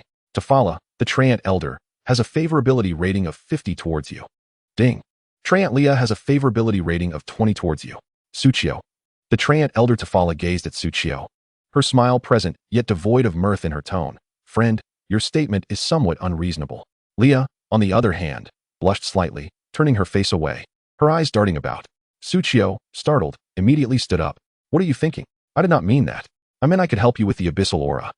Upon hearing Suchio's explanation, even the ever-composed Tafala fell silent for 2 seconds before speaking again. I apologize. I assumed a friend of your caliber would seek to address the fundamental issues of our race. Suchio looked at Tafala, his brow twitching slightly. Look at how beautifully you phrased that. And yet, it seems you think I am not strong enough, not grand enough, is that it? Just wait. You will soon understand my prowess. Meanwhile, Leah's cheeks flushed even deeper, her expression somewhat complicated as she muttered softly. You startled me. After all, we have only just met. Gidge wouldn't have such thoughts. Chapter 118. Ding. Tafala, the Trant Elder, now has a favorability rating of 1 towards you. After a moment of calm, Suchio sat down again. Tafala also turned her gaze to Suchio, her face resuming its usual smile. Friend, are you saying you can resolve the issue of our kin being tainted by the abyssal aura? But as far as I know, the abyss of the dark camp and the celestial domain of the opposing light camp are two realms whose strength surpasses that of the Terra continent. Although we are merely affected by a bit of aura leaking from the abyss, which is not particularly potent, given our Trant's unique constitution, the abyssal aura has already penetrated to the marrow. To resolve this issue, while the power of the celestial domain may not be required, at least the strength of the 4 elves under the light dragon would be necessary. As she spoke, Tafala expressed a hint of confusion. Friend, it is not that I doubt you. If I am not mistaken, you have yet to seek a class change with the Church of Light. Do you truly possess the strength of any of those 4 great elves? Suchio, upon hearing this, wore a resigned smile. What a coincidence. I happen to possess an artifact from the Wind Elf, Lady Sylph. This is what you referred to. Elder Tafala and Leah gazed at the wind pouch in Suchio's hand. An artifact imbued with the powers of the Wind Elf, Sylph? Leah tilted her head in confusion. Why does it look like a wine pouch that you humans use? Suchio's expression grew somewhat awkward. Is it possible that this is a wine pouch intended for drinking? Perhaps, in the future, when I encounter the gluttonous earth spirit gnome, I could ask her for a bag to carry food. A perfect combination of a wine pouch and a food bag. At this moment, Tafala, the elder of the tree spirits, spoke up. I can indeed sense a powerful essence emanating from this object, and it is not weak. As she said this, Tafala cast a glance at Tsuchiyo. Although the forces of light, represented by the Dragon of Light and the four great spirits, are closest to humanity, it would be unlikely for them to casually bestow such a divine artifact upon a human with whom they have a poor relationship. Who exactly is this human before me? My friend, let me remind you, though you may not be aware, there was a great alchemist from a millennium ago who proposed the law of conservation of energy. Energy is conserved. It does not simply vanish into thin air, nor does it appear from nothing. It merely transfers from one object to another. Upon hearing this, Tafala noticed the confusion on Lia's face and assumed Tsuchiyo would not comprehend either, so she elaborated. For instance, when the essence of the abyss is dispelled, it does not simply dissipate. Rather, it will latch onto another being or object.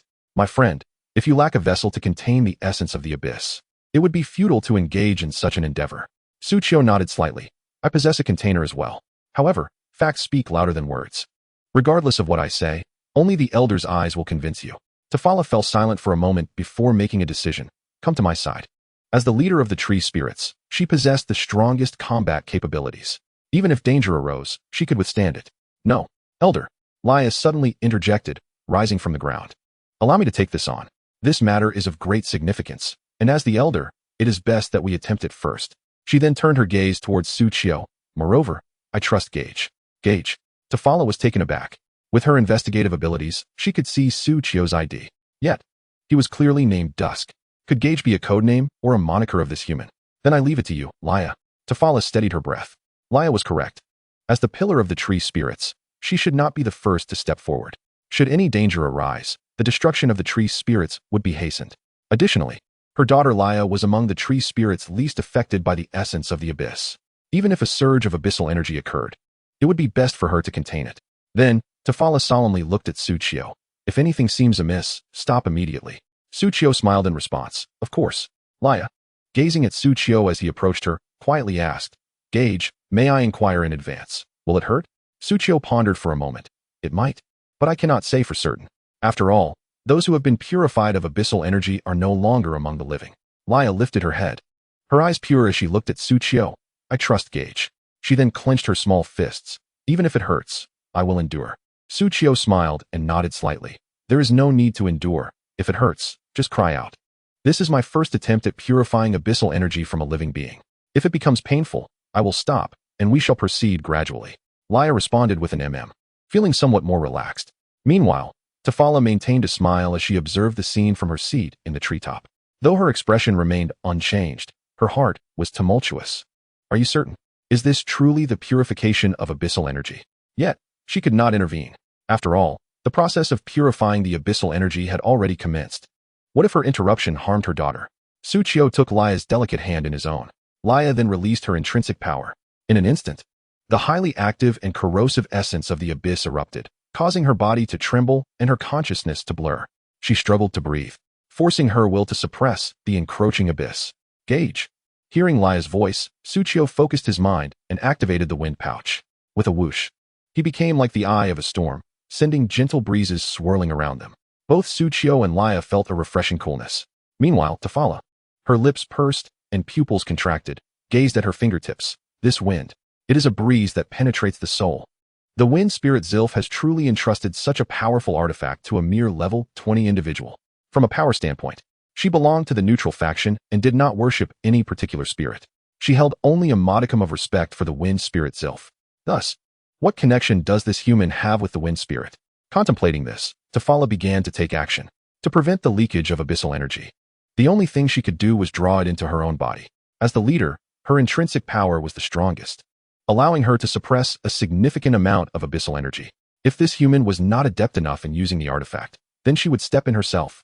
However, Tsuchiyo did not grant Tafala such an opportunity. The wind pouch cleansed Lia's soul, blowing away the tendrils of abyssal energy from her body. Next, it was time for the key to the Dark Abyss cave from Tsuchiyo's backpack. Since this key had a penchant for demonic energy, it would likely prefer the essence of the abyss, which is a tier above demonic energy, even more, wouldn't it? Sure enough, the moment the key to the Dark Abyss cave made contact with the essence of the abyss, Tsuchiyo felt an overwhelming surge of excitement. Ding! The key to the Dark Abyss cave absorbs abyssal energy, Energy 1. Ding! The key to the Dark Abyss Cave absorbs abyssal energy, Energy 1. Ding. The energy of the key to the Dark Abyss Cave is full, open count 1, experience 1. Ding. The key to the Dark Abyss Cave absorbs abyssal energy, Energy. Ding ding ding ding. A flurry of system notifications filled Suchio's log at a rate of dozens per second. The energy marker of the key to the Dark Abyss Cave filled up every few seconds, transforming into 1 point of experience and increasing the number of times it could be opened. Lin Zun must be bewildered, wondering why the money spent here seems endless. Suchio smiled slightly as he scrutinized the key. After accumulating experience several times, he noticed that the rate at which the key absorbed the essence of the abyss was slowing down. What could be the reason? The essence of the abyss on Laya was still quite potent. When Suchio connected his mind to the key, he realized the answer: indigestion. Indeed, for the key, this essence of the abyss was akin to a feast of fish and meat, a banquet of delicacies. Yet it remains but a mere child, devoid of teeth. In the face of such culinary delights, one can only suck vigorously, continuously savoring and attempting to swallow bit by bit. At this stage, this key is indeed best suited for absorbing ordinary magical essence. Suchio cast a sidelong glance at his key. You are quite useless, despite being given this opportunity. Though he voiced his dissatisfaction, he still held a deep fondness for this key. However, its pace was excruciatingly slow. Of course, this was merely Suchio's perspective. This ability to steadily siphon the essence of the abyss astounded Tifa La. It truly worked.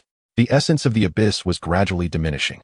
A glimmer sparkled in her eyes as she gazed at Suchio, as if she had glimpsed a ray of hope, a vision of the future, until she heard Suchio, with a discontented expression, exclaim, "So slow."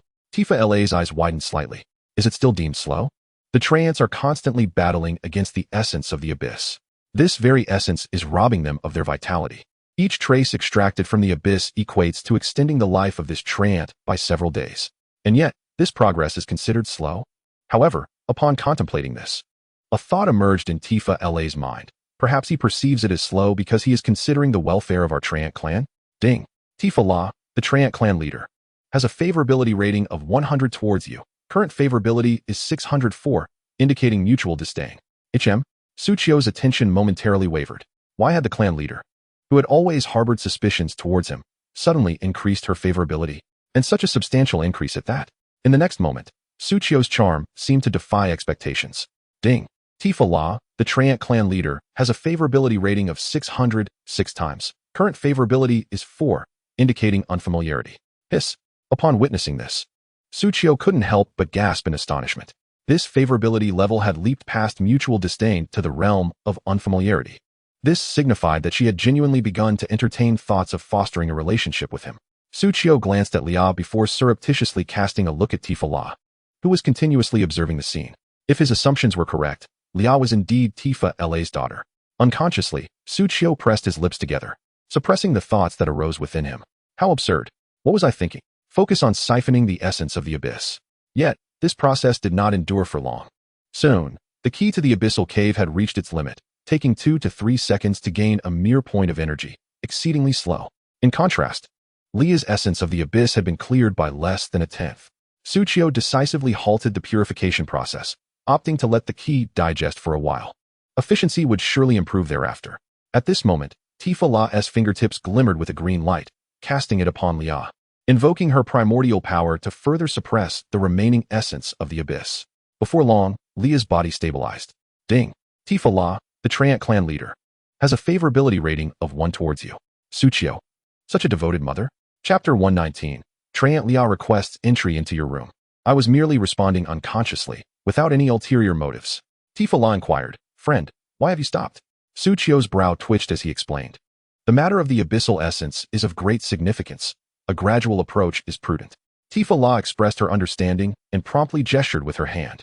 A sphere of green light shone beside Suchio, enveloping Lia and transporting her to his side. I appreciate your assistance today. Please rest well. I must attend to Lia, so I will not see you off. Tifa La received Lia and added, I have already contacted others in the clan. Please stay in our tribe for now. Suchio cast an envious glance at the expansive treehouse and replied, I defer to the clan leader's decision. He then turned to leave the treehouse. Upon exiting, Suchio was greeted by a sudden openness. Turning back, he noticed that the previously spacious treehouse, which had spanned at least 100 square meters, now appeared as nothing more than a tree thick enough for 3 people to embrace. He couldn't help but admire the land management of the Treant clan. It was indeed space-efficient. "Mr. Dusk, please follow me. We have prepared your room." A Treant approached Su Qiu, inviting him with a graceful gesture. It was Yuna, who stood at the same height as him, spoke softly, and possessed a gentle physique. Su Qiu smiled faintly. "Miss Yuna, you've already prepared a room for me?" "Indeed." "Then I shall trouble you to lead the way. Please follow me." Su Qiu trailed behind the familiar little deer, heading towards a tree. Along the way, he couldn't help but ponder how to enhance the digestion rate of the abyssal cave key. Otherwise, dealing with just Liao would take several days. With 99 Treants to purify, he feared he might have to reside here for a month to complete the task. By that time, Bruin and Zhongli, who were stationed at Springwater Town, would likely have been discovered by Wind Whisper City and embroiled in conflict. Extracting and purifying the essence of the abyss would be best achieved by harnessing the opposing power of the celestial domain. In other words, consulting with the members of the Church of Light would be the optimal solution. Just then, a notification from a friend reached Su Qiu's ears. "Are you there, Catherine?" Su Qiu's eyes brightened instantly. It was akin to a sleepy person finding a blanket. He was eager to see his beloved. Once inside his treehouse, he quickly typed a reply. "I'm here. What is it, Catherine?" Catherine responded without delay. "I just noticed that you've reached level 20. I'm curious if you've changed your mind. If you still wish to hunt that toxic mire dragon lizard, I can send you the boss's coordinates. Also, I've strengthened my blessings recently. If you have time, please return to Wind Whisper City. I want to grant you a new and more powerful blessing." Hearing this, Su Qiu's expression turned sour. "I happen to be quite far away right now, and there are no teleportation points nearby, so I can't return. However, you can send me the boss's coordinates. That would be fine." Upon hearing this, Catherine felt a twinge of disappointment. Recalling what other followers had said about men who use business trips as an excuse to avoid returning home to see their wives. Yet Su Qiu was certainly not one of them. He was genuinely unable to return from the marsh forest. After convincing herself, Catherine nodded. "All right. I'll send you the coordinates for the toxic mire dragon lizard shortly. But you must be cautious. Although you can resurrect, if your corpse is far from the resurrection point, the time it takes to revive and the weakened state will last longer. If the environment is particularly unfavorable, death could permanently deduct your attributes." Su Qiu couldn't help but feel warmth in his heart, marveling. What more could a husband desire with such a wife? Wait a moment. Have I ever uttered these words before? To whom did I say them? Rest assured, I shall not perish. Su Qiu's lips curled into a confident smile. "Even if I were to return to Fengxi City to see you, I would certainly stride through the main entrance in a grand manner. If all goes well, by the time I return to Fengxi City, I should be bringing along Bulong and commencing my siege." Unexpectedly, on the other side of the scene, Catherine suddenly blushed, her head nearly sinking into her chest. "Ding. Cardinal, designate. Catherine's affection for you is at 100. Current affection level is 10,653, akin to siblings." "Ding. Charm activated. Cardinal, designate. Catherine's affection for you increases by an additional 500, 5 times. Current affection level is 11,153, akin to siblings." Su Qiu raised an eyebrow. "What is happening? I haven't said anything, have I? This can boost affection?" Hastily, Su Qiu changed the subject. "By the way, Catherine, there is something I must ask of you." Upon hearing Su Qiu's request, Catherine quickly inquired, "What is it?" It had been ages since she had heard that Su Qiu needed her assistance. "Does the Church of Light possess any artifacts capable of purifying abyssal energy?" At noon in Fengxi City, Catherine strolled through the plaza adorned with the wind sprite statues. Recently, due to Baron Kexiki's task of searching for traitors, most travelers had ventured outside the city in search of individuals, rendering the entire Fengxi City rather tranquil. Artifacts for purifying abyssal energy? Catherine pondered. Indeed, there are the mandragora flowers you once collected for purifying demonic energy. But as for purifying abyssal energy, Catherine's expression turned slightly awkward. Only cardinals are permitted to access those higher-level secrets. I am still quite inexperienced. On the other end of the communication, Su Qiu nodded slightly. Understood. I shall directly eliminate the venom swamp lizard. Next week marks the 7th day of the lizard. Frostfire lizard. Just then, a lively figure appeared beside Catherine. "Ah, is that not the beautiful Lady Catherine?" At the sound, Catherine instinctively hid her hands behind her back, her eyes widening as she turned to face the speaker, as if she were concealing a man behind her. "Are you Miss Winnie?" Catherine inquired, gazing at the slender bard clad in green before her, her memories stirring. "It has been a while. Miss Winnie, what brings you here?" Winnie shrugged her shoulders in resignation. "I'm here to sing, after all. Since I am not a devotee of the wind sprites, lacking a formal position, I must work to earn a living." As she spoke, Winnie retrieved a brown flask from her backpack, blowing into it twice, her rosy cheeks displaying a hint of annoyance. "However, all the travelers have ventured out of the city these past few days. I used to have quite a few freeloaders, but now there's nothing to earn. Shaking the nearly empty flask, Winnie casually approached Catherine. Oh, where's that top-ranking young man? Is he not with you? I think I just heard his voice. For some unknown reason, when Catherine heard Winnie refer to the top-ranking young man, an odd feeling washed over her. It felt as if the money from that top-ranking individual had been bestowed by her. Catherine composed herself and gently shook her head. He is busy at the moment and has not returned for quite some time. Even I can only contact him through communication. Yet, before she could finish, Suchio's voice came through the communication. Is that Miss Winnie? Winnie adjusted her hat and leaned forward to peek at the system interface hidden behind Catherine. Oh, young man. You're here. Upon seeing Winnie, Suchio's spirits lifted considerably. What a fortuitous encounter. A reward. Ding. Traveler Twilight has transferred 10,000 copper coins to you. Catherine, please help me transfer the funds. Catherine replied. Winnie, where did this wealthy individual come from? All right, Twilight. Catherine accepted the money, although her expression remained unchanged. Her heart felt a twinge as she transferred the funds to Winnie. No. Winnie quickly waved her hands, refusing to accept. What kind of fortune is this? Why are you giving me money? The justification for giving me money is rather casual. Isn't it? Meanwhile, on the other end, Suchio's face was filled with excitement. Miss Winnie, you may not be aware. After hearing you sing that poem last time, I actually encountered the wind sprite in person. I even received the most magnificent quest I have ever seen from the enchanting and captivating wind sprite. This must be your blessing upon me. I must invest. Catherine widened her eyes slightly. Twilight received a quest directly from the wind sprite? Then, if I ask him to assist in completing the commission to slay monsters, wouldn't he that be wasting his time? Moreover, enchanting and captivating is not an expression to be used here, is it? Winnie, upon hearing this, bashfully accepted the money, smiling. That is quite a sum. Catherine was momentarily speechless. Then you should not accept the money. Suchio, with his hands pressed together, implored, thus. I hope Miss Winnie can once again bestow upon me good fortune to overcome this challenge. Blessings of the Sylph. After receiving the funds, Winnie finally reacted, overcome challenges. She glanced at Catherine, who towered over her, and addressed Suchio through the screen. Didn't you just say you were busy with the task given by the wind sprite? Under Catherine's watchful gaze, Winnie was compelled to add a respectful title to the wind sprite. According to the wind sprite's judgment, the difficulty of your task should be most appropriate. How could there be any challenge? A hint of compassion rose on Suchio's face. I encountered a race of forest treants in the swamp forest, who were tainted by abyssal energy. Upon hearing about the treant race, Catherine's eyes widened slightly. As a native of Fengxi City, she had been protected since childhood by the treant race, a name she was certainly familiar with.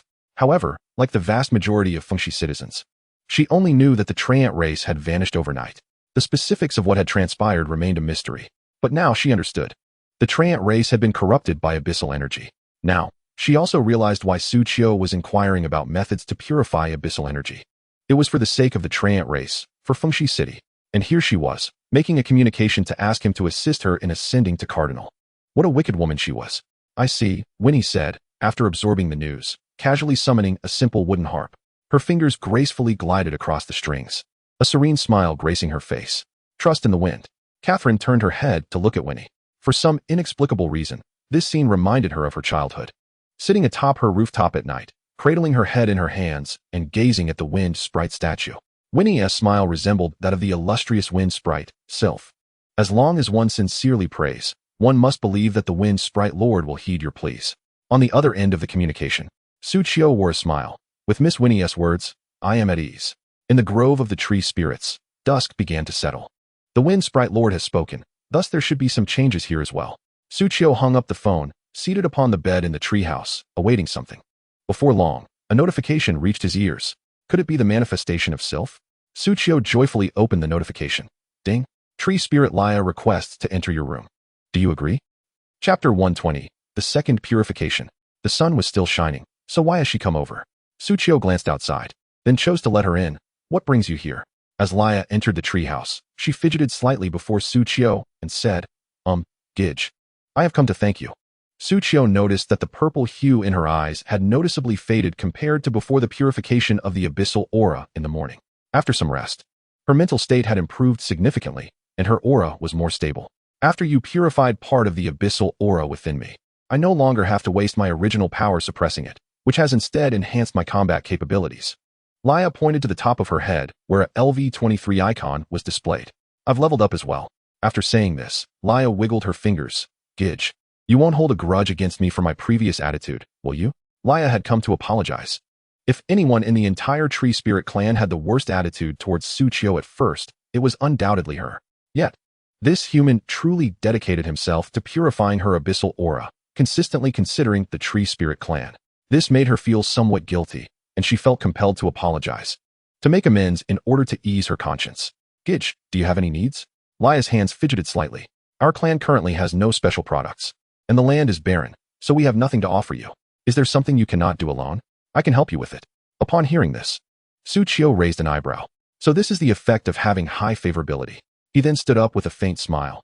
I prefer your previous rebellious demeanor. Please revert to that. Laya was taken aback. Huh? She momentarily failed to comprehend what Suchio meant. But just then, Suchio's system chimed with a message from Catherine. Quest name, eliminate the poisonous swamp dragon lizard. The coordinates have arrived. Suchio inputted the coordinates into the map and discovered that the location was a bit further southwest.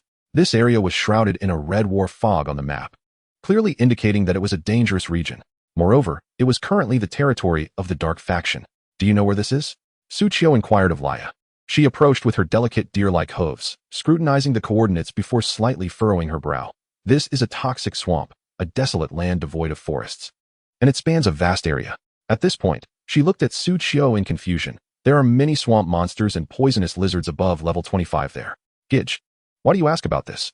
Suchio caught a glimpse of Laya, who seemed to be slightly emotional, and asked, You seem to be quite familiar with this place? Laya hesitated before nodding. This was once our water source. But after our clan suffered a calamity, the other forest creatures took over this area, polluting the lake and turning it into a territory of the Dark Faction. We have considered reclaiming this lakeside, but the area is swarming with tree demons. If we are discovered by them, it would alarm the entire forest. As she spoke, Laya shook her head. Our clan is currently struggling to survive, let alone reclaim territory. Then, Laya looked up at Suchio earnestly. Fortunately, we have Gidge, who can help us purify the abyssal corruption. Suchio shrugged. It's just a bit slow. But just as he finished speaking, Suchio suddenly sensed movement from the wind pouch in his backpack. Ding! The wind pouch has detected your affinity for wind elements, transforming into a wind catcher bottle. Wind catcher bottle. Description: a story bottle capable of capturing the winds. Effect 1. Backpack expansion, 100 by 100 by 100. For every 1 point of wind element affinity, the backpack size increases by 10. Effect 2. Purifying wind. Can cleanse dark magical energy and abyssal aura. For every 1 point of wind element affinity, the purification efficiency increases by 10. Immediately, the wind pouch from Suchio's backpack appeared in his hand, glowing with a cerulean light. As the light dissipated, it transformed into a small glass bottle.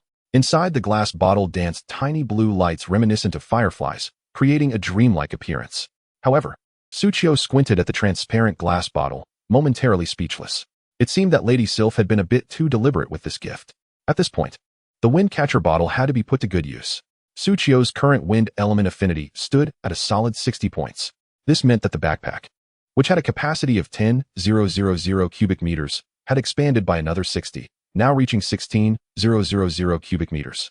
Thus, he could store even more corpses. Of course, the primary benefit lay in effect 2. With his 60 points of wind element affinity, the purification efficiency had increased 6-fold. Now, purifying the abyssal aura would be expedited. Suchio smiled faintly. What is this? Laya gazed at the beautiful glass bottle in Suchio's hand, her eyes sparkling with wonder. Suchio pondered for a moment before responding earnestly. This is a good item that can help you improve. Ding! Tree Spirit Clan leader Tafala's favorability towards you has increased by 10.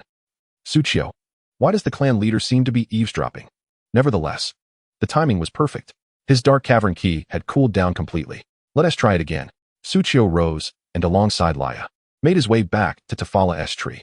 Can we start the second purification so soon? Upon hearing Suchio's intent, Tafala was slightly surprised but immediately began preparations. The sooner they could purify the abyssal aura from their kin, the sooner they could relieve their suffering. Come on. This time, after the wind pouch evolved into the wind catcher bottle, Suchio discovered that the wind produced by the bottle was finer yet more forceful. It functioned like a series of grinders, shredding the abyssal aura into even smaller particles. The dark cavern key absorbed the aura with greater ease. This time, even though it had surpassed the morning's purification duration, it seemed to be thoroughly engrossed. Experience gained, 1. Experience gained, 1. Experience gained, 1. The notifications regarding the increase in the number of permissions granted echoed continuously, with a total purification efficiency of 700. When the key signaled that it was full once more, Leah has even regained her sanity.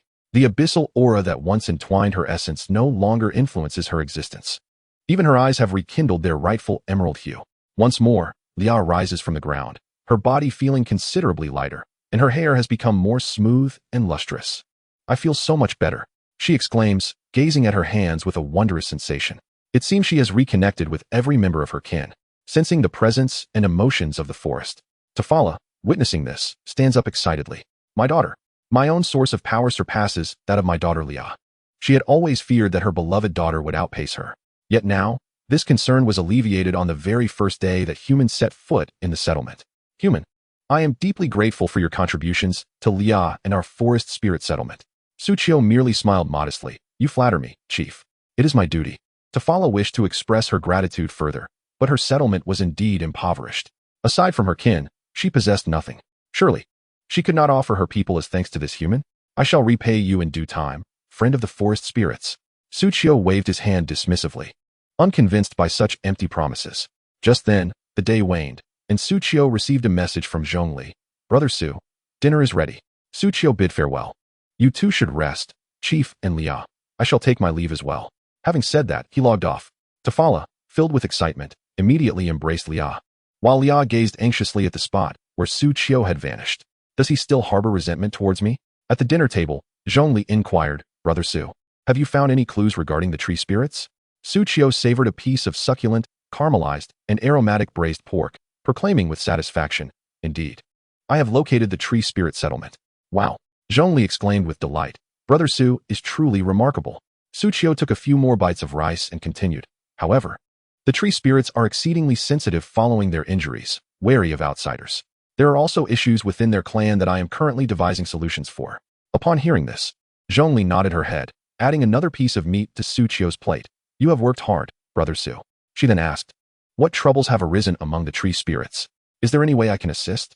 After all, this was originally their responsibility, now placed solely upon Suchio's shoulders, leaving him to explore the marshy forest alone for so long. As the captain, Zhongli felt a pang of guilt. Suchio shook his head slightly, sighing. It concerns reproduction. Zhongli, with chopsticks in hand, pondered aloud. Reproduction issues, huh? Suddenly, realization dawned upon her. What kind of problem? Oh, the tree spirit clan lacks males, making conventional reproduction impossible. Upon hearing Suchio's explanation, Zhongli buried her head in her bowl, distractedly consuming her meal. She had initially thought that Brother Su intended to join the tree spirits as a breeding stallion to help resolve their reproductive difficulties. Through her experiences with Destiny, Zhongli understood that the game was quite realistic. Interactions between characters could lead to indescribable occurrences. Furthermore, because Destiny is a game, players' bodies do not physically enter the world.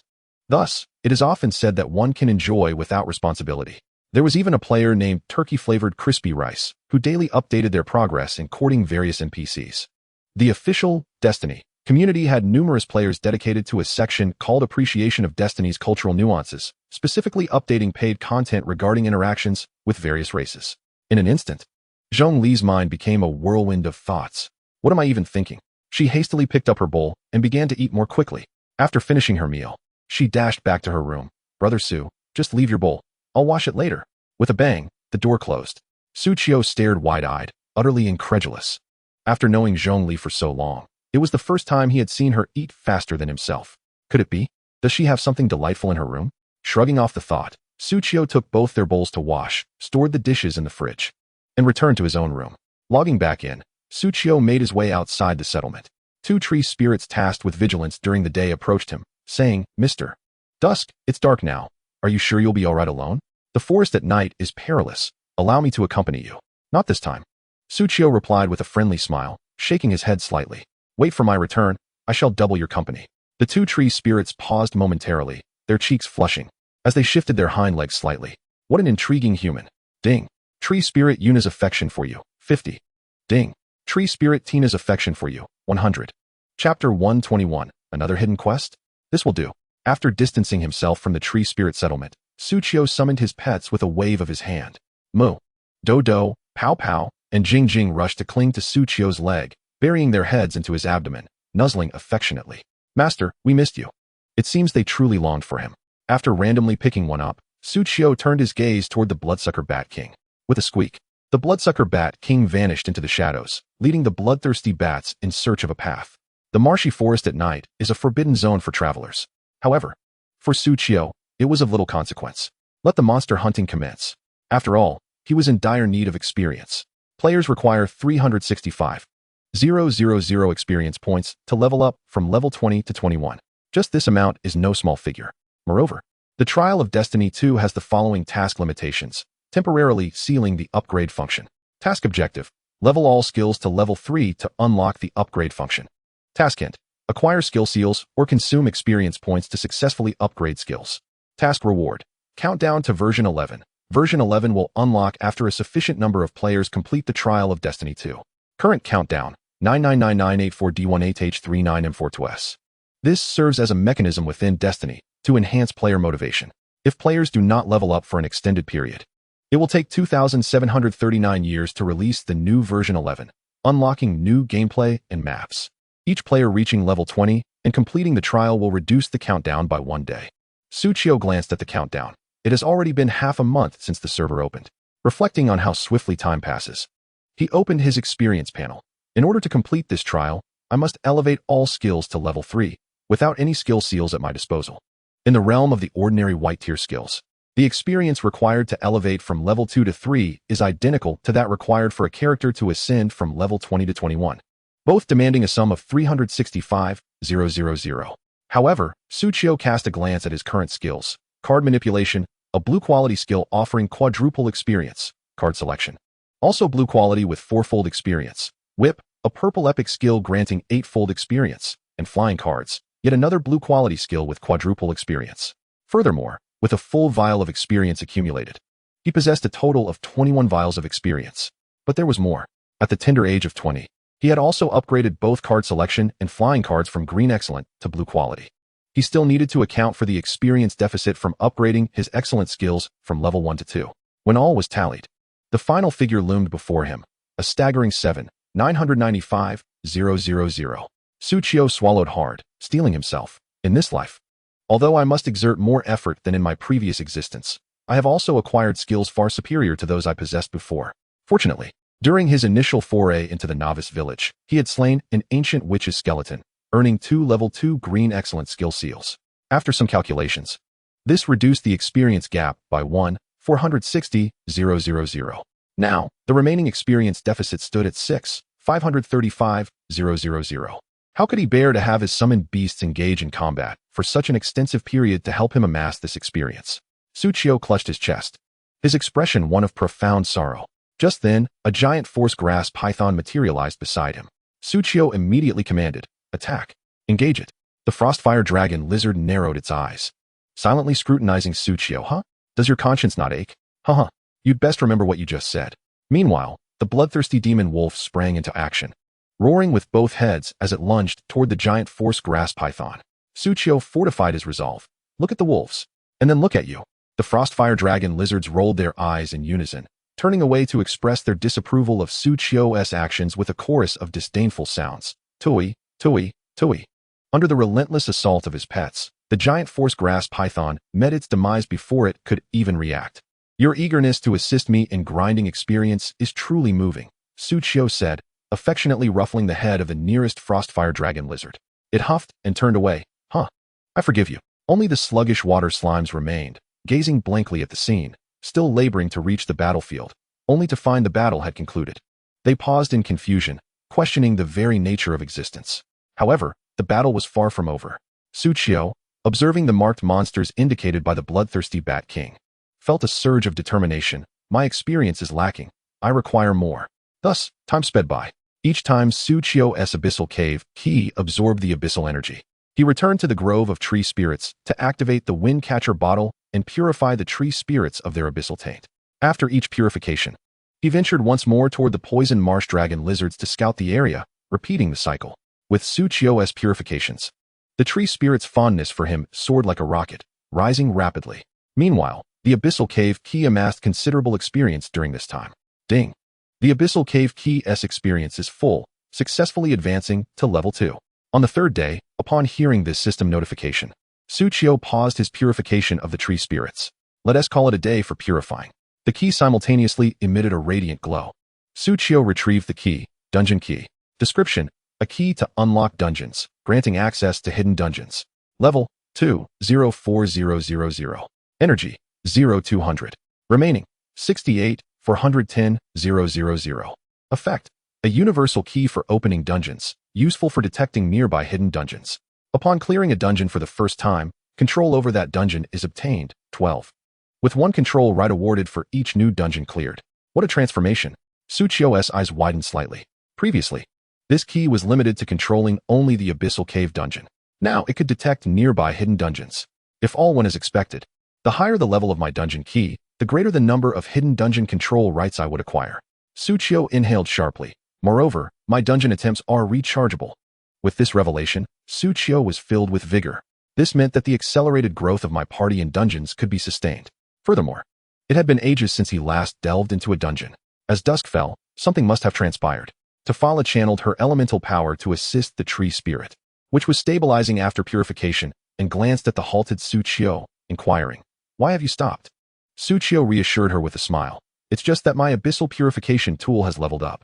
Purification should proceed even more swiftly now."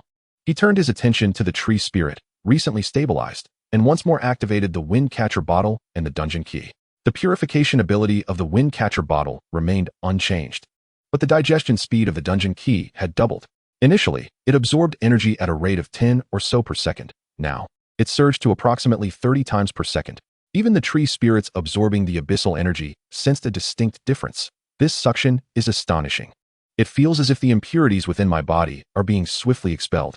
This somewhat painful treatment persisted for several seconds, then half a minute.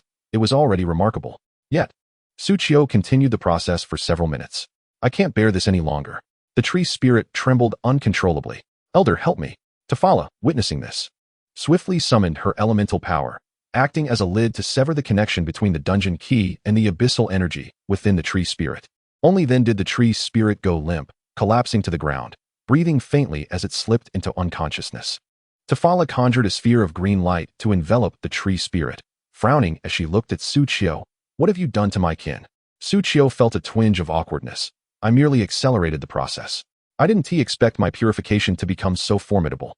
After forcibly terminating the purification process, Tafala sighed softly. "Perhaps it's because this child is a priest and possesses a frail constitution." She then added, "Thank you for your assistance today. You should rest now." Suchio blinked. "Elder, there is still a bit of abyssal energy within her. Shouldn't I help her deal with that last remnant?" Tifa gently caressed her startled kin with a sense of resignation. "Let us speak once she awakens," she mused. "Should they truly be unable to endure, I shall absorb their abyssal essence into my being. At that time, it will suffice for me to suffer alone." Suchio felt a stirring in her heart. "Chief, you truly are a benevolent tree spirit." With that, Suchio took her leave from the chieftain. "Mr. Dusk, you've emerged. When will it be my turn with the handsome Dusk?" Suchio inquired eagerly. "Mr. Dusk, could you assist me once more with purification tonight?" No sooner had she left the treehouse than she found herself surrounded by a throng of tree spirits that seemed to have sprung from nowhere. These spirits either craved another taste after Suchio had purified the abyssal essence, or had heard of the delightful comfort that followed such purification and were eager to experience it themselves. This left Suchio quite exasperated. Is merely extracting a jar to dispel the toxins truly such a blissful endeavor? Moreover, they spoke as if they had accomplished something grand. "Perhaps another day, my friends," she sighed, managing to extricate herself from their eager clutches. "I cannot purify today. I must rest and take a stroll." Thus, amidst the tree spirits' envious gazes, Suchio departed from the grove of the forest spirits.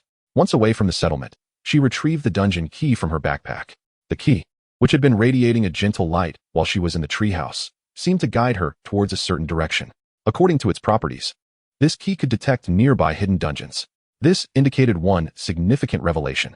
A gleam sparkled in Suchio's eyes. There must be a hidden dungeon near the grove of the forest spirits. Chapter 122, The Poisonous Lizard. The light directed her southwest. Suchio glanced at her map, where the war fog had already been partially illuminated. This direction felt somewhat familiar. A wry smile crept onto her face as a possibility dawned upon her. When Suchio finally reached her destination after several arduous hours, her brows knit in astonishment. Indeed, it was as she suspected. Before her lay an expanse of vast, unending swamp. The swamp appeared to have formed recently. Though the water had turned to mud and carried a scent, it had yet to become the nauseatingly thick mire. However, it was already teeming with swamp creatures. Suchio observed the creatures that occasionally emerged from the muck, only to meld back into the mire, and silently commanded her summoned beasts, "Go forth and draw them out." Initially, she contemplated sending her summoned creatures into battle, but quickly abandoned the idea at the thought of her beloved companions getting sullied by the swamp. The bloodthirsty Bat King. Upon receiving the command, led a swarm of little bats to fly over, akin to an aircraft armed with machine guns, unleashing a barrage of blood needles upon the swamp's denizens.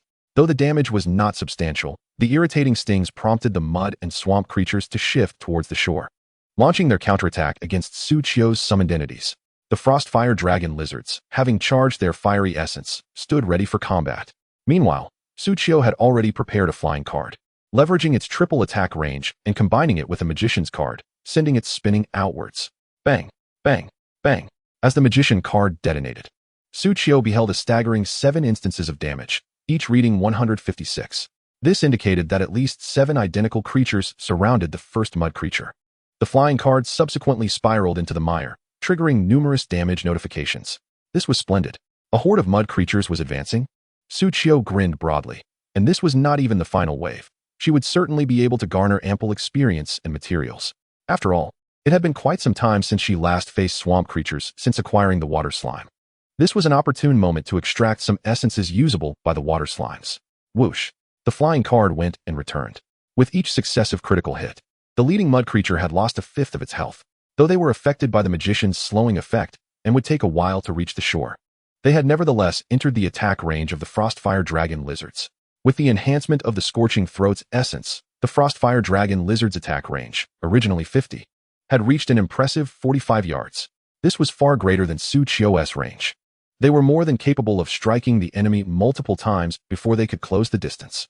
Furthermore, the Frostfire Dragon Lizards moved autonomously, making them exceptionally suited for a kite-like attack strategy. Suchio also possessed extended reach. However, her range, like that of any standard long-range character, was limited to 20 yards. Fortunately, with the flying card, she had stretched her attack range to 60 yards, ensuring she did not draw too close to the monsters during the fight. Pew, pew, pew. The sounds of rapid-fire projectiles echoed. 131, 210, 6106, 131, 710, 6106, 131, 710, 6106. Each time the Frostfire Dragon Lizard's fiery essence struck a mud creature, it would create numerous small craters. The effect was remarkable. The damage dealt by the dragon lizards was directly proportional to their attack power, proving that these mud creatures possessed high physical resistance but low magical resistance. Continue the assault. Without requiring commands, the Frostfire Dragon Lizards had already charged up for their next attack. Their volley, however, failed to eliminate any mud creatures, as their attacks did not focus on a singular target but rather dispersed among all available enemies, each applying a slowing slime effect, further hindering the mud creature's advance. Every single bloodthirsty wolf cast grateful glances toward the Frostfire Dragon Lizards. Delaying contact with the enemy by even a second was invaluable, for even from a distance, they could already sense the foul odor. Whenever they encountered such monsters, the bloodthirsty wolves were always hesitant. Being two-headed wolves, while each strike could deal damage twice, it meant they had to bite through 2 mouthfuls of foul mud. Merely imagining such a scene intensified their gratitude toward the Frostfire Dragon Lizards. Yet, the Frostfire Dragon Lizards numbered only 4. No matter how effective their slowdown tactics were, the mud creatures would eventually reach them. The first to emerge from the waters were mud creatures the size of small cars. Plop, plop. But the first line of defense before them was not the bloodthirsty wolves. Rather, it was the water slimes, which completely disregarded the stench of these biochemical monstrosities. This was magic combating magic. Suchio smiled faintly, activating her bombardment mode. Whoosh, whoosh, whoosh, bang, bang, bang. Countless cards accompanied by an equal number of explosions. They obliterated the slimes on the front lines into mere fragments. However, these shattered remnants soon began to writhe, striving to reassemble. Yet, Suchio would not grant them such an opportunity. All summoned beasts surged forward, swiftly harvesting the lifeless bodies of the slimes. With no option to use their mouths, they resorted to their claws. The bloodthirsty demon wolves unleashed devastating damage. Despite the slimes and swamp monsters possessing considerable physical defenses and damage reduction, their health plummeted as though they had consumed Huili soil. Ding! Congratulations! You have successfully defeated Slime LV22, gaining 729 experience, 36 copper coins, and 1 original core. Ding. Destiny triggered. You receive an additional 3,645 experience, 5 times. 648 copper coins, 18 times, and 11 original cores, 11 times. Ding. Congratulations, you have successfully defeated. Ding. A cacophony of system notifications enveloped Su Qiu, and his experience points surged. The original core materials in his backpack multiplied. Of course, it wasn't just the level 22 slimes and level 25 swamp monsters that emerged from the water. There were also the equally formidable level 25 poison lizards. These toxic creatures bore a striking resemblance to the fire lizards Su Qiu had encountered east of the novice village, albeit with a dark green exterior. Their scales were more delicate, adorned with a row of short, fin-like dorsal spines, and their tails were elongated. Most importantly, they emitted an even more pungent odor than the fire lizards. This left Su Qiu with no choice but to summon his resolve to battle. With a serious countenance, Su Qiu declared, "For the sake of our noses." Roar, howl, squeak. The myriad of summoned beasts united their gazes upon the advancing poison lizards, which were flicking their black tongues in anticipation, preparing to engage in combat with unwavering determination. Before Su Qiu, a panel displaying the attributes of a poison lizard materialized. Poison lizard description: a lizard that dwells in swamps, perpetually immersed in the mire. Possessing a degree of toxin and poison resistance. Level: 25 attack, 1400 health, 28,000 skills. Spit. Toxic substance: poison fog. Spit. Description: Effect: increases the attack range of the poison lizard. Toxic substance. Description: allow me to demonstrate the quantum toxic rat technique. Effect: inflicts a poison state on enemy units with each attack. Poison fog. Description: you do have quite the audacity. Effect: expels a cloud of poison fog, continuously inflicting poison status on enemies within range. Chapter 123, Elite Boss, Toxic Swamp Dragon Lizard. Essentially, a creature capable of remote attacks. Su Qiu conjured a luminous card, discerning, much like my Frostfire Dragon Lizard. Furthermore, with slimes and swamp monsters serving as tanks in the front lines, they draw aggro while the rear provides damage output. With a swift motion, he hurled the card at a swamp monster that had crossed the front line, noting, the monsters in this area even have a coordinated strategy. Su Qiu raised an eyebrow, quipping, I would believe this is the monster configuration within a dungeon. While his words were lighthearted, his hands remained unyielding. With a maximum attack speed, Su Qiu transformed into a barrage of artillery. Bang, bang, bang. One card after another was flung toward the front lines. The poison lizards, sheltered by the swamp monsters, also entered combat mode. They opened their mouths and unleashed streams of venom towards Su Qiu. Pew, pew, pew. The water slimes, positioned at the forefront of their line, were the first to suffer the corrosive effects of the venom. 912, 914, 911, 91, 1 layer of poison. 183, 2 layers of poison. 274, 3 layers of poison. Just 3 splashes of venom caused the book slime to instantly lose over 2,700 health points, accumulating 3 layers of poison in the process. This resulted in a continuous drain of 274 health points per second. Curse it, why can't my burn and freeze effects stack? Su Qiu lamented, though he did not specify who he was addressing. Nevertheless, the Frostfire Dragon Lizard felt as if it were being called out. It was time to showcase its true prowess. Subsequently, it summoned 4 new baby lizards, immediately amplifying its damage output, while also unleashing corrosive sulfuric acid against the poison lizards in the backline. The poison lizards looked up, momentarily bewildered. Have you ever heard of a technique that rains down fiery liquid? They had not before, but now they witnessed it firsthand. With a rapid succession of attacks, the Frostfire Dragon Lizard, accompanied by its offspring, leveraged its long limbs to bypass the fetid muck and directly assault the poison lizards. Take that for being so foul-smelling. Take that for letting your poison stack. Take that for making my master speak ill of us behind our backs. Each volley of fiery liquid, fueled by their fury, disrupted the formation of the poison lizards, dealing significant damage. 1508, 1611, 1622, 50. Su Qiu observed the damage inflicted, sensing the wrath of the Frostfire Dragon Lizards, and a sense of déjà vu washed over him. It felt reminiscent of the time when the fire lizards had clashed with the water serpents. Back then, the fire lizards had delivered double the damage due to their rage, whereas now, the fury had merely augmented their damage by 50. Perhaps they were not as enraged as before, or perhaps their ire was directed elsewhere. Su Qiu squinted, glancing back at the visibly agitated Frostfire Dragon Lizards. Yet, upon feeling Su Qiu's gaze, they instantly donned expressions of innocence. Once he turned away, they returned to their furious demeanor. Suchio sensed that the Frostfire Dragon lizards had found another target upon whom to unleash their frustrations. I treat the little lizards well, don't I? They wouldn't dare rebel against me, would they? He mused, contemplating that once this battle concluded, he must reward them appropriately. Just then, a warning echoed from the bloodthirsty Bat King. Without needing to look up, Suchio executed a quick retreat, leaping several meters away. In the next moment, a mass of green mist descended upon the spot where he had just stood. Poison fog. It was indeed the poison fog skill unleashed by the poison lizards. According to the bloodthirsty Bat King's observations, one poison lizard tilted its head back, expelling a bubble the size of an ostrich egg, shimmering with a green hue. The bubble landed above Suchio's head, and with an explosion, it transformed into a dense cloud of poison fog, capable of enveloping a radius of several dozen meters. Quite impressive indeed. Suchio's lips curled into a smirk. So, to capture the thief, one must first seize the king? A frost flame dragon lizard nodded in agreement, exclaiming, "Huh, at last, my master acknowledges his own thievery." Suchio's eyes twitched. "Speak another word, and I'll strike you." The frost flame dragon lizards promptly redirected their focus back to the battlefield, targeting the foul lizard that had just unleashed its poisonous mist.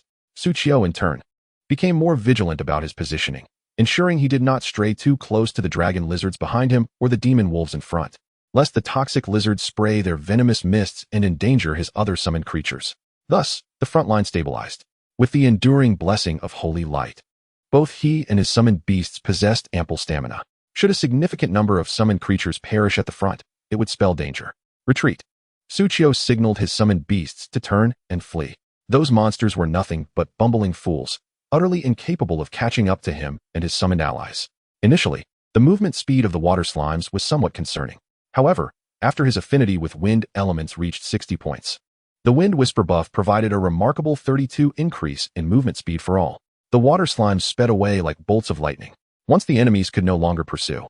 Returning to the swamp, Suchio, accompanied by his rejuvenated summoned beasts, made a triumphant return. The once tranquil swamp had been subjected to countless ambushes from Suchio throughout the night. Fueled by this momentum, he continued to wreak havoc for an entire day and night. Even the abyssal demon wolves, with their remarkable endurance, acknowledged their master's undeniable prowess. However, as the ones being tormented, the swamp creatures were thoroughly exhausted. Even the speed at which monsters respawned had noticeably diminished. Suchio stood once more by the swamp, a radiant smile illuminating his face. At that moment, the hostile poisonous lizards were swaying, having surrendered their struggle. Surely, I must have cleared this swamp, right? Just as Suchio pondered this, he was suddenly met with a long-anticipated system notification. Ding! You have disturbed the slumbering boss, the toxic swamp dragon lizard. It is now quite irate. In an instant, bubbles began to erupt one after another from the center of the swamp, as if some monstrous entity was awakening from the depths. Before long, a gargantuan lizard head, the size of an automobile, emerged from the swamp. Suchio's gaze naturally fell upon the boss's attribute panel before him. Toxic swamp dragon lizard. Description: descendant of the venomous dragon Durin, possessing a trace of dragon blood, thus exhibiting extreme toxicity. Its combat prowess is exceptional. It has been dispatched here to infiltrate a certain secret realm. Quality: blue excellent. Level: 30. Attack: 3000. Health: 500,000. Skills: spit, toxic substance, toxic aura, toxic mist, summon toxic exploding lizards. Hee spit. Description: Hee spit. Effect: the toxic swamp dragon lizard's attack range is increased, allowing it to strike 2 units with each attack. Toxic substance. Description: are you toxic? Indeed. Effect: attacks inflict a toxic effect, applying a debuff that reduces the target's defense and magical resistance, while additionally inflicting poisoning. Toxic aura. Description: I am a walking disaster. Effect: a toxic mist perpetually surrounds the toxic swamp dragon lizard, applying a poisoning effect to nearby enemies. Summon toxic exploding lizards. Description: toxic lizards. Charge. Effect: hatches a swarm of unstable toxic lizards that charge at enemy units and initiate self-detonation. In the description of this creature, Suchio noticed a familiar term: dragon blood. Chapter 124, Slime Enhancement. The frost flame dragon lizards emitted a low, threatening growl upon sighting the toxic swamp dragon lizard. Within the toxic swamp dragon lizard resided a trace of dragon blood from the venomous dragon Durin. No wonder they were so elated upon seeing that creature. Hearing this, the frost flame dragon lizards snorted eagerly. Excited? Indeed. They were practically itching to slay that dragon lizard and claim its dragon blood for themselves. Suchio chuckled ruefully. Have you considered the combat capabilities? The smile faded as Su Qiu gazed at the colossal figure in the distance. It must be said, that dark green lizard was genuinely terrifying and formidable. The toxic swamp dragon lizard slowly emerged from the swamp. Its massive body, robust shell, and pungent toxic fumes all declared in no uncertain terms that it was not to be trifled with. Moreover, perhaps influenced by its dragon blood, this toxic swamp dragon lizard was exceptionally tough. As a level 30 boss, it boasted a staggering 500,000 health. Even the level 23 corrupted wind eagle beast, which was a similarly blue excellent boss, only had a mere 200,000 health. This giant lizard exceeded it by 7 levels, yet possessed over 300,000 health. It was imperative to bolster combat strength first. While the toxic swamp dragon lizard had yet to reach the shore, Su Qiu seized the opportunity to access the Card Master's profession panel. Ding. Detected that the material core contains essence core split and toxic fluid. Ding. Detected that the slime-infused core contains essence core split, green, toxic fluid, green, and elastic tentacles. Ding. Essence core split has been assembled, 500. Would you like to extract the essence core split toxic fluid? Ding. The slime-infused core has been assembled, 500. Would you like to extract the essence core split, green, toxic fluid, green, and elastic tentacles? Ding. Congratulations, you have obtained essence core split, green, toxic fluid, green, and elastic tentacles. Following a series of notifications, Su Qiu found 3 distinct cards in his hand. One was essence core split, which allowed him to split into 3 parts upon death, enabling resurrection upon recombination. The image depicted a slime forming a perfect triangle on the battlefield, gradually converging towards the center. Another was toxic fluid, which inflicted poisoning on enemies upon attack or when attacked. The illustration showed a rat biting a slime, resulting in corrosive smoke emanating from its mouth. The last was elastic tentacles, featuring a large slime extending 2 exceptionally long tentacles, ensnaring 2 immobilized individuals and forcefully colliding them together, leaving them dazed and disoriented. Elastic tentacles. Description: reach far and near. Effect: inflicts damage on 2 units, ensnares them with tentacles, and initiates a strength check, with the outcome determining displacement, slow, and stun effects. This skill is rather intriguing. Su Qiu smiled slightly. It effectively granted the water slimes a functional control skill, allowing them to potentially pull enemies back based on the results of the strength check. If faced with the elusive gap in the front line, it might yield extraordinary results. However, Su Qiu gazed at the distant poison marsh dragon lizard, whose eyes were as large as slimes, and momentarily abandoned his thoughts. No matter how he contemplated it, this elastic tentacle would be ineffective against that colossal creature. It could even endanger himself. Su Qiu's mind conjured an image of the poison marsh dragon lizard, resembling a kappa, with a ring of slimes clinging to its head with their tentacles. Ding. Successfully summoned a group of slimes, merging the core of original fission, toxic bodily fluids, and elastic tentacles. As a system notification echoed, Su Qiu's water slimes radiated with a vibrant green light, successfully merging these essences to achieve enhancement. Subsequently, the most direct attribute enhancements ensued. Su Qiu clicked on the card pouch at his waist, and a familiar interface for summoning beast enhancement appeared before him. Ding. Do you wish to expend 32 gold coins, 320,000 copper coins, to upgrade the Bloodthirsty Demon Wolf card? Chapter 125, All Upgrades. At present, Su Qiu's summoned beasts required a staggering 320,000 copper coins to rise from level 7 to level 8. Such exorbitance. Su Qiu glanced at his inventory. 672 gold, 84 silver, and 36 copper. He couldn't help but feel relieved. Thankfully, I still possess a bit of currency. Each time the Dark Abyss Cave key accumulates an additional charge, Lin Ziyun sends money to Su Qiu. Moreover, Su Qiu's fortune is indeed remarkable. Unbeknownst to him, he had already amassed over 6 million in currency. Without a second thought, Su Qiu directly activated his expenditure. 960,000 gold, 320,000 for each upgrade, elevating the Bloodthirsty Demon Wolf to level 9. Name: Bloodthirsty Demon Wolf, Elite Hellhound. Level 9. Attack: 1736, originally 1416. Defense: 509, originally 416. Health: 21, 416, originally 17, 672. 960,000 gold, 320,000 for each upgrade, enhancing the Frostfire Dragon Lizard to level 9. Name: Frostfire Dragon Lizard. Level 9. Attack: 1579, originally 1304. Defense: 312, originally 250. Health: 13, 104, originally 10, 608. 960, 000 gold. 320, 000 for each upgrade. Upgrading the Bloodthirsty Bat King to level 9. Name, Bloodthirsty Bat King. Level, 9. Attack, 1790, originally 1439. Defense, 416, originally 365.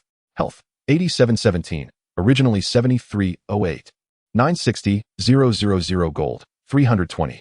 000 for each upgrade. Elevating the Wandering Tentacle to level 9. Name, Wandering Tentacle. Level, 9. Attack, 3432, originally 2746. Defense, 529, originally 467. Health, 0, originally 0. Judgment, 102.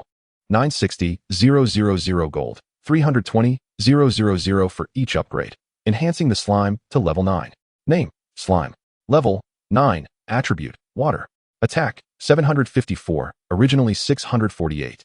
Defense, 739, originally 529. Health, 11. 042, originally 9318. All summoned beasts have ascended to level 9.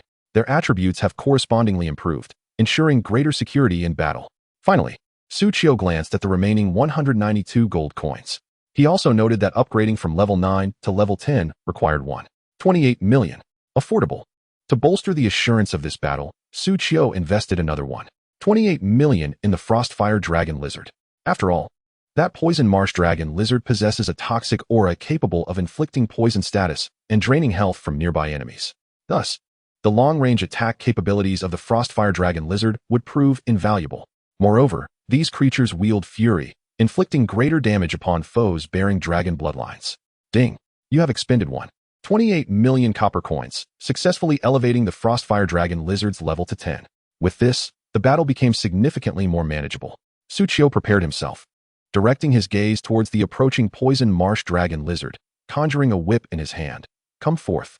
Just as Suchio's words fell, an unprecedented system notification echoed in his ears. Ding!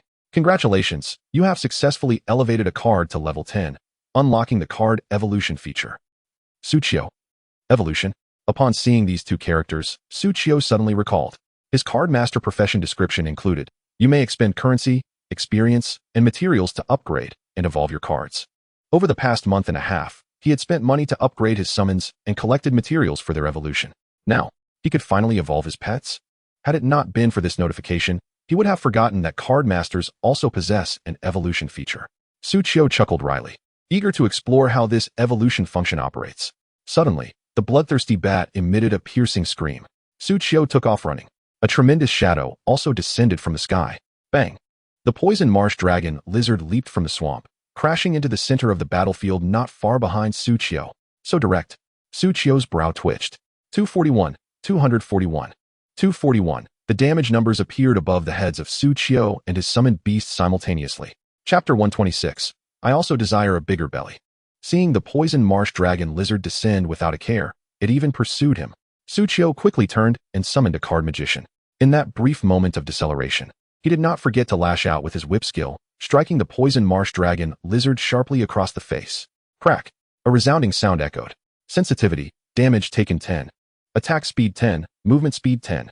When dealing with such a creature capable of automatically draining the health of surrounding units, one must prioritize a swift resolution. Otherwise, the healing burden becomes overwhelming. Roar! Eek! The bloodthirsty demon wolf and bloodthirsty bat simultaneously activated their bloodthirsty skills. Their attack speed surged by 30. They surged forward, unleashing a torrent of attacks upon the poison marsh dragon lizard. Having dominated this swamp for so long, how long had it been since the poison marsh dragon lizard encountered a creature bold enough to provoke it? Roar! It opened its massive jaws wide, viciously biting down on the bloodthirsty demon wolf. The once mighty bloodthirsty demon wolf now resembled a helpless rabbit, caught in the maw of the poison marsh dragon lizard, stripped of any capacity for resistance. Roar!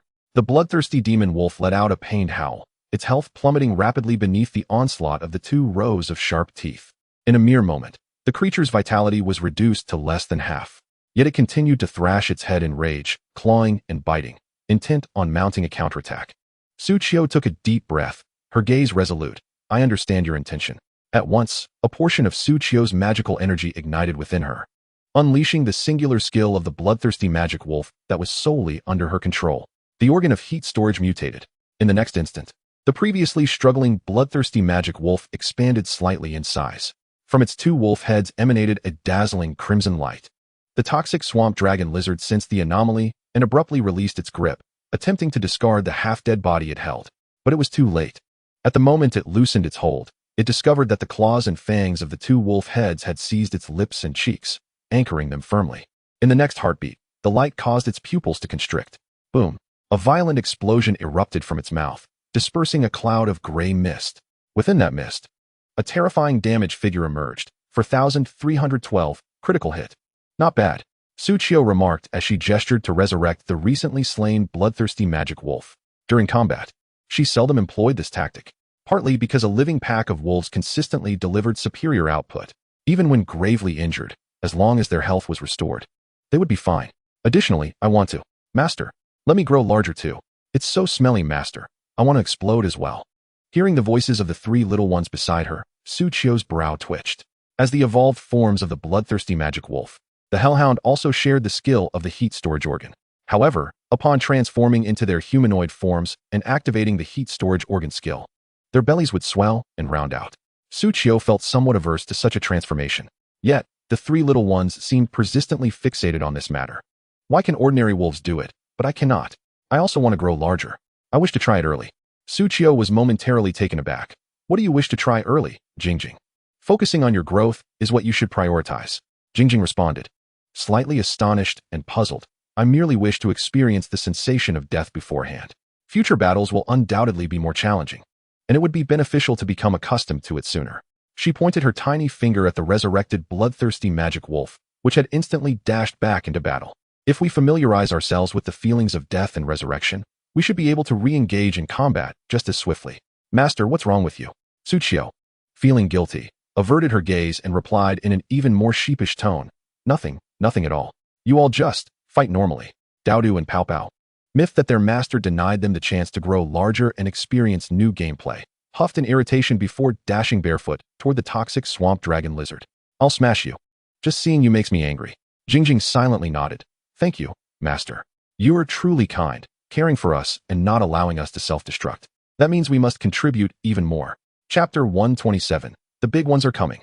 Without a hint of emotion, Jingjing charged towards the toxic swamp dragon lizard. Her eyes turning crimson, she activated her bloodthirsty skill and began to unleash her damage. Chomp, chomp, chomp. The wolf pack sank their teeth into the toxic swamp dragon lizard. 942, Unity 4. 979, Unity 8. 1016, Unity 12. 1053, Unity 16. 2336, Unity 148. When the Unity buff was maximized, every attack from the bloodthirsty magic wolf, once breaching defenses, could inflict over 2,000 damage. This figure made Suchio's head throb. How resilient. Through a series of physical and elemental assaults from the bloodthirsty magic wolves and the frostfire dragon lizard, Suchio deduced that the defense of this toxic swamp dragon lizard was an impressive 800, with elemental resistance reaching 600. Its resistance to poison was nearly maxed out. The venom of the bloodthirsty magic wolf and the toxic fluid recently learned by the slime could inflict no damage whatsoever. Truly, monsters augmented by the bloodline of dragons are formidable. Suchio sighed in awe as she conjured a light card with her right hand and hurled it at the toxic swamp dragon lizard while continuously reviving fallen bloodthirsty magic wolves with her left. Although the unity buff of the bloodthirsty magic wolves was fully stacked, their rate of demise on the front lines was alarmingly rapid. Suchio's magical energy was expended either maintaining her summoned beasts or resurrecting them. With a gulp, she downed a potion for mana recovery and continued the revivals. Every time I face a boss, consuming potions has become a norm. Against smaller foes, the blessing of holy light ensures a certain degree of healing and mana recovery. But when it comes to bosses, I must cast skills and revive my summoned beasts. My magical energy is rapidly dwindling. Just as she lamented this, yet another bloodthirsty magic wolf fell to the ground. Suchio's eyes involuntarily twitched. Will this ever end? At this rate, I'll have to conserve my magical energy. She contemplated whether to withdraw the water slime, which served as a meat shield, or the bloodthirsty bat king, which acted as bait. Both summoned beasts inflicted minimal damage. The water slime possessed the active physique skill, allowing it to recover 110 health points per second, while it lacked the damage of the poisonous mist compared to the bloodthirsty magic wolf. It could be deemed the unit that could endure the longest near the toxic swamp dragon lizard, even if it were bitten by the toxic swamp dragon lizard. Bursting like a bubble tea pearl, it would split into 3 small slimes. Once they clustered together, they could be resurrected anew, showcasing superior sustainability. As for the bloodthirsty Bat King, it would occasionally vanish into the shadows with the blood-servant bats. The moment it emerged from stealth, it would target the toxic swamp dragon lizard's eyes, launching frenzied attacks at its vulnerable spots, preventing the toxic swamp dragon lizard from fully focusing on the summoned beasts surrounding it. This was indeed a commendable tactic for harassment. However, it lacked damage. Nonetheless, Tsuchiyo reasoned that she could not hold them to excessively high expectations, for they were merely little creatures meant for reconnaissance. After careful consideration, Tsuchiyo resolved not to withdraw them. Contributions in battle cannot solely be measured by damage. Some summoned creatures' contributions manifest in ways that defy numerical representation. Reflecting on this, Tsuchiyo's smile faltered. It appeared she was the least useful of all. Consequently, she decided to reduce the frequency of her skill usage, except for the strength card. Tsuchiyo held a strength card in her hand. Should she use it? This card could be considered her ultimate trump card, the moment she employed it on herself. Upon the enhancement of attack power, nearly all summoned beasts experienced a significant augmentation. However, after a mere 30 seconds, Tsuchiyo was overwhelmed by an inexplicable sensation of profound fatigue, as if the exertion had left him more exhausted than the aftermath of battle itself. This psychological burden, unaccounted for in the statistics, felt like a grievous loss. But just then, boom, at that moment, the chest of the toxic marsh lizard resonated with the sound of gas rushing forth, akin to a pump. Chapter 128, Summoning the Toxic Explosive Lizard. Retreat. Tsuchiyo hastily commanded his team to disperse. The toxic marsh lizard then opened its maw wide. Countless billowing clouds of thick, nauseating green mist erupted from its mouth, much like the fiery rain unleashed by the flame dragon lizard of yore. The noxious fog cascaded down from above, nearly enveloping the entire battlefield. Tsuchiyo stole a glance at the toxic marsh lizard's health bar. Despite his summoned beasts relentlessly assaulting it, the creature, boasting a staggering 500,000 health points, had already lost a substantial 18,000. Yet, this did not prevent Tsuchiyo from muttering, "This lizard has an impressively thick hide. If only I had encountered that wind eagle beast earlier, it would have been on the brink of extinction by now." 500, 500, 500. The damage inflicted by the poisonous mist was exorbitantly high. Even at full health, his bloodthirsty demon wolves could only endure for a mere 42 seconds amidst the toxic haze. Roar. Huh. The summoned beasts hastily retreated to areas devoid of poisonous fog. The damage from this mist was staggering. It further diminished the health of those already afflicted by poison. Now, action was imperative. Ideally, facing such formidable foes would necessitate at least a small team of priests for continuous purification and healing, ensuring the entire party could maintain their vitality. But Tsuchiyo, resolute in his determination, proclaimed, "I shall rely on sheer strength." This encapsulated the essence of the assassin's creed that Tsuchiyo had embraced. The power card in his hand shattered, transforming into a cascade of golden motes that infused his being. Whoosh! Tsuchiyo's aura surged. His damage escalated dramatically.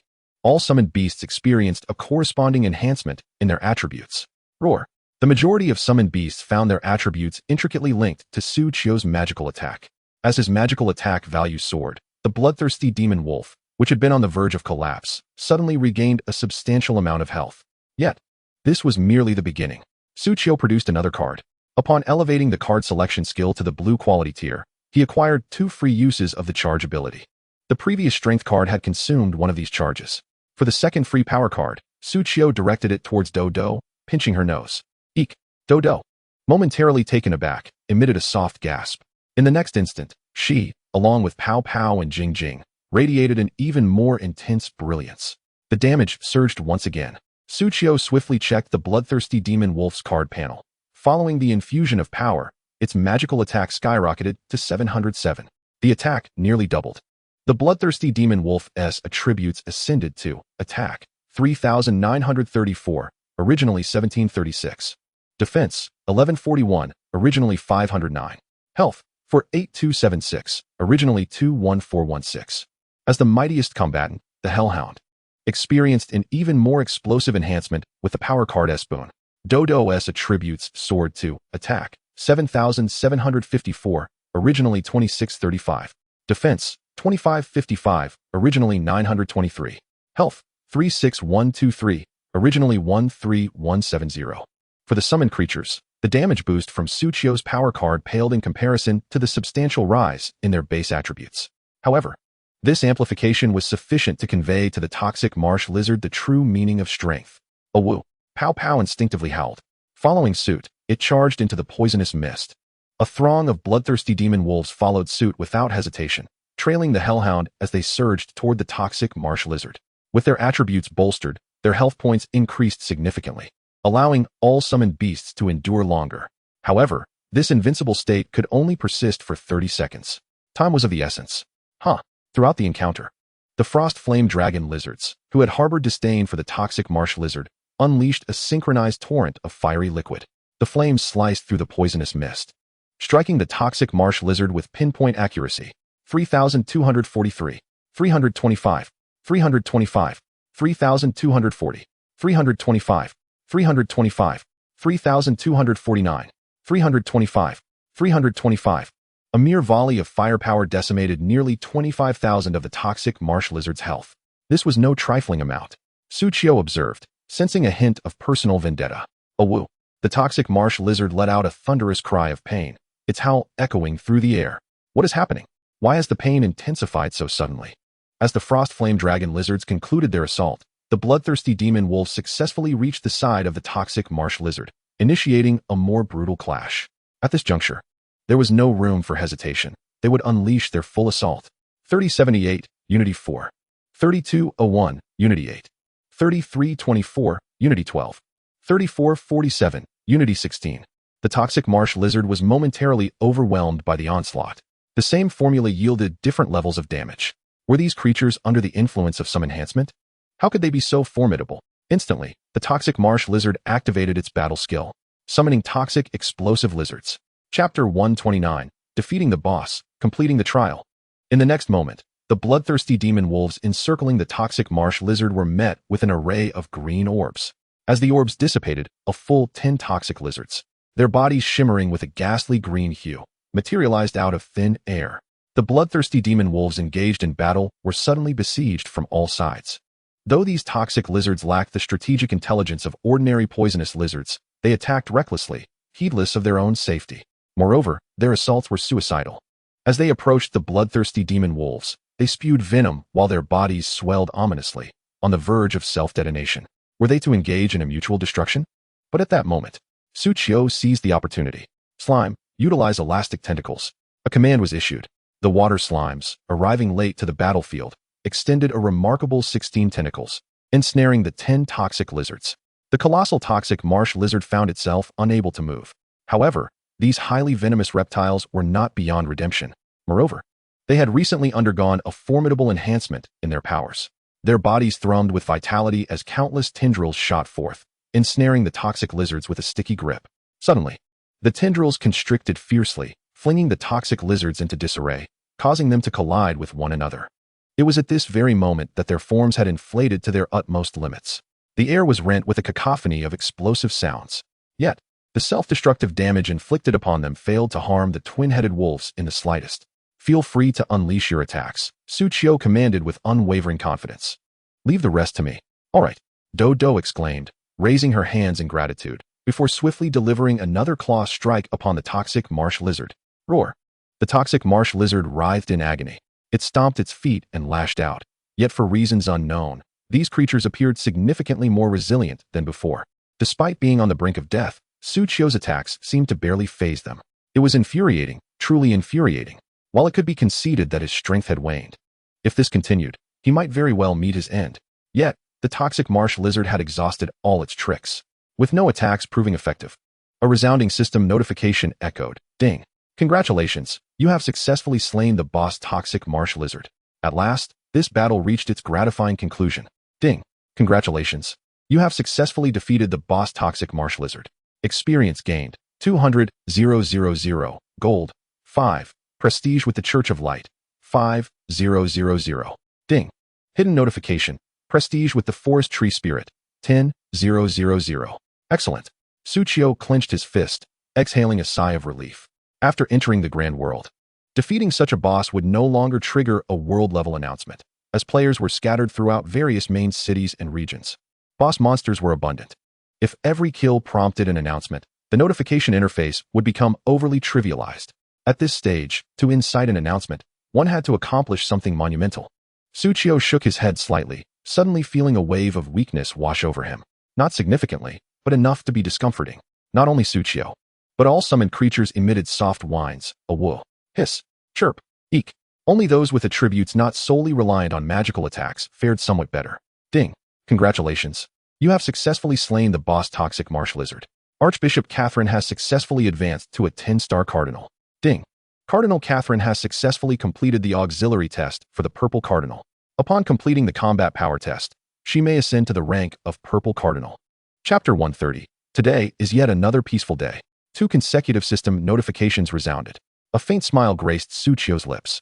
His intention in confronting the toxic marsh lizard was to facilitate Catherine's promotion to cardinal. Now, the demise of the toxic marsh lizard seemed fitting. Just as Suchio's words fell, he noticed several lizardlings crawling nearby. Upon closer inspection, he recognized them as his frostfire lizard companions, moving sluggishly towards the toxic marsh lizard in a state of weakness. Hiss, dragon's bloodline. Their appearance was indeed a source of embarrassment. Rest now. Suchio chuckled softly, rising to pat them before making his way toward the corpse of the toxic marsh lizard. Hiss, thank you, master. The frostfire lizards felt a surge of gratitude. They hadn't expected such kindness from their master, even after having secretly grumbled about him. Despite the effects of weakened strength, they remained remarkably resilient compared to their summoned companions. On the battlefield, the toxic mists began to dissipate with the death of the toxic marsh lizard. Suchio approached the lifeless body, and under the expectant gaze of the frostfire lizards, he reached toward the bloodthirsty wolf lying nearby. The frostfire lizards paused momentarily, reassuring themselves, that's only natural.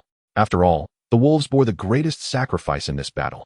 It is reasonable for the master to comfort them first. After offering his affection to the bloodthirsty wolves, Suchio then turned to the water slimes.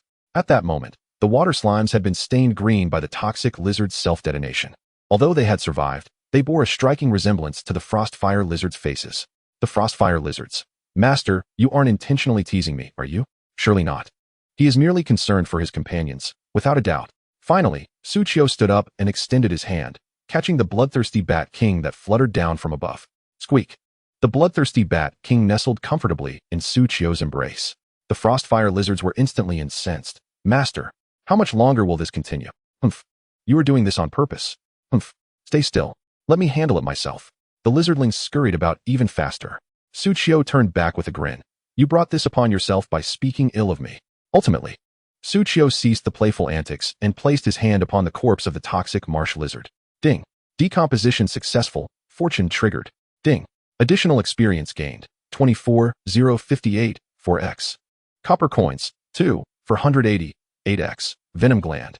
18x. Aside from materials, various equipment and items had also dropped. Suchio didn't bother examining them. Instead, he activated the effects of his cardmaster profession to inspect the venom gland from the boss. Ding. Detected that the venom gland contains toxic blood, explosive toxins, toxin aura, summoned toxic lizards, and dragon bloodline. Suchio could not help but feel a sense of exhilaration, as expected of a level 30 boss. The essence contained in this single material is astonishingly abundant. Thankfully, I managed to collect a total of 18 of these materials. Otherwise, there might not be enough for my summoned creatures. Immediately, Suchio clapped his hands. Let us feast. In an instant, all the summoned creatures lifted their heads, straining their eyes towards Suchio. The slimes, lacking eyes, remained still, seemingly engaged in detoxification. The lizardlings that had made their way over stuck out their tongues at Suchio. Hiss. I'm here. Hiss. You're annoying. Hiss. Master. You're a bad person.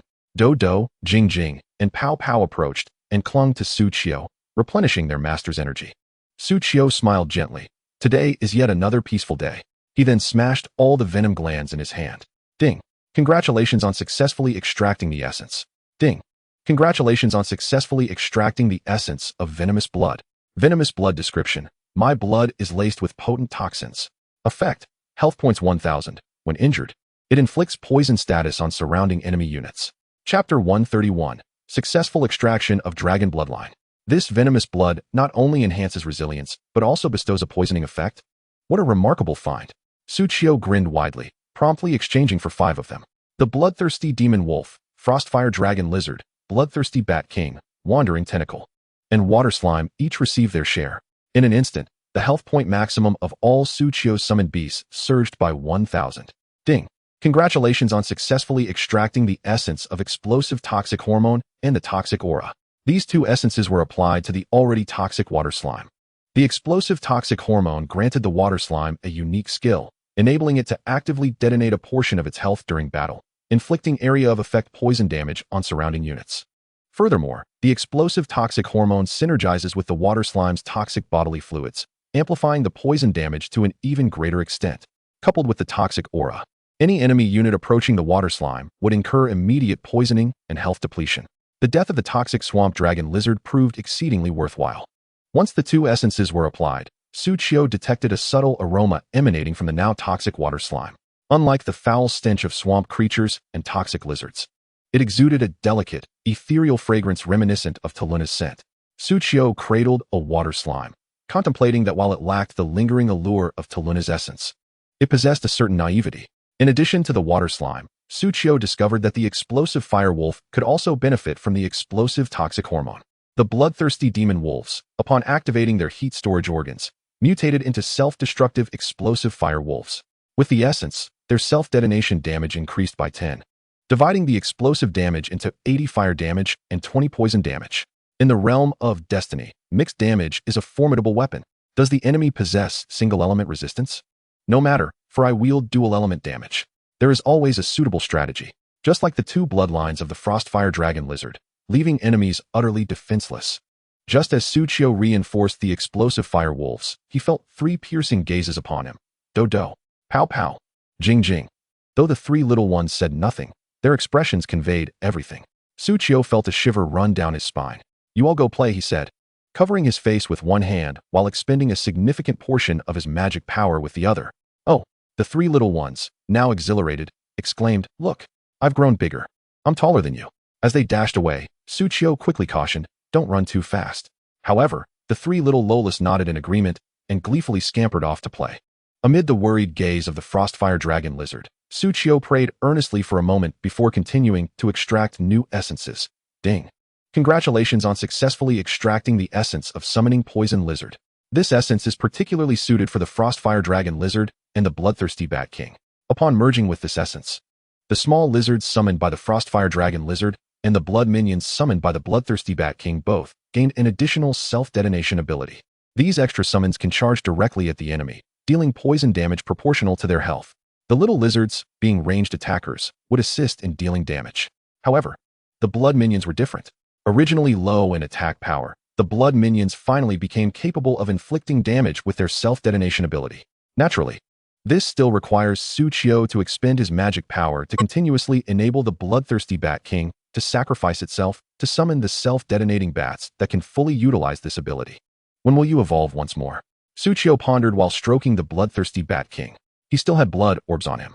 Once the Bloodthirsty Bat King evolves again to the purple epic level, it would acquire the purification of Scarlet Killing Intent. Just hearing the name evokes a sense of grandeur. The Bloodthirsty Bat King assured Suchio of its determination to strive harder.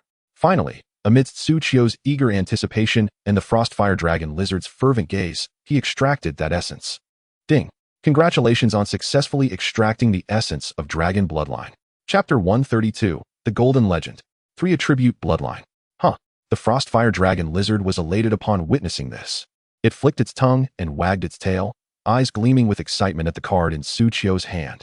This time, the card no longer resembled the previous Dragon Bloodline, which was half red and half blue. Instead, it displayed an entirely new design. In the background of the card was a wounded tail of a toxic dragon, its venomous blood contaminating a meandering river, turning the water green. Creatures near the toxic dragon's riverbank lay lifeless, transformed into skeletons or zombies. Trees stood as charred remnants, all withered. The closer one approached the card, the paler the river's color became, gradually revealing organisms that had survived, ranging from bizarre plants to animals, culminating in creatures of increasingly normal forms. At the end of the image was a massive dragon lizard, adorned with twin horns, having resisted the toxin's corruption. However, the dragon lizard in the image was not the same one Suchio had just slain, for the one he had defeated bore no horns. It starkly contrasted with the card, resembling a younger version of the toxic dragon Duelin. This card, upon first glance, was brimming with narrative. Suchio smiled subtly, pondering a potential storyline behind the essence of the card. Perhaps it tells the tale of Duelin. Yet, did the essence extracted from the card possess this function? Before Su Qiu could delve deeper into thought, the voice of the Frostfire Dragon Lizard reached his ears. With a resigned smile, Su Qiu replied, all right. I know what you want. Here it is. Immediately, Su Qiu merged the card in his hand with the summoning card of the Frostfire Dragon Lizard. In the next moment, a radiant purple light, more brilliant than ever before, enveloped the surface of all Frostfire Dragon Lizards. Gazing at this brilliance, Su Qiu suddenly wondered, was it all right to fuse without the bloodstone? The bloodline fusion shouldn't pose a problem, right? As soon as Su Qiu's words left his lips, for brilliant purple lights began to tremble violently. Oh no, could it be? Su Qiu's heart raced at the sight of the shimmering orbs quaking. The 4 radiant purple lights shook with increasing speed. Until the next moment, they burst apart, splitting into 8 luminous orbs. As the orbs split, their colors transformed from purple to gold. Golden. Legend. After a prolonged period of epic stillness, the Frostfire Drakes, having absorbed the bloodline of dragons, successfully ascended to the illustrious Golden Legend tier. The concerns that had plagued Su Qiu did not materialize. Gradually, as the golden light faded, a total of 8 Frostfire Drakes emerged before Su Qiu. Originally, the Drakes boasted a dark red hue, with a delicate blue membrane adorning their skin, giving them a somewhat purplish appearance. Now, their exterior had transformed into a soft lavender, presenting a more harmonious color palette. Their forms appeared more slender, with their tails tapering into a gentle emerald green, exuding a hint of vitality reminiscent of grass. Along their brows, gentle bone plates had sprouted, while their golden pupils retained an air of vivacity and spirit. Should they continue to evolve, they might very well attain sentience. With the fusion complete, a series of system prompts resonated in Su Qiu's ears. Ding! Your Frostfire Drake has successfully fused with the Dragon Bloodline, acquiring the innate talent of Poison Dragon Bloodline. Poison Dragon Bloodline. Effect 1. Each attack inflicts poison damage equivalent to 2 of its maximum health. Effect 2. Health points 10. Ding! Your Frostfire Drake has successfully leveled up, enhancing the Fire Dragon Bloodline effect. Fire Dragon Bloodline. Effect 1. Each attack inflicts fire damage equivalent to 12 of its maximum health. Effect 2. Health points 10. Ding! Your Frostfire Drake has successfully leveled up, enhancing the Water Dragon Bloodline effect. Water Dragon Bloodline. Effect 1. Each attack inflicts water damage equivalent to 12 of its maximum health. Effect 2. Health points 10. Chapter 133. Hidden Dungeon. Source, Chi Forest. Upon the emergence of these notifications, the tanking capability of the Frostfire Drakes surged to an entirely new level. Recognizing that tanking is a matter of survival, Su Qiu hurriedly inquired, "Are you all right? You looked a bit wobbly just now." Initially, the Frostfire Drake proudly lifted its small head, poised to claim it was merely a ploy to elicit concern from its master. However, upon hearing Su Qiu's first words of genuine care, it found itself momentarily at a loss for words. Instead, it lowered its head, emitting a bashful sound. "Mew, I'm fine." "I don't believe you. Something must be wrong." "Meow? Really, I'm fine. Don't be stubborn. Let me check." "Meow. No. Let me see." Despite the Frostfire Drake's reluctance, Su Qiu opened their attribute panel for inspection. Name, Frostfire Drake level, 10 attack, 2231, magical attack x 650, defense, 515, magical attack x 165, health, 25336, 5067, magical attack x 6000, talent, liquid sulfur. High temperature throat, elastic oral cavity, scaled skin, dragon bloodline, fire, water, poison, sluggish mucus, poison blood, summon poison lizard. Skills, corrosive sulfuric liquid, egg production. These attributes. Terrifying as a lizard. Despite being merely an AD character, it possessed a staggering health pool of over 25,000, surpassing even the bloodthirsty demon wolf. Su Qiu felt compelled to repeat a phrase he had uttered countless times. It's incredibly tanky while also dealing substantial damage, with an attack power of 2,200. If the bloodthirsty demon wolf lacked its command aura, the Frostfire Drake would undoubtedly be number 1. However, the formidable combat prowess of the bloodthirsty demon wolf stemmed from having a powerful creature like the Cerberus as its leader. Su Qiu glanced toward the distance, where Do Do and Jing Jing, cradling their bellies with maternal radiance, were. His first thought was, please don't play like this. He immediately reached out to reclaim all the magical energy. The bellies of the 3 little Lolas flattened instantly, prompting a cacophony of lamentation. "Ah, my precious belly. It's gone. It's gone. I haven't even tried self-detonation yet." In that moment, Su Qiu felt as if he had committed a grievous misdeed. How vexing. He then resumed his contemplation. If he could capture other powerful creatures, akin to the Cerberus, his army's combat strength would soar.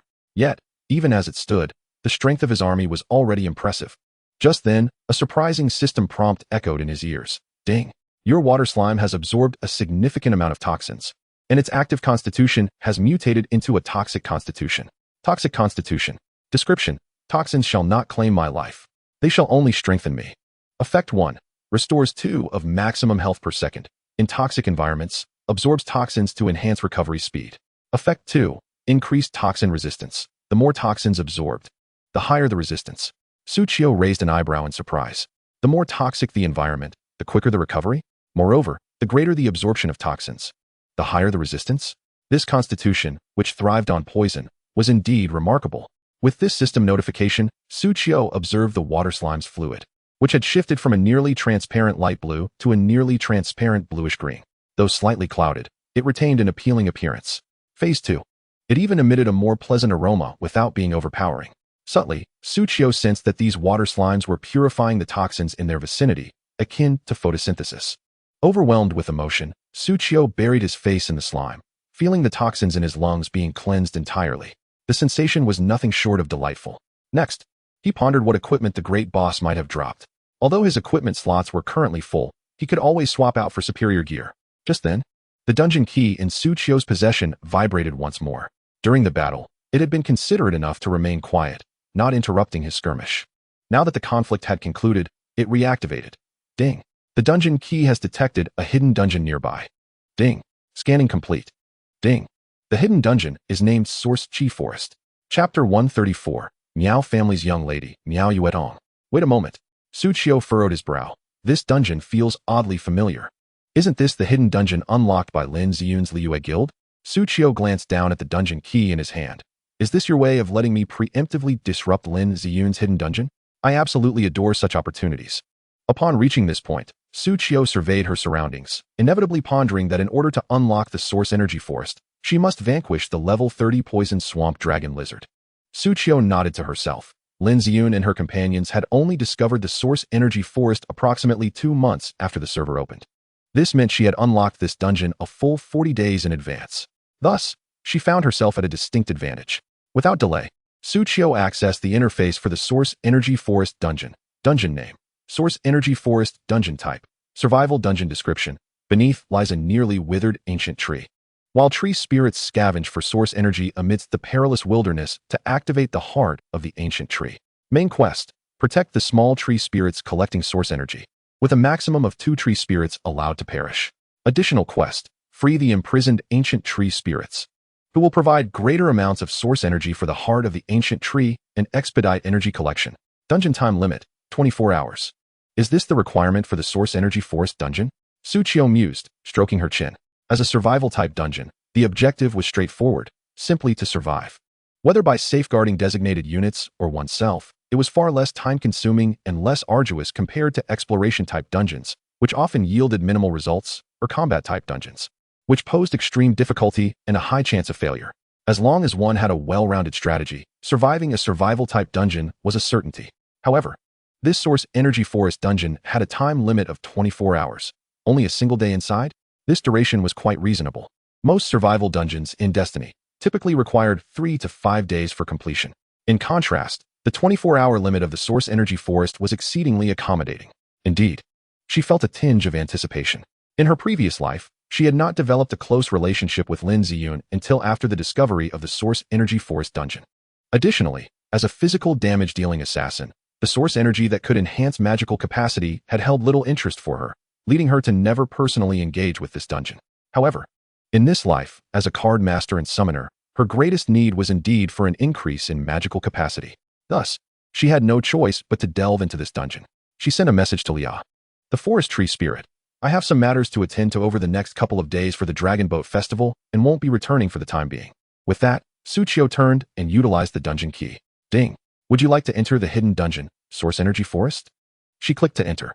Ding! Transmitting to Source Energy Forest, Greenspring Town. So this is where you will undertake your tasks? A lively girl, around 5 feet tall with a slender frame and an air of innocence, tugged at her greenish priestess robes. It's so hot. It feels like I'm back in Nanyan Province. Her voice was sweet, and her bright eyes wrinkled adorably as she frowned.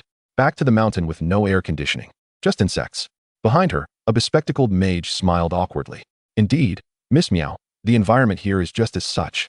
However, since you seem to miss home, might I arrange transportation for you this afternoon? Before he could finish, the girl, referred to as Miss Meow, turned back with a beaming smile. Uncle Lei, have you forgotten? I didn't come to Shishan province for leisure, but to refine a satisfactory goo worm to take home for testing. I cannot return to Nanyun province until I find a satisfactory goo worm. The mage's brow twitched. Uncle, I'm only 25. Calling the bald guy and the reserved one uncle is one thing, but you two? And you still remember you're here for an exam. How long have you been eating, drinking, and having fun in Jinan City? You've spent all our money. In an instant.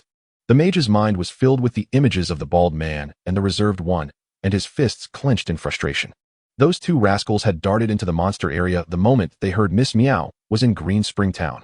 They weren't answering calls, responding to messages, and had set their statuses to invisible. Heaven help me if I catch you too. Yet the mage gradually regained his composure. He had heard that the Meow family test for goo worms each year involved using humans as the hosts. They would place the chosen goo worms inside a person and nurture them. A sudden alarm rang in his mind. This woman had already killed over 100 people for her benefactor, and she still needed to nurture goo worms? How many more must she kill? Indeed, women are perilous. The bald man and the reserved one might be safer. Aren't you the one who took on a task? Share it with me, and I'll go play on my own. Just then, Miao Yuetong suddenly spoke up. Weren't you just saying you wanted to refine goo worms? The mage wanted to retort, but then a brilliant idea struck him. Perhaps he could offload this task. Immediately, he put on a face of regret and embarrassment. I'm sorry, Miss Meow. This task was requested by our Feying guild from another guild. My standing is insufficient, and they likely wouldn't agree. Upon hearing this, Miao Yuetong made a small scoffing sound. Huh, an excuse. What guild? You, an official in Jinan City, can't even handle it? The mage's heart surged with joy. He had taken the bait. He hesitated before responding. It's under the guild associated with that Lady Lin. Miao Yuetong tilted her head in confusion. Lady Lin? Who? Lin Yuxia? But as soon as she uttered that name, she suddenly recalled that woman. Her large eyes narrowed, and her tone turned slightly grave. Are you referring to Lin Ziyun? The mage felt a surge of panic. Please don't ask me. I'm just a minor official. I wouldn't dare speak the name of that Lady Lin. Upon receiving confirmation, Miao Yuetong raised her head and innocently blinked. She broke into a radiant smile, revealing a row of pearly white teeth, her expression exuding cheerful charm. Then please, Brother Lei, take me to see Sister Lin's guild. The mage suddenly felt a shiver run down his spine. Those words, a hidden dagger concealed within a smile. Indeed, the legends of the martial world were true.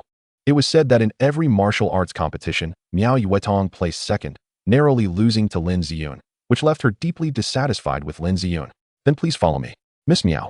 The mage breathed a sigh of relief. As long as he could shake off this woman, he could enjoy the game. He had been forced to level up with her for days, and those two fools had even mocked his progress. With that, the mage adjusted his glasses and turned to lead Miao Yuetong towards the Tianshu base. Chapter 135. The Withered Wind-Risen Tree, Tree Spirits. Ding. You have entered the Source Energy Forest. As the system notification rang out, Suchio found herself on a desolate highland. Behind her stood a colossal ancient tree, towering over 100 meters, with its bark dry and decayed, seemingly lifeless. Beneath the slope before him lay a dense expanse of jungle, a verdant realm subtly suffused with a bluish luminescence. It appeared far more aesthetically pleasing than the swampy forests. Suchio remarked thus, and a chorus of summoned beasts nodded in agreement, unable to dispute his observation. Moreover, the air quality here was decidedly superior to that of the swampy woods. The slime, having nodded in affirmation, suddenly froze in place. It seemed there was no toxic gas here for it to purify. Suchio chuckled heartily at this, gently patting its soft, pliable head. Poor slime, freshly employed yet already out of work. The slime, upon hearing this, felt a pang of sorrow. However, it soon sensed something amiss. Twisting its head towards the glowing forest below the slope. There, toxic gas still lingered. There remained its employment opportunities. Yet, at that moment, Suchio's attention was captivated by a gigantic, withered ancient tree behind him. This tree must have been at least 100 meters tall, comparing it to real-world references. A single floor measures approximately 3 meters, making this tree equivalent to over 30 stories. Moreover, the ancient tree had twisted and contorted due to its desiccation. One could only imagine the grandeur it must have possessed in its prime. Suchio stood beneath the tree, gazing up in wonder. My next task is to collect the source energy, and then just as he was about to finish his thought, a small head, no larger than a finger, suddenly emerged from a massive hollow in the dead tree trunk. A human? The little head, with its pointed ears, gazed at Suchio with incredulity. You truly exist? Suchio raised an eyebrow. What kind of question is that? The small head took flight, revealing its entire form. Standing no taller than a palm, it was clad in scanty garments and boasted two transparent wings on its back, resembling a creature from legends. "Apologies for my prolonged stay here," the little creature said with a hint of excitement. "I am a tree spirit, the spirit of the windrise tree. Aside from the nefarious beings in the forest, I have not encountered a conversable creature in ages." Suchio responded with a smile. "No need to be so excited. Take your time." Yet, a sense of curiosity brewed within him. This source energy forest instance possessed an unexpectedly elaborate narrative guidance. The tree spirit flitted before Suchio, its expression suggesting it had much to convey, but it quickly sealed its lips. No, this is not the time for idle chatter. I surmise you have come for the source energy. Although this seemed somewhat abrupt, we must commence without delay." The tree spirit spread its arms, showcasing the withered ancient tree behind it. "If we do not absorb some source energy soon, the windrise tree will perish." As the tree spirit finished speaking, a panel suddenly materialized before Suchio's eyes. "Windrise tree. Health. 1000. Countdown. 30M00S. Gasp. Suchio involuntarily inhaled sharply. In just half an hour, this tree would be no more. The tree spirit implored urgently. "Please, help me gather some source energy. At the very least, we must ensure the windrise tree survives, so that it can continue to produce a steady supply of source energy." As soon as the tree spirit finished, a system notification appeared before Suchio. "Ding. The tree spirit is about to commence gathering source energy. Please ensure its protection." Suchio couldn't help but smile wryly. This is indeed rather sudden. "Let us move." Immediately, he led his team, encircling the tree spirit, and descended towards the forest below. "Thank you for coming. Otherwise, I would have been at a loss for what to do," the tree spirit exclaimed, its tiny hands clutching a flower basket the size of a fingernail, fluttering excitedly around Suchio. "If the windrise tree runs out of source energy, it will die, and I will perish as well." Suchio, exasperated, rubbed his ear. The little tree spirit buzzing incessantly around him with wings that produced a constant droning sound was akin to a mosquito, quite bothersome. Resisting the urge to swat it away, Suchio inquired, "Is there only you, the tree spirit, here? If it were indeed the sole tree spirit, the efficiency of source energy collection would surely be significantly hampered. How much source energy could be harvested within the stipulated time?" The tree spirit shook its head, then nodded.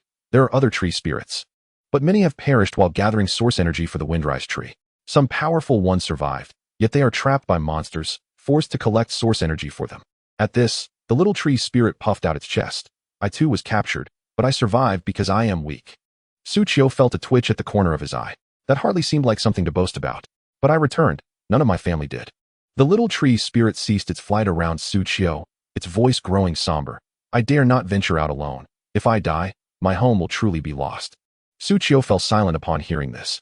Above in his field of vision, the windrise tree, which required source energy to survive, loomed. As the tree spirit departed from its vicinity, the windrise tree appeared to lose its life force, entering a countdown. 29M24S, 29M23S, 29M22S. Suchio glanced at the little spirit struggling to hold its small basket. This creature must have remained near the windrise tree to protect its home. Yet, without the intervention of a traveler, this tree spirit, the windrise tree, and the entire source energy forest instance would be doomed. Suchio could not help but take a deep breath. This is why I despise overly immersive narrative instances. It would be far simpler to engage in mindless battles. Just then, the bloodthirsty Bat King emitted a warning sound. Squeak. Suchio shifted his gaze towards the direction indicated by the alerting bloodthirsty Bat King. In the direction of the map, a swarm of red dots was rapidly approaching. The tree spirit was suddenly startled, clutching its flower basket tightly to its chest. "What is happening? What is happening?" Suchio calmly replied. "Step back. I am about to engage in battle." A cacophony of rustling emanated from the thicket several meters ahead of Suchio. The red dot on the map had now fully revealed itself before him. Suddenly, 8 wolf-like monstrosities, crafted from the very stems and leaves of plants, emerged explosively from the underbrush. The moment they appeared, a horde of creatures materialized. It was evident that the Source Chi Forest survival instance tested the player's ability to assist one another and survive collectively. Suchio's gaze was drawn to the attributes of the monsters. Wood wolf.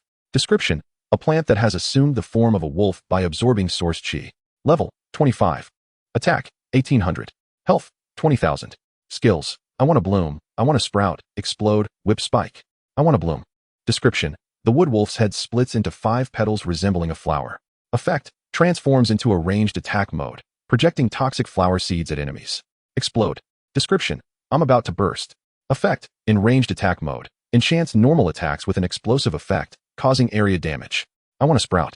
Description, vines sprout from the wood wolf's back like buds. Effect, transforms into a multi-attack mode, striking enemies with thorny vine whips. Whip spike. Description, just bear with it. It 1t hurt. Effect, in multi-attack mode, enchants normal attacks with a bleeding effect, causing continuous damage over time. This creature piqued Suchio's interest. With its ranged attack mode, multi-attack mode, and original form, this single monster effectively possessed 3 distinct forms. With adequate command, a single type of this creature could constitute a fully equipped army. Suchio's assessment was quite flamboyant. Suki, roar. The bloodthirsty demonic wolves, sharing the same lineage, unleashed a furious howl and arranged themselves in formation.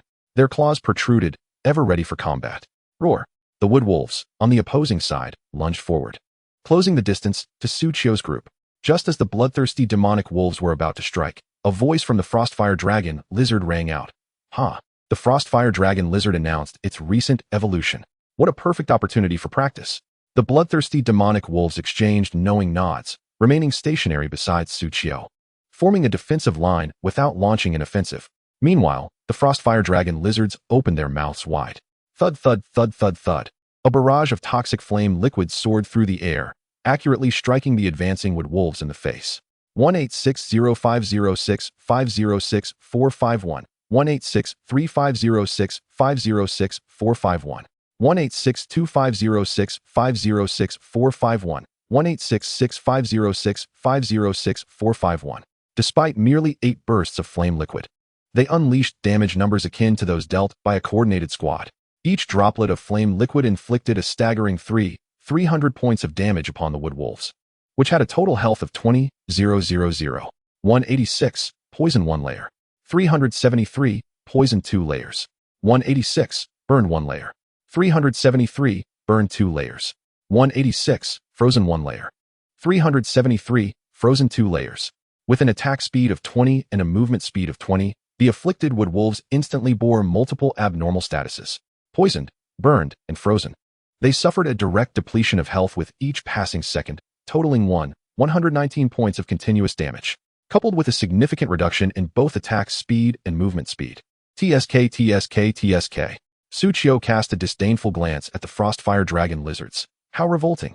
Referring to their combat style. The Frostfire Dragon Lizard, hearing this, shot Suchio a shy glance and emitted a bashful sound. Master taught well. Suchio's brow twitched. How infuriating. How did this loathsome lizard learn to be so sarcastic? Who was its teacher? Having endured the initial wave of damage, the wood wolves immediately activated their skills. Some erupted in blooms, while others sprouted grass. The blooming wood wolves brightened as the floral stamens within their mouths glowed. A fist-sized flower seed, radiating yellow light, was expelled from their mouths. The water slime, positioned in the center of the formation, promptly activated its taunt skill. The wood wolves immediately targeted it. The flower seeds arced through the air and struck the water slime. For 19, for 120, for 11. It is worth noting that these wood wolves possessed an impressive attack power of 1,800. However, against the water slime's formidable defense of 1,200, the damage was reduced to a mere 600. Coupled with the soft-bodied effect, only 70 points of direct damage were sustained, while the remaining 30 would gradually deplete health unless the enemy was vanquished. 30-30-30. Thud, thud, thud, thud, thud. At that moment, the dragon lizards unleashed another wave of attacks. Once again, they struck the wood wolves. The previously blooming wood wolves, having been focused down, perished instantly. The water slime's health ceased to dwindle. Moreover, even when injured, under the mutated toxic constitution, it could recover 346 health points every second. This trivial wound of merely an inch or two would heal itself in no time. Roar.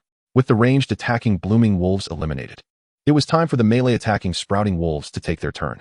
The wood wolves, with vines sprouting from their backs, attacked with a range closer to Suchio than typical melee classes. Before they could approach Suchio's front lines, the thorny vines on their backs lashed out. Crack, crack, crack. Compared to the explosive damage from the flower seeds, these whip-like strikes, inflicting bleeding effects, proved to be even more effective. Perhaps due to the water slime's unique constitution, the bleeding damage inflicted after the skin was breached was 50 higher than normal. Fortunately, the wood wolf's damage was not particularly high. The water slime's health recovery rate remained significantly superior to the damage taken over time. This bolstered the water slime's confidence. Each extended 2 small tentacles, But rather than activating their elastic tentacle skill, they posed with their tentacles on their hips, displaying an air of arrogance. Eek. Haven't you eaten today? So pretentious. I wonder who taught them that. As for the wood wolves, after this flurry of strikes, they accumulated 2 additional layers of poison buffs. Without having done much, they could only tremble and emit feeble sounds, warning their comrades. Ugh, this slime is toxic. Chapter 137, The Soaring Source Chi Geyser. With the last wood wolf collapsing, the summoned creatures gathered back together. Suchio clapped his hands, a look of ease upon his face. All done. The Frostfire Dragon Lizard squinted its eyes, gazing back at Suchio in silence, as if to say, I love you most, master. Suchio, feeling rather shameless, thought to himself.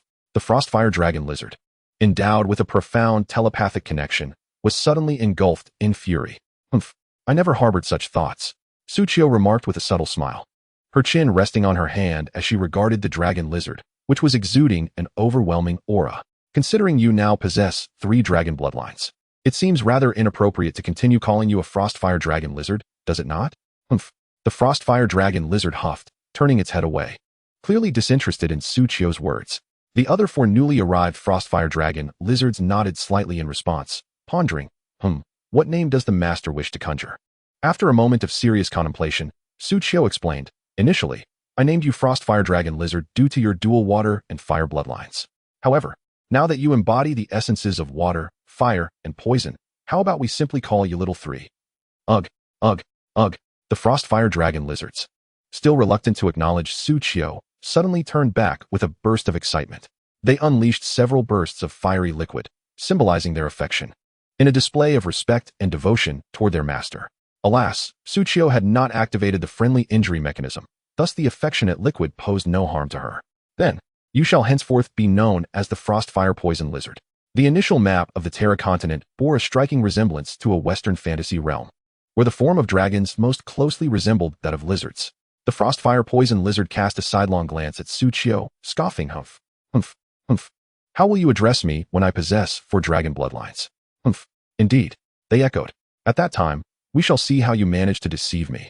Once the playful banter subsided, Suchio turned her attention to the little treant hovering nearby. The battle is over. Let us proceed. The treant, startled, finally registered that the fight had concluded. Rubbing its tiny eyes with delicate fingers, it turned to Suchio, momentarily in disbelief. Those formidable creatures had devoured so many of its kin, yet this human's pets had effortlessly reduced them to splinters. Human, you are truly remarkable. Suchio shrugged nonchalantly. It's nothing extraordinary. You need only focus on gathering the source energy. Leave the fighting to me. As she spoke, the attributes of the treant materialized before her. Treant description. The accompanying treant of the Tree of Winds. Level 2 attack, 20 health, 2,000. Such attributes indeed warranted protection. All right, I shall rely on you, human. The little treant hastened forward, declaring, the nearest source energy gathering point lies just ahead. Suchio followed closely behind, continuing their journey through the refreshing forest. It must be said, this forest was far more pleasant than the marshy woodland. It felt akin to transitioning from a steamy kitchen to an air-conditioned room, bringing a sense of relaxation and ease. Moreover, the ground was genuinely solid, not that sticky, pit-riddled mire. Yet, despite recently vanquishing a wave of monsters, Suchio sensed an unsettling stillness in the forest, as if it were steeped in desolation and solitude. It felt as though she were the only soul in this vast expanse. Upon reflecting on this, Suchio paused, realizing it might indeed be true that she was alone. We have arrived. Just then, the treant's voice echoed in her ear, and she watched as it soared ahead with renewed vigor. The absence of the 3D surround sound of buzzing mosquitoes was a welcome relief to Suchio's ears. Right here, the treant beckoned from a distance, and Suchio parted the brush to approach, peering at the spot indicated by the treant's diminutive hand. There lay a small, ancient altar constructed of stone, surrounded by flourishing flora that radiated vitality. As Suchio approached, she noticed a well-like opening at the altar's center, extending deep into the earth, its depth unfathomable. Suchio felt no urge to test the well's depth, for at its core, a steady stream of translucent blue gas surged forth. It resembled a gas well, albeit with a gentle force. Looking up, she observed the blue haze ascending, gradually becoming transparent until it vanished from sight. At that moment, Suchio comprehended why. From the heights, she had seen the forest enveloped in a mist of luminous blue. That mist was the so-called source energy. But why gather source energy here? Suchio inquired. Isn't it abundant throughout this forest? Hearing her question, The little treant shook the small basket it held, adopting an expression of certainty, and replied, "Because my basket is too small." Suchio retorted, "Is this merely a matter of basket size? This basket is hardly larger than a fingernail. How much more could it hold? Besides, I only possess one basket." The treant pointed toward the gushing source of energy, explaining, "In other locations, I can only collect a meager amount of source energy. But here, I can gather in abundance." Suchio's eye twitched, surrendering to the absurdity of the situation. Was her inquiry premature, or was the treant's response too early? "By the way, human," the treant continued, "source energy is a precious commodity. When I begin to collect, nefarious beings may be drawn by the scent. You must ensure my safety." After assuring the treant, it nodded in relief. "Then I shall begin the gathering." The little treant descended, kneeling upon the stone altar, pressing its hands against the surface, softly uttering, "Source energy, which conceals the essence of life. Reveal your true vitality before me. I beseech you, in the name of the treant, to unseal." As the incantation concluded, the blackened grooves of the altar ignited with a vibrant green glow.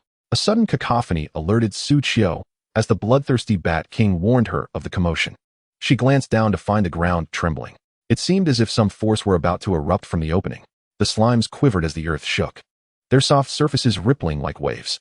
As the altar quaked, the central opening erupted with an even more potent and dense source energy. Puff, puff, puffed.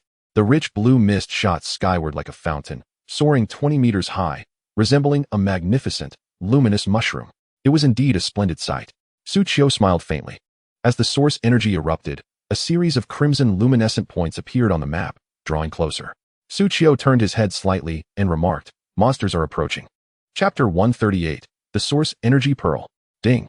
The tree spirit is gathering source energy. Protect it until the collection is complete. 00:59. Two consecutive system notifications echoed in his ears, and a countdown timer of 1 minute materialized before Suchio. If he could hold out for just a minute, the collection would be deemed complete. Suchio gazed at the encroaching monsters with a faint smile. "I wonder if you can endure for a full minute." The woodwolf pondered. "Isn't this countdown meant for that human and the tree spirit to endure for a minute? How has it turned into a challenge for us?" With a commanding growl, the lead woodwolf rallied the 19 others behind it. "Growl, let the pack demonstrate our might. What strength could a level 20 human and its summoned creatures truly possess?" All the woodwolves unleashed their wild charge towards Suchio and his summoned beasts. Suchio, meanwhile, nonchalantly turned to observe the tree spirit. At that moment, the tree spirit was casting a spell with her arms outstretched. The small flower basket in her hands resembled a bottomless abyss, continuously absorbing the source energy that gushed forth from the spring.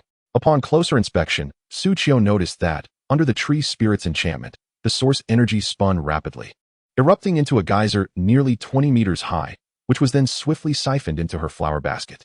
Gradually, it coalesced into a brilliant blue orb within her basket. A howl from the bloodthirsty demon wolf broke the silence, prompting Suchio to glance back. Finished already?" Jingjing quietly approached, nodding without a sound. Suchio casually checked the timer. 00:48. 12 seconds had elapsed, a tad slow, indeed. Frostfire Poison Lizard interjected. "This has nothing to do with me, so don't place the blame on me." Suchio's mouth, which had just opened, promptly closed again. Cursed lizard. It had learned to be quick on the draw. "Bring me their loot." At Suchio's command, the bloodthirsty demon wolves approached, each clutching a glowing orb in their mouths. With their greater numbers compared to the woodwolves, some demon wolves, not wishing to remain idle, awkwardly carried a single orb between two mouths as they trotted over, eager for Suchio to ruffle their heads. The water slimes, however, had yet to encounter the woodwolves during the battle, as the latter had already perished.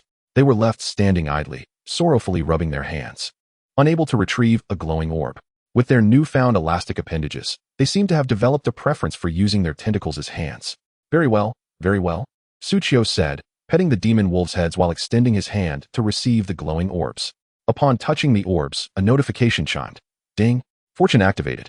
Extra experience gained. 2,624, 2x. Copper coins. 952, 17x. Vine sphere flower. 11x. Ding.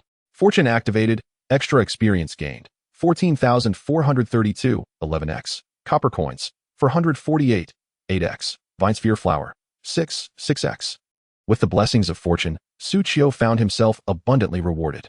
Although the dungeon monsters could not respawn like those outside, the high density of monsters allowed for greater earnings within the allotted time. The only downside was the insufficient number of monsters to slay. Suchio cast a resigned glance at the vine sphere flower material. Ding. Detected essence in vine sphere flower. I want to bloom, I want to sprout. Upon seeing these two essences, Suchio instinctively shut it down. He then turned his gaze to his adorable, bloodthirsty demon wolves. Surely, these essences are meant for wolf-type creatures, right? What if his wolves' heads could split into 5 parts? Suchio glanced at the now human-shaped Dodo, Pow Pow, and Jingjing. The little girls were quite clingy. If they were to come near him, and suddenly their faces split open into 5 segments. Suchio could only muster a high emotional intelligence response. I guess that's what you call extreme pressure, huh? Biting his lip, Suchio squinted to continue observing the system notifications. If these essences were truly meant for the wolves, then it was unnecessary to use them. The world is vast. The wolves certainly wouldn't miss 1 or 2 essences. Ding. I want to bloom. I want to sprout has a high compatibility with the wandering tentacle. Fusion mutation is recommended. Phew. Suchio let out a long sigh of relief, a cold sweat trickling down his back. Just moments ago, he had felt as though he was saving the world. If they were for the wandering tentacle, then there was no harm done. Without delay, Suchio proceeded to fuse the 2 new essences with the wandering tentacle. Ding. Wandering tentacle successfully fused with the essences. I want to bloom. Description: unlocks blooming state for the wandering tentacle. Effect: in blooming state, can deliver ranged area attacks. Blooming mode: attack power x07, attack range x10, each attack deals area damage. I want to sprout. Description: unlocks sprouting state for the wandering tentacle. Effect: in sprouting state, can deliver multiple attacks. Sprouting mode: attack power x04, attack range x3, each attack deals double damage. Fusion complete. Suchio felt a surge of new energy within his wandering tentacle. Just as he was about to examine the 2 new modes, a system notification suddenly rang in his ears. Ding. The tree spirit has completed the gathering. Before he knew it, a minute had elapsed. Suchio turned back to the little tree spirit. I'm done, she exclaimed joyfully, her wings fluttering rapidly as though her flower basket weighed heavily. Within that tiny basket, a glowing blue orb shimmered brightly. It was evident that this was the highly concentrated source energy pearl. After the tree spirit's collection, the spring that produced the source energy appeared to be drained, now exuding only a feeble stream of vapor, barely a few centimeters high, lacking in richness and greatly diluted. Noticing Suchio's gaze lingering on the spring, the tree spirit cheerfully reminded him, source energy springs look like this after collection. They need some time to rejuvenate before they can be harvested again. Our elder calls this sustainable. After a moment's thought, the tree spirit decided to abandon her contemplation. Exclaiming, I forgot. She hoisted her little basket with all her might.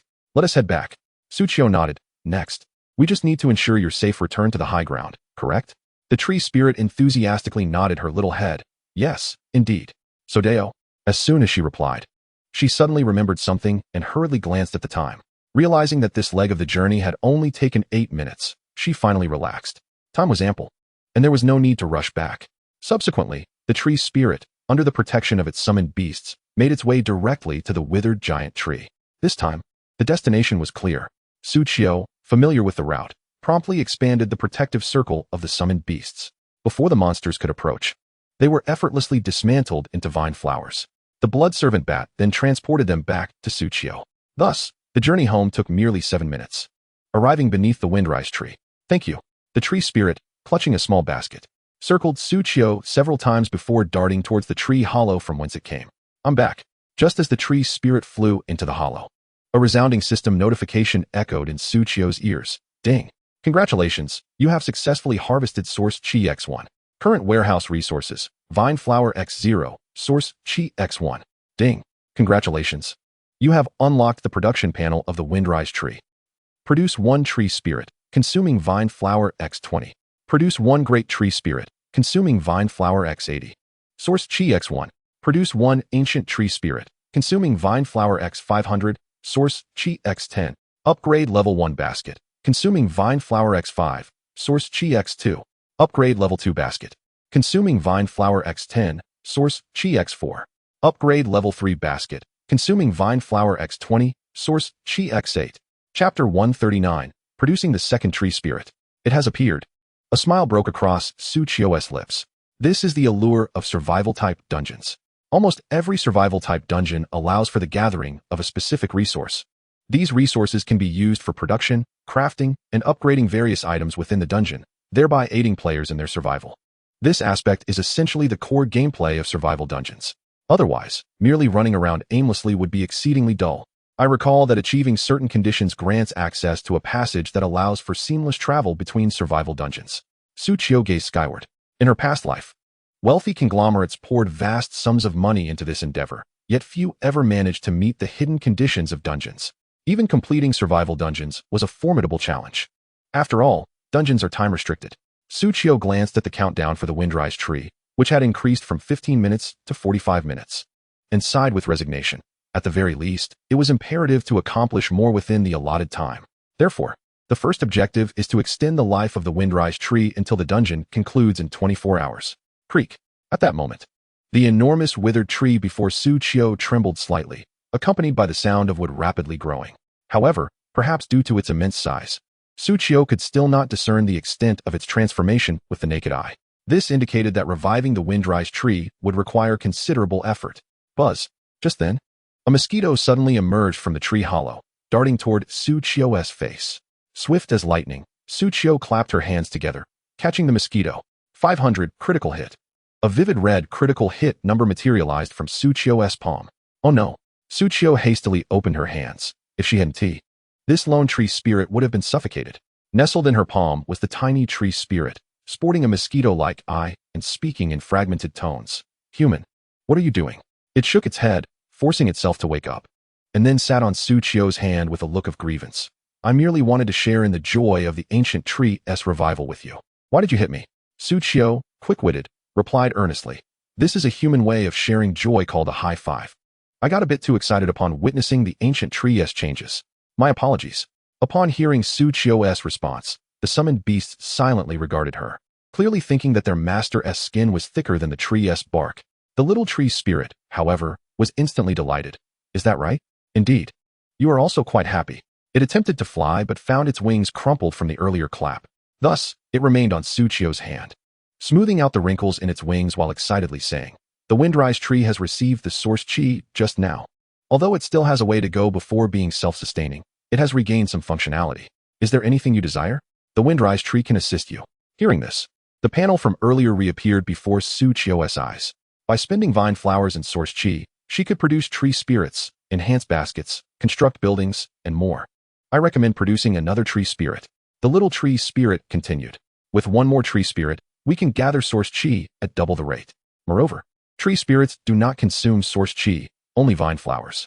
However, just as it spoke, the spirit felt compelled to remind. Nonetheless, each time the source spring is harvested, it requires a period of time to replenish. Therefore, adding another tree spirit means dividing our forces. Of course, tree spirits need not be dispatched to the source spring. The little spirit added. After all, source chi is abundant throughout the forest, albeit in a diluted form. Allow the tree spirits to linger in the forest for a while. They can also gather source chi there, though it will take some time. Regardless, I believe producing another tree spirit is an excellent choice. It's not that I simply want to meet my kin. Upon hearing this, Suchio couldn't help but smile wryly. Not wanting to meet your kin? Then perhaps I shall refrain from summoning another tree spirit. The little tree spirit suddenly froze, but before it could speak, Suchio decisively stated, I shall summon one great tree spirit and two tree spirits. Immediately, a system notification from the Windrise tree followed. Ding. Would you like to consume vine flowers X120, source chi X1, to produce two tree spirits and one great tree spirit? Suchio confirmed, and instantly half of the vine flowers in her inventory were consumed. The Windrise tree then began its operation. Within the massive tree hollow, a series of blue luminescence illuminated, preparing to produce the tree spirits. The little tree spirit in Suchio's hand widened its eyes in astonishment, momentarily taken aback. You summoned 3 of my kin? It murmured, then lay down on Suchio's hand with a smile. Thank you. Thank you. Thank you, human. I have kin now. Several kin.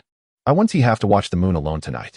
I'll have other spirits to accompany me while I sleep. Suchio remained silent, gazing at the tree spirit in her palm. Ha ha. Woo woo woo. The laughter persisted for a while, and Suchio's palm grew damp. No. Woo. I'm clearly overjoyed. Yet tears just one ceased flowing. The summoned beasts, at this moment, inched closer, quietly observing the tree spirit. Each one remained silent, gazing at the spirit. Dodo and Jingjing clung to Suchio's clothes. This feeling, they have experienced the depths of the abyss. A realm rife with conflict where death is a commonplace occurrence. What lingers most vividly in their memories is that fateful evening, before the blood moon ascended. A peculiar scent wafted through the air, lulling them into a deep slumber. When they finally awakened, Their kin had transformed into mere materials, being collected and transported by the stone demons to an unknown destination. Miraculously, they had survived. The sensation of losing family while simultaneously gaining a sense of family left them biting their lips, their noses tinged with a bittersweet ache. They buried their heads into Su Qiu's embrace, imprinting her scent firmly in their minds. Just in case they lost their family again. They vowed to rely on their sense of smell to find them again. Is it time for dinner, Ailey? At that moment, a languid voice emerged from the tree hollow, capturing everyone's attention. The small treant, caught in the gaze of many, withdrew its hand from scratching its chest and raised it instead in a timid wave toward the unfamiliar figures before it, offering an awkward smile. Good morning? The little treant, once tearful in Su Qiu's arms, turned at the sound, tears gushing forth once more. Lala, is it really you who has been resurrected? Without delay, she flapped her wings and awkwardly darted toward the seemingly just awoken treant. The languid treant also approached, eagerly enveloping her in a warm embrace. Before she could utter a word, Ailey burst into tears, exclaiming, "This is wonderful. Lala, you're alive. Wah, I knew it. As long as the Windrise tree remains, everyone will surely come back." Upon hearing Ailey's voice, treant Lala paused momentarily, glancing at the nearly withered Windrise tree. In that instant, understanding dawned upon her. So, I have perished. And so have my kin. She tightened her hold on Ailey, whispering, "Though I do not know how I met my end. Thank you, Ailey, for enduring alone until now. I am back." Chapter 140, Mighty Lumbar Muscles. Thank you, human, for aiding Ailey in rescuing the Windrise tree, allowing us to successfully revive. Treant Lala chimed with a cheerful smile. Allow me to treat you to some exquisite air. With empty hands, she mimicked holding something and presented it before Su Qiu. Exquisite air? Su Qiu replied, bemused. I've never heard of something as refreshing as that in relation to the wind. Lala, you mustn't say that. Treant Ailey hurriedly reprimanded. Lala shrugged, letting out a resigned sigh. But I have nothing else. Even if I wanted to accompany you, I must wait until I evolve a few more times. Ailey's cheeks flushed as she quickly covered Lala's mouth, exclaiming, What are you saying? Just then, the remaining two treants emerged from the tree hollow. One large and one small. The larger one was a treant, while the smaller was a young treant. Do not inquire about the specifics of big and small, for Su Qiu was unaware. Upon their arrival, they swiftly grasped the situation, exchanging warm embraces. Ailey once again dissolved into tears, resembling a weeping treant. The small young treant approached Su Qiu, politely expressing gratitude. Thank you, human. You must also be here for the source energy. We shall collect it, but we kindly ask for your protection. Su Qiu nodded in affirmation, and the treants exchanged knowing smiles, composing themselves. Let us commence the collection of the next round of source energy. After all, we have merely granted the Windrise tree an additional half-hour of life. After conferring with them, Su Qiu allocated tasks, sending one large treant and one small treant alongside her forces to the two source energy springs for collection, while two treants would guard their home, slowly gathering energy from the forest at the base of the slope. The guarding treants would periodically return to maintain the Windrise tree's energy, preventing it from further depleting and ensuring life did not once again enter a countdown. Once the tasks were assigned, all the treants sprang into action. The nearest source energy spring lies this way. The large treant pointed the direction. Su Qiu, accompanied by 13 bloodthirsty wolf demons, 3 frost-fire poison lizards, and 4 water slimes, followed closely behind her. The remaining forces, including the bloodthirsty Bat King and her 50 blood minions, were entrusted to the small young treant for resource collection. As the two teams descended the slope, they split off to the left and right. To avert any unforeseen incidents, Su Qiu had deliberately assigned Daodu and Jingjing to the other team. With the combat-savvy Daodu and the level-headed Jingjing, that route was assuredly safe. Throughout the journey, Su Qiu's gaze remained fixed on the young treant. Perhaps due to the burden it bore, the treant swayed noticeably as it flew, attracting attention. Were it in human form, it would surely rival Talona. As Su Qiu pondered this, the treant's voice rang in her ears. You truly are a good friend. Su Qiu waved her hand dismissively. No need for thanks. I've grown weary of it. But that is not it. The young treant laughed, flitting alongside Su Qiu, its 2 little ears bobbing. With a gentle tone, it continued. It must be because if Ailey had to part from us to gather source energy upon first meeting us, she would surely feel lonely. Thus, you left Lala to keep her company, hoping they could enjoy a good chat, right? The young treant's analysis seemed increasingly accurate. After all, for them, it was merely a brief slumber, while for Ailey, it had been a prolonged solitude. How perceptive. Did I hit the mark? Or else why would you have chosen someone you've never met to accompany you? Su Qiu shrugged. Who knows? Perhaps I'm simply drawn to your charm. The young treant chuckled warmly. You truly have a knack for jesting. No, I speak sincerely. After a light-hearted exchange, Suchio's gaze shifted to the vine-round flower materials in her backpack. It was only until now, after using the vine-round flowers as a currency, that she comprehended why extracting essence from them did not require the collection of hundreds, unlike other materials. It turned out the bulk of the expenditure lay here. Suchio recalled the system notification that had accompanied her earlier choice to produce trance. Ding. Congratulations on successfully spending 100 vine-round flowers and unlocking the achievement vine-round blossoms in the dungeon.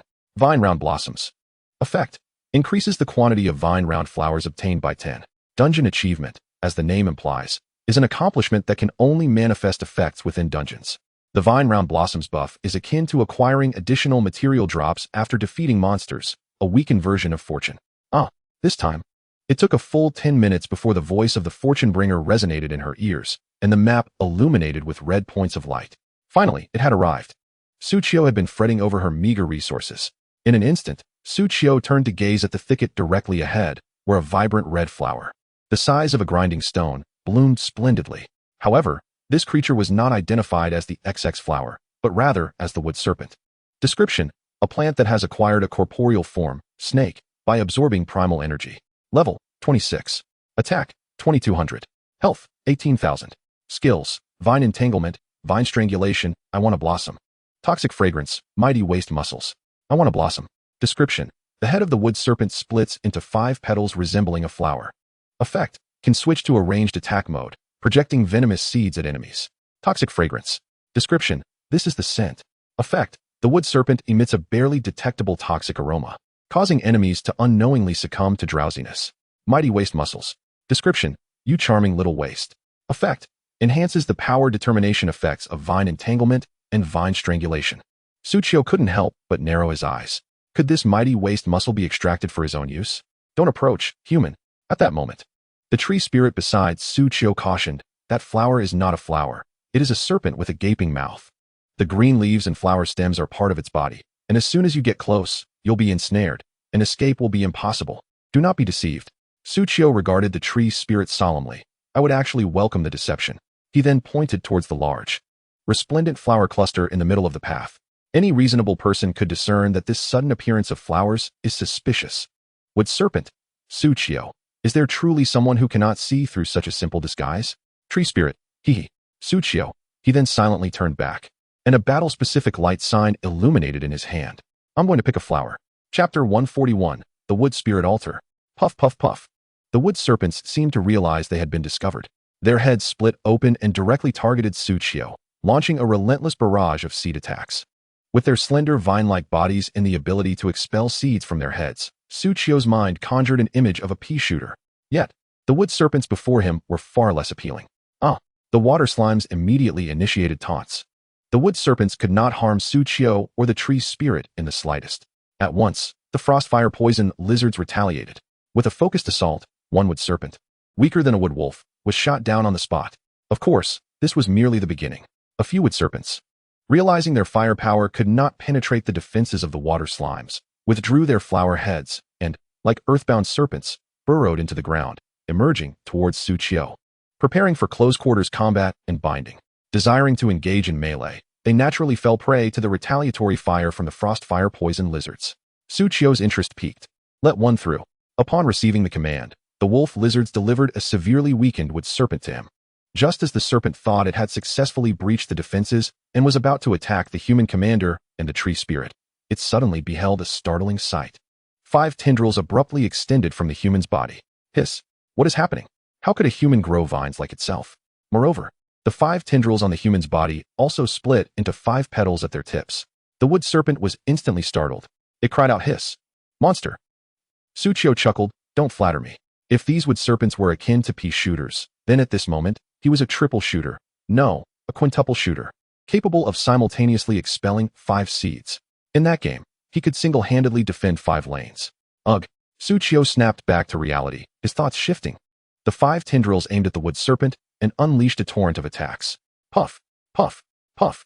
Suchio's brow twitched, as expected of the wandering tendrils. Even their attack sound effects were impressive.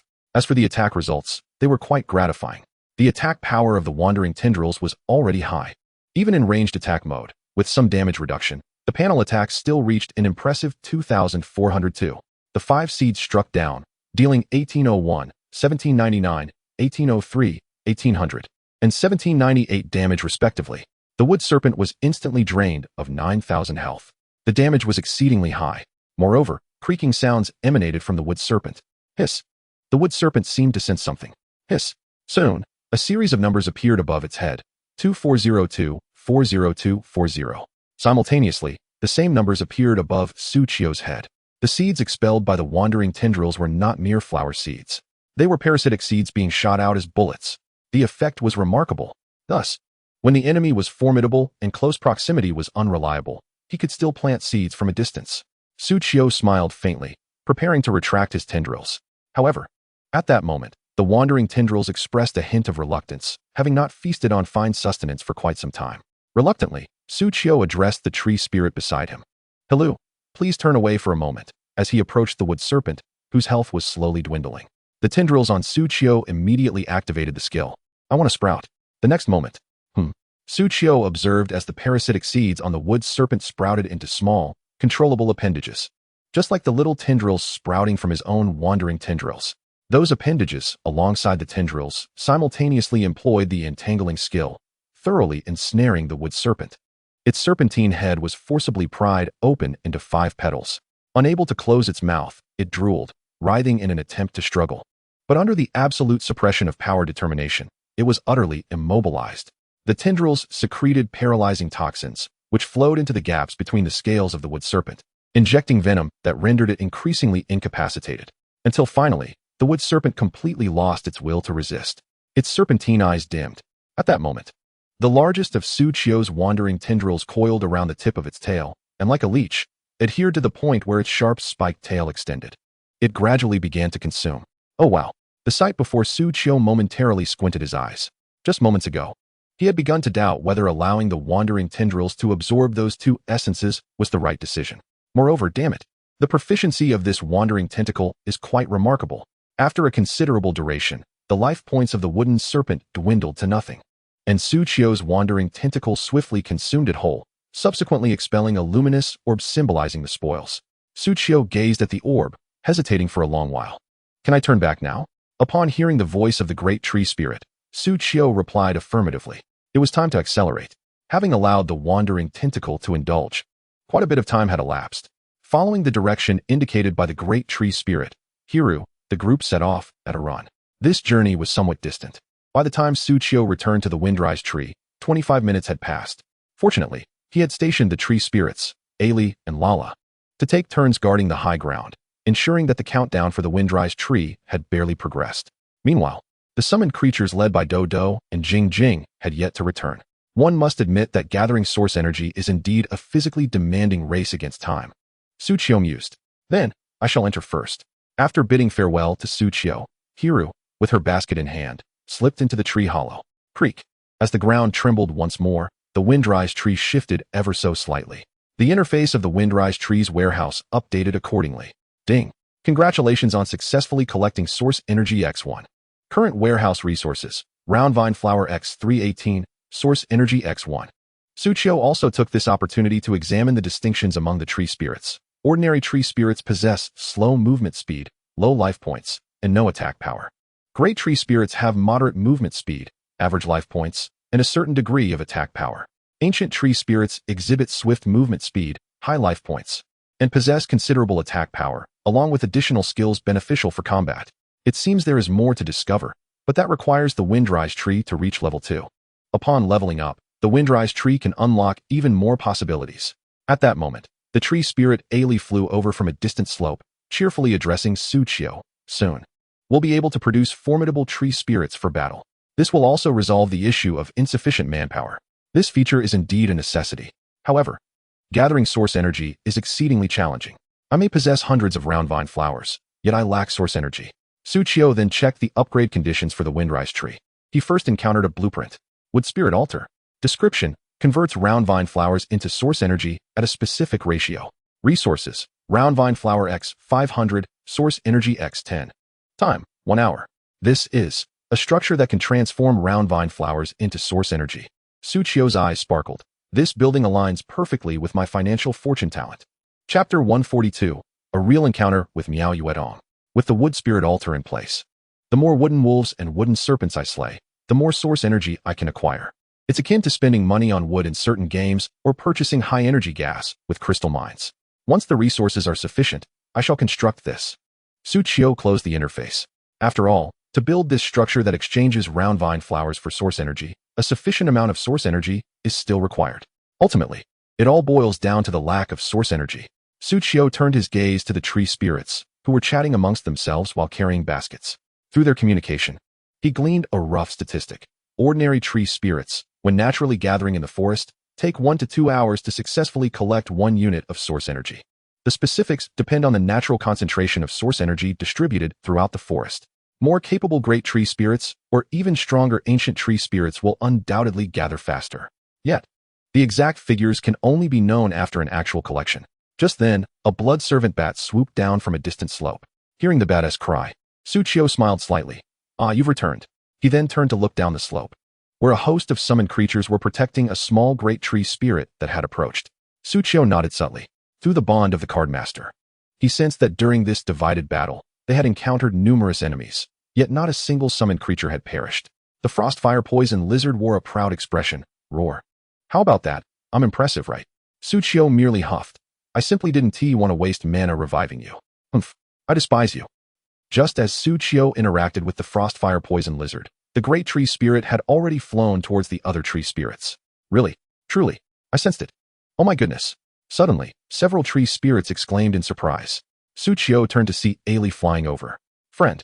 As soon as Ailey arrived, she exclaimed excitedly. Sister Luo spotted a massive one. Su Qiu raised an eyebrow, intrigued. "Oh? Is it bigger than Hiru?" Ailey gestured with her hands. "Much larger than Hiru." Hiss. Su Qiu inhaled sharply. "Is it really that enormous?" "Yes." Ailey nodded, continuing. "That great energy spring seems capable of accommodating 3 tree spirits collecting source energy simultaneously." In an instant, Su Qiu's smile froze on his face. "How foolish of me. I should have anticipated this." The tree spirit Lala floated over, playfully patting Su Qiu's shoulder, her languid demeanor breaking into a slight laugh. "There's no helping it, little brother. Ailey is just that innocent. If you want to." Before she could finish her sentence, a group of tree spirits covered her mouth and whisked her away. "Apologies, you heard nothing." Ailey as well. Su Qiu couldn't help but twitch his eyebrow. "This isn't Lala. This is clearly Say." Before leaving, Lala even gave him an okay sign. Su Qiu inhaled sharply. 300 source energy at once. That is not cheap. More importantly, that tree spirit isn't even as large as my own. How many times must they evolve? Simply evolving into a great tree spirit will certainly not suffice.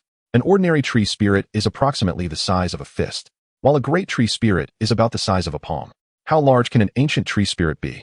Su Qiu pondered, stroking his chin. After a moment's contemplation, he recalled Ailey's mention of upgrading the Windrise tree. Upon upgrading, these tree spirits should experience some form of enhancement. First, let us bolster the scale of the tree spirits. Su Qiu's mind sparked. He preserved 2 units of source energy, and the 500 round vine flowers in his inventory transformed into 25 tree spirits. These tree spirits only needed to gather source energy near the high ground. Even if one tree spirit could intelligently collect 1 unit in an hour, the cumulative effort of these spirits would yield a significant amount in just 1 hour. As the new tree spirits finished production, the multitude of tree spirits rested for a brief moment before resuming their ambitious quest to gather source energy. Su Qiu led 3 tree spirits towards the targeted source energy spring, occasionally glancing back at the small tree spirits that had dispersed throughout the forest, beginning their slow endeavor to collect the sparse source energy. Next, it's time to commence the harvest. "Miss Miao, I have already inquired with Sister Ziyun." Zhongli managed an awkward smile, saying, "She mentioned that she cannot share this task with you." Miao Yuedong's innocent face suddenly lost its luster, displaying an expression of profound sorrow, akin to one mourning a great loss. "Why can't you give Yuedong an opportunity to play games with her?" It was evident that Yuedong held Sister Lin in the highest regard. Witnessing Miao Yuedong's earnest performance, the ladies of the Tianxiu Guild fell into a momentary silence. In unison, they internally echoed, "What a farce." After all, during the last martial arts tournament, she had claimed she would plant a command worm within Lin Ziyun and transform her into her exclusive weapon. That Lin Ziyun, refraining from cleaving her in 2 with a single sword, was already a testament to her magnanimity. And now you dare to speak of playing games with the idol you so admire? Have you lost your wits? Were it not for the fact that this Miao Yuetong is the esteemed young lady of the Miao family, far more formidable than the rest, they would not even deign to engage with her. Then I shall forego the task, and simply follow you all. Miao Yuetong blinked her large eyes. You surely don't wish for me to be followed by those loathsome men, do you? Mage, baldy, mysterious, Zhongli pursed her lips, her expression visibly distressed. Well then, yes, Yuetong likes you the most, Li sister. That's the reason I forgot to cook today. At the plastic table of a northeastern eatery, Zhongli lowered her head in dejection. I apologize, Brother Su. Her short hair fell to her ears, partially obscuring her face. What is there to apologize for? Su Qiu breathed a sigh of relief. Thankfully, it wasn't anything serious. Half an hour prior, Su Qiu, feeling hungry, glanced at the time and realized it was already evening. Yet Zhongli had not called him for dinner. He had worried something had happened to her. On this sultry summer day, he had intended to dine out, and fortuitously.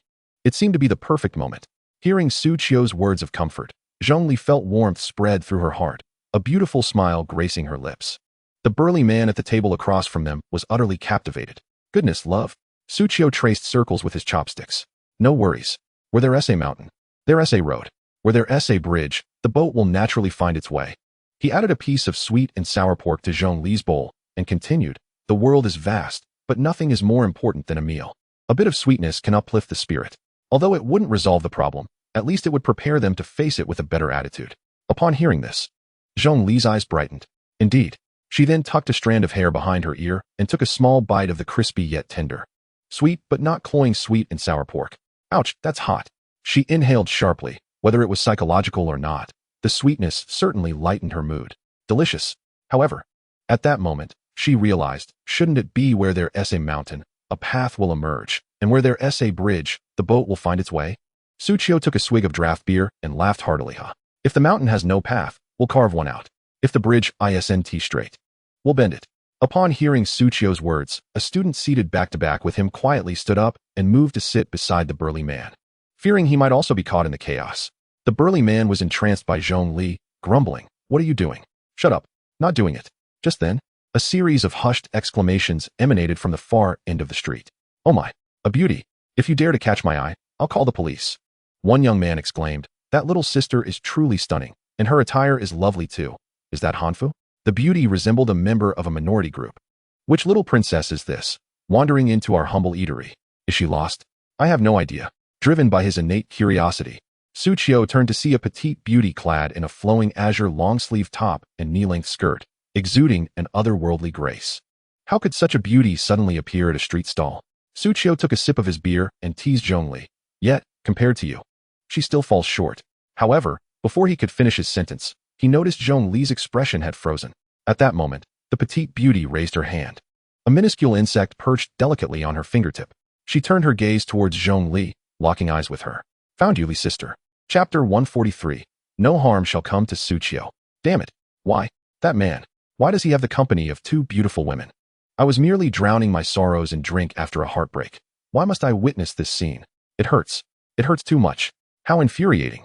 Just because he is handsome, he can act with impunity. He must be suffering. Let me bear his burden. Miao Yuetong sat to Su Qiu's left, eavesdropping on the whispers from other tables. Her large, round eyes crinkled into crescents. They are all saying that Sister Li and I are beauties. She glanced at Zhongli, who had shifted to Su Qiu's right, and burst into innocent laughter. To have two beauties accompanying him for dinner, our handsome brother Qiu is indeed quite fortunate. Yet, when she beamed at Su Qiu, her smile abruptly faltered.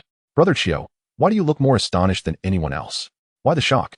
Had I known Sister Li's friend would come, I should have chosen a more upscale restaurant." Su Qiu muttered under his breath, ensuring the owner didn't overhear, then raised his voice, instructing the owner to add an extra set of chopsticks. Out of the corner of his eye, he glanced at the lowly Miao Yuetong. His heart tightened. Though he had not interacted much with her, he was somewhat familiar. Earlier, when chatting with Baldy and the others, he had feigned ignorance, not comprehending the structure of this world. Yet this Miao Yuetong was the esteemed young lady of the Miao family in reality, a master of poisons in the game Destiny. In her previous life, despite choosing the nurturing role of a priestess, she had walked the path of a poison dealer, acquiring nearly all skills to debilitate her enemies. This perfectly embodied the adage, defeating foes is not solely about being stronger. One can also weaken them to below oneself. Coupled with her profound understanding of toxic arts, which she seamlessly integrated with alchemy, She became the dreaded poison master that no faction dared to provoke in Destiny. No one would have guessed this petite girl possessed such remarkable talent for toxin crafting. In his days as an assassin, he had sought her out for various exotic poisons and had become somewhat familiar with her. This lowly, perhaps due to her short stature, seemed determined to prove herself superior in every situation, rendering her quite a troublesome individual. With a sigh, Suchio resolved to keep his distance from her. He then turned his gaze to the bewildered Zhongli on his right. For a moment, his mind was overwhelmed with 1,000 thoughts. Despite possessing high intelligence and strong mental fortitude, he found himself at a loss. With the slightest perception, one could discern Zhongli's gender. However, Suchio held steadfast to his own principles. He would never stoop to using mental power to probe beneath another's garments. After all, a boy as adorably charming as this one typically possessed a key to grand adventures within various narratives. Suchio was reluctant to shatter his fantasies of the capable and nurturing Zhongli due to a mere key. But now, oh, how delightful it was to indulge in such fantasies. A grin spread across Suchio's face as he offered Zhongli a tender piece of chicken leg from the small chicken and mushroom stew. Come, shall we eat? Zhongli responded with a soft "oh," bowing her head to take a bite. Just moments ago, she had hastily repositioned herself to sit beside Big Brother Su upon catching sight of Miao Yutong, fearing that she might otherwise become the furthest woman from him when Miao Yutong settled down. But now, she cast a sidelong glance at the suddenly attentive Big Brother Su. Her heart warmed. He was manifesting his support for her through his actions. Meanwhile, Miao Yutong observed the two with a sudden pang of feeling like an outsider. From birth, she had always cherished the thrill of acquiring what was difficult to obtain, relishing in the honors that came with challenge. Yet, the most formidable obstacle she had encountered thus far was defeating Lin Ziyun. As this thought crossed her mind, her innocent demeanor intensified. Since avenging herself on Lin Ziyun was unattainable, perhaps she could tease the younger sisters under her command instead. Did I arrive late? Hee. Miao Yutong eagerly accepted the disposable utensils from the proprietor. Thank you, boss. Suchio wore a knowing expression, akin to a protective older brother, as he took the wrapped cutlery from her delicate hands. Oh, it's not too late. More people mean more chopsticks. After unwrapping them, he politely poured her a cup of juice. Sister Yutong must be thirsty after such a long journey. Quench your thirst first. Miao Yutong blinked in surprise. Brother Chio, you're so kind. Let us toast. She cheerfully clinked her cup against Suchio's. As the water splashed, an imperceptible white, akin to a bubble, splashed into Suchio's glass, quickly vanishing beneath the ripples. Suchio, hearing the sound, wore a brotherly grin and confidently declared, we must toast. Come on. Let us do it. Wait. Big Brother Su. Just as Zhongli began to speak, Suchio tipped his head back and down the contents of his cup. Zhongli was momentarily at a loss for words. It was well known in the community that one should never dine at the same table as the toxic Miao family or the secretive Tang family. But how could ordinary folk be privy to such matters? Immediately, Zhongli furrowed her brow, gazing disapprovingly at Miao Yutong. You didn't harm Big Brother Su, did you? Miao Yutong blushed and coyly replied, Sisterly, what are you saying? If anyone is taking action, it's Brother Chio towards me. The other diners, upon hearing this, clenched their fists in solidarity, their gazes towards Suchio laden with hostility. What's the number for 110? Forget that. Let us just call 120.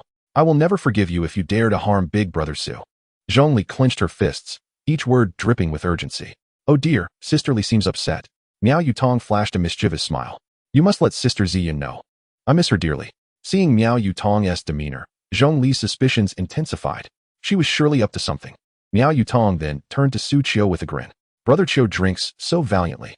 Suchio waved his hand dismissively, boasting, this is merely the beginning. I could manage 10 times that. Brother Chio is truly impressive. Miao Yutong exclaimed, her eyes sparkling as she spotted a passerby walking their dog. She dashed over, playfully ruffling the little dog, then returned with a giggle. The dog is so cute. Suddenly, she turned to Suchio and nonsensically asked, Brother Chio, can you bark like a dog? Zhongli's gaze sharpened. This Miao Yutong was indeed up to no good. Could it be another obedient worm? Suchio, unperturbed, replied, Of course I can.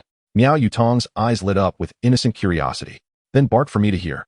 Zhongli looked at Suchio with urgency. Big Brother Su. But Suchio seemed enchanted. Without a hint of hesitation, he responded, Then bark for me to hear. Zhongli, Miao Yutong, the crowd. Miao Yutong was momentarily taken aback. What did you just say? Suchio wore a smile even purer than Miao Yutong's. What did you just say? Zhongli, astonished, opened her mouth slightly, momentarily speechless. What was happening? Chapter 144. You cad. Hadn't Tishi taken action? Zhongli regarded Miao Yutong with confusion. Yet, At that moment, Miao Yutong wore a similarly puzzled expression. It didn't appear so. Why are you unharmed? Miao Yutong gazed at Su Qiu, her eyes wide with astonishment. Su Qiu shook his glass, a peculiar expression crossing his face. What could happen to me after just half a cup of beer? Miao Yutong pursed her lips, her large eyes filled with bewilderment. As a Gu master, she had a certain connection with the insects. She was certain that the obedient worm had indeed entered Su Qiu's body. But why had nothing occurred? Why hadn't Su Qiu barked like a dog? Why had he mimicked her words instead? Miao Yutong felt a surge of frustration. It seemed she needed to test her hypothesis. Brother Qiu, let us have another round. Zhongli quickly interjected. Big brother Su can't hold his liquor. He must stop. Su Qiu waved his hand, appearing at ease. Oh, Shaoli, you misunderstand. Drinking capacity varies with one's physique. Your big brother Su has a strong constitution and can drink. Zhongli felt a mix of urgency and despair. I'm not talking about drinking capacity. I'm talking about his constitution. Su Qiu grinned mischievously. Sister Yutong has raised her cup. How could I refuse? Without hesitation, he clinked glasses and tilted his head back, downing another full cup. Miao Yutong, holding her glass, discreetly watched Su Qiu.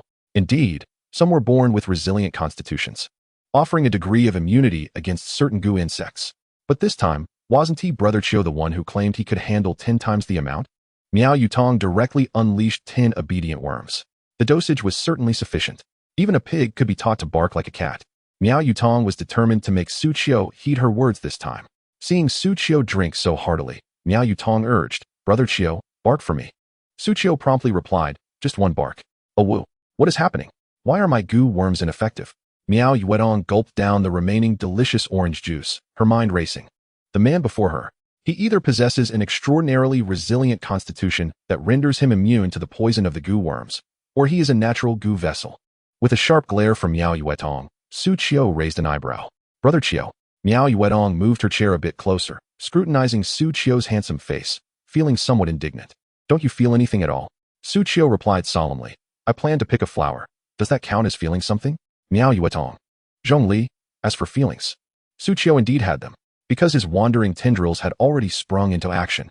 The reason he said again was that when the first obedient Gu entered his mouth, the wandering tendrils automatically triggered a counterattack mode. At that moment, a soft, slender tendril, the thickness of a toothpick, sprouted from his palate, directly activating the ability to swallow it whole. Just moments ago, he had downed 10 obedient Gu in one go with the second drink. The wandering tendrils, intrigued, instantly activated their sprouting and entwining skills. Su Qiu suddenly felt a myriad of delicate tendrils in his mouth. Moreover, according to the sensations transmitted from the wandering tendrils, they were so intricate that they ensnared each obedient Gu. It was hard to imagine that this was the work of a mere human. Consequently, these obedient Gu posed no threat to Su Qiu whatsoever. How could this be? Miao Yutong observed Su Qiu with wide eyes, almost wishing to study him thoroughly. Since this was ineffective, she could only resort to using the super obedient Gu prepared specifically for Lin Ziyun. The super obedient Gu had been her companion for several years. To some extent, she could even establish a sense of empathy with it. However, this Gu should not be used lightly. The high cultivation value was merely one aspect. The key point was, if the super obedient Gu were to be harmed, she would feel the same pain. Hence, Miao Yutong refrained from using it recklessly. Yet now, in order to investigate what was happening within Su Qiu, a gleam of determination flickered in her eyes as she raised her hand to order a pint of draft beer. Brother Qiu, may I have another glass? Su Qiu smiled, promptly downing both the drink and the accompanying snacks. Zhongli's heart skipped a beat. Are you not even pretending anymore? But at this moment, Miao Yutong's gaze was solely fixed on Su Qiu. Didn't you say, Brother Qiu, that you could drink 10 more times? Before she could finish her sentence, Miao Yutong suddenly embraced her petite form, her fair face flushing a rosy hue. She felt a tightness in her breath. She gazed at Su Qiu with an expression of disbelief. What? What have you done? Su Qiu shrugged innocently. I haven't even activated the parasitic seed yet. Zhongli shot him a knowing look. You must be acting again.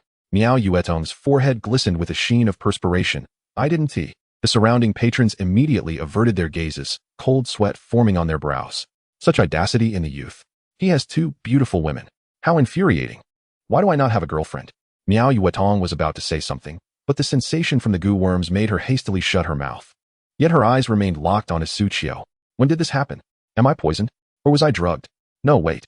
Having raised Gu for years, I am immune to all poisons. Furthermore, this sensation from within, it is my life Gu. The super obedient Gu. What on earth is within him? How could it disregard the effects of my goo worms and even influence me in return? Miao Yuetong was perplexed, yet she was certain. It must be Su Qiu's doing. Nyo. If that were the case, the only option now would be to sever the connection with her life goo. However, with her mind in such turmoil, she couldn't focus to successfully dissolve the bond. This feeling of being controlled by another. She loathed it. Miao Yuetong began to tear up. Brother Su, please spare me. Don't say such misleading things. Su Qiu sprang to his feet. I haven't done anything. His wandering tendrils were still digesting the newly arrived goo worm. It seemed that this obedient goo was quite formidable, hence the extended playtime. Don't ask Su Qiu how he could discern the obedient goo. It was simply because he had seen it before. But, absolutely, no, he had been drugged. Absolutely. Upon thinking about the obedient goo, Su Qiu promptly commanded the wandering tendrils to cease their skills. Miao Yuetong finally slumped onto the table. Su Qiu's brow twitched. Goodness. This truly is a life goo capable of empathy. Well then, I shall accept it. Are you all right? Su Qiu inquired softly, although he had indeed meddled. Having dismantled the disposable utensils and placed the parasitic seed into her cup before Miao Yuetong took her seat, he initially thought, if she bore no malice towards him, the parasitic seed would simply dissipate and nothing would happen. Unfortunately, she had also placed an obedient goo in his drink. She intended to embarrass him, so he had no choice but to return the favor. Just then, Miao Yuetong sat up again, revealing a tearful expression. Brother Qiu, you are truly a bad person. Su Qiu and Zhongli were momentarily taken aback. What is this all about? Su Qiu was also at a loss for words. Yet Miao Yuetong continued. I was here first. Zhongli gasped, her mouth agape in surprise, unable to respond. Those were her words. And yet you, Brother Qiu, have taken a liking to Sisterly. Miao Yuetong's lips trembled, her eyes glistening. I also agreed to share with Sisterly. Why do you have other women? Su Qiu's eyes widened. What are you agreeing to? When did I ever like you? When did I have other women? At this point, Su Qiu found himself momentarily speechless. This was the one point he had no idea how to refute. All he could say was, I clearly haven't done anything. But Miao Yuetong straightened her posture, pursed her lips, and suddenly revealed a smile. You said you did nothing after what just happened, is that right? Oh no, this Miao Yuetong. What is she pulling? Then, she gently caressed her slightly protruding belly from downing 3 large cups of iced drinks. Do I really have to speak the truth? What else are you going to say? Su Qiu wished to intervene, but it was already too late.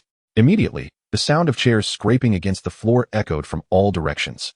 Countless brawny men were filled with jealous tears. You, a so-called fulfilled individual. It is precisely because of people like you that I cannot find a girlfriend. I feel as though I was born into this world solely to eradicate individuals like you. The FFF group is here to burn people like you. Su Qiu hurriedly glanced at Zhongli. Shaoli, you must help me explain. Yet, Zhongli lacked the eloquence of Miao Yuetong.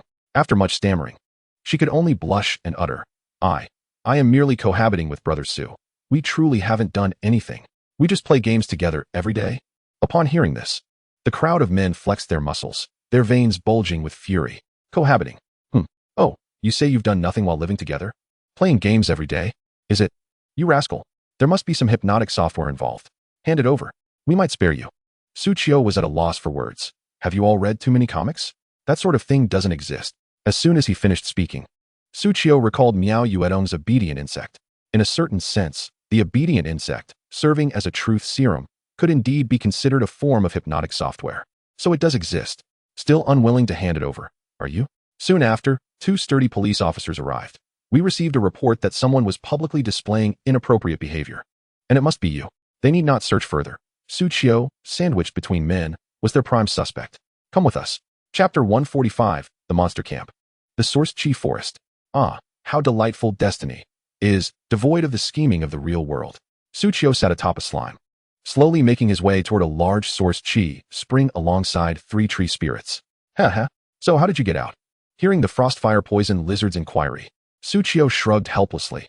It's all thanks to my good connections. I have acquaintances in the criminal department, which is how I was released. The frostfire poison lizard rolled its eyes in exasperation and spat a glob of flame directly at a distant wooden snake flower in the middle of the road. Su Qiu, however, could only smile wryly. He never anticipated running into an acquaintance. Officer, you must believe me. I truly did nothing. In the police car, Su Qiu attempted to explain. If he were truly taken to the criminal department's precinct, he would miss countless meals prepared by Zhongli, even if Shaoli could bring him food during visitation. Su Qiu preferred her freshly made meals. What? Why aren't you worried about how many days you'll miss playing Destiny?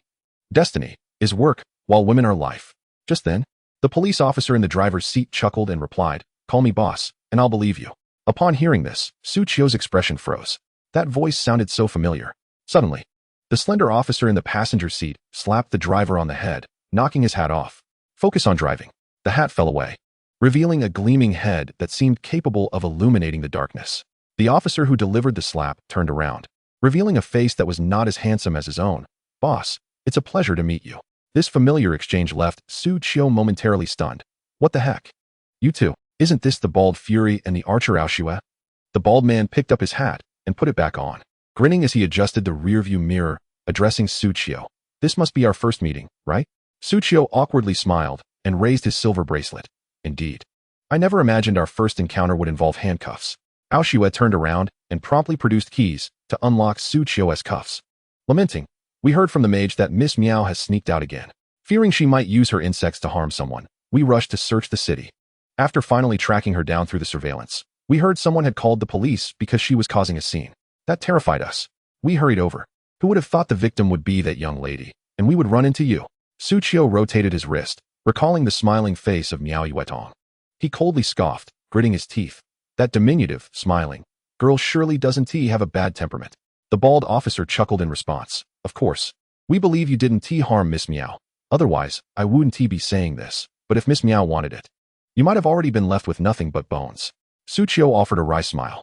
To be honest, if he had wanted to, Miss Meow would indeed have been left with nothing but bones. Thus, Suchio looked at the two. "So, you've already figured out my identity?" The bald officer instinctively glanced at the vehicle escorting Miao Yuetong ahead, lowering his voice. "It's because of the incident a few days ago, where Miss Meow killed over 100 people. We followed the surveillance and found you had been in contact with those individuals. Plus, that lovely Zhong Li is one of ours, so naturally, we recognized you." At this point, the bald officer gave a lewd smile. "Boss, you really deceived us when you claimed you had no connection with Miss Meow. She helped you kill people and even claimed to be pregnant with your child." Aoshue teased. "Boss, is there truly something between you and Miss Meow? Who wouldn't enjoy a bit of gossip from the martial world?" Suchio fell silent. What could he say? After all, at this moment, there truly was a seed of his within Miao Yuetong. Alas, this parasitic seed was misunderstood as a contraceptive. Suchio pondered for a moment and solemnly stated, "If you keep talking nonsense, I will report you to Miao Yuetong." The bald officer and Aoshue immediately shivered, hastily ending the discussion. "Let us not speak of that. You must never let Miss Meow know." Upon hearing this, Suchio's eyes narrowed as he noticed a small insect flying out of the car window. "You two are finished. That is Miao Yuetong's insect." Miao Yuetong was already aware of this matter. However, considering their brotherhood, while they were distracted, Suchio swiftly flicked his hand. The originally translucent wandering tendril instantly activated its blooming state. The tip split into 5 petals, releasing an exceedingly tiny flower seed that accurately shattered that small insect. After all, the beautiful Belmont from the distillery had once said, "Secrets are a man's best weapon." Once the dungeon was cleared, he would grant them some opportunities. Suchio smiled faintly, preparing to check his backpack. After all, he had acquired numerous drops he could not use after defeating the boss. "It's just ahead," the tree spirit Ailey exclaimed joyfully. Perhaps seeing so many of her kin had invigorated Ailey. Suchio glanced at the tree spirit and asked, "Isn't Lala supposed to be with me this time? Whenever I team up with the tree spirits, I always feel like drawing cards. So many beauties." Suchio could never know who would be his next teammate. In this assembly, only Eri is truly familiar with the surroundings, followed closely by the diminutive Trant. Upon hearing Suchio's inquiry, Eri was momentarily rendered speechless. The little Trant glided over and, with a pointed finger, elucidated, "It is because we collectively believe that Lara would lead you astray from your virtuous path." Suchio responded earnestly, "You are absolutely correct. However, I relish the challenge of confronting my vulnerabilities." This declaration left the newly joined Trant somewhat bewildered. Their current objective was a 3-person source energy spring. As she pointed out the path ahead with a dazed expression, she asked, "Shall I proceed?" "No need." Suchio declared confidently, "Having more companions poses no issue. I can handle it." The Trent's gaze towards Suchio shifted perceptibly. "You truly are a motley crew." Just as they engaged in conversation, they arrived at their destination. Suchio looked ahead and discerned that this source energy spring was unlike any they had previously encountered. "There are so many monsters here." Eri gasped in astonishment, covering her mouth. Perhaps the source energy spring here had accumulated too much energy and begun to leak, transforming this area into a veritable haven for monsters. Observing the scene, Suchio leapt off a slime, exclaiming, "Prepare to capture the monsters." Chapter 146, The Extracting Flower Tower. In this encampment, there stood a flower of peculiar appearance. This was not merely due to its location in the middle of the path, such a detail was hardly surprising, but rather its resemblance to an enormous pineapple. A towering green bud emerged from the source energy spring, quivering slightly as it seemingly absorbed the source energy continuously. The red petals atop swayed in the breeze, emanating a concentration of source energy far exceeding that of a typical forest.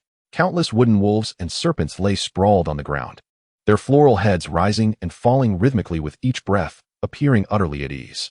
Airy, the treant, approached and whispered, "That flower is known as the Extracting Flower Tower. It can automatically collect source energy and also serves as a sentry for the surrounding area.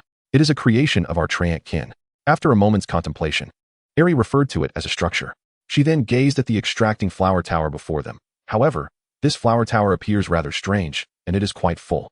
Full. Suchio raised an eyebrow, an intriguing speculation forming in his mind. Does that mean it is currently brimming with source energy? Another treant nodded. Indeed. It has become saturated with source energy, but due to the absence of treants to collect it, it has become overextended. The little treant affirmed, "Foolish flower." Moreover, due to the prolonged absence of flower spirits to harvest it, this Extracting Flower Tower has transformed into a wild tower, automatically attacking external beings. Upon hearing this, Suchio glanced at the monsters surrounding the Extracting Flower Tower and mused, "It seems we have now become the external beings." A few treants nodded in agreement. However, as long as we can reach it, we can communicate. Perhaps we can even collect a significant amount of source energy. What a fortunate discovery. This certainly seemed ripe for pillaging. Suchio grinned, then turned his gaze toward the monsters that were voraciously consuming the source energy. "So, you are all gathering to absorb the source energy, are you?" With a decisive gesture, Suchio commanded, "Take them all down." Instantly, 10 bloodthirsty wolf demons surged forth with a howl. 3 frostfire poison lizards crouched down, laying an egg behind them. In the next moment, the hatchlings joined their larger kin in unleashing a torrent of fire upon the blossoming wooden creatures. Although this time they faced a large encampment, Suchio had not summoned many forces. Most of his summoned beasts continued to protect the other treants and harvest source energy without pause. Friend. Airy quivered timidly behind Suchio. "There are far fewer wolves than when you assisted me before. Is this truly all right?" Suchio assured her confidently, "It matters not. I will take action." At once, with a magical energy of 100, Suchio conjured a flying card, aimed at the cluster of wooden wolves in the distance, and launched it. The flying card had an impressive attack range. As one card soared out, the entire line of wooden wolves and serpents experienced substantial damage. 838. Boom. 2514, triple damage. 840, boom. 6720, eightfold. 1263, critical hit. Boom. 8841, sevenfold. This was the damage output of a level 2 flying card. Suchio grinned widely. After eliminating so many monsters, he had accumulated a wealth of experience points.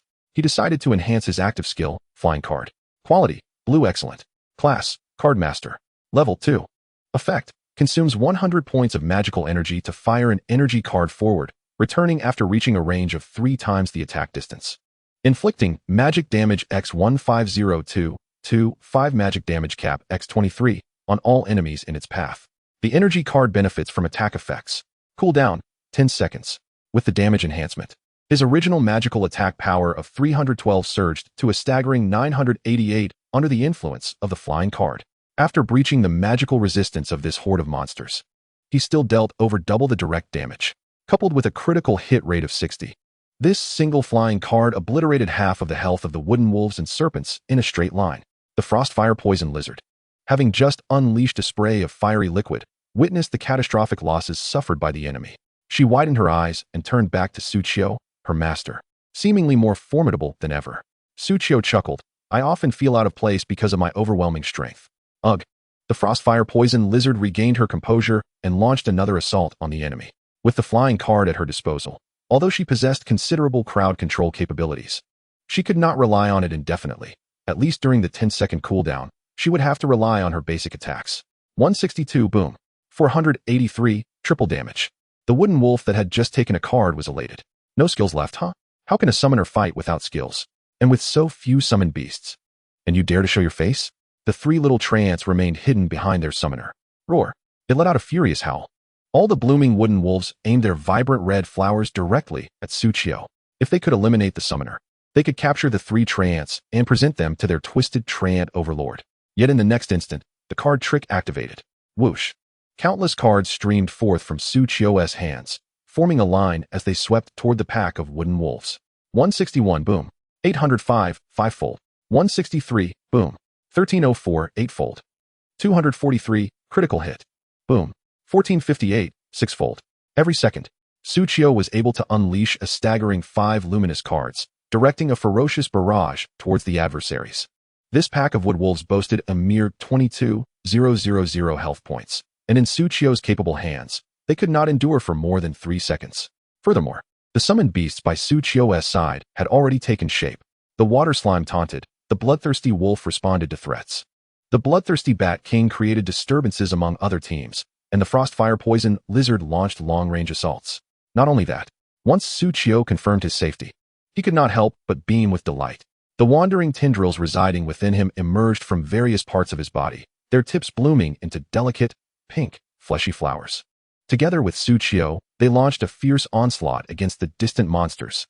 Bang, bang, bang. 2142, 80 defense. 2225, 2227. 214, poison with 1 layer. For 28, poison with 2 layers. Such damage.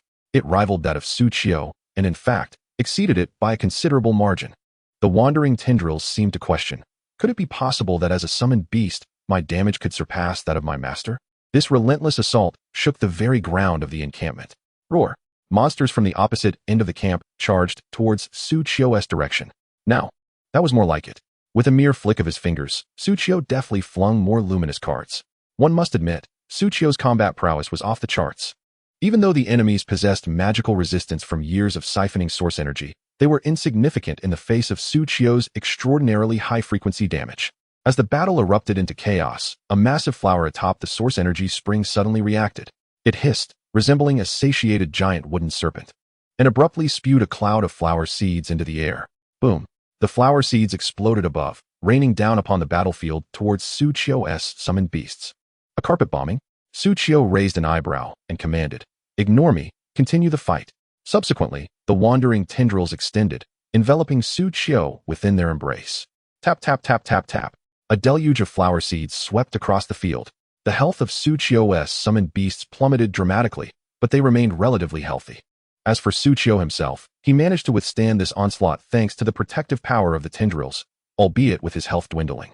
Fortunately, during the earlier attack of the wandering tendrils, he had already planted parasitic seeds on distant units.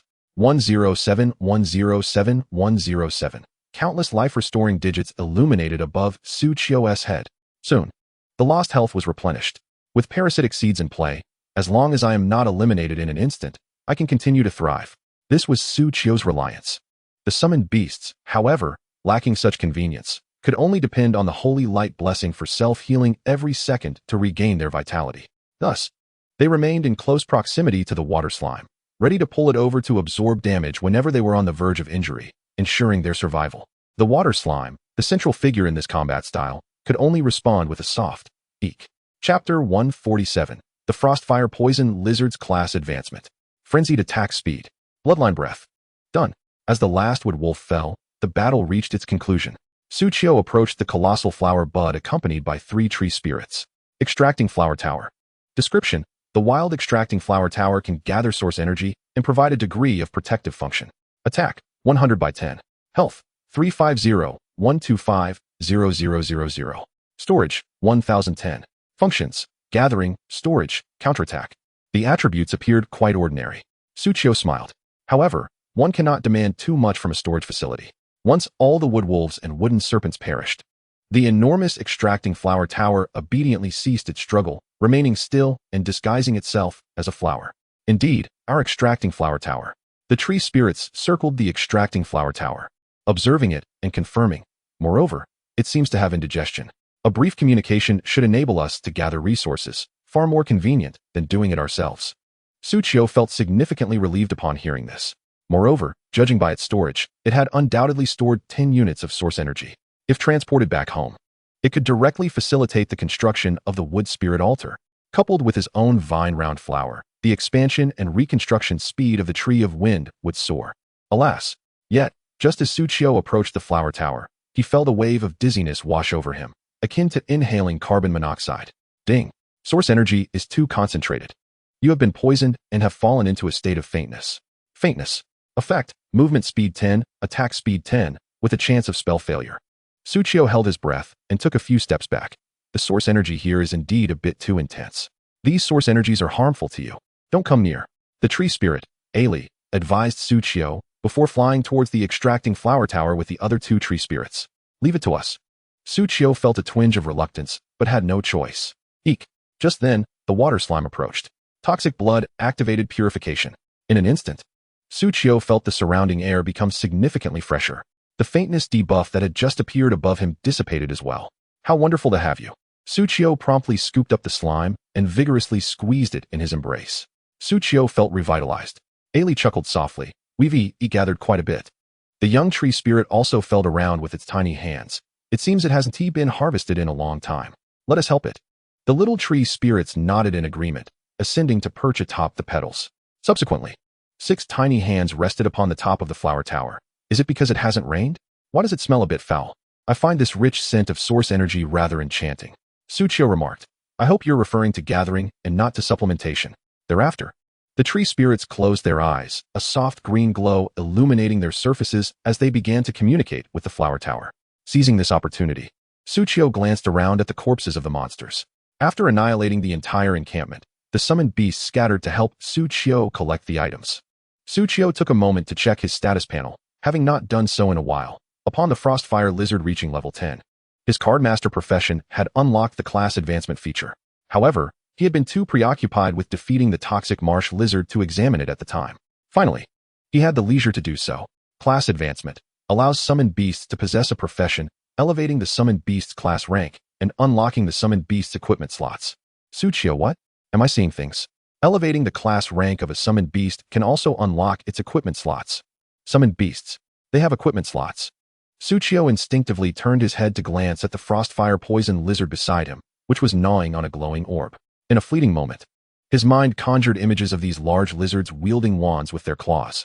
Ah, the agony of my eyes. Suchio sighed heavily, pressing his forehead. The Frostfire dragon lizard narrowed its eyes, sensing that its master was undoubtedly pondering something rather offensive. However, Suchio soon straightened his posture. Since the topic of gear had arisen, it inevitably led to the matter of class. Aside from universal equipment such as rings and necklaces, most gear comes with class restrictions. Do my pets also possess classes? With this question lingering in his mind, Suchio opened the promotion function panel. Ding. Detected that the current unit eligible for promotion is the Frostfire Poison Lizard. Analyzing class compatibility. Ding. Analysis complete. Class compatibility for the Frostfire Dragon Lizard is as follows. Warrior 6, Knight 31, Assassin 5, Marksman 97, Priest 3, Mage 22. The most suitable class is Marksman? Suchio nodded slightly, finding it quite in line with his expectations. This class analysis is based on the summoned creature's attack patterns, 3-dimensional attributes, and the essences it possesses.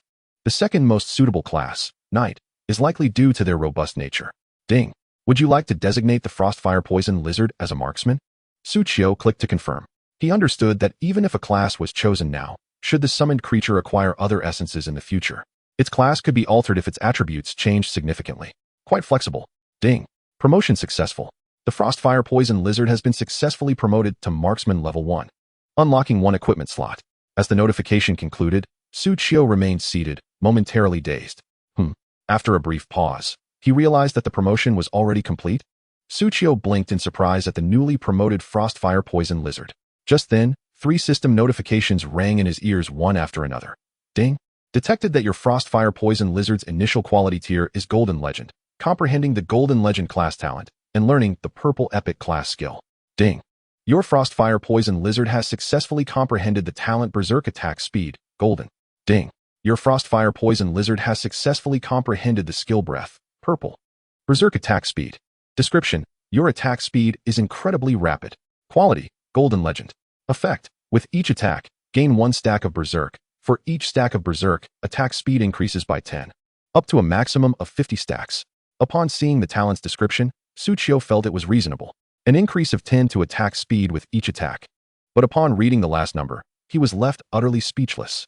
50 stacks. That's equivalent to a 5-fold increase in attack speed. Goodness. The Frostfire Poison Lizard. Being an AD, attack damage, character, excels in every aspect. high damage, sturdy physique, and long attack range. Yet, its attack speed was somewhat sluggish. Now this is doubled. No, quintupled. Suchio looked at the Frostfire Poison Lizard, beaming with delight. From now on, I shall be the #1 magical machine gun in the national server. And you will be the #1 physical machine gun. The Frostfire Poison Lizard had yet to comprehend the changes it had undergone. It merely felt a slight itch in its throat. In the next moment, it coughed twice, and suddenly, a torrent of blazing flames erupted from its mouth, transforming the area in front of it into a sea of fire. It even scorched the nearby extraction flower tower. Not stopping there, the Frostfire Poison Lizard unleashed a second icy breath, extinguishing the flames it had just ignited. Subsequently, to Suchio's astonished gaze, the Frostfire Poison Lizard expelled a third breath. This time, a noxious green mist surged forth. The already beleaguered flora and land, now tainted with toxic gas, wilted and charred, succumbing to complete death. Suchio's eyes brightened. This is the epic skill breath that the Frostfire Poison Lizard has comprehended. Breath. Description: exhales a breath imbued with the bloodline of dragons. Tier: Purple Epic. Level: 1. Effect 1. First stage: exhale a searing breath, dealing fire damage in a 30-degree frontal area and applying a burning effect. Effect 2. Second stage: exhale a chilling breath, dealing water damage in a 30-degree frontal area and applying a freezing effect. Effect 3. Third stage: exhale a toxic breath, dealing poison damage in a 30-degree frontal area and applying a poisoning effect. Chapter 148. How to trigger the gift from the ocean and water god. Goodness gracious. Suchio gazed at the golden talent and purple skill, feeling an overwhelming sense of envy. No more pretense, right? The truth is out now. Clearly, it has activated hacks. Suchio exclaimed simply. I like it. Immediately, Suchio opened the Frostfire Poison Lizard's panel. Upon inspection, he discovered that the Frostfire Poison Lizard now had 2 sets of panels. One was the normal attribute panel, and the other displayed name, Frostfire Poison Lizard. Quality, Golden Legend. Level, 11, Body Level 10, Marksman Level 1. Strength, 15, Attack Power. Agility, 20, Attack Speed, Movement Speed, Evasion Rate. Constitution, 5, Health Recovery, Physical Resistance. Intelligence, 0, Magic Points, Magic Recovery, Magic Resistance. Talent, Berserk Marksman, Golden. Skill, Breath, Purple. Equipment, Empty. Note 1. Each level up grants 1 class skill point for upgrading class skills. Note 2. Common class skills require 1 skill point. Excellent skills require 2 points. Fine skills require 4 points. Epic skills require 8 points. And legendary skills require 16 points. Note 3. Monsters now drop skill stones for upgrading pet skills. Upon seeing this panel, Suchio's eyes lit up. It appears that the Frostfire Poison Lizard has truly evolved. This panel is now comparable to that of a player. Suchio glanced at the Frostfire Poison Lizard beside him and smiled broadly. The combat prowess of the Frostfire Poison Lizard has been further enhanced. The increase in damage is secondary, around 300 points. Wait, how did the enhancement exceed my base attack? Suchio suddenly realized he might be lagging behind. Besides the damage, the most significant improvements are in movement speed and attack speed. One is an agility of 20, which enhances the basic movement and attack speed of the Frostfire Poison Lizard, making it more agile. The other enhances its Constitution attribute. This 5% boost directly increases the Frostfire Poison Lizard's defense and health. Defense, 515541. Health, 253-362-6272.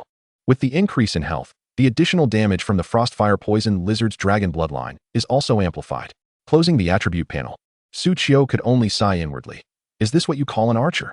20,000 health points, 500 defense. Just considering these attributes, they would be formidable enough to be an ordinary level 30 monster. Yet, my Frostfire Poison Lizard has only just reached level 10. Although one cannot directly compare summoned beasts with regular monsters, the thought still brings me immense satisfaction. Suchio chuckled softly and patted the Frostfire Poison Lizard, which was still dazed from the recent shock of events. What had transpired? What was going on? The 3 tree spirits sensed a tremor beneath them from the extraction flower tower, but instead of a surge of source energy, it was losing a significant amount of health. In fact, it was still losing health. Turning around, they realized it was the doing of those large lizards. The little treant hurriedly asked, "Why did you burn the buds like that?" The Frostfire Poison Lizard grinned sheepishly. "Heh, I thought this extraction flower tower was attacking us again." Thankfully, that was not the case. After the tree spirits continued to gather source energy, Suchio turned his attention to the lizards. Since he had unlocked an equipment slot, he immediately checked his backpack. After defeating so many monsters, there was still an abundance of archer-specific gear. to say nothing of others. The Qingfeng Knights, archers, had dropped numerous exquisite items for their class. The Frostfire Poison Lizards perked up with excitement. They too could now possess equipment. The three of them hurried closer, their tails wagging with anticipation for Su Qiu to unveil something impressive from his backpack. In the next moment, a glimmer of white light shone in Su Qiu's hand. The Light Wind Longbow. Description: a longbow imbued with a blessing of the wind. It is the standard weapon of the Qingfeng Knights, archers. Rarity: blue quality.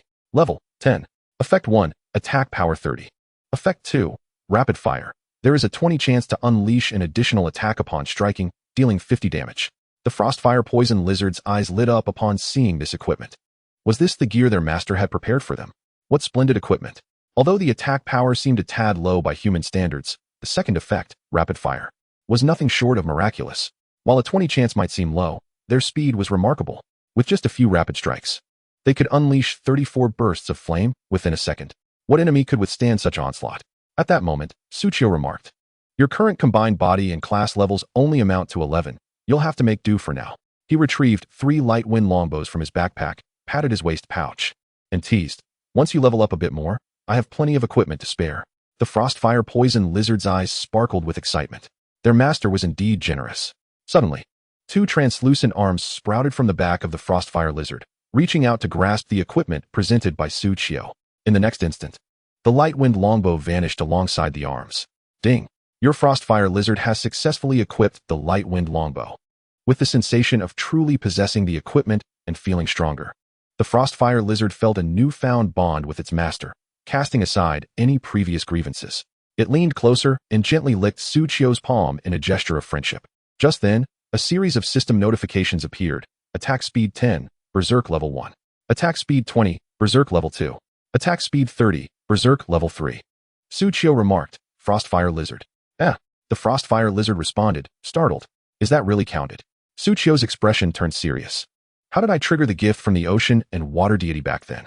The Frostfire Lizard instinctively recoiled. What are you planning? Hearing this, Su Qiu gently shushed it. Strangely enough, though his expression was gentle, the Frostfire Lizard felt an overwhelming sense of dread. Should it flee? Now, would it be able to escape? It pondered this when the tree's spirits chimed in. We've finished gathering. Chapter 149, The Twisted Tree Demon. Upon hearing this, Su Qiu turned to see 3 tree spirits fluttering over, 2 of them struggling to carry flower baskets. "We can head back now," said Ailey with a smile. "Sister's basket is larger. We gathered 2, while each of us got 1. As she spoke, she glanced back at the now-thinned extraction flower tower. Perhaps one more trip would suffice to gather everything. Su Qiu nodded slightly and asked, "What about this big guy? Won't it be attacked by other wood spirits if left here?" The little treant shook its head. "Generally, they won't, as long as it doesn't attack first. For those wood spirits, anything that helps them gather source energy is valuable. But even if we collect it, we won't give it to them, so they pursue us relentlessly." Su Qiu silently agreed. Watching the tree spirits utilize the source energy was more agonizing than being unable to use it himself. That was likely the sentiment. Ailey, the tree spirit, pondered for a moment. Perhaps, after some conversation, they headed toward the Windrise tree. On the way, Su Qiu made sure to check the construction information for the extraction flower tower. Extraction flower tower. Description: a wild extraction flower tower that can gather source energy and offers some defensive capability. Cost: vine round flower x 200. Time: 30 m. That's a bit steep, Su Qiu mused, stroking his chin. For a mere 24-hour instance, upgrading the Windrise tree is one thing, but constructing a resource-gathering building that seems frequently useful takes this long? It's not even a permanent instance. After a resigned sigh, Su Qiu opened the shared vision and located 3 nearby source energy springs they had previously visited. He spent 600 vine round flowers to dispatch 3 tree spirits to begin constructing the extraction flower tower. With the extraction flower tower in place, the tree spirits would gather more safely and conveniently. They would no longer need to spend several minutes on defense upon reaching their destination, preparing for monsters drawn to the source energy. In a time-sensitive instance, this proved invaluable. After all, having just eliminated a monster encampment, his stock of vine round flowers had exceeded 4 digits. Once he accumulated 1,000, would he unlock an achievement for the 1,000-flower vine? Su Qiu smiled gently as she gazed upon the once desolate, now burgeoning Windrise heights. With the assistance of the bald-headed figures, reality had been arranged. Now, she could focus solely on defeating monsters and gathering materials. At the other end of the source forest, a vast sinkhole lay before her, within which stood a towering, pitch-black tree, eerily reminiscent of the Windrise tree. The sinkhole and its surrounding cliffs were teeming with writhing black vines, pulsating like the veins of a living creature, inhaling and exhaling the life force of the nearby forest. In stark contrast to the distant woods, this sinkhole lacked the ethereal blue mist of source energy, as if it had been entirely drained of vitality. At the roots of the giant tree, a scene unfolded that mirrored that of the Windrise tree. Here too, tree spirits existed. Dozens of emaciated tree spirits fluttered slowly, as though on the brink of collapse. Yet, beside them, numerous serpent-like, wolf-like, and eagle-like wood spirits roared, urging them to continue gathering source energy and delivering it to the imposing black tree. Creaking ominously, the black tree responded to the influx of source energy with a chilling sound. A ghastly human face emerged from the massive trunk, expressing a desperate yearning. Not enough. I crave more source energy. With additional energy, I could evolve further. However, the tree spirits had been eradicated centuries ago by its own hand, and even the Windrise tree had succumbed to its influence, becoming barren. Relying solely on these half-dead tree spirits, it feared it would remain trapped in this realm indefinitely. Yet at that moment, a vine-like root conveyed startling news. Moments later, the ancient black tree emitted a thunderous, astonished sound. The tree spirits have not been entirely exterminated. This revelation was the most shocking it had heard in centuries, causing even the dark leaves at its crown to tremble and fall. It understood that the tree spirit lineage was notoriously resilient.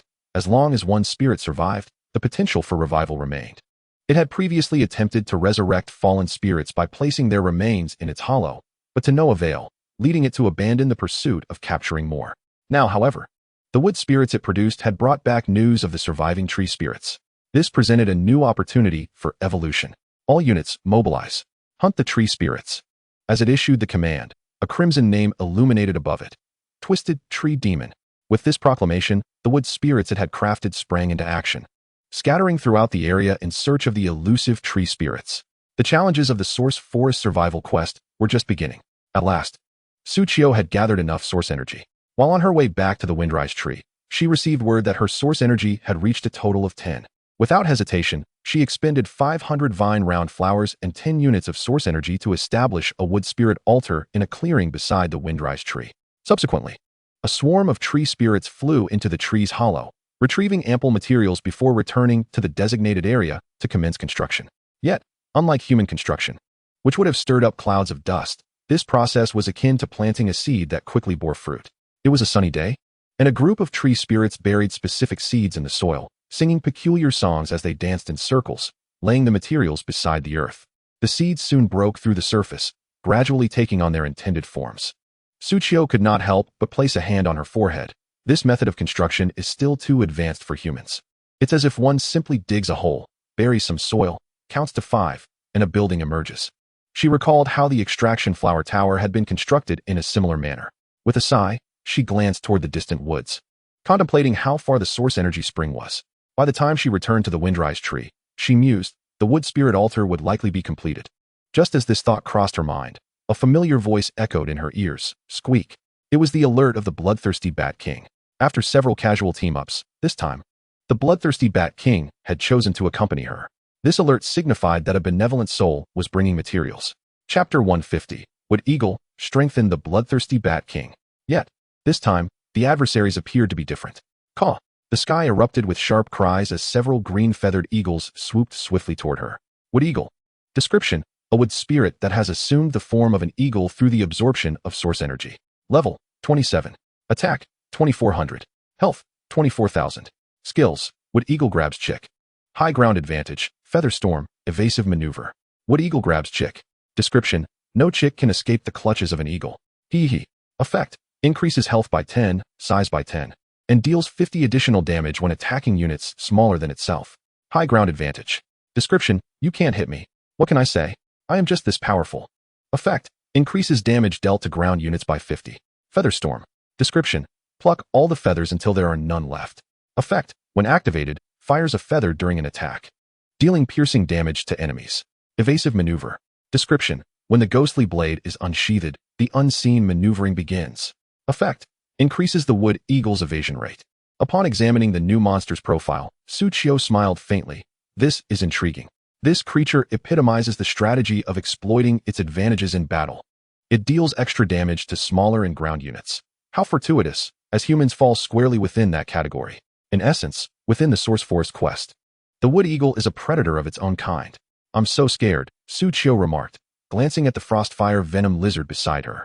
What will you do if someone tries to attack your master?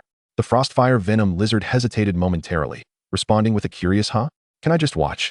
Suchio twitched at the corner of her eye, waving her hand. Go. The frostfire venom lizards, feeling the weight of her authority, opened their mouths wide, aiming at the wood eagles above. Bang, bang, bang. Although only 3 frostfire venom lizards accompanied Suchio, the sounds of 4 attacks echoed around her. It was indeed a frostfire venom lizard that triggered the rapid-fire effect of the gentle breeze longbow. However, even with the bloodthirsty Bat King and the blood servant bats diverting the attention of the dozen or so wooden eagles, the attack from the frostfire venom lizard still proved ineffectual. Mississippi 2011524524419. Mississippi 1006262269. The evasion rate was rather high. Under the formidable evasion of the wooden eagles, these 4 attacks only inflicted 2 segments of damage, leaving one of the wooden eagles severely wounded. Yet, the collective combat prowess of the wooden eagles remained formidable. With a piercing cry of pain, the afflicted wooden eagles redirected part of their focus to the ground, retaliating against the frostfire venom lizard that had attacked them moments ago. They flapped their wings, crafted from leaves. Whoosh! A flurry of leaf-like feathers, akin to the swift blades of a flying knife skill, shot towards the frostfire venom lizard. Logically, when an archer becomes the target of an attack, they should rely on maneuvering to evade. However, the frostfire venom lizards stood their ground.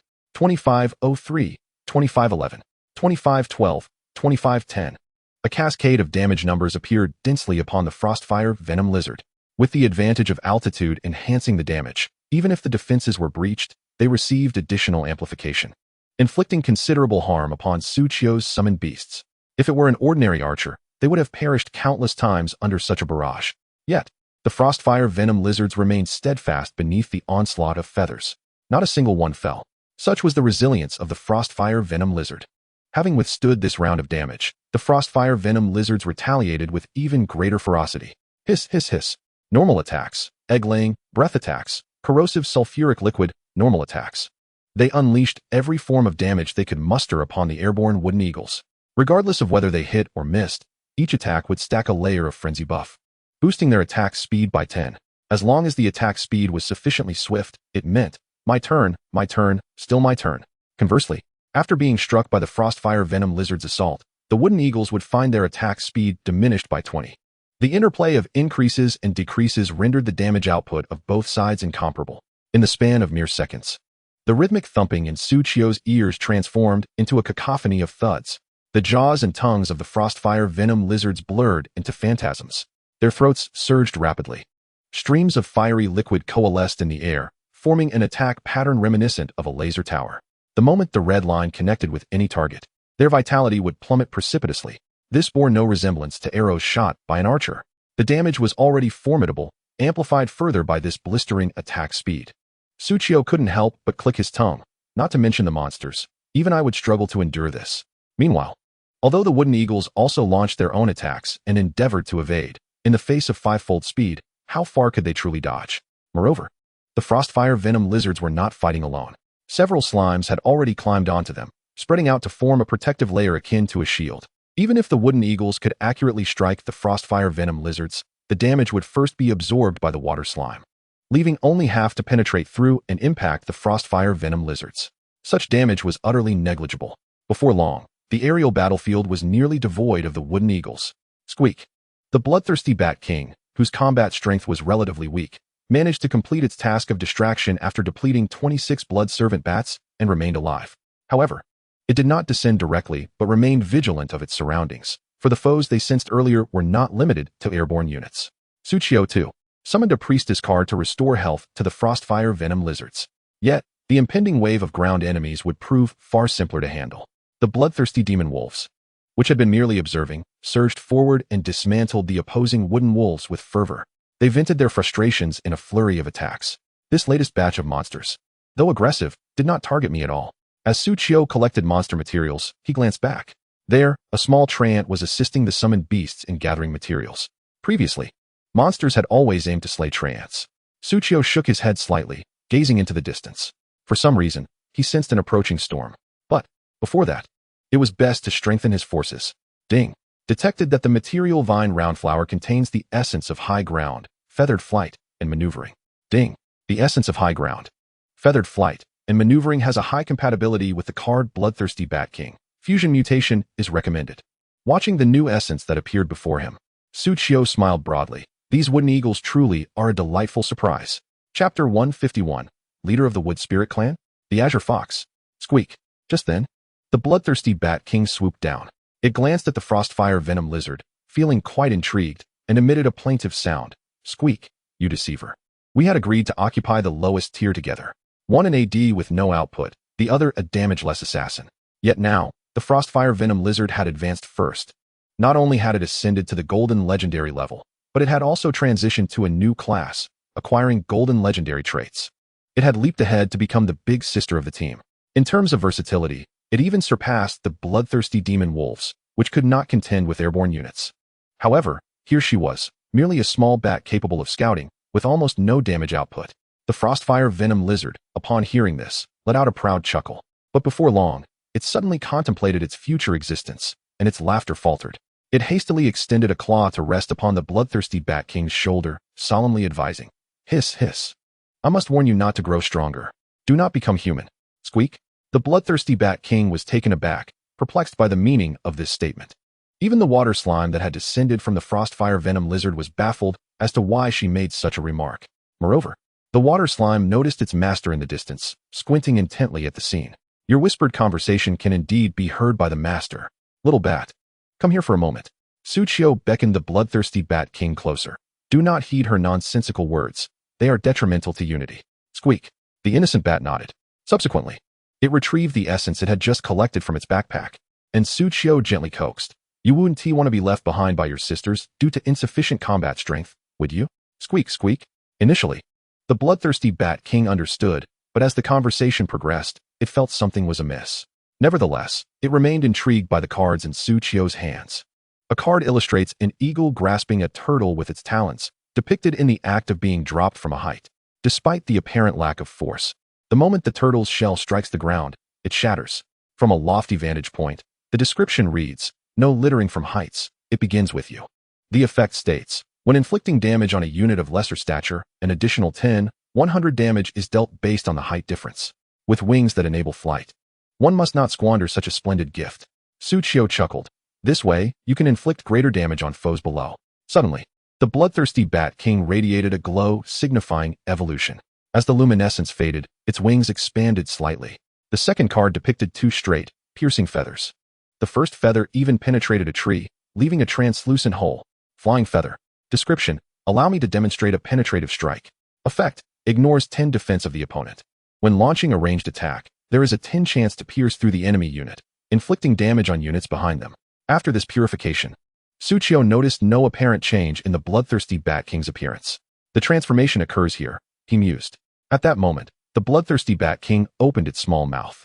Suchio raised an eyebrow and tentatively pinched it. Eek! The Bloodthirsty Bat King squeaked in protest.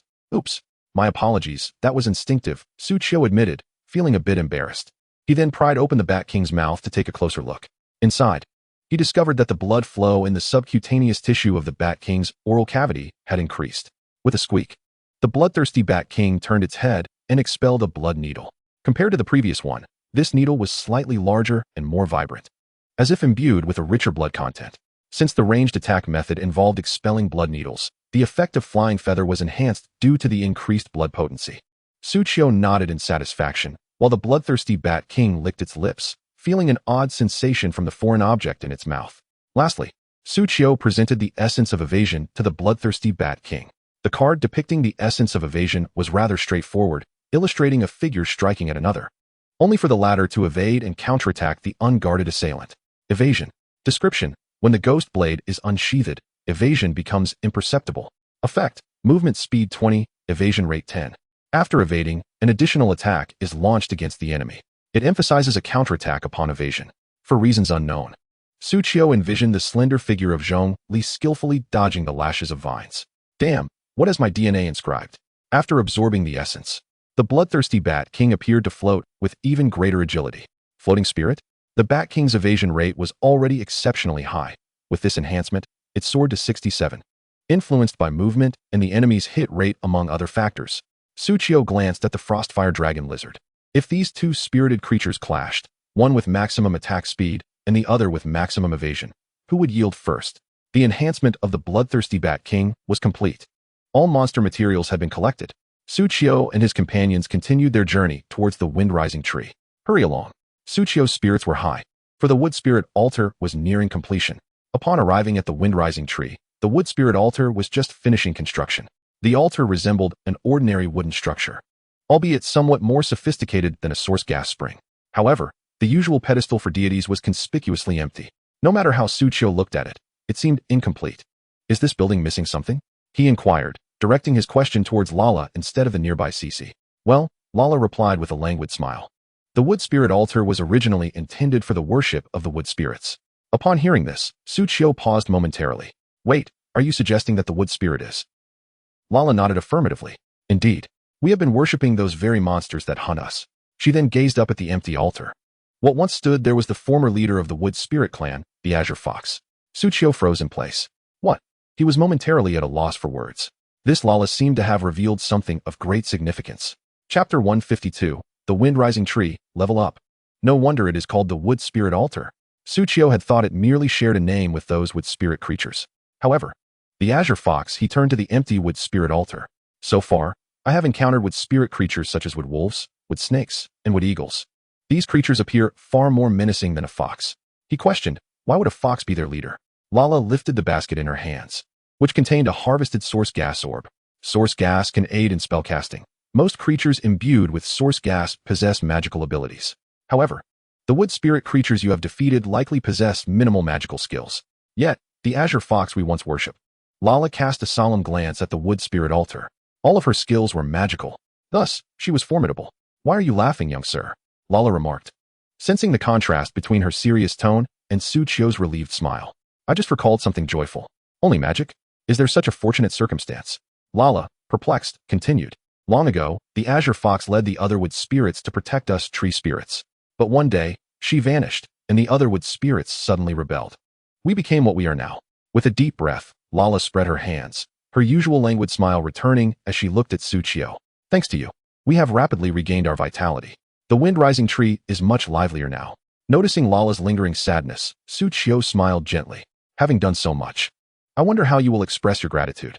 Upon hearing this, Lala's lips curled into an understanding smile. Gratitude, I know what that entails. As she spoke, Lala set the basket down and raised her right hand, using her left thumb to tug at her sleeve, as if to reveal something extraordinary to Suchio. But suddenly, two wood spirits materialized beside her, one on each side, dragging her away. I knew it. I can't let you be with the benefactor. Don't tarnish the reputation of our wood spirit clan. In the distance, Lala was being taken away, yet she still wore a smile as she waved goodbye to Suchio, expressing her heartfelt regret and assuring him that they would meet again. Suchio clenched his right fist and pressed it against his heart. Filled with fervor, I offer my heart to the tree spirit. If it were merely a matter of summoning a high-level tree spirit, it would only require resources. However, to upgrade the tree spirit, he needed to strengthen the windrise tree. Suchio gazed at the windrise tree in the distance. At that moment, the tree, drenched in countless strands of source energy, had begun to straighten from its previously twisted form, the surface color shifting to a dark brown. To elevate the tree spirit, the windrise tree must be reinforced, unlocking new capabilities. He had frequently mentioned the necessity to upgrade and fortify the windrise tree.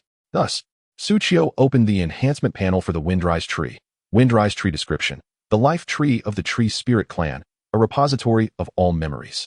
As long as one tree spirit remains alive, all tree spirits will recover their respective memories. Ultimately, the forest can retain everything. Consumption: vines x 2000, source energy x 100. Time: 6 hours. Function 1: production, consumes resources to produce tree spirits. Function 2: storage, possesses a unique independent warehouse where stored items will not decay over time. Function 3: gathering, unlocked. Function 4: movement, unlocked. It was evident that to elevate the windrise tree to level 2, the resources required were substantial. Just the 100 units of source energy would take an immeasurable amount of time to gather. 1 unit of source energy could extend the windrise tree's life by half an hour. 100 units would suffice to prolong its existence for 2 full days. And yet, the duration of the instance was limited to merely 24 hours, with less than half a day remaining. Suchio couldn't shake the feeling that this instance was beyond the capabilities of a first run. He sighed in contemplation. In a standard instance, re-entering would reset everything. No matter where one had progressed or how much effort was invested, it would all be for naught. But this source energy forest. Suchio shook his head. At this point, there's no use in dwelling on it. I shall do my utmost within my capabilities. A gentle smile graced his lips as he placed his hand upon the nearby wood spirit altar. Chime. The current sacrifice ratio for the wood spirit altar is vines, source energy. 21. This annotation reminded Suchio of the exchange shops in maritime games. And he chuckled wryly. The more one exchanged, the higher the ratio. The higher the ratio, the more costly the exchange. The more costly the exchange, the less one would receive. Thus, the more one exchanged, the less one ultimately gained. After organizing his thoughts, Suchio asserted 21, which means every 20 vines can be exchanged for 1 unit of source energy. The remaining tree spirit, Ailey, nodded in agreement. Yes, friend. How many do you plan to exchange? If you exchange too many at once, it will become quite expensive. However, if you wait a while, the price will decrease again. I suggest exchanging a small amount first, and then waiting for the price to return to an acceptable ratio before making further exchanges. As she spoke, Ailey proposed. Let us first try exchanging for 1 unit of source energy. Suchio nodded. All right, then I will initially exchange for 100 units of source energy to test the waters. Ailey nodded, then suddenly paused. That's quite a bit. In the next moment, Ailey witnessed the wood spirit altar suddenly activate, glowing brightly. Subsequently, countless spherical white flowers began to float out from Suchio's backpack. Each time a certain quantity was reached, they would vanish in unison. Soon, in the center of the wood spirit altar, a pearl-like orb of source energy materialized. Chime. You successfully sacrificed 20 vines, obtaining 1 unit of source energy. This process continued for nearly 20 seconds. Following that, a multitude of identical notification sounds filled Suchio's ears. Chime. You successfully sacrificed 20 vines, obtaining 1 unit of source energy. Chime. You successfully sacrificed. A cacophony of notifications echoed around Suchio as the evaporation rate of vines in his backpack accelerated. 202.22528. By the time he exchanged for the final 100 units of source energy, the exchange ratio had ballooned to 35:1. It now required 35 vines to procure 1 unit of source energy. Friend, this is not a wise bargain. Ailey urgently gestured in protest. Suchio frowned slightly, nodding in agreement. Indeed, it has consumed far too much time. If only the sacrifice could be expedited. After exchanging for this 100 source energy, Suchio had stood there for a good half hour. However, having completed the exchange, he would now be able to upgrade the windrise tree. Spending half an hour here had yielded some results. Suchio rubbed his stiff back and glanced at the vines still abundant in his backpack, pondering aloud. Should I construct a few more wood spirit altars? What do you think, Ailey? Chapter 153, Young Azure Fox, Grass Azure Fox. Chime. Do you wish to upgrade the windrise tree? Confirm. As Suchio clicked confirm, the majority of vines in his backpack were consumed. The previously twisted, dark brown windrise tree began to move of its own accord, branches, trunk, and roots intermittently glowing with blue light, as if undergoing a self-purification process, commencing its slow upgrade. It swayed gently, assured that it would reach level 2 before the countdown of the instance concluded. Suchio glanced at the time, affirming with a nod. Friend, when did you manage to expel so many wood spirit monsters? Indeed, those formidable creatures in droves must have been dealt with while we were preoccupied, quietly safeguarding our safety. You are truly a good person. Upon hearing this, Suchio raised an eyebrow. So you noticed, did you? I could only contribute a modest effort for the friendship between our two clans. The tree spirits, upon hearing Suchio's words, were momentarily moved, their eyes glistening with tears as they gazed at him with newfound admiration. Suchio shrugged helplessly. It was unlikely anyone would believe that he had slain a monster and obtained multiple vines. He then turned his attention to the wood spirit altar beside him. After receiving a considerable amount of vines, the altar had undergone some transformation. The center was no longer bare. Amidst a carpet of white vines, a sizable green bud had emerged. The tightly formed, pale green bud resembled a living creature, resting atop the white floral blanket. Breathing rhythmically, it exuded vitality. This oval-shaped bud bore a resemblance to a small green dog? That is the azure fox. Ailey corrected. The appearance of the bud seemed to awaken memories among the tree spirits. This is an immature azure fox, a juvenile grass azure fox. It has been ages since we last saw one. How adorable. I can hardly believe I am seeing an azure fox again. But what can it bring us? Will it protect our tree spirit clan once more?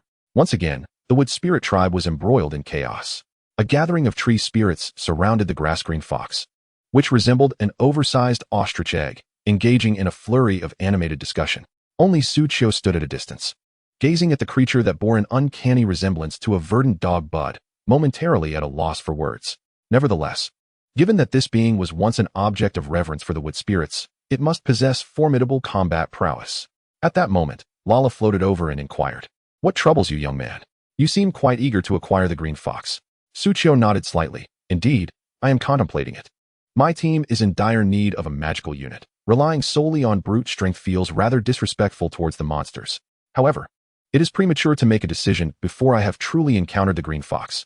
Just then, Suchio heard Lala exclaim in shock beside him, "Wow." She took a slight step back, her eyes gleaming with a hint of mischief as she rubbed her arms together. "Although each person's experience points vary, I would still recommend you take a look." Suchio blinked in confusion. What did I say? Before he could pose the question further, a familiar voice echoed from a distance. Squeak. Hiss hiss. 8 wood snakes grinned widely, launching a barrage of floral seeds at the airborne Bloodbat King. 1618. Miss. Miss. Miss. 1611. Countless seeds soared into the sky, yet due to the Bloodbat King's extraordinary agility, only 3 strikes found their mark. However, despite the fragile constitution of the Bloodbat King, it still retained 60 points of health, a testament to the influence of the toxic blood essence that had granted it 1,000 health points. Yet, this did not diminish the Bloodbat King's combat effectiveness.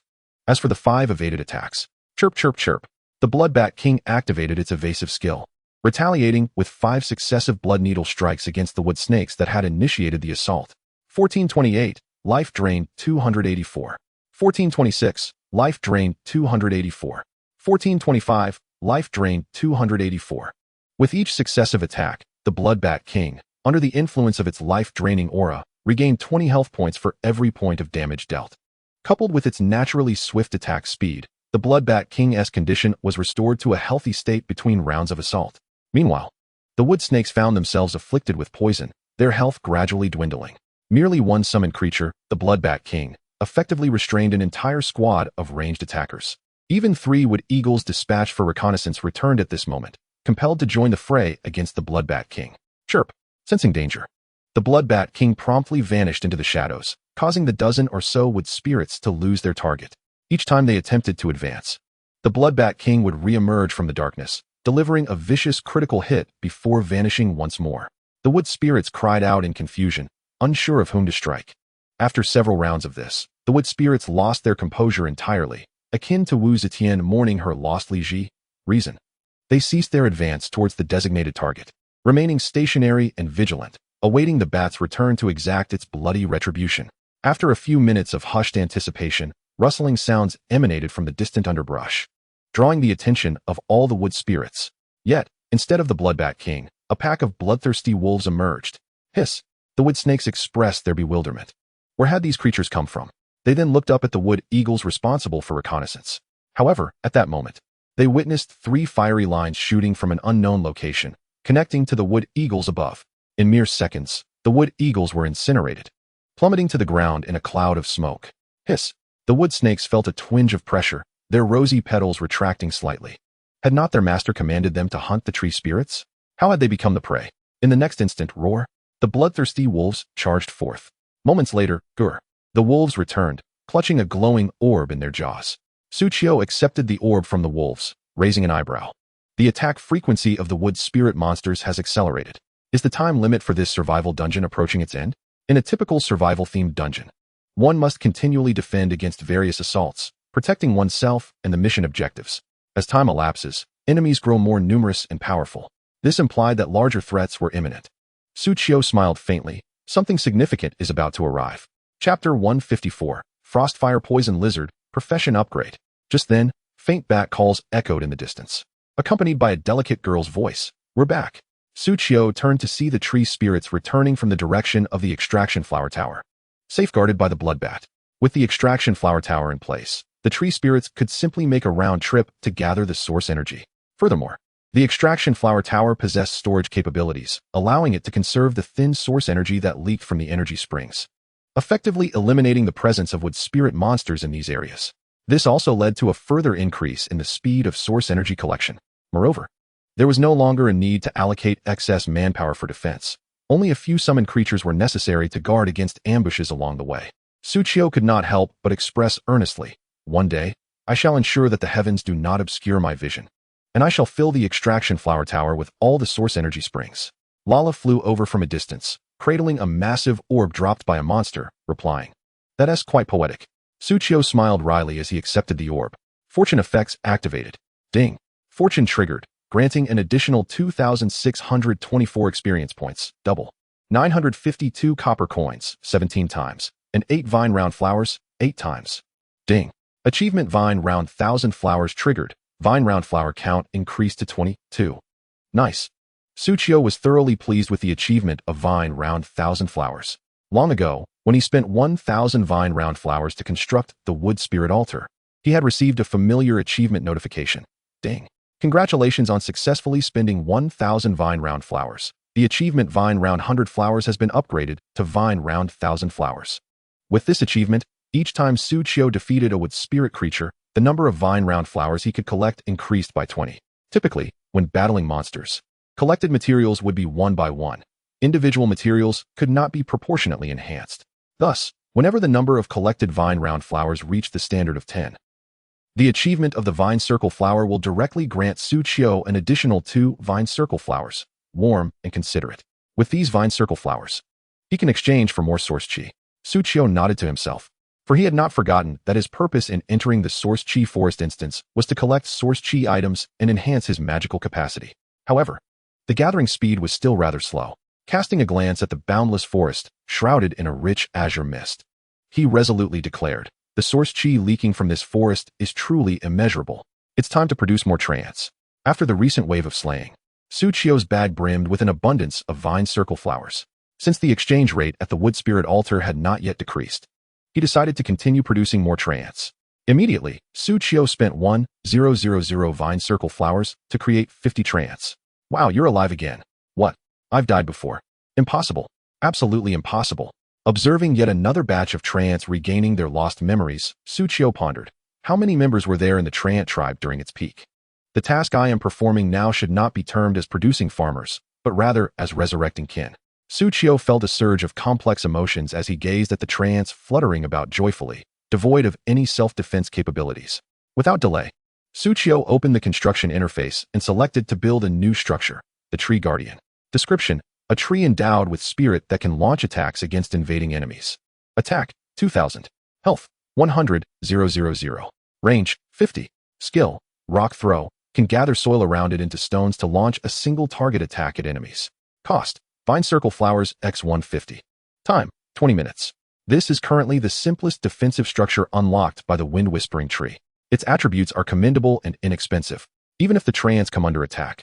These tree guardians can buy enough time for them to escape the danger zone. Suchiyo promptly planted 10 trees around. A mere 500 vine circle flowers was a small price to pay. This way, he could feel a bit more at ease. Soon after, Suchiyo glanced at the countdown for the instance. 54,812. In just a few hours, he would clear this survival-type instance. A faint smile crept across his lips. However, waiting idly for monsters to attack seemed rather dull. Moreover, with the increased number of Trance, source chi production would no longer be an issue.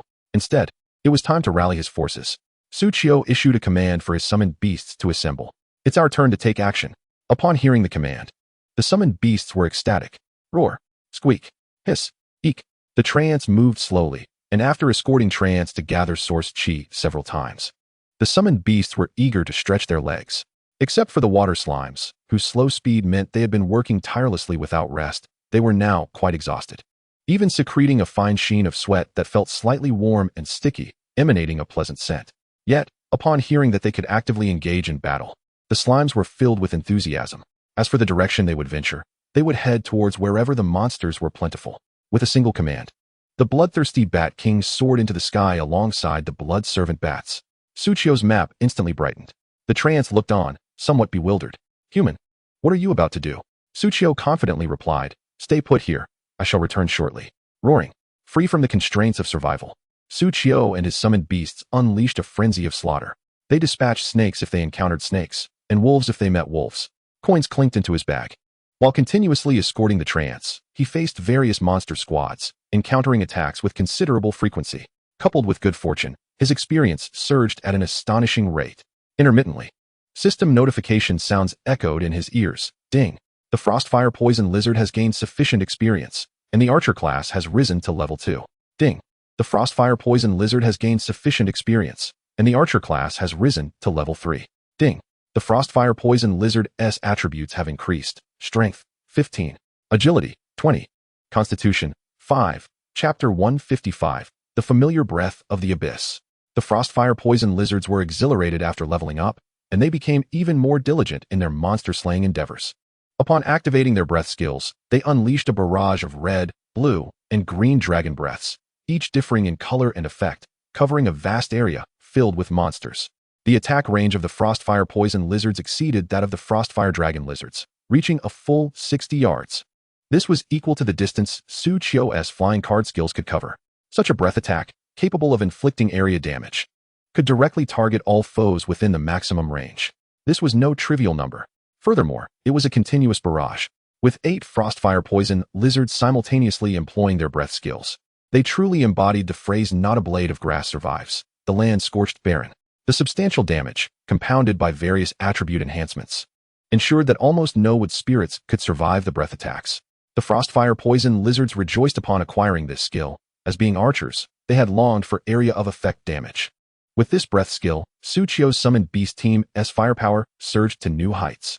Additionally, as the Frostfire Poison Lizards transitioned into the Archer class, they too gained an experience bar. By defeating monsters and earning experience, they could elevate their class level, thereby reaping percentage-based attribute boosts. Su Qiu could also spend coins to further enhance the Frostfire Poison Lizard's base levels. The faster they killed, the more he spent. Thus, his summoned beasts could infinitely evolve. Su Qiu couldn't help but marvel. How could my card master be merely an epic class? As he battled, a novel system notification reached Su Qiu's ears. Ding. Congratulations to the Frostfire Poison Lizard for leveling up and successfully obtaining a White Skill Stone X1. Ding. Congratulations, you have acquired a drop. White Skill Stone X1. Ding. Congratulations to the Frostfire Poison Lizard for leveling up and successfully obtaining a White Skill Stone X1. With a smile, Su Qiu retrieved a gleaming, white, hard round stone from his bag. Is this the stone that can elevate the professional skill levels of the Frostfire Poison Lizards? Each lizard automatically acquires 1 stone upon leveling up, and there is a chance to obtain 1 while battling. If the Frostfire Poison Lizards were to learn only the ordinary white skills, these stones would suffice to swiftly enhance their skill levels. However, my Frostfire Poison Lizards have acquired an epic breath skill that surpasses 3 tiers. For white professional skills, it requires 1 skill stone to advance from level 1 to level 2. Green professional skills demand 2 stones, while blue professional skills necessitate 4. As for the purple epic breath skill, it requires 8 white skill stones to elevate a single Frostfire Poison Lizard's breath skill to level 2. After several battles, 5 of my Frostfire Poison Lizards have already attained level 2, and 3 have reached level 3, yielding 11 white skill stones. Since then, I have acquired an additional 5 skill stones from slaying monsters. Skill stones are far easier to gather than skill spiritual seals, Su Qiu chuckled softly. In total, I have 16 skill stones, which is precisely enough to upgrade 2 Frostfire Poison Lizards. Thus, I chose the most loquacious one and the most obedient lizard to enhance their skills. Ding. The Frostfire Poison Lizard successfully used the skill stone, elevating the purple epic skill breath from level 1 to level 2. Breath. Description. Exhales a breath infused with the essence of dragon blood. Tier. Purple epic. Level 2. Effect 1. In the first segment, expels a scorching breath, inflicting fire damage within a 60-degree frontal range, additionally applying a burning effect. Effect 2. In the second segment, exhales an icy breath, causing water damage within a 60-degree frontal range, along with a freezing effect. Effect 3. In the third segment, releases a toxic breath. Upon upgrading the breath skill, while the damage remains unchanged, the damage radius has expanded from 30 to 60. The attack range has doubled. Splendid. Su Qiu's eye sparkled. This will certainly simplify matters during cleanup. If Su Qiu allocates more experience, even more lizards could ascend in levels. However, Su Qiu still prioritized self-care. As there remains some distance to complete the Fate Trial 2, the battle continues. After the enhancements, Su Qiu, with her rejuvenated summoned beasts, delved deeper into the Source Qi Forest. Although the previous search for the Source Qi Spring consumed considerable time and travel, it ultimately circled back to the vicinity of the Windrise Tree. Now, however, having ventured straight into the unknown, it felt as though she had swiftly penetrated a realm shrouded in war's mist, a place she had never encountered before. Despite its strangeness, The familiar monsters, those ever-enthusiastic old foes, offered a comforting touch of familiarity. Hours slipped by slowly. The number of monsters Suchio encountered increased steadily. This, in turn, confirmed her proximity to the destination. The essence of survival in the dungeon lies in enduring the relentless assaults of the monsters. Suchio smiled gently. Yet, should she eradicate the monster's lair directly, the completion would be expedited. With this thought, Suchio gazed at the scene transmitted by the bloodthirsty Bat King. In the distance loomed a massive sinkhole, estimated to span several thousand meters. Within this abyss stood a grotesquely twisted black tree, exuding an ominous aura. The sinkhole's depths to its edges and beyond were threaded with spine-chilling black vines, extending in all directions. The surrounding forest bore the stain of darkness, including the woods before Suchio. So, this is why you have also been tainted black. Suchio addressed the black wooden spirit monster before her, her tone nonchalant. Corrupted wood wolf. Description: a wolf-shaped wooden spirit mutated from absorbing strange essences. Level: 28. Attack: 2350. Health: 32,000. Skills: I want to bloom, I want to sprout, explosion, whip sting, flying leaf blades, rooting. Compared to ordinary wood wolves, these creatures near the sinkhole are notably more robust, their attributes visibly enhanced. Moreover, having absorbed the strange essence and succumbed to corruption, Suchio felt a stirring in her DNA. Not just her DNA. Even the wind bag, long silent in her backpack, began to stir. Indeed, these beings have succumbed to the abyssal essence. Bubbles, sensing a familiar aura, wrinkled her little nose slightly. Ugh. Dodo and Jing Jing were left at the Windrise tree to prevent any monsters from invading the home. Suchio licked her lips. It seems I must eliminate them now. Chapter 156. The wood spirits are stealing home. Roar. From afar, a chorus of monstrous howls erupted. Corrupted wood wolves and wood snakes, tainted by corruption, emerged from the underbrush, exuding a frenzy far surpassing that of the previous monsters. In the face of such madness, the windcatcher bottle in Suchio's backpack stirred restlessly, conveying a desire to purify them. Roar. The black wooden spirit monsters also sensed the presence of the windcatcher bottle on Suchio, their disdainful gazes locking onto her as they emitted derisive sounds. Hiss. Do you think you can purify me? Suchio smiled faintly. Purifying you is the task of the windcatcher bottle. With a mere thought, Suchio declared, my mission is to vanquish all of you. The summoned beasts erupted into a frenzy. Roar. The bloodthirsty demon wolves, far more ferocious than the corrupted wood wolves, charged forth. On the battlefield, who fears the combat prowess of the bloodthirsty demon wolves? Their momentum overshadowed their foes. Charge. Bubbles, as the terrifying three-headed hellhound, unleashed a soul-shaking battle cry that sent the opposing monsters reeling in fright. These corrupted wooden beings not only could frighten with their appearance, but could also sprout vines while attacking. This means they could lash out with vines while simultaneously launching seed projectiles. Suchio raised an eyebrow. Plant zombies? A creature capable of excelling in both offense and defense indeed possesses a comprehensive combat capability.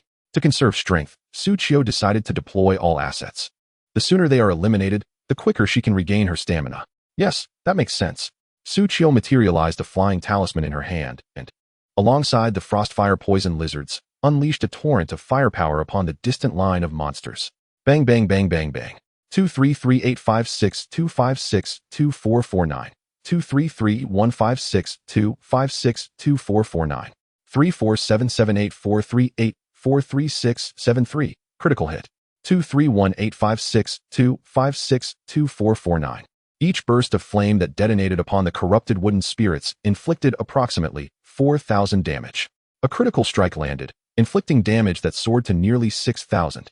At this moment, the Frostfire Venom Lizard finally surpassed the Bloodthirsty Wolf in terms of offensive power, establishing itself as Suchio's foremost warrior.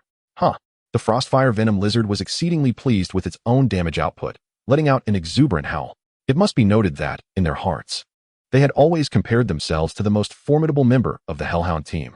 The Frostfire Venom Lizard glanced back at Suchio, happily wagging its tail. Roar. What do you think? Want to spar a bit? Suchio promptly gestured a not now sign. Busy, we can discuss it later. The Frostfire Venom Lizard exclaimed, Did I ask you to spar with me? Its master was truly incorrigible. In an instant, the Frostfire Venom Lizard unleashed its fury upon the enemies. Breath attack. 8 Frostfire Venom Lizards activated their breath skills simultaneously. Whoosh. The corrupted wooden wolves, engaged in battle with the bloodthirsty wolves, were suddenly enveloped in a searing wave of flames. Even the leaves adorning their bodies were scorched. The bloodthirsty wolves felt fortunate that their master hadn't activated the friendly fire mechanism. Otherwise, they would have been consumed by the inferno. The bloodthirsty wolves felt no pain, but the wooden creatures were entirely different. They barely had time to recover from the burning sensation when a bone-chilling cold enveloped them. Creak, creak. This frigid air not only failed to alleviate the pain of their burns, but instead deepened their frostbite. For a moment, their movements were hindered. Just as they were enduring the agony and the bloodthirsty wolves' bites, as well as the bloodthirsty Bat King's piercing attacks, they attempted to retaliate, only to be met with a sudden wave of rancid green toxic mist. Hiss, hiss, hiss. This fragrant toxic fog seeped into their mouths and noses, infiltrating their wounds and further debilitating their combat readiness. Given the Frostfire Venom Lizard's extensive attack range, the coverage of these 3 breath attacks practically enveloped all the wooden creatures. Meanwhile, the wooden snakes, who were poised to shoot from a safe distance, had yet to launch their assault when they were struck by 3 clouds of toxic mist and Suchio's flying card. It hurt. It hurt terribly. In contrast, Suchio's side, the attackers, were reveling in the comfort of their assault. This is the advantage of long range over short range. Moreover, after the Frostfire Venom Lizard's sharpshooter class advanced to level 3, its attack power surged from 2535 to 3143. That increase of over 600 in attack power. Suchio proudly declared, "That boost is equivalent to double my magical attack." Remarkably, Suchio had come to accept that his pet was stronger than himself. Once he embraced his own weaknesses, he felt invincible. After several rounds of attacks, the Frostfire Venom Lizard's attack speed stacked up, resulting in an even higher damage per second. While the wooden snake spat out a seed, she could eliminate one in a heartbeat, with her evasion and positioning, within just a few minutes. Suchio and his army had obliterated this formidable horde, capable of posing a significant threat in a survival dungeon. Ecstatic, Suchio threw a punch and then sat down, recovering alongside the summoned beasts in his party. After all, only the water slimes possessed true sustainability within the group.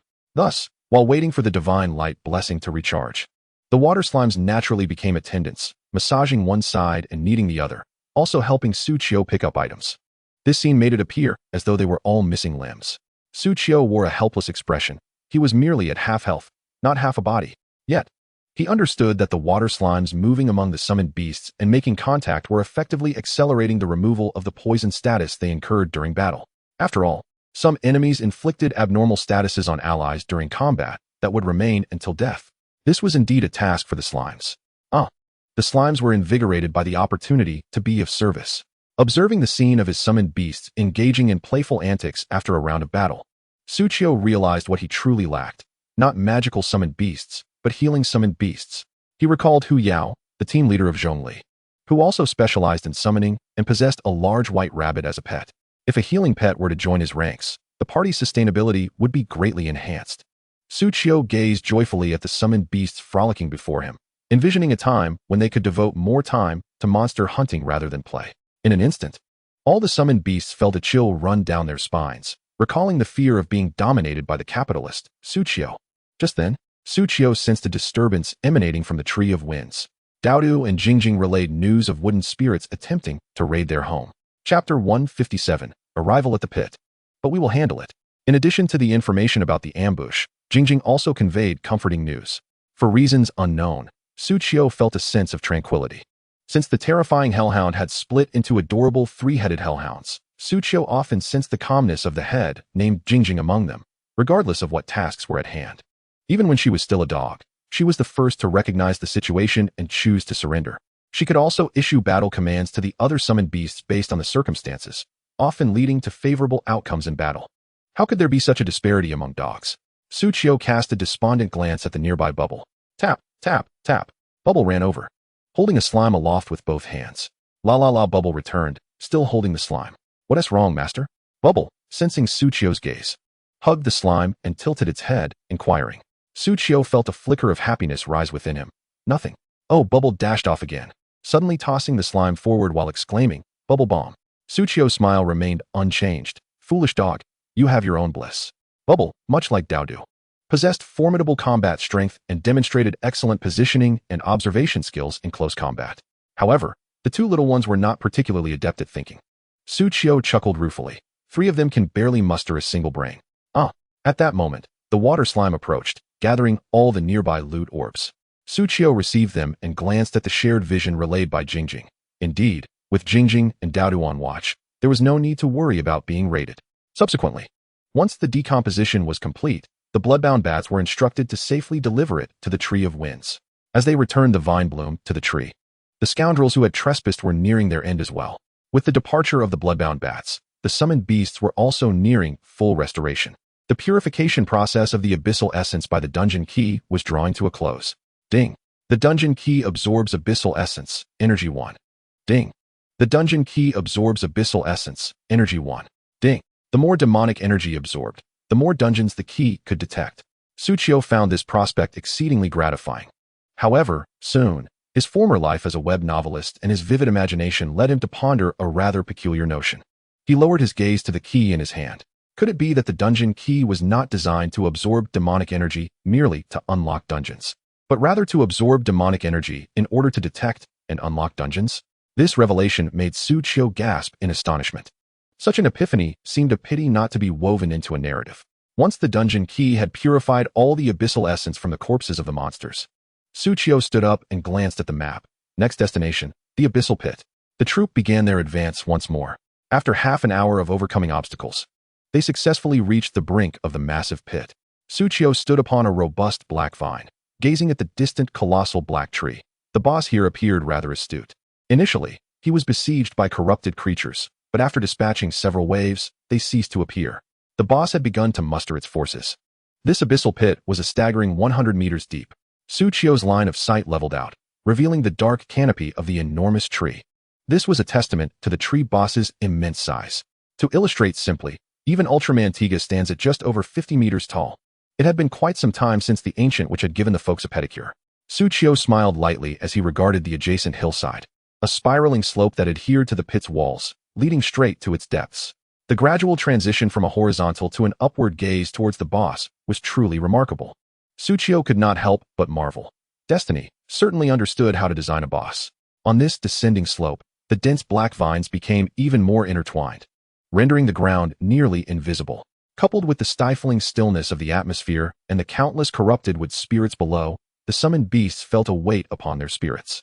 Just as they had traversed halfway down, the water slime emitted a timid sound. Suchio offered some reassurance. "Fear not, there is nothing to be afraid of." The frostflame poison lizard cast a disdainful glance at Suchio. "Umph. Then why are you hiding behind me?" Suchio momentarily adopted a serious demeanor. "What do you mean by hiding? I'm merely surveying the situation. After all, considering the scale of this boss and its minions." Suchio felt certain that this was not a dungeon intended for a mere 10 or 20 player team to conquer. Naturally, he referred to a straightforward raid. Yet, this very thought excited Suchio even more. Difficulties would yield greater rewards. He glanced at the timer, which still had an hour remaining, and a smile crept across his lips. "That will suffice." Without hesitation, Suchio raised his hand, and the summoned beasts immediately took their positions, refraining from advancing further. Creak. Creak. The distant vines emitted a sound of friction, seemingly perplexed as to why Suchio had halted. Was he frightened, and thus refraining from confronting this boss? However, the next moment, the frostflame poison lizards simultaneously opened their mouths. Pew, pew, pew.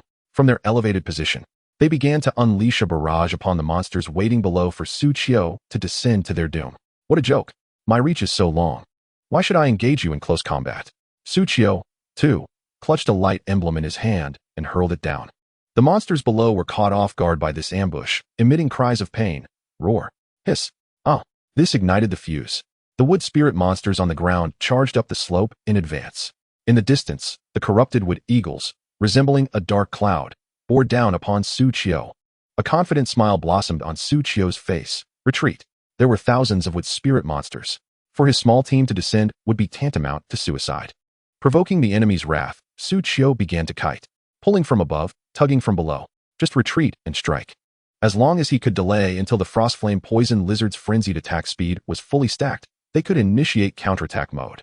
Swish, swish, swish. Continuous black leaves rained down like a torrential downpour from the wood eagles. Rat-a-tat-tat. Dense dark red seeds shot forth like bullets from the grinning faces of the monsters. Crack, crack, crack.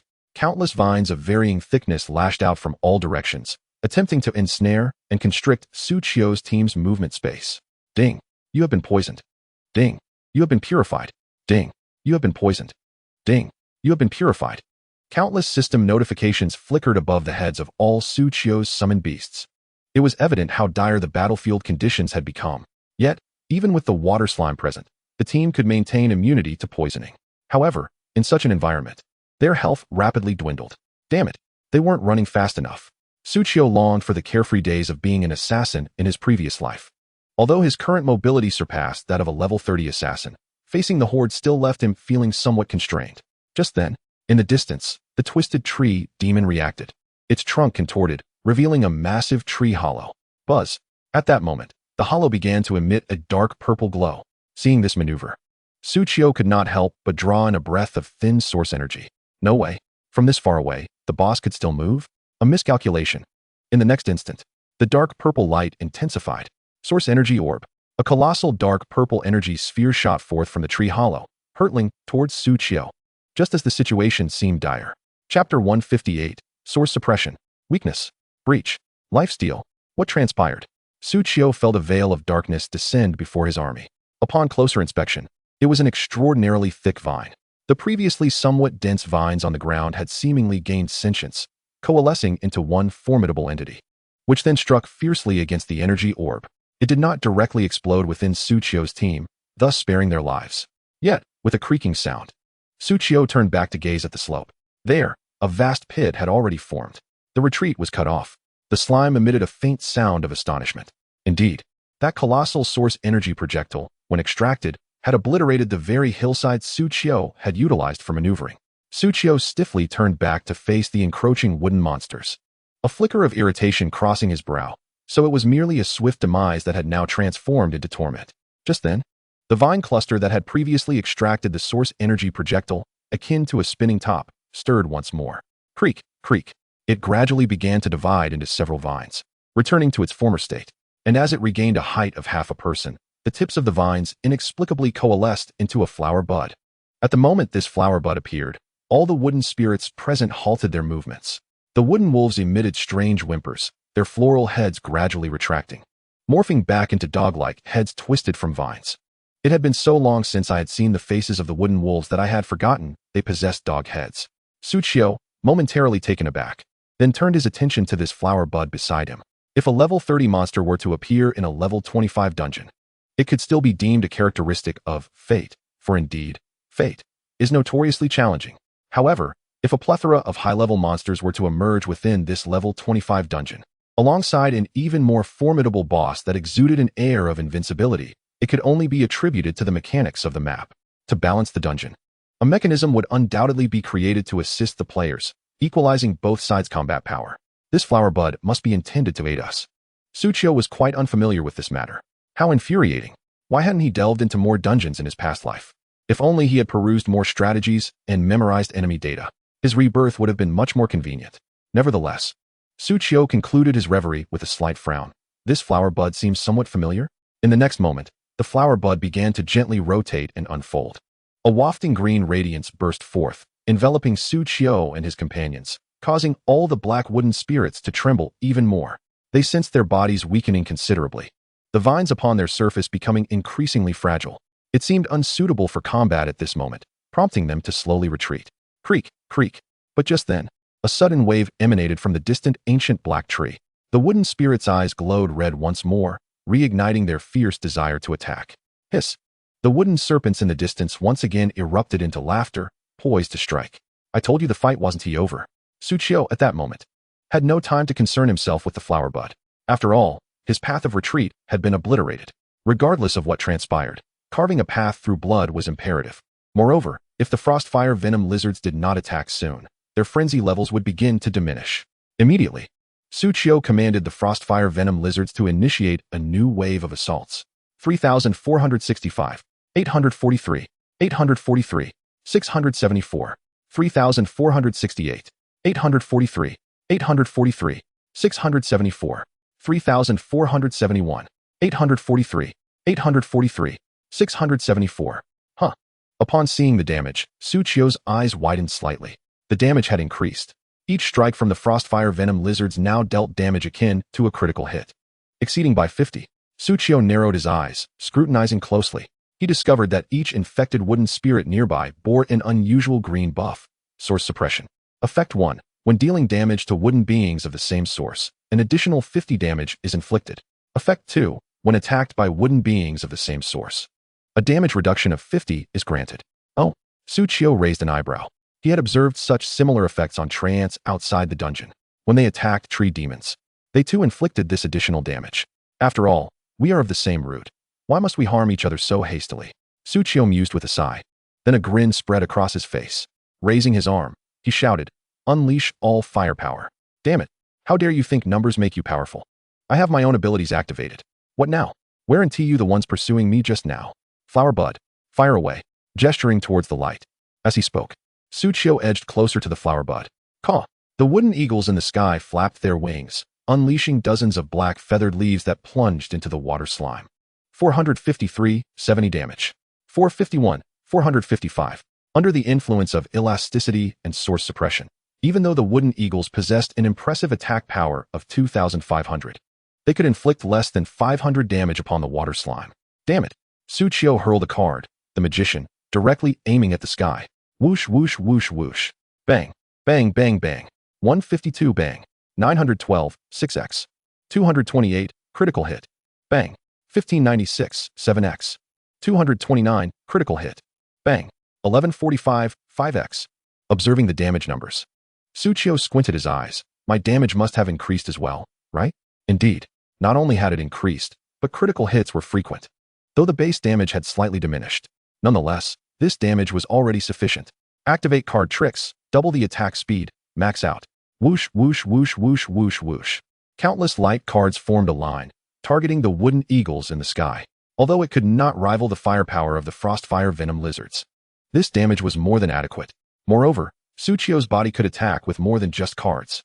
Drip, drip, drip. A series of viscous water sounds emanated as 5 wandering tendrils extended from Suchio. The wandering tendrils, having received the command to unleash full firepower, discarded any playful notions, splitting their tips into 5 parts and began attacking the sky, just like Suchio. Just Suchio alone made the airborne infected wooden eagles experience what it meant to be targeted by hostile air missiles. Caw! In an instant, the monsters in the sky emitted a chorus of pained wails. Meanwhile, on the ground, the frostfire venom lizards and bloodthirsty wolves also maximized their attacks. Roar! The bloodthirsty wolves even resorted to burning their own health, activating their bloodthirsty skills. Their attack speed surged by 30 instantly, coupled with their already formidable damage and dual attacks. All enemy melee units that dare to approach will not survive beyond 5 seconds, being torn asunder, with each fallen with spirit. As it succumbs and transforms into a lifeless form, a trace of a blackish-green aura emanates from within. This aura seems to be drawn towards that colossal flower bud. Yearning to drift towards it, Suchio keenly senses that the bud, still naive and untouched by any external energy interference, if it were to absorb the abyssal essence, would spell disaster. Thus, while engaged in combat, Suchio promptly activates the wind catcher bottle, ensuring a gentle breeze perpetually wafts through, purging the black from the aura and transforming its hue from dark green to vibrant emerald. Once the blackness is stripped away, the aura appears diminutive yet far more refined. Whoosh! As the emerald aura floats towards the flower bud, it appears even lighter. With each tendril of emerald essence absorbed by the bud, its emitted radiance intensifies, accelerating its blossoming. This bud, isn't it the green canine from the wood spirit altar? At this moment, Suchio recognizes it. After all, it is a flower she painstakingly nurtured, and she had initially thought it would gradually evolve into the so-called Qinghu. Yet, gazing at the tip of the partially unfurled bud, her brow twitches. It is merely a shell. The true growth must emerge from within the bud itself. It evokes the sensation of a caterpillar metamorphosing into a chrysalis and subsequently breaking free. At this thought, Suchio instinctively exclaims in surprise. Could it be that the Qinghu, like these monsters, is formed from intertwining tendrils? That would be quite unseemly.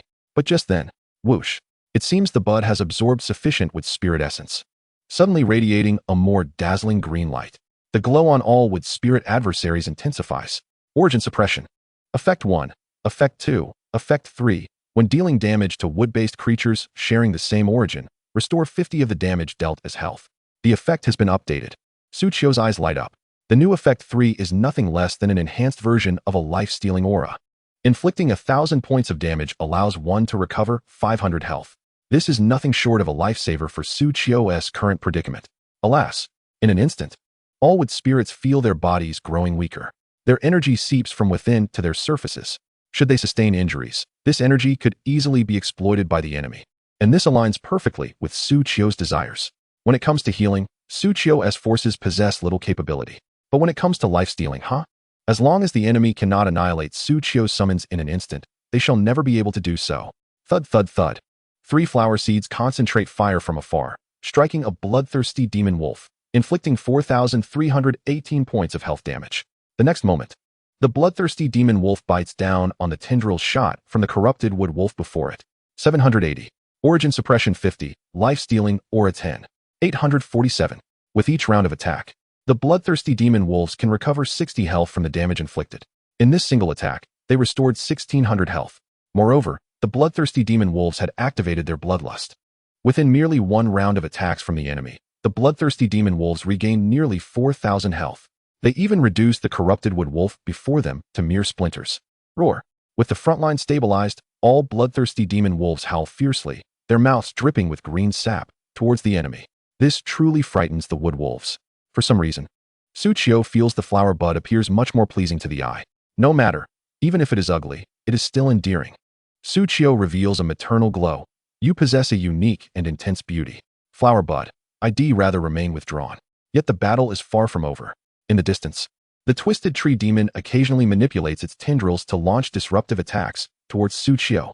In addition to the tendrils, it occasionally hurls massive stones like a tree guardian, inflicting area damage upon Su Qiu's position and further constricting the movement space of her summons. But at this point, what does movement even matter? Su Qiu decides to abandon evasion altogether. Let us push forward. With no retreat, let us advance and vanquish you. Bubbles leaps forth.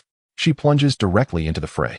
With an impressive attack power of 3,253, each strike she lands inflicts 3,979 points of damage while restoring 2,387 health.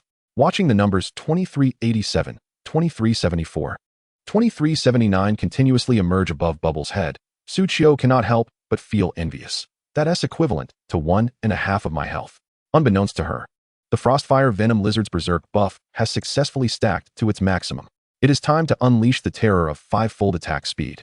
Su Qiu commands. The 8 Frostfire Venom Lizards transform into laser turrets. Incinerate anyone in our path. Our Frostfire Venom Lizards are invincible. Here we go. It's time for a powerful strike. When they launch their attack, they do not target those engaged with the bloodthirsty demon wolves, but leverage their reach to leap over the front lines and strike fiercely at the enemy archers. Those jubilant wood spirits are soon reduced to charred remains, significantly alleviating the pressure on the front line. With the enemy's demise, Su Qiu and her forces can finally advance. The flower bud slithers like a serpent, following Su Qiu as she moves. As they slay foes, a cacophony of system notifications rings in Su Qiu's ears. Ding! Congratulations! You have successfully slain the corrupted wood wolf LV-28, gaining experience X 1985, copper coins X 81, and vines round flower 2. Ding! Fortune triggered, additional experience 21,835, 11 times. Copper coins 324, 4 times. Vines round flower 12, 6 times. Almost every second, Su Qiu earns around 50,000 experience points. Each corrupted wood spirit drops approximately 23 vines round flowers. This is far more lucrative than battling ordinary wood spirit creatures. Soon, Su Qiu slows her pace, a smile gracing her lips. The experience is sufficient.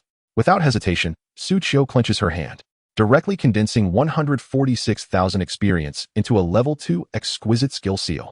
Ding! Do you wish to upgrade the card skill 1000 techniques? Upgrade. Ding! Card skill 1000 techniques absorb skill seal successfully, upgraded to level 3. The card skill 1000 techniques. Introduction. You, skilled in deceit, possess nimble fingers and astonishing hand speed, often delivering unexpected surprises. Quality. Excellent blue. Level 3. Effect 1. Passive. Your attack speed is 150.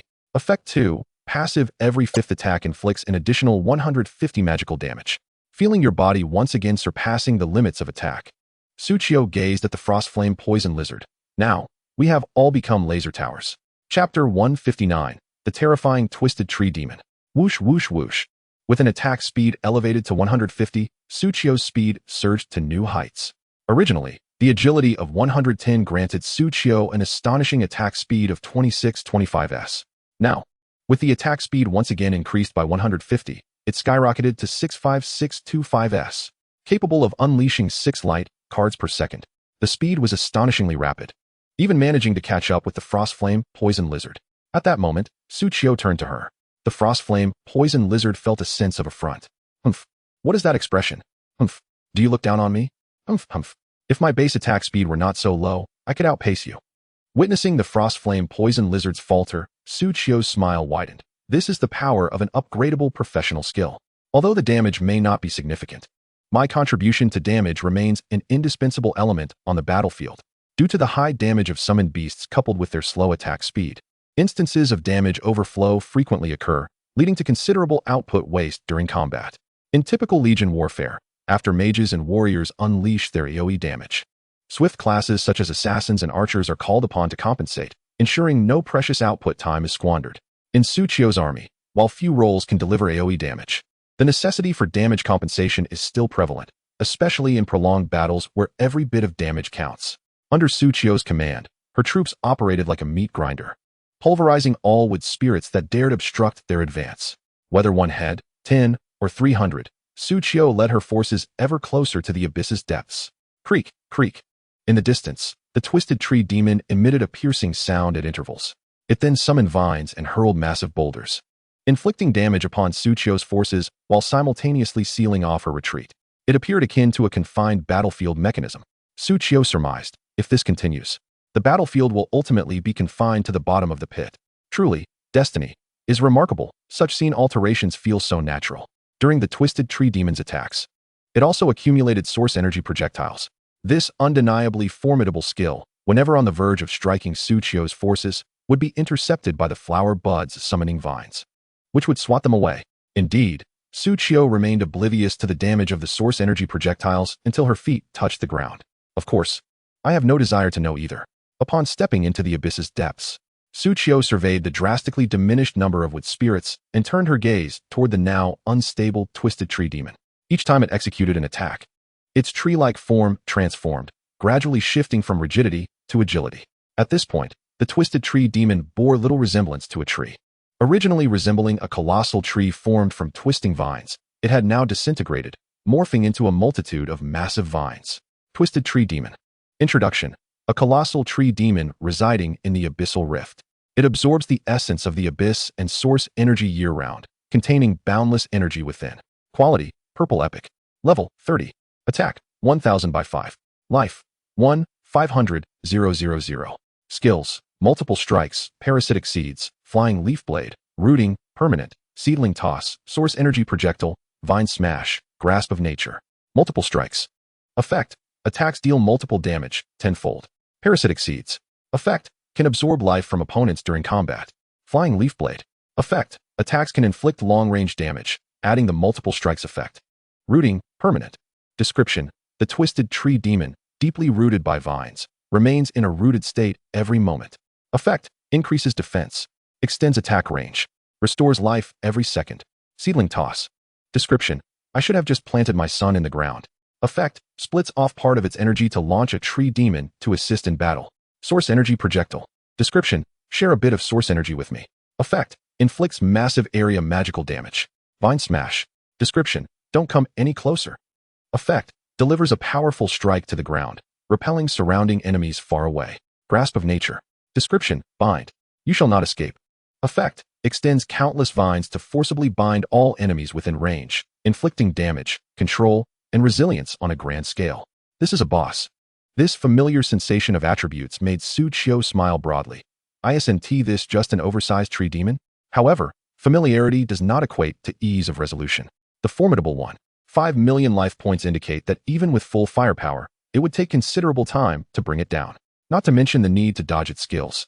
Familiarity merely implies that one is more attuned to the prelude of the opponent's skills, allowing for quicker adaptation in battle. Damn it. Why do I think of Zhongli whenever I see a tree demon? Suchio shook her head, reluctantly retrieving a strength card. If the battle becomes too challenging, employing the strength card to turn the tide is an unavoidable necessity. Creak, creak. Before Suchio could command an assault, the distant Twisted Tree Demon, or perhaps more accurately, a colossal vine, approached from the ground. Its surface extended 10 vine-like appendages as thick as water barrels, lashing out towards Suchio's summoned beasts.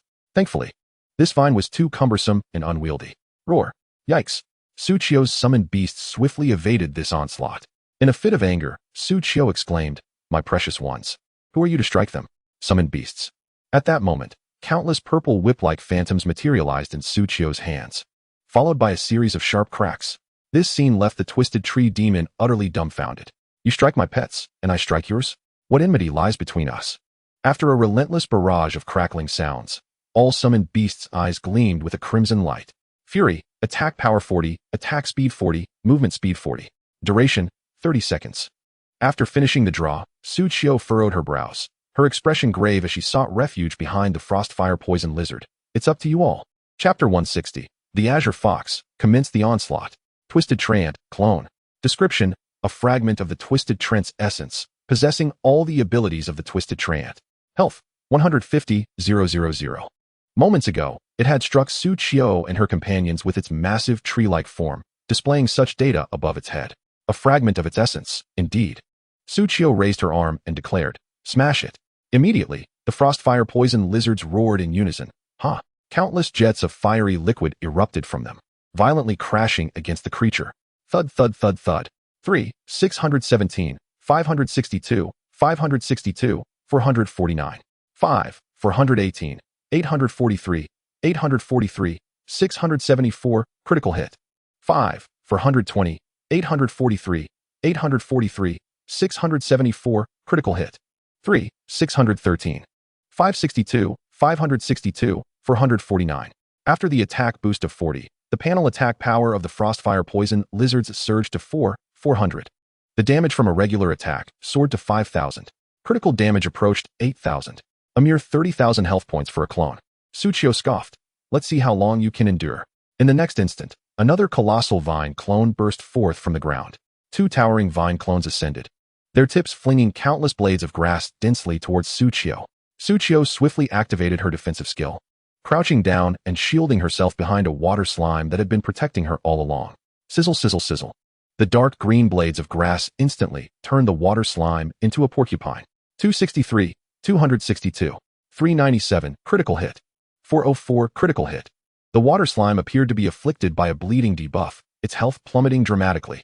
Fortunately, this state did not persist for long. Your damage diminishes every second. While my water slime possesses boundless vitality. Embracing the resilient slime, Suchio confidently remarked, "You think you can slay me with just a dozen or 20 leaves? Do you underestimate me? You would need to shoot hundreds to even harm me." The Twisted Treant seemed bemused by such an unusual demand. Then, 3 immense vines, akin to towers, extended towards her. At the tips of each vine, a massive flower bud, reminiscent of a small 2-story house, rapidly blossomed. From these buds emerged 10-meter-tall, dark green treants. These treants bore some resemblance to those Suchio had encountered outside the dungeon, yet they were distinctly different. Their trunks bore no human faces, but transformed into beastly visages. Moreover, they resembled a conglomeration of vines rather than a singular tree, akin to the Twisted Treant and wood spirits. However, they shared a common trait. Cackling with glee, they all emitted that characteristic laugh. In an instant, Suchio and her summoned beasts found themselves encircled by 3 treants and 3 colossal vines. Suchio's eyes twitched. "What the? Are you serious?" Simultaneously, these monsters unleashed a multi-strike skill. Countless fine vines, sufficient to shroud the sky, descended fiercely upon Suchio and her summoned beasts. Bang, bang, bang. The sound of the vines striking the ground transitioned from sharp to muffled. The once solid rock surface had been shattered into gravel after a single barrage. This demonstrated the terrifying damage potential of the Twisted Treant. As the concentrated firepower rained down, Suchio commanded her summoned beasts to evade the damage, resulting in several successfully dodging the assault. Meanwhile, Suchio stood tall once the vines retracted, her eyes transforming into familiar golden serpent pupils. Creak, creak, creak. "You're not dead?" The Twisted Treant expressed surprise. Did the opponent lack a revival priest? Suchio brushed her hair back and replied with a smile, "Haven't you eaten?" Revenge, buff activated. All attributes increased by 50. Last for 1 minute. Permanent damage increase of 50 against ancient treants. Her intelligence attribute rose to 402, and magical attack to 498. All summoned beasts' attributes were collectively enhanced, with her attributes elevated. Suchio promptly spent a significant amount of magical power to resurrect the 3 bloodthirsty demon wolves and 4 water slimes that had perished earlier. Though it was a drawn-out battle, Suchio's golden serpent pupils fixated on the tips of the vines, 500. 500. 500. Narrowing her eyes, her expression turned serious. However, if this truly becomes a war of attrition, it could spell disaster. At present, only these three massive vines were directly confronting Su Qiu's summoned beasts. The other vines in the distance were not idle either. They were busy hatching with spirits, summoning trance, and conjuring elemental projectiles.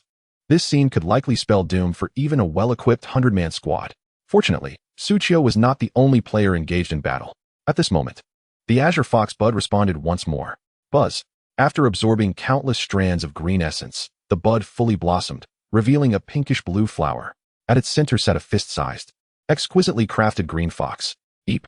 It had yet to open its eyes when it opened its tiny mouth, emitting an adorable, high-pitched sound.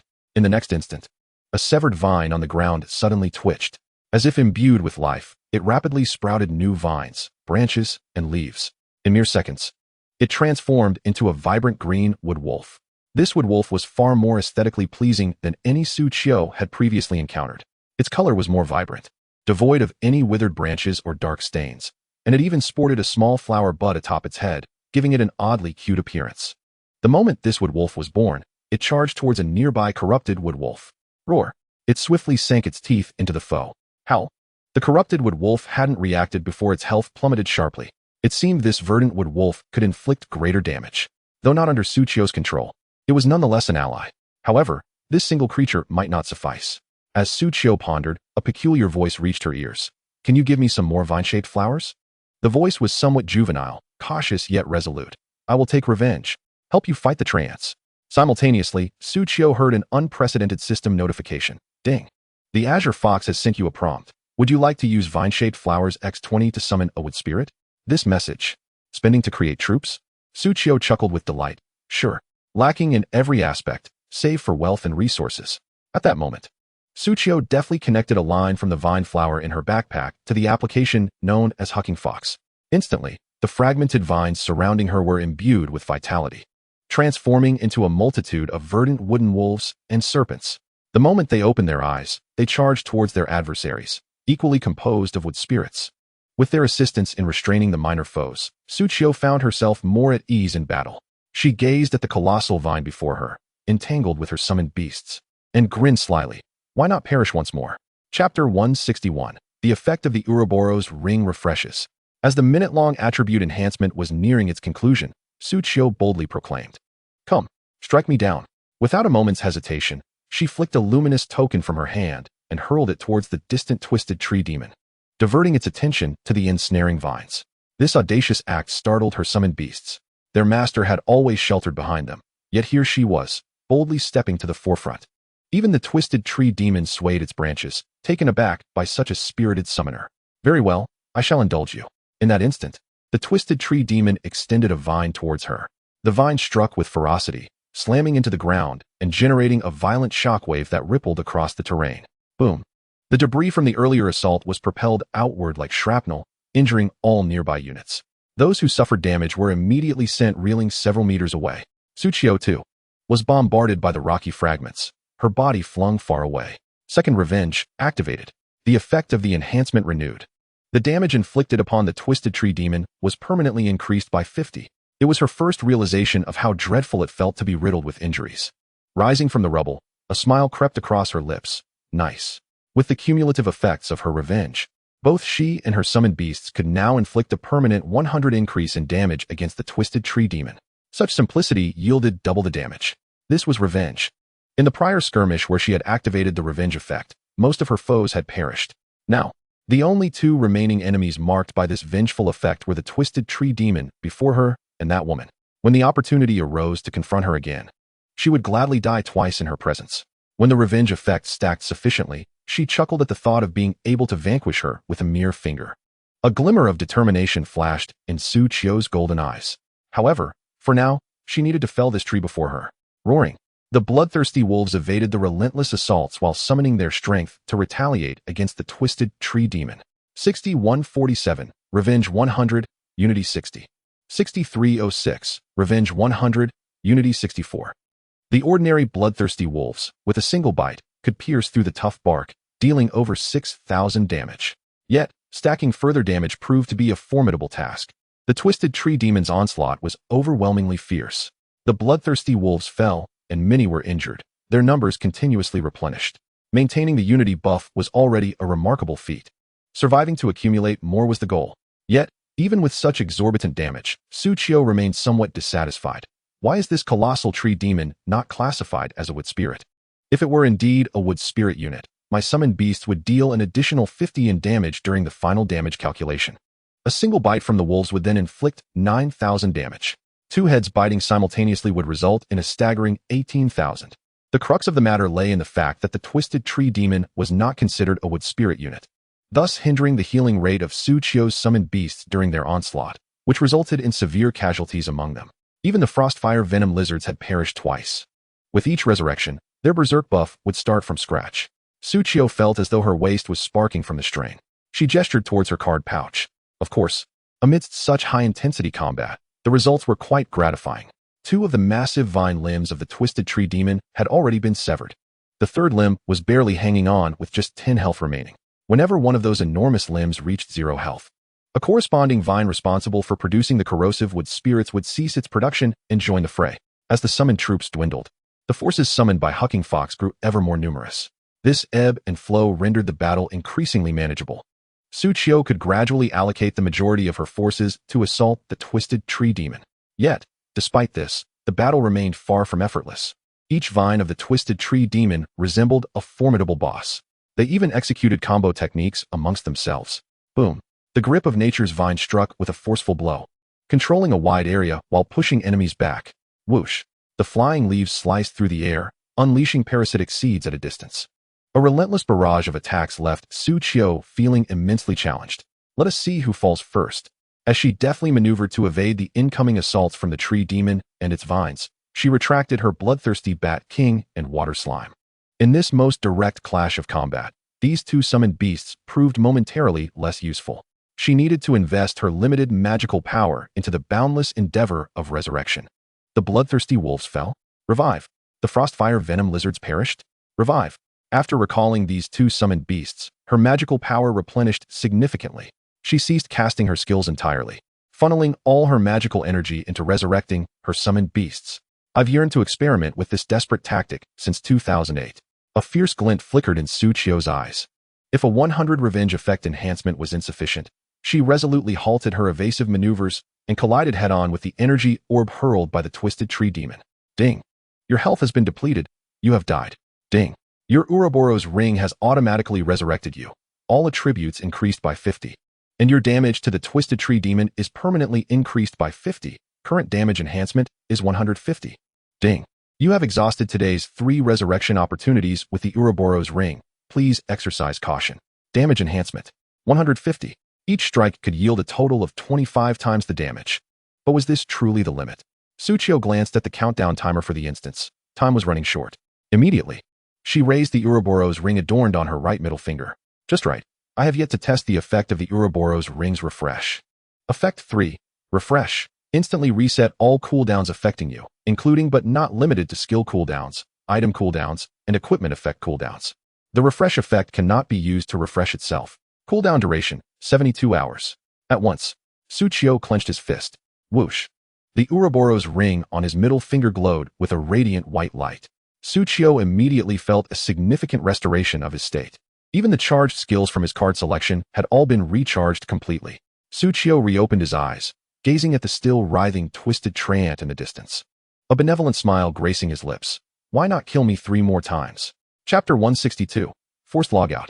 Altering the game progress. Crack. Whoosh. Crack. Whoosh. Crack. Whoosh. After dying 3 more times, Suchio's damage boost against the twisted treant had escalated to a terrifying 300. Each attack could inflict quadruple damage upon it. Hoo-choo-choo-choo-choo. Each bite from the Frostfire Poison Lizard dealt damage of 168, 4188868, 86708. 168518868, 86708. 168448868, 86708. 25266132913, 91063. Critical hit. Under countless damage boosts, each bite's damage soared to nearly 20,000. The critical damage approached 30,000.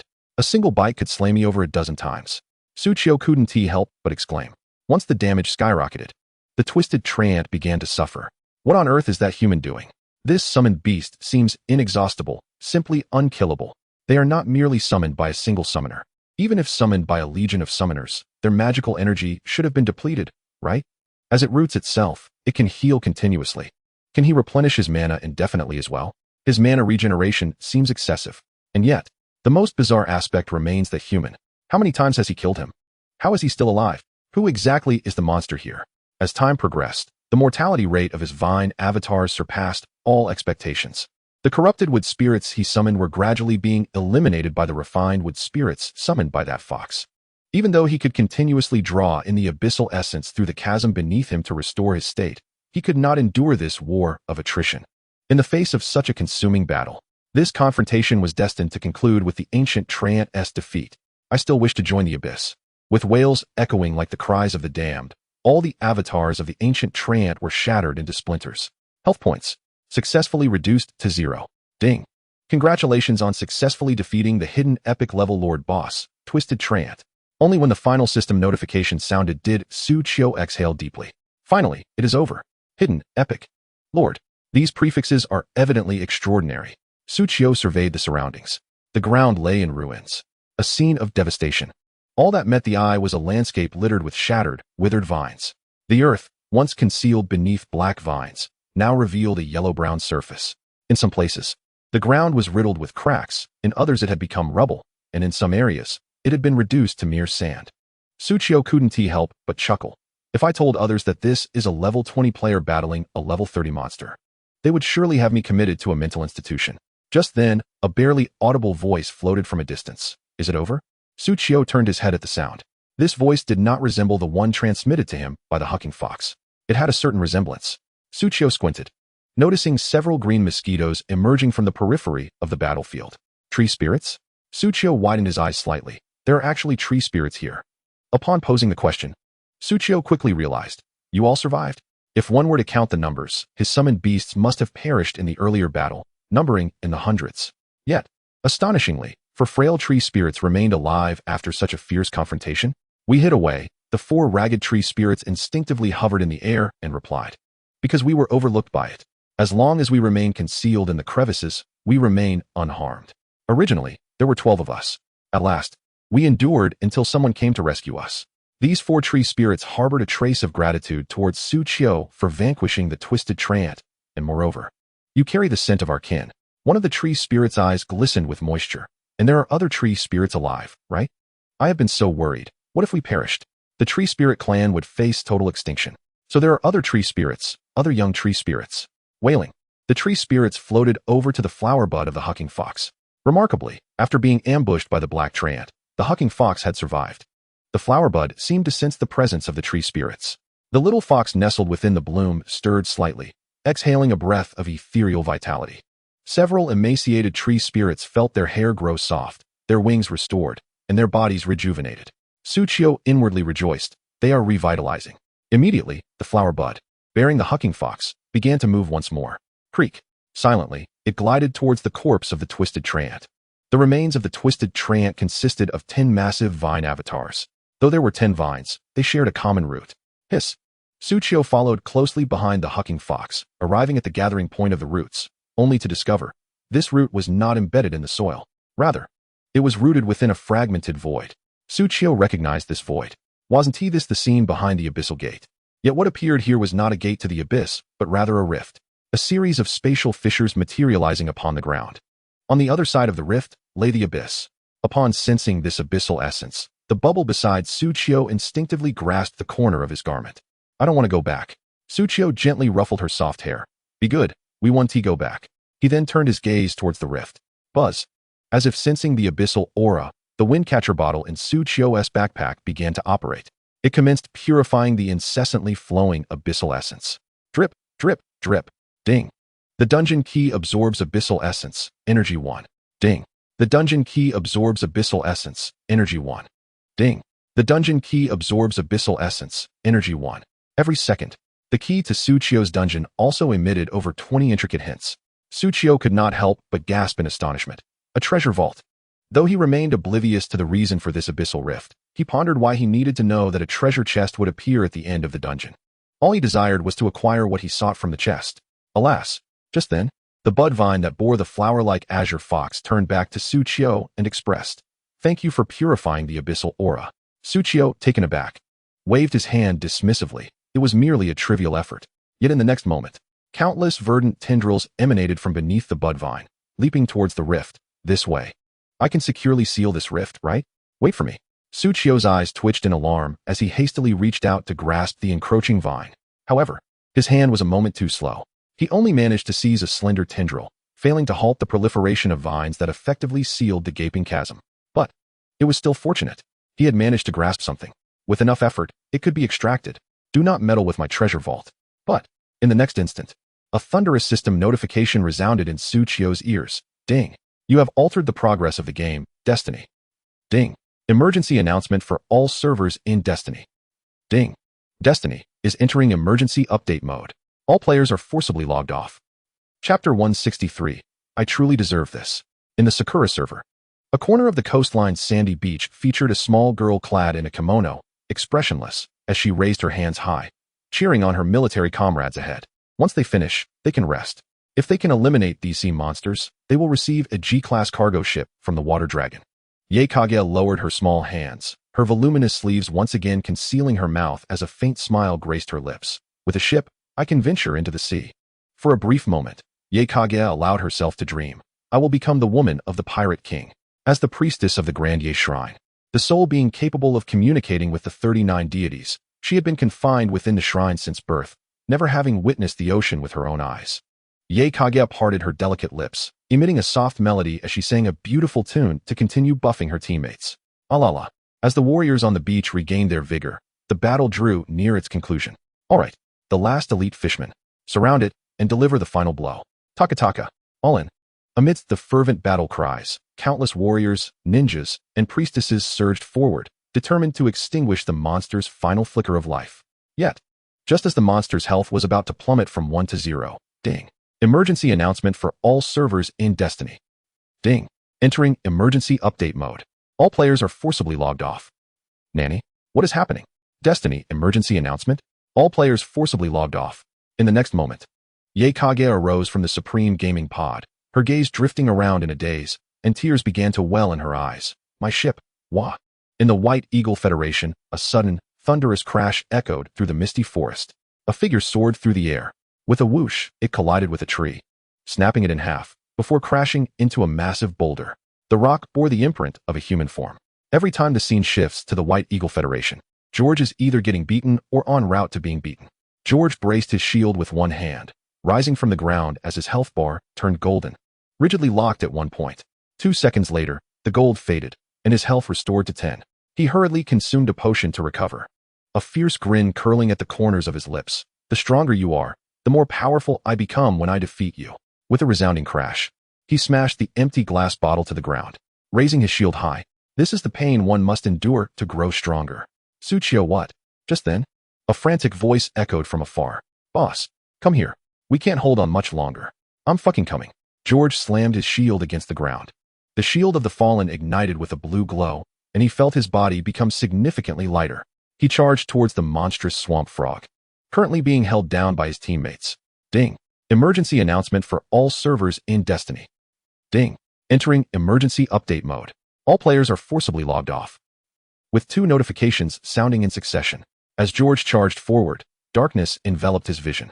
When he opened his eyes again, he found himself lying in a supreme gaming pod resembling a coffin. George was momentarily stunned. "My boss."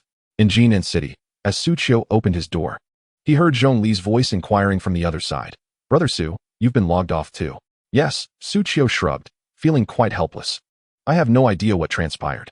Zhong Li nodded, glancing at the time, which was just noon, as she began to prepare to cook.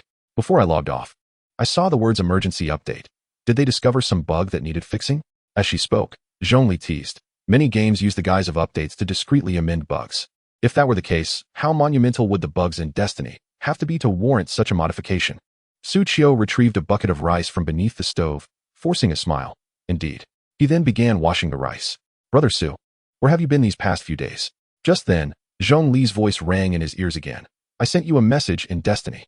But it showed you were out of the service area. Are you all right? With your prowess, what could possibly be wrong? Suchio poked the rice with his finger, ensuring the water covered a knuckle's depth. Sufficient water. He then extended his hand and casually wiped it on Zhongli's apron. After making this motion, Suchio suddenly realized that Zhongli was a girl. How could he act as if she were a boy and perform such actions? Yet Zhongli seemed to have grown accustomed to Suchio's behavior. To mask his embarrassment, Suchio hurriedly remarked, "And you are clever enough to probably guess, right?" At the sound of his voice, Zhongli paused her chopping and turned to Suchio with a playful smile. "Brother Su, you were grinding dungeons, weren't you?" Previously, Linzian also gave them the chance to grind dungeons. They've tried it as well. While traversing a dungeon, a player's status shifts from online to unavailable in the service area. I had not previously heard of any dungeons within the marsh forest. I was merely speculating if you, Brother Su, had perhaps discovered a dungeon. As she spoke, Zhongli playfully nudged Suchio's arm with her shoulder. Suchio, with a hint of arrogance, lifted his chin and declared, "Fish-flavored shredded pork." Zhongli's eyes sparkled with excitement. "Then I shall add braised pork." Suchio crossed his arms and, with a serious tone, replied, "That's thoughtful. However, braised pork requires slow cooking. Let us opt for something quicker." With a mischievous smile, Zhongli flicked her hair and squatted before Suchio. "What are you up to?" Suchio exclaimed in surprise. This was hardly a quick endeavor. Yet, Zhongli patted Suchio's leg and urged, "Move your legs a bit, Brother Su." Suchio, feeling a bit lethargic, replied, "Oh." Subsequently, Zhongli opened the cabinet beside Suchio's legs and retrieved a pot. "Look, a pressure cooker." Clutching the pot to her chest, she beamed with sunlight-like joy. "With this pot, we can prepare braised pork in no time." Suchio, captivated by Zhongli's pure, radiant smile, returned the gesture with a smile of his own, remaining silent. "I really must be foolish." Chapter 164. Why don't you come live with me? A hidden dungeon. A survival type. At the dining table, Zhongli's eyes lit up. If my memory serves me right, a survival dungeon requires just the ability to protect the mission target and delay time to be deemed successful, correct? Zhongli inquired eagerly. "How long does it need to be sustained?" Suchio, slurping the steaming hot braised pork, mumbled, 24 hours. Zhongli's excitement surged once more. Just one day of protection is all that is needed. Moreover, it can drop items that enhance magical capacity. For players with mid to low tier combat power, the Source Chi Forest might prove to be far easier than the Abyssal Cave. At this point, Zhongli's voice suddenly faltered, and she covered her mouth, apologizing to Suchio. "My apologies, Brother Su. I shouldn't have mentioned the Abyssal Cave since you've never been there." Suchio waved his hand dismissively. "No need to be so polite. It's nothing to feel awkward about. Whether I've been to that dungeon or not is inconsequential. After all, it's still your boss Lin who is footing the bill." As she spoke, Zhongli playfully nibbled on her chopsticks and reminded him, "Brother Su, you might not be aware, but if you are the first player to clear the Source Chi Forest dungeon, you will gain the right to open it." Suchio immediately sat up straight, intrigued. "The right to open it?" "Indeed," Zhongli confirmed, addressing Suchio's puzzled expression. "The right to open a dungeon is akin to a key to a room. If others wish to enter this dungeon, they must apply to you for the opening rights. Thus, you can barter this opening right for money." Suchio felt as if a cloud had lifted, enlightenment washing over him. "So, I can make money." Observing Suchio's reaction, Zhongli became momentarily bashful. Suchio chuckled, "We're friends. Don't worry. Once I clear it, I'll share the opening rights with you." However, Zhongli, hearing his words, bit her lip. "That's not what I meant, Brother Su." Suchio raised an eyebrow, awaiting her explanation. Zhongli's gaze flickered as she continued. "I was thinking, if you have money, wouldn't you move out to rent a larger house?" After posing this question, Zhongli fell silent, and upon glancing up, she found Suchio staring at her in shock. "Oh my, how right. I've been single for far too long. Have I become obsessed with destiny? If I have money, why wouldn't I move out? Why endure this cramped room that is barely larger than a restroom? The bed is so hard. Even if my attributes fully translate to reality, sleeping on a hard bed is still uncomfortable. But after playing Destiny for so long, shouldn't I treat myself a bit? Moreover, soon enough, Destiny will begin to merge with reality. Monsters will spawn in the real world. In areas with sparse population, the spawn rate of monsters will slow down. This grants players more time to safely enter the game. When I have the funds, I should invest in a villa on a mountaintop. But why is it that every time I log off, I forget about all this? Each time I log off, my thoughts are always on what delicious meal Zhongli has prepared for me upon opening the door." "Brother Su?" Zhongli forced a smile. "Once you have money, don't just rent. You could likely buy a large house outright. How wonderful it would be if I could also have a spacious home. Once you buy a large house, don't forget me. I must come to visit." Hearing Zhongli's words, Suchio's lips gradually curled into a smile as he resumed eating. "Do you even need to remind me? Once I have money, I will certainly buy a big house. Zhongli pressed her lips together. Indeed. This reminds me of what Hu Yao said, the greatest distance in the world isn't between the North and South Poles, but rather between the rich and the poor. Just then, Su Qiu laughed again. However, a large house will surely have many rooms. If I were to live alone, I would feel a bit afraid. So, Su Qiu turned to Zhongli, flashing a bright smile. Why don't you come live with me? Zhongli, upon hearing this, widened her eyes slightly, then quickly turned her head to look at Su Qiu. Her lips trembled slightly, and for a moment, she couldn't find her voice, eventually lowering her head in a fluster, staring at her bowl of rice. No, that wouldn't be appropriate, would it? She fumbled for her phone, her mind swirling with confusion. I need to ask Hu Yao first. Su Qiu chuckled heartily.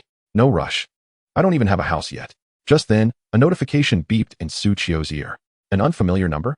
Glancing at the number, Su Qiu raised an eyebrow and answered the call. A familiar voice resonated through the line. Hey, Brother Qiu. Su Qiu's brow furrowed.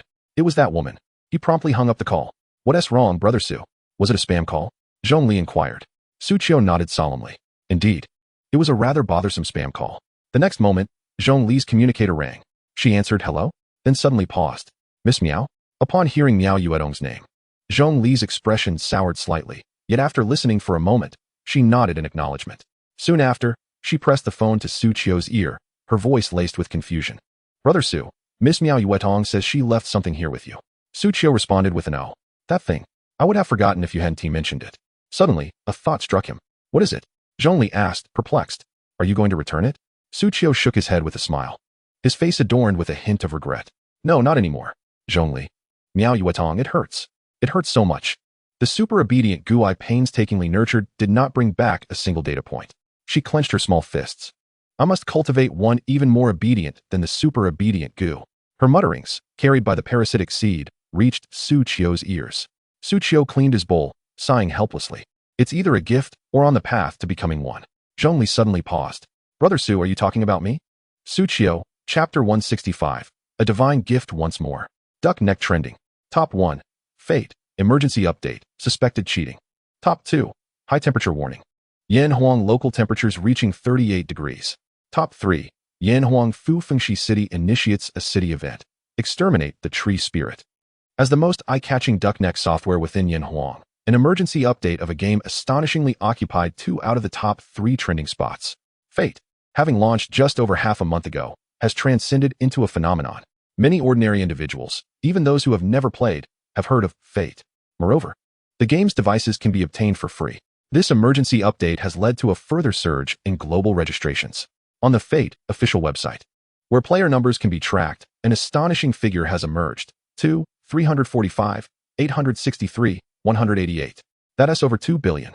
Among the current global population of 10 billion, nearly a quarter have become players of Fate. Clearly, Fate has evolved into a truly universal and phenomenon-level online game suitable for all ages. How delightful. In this moment of inability to log in, Zhongli held up her tablet to show Su Qiu this set of data, a sensation of joy at the recognition of something she cherished. Su Qiu smiled gently. Indeed, and perhaps in a few months, we might see a nationwide embrace of Fate. Zhongli retrieved her tablet, chuckling. A nationwide Fate? Now that would be an exaggeration. Who knows? Su Qiu replied with a mysterious smile, shifting the topic. I wonder how long it will take to complete the updates. Zhongli nodded. Yes. Once the game becomes a part of one's life, it tends to be this way. Su Qiu felt a moment of awkwardness. After a hearty meal, I find myself at a loss for what to do. Just then, Zhongli stood up. How about this, Brother Su? Why not come to my room? Let us play a game for a bit. Su Qiu straightened up, feeling a bit flustered. That might not be appropriate. The last time I was in your room was when we moved the gaming pod. Sitting on the chair, Su Qiu caught a whiff of a familiar, delicate fragrance. Zhongli entered with 2 bottles of ice-cold soda. Yes, I really owe you for that time, Brother Su. She handed 1 bottle of soda to Su Qiu, grinning. You have such great strength, Brother Su. Su Qiu chuckled but did not take it. I just can't open it. Could you help me twist it open? He. Zhongli handed the open soda back to Su Qiu, clinking their bottles together. Then, she flopped down onto the lazy sofa in the corner. Her petite frame sank almost entirely into the cushions, making Su Qiu acutely aware of her smallness, coupled with the lingering scent of her femininity. Su Qiu couldn't help but think, how could I possibly concentrate on the game like this? Zhongli tilted her head with a bashful smile, inviting Su Qiu. Brother Su, would you like to try that game? Don't be so forceful. Be gentle. I'm already very light. This is your first time too, right? Of course not. I have plenty of experience. Really? I don't believe you. The two of them intensely focused on the screen, playing a cooperative game called Dual Execution V. Players must portray a couple who can't stand each other and have been transformed into dolls by a curse, working together in a fantastical world to overcome challenges and mend their relationship. In essence, it is a game designed to enhance connections between players. Their cooperation produced exceptional entertainment value. Before they knew it, they had played through the entire night. When the first rays of sunlight pierced through the curtains and illuminated Suchio's face, he awoke from the floor. Upon opening his eyes, he found Zhongli curled up on the lazy sofa, fast asleep. Isn't she adorably petite? Suchio smiled faintly, reaching for a Doraemon blanket from the nearby bed to cover her. Just as he retrieved it, a piece of fabric fell from the blanket. Suchio glanced down and promptly pretended he hadn't seen anything. After covering Zhongli, he quietly exited. Back in his room, Suchio thoughtfully recalled, "Goodness, is this what the three-dimensional blue-white bowl looks like?" At that moment, his communicator vibrated in his pocket. An update finished? In Qingchuan town. Hu Yao stared in shock at Zhongli, who had her head down, her face flushed. "You mean to say you let a man into your room? And he saw your intimate clothing? Keep your voice down." Zhongli hurriedly covered Hu Yao's mouth. "Don't say such things. I didn't mean to." Nearby, a warrior girl leaned in, her face filled with excitement as she whispered, So, has he connected with you? That handsome brother looks so dapper. Could he possibly turn into a beast? After a flurry of questions from the crowd of girls, Zhongli's face turned even redder. No. Brother Su covered me with a blanket and then left. After that, I logged in. Upon hearing her response, all the girls sighed in unison, feeling a sense of hunger for gossip unmet. They chorused, "What a shame." Hu Yao gazed at Zhongli, a myriad of emotions swirling within her as she struggled to find words. After a moment, her expression turned serious as she leaned closer, adopting a grave demeanor. "Little Li, the identities of hunter and prey can indeed be interchangeable. Since you've made your choice, after we log out today, let me take you to buy a set of practical gear." Zhongli, her head spinning from the teasing of her teammates, was at a loss for words. Cuddling her flushed and heated head, she finally managed to respond. "What gear? What practical use?" In the distance, Miao Yuetong squinted her large eyes, eavesdropping, and suddenly struck with an idea. "What if I used the firewood goo? Would it be effective?" Meanwhile, Suchio, oblivious to the happenings elsewhere, logged back in to find a flurry of system notifications popping up before him. Ding! Fate is launching the V11 new version warm-up. Each time a player reaches level 20 and completes the trial of Fate 2, the new version will accelerate its opening. Ding! Congratulations! You have successfully cleared the hidden dungeon, the Source Forest, and obtained access rights to it 1500-15000, along with notable changes in the dungeon itself. Ding! Congratulations! You have successfully severed the spatial connection between the Source Forest and the Abyss, completing the hidden ending of the Source Forest by eradicating the pollution. Ding! Congratulations! You have successfully piqued the interest of the divine. Ding! The ocean and water deity, Poseidon, has a favorability rating of 2 towards you. Ding! Charm activated. The ocean and water deity, Poseidon, has an additional favorability increase of 5 times, elevating the favorability to a nodding acquaintance. Ding! The ocean and water deity, Poseidon, has bestowed upon you a divine gift. Ding! Congratulations, you have obtained Pet Illusion Card. Ring Slot 1. Chapter 166, An Independent Dungeon Space. Hiss! Suchio gasped in astonishment. Is this the urgent update content from Destiny? What on earth is this? Destiny has rectified its previous limitations? There is an official announcement. Version 11 preheating has commenced, stating that the new version will feature 2 activities. Activity 1, the Eternal Tower. An ancient relic, submerged deep within the heart of the Terra continent, has been discovered, inscribed with runes from an indeterminate civilization. Adventurers traverse through the various Fate Stone gates to explore further. Crisis or treasure, all remains uncertain. Recommended level, 20. Activity 2, not disclosed. My word, a new version, new activities, no questions asked. It's all about the choices of the Fate Stone gates. A tower submerged to the depths? What a vivid image. Following this announcement, all players were invigorated, eager to reach level 20 today to complete the trials and experience this new activity known as the Eternal Tower. However, for Suchio, who had already undergone the experience once, this news was not particularly novel. What captured Suchio's attention were the notifications following the announcement. Firstly, that he had successfully cleared the hidden dungeon, the Source Forest, and obtained access rights to it. The dungeon key now featured an additional interface. Suchio retrieved his dungeon key from his backpack. Dungeon key.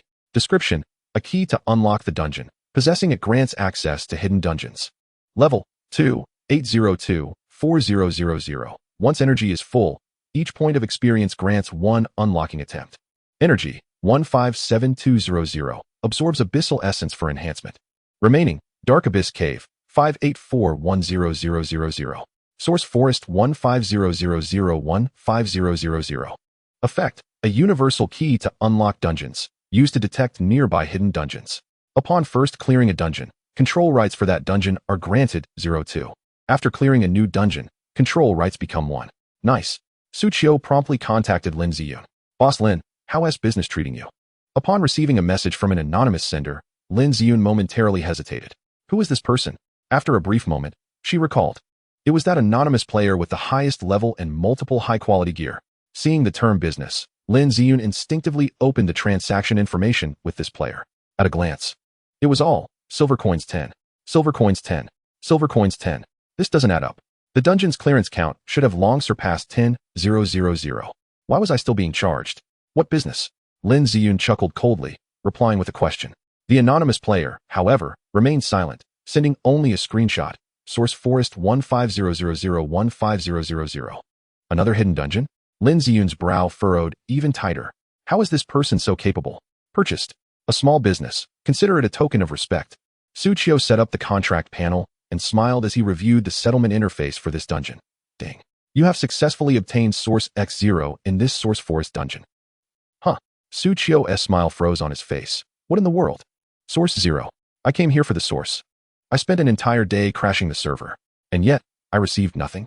Although, indeed, I had utilized all the source on the tree spirits. There wasn't a single point of source left in my backpack. But this is just too much. Before Suchio could finish his complaint, a system notification suddenly chimed in his ear. Ding. Congratulations. You have obtained Source X1. Huh. Suchio was momentarily taken aback. Isn't the countdown for the dungeon already over? How can it still provide me with source? Next to the source, there was also an extraction function. Suchio tentatively clicked it. A sphere of source materialized directly in his hand. Source Sphere. Effect. Increases magic value limit by 1 upon use. A simple, straightforward item effect. Using it increases 1 point of magic value. Can it truly be extracted? Suchio glanced around. Everything remained as it was when he departed. However, the tree spirits were gone, leaving only the verdant vines that sealed the abyssal rift, adorned with small flowers shimmering with a faint bluish glow. The absence of the tree spirits was to be expected, as the dungeon had concluded. Living entities should have respawned. But logically, even if the environment hadn't changed, I should be in the settlement interface now. Just as Suchio pondered this, a familiar, delicate voice suddenly echoed in his ears. Friend. Suchio turned in surprise. Weavey arrived. He saw Ailey descending from the distant pit, accompanied by several tree spirits. Do you remember me? Suchio raised an eyebrow. Of course. However, Suchio's question left Ailey puzzled. Why would we forget you? You are the great hero who saved our tree spirit clan. The few tree spirits had already been returned and were beginning their recuperation. Ailey then glanced toward the top of the pit. Suchio observed his companions, Do and Jing, being hoisted by dozens of tree spirits, struggling to fly down from the damaged mountain path. Master, I'm back. Don't move. We might drop. Then, Do fell from the sky. Although Do lost some health upon hitting the ground, he showed no hesitation, charging directly towards Suchio. With a leap, he clung to Suchio, rubbing against Suchio's clothing and sniffing his scent. Jing, while still safely descending, suddenly considered an early landing. The next moment, dozens, if not hundreds, of tree spirits drifted from the edges of the pit, soaring towards Suchio, each one excitedly expressing their gratitude. Thank you, friend. We will no longer suffer attacks from the villains. Thank you. I am finally reunited with my sister. Boo-hoo. Thank you. As the wind stirred, the Tree of Awakening slowly and safely began its recovery. Our clan has survived. Suchio glanced at the jubilant tree spirits surrounding him, a bittersweet smile gracing his lips as he silently thanked them. He was momentarily taken aback, covering his mouth in astonishment. The dungeon. It hadn't reset. The progress of his Source Chi Forest dungeon was preserved. This meant he possessed a space entirely his own, a sanctuary. Moreover, he had acquired a continuous source of Source Chi. A delighted smile illuminated Suchio's face. What an overwhelming sense of reunion this is. Just then, the tree spirits glimmered with a faint green light, akin to sparks igniting a vast prairie. Even the enormous vines blocking the abyssal rift shimmered with a verdant glow. Waves of green light radiated forth. Suchio felt an immediate surge of comfort coursing through his body. Ding. Congratulations. You have successfully safeguarded the Source Chi Forest, protected the Tree of Awakening, and ensured the continuation of the Tree Spirit Clan. Ding. Congratulations. Your constitution has increased to 50, and your health has reached 1,000. Ding. The Withered Vine Ring has absorbed the life energy of wood, successfully advancing to the Purple Epic tier. Chapter 167. The Green Spirit Set. A profound sense of security. Attributes enhanced. A strange expression crossed Shuchio's face.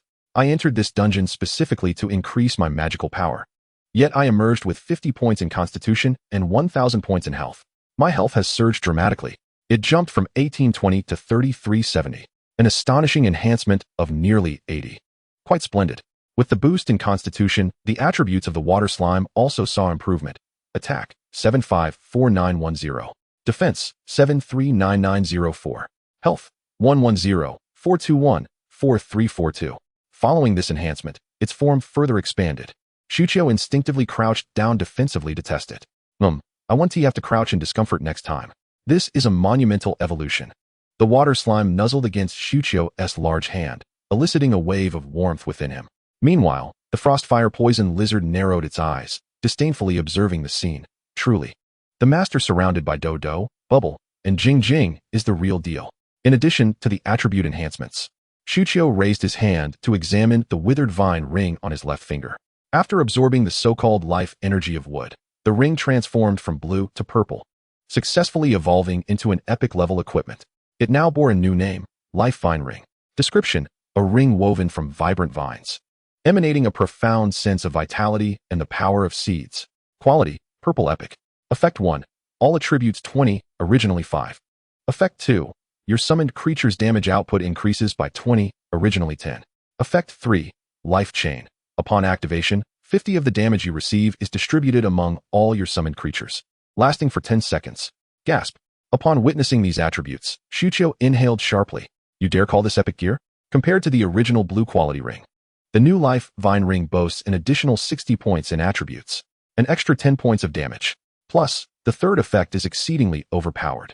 Half of the damage I take will be evenly distributed among all my summoned creatures. What does this imply? My health has just risen to 3,370 points. This means, as long as the damage dealt to me in one hit is below 6,740 points, I shall remain unscathed. At this stage, only foes of level 40 or 50 could inflict such high damage, right? Shuchio chuckled. My survival capabilities have significantly improved. As for the damage shared with my summoned creatures, it would essentially be negligible. Currently, I possess 60 summoned creatures. Even if they were to share 3,000 damage, it would only deduct 500 health from each. It's akin to granting myself a 10-second buff that reduces damage taken by 50. This ring's evolution is truly magnificent. In the midst of his elation, the system notification chimed in his ear. Ding. Your equipment, Life Vine Ring, has successfully ranked within the top 10 of the Fate equipment list. Shall it remain anonymous? No need for anonymity. The original Withered Vine Ring was already listed under his Dusk ID. Even if he chose to remain anonymous, it could easily be deduced. Moreover, with such impressive equipment, he was eager to see where it would rank. Without hesitation, Shuchio clicked to open the Fate equipment ranking list. In 01, Ouroboros Ring Mythic. Owner, Yin Huang, damage 10. In 02, Life Vine Ring Epic. Owner, Yin Huang Dusk, damage 9. In 03, Phoenix Sky Epic. Owner, Yin Huang Lin Xiun, damage 8. In 04, Shield of the Fallen Epic. Owner, George of the White Eagle Federation, damage 7. In 05, Slayer of Kings Epic. Owner, Wuz's Wafani, damage 6. In 06, Breath of Kings Fine. Owner, Rose Royal Artoria Pendragon, damage 5. In 07, Frostblade Sheath Fine. Owner, Yin Huang Lily, damage 4. In 08, Inazuma Tri-String Fine. Owner, Chtung Yingba Ing, damage 3. In 09, Gold Coin Fine. Owner, Disabate Alalu, damage 2. In 010, Buddha S. Palm Fine. Owner, Peacock Nation Salmon, damage 1. Wow! Shuchio exclaimed in awe. I knew it. With the effects of this Life Vine Ring, it would surely secure a top position. However, he was astounded to discover that his Life Vine Ring had surpassed both Lin Xiun and George of the White Eagle Federation, soaring to the second position on the rankings. At some point, Lin Xiun's Phoenix Sky had also surpassed George's Shield of the Fallen. In the previous life, George's Shield of the Fallen had been unparalleled, an entity never surpassed. This time, it seems the future I am shaping is no longer the one I once knew. Shuchio grinned, filled with anticipation for the new future. In the current ranking list, 4 of the top 10 weapons belonged to Yin Huang, 3 of which were directly linked to him. A sense of clandestine control over everything surged within Shuqiu. How gratifying. Soon after, Shuqiu turned his gaze toward the direction of the fallen twisted tree demon. There, a plethora of items lay scattered. Just a moment, my friend. I shall retrieve them for you. The tree spirits, displaying remarkable obedience, swiftly flew over. Without Shuqiu needing to move, they gathered all the loot. Ding! Congratulations. You have successfully defeated the Twisted Tree Demon LV5, earning 10,000 experience, 800 copper coins, and 1 pure tree seed.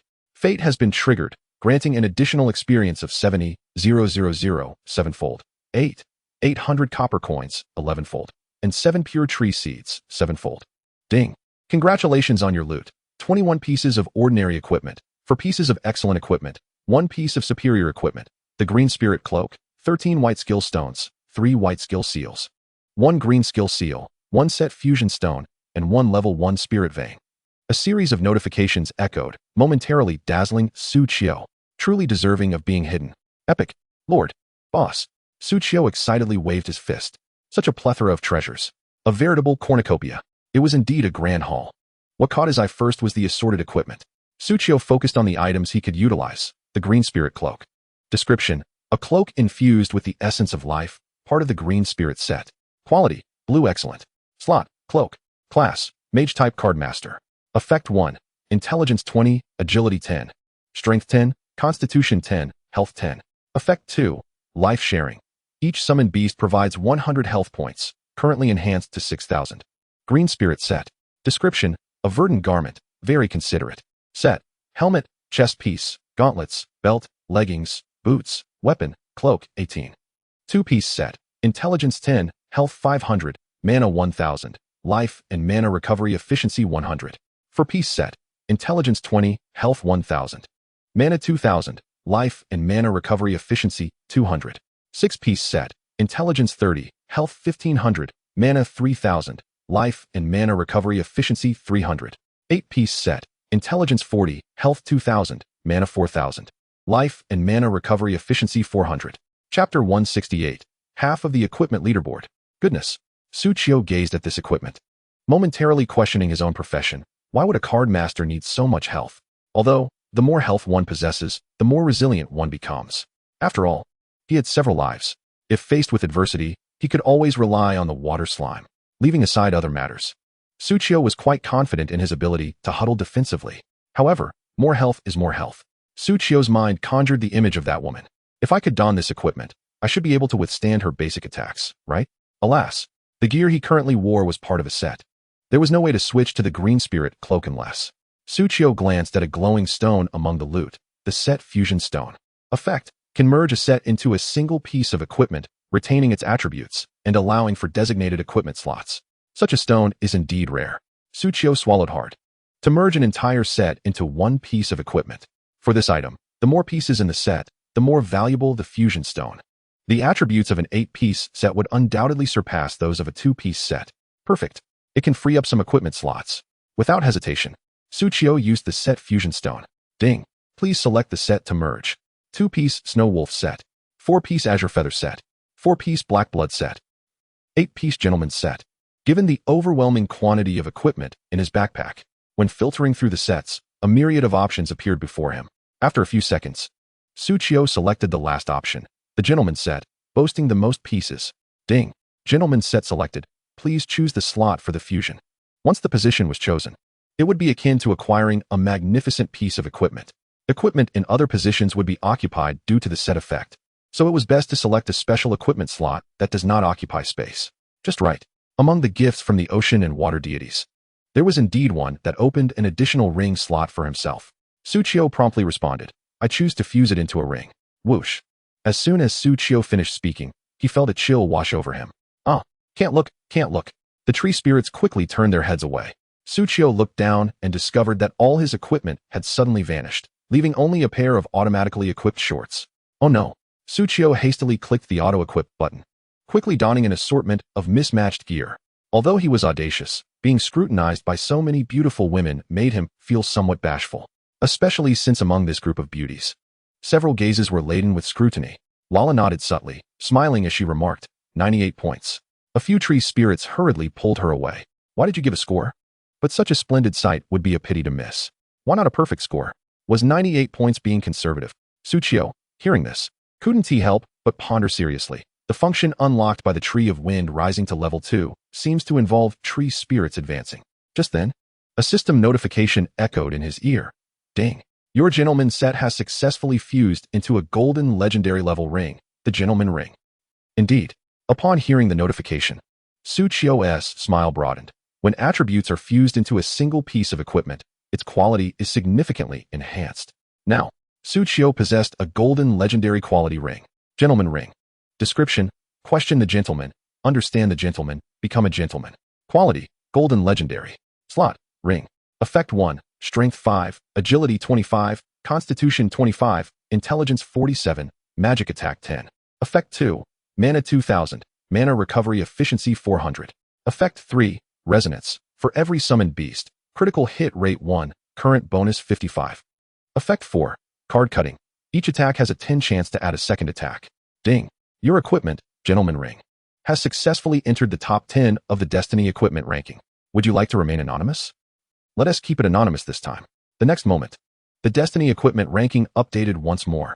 The Life Vine Ring, which had just placed second, was directly pushed to third. Bad news, the ranking has dropped. Good news, all of it belongs to me.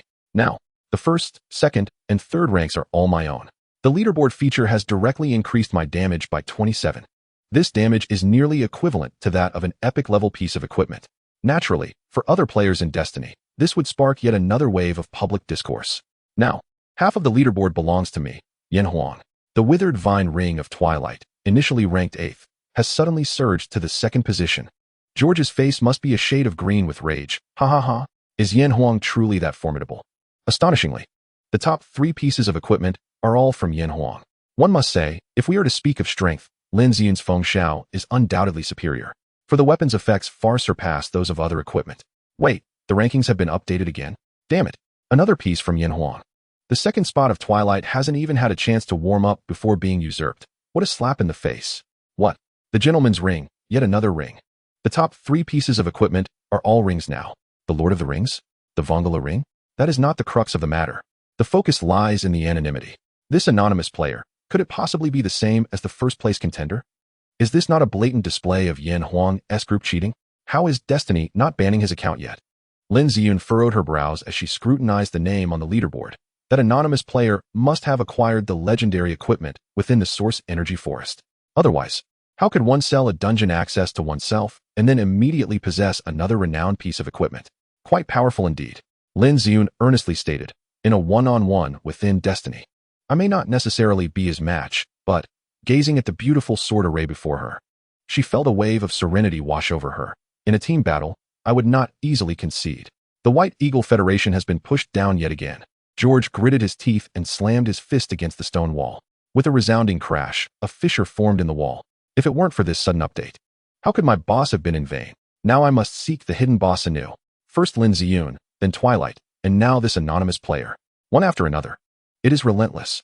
The once invincible me has plummeted to 4th place after half a month of playing Destiny. Moreover, that Wahafani from Ursa's has killed numerous bosses, and her weapon, the Kingslayer, has ascended from excellent to epic grade. This only serves to narrow the gap between us. If I continue to be complacent, will I be relegated to 5th? I can accept losing to anyone else, but never to Ursa's. This is the creed of the White Eagle Federation. I must accelerate my growth. Boss, we have located that previous boss. At that moment, a subordinate's voice rang out with a prompt. Instantly, George slammed the shield of the dead onto the ground. His eyes glimmered with a sinister glow. Arise, my undead army. As a long, rasping voice echoed forth. Skeletal hands emerged from the earth beside George. Skeletons, wild boars, fire lizards, and black serpents. All manner of once-deceased monsters crawled forth from the ground, standing silently behind George. This scene startled the subordinate who had just reported. It seemed their boss had truly become obsessed with Destiny. He was increasingly resembling a genuine Death Knight. Huh. George exhaled deeply. I had not intended to resort to this tactic, but you have forced my hand. His eyes glowed with a ghostly light, locking onto the colossal stone automaton in the distance. Undead, heed my command. Kill. Chapter 169, The Priceless Spirit Vein. What are we killing? Suchio intrigued.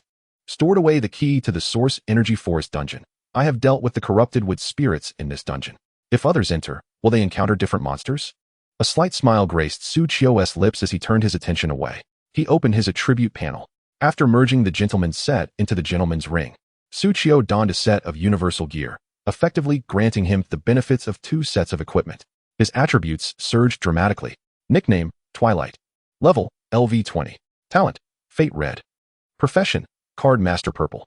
Destiny Star, 16. Attribute 1, Strength 45, Agility 150, Constitution 201, Intelligence 298.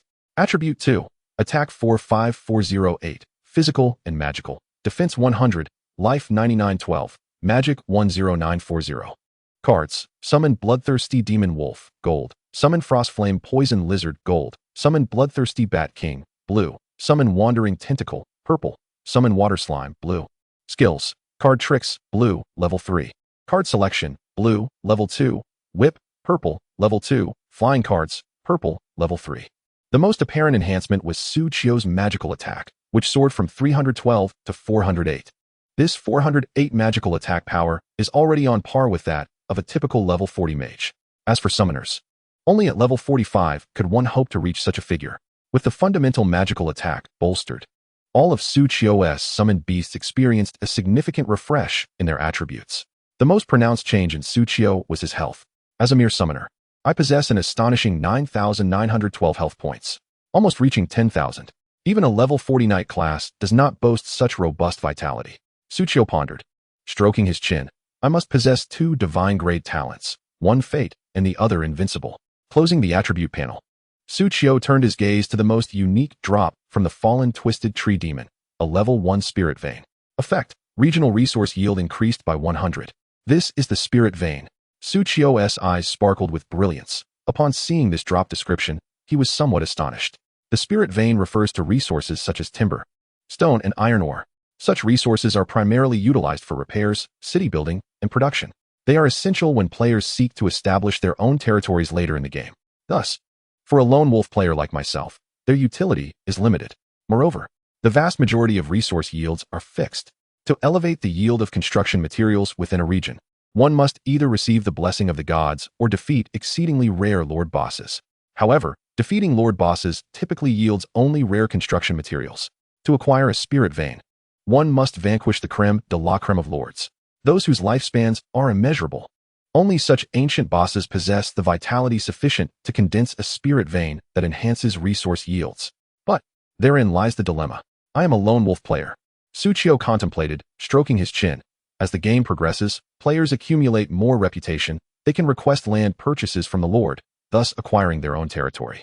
Of course, this is no simple feat if one genuinely desires to become a lord. The investment in money, time, and human resources is staggering. The larger the intended main city, the greater the effort required.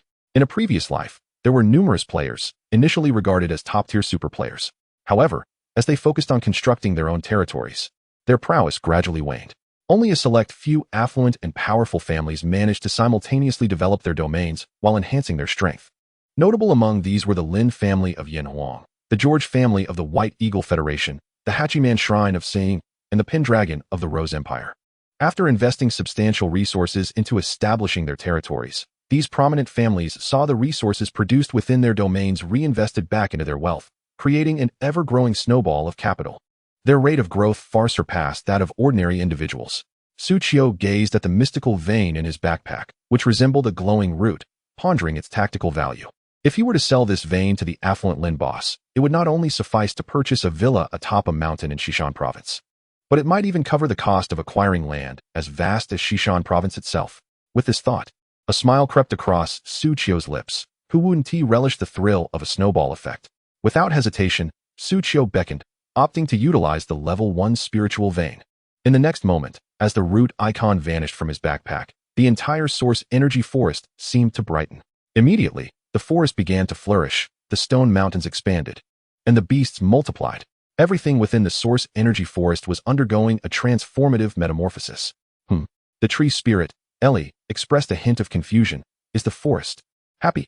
The other tree spirits shared her sentiment. Though they were unaware of the cause, they instinctively turned their gazes towards Suchio. Friend, did you do this? Suchio shrugged, I'm not sure, my friend. Yet, to his surprise, the tree spirit smiled at him. You have revived this long desolate forest. The wind tree has informed us that it was your doing. The wind tree expresses gratitude for your actions. She is quite pleased. The entire forest is proclaiming your name.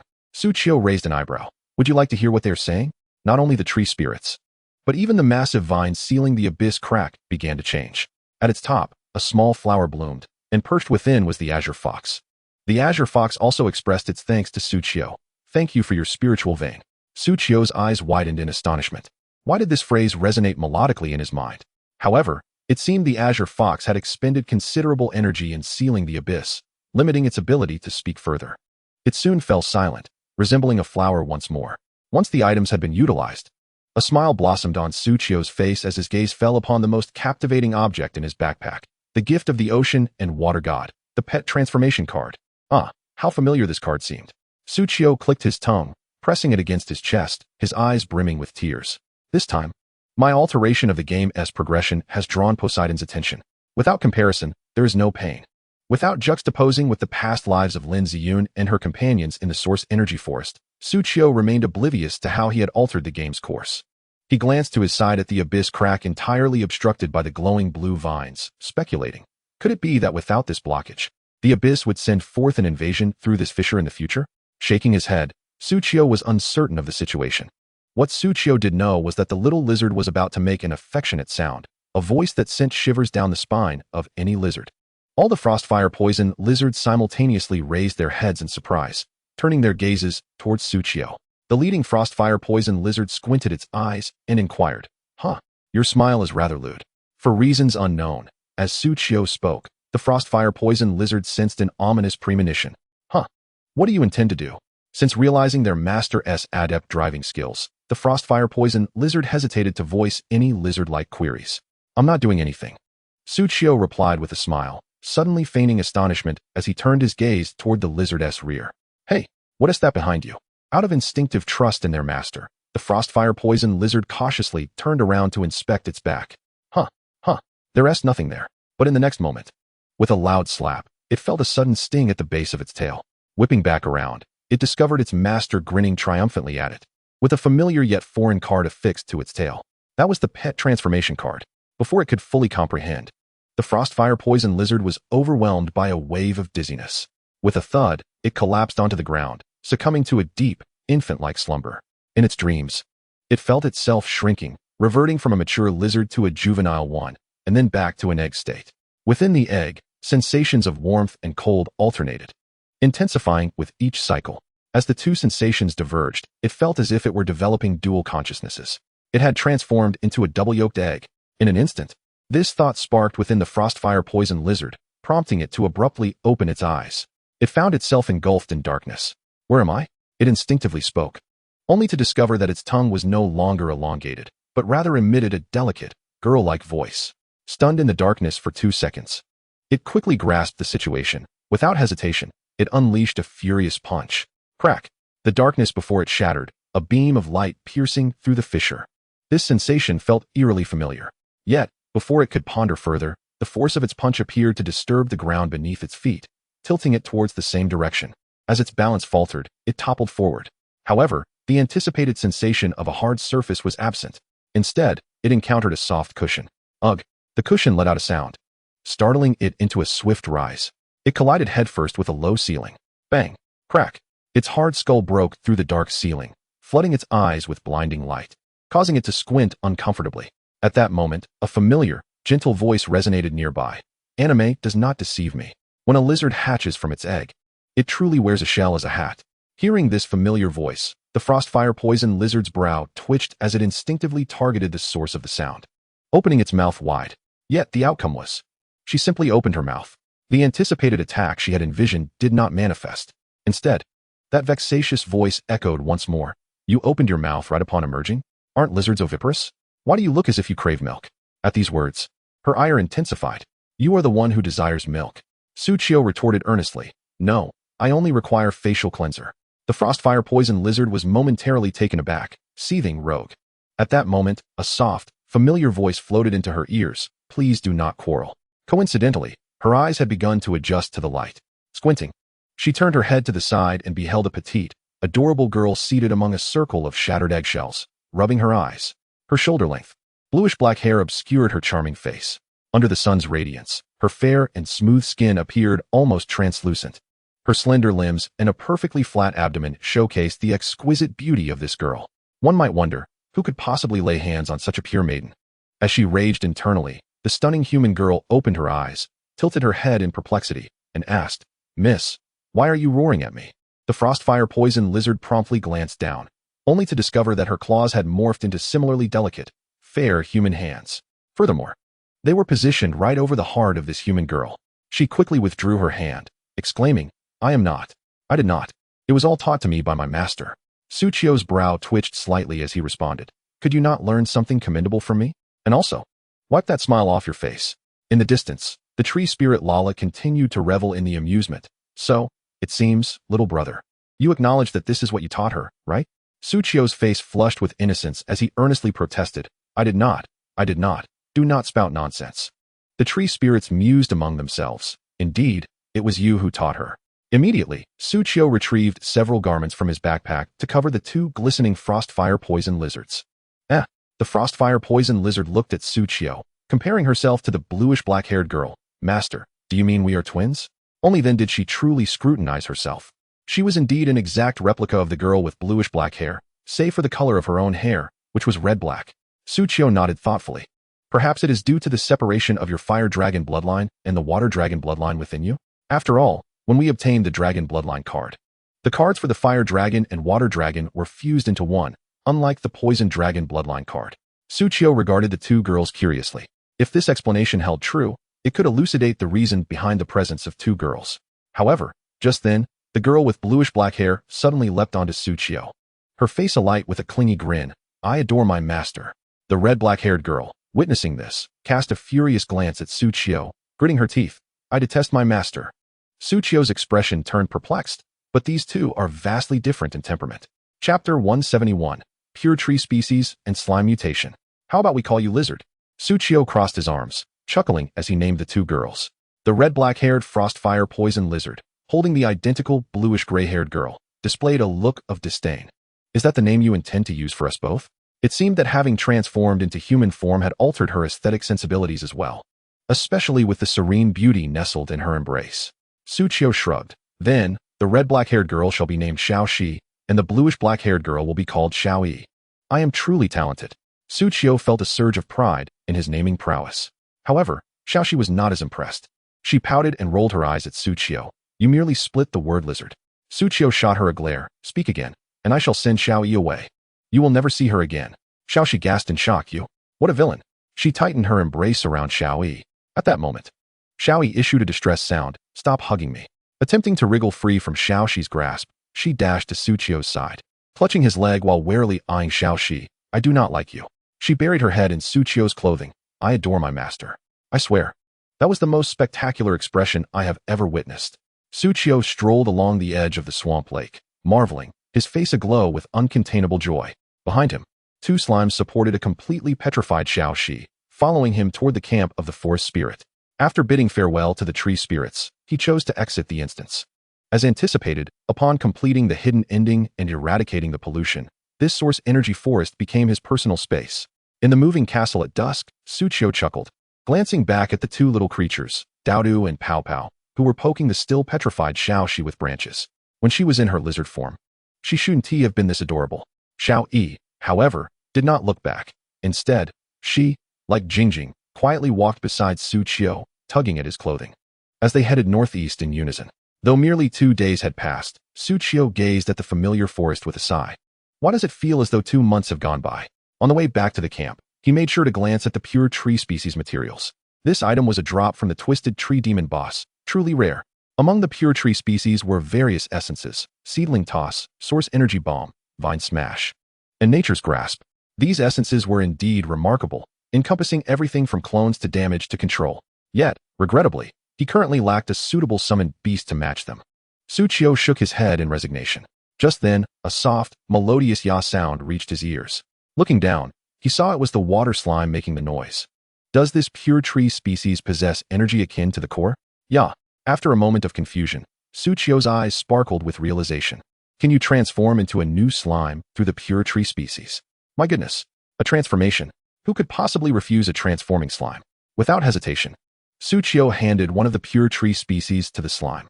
The pure tree species was a diamond-shaped seed, the size of a fist, entirely brownish-yellow, with a small sprout growing at its apex. It appeared to be brimming with imminent vitality. Eagerly, the water slime activated its elastic tentacle skill, extending a slender, supple appendage. After receiving the pure sapling, Suchio observed, the tentacles of the water slime opened like a gateway, drawing the pure sapling into its core. The moment the sapling made contact with the core, a green luminescence emanated from their fusion. The pure sapling was awakened. Its tip began to grow upward, taking root within the slime's interior. The water slime's translucent azure form gradually transformed from blue to green, becoming a semi-transparent emerald. Additionally, due to the growth of the pure sapling, several lush large leaves sprouted from the top, resembling banana leaves, cascading down like tresses, bestowing upon the water slime an unexpected maturity. At the center of the leaves, a white-green bud emerged. Suchio felt a flutter of anticipation, wondering what this bud would look like once it blossomed. Eagerly, the slime completed its transformation, swaying its leafy crown, sending forth a friendly aura towards Suchio. Suchio began to inspect its body. Name: slime. Level: 9. Attribute: wood. Attack: 1135. Defense: 1124. Life: 17583. Talents: toxic physique, toxic fluid, elastic body, nucleus division, poison blood. Skills: taunt, elastic tentacle, sapling toss.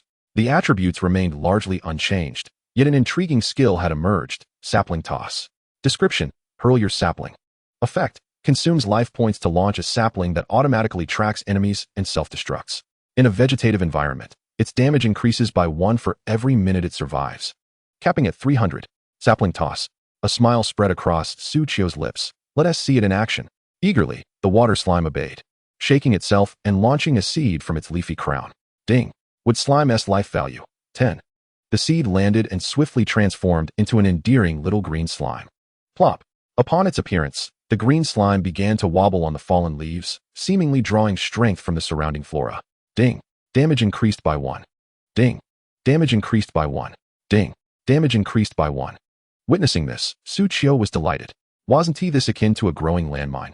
Deeply versed in cunning strategies, Suchio envisioned a scene in which he would sow self-destructing saplings along every route the enemies would traverse. Time to return to the Forest Tree Spirit Camp. Chapter 172. The Declaration of War by the Night Tree Spirits. At this moment, the Forest Tree Spirit Camp was in a markedly different state than when Suchio had departed. It had entered a heightened state of alert, where every blade of grass and tree seemed to bristle with tension. Mother Tree Spirit Liao approached the largest tree in the camp, her steps light as a fawn. At her call, the Forest Tree Spirit's chieftain, a towering doe-like figure standing 2 meters tall, emerged from the tree. Her face bore an unwavering smile. What troubles you, Liao? Liao, her expression tinged with fear, bit her lip and retrieved a square piece of bark from her bosom, responding, the Night Tree Spirits have sent a letter. The chieftain, Tafala, accepted the bark, closing her eyes briefly. The bark emanated a soft glow before disintegrating into dust. What news does it bear, mother? Liao inquired anxiously, as other tree spirits gathered closer, harboring their own apprehensions. Chieftain Tafala responded serenely, it is a declaration of war. She surveyed her kin and spoke with calm authority. The Night Tree Spirits have conveyed that tomorrow, they shall trample our home beneath iron hooves. No matter the gravity of the challenges they faced, Chieftain Tafala always maintained her composure and smile. Witnessing her calm demeanor, the Forest Tree Spirits felt reassured, bolstering their own resolve to confront the impending crisis. Yet, the Night Tree Spirits were formidable adversaries.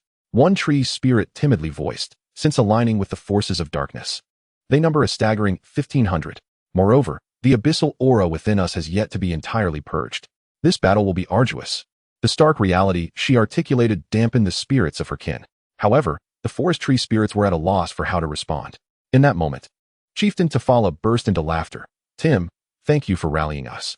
The tree spirit was taken aback. Had her words truly served as encouragement? When had the chieftain ever spoken with such irony? As the tree spirits pondered, Chieftain Tafala continued, perhaps even you yourself have not realized that your observations and ultimate conclusions stem from a desire for us to emerge victorious, to survive. At her words, the tree spirits paused momentarily. Desire to win? Who wouldn't he wish for victory? Who fights to lose? Yet, Liao seemed to have an epiphany. momentarily bowing her head in contemplation. Then, the chieftain pressed on. If, a week ago, before encountering that human, we had received this letter of war, our thoughts would not have been about survival or triumph, but rather, how many we could take down before our demise. Chieftain Tafala's words were so incisive that they startled the tree spirits. When had they begun to regain their yearning for life? Was it not since that human named Dusk arrived in their camp? Although that human had mentioned returning home to celebrate the Dragon Boat Festival and was temporarily absent, the potential outcome of this battle might still lead to a mere tally of casualties. Yet, this newfound desire for life stirred a wave of optimism within them. Now, with some spirits having fully cleansed their abyssal essence, Chieftain Tafala's voice soared. We have rekindled our hope for survival, envisioning a brighter future. This battle. She raised her hand, summoning a wooden staff from thin air. Those who dare to trespass upon our forest tree spirits shall be met with resolute defiance. At her proclamation, Suchio could not help but applaud enthusiastically. Incredible. This reminds me of the speeches I heard when I fought against the invaders. The tree spirits turned in surprise at the sudden male voice. Oh, you've returned. It's been ages, my friend. Where have you been these past days? Dusk. You're finally back. Are you here to help me purify the abyssal magic? Just in time, as I still have some lingering abyssal magic within me. Come. Let us head inside. Listening to the chorus of cheerful voices, Suchio smiled gently. Ladies, there's no need to rush. Let us take our time, one by one. I have returned this time to assist you in resolving your issues. However, at this moment, Suchio gazed into the distance at the clan leader Tifalala, who had retracted her wooden staff. There must be more pressing matters to attend to, correct? The clan leader Tifalala nodded slightly. Indeed. I wonder, dear friend, would you be willing to stand alongside us in battle? Suchio shrugged nonchalantly. I could not ask for more. However, I am but an unarmed summoner, and can only lend my strength from behind a few of you. The clan leader Tifalala found this somewhat peculiar, but was unsure how to articulate it. This is only natural. I wonder, Mr. Dusk, do you possess any techniques that could assist Ming-Ri in acquiring combat skills? Upon hearing this, Suchio smiled. You have indeed asked the right person. Immediately, Suchio summoned his wooden slime from his cards. Go forth, and plant saplings throughout the entire forest. The wooden slime, upon receiving the command, was momentarily distracted by its joy at seeing its master. It must be noted that with each sapling planted, a wooden slime would incur damage, deducting 10 points from its life. To fill such a vast forest would surely leave it drained. Thus, Suchio consumed another 7 pure tree seeds, transforming the remaining water slimes entirely into wooden slimes. Thanks to the slime's remarkable adaptability, Suchio discovered that once the slimes merged with pure tree seeds, they could not only transform into wooden slimes, but also revert back to water slimes. One might say this flexibility is rather excessive. Therefore, transforming them all into wooden slimes posed no significant issue. The tree spirits watched in fascination as the slimes busily scattered saplings across the ground, gathering to observe the spectacle. Through her profound affinity with the trees, clan leader Tifalala sensed that these saplings contained a remarkable and explosive vitality. Moreover, they seemed to absorb and expand like balloons. When the time for battle arrives, they would undoubtedly yield astonishing results. She looked once more at this human she had not seen for several days. There is a saying among humans, absence makes the heart grow fonder. This human appears to have grown considerably stronger. As a summoner, he now emanated a more potent aura. For reasons unknown, clan leader Tifalala felt an unexpected anticipation for the battle to arrive soon.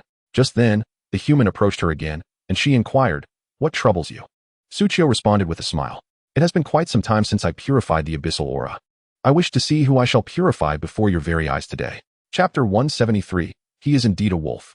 The wooden slimes shuffled across the ground, tirelessly consuming their life force to plant saplings. With each sapling cast, they expended 1758 points of life, 10 life maximum. The wooden slimes themselves had a life recovery rate of 351s, 2 life maximum. Coupled with Catherine's blessing of holy light, the life recovery value surged to 366 per second. Essentially, within a mere 5 seconds, the life points consumed by the saplings would be replenished. Sir Mike once remarked that if given enough time, the wooden slimes could cover the entire battlefield with tree spirits. Even gods would fall amidst the fireworks of the tree spirits' self-destruction. Unbeknownst to all, a night passed, and the time arrived for the Dark Night tree spirits to declare war as mentioned in their challenge. Gugu, the tree spirit Laya, clutching her spear, nervously huddled behind a tree, gazing at the green glowing small slimes that had spread throughout the forest, and asked Suchio, "What are those green spheres?" Suchio smiled slightly and replied with 4 words, "Welcome Avenue. 500 meters from the forest spirit camp." A battalion of 300 Dark Knight tree spirits had already advanced into the area. I failed to comprehend. A 2-meter-tall Dark Knight tree spirit toyed with a hunting knife in hand and scoffed. A mere camp of less than 100 forest spirits dares to send so many of us to sweep them away? Is this not akin to using a cannon to swat a mosquito? Upon hearing this, the nearby Dark Knight tree spirits could not help but chime in. Indeed, I have heard that those forest spirits, unable to adapt to the abyssal magic, struggle to unleash even half of their normal combat prowess. I wonder what the king is thinking. This is overly cautious, isn't it? Such sentiments grew louder. It is essential to note that even among the vast array of tree spirits, the Dark Knight tree spirits are among the most formidable. Against such a forest spirit, whose lineage has been severed, they could easily defeat them with a single punch. Sending over 50 tree spirits would suffice. Yet now, a 6-fold increase in numbers. Surely, this would be enough to sweep through half the marshlands, wouldn't it? Silence. At that moment, the leading Dark Knight tree spirit spoke up. The king has ordered this. And naturally, there are his considerations. Silence. Just listen and obey. With that, the entire Dark Knight tree spirit squad fell into a more subdued silence. After all, Dark Knight tree spirits revere strength. Hierarchy is strictly maintained from top to bottom. If one cannot win, they must obediently comply. Furthermore, the leading captain continued, this time, we are not merely here for battle. The captain turned to glance at the other squad leaders nearby. Our task is to injure, but not kill. Capture alive as a priority. After all, the number of mothers among our tribe is far from sufficient. Upon hearing this more refined directive, coupled with the renewed acknowledgement of their tribe's existing issues, many Dark Knight tree spirits nodded in understanding. Ah, so we are to capture the living, which complicates matters. No wonder so many are needed. Yet, even 100 or 200 should suffice. This time, the captain did not stop them. For all their caution, what they felt more was their confidence in their own strength. Although a few messengers had come to the forest spirits with messages and had not returned, such occurrences were commonplace, given the combat prowess and reputation of the Dark Knight tree spirits. Embarking on a task and enjoying a few days before returning to boast of their tribe's might was entirely normal. Let us conclude this swiftly. The captain commenced the pre-battle mobilization. The king specifically requested the forest spirit clan leader Tifalala. The rest, the captain need not say. The other Dark Knight tree spirits understood. First come, first served. Organized. I want a big nani. In an instant, all the Dark Knight tree spirits were invigorated. Let us depart. The captain boldly stepped forward, brandishing his colossal shield, and proceeded cautiously into the forest. The Dark Knight trance immediately entered a state of readiness, drawing their weapons, chanting spells, and summoning flower spirits. Like a tank, they marched resolutely into the woods. However, the anticipated ambush of the trance did not materialize. Were they not outnumbered? I had prepared for a counterattack. The forest was eerily silent. Not a single treant was in sight. A Dark Knight treant glanced toward a nearby thicket, where an unfamiliar small green orb caught its eye. Could this be a new species of mushroom? As a dark elf, the most common sources of illumination it had encountered, apart from the sun and moon, were the bioluminescent plants of the night. Yet now, it beheld something entirely novel. It appeared quite pleasant to the touch. However, out of caution, it prodded the green orb gently with its long blade. Oh, how oddly adorable. Yet in the next moment, the orb suddenly expanded, emitting a dazzling green light. Scatter. The captain barely had time to issue a warning. Boom. A violent explosion erupted, engulfing the entire squad.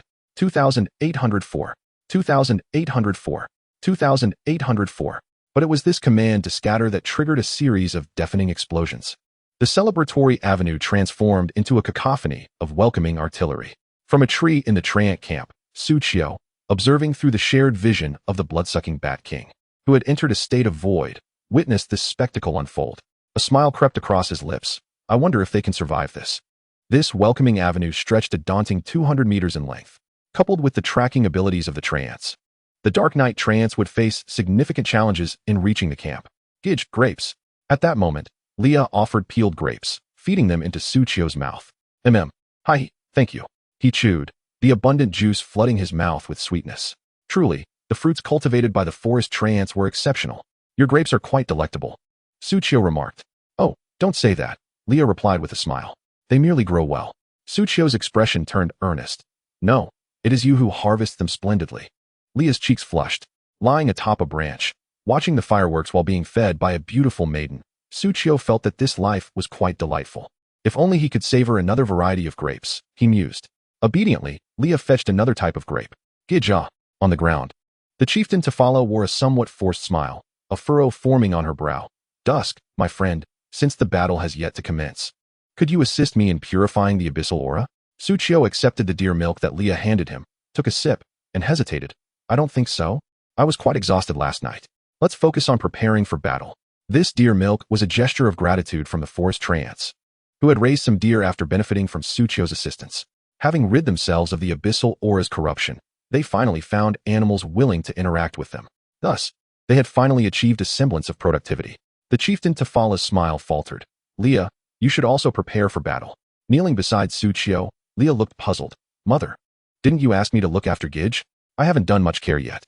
The chieftain Tefala was momentarily at a loss for words. He is a wolf, after all. What more do you wish to care for? Chapter 174. As long as this battle is concluded. Those detestable forest treants. The Dark Knight treant captain glared with resentment at the cratered ground, where only 70 of his health remained. Moments ago, this area had been a lush forest, and he had 300 elite soldiers. But now, the ground lay unevenly cratered, with many soldiers reduced to mere mounds, their legs obliterated. Quickly heal, he urged, issuing commands. Once your legs are restored, disperse the formation. The faster ones should lure away the bombs ahead. He was furious. He was utterly enraged. How dare they provoke the Dark Knight treants? At this moment, all the Dark Knight treants harbored a blazing fury within. They were determined to return the suffering tenfold. Yet, a perplexing question lingered in the captain's mind. When did the forest treants learn such a technique? Even within the traditions of the treant clan, there was no such skill. But these questions could only be answered once they captured the forest treants. Charge! After splitting their forces to divert the tracking bombs, the Dark Knight treants surged forward. They charged toward the forest treants. This time, they had not advanced far when a rain of blood suddenly poured from the sky. No, it was a shower of blood needles.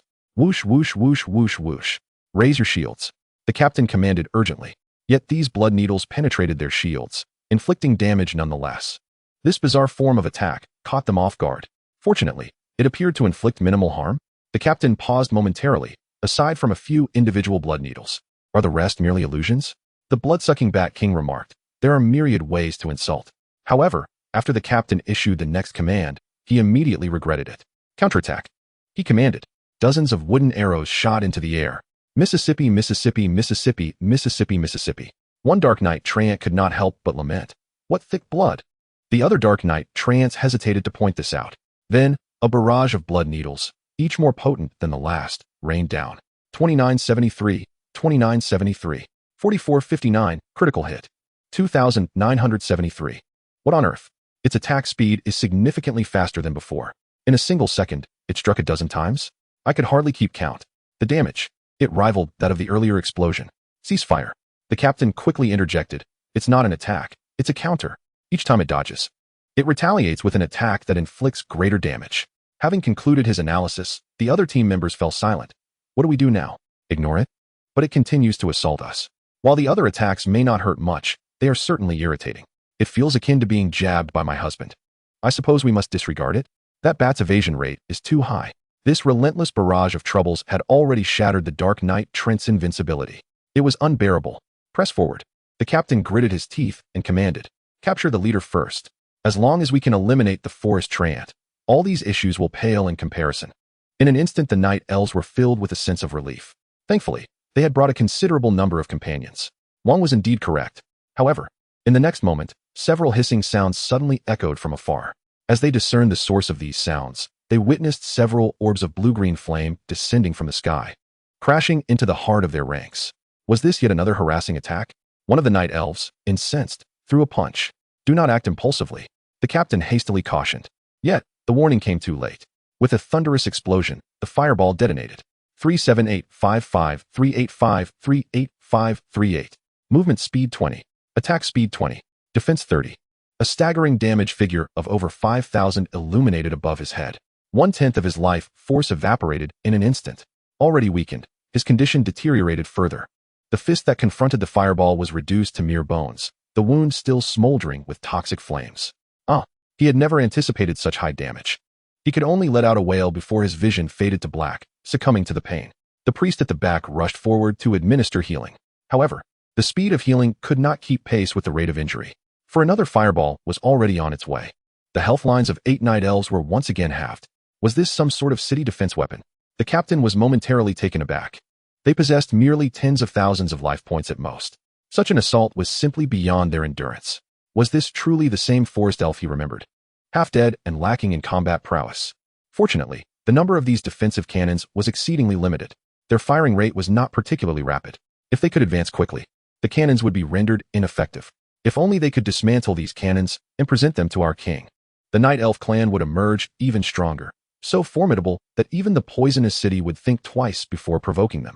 The army charged forth once more. Yet, to their astonishment, the rate of cannon fire only increased. Within mere seconds, it reached nearly 1 barrage per second. The loading speed of these cannons was alarmingly swift. Despite the bizarre slowdown of the city defense cannons, dozens of night elves lagged behind. The remaining 150, however, pressed on, braving the relentless blood needle assaults from the bats above, successfully closing in on the periphery of the encampment. At last, they had arrived. The captain's eyes gleamed with a fierce light, fixated on the camp before him. Suddenly, 5 human girls emerged from within. Who were these humans? As he pondered, 3 identical little figures abruptly vanished from sight. When they reappeared, they were already upon him. How swift! He could only raise his massive shield. Bang! Bang! Bang! 3 consecutive and intense sounds erupted from his raised shield. The force was so tremendous that it astonished him. 2,451, 2,549, 2,651. What terrifying damage was this? He was a night elf shield bearer, boasting a defense of 800. This shield in his hands had a staggering defense of 1,000. 3 years ago, even the king, after breaching his defenses, could not inflict such damage, could he? Such terrifying combat prowess. Moreover, their damage was escalating with each strike. And this was merely from 3 identical triplets. What about the remaining 2? Utilizing his height advantage, he glanced into the distance and noticed the other 2 little ones, who also seemed to be twins, yet they did not advance to attack. Instead, they slowly raised their hands. Was that a gesture for drawing bows? Were they archers? In the next instant, 2 luminous arrows shot forth. The shafts shimmered with red light, the arrowheads glowed blue, and the fletchings were green, an exceedingly strange sight. But even more peculiar was one girl with red-black hair, who, unlike the others, kept her gaze fixed on the girl beside her. While shooting arrows, she emitted a mischievous chuckle. Once this battle is over, Master will allow me to snuggle with Xiaoyi. Chapter 175. I want to be like Master. Even during combat, they were not serious. The captain felt a profound insult, gritting his teeth. Do not presume that I am merely a punching bag. At once, the thick wooden shield in his hands radiated a brilliant purple light. In an instant, both he and the night elves behind him glimmered with the same purple hue. The purple light enveloped them, forming a spiky armor. Thorn shield armor.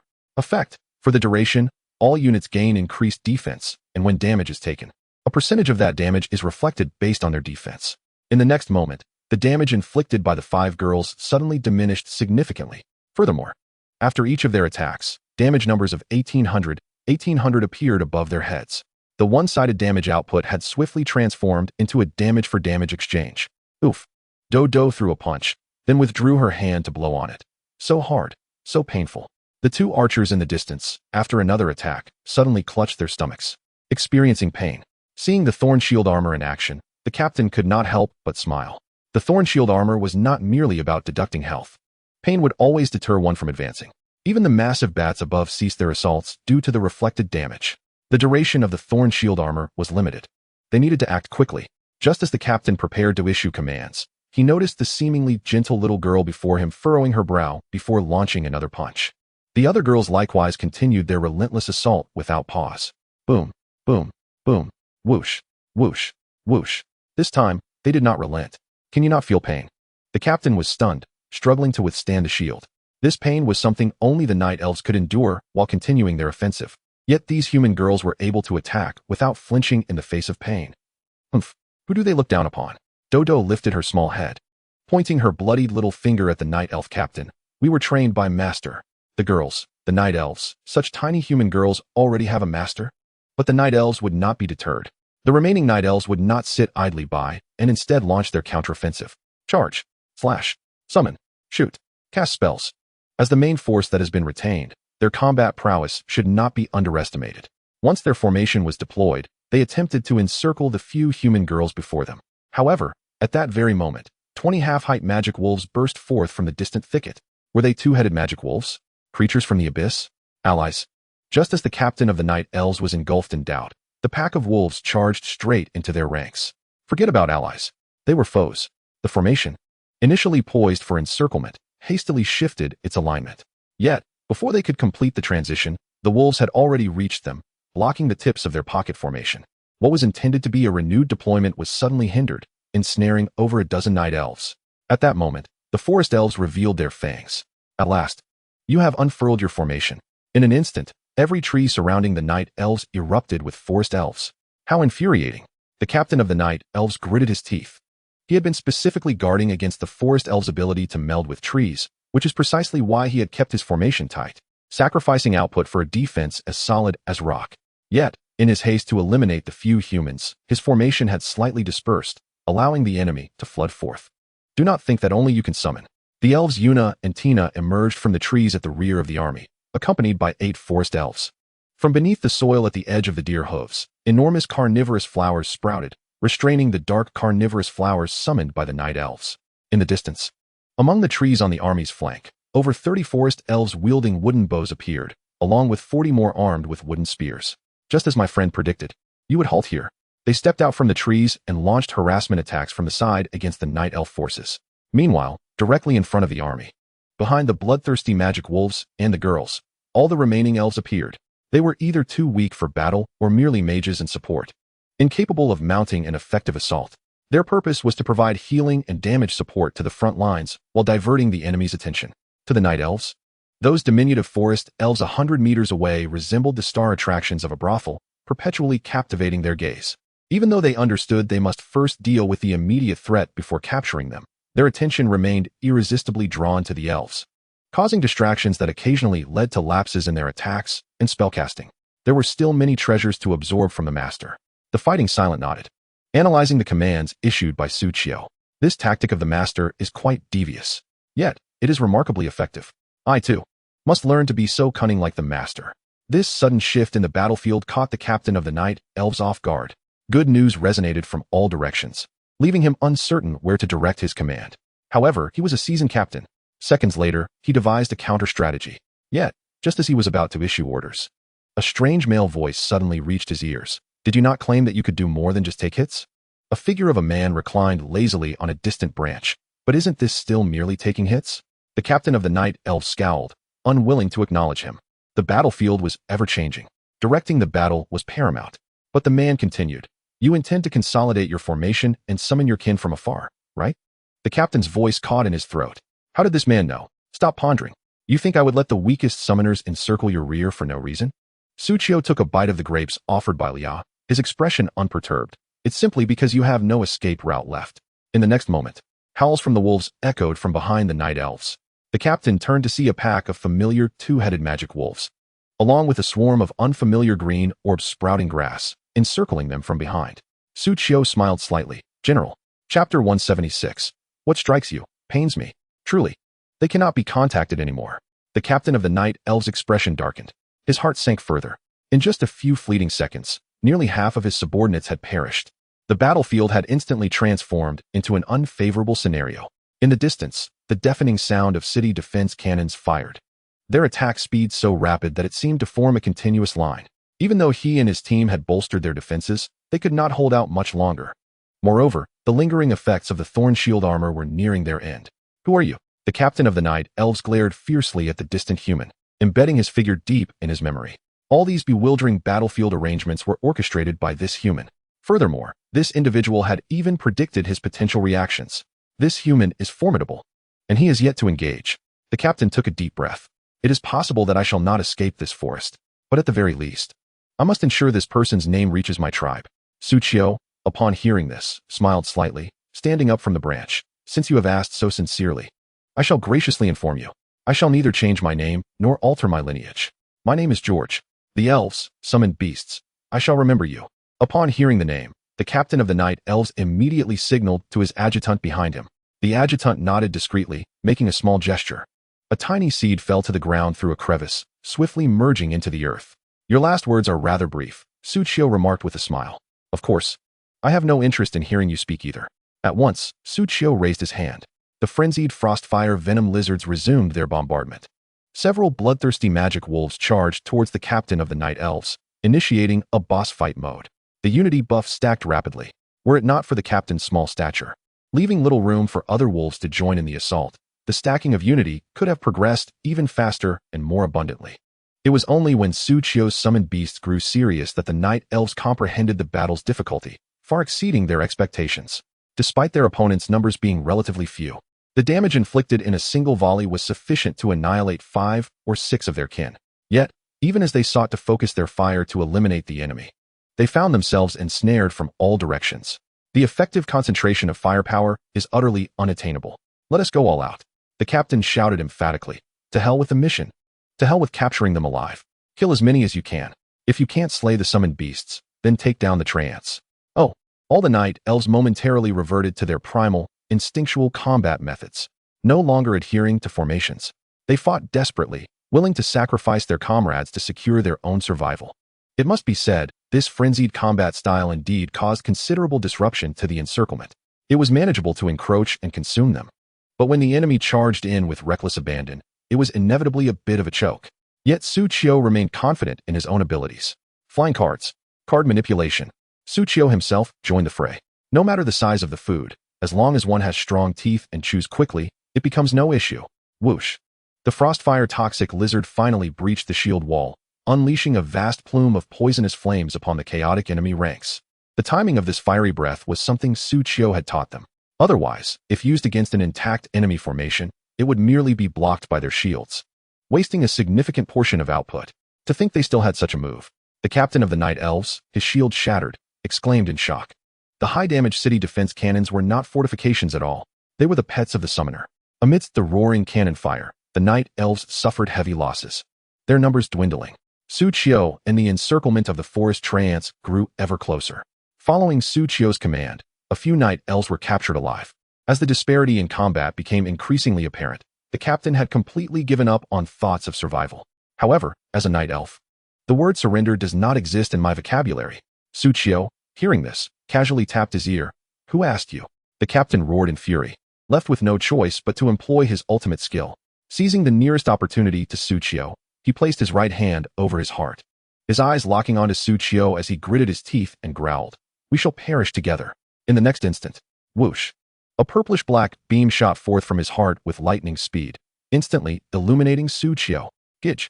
The nearest treant, Livia, attempted to block it, but this skill was a lock-on technique. She simply could not intercept this beam. Oh, Suchio's eyes widened in surprise. This move. Isn't this the skill of an abyssal higher being? How could this Night Elf possess such an ability? Perish together is a skill that burns one's life force to forcefully exchange damage with the opponent. You lose 100, I lose 100. You lose 1,000, I lose 1,000. This is a divine technique that causes both parties to lose health simultaneously, determining who dies first. In the later stages, once the PvP arena mode is unlocked, many Knight players choose to learn the Perish Together skill. As long as the opponent is a fragile mage or archer, one can easily secure victory with this skill. Of course, this skill is also affected by the magical resistance of the linked target, reducing some damage. However, at this stage, with everyone barely at level 20, isn't using it a bit excessive?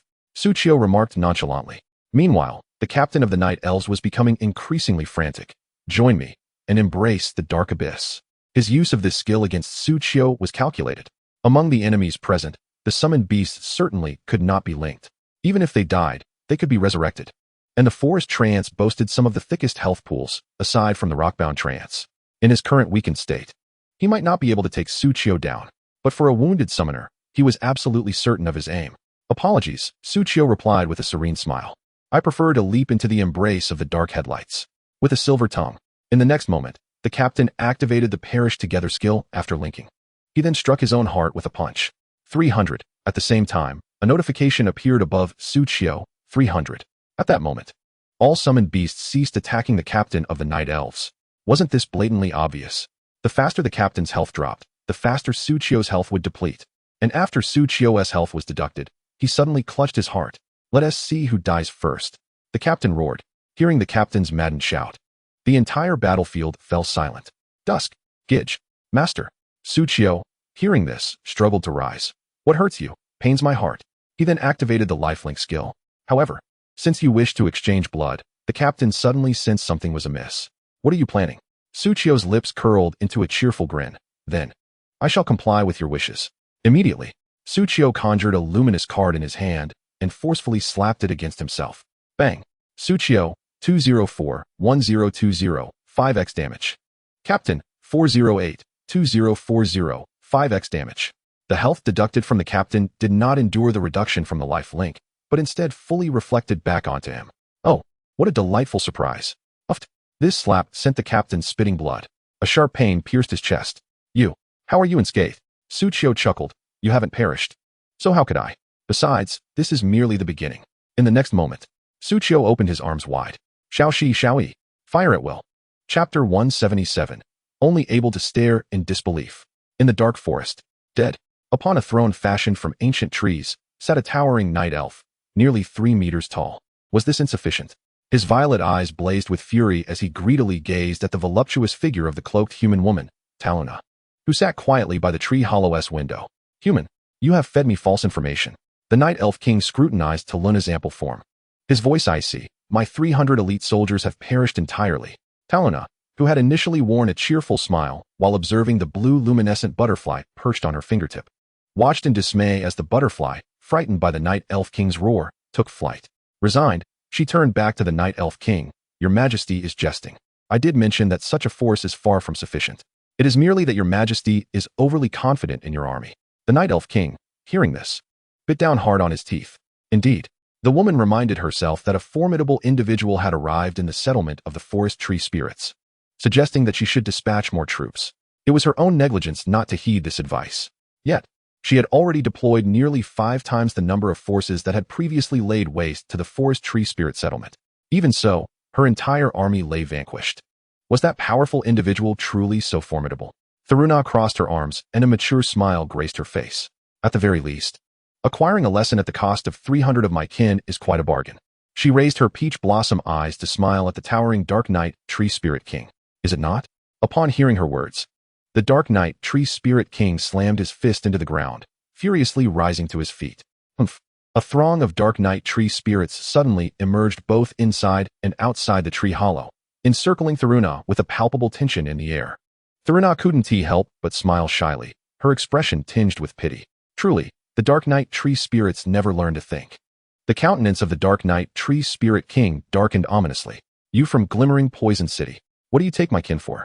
Tharuna playfully tapped her lips, feigning deep thought. A bunch of talking swine, perhaps? The Dark Knight Tree Spirit King raised his massive blade. Impertinent human, I shall slay you first, and then take the head of that one named George to honor my fallen warriors. Upon hearing the name George, Tharuna paused momentarily. Did the king just say George? I shall not repeat myself. After a brief moment of contemplation, Tharuna suddenly clasped her mouth and emitted a delicate laugh. Just as I thought, dear brother. The giant blade in the Dark Knight Tree Spirit King's hand glimmered with a purplish-green light. To still be able to laugh in such dire straits, human. Yet, Tharuna didn't even cast a glance in his direction. She merely caressed her chest, which trembled with joy. Yes, my mood has improved considerably today. She then surveyed her surroundings. Let us just take half of you then. Humph. The Dark Knight Tree Spirit King found himself laughing in anger. Such audacious words. Yet, before he could finish his sentence, a searing pain suddenly surged through his abdomen. He looked down in shock, his pupils dilating as he beheld a colossal gash bisecting his torso. When had this happened? Blood erupted from the wound, cascading forth like a waterfall, uncontrollable. Ugh. His brain barely had time to react as he instinctively bent down to clutch his abdomen, but his vision suddenly plummeted towards the ground. His body severed in two. He could only lift his head just in time to glimpse the figure of a woman who appeared to be a sorceress. She toyed with a terrifying dagger, its handle encircled by her fingers. With a swift motion, she tucked the dagger into her dress, saying, he was right. Being an assassin suits me well. The Dark Knight Tree Spirit King's expression transformed from rage to sheer astonishment. This human is incredibly powerful. Not just him, but even the other Dark Knight Tree spirits within the hollow were cut in half in that instant. All were taken aback, writhing on the ground in agony, attempting to reattach their severed bodies. They could hardly comprehend what had transpired. Did this human mean to take half of them? After all, it was merely a small lesson. Moreover, only the others had been halved. Tharuna seemed to grasp the Dark Knight Tree Spirit King's thoughts as she gracefully approached. But you are not among them. As she spoke, Tharuna squatted before the Dark Knight Tree Spirit King's head, which was nearly the size of her chest. Those glowing eyes of yours are quite nice. But it's a pity they're on you. The Dark Knight Tree Spirit King struggled to stem the flow of blood from his lower half. What are you doing? He was unable to spare a hand to deal with this human woman, and even if he wished to stop her, he knew he couldn't. Fear not. My first incision will indeed be painful. But as the leader of the Dark Knight Tree Spirits, I trust you can endure it, yes? With each word, the Dark Knight Tree Spirit King grew increasingly fearful.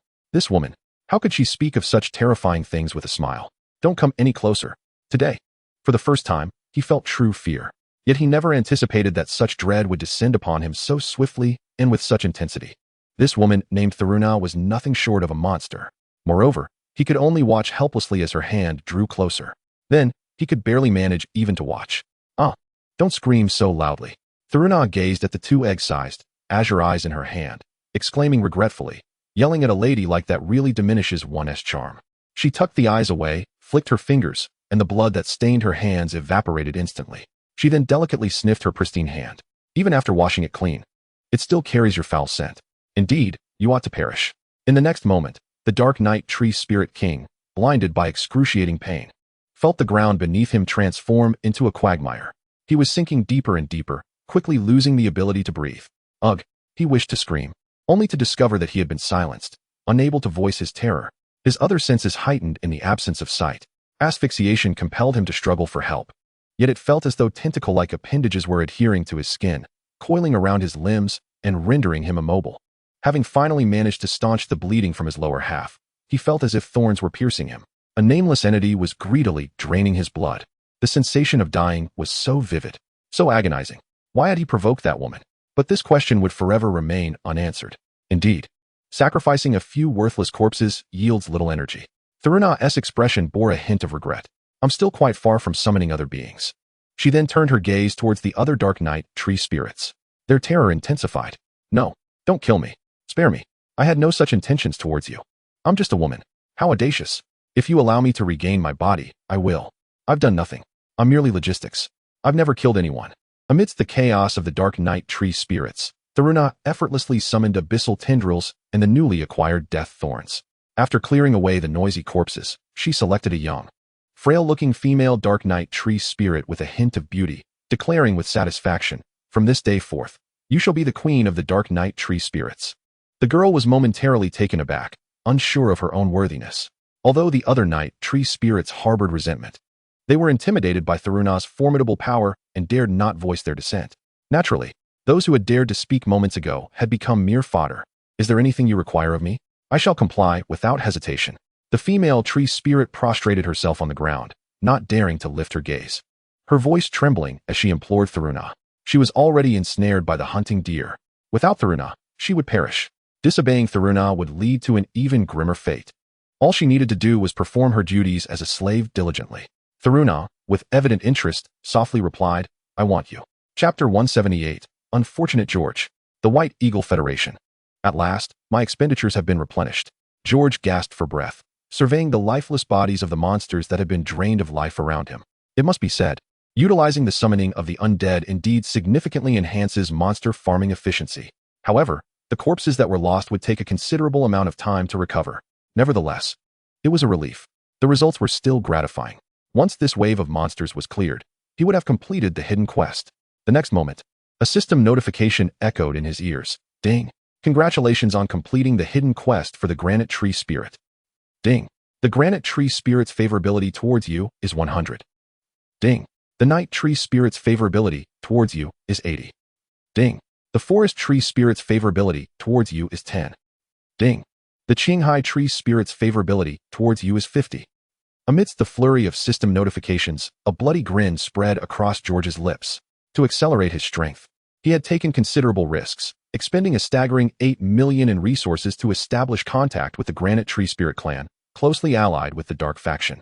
As expected, by leveraging his connections within the Light faction to fulfill tasks for the Dark faction through these information channels, the results were exponentially better. After receiving substantial quest rewards, George's smile broadened. At this rate, surpassing those of the Yen Huang would be a cinch. However, just as George prepared to venture back to the Granite Tree Spirit's territory for a new mission, an unexpected notification pierced through his thoughts. Ding. You have been wanted by the Night Tree Spirit. Ding. The Night Tree Spirit's favorability towards you is 1000. Ding. The Granite Tree Spirit's favorability towards you is 800. Ding. You are currently near the territory of the Granite Tree Spirit. For your safety, please depart promptly. George. What is happening? Who is the Night Tree Spirit? I have never encountered them, have I? Did I not just complete a quest? How have I been marked for a bounty? In the next instant, a massive rock spike erupted from the ground beneath him, aimed directly at his vital areas. Damn it, he exclaimed, barely evading the strike. Moments before, the very spirits who had been flattering him, praising him as the turning point for the Granite Tree Spirit clan, emerged from the nearby rocks, their bodies a mottled brown.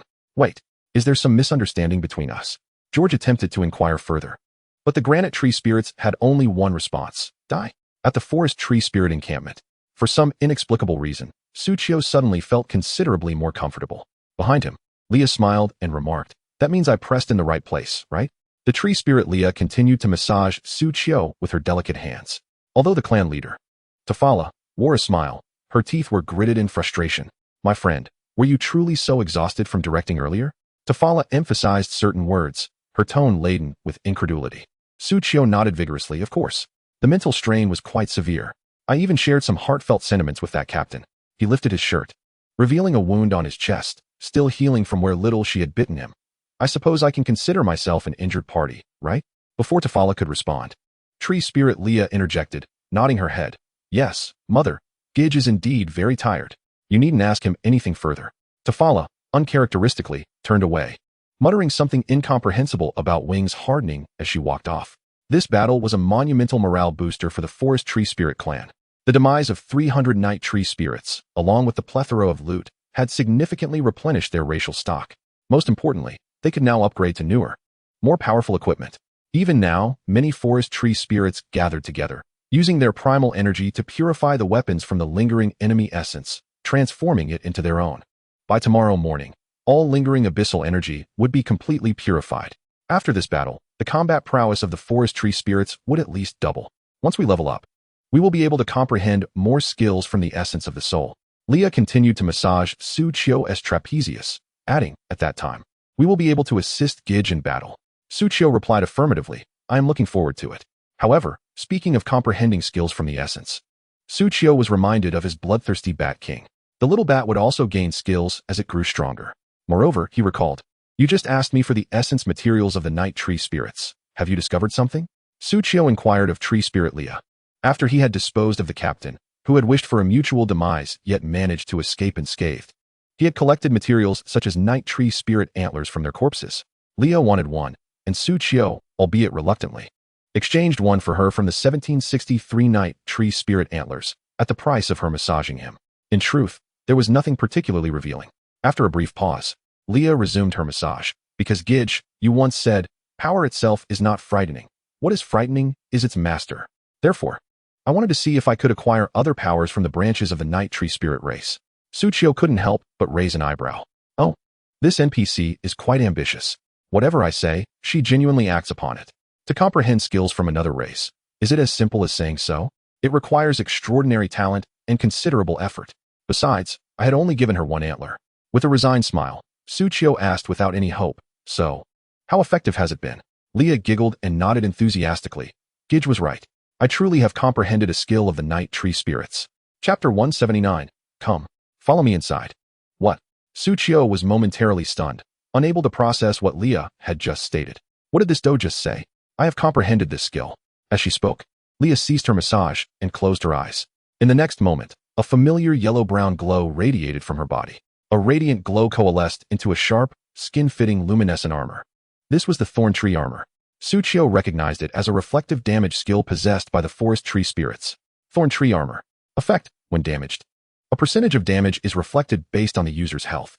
Subsequently, the armor transitioned from yellow to purple, with certain spikes becoming even sharper. It transformed into the skill used by the Night Tree Spirit Captain, Thorn Shield armor.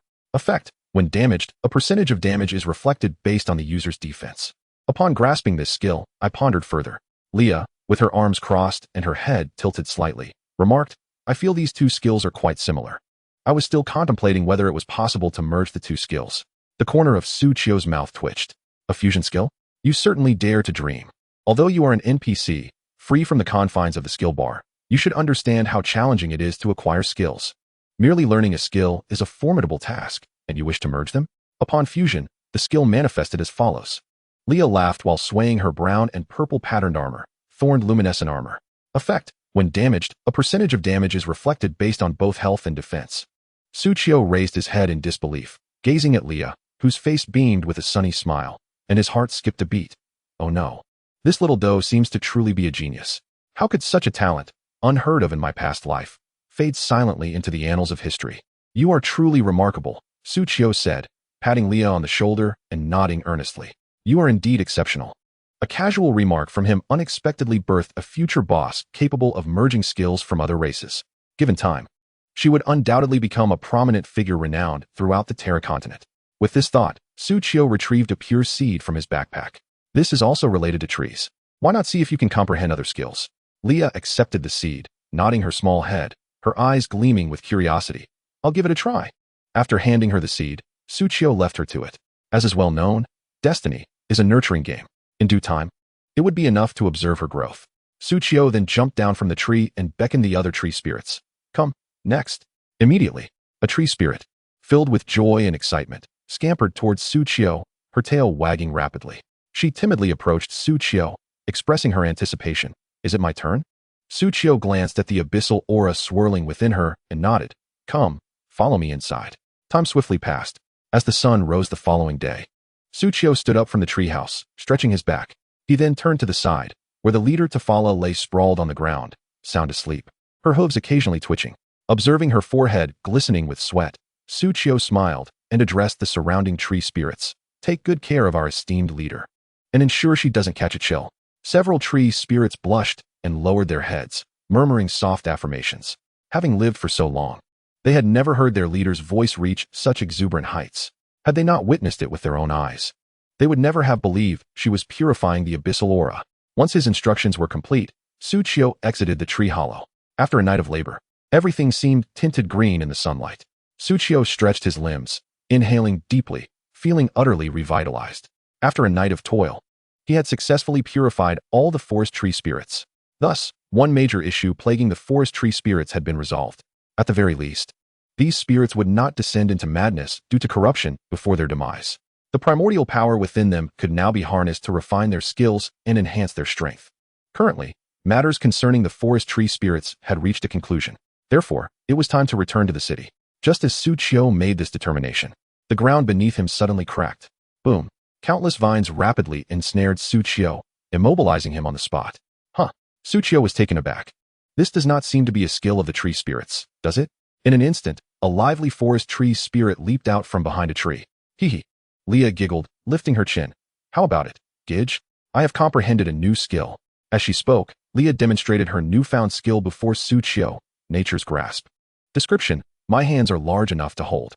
Effect: all enemies within the binding range are immobilized, and if there is only a single enemy within the range, the control effect is doubled. She truly did comprehend it. Seeing this, a polite smile spread across Suchio's face. Oh no. It seems I have truly stumbled upon a genius NPC. However, my binding technique appears less proficient than yours, Gidge. Leah, manipulating the vines of Nature's Grasp, released Suchio, while thoughtfully tapping her chin. Suchio declined. No, this is sufficient for you. Such binding techniques should be exclusively reserved for wandering tendrils. If word gets out, everyone will think it was I who taught you. It would tarnish my reputation as a gentleman. Gidge, are you preparing to leave? Upon hearing Leah's inquiry, Suchio nodded. Yes, I am heading back to the human town. Suchio added, tell Braun Bleer, the heir of Bleer, that I have found the forest tree spirits. Leah responded with an "oh," suggesting, then I shall accompany you. With me around, it will be more convenient to explain the current situation of the forest tree spirits. Suchio considered her suggestion and agreed. Very well, let us go together. Subsequently, the pair bid farewell to the other tree spirits and departed from the forest tree spirit settlement. Upon awakening from the comfortable haymat, Tafala's first realization was that her daughter had run off with Suchio. She was so startled that she fainted again. Chapter 180. The Bloodthirsty Bat King Can Evolve? At last, all resources have been gathered. Zhongli and the other members of the Tianshu squad gazed at the recruitment progress bar, reaching 100 overhead, and collectively sighed in relief. Why not let that beastly brother help us? Indeed, clearly, Xiao Qiuqiu is far superior to Hu Yao and could gather so many materials. If we had Su Gidge's assistance, We might have completed this progress bar long ago. At worst, we could let Xiao Lily sacrifice a bit of charm. Hee. With the task completed, the ladies momentarily engaged in lively chatter, causing Zhongli to blush. What are you all doing? Hu Yao shook her finger. Xiao Lily, we are helping you solidify your resolve. The victory ensemble has already been procured for you, so if you hesitate any longer, it would be rather unbecoming. Upon hearing the term victory ensemble, the delicate features of Zhongli flushed a deeper shade of crimson. What do you mean? She exclaimed, playfully striking Hu Yao with her small fists. Why is there so little fabric? She hurriedly whispered, this is utterly outrageous. In response, Hu Yao's smile broadened. Isn't that precisely why it's called a victory ensemble? Besides, it's not as scant as you think. It's merely that your previous choices were far too juvenile. This is the norm. Enraged by her best friend's remark about her past selections being too childish, Zhongli retorted, who are you to call me childish? You. Even if you were something so mature, no one is looking at you anyway. Hu Yao's expression momentarily faltered as she pinched Zhongli's face with both hands. Little brat. I am merely preparing for unforeseen circumstances. Zhongli, in turn, grasped Hu Yao's chest. Preparing for unforeseen circumstances means closing the windows before it rains. You haven't even built a house to shutter. Hu Yao stood frozen, momentarily speechless. Zhongli withdrew her hand, reflecting on the weight of her earlier gesture, and found herself at a loss for words. The surrounding girls remarked, why do both the captain and vice-captain appear as if they've already lost? After all, Sister Hu Yao is the last of the Hu family and cannot simply choose a partner at will. It is only natural that Xiao Li would sense the disparity. Just then, Zhongli's friend notification chimed. Hello? She answered, somewhat dazed. What? You're almost at Qingchuan town. Upon hearing the familiar voice, Zhongli felt a cloud lifting, revealing a clear sky. She was overjoyed. Yes, there's probably just a few more hours of travel. Su Qiu glanced at Liya beside him and added, I've also brought a surprise, and we'll be there shortly. The mention of a surprise filled Zhongli with even more delight. She excitedly tapped her foot. Great. Su Gu, I will wait for you. After hanging up, Zhongli turned to find a group of her sisters watching her with knowing smiles. Yay. Su Gu, I will wait for you. Her face flushed with embarrassment as she laughed. What are you all doing? Only Hu Yao remained in a dejected stupor, lamenting her lack of a partner. If Zhongli could directly see the tree spirit, the objective of her quest, she would undoubtedly be elated. Su Qiu ended the call and directed his gaze towards the nearby summoned beasts engaged in battle. Hee, my dear Xiao Yi, what are you doing? Except for this corner. The battles elsewhere appeared to be proceeding normally. The only oddity Su Qiu could detect was the overwhelming presence of tree demons nearby. It was reasonable for there to be many tree demons close to the human settlements of Fengxi City and Qingchuan Town. However, the sheer density of tree demons had reached an excessive level, becoming somewhat absurd, especially since those tree demons exhibited an unusual excitement upon spotting Liya, rushing over with shrill cackles, only to be swiftly pierced by Xiao Shi's rapid-fire arrows. Do not touch my Xiao Yi. Su Qiu narrowed his eyes. Although those tree demons were not targeting Xiao Yi, and Xiao Yi was aware that Xiao Shi was merely showing off, everyone present understood this. Yet, as long as it did not interfere with the monster slaying, they could pretend they hadn't seen anything. Among the combatants, only Liya harbored doubts about her abilities. She hurled a wooden spear, achieving a critical hit. 786, critical hit. The bloodthirsty demon wolf bit down, dealing 1857 damage. The frostfire poisonous lizard spat, inflicting 3,748 damage. The bloodthirsty bat king shot a strike, causing 1774 damage. If she wasn't mistaken, she had indeed landed a critical hit. The wooden slime, however, only dealt 536 damage to the enemy during its attack. Liya, cradling a soft and pliable wooden slime, felt as though she had found a companion. Eek!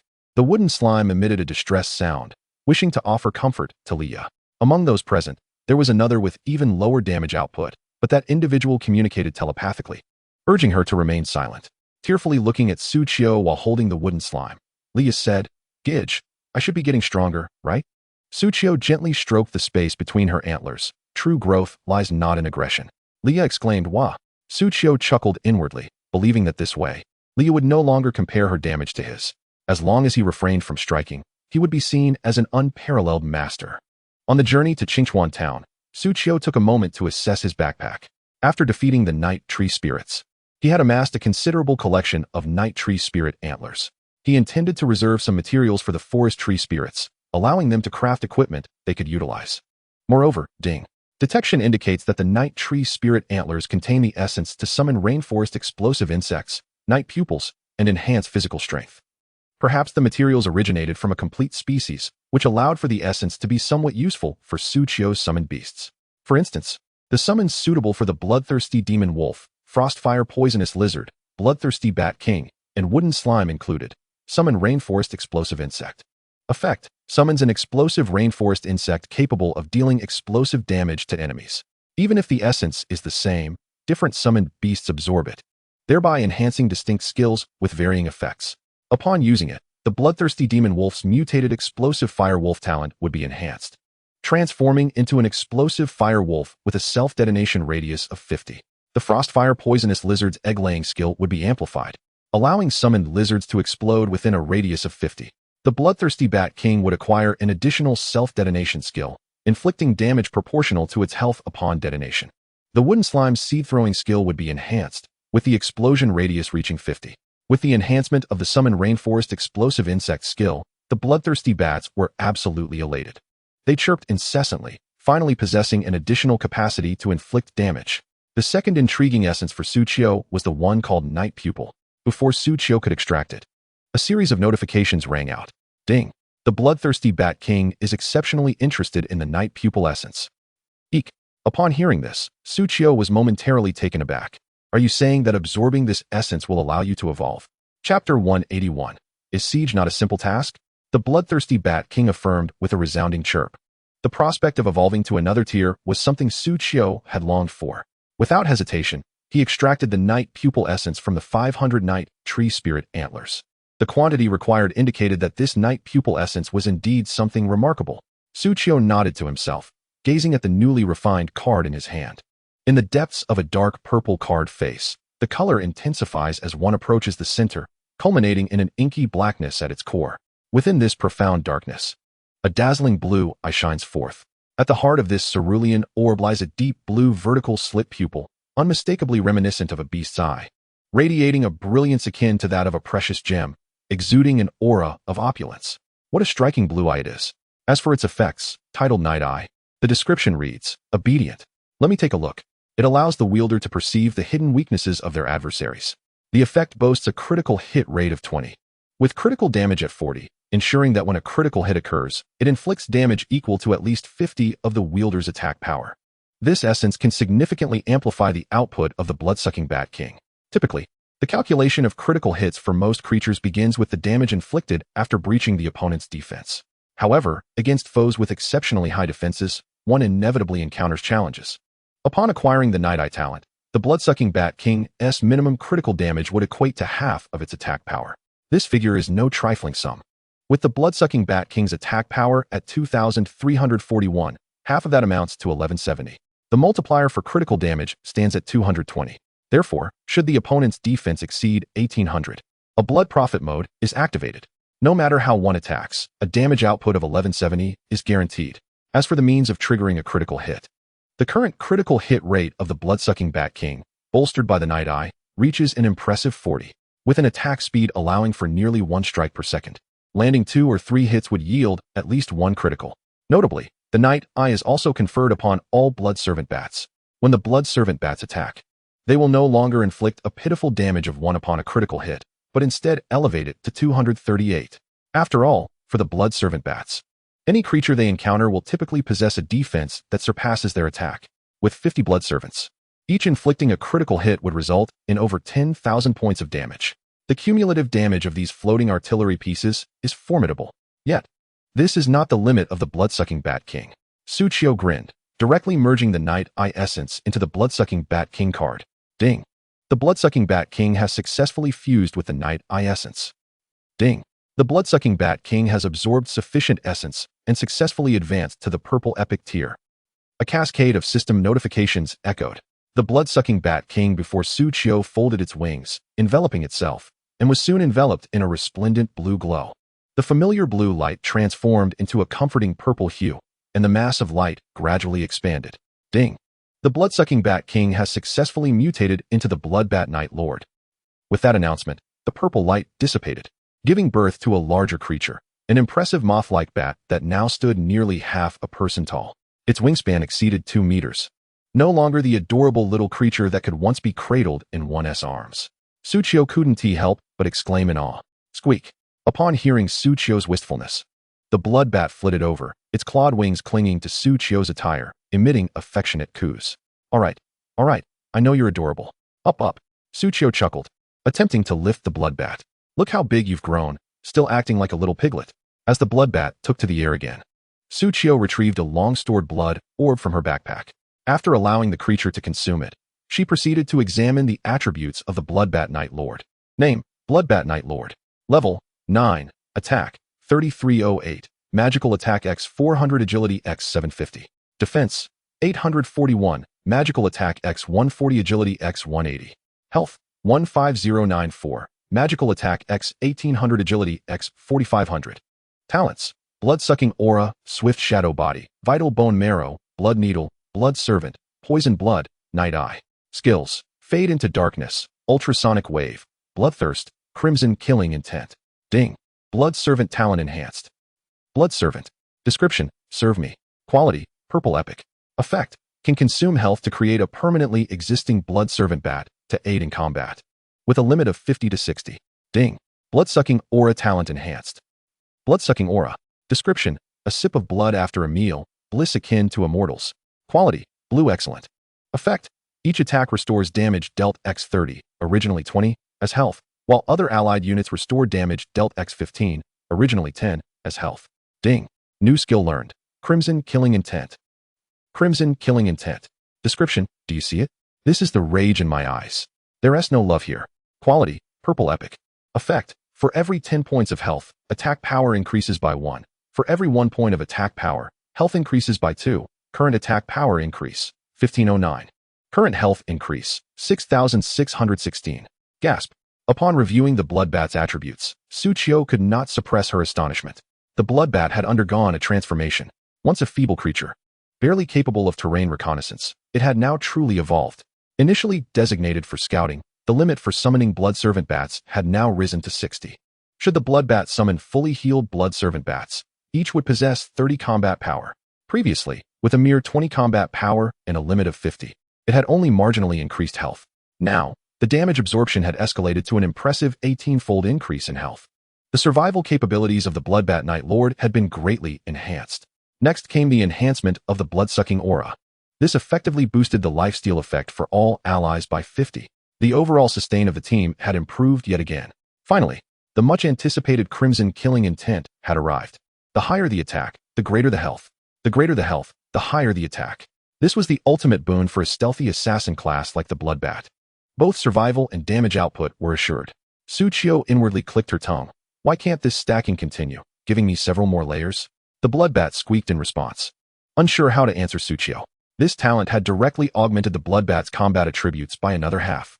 Attack power surged from 3308 to 4817. Health escalated from 15,094 to 21,710. The attributes of the Blood Servant Bats also skyrocketed. Attack, 1445. Defense, 252.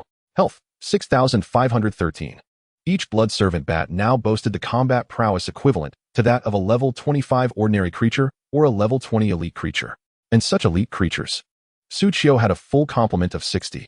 Su Chio smiled slightly, not to mention the other summoned beasts. After a brief calculation, she gazed towards the direction of Wind Whisper City. Conquering the city shouldn't pose much of a challenge, right? Chapter 182, Urban Incident. Extermination of the Treants.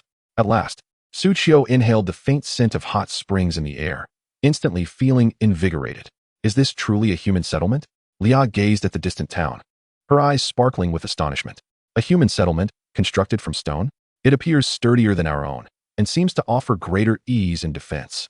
Awed by human ingenuity, Lia quickened her pace, hastening towards Qingchuan town. She yearned to study the architectural techniques employed by humans to fortify the Treant settlements. Brother Su.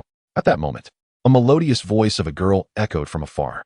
Su Chio waved his hand in response. I'm back, Xiao Lily. Lia, still in the midst of her observational learning, was abruptly jolted from her concentration. What was happening? Who was this responding voice? Has Gidge settled in this human settlement? But before she could ponder further, Zhongli leaped gracefully from a rooftop, landing deftly before Su Chio. With a swift motion, she brushed aside her slightly disheveled hair, revealing a radiant smile. You're finally back, Brother Su. Upon witnessing this sudden figure, Lia let out a sigh of relief. She was quite petite, even more so than herself. A man. Su Qiu stretched languidly. That road was too long. It took quite a bit of my time. Since you're back, you should rest well. Zhongli giggled, her eyes sparkling with anticipation. Brother Su, what surprise have you prepared for me?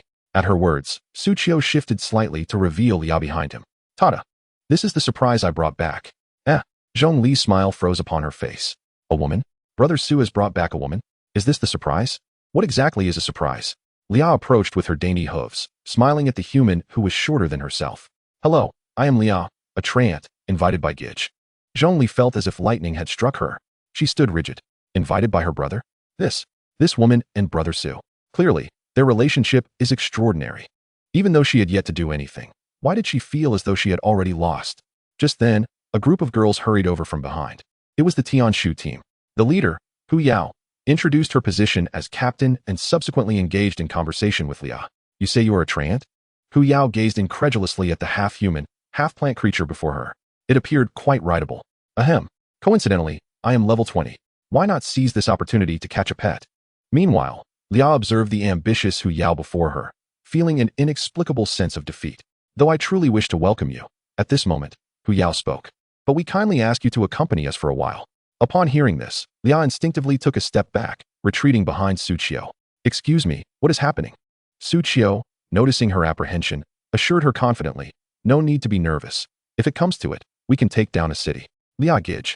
Zhongli, I arrived first. Hu Yao thought to herself, surely, he is trying to win favor with another woman in front of us. However, this man before me might indeed be capable of such feats. Moreover, he possesses the strength to carry it out. Not necessarily a bad thing. Hu Yao quickly added, we simply need you to lay low for a while. Lay low? Liao tilted her head, her antlers swaying. What do you mean? Su Qiu, equally perplexed, inquired. What kind of windfall? Can it make money? Not that kind, Brother Su. Zhongli had regained her composure and rummaged through her backpack, producing a wanted poster. This is an announcement from Fengxi City. Urban incident. Extermination of the treants. Initiator, City Lord Kexichibule. Event details. Delve into the marsh forest. Seek the treant tribe with the aid of the tree demons and eradicate them. Event rewards. Reputation in Fengxi City. Territorial rights. Exterminate the treants? Liao instinctively recoiled. She surveyed the surrounding humans, feeling as though she had stumbled into a deadly trap. Despite her fear, she still wished to uncover the truth. What have we treants done wrong? Why must we be exterminated? Hundreds of years ago, we were friends with humans, helping one another. Why have we fallen into such a relationship now? Seeing Lia's agitation, the girls were at a loss for words. Whatever they did now would only provoke her further. It's all right, Lia. Su Qiu extended his hand, casually resting it on her back. Don't worry, nothing will happen.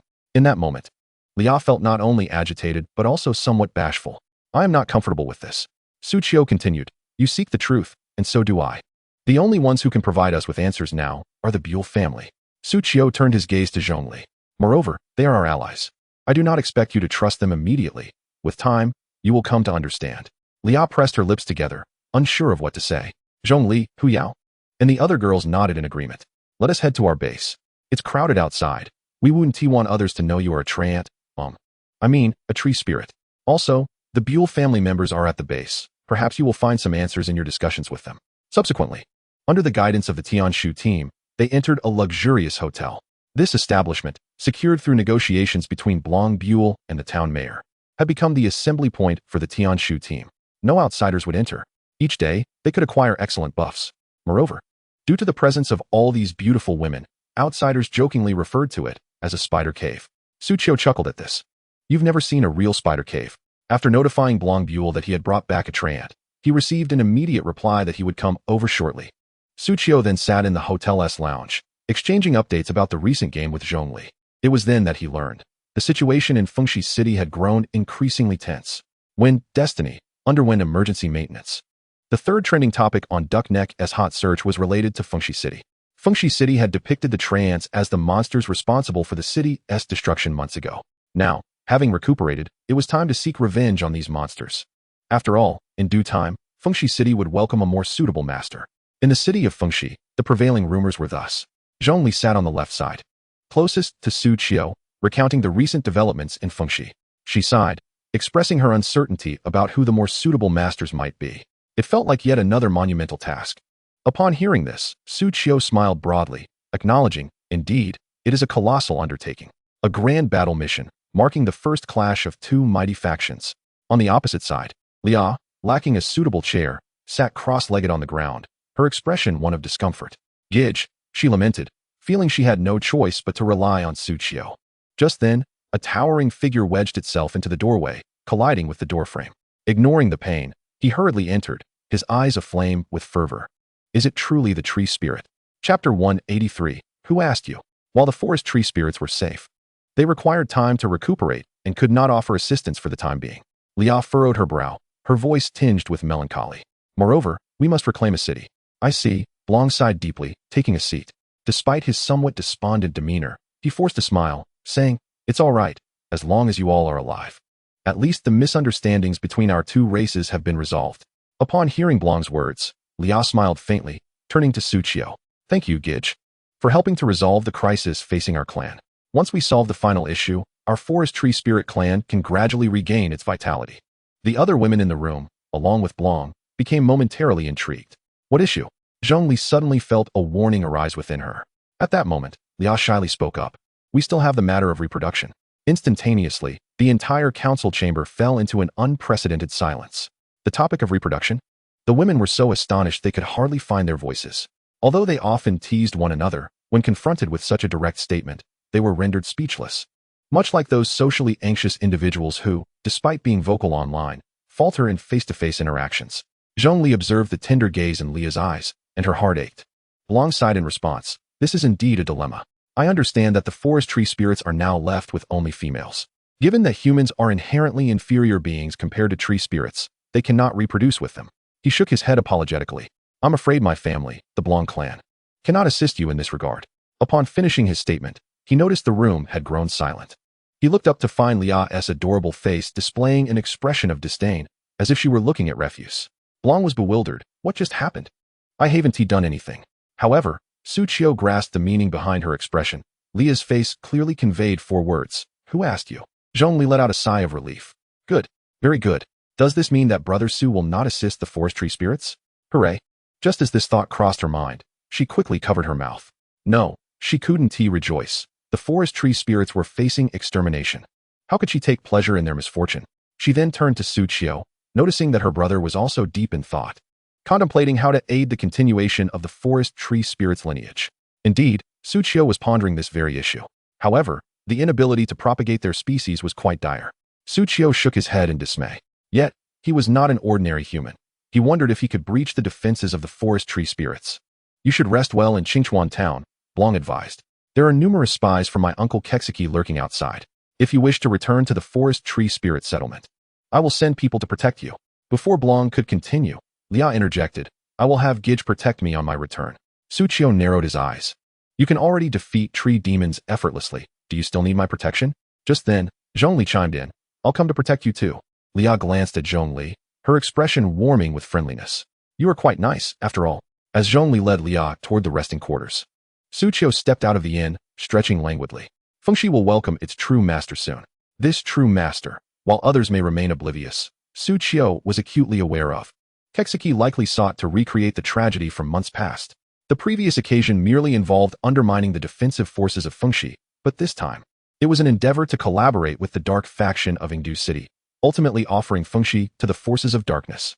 In his past life, he had thwarted such a plan, and in this life, he would not relinquish Fengxi. A smile played upon Suchio's lips as he recalled the events of his previous life. The impending confrontation between the forces of light and darkness would unfold in 3 stages. The first stage, laying the groundwork. Kexiki aggressively recruited new defensive personnel, cultivated tree demons, and issued orders to locate Blong and exterminate the tree spirits, thereby distracting and weakening the defensive forces.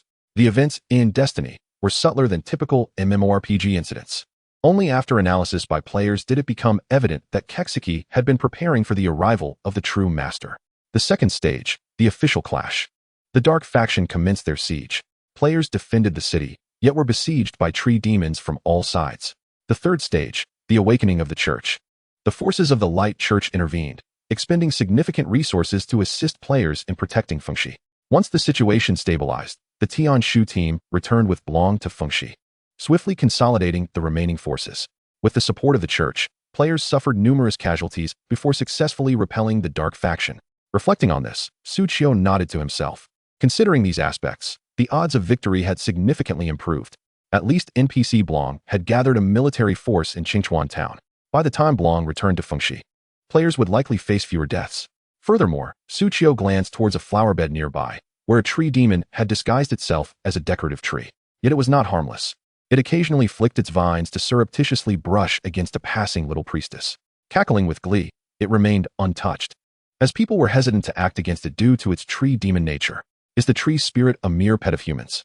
Or are humans the pets of the tree spirit? Suqiu sighed in resignation, shaking his head before conjuring a luminous card in his hand. As long as he struck swiftly enough, the other tree spirits would be oblivious to who had unleashed the attack. Moreover, the fewer tree spirits there were, the lesser the burden on players during the defense of the city. Just as Suqiu was about to cast the luminous card, the little priestess, who had been sneakily touched by a tree spirit, suddenly wore a triumphant smile. I've tolerated you for far too long. This time, you initiated the attack. In the next moment, the little priestess raised her hand and summoned a tome of her primary weapon. Subsequently, a surge of radiant energy enveloped the tome, causing it to expand into a colossal slab of light. Then, with another gesture, countless tiny insects were summoned, overwhelming the tree spirit. The damage numbers, 20, 23, 21. 23, swarmed above the tree spirit's head in a dense flurry, so numerous that they were nearly impossible to count. Though the damage was minimal, the rapid refresh rate of the numbers still allowed her to deliver a respectable output. Meanwhile, the insects firmly restrained the tree spirit, rendering it immobile. Perish! The little priestess suddenly bellowed. The massive slab she had lifted came crashing down, striking the tree spirit squarely on its head. 1200 critical hit. With a swift motion, the tree spirit's health was depleted, collapsing to the ground as a lifeless corpse. Yet, there were no drops to be found. Instead, the minuscule insects summoned by the priestess had begun to feast upon the carcass. Before long, the body was devoured entirely. Countless insects transformed into a swirling black cloud, drifting back to the little priestess. Suqiu gasped, momentarily forgetting that this girl was also present. He turned to leave, but just then, a loud, familiar voice echoed from afar. Big shot, you're back. At that moment, not only did the little priestess turn her gaze towards him, but even the NPCs and players within a 100-meter radius were drawn to the scene. Suqiu couldn't help but smile slightly, opening his system interface to activate the friendly fire mechanism. Now it was time for slaughter. Chapter 184, A Change in the Wind. Why do I feel as though I've seen your face somewhere before? The little priestess sat on a stool, while at her feet lay a person beaten to the point of being unrecognizable. However, his notably shiny bald head allowed those nearby to identify him. Is this how you initiate a conversation? That technique is decades out of fashion. Suqiu replied earnestly. I don't recall where I've seen you, but you give me a strangely familiar feeling. The little priestess displayed a hint of confusion before glancing at the bald head. Then why did you hit him? Suqiu feigned innocence. Which eye of yours saw me strike him? It was clearly he who collided with my fist. I'm the victim here. The bald head inwardly seethed at the audacity of the big shot, but an even louder voice in his mind berated the two mages and archers hiding behind the wall. Watching the spectacle, they must have seen the big shot and Miao Yuetong. If only they had given him a heads up, he wouldn't have had to endure this beating. Nor would he dare speak. Damn it, it must have been intentional. Regardless, you struck my person. Miao Yuetong stood up, brushing off her pristine white priest robe, incongruous with her inner turmoil, and approached Suqiu. As the saying goes, no pain, no gain. Let us exchange contact information. The bald head reacted with disbelief. What? Is that how no pain, no gain works? You're the one who hit me, and now you want to be friends? What is that for? To hit me again when your hands itch? Suqiu frowned slightly. This girl's thought process is quite different from that of a normal person. He then declined. No? I'm a lone wolf player. I prefer not to have connections. Miao Yuetong glanced at the bald head, agreeing. Then don't treat me like a human. Suqiu, how long has this condition lasted? Is this a response a normal person would come up with? No, thank you. He disdainfully regarded Miao Yuetong. I really don't wish to have any contact with you. His disdain was all too evident. Yet, this little brother has a unique personality. Quite nice. I like it. The little priestess nodded in satisfaction, then extended her tiny hand to pat him. Bald head, treat. Instinctively, the bald head rose from the ground, retrieving a gold coin from his backpack and placing it in Suqiu's hand. Suqiu, the bald head's expression darkened. Don't ask. This is all I have. I wasn't even going to ask that. Why do you look like you've been tamed? Are you still the same bald head as before? Suqiu gazed at the bald head in disbelief. Then, feeling justified, accepted the gold coin. Don't think that just because you did this, I'll give you my contact information. Miao Yuetong's interest peaked further. Oh, I see. So money is the key. Suqiu opened his pocket, revealing an innocent expression. The bald head, witnessing Suqiu's gesture akin to receiving a red envelope during the new year, felt an intense irritation. He lowered his voice. Big shot. You don't fleece well like this. Suqiu maintained a naive demeanor. What are you talking about? I'm unaware. The bald head hardened his expression. Then don't blame me if I take down friends instead of foes. Immediately, he opened his system panel and activated the friendly fire mechanism. Then, he unleashed his signature skill upon the two hiding behind the wall. Taunt. Instantly, a mage and an archer were uncontrollably drawn towards him from afar. The bald head wore a smug grin. Ah, isn't this my good brothers? What brings you here? The mage and archer were filled with fury. You scheming rascal. The three engaged in a chaotic brawl. Suqiu observed the scene with amusement. I do enjoy this electronic brawl. The little priestess beside him giggled. Indeed, I think so too, Brother Qiu. Suqiu turned around, puzzled. Brother Qiu, are you addressing me? Miao Yuetong Han Ti anticipated her sudden slip, and Suqiu didn't seem to react. Had she misjudged? Or was Suqiu truly that formidable? If you want to give me money, I'll take my leave. Shrugging his shoulders, Suqiu slipped away, denying Miao Yuetong another chance to probe. What a joke. With your meager skills, you think you can deceive this old demon? Suqiu sent a message to Catherine. Is the Lord of Kexish colluding with the forces of darkness? Catherine was startled by the sound. The white robe she wore, adorned with crimson silk stripes, quivered slightly. Do you have evidence, Huangdong? As she uttered this question, countless images flashed through Catherine's mind. The proliferating tree demons, the abnormality of monsters being ranked higher than humans, the months-old unpatched city walls, the rising discontent among the people of the outer city, and the tales circulating about Kexish's usurpation of power. The last story was sung by the bard Winnie. Such lyrics should have been forbidden in Wind Whisper City. Yet, due to her striking beauty, melodious voice, and the profound nature of the lyrics, the tale had inadvertently spread. Perhaps it was because the citizens of Wind Whisper City gradually felt a loss of security and sought a venue to vent their frustrations. The vast majority of the people in the outer city could sing it. It seems I need not provide evidence any longer. Suqiu shrugged, gazing at the rain clouds accumulating on the horizon. Prepare the umbrellas, he remarked, a subtle smile gracing his lips. A change in the weather is imminent. Chapter 185. The cheat has been credited. Let us get started. After hanging up the call, Suqiu, accompanied by his pets, began to clear the monsters surrounding Qingchuan town. Setting a modest goal, he aimed to reach level 21. He had acquired numerous skill seals in the Source Chi Forest, which could be exchanged for considerable experience. Furthermore, having vanquished a group of Centaur Night Tree spirits the day before, he had already amassed a significant amount of experience. He thought to himself that today he should be able to reach level 21. With a wave of his hand, dozens of lights illuminated around Suqiu. Bloodthirsty magic wolves, frostfire poison lizards, bloodbat night kings, and wood slimes. Once his army was formed, a smile spread across Suqiu's face. Attack. Brother Su, dinner is ready. By the evening, upon hearing Zhong Li's summons and song, Suqiu let out a long sigh and paused his actions. Little Shi, holding little E, glanced at her master. She had heard the call, while her master had responded to the call for dinner. After halting his task, Suqiu did not immediately log off, but instead gazed at the string of system notifications before him. Ding. Congratulations, your experience has reached maximum value. You have successfully advanced to level 21. Ding. Your destiny star has been detected as 16. You have been awarded 16 free attribute points. Please allocate them promptly. Ding. Congratulations on successfully advancing to level 21 and completing the Trial of Destiny 2. Countdown to version 11 activation, 1D. Thank you for your contribution to the Fate new version update. Done. Suqiu clenched his fist. After such a lengthy period of monster grinding, he had finally leveled up. It had been ages since he had seen allocatable free attributes. After a moment of exhilaration, Suqiu promptly clicked to log off. Brother Su, have you heard? Zhong Li, munching on her meal, swiped the screen on her tablet to show Suqiu. Wind Whisper City has voluntarily opened its gates, lifting the pass restrictions. Wind Whisper City, the ultimate choice for newcomers. No need to reach level 11 to enter the main city, Wind Whisper City. The tablet was filled with such news. Zhong Li added, all 4 gates of Wind Whisper City are now open. Outsiders no longer require passes to enter. Suqiu responded with an O, a grin spreading across his face. That's splendid news. This means that players from the novice village can enter Wind Whisper City even without reaching level 11. Upon hearing this, Zhong Li scrutinized Suqiu for a moment before deftly snatching a rib from his bowl.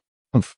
After placing it in her own bowl, Zhong Li remarked, Brother Su, we're allies, let us not be sarcastic. The opening of Kexish's gates must be in anticipation of the true Master S arrival, Suqiu thought keenly. Swiftly, Before Zhongli could take a bite of the rib, he reclaimed it. Beaming with pride, he said, "Indeed, it must be." Savoring the meat, Su Qiu chuckled. The foreshadowing has been laid for so long.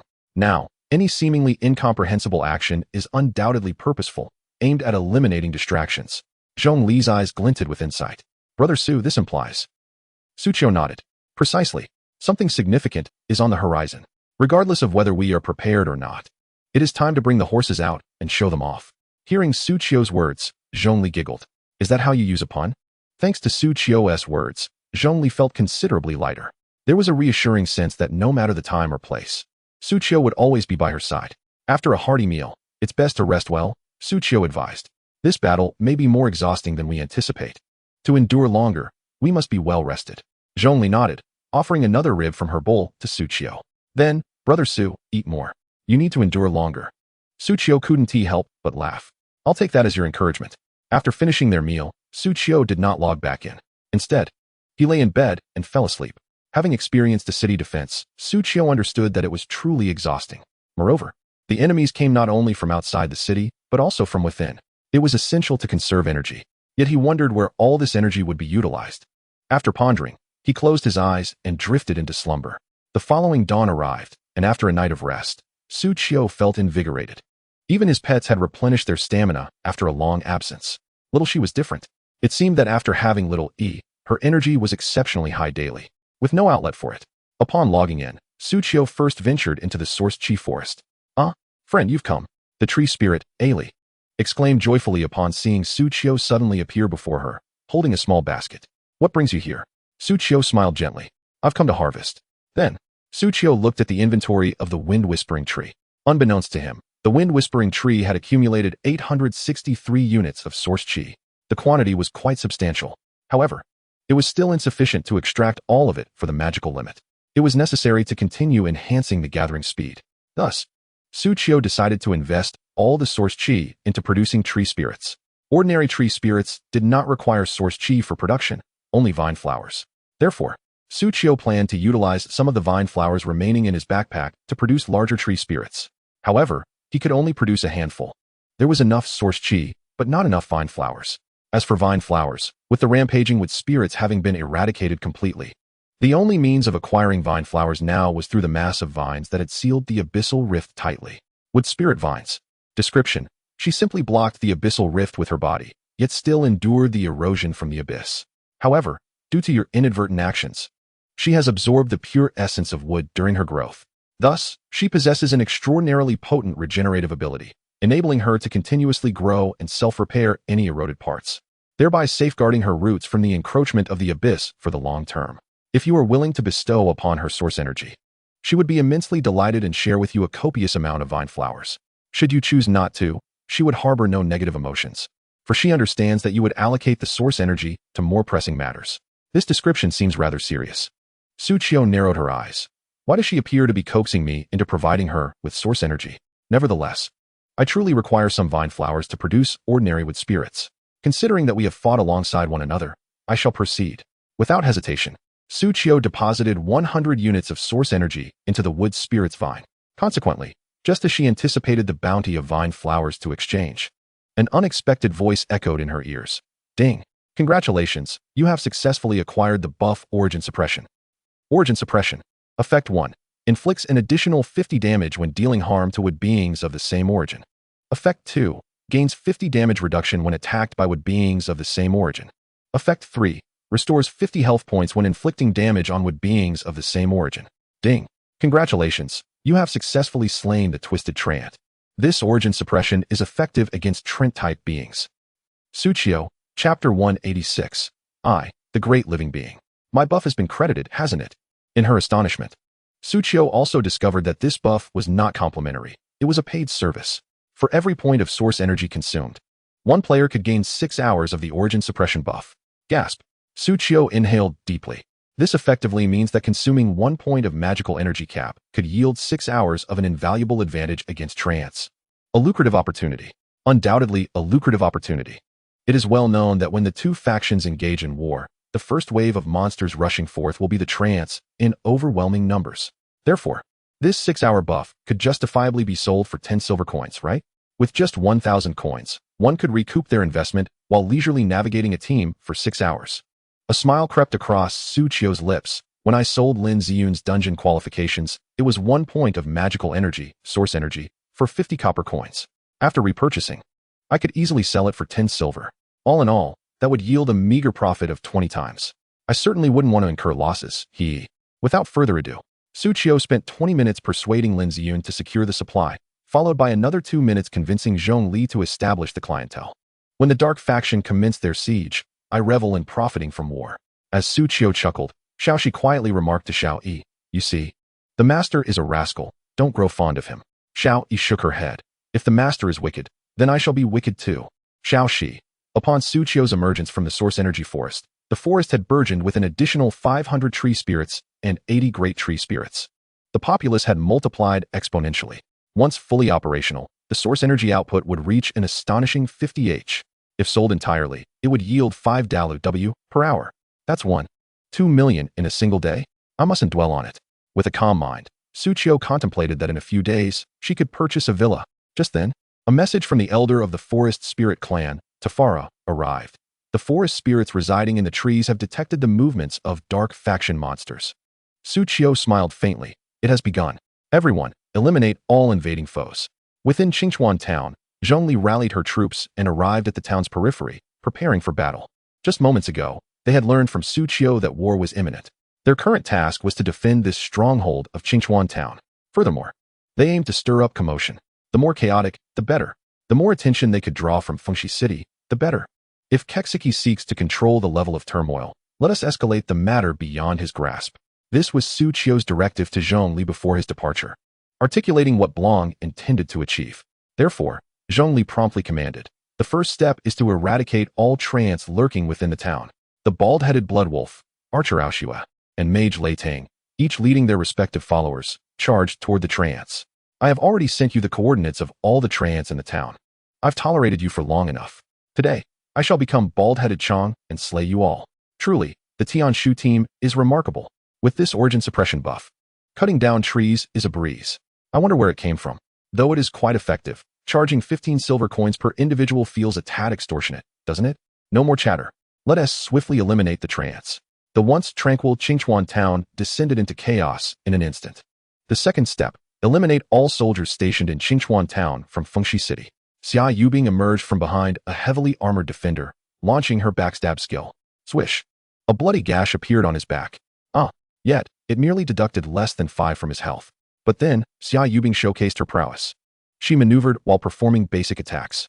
Each strike triggered the bone extraction effect. This blue-quality skill was originally unlocked from the Wolf Soul. Hitting the same wound repeatedly would inflict additional damage. This skill had leveled up to level 2 at her 10th level, now causing 20 additional damage with each strike. After 5 successful hits, it would equate to an additional output. The damage was quite formidable. "You are already dead." Xia Yubing's expressionless face grew even colder. She charged forward once more. Just then, a thunderous roar reverberated throughout Qingchuan town. Who dares to assault the personal guards of Lord Kexiki? A 20-level green elite boss, sporting the title of City Defense Commander, emerged from a nearby watchtower. City Defense Commander.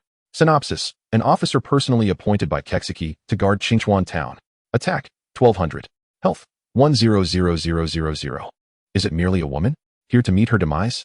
He glanced menacingly at Xia Yubing's delicate figure, breaking into a grin. Catch her alive. Upon his appearance, all the city defense troops in Qingchuan town received a new buff. Inspire. Increases attack power by 10, defense power by 10. To achieve the second step, it is imperative to first eliminate the city defense commander boss. In the next moment, a swirling mass of dark clouds suddenly emerged from the corner, enveloping it completely. The swarm of insects proved utterly ineffective in inflicting damage. Miao Yuedong decided to refrain from entering the fray herself. As a mere priest, my role is to restore your vitality.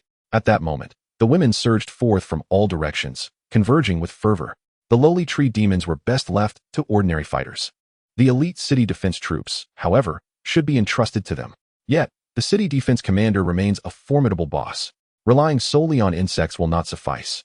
Instantly, he reacted with remarkable speed, drawing a colossal sword measuring 2 meters in length from behind him.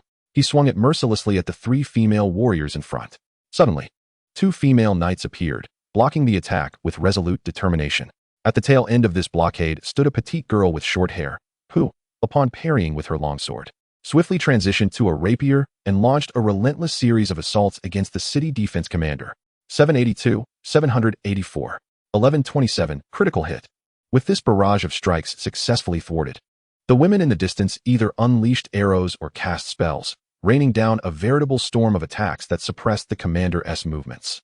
The boss, overwhelmed by the onslaught, threw back his head and howled, "Gather!" Yet, no city defense soldiers came to his aid. Turning his gaze, he discovered that his own loyal guards had been delayed by a contingent of wild warriors who had seemingly appeared from nowhere. Leading the charge was a man of similar stature to himself. "You are a wanted criminal, Blanc." Blanc scoffed.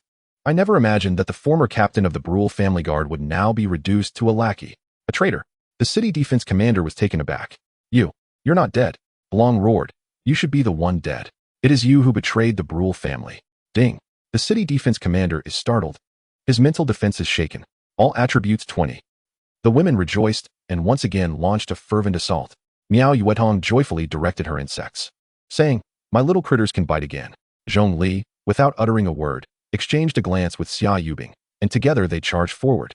One wielded a dagger to parry, while the other seized the opportunity to inflict wounds. One employed a longsword for defense, while the other capitalized on the countless openings to deal greater damage. Though no words were spoken, their coordination was seamless, as if an invisible thread connected them. It was not Su Qiugong. Soon enough, the boss, the city defense commander, met his demise. The remaining city defense soldiers were either slain or surrendered. As expected of Brother Su, his orders were executed with such precision. After the battle, Zhong Li was overjoyed, even anticipating that Blanc's emergence would weaken the boss. Truly remarkable.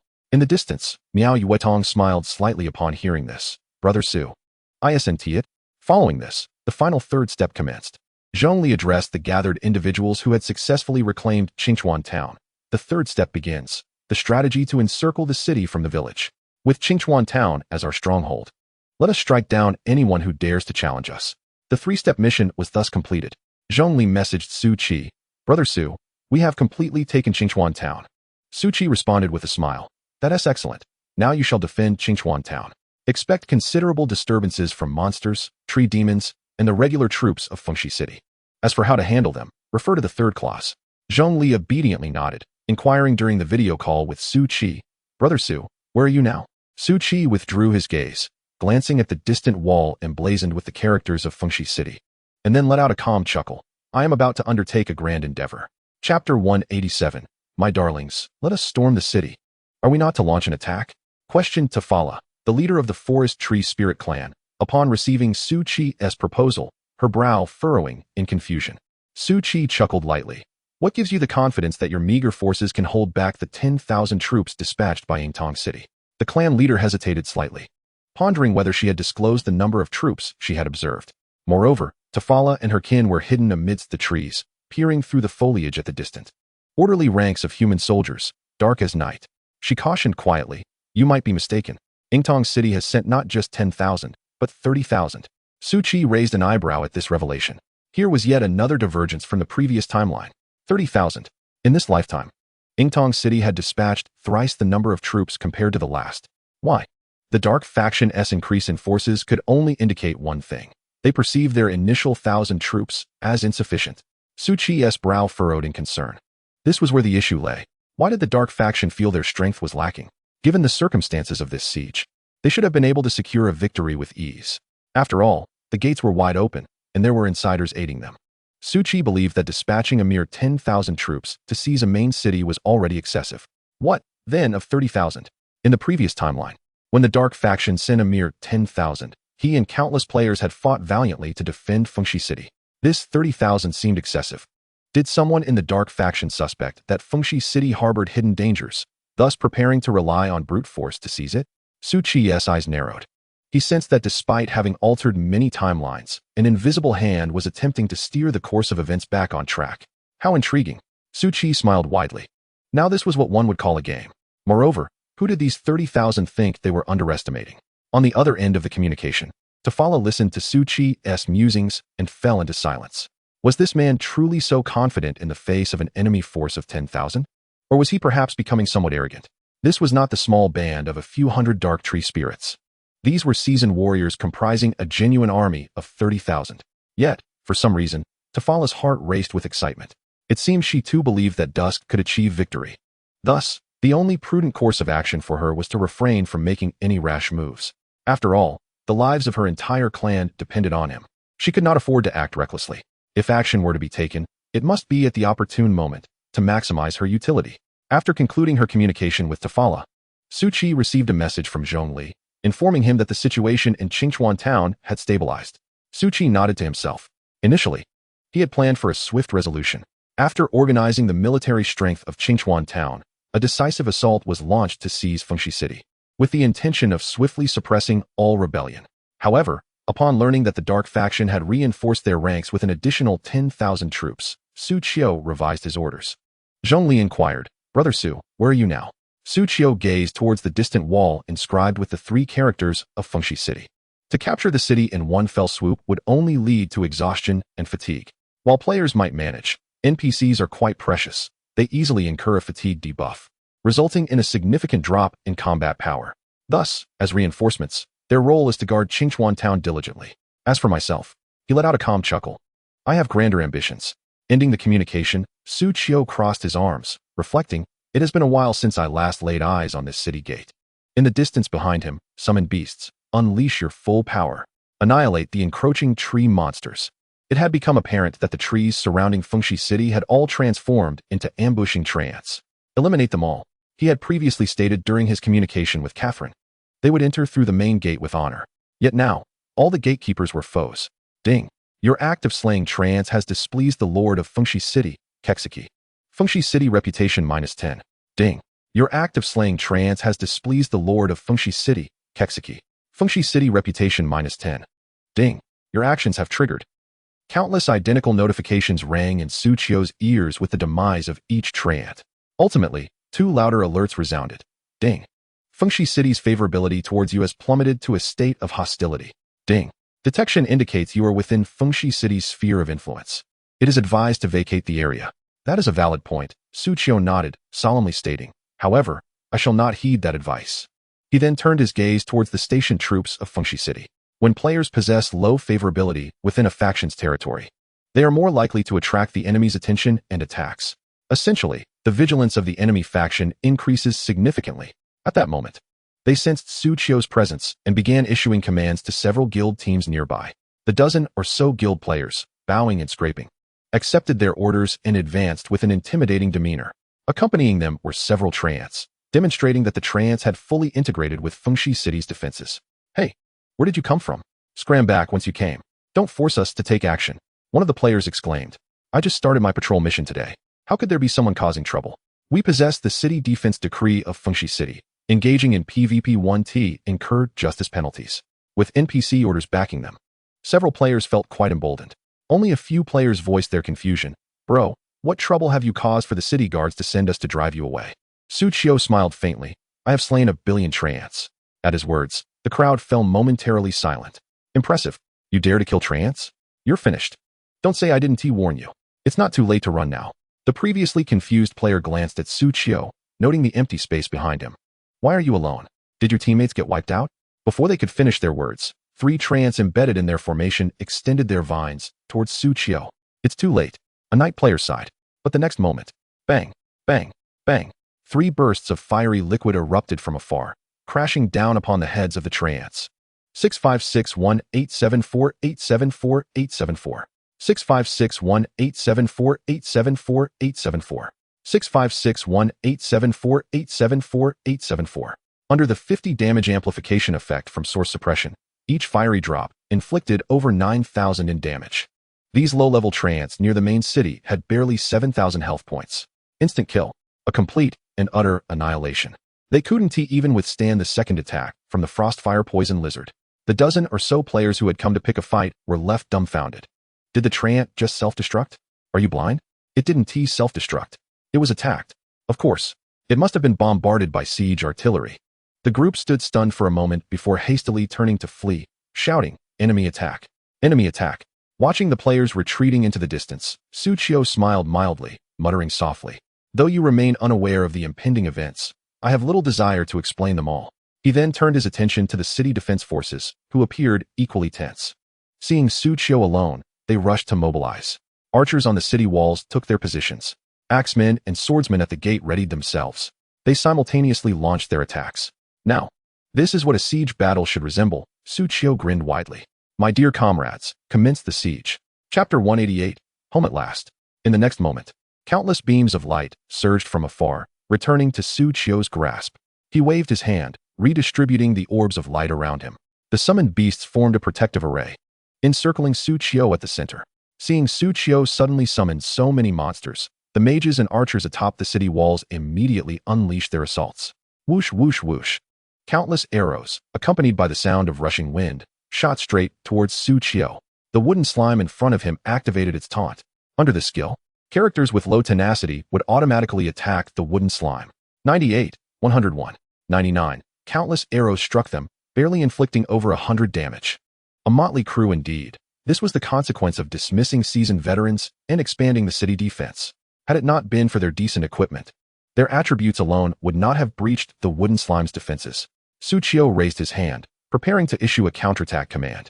However, before he could give the order, a collective wail erupted from the individuals on the city wall. My hand. It feels like it's been pricked by a needle. It hurts so much. Is this reflect damage? Damn, what kind of wicked magic is this? Above the heads of the archers on the city wall, a multitude of damage numbers simultaneously illuminated. 2045, 2041, 2043, 2044. Su Qiu raised an eyebrow. This was damage he had never encountered before. Moreover, this damage did not originate from him. Hee, I'm still useful, aren't I? At that moment, a tree spirit suddenly emerged from a distant pine tree. With a sunny smile, she approached Su Qiu, boasting, So, how about it, Gidge? Did I help you? At this moment, her antlers still shimmered with a faint luminescence.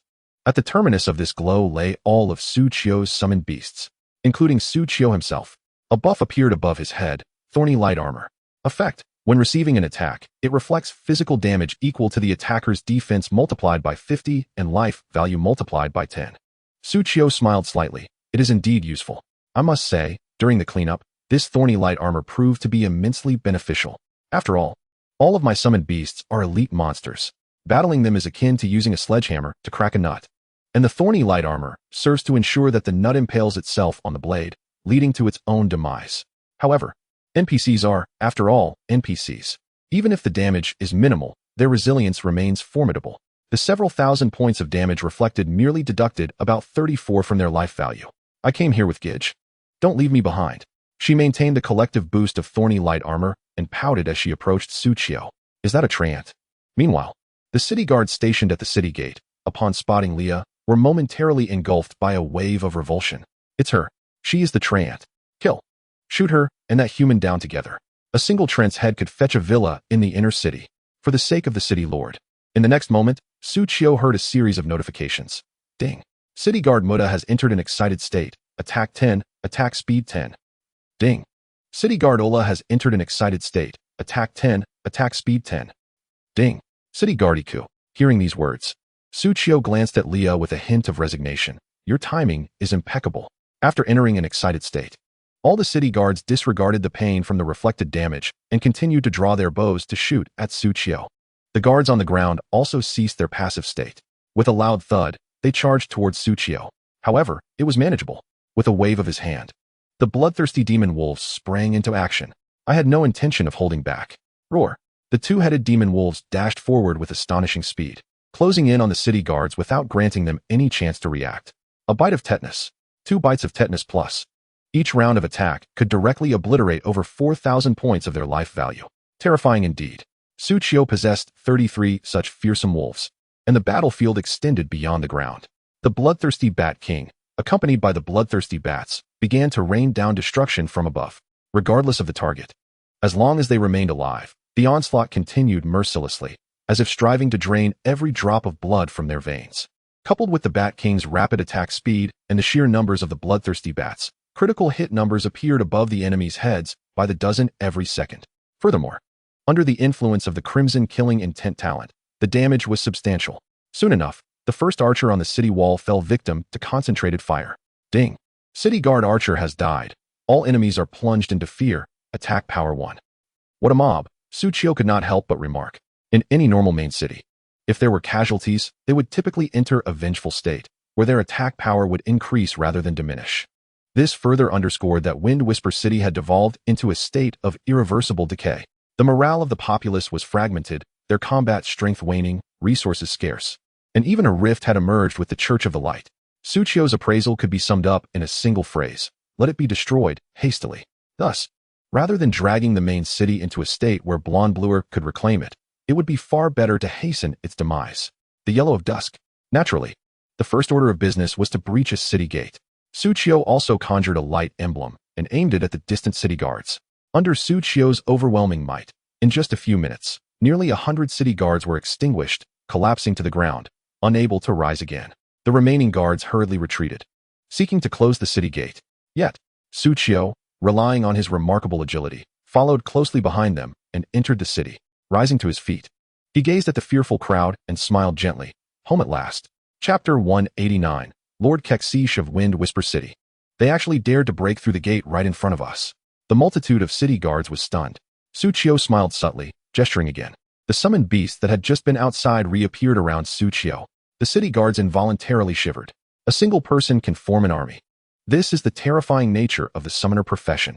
Hence, only a select few can awaken to become summoners. Moreover, this previously unseen human is undoubtedly a paragon among summoners. Each of his pets possesses combat capabilities far surpassing those of ordinary companions. This rendered the level 20 city guards utterly inept. Why were those other players so easily bullied? Why did they transform before this individual? If Tsuchiyo could hear their internal musings, he would undoubtedly place his hands on his hips and laugh.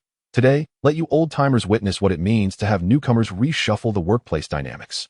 Even more shocking to these city guards was the fact that this human-esque summoned beasts were predominantly denizens of the Abyss.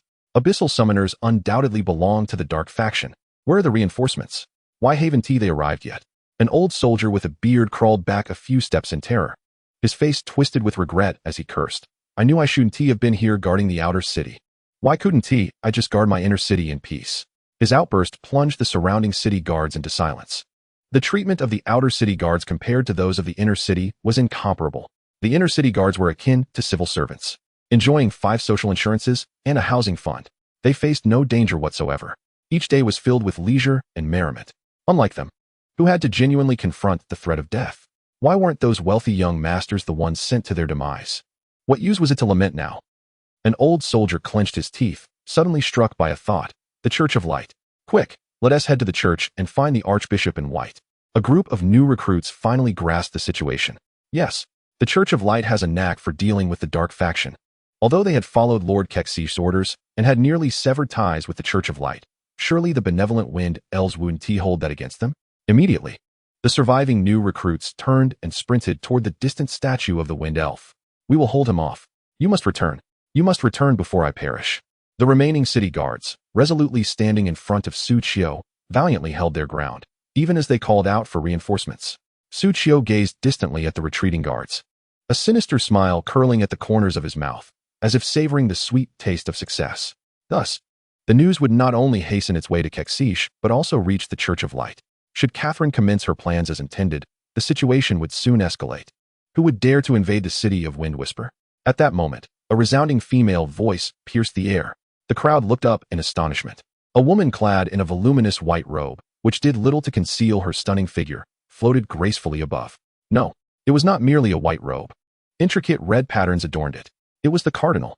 Upon spotting Tsuchiyo, the Cardinal's face flushed with indignation. Cursed Abyss Summoner. The guards gasped in disbelief. How could a Cardinal appear and willingly assist? It was common knowledge that although the Church of Light was stationed in Wind Whisper, it existed as a nation within a nation. The relationship between various branch churches and the main city leaned more towards collaboration, allowing for ample autonomy. When they sought the Church of Light, they merely intended to hire aid for battle, and at most, could afford a bishop in white. How then? Did a cardinal suddenly materialize? If she accepted this commission, none could afford her fee. Kexish, having severed ties with the church, would certainly not pay. However, as mere commoners, they lacked the power or authority to prevent the cardinal from taking the job. Go to hell, you villain! Bellowed the armored cardinal from the heavens. In an instant, she dove toward the ground. With a powerful strike, she swept the Abyss Summoner upward into the skies. Such speed! Before I could even comprehend, the cardinal had sent the Abyss Summoner soaring. The cardinal, fair of face and noble of heart. Must have acted to protect the innocent by removing the summoner from the fray. Did anyone catch a glimpse of her star rating? No, we didn't TC it. Does it matter? It matters. That woman is a 9-star cardinal. Goodness, she can't be more than 20. How much would we need to pay her? Within the inner city of Wind Whisper, a gaunt man with hollow eyes and cascading waves of hair sat upon an enormous stone throne. He furrowed his brow, incredulous. Did you just say an abyss summoner from the dark faction has arrived? The kneeling steward nodded in affirmation. Yes, Lord Kexish. The city guards from outside reported as much. The cold man tapped his fingers rhythmically on the stone armrest, thinking to himself, this deviates from the expected timeline. Nevertheless, it was indeed foretold that an abyss summoner would take the helm. Though I have heard whispers of her recent career shift, the profession remains unchanged. However, the summoner destined for Wind Whisper is a female. While I have heard of class changes, I have never encountered one who changed their very essence. Is it the same person? With such significant implications, Kexish felt compelled to exercise caution. Yet, after a moment's reflection, he dismissed the concern. If he could gain a stronghold, he would eagerly await its arrival. Arriving several hours earlier would be acceptable. However, is this not a bit too impatient? As for gender, many women possess modest figures. Being misidentified as male is hardly extraordinary. Kexish commanded, send someone to apprehend that abyss summoner. I wish to speak with her directly. The steward nodded and prepared to exit when suddenly, his system interface trembled. A new alert message appeared. What? The steward gasped, startled.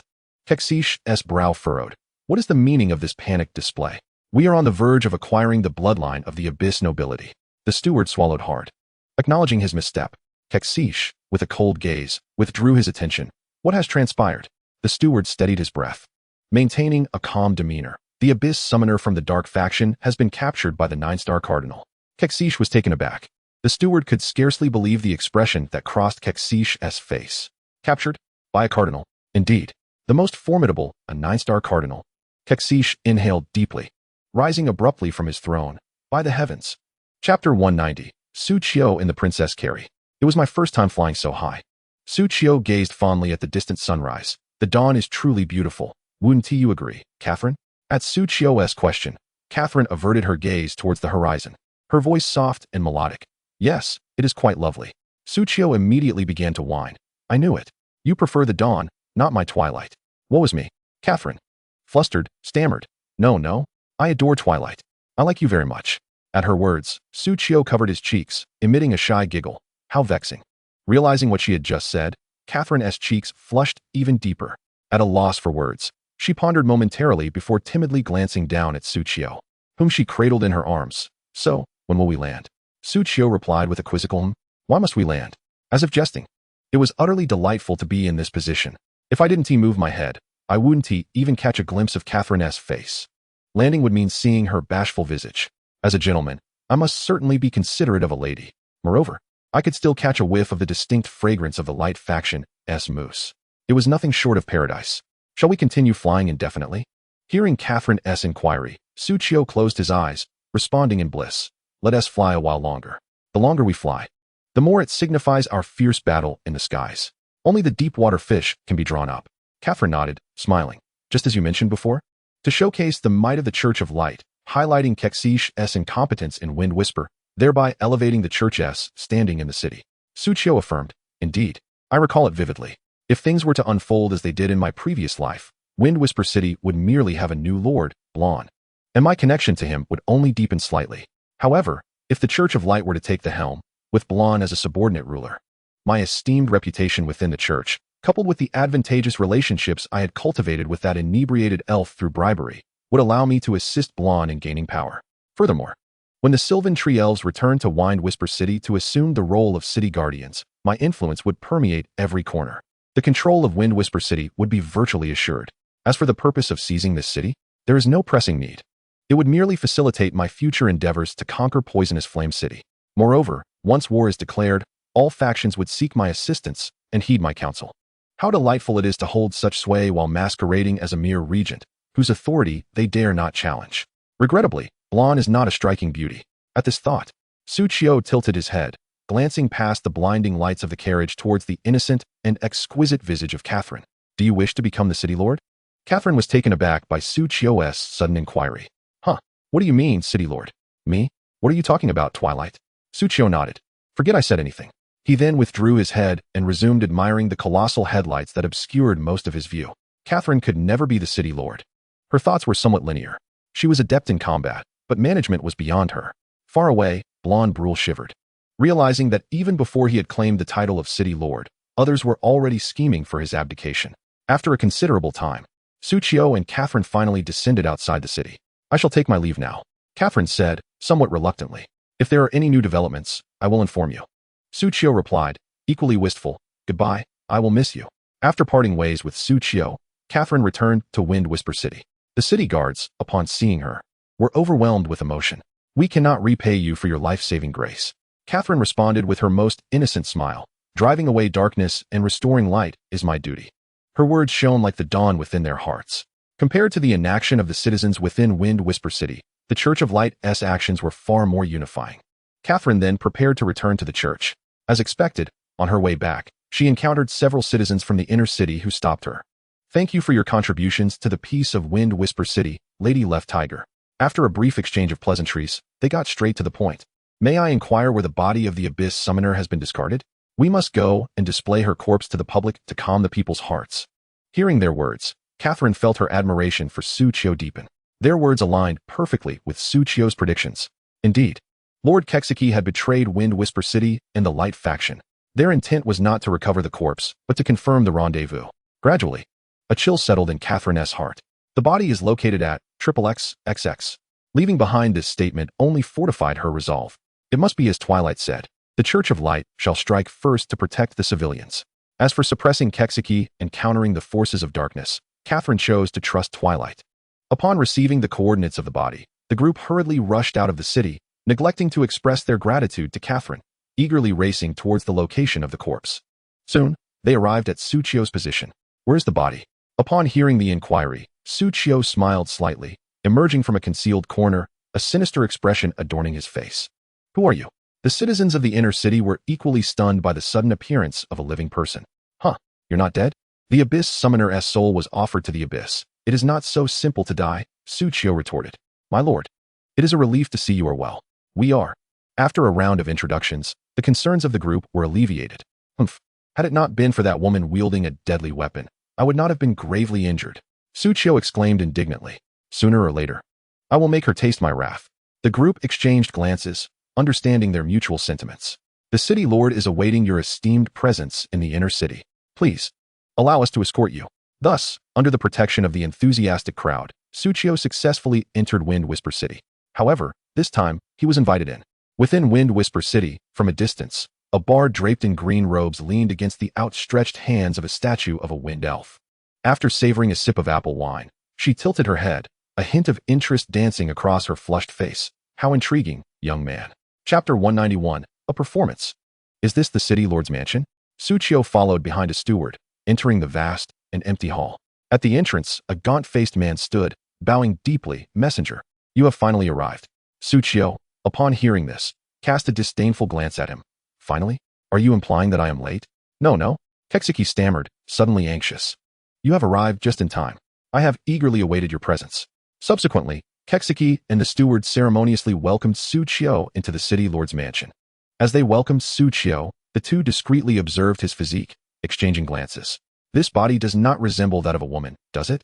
Even if it were flat, it shouldn't be entirely devoid of femininity. Moreover, he is taller than us. Despite the pleasing timbre of his voice, it was distinctly masculine. Kexiki furrowed his brow, sensing that the matter was not so simple. Could it be a woman under the guise of a disguise spell? Kexiki, however, was not so naive and cautiously inquired, What brings you here? Suchio scoffed, glaring at Kexiki with evident disdain. Do you doubt my identity? At the sight of Suchio's menacing gaze, Kexiki shivered involuntarily. And no, it was merely a precaution. The steward, quick on his feet, interjected, previously. Someone had impersonated your identity, so our city lord has become a bit sensitive. Hearing this, Suchio's lips curved into a smile. Someone dared to impersonate me? They truly have a death wish. Bring him forth. I shall make him wish he were never born. There is no one impersonating you, the steward hastily clarified. He is dead, already deceased. That individual dared to impersonate the messenger, and our city lord, in a fit of rage, killed him. Kexiki nodded subtly, recognizing the quick wit of the steward. Suchio let out a cold snort as he surveyed the two individuals before him. Bring the corpse forth. I wish to make him aware of the agony inflicted by the flames of the abyss upon his soul. The audacity of such a statement left him momentarily at a loss for how to justify it. Did this esteemed envoy truly probe so deeply? The steward began to perspire nervously, responding, "The body was dismembered, and the soul has likely long since dissipated. Do you take me for a fool?" Suchio slammed his palm onto the table with great force, and suddenly, several wandering tendrils extended from his form, binding the two men in place before they could react. The sheer intensity of his presence left them frozen in terror. Was there still a need for proof? What proof could be required? If they were not agents of the dark faction, Kexish would have performed a demonstration of alchemical prowess right then and there. Fortunately, the envoy did not appear as enraged as he might have seemed. The tendrils exerted minimal force, merely a show to bind them. Otherwise, their lives would have surely been forfeit in that moment. Ding. Kexish's favorability towards you has increased to respect. Ding. Cheese's favorability towards you has increased to respect. Unbeknownst to them, Suchio had indeed exerted considerable effort, though he felt somewhat embarrassed by his own relatively low power attribute. He had not truly restrained them. Rather, they refrained from retaliating simply because they had reached a state of respect. Suchio found his emotions somewhat conflicted. Such subservience. A traitorous nature indeed. Nevertheless, they were obedient. He retracted the tendrils, which he had initially summoned in frustration for their lack of theatrics, and addressed Kexish directly. "Did you not wish to test me? Allow me to clarify. I have come to reclaim the territory of my dark faction. My forces will arrive today." Upon hearing this, both Kexish and the steward felt a wave of relief wash over them. After today, they would gain the bloodline of abyssal nobility. However, circumstances shifted abruptly. Suchio's sudden declaration caused their smiles to stiffen. "Envoy, what has transpired?" Suchio leaned back against the throne, casting a sidelong glance at Kexish. "We have granted you ample time, yet you have failed to eradicate the threat of rebellion in Fengshi City. It has come to my attention that your nephew still lives." Kexish was rendered speechless. Was the intelligence network of the dark faction truly that advanced? They were aware of even this matter? Seeing Kexish rendered speechless, Suchio grinned widely. Henceforth, whatever he proclaimed would be accepted without question. Thus, in order to stabilize the reclamation of Fengshi City, our lord has tasked me with delivering a command. At the mention of a command, Kexish and the steward were momentarily taken aback, inquiring, "What command?" Suchio extended a finger, smiling. "To stage a performance." "Stage a performance?" Kexish found himself bewildered. What sort of command was this? "Humph, is this not due to your incompetence?" Suchio then proceeded to manipulate the situation skillfully. "Your mind is consumed with thoughts of returning Fengshi City to me, yet you disregard the plight of the lower populace. Discontent is rampant." He continued, "You envision a time when we take over, and you ascend to nobility in the abyss, do you? Such dreams are far from reality." Upon hearing these words, Kexish and the steward shrank back like startled quails, lowering their heads even further. "Therefore, our astute lord has instructed me to perform a play. Shortly, you shall close the city gates and deploy forces, compelling the dissatisfied citizens to fortify the city defenses." Kexish's sunken eyes widened with icy determination upon hearing this. "What sort of performance is this? The recruits I brought from Ingtu City are all in need of training. When the battle commences, they will hone their skills and unleash carnage upon the audacious civilians. This will not only suppress the rebellious factions, but also allow us to seize Fengshi City, achieving two objectives in one stroke." Upon hearing this, Kexish and the steward's eyes lit up, gasping in astonishment. "Brilliant!" Kexish exclaimed, eager to extol the wisdom of the Lord. "Truly, you are the master strategist. I am utterly in awe. Please, permit me to pledge my loyalty to the Lord." Indeed, Kexish rubbed his hands together, grinning. "Is there any opportunity for us to showcase our own talents?" Suchio, pleased by their deference, added, "Certainly, I have provisions for you both to earn additional merit.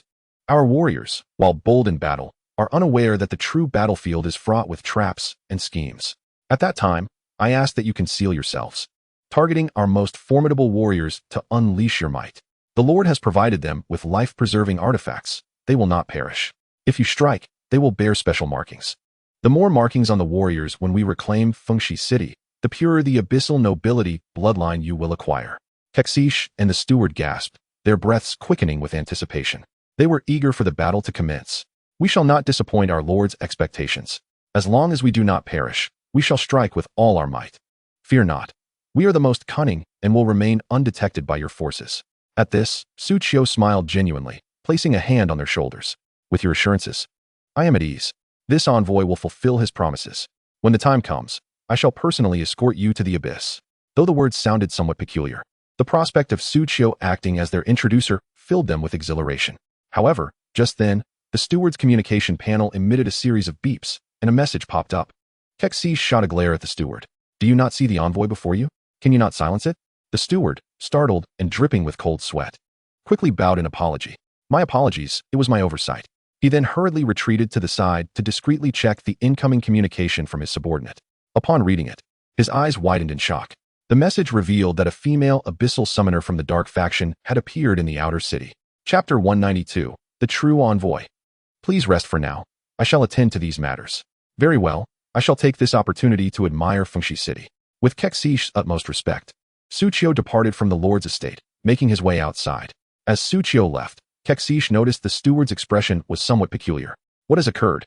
The steward, upon hearing the question, shared the message with Kexish. This time, Kexish was left dumbfounded. How can there be another envoy? Although the later abyssal summoner was reported to be a female, the first envoy was undeniably authentic.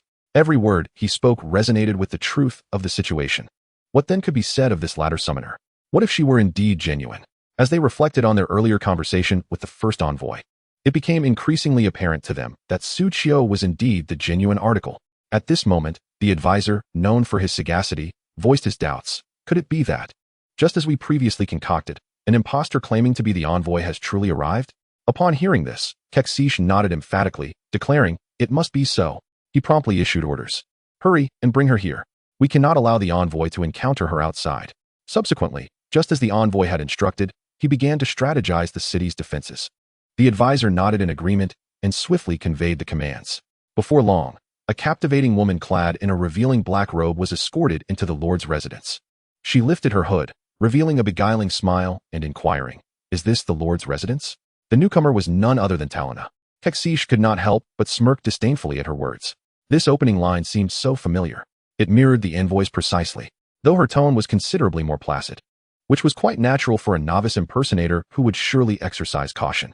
Indeed, she was a counterfeit. I shall see when you will reveal your true self.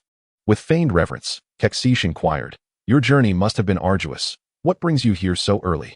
Talona maintained her enchanting smile as she replied, I could hardly contain my excitement at the prospect of meeting the city and its people, so I arrived ahead of schedule. Kexish grew even more convinced of his suspicions. Her response was identical to what he and the advisor had imagined the envoy would say. Ridiculous. How could he possibly fathom the true sentiments of the envoy? The capricious figure from earlier was the authentic envoy. This scripted response grew increasingly implausible the more he observed it. However, the desire to see the city was understandable, as it undoubtedly referred to Wind Whisper City. But the person she wished to see? Who could it be? Surely not me. Yet Kexish had little interest in the dalliances of the impostor. This was undoubtedly a deliberate trap, designed to bolster her credibility. The envoy must be anxious, yet I, like the envoy, eagerly anticipate the return of Wind Whisper City. Kexish then stepped aside, gesturing, please, come in and let us discuss further. Talona gracefully entered. But after only a few steps, her nostrils flared as she caught a familiar scent. This radiant aura belonged to that woman. Talona immediately halted and queried Kexish. Did a woman come by just now? A smirk crossed Kexish's face. So, you indeed gleaned the envoy's gender from some source. You even inquired about which woman had visited. Seeking to ascertain your safety, I presume? Humph. You don't even have the courage to enter? You're far inferior to that envoy. None came, Kexish replied. Feigning anticipation for her reaction, it was a man who visited earlier. Upon hearing the word man, and connecting it with the familiar scent, a sultry smile crept across Taluna's lips. I see, she remarked as a glimmer of purple light flickered in her eyes, revealing a radiant phantom visible only to her. This was the remnant left behind by those who bore a luminous essence during their lifetime. At that moment, only one trace appeared before her. The footprint of this trace had only recently departed from the premises. Then I shall go meet him, she declared, turning to leave. However, Kexish interjected with a scoff. You think you can come and go as you please? Do you truly believe yourself to be the envoy? Talona paused, puzzled. Isn't that who I am? What was this man's madness? Kexish wore a knowing smile. So the plan of the impersonating envoy has been uncovered, and you wish to flee? Did you truly think you could escape the Lord's residence? Escape my grasp? At his words, Talona narrowed her eyes into a dangerously beautiful arc. Oh dear, she mused. Tapping her lips with her finger, it appears the pup has yet to learn how to speak to its master. In the next instant, the ground erupted in a complex violet halo. Upon seeing the circle beneath him, Kexish froze. Wait, that halo, isn't it a summoning array from the abyss? But before he could react, 5 enormous abyssal tentacles erupted from the ground. Did you just claim you cannot escape from my grasp? In an instant, the tentacles descended with crushing force toward the center. Kexish barely had time to assume a defensive posture before he was pinned to the ground by an overwhelming disparity of power. His health points evaporated by a staggering 99%. Gasp! For the first time in his life, he experienced the chilling proximity of death. Such terrifying combat prowess. Such a familiar abyssal aura. This woman before me is the genuine article. She truly is the envoy. I just spoke those disrespectful words to the real envoy. Speak. Talona commanded, perched atop a slick, warm tentacle, crossing her legs and pressing her foot down on the back of Kexish's head. What did that man say? Though his face was buried in the dirt, Kexish held no thoughts of defiance. This true envoy, much like the previous false one, showed him mercy. He said. Kexish trembled on the ground, devoid of dignity, recounting every word Su Qiu had spoken, articulating it verbatim. That's all, he finished, when suddenly a melodious, tinkling laughter filled the air. Acting is quite amusing. As she laughed, Talona withdrew her foot. After all, one cannot persist in stepping on filth, can one? Her beautiful eyes sparkled as she stroked her face. I never anticipated that our information about occupying the city would be so thoroughly exposed. Could it be that there is a traitor among us? Yet, if there is a traitor, why was I unaware? Truly, he is a man full of secrets. Talona mused. I eagerly await our meeting even more now. At that moment, Kexish, still lowly prostrate on the ground, ventured to ask, might I send a message permitting the advisor to retract those earlier orders? The deployment of those orders is detrimental to your forces. Taluna's expression immediately turned icy. Who permitted you to speak? Kexish shuddered, pressing his head even lower. But then, he heard Taluna's voice again. As for why the orders should be retracted? Just do as that man instructed. Kexish was momentarily stunned. Is that not a sarcastic remark? Knowing full well that it would be detrimental to the army, why persist in such actions? Thuruna turned her gaze back, peering in the direction where Su Qiu had vanished. Let me see just how far you can go. My little darling. Chapter 193. May I touch your head? Oblivious to the happenings within the Lord's manor, Su Qiu had already arrived at a certain street. Here stood a woman, whose ample figure was barely concealed by her oversized hood. Upon noticing Su Qiu's arrival, she trotted over with a small run. Catherine, you've come. Su Qiu nodded. Apologies for the wait. Catherine shook her head, removing her hood to reveal a serious expression. Leah is settled. Thank you, Su Qiu. It has been ages since I last saw Trant. We are prepared. She pressed her lips together and continued, when the battle commences. The followers will promptly evacuate the civilians. We shall engage directly in the fray, striving to halt the advance of 30,000 enemies. As Catherine voiced these words, although her tone carried a hint of uncertainty, her eyes brimmed with resolve. Do not be so anxious, Su Qiu replied with a calm smile. 30,000 is merely a figure that sounds formidable. Catherine's countenance darkened further. Su Qiu, do not jest at such a critical moment. That is 30,000. The total combatants in Wind Whisper City do not even reach that number. Su Qiu shrugged nonchalantly, his voice suffused with confidence. But we are the defenders of the city. Tower defense is my forte. Catherine momentarily appeared perplexed. Tower what? Never mind, Su Qiu declared, brimming with assurance. They may claim to have 30,000. But by the time they reach Wind Whisper City, far fewer will survive. This statement suggested that Su Qiu had made some preparations, yet when Catherine inquired, he chose to remain silent. Just a minor surprise, after all. Moreover, the city gates had been sealed, the citizens were fortifying the defenses, and we were ready. With foresight and cunning, the advantage lies with me. Upon hearing this, Catherine cast a lingering glance at Su Qiu, realizing that he always maintained such optimism. Whether it was during their initial meeting when he assisted her in gathering healing herbs, or confronting the overwhelmingly powerful dark faction represented by Thuruna, or now, in the face of an impending army, he always bore a smile, exuding an air of assured victory. Perhaps it was precisely because of the smile upon his face that Catherine felt her spirits lift. Perhaps they could indeed emerge victorious. Ding. Cardinal Catherine's affection for you has increased by 1,000. Ding. Luck activated. Cardinal Catherine's affection for you has further increased by an additional 7,000, 7 times. Current affection level, bonds of brotherhood. What happened? She pondered, having accomplished nothing yet her affection had soared. And her fortune was exceptional, just at level 21. The maximum multiplier for luck activation was indeed 7 times. Yet here she was, having struck a critical affection jackpot of 7 times. Su Qiu glanced at Catherine, whose expression appeared somewhat strange. This is my destiny talent conspiring against me? My affection level is about to breach the heavens. At that moment, Catherine, biting her lip, uttered in a voice as faint as a whisper, Su Qiu, may I touch your head? Upon uttering this, Catherine hastily clarified, I mean, I'm just a bit nervous. She nearly buried her face in her chest, her fingers fidgeting. When I was younger, before every exam, my father would pat my head. And it calmed me down. Suchio's expression was complex. I regard you as a friend, yet you see me as a father? I hope you can find some calm. With that, Suchio extended his hand and placed it upon Catherine's head. Instantly, Catherine jolted like a startled kitten. As Suchio's hand glided through her long black hair, Catherine gradually relaxed, though her head lowered shyly. Your hair is so lovely. Suchio similarly closed his eyes. Ding. Cardinal Catherine's affection for you has increased by 10. Ding. Luck activated. Cardinal Catherine's affection for you has further increased by 40, 4 times. Ding. Cardinal Catherine's affection for you has increased by 10. Ding. Luck activated. With each gentle stroke of Catherine's head, her affection for Suchio incrementally ascended. Suchio couldn't help but smile. It seems that a simple head pat is indeed a catalyst for affection. After a considerable time, as Catherine's affection surged by over 300 points, she slightly lifted her gaze. Suchio retracted his hand in response. Catherine's eyes grew resolute. Her demeanor steadied. I will strive to defend the city. Suchio beamed sunshine upon her. We shall.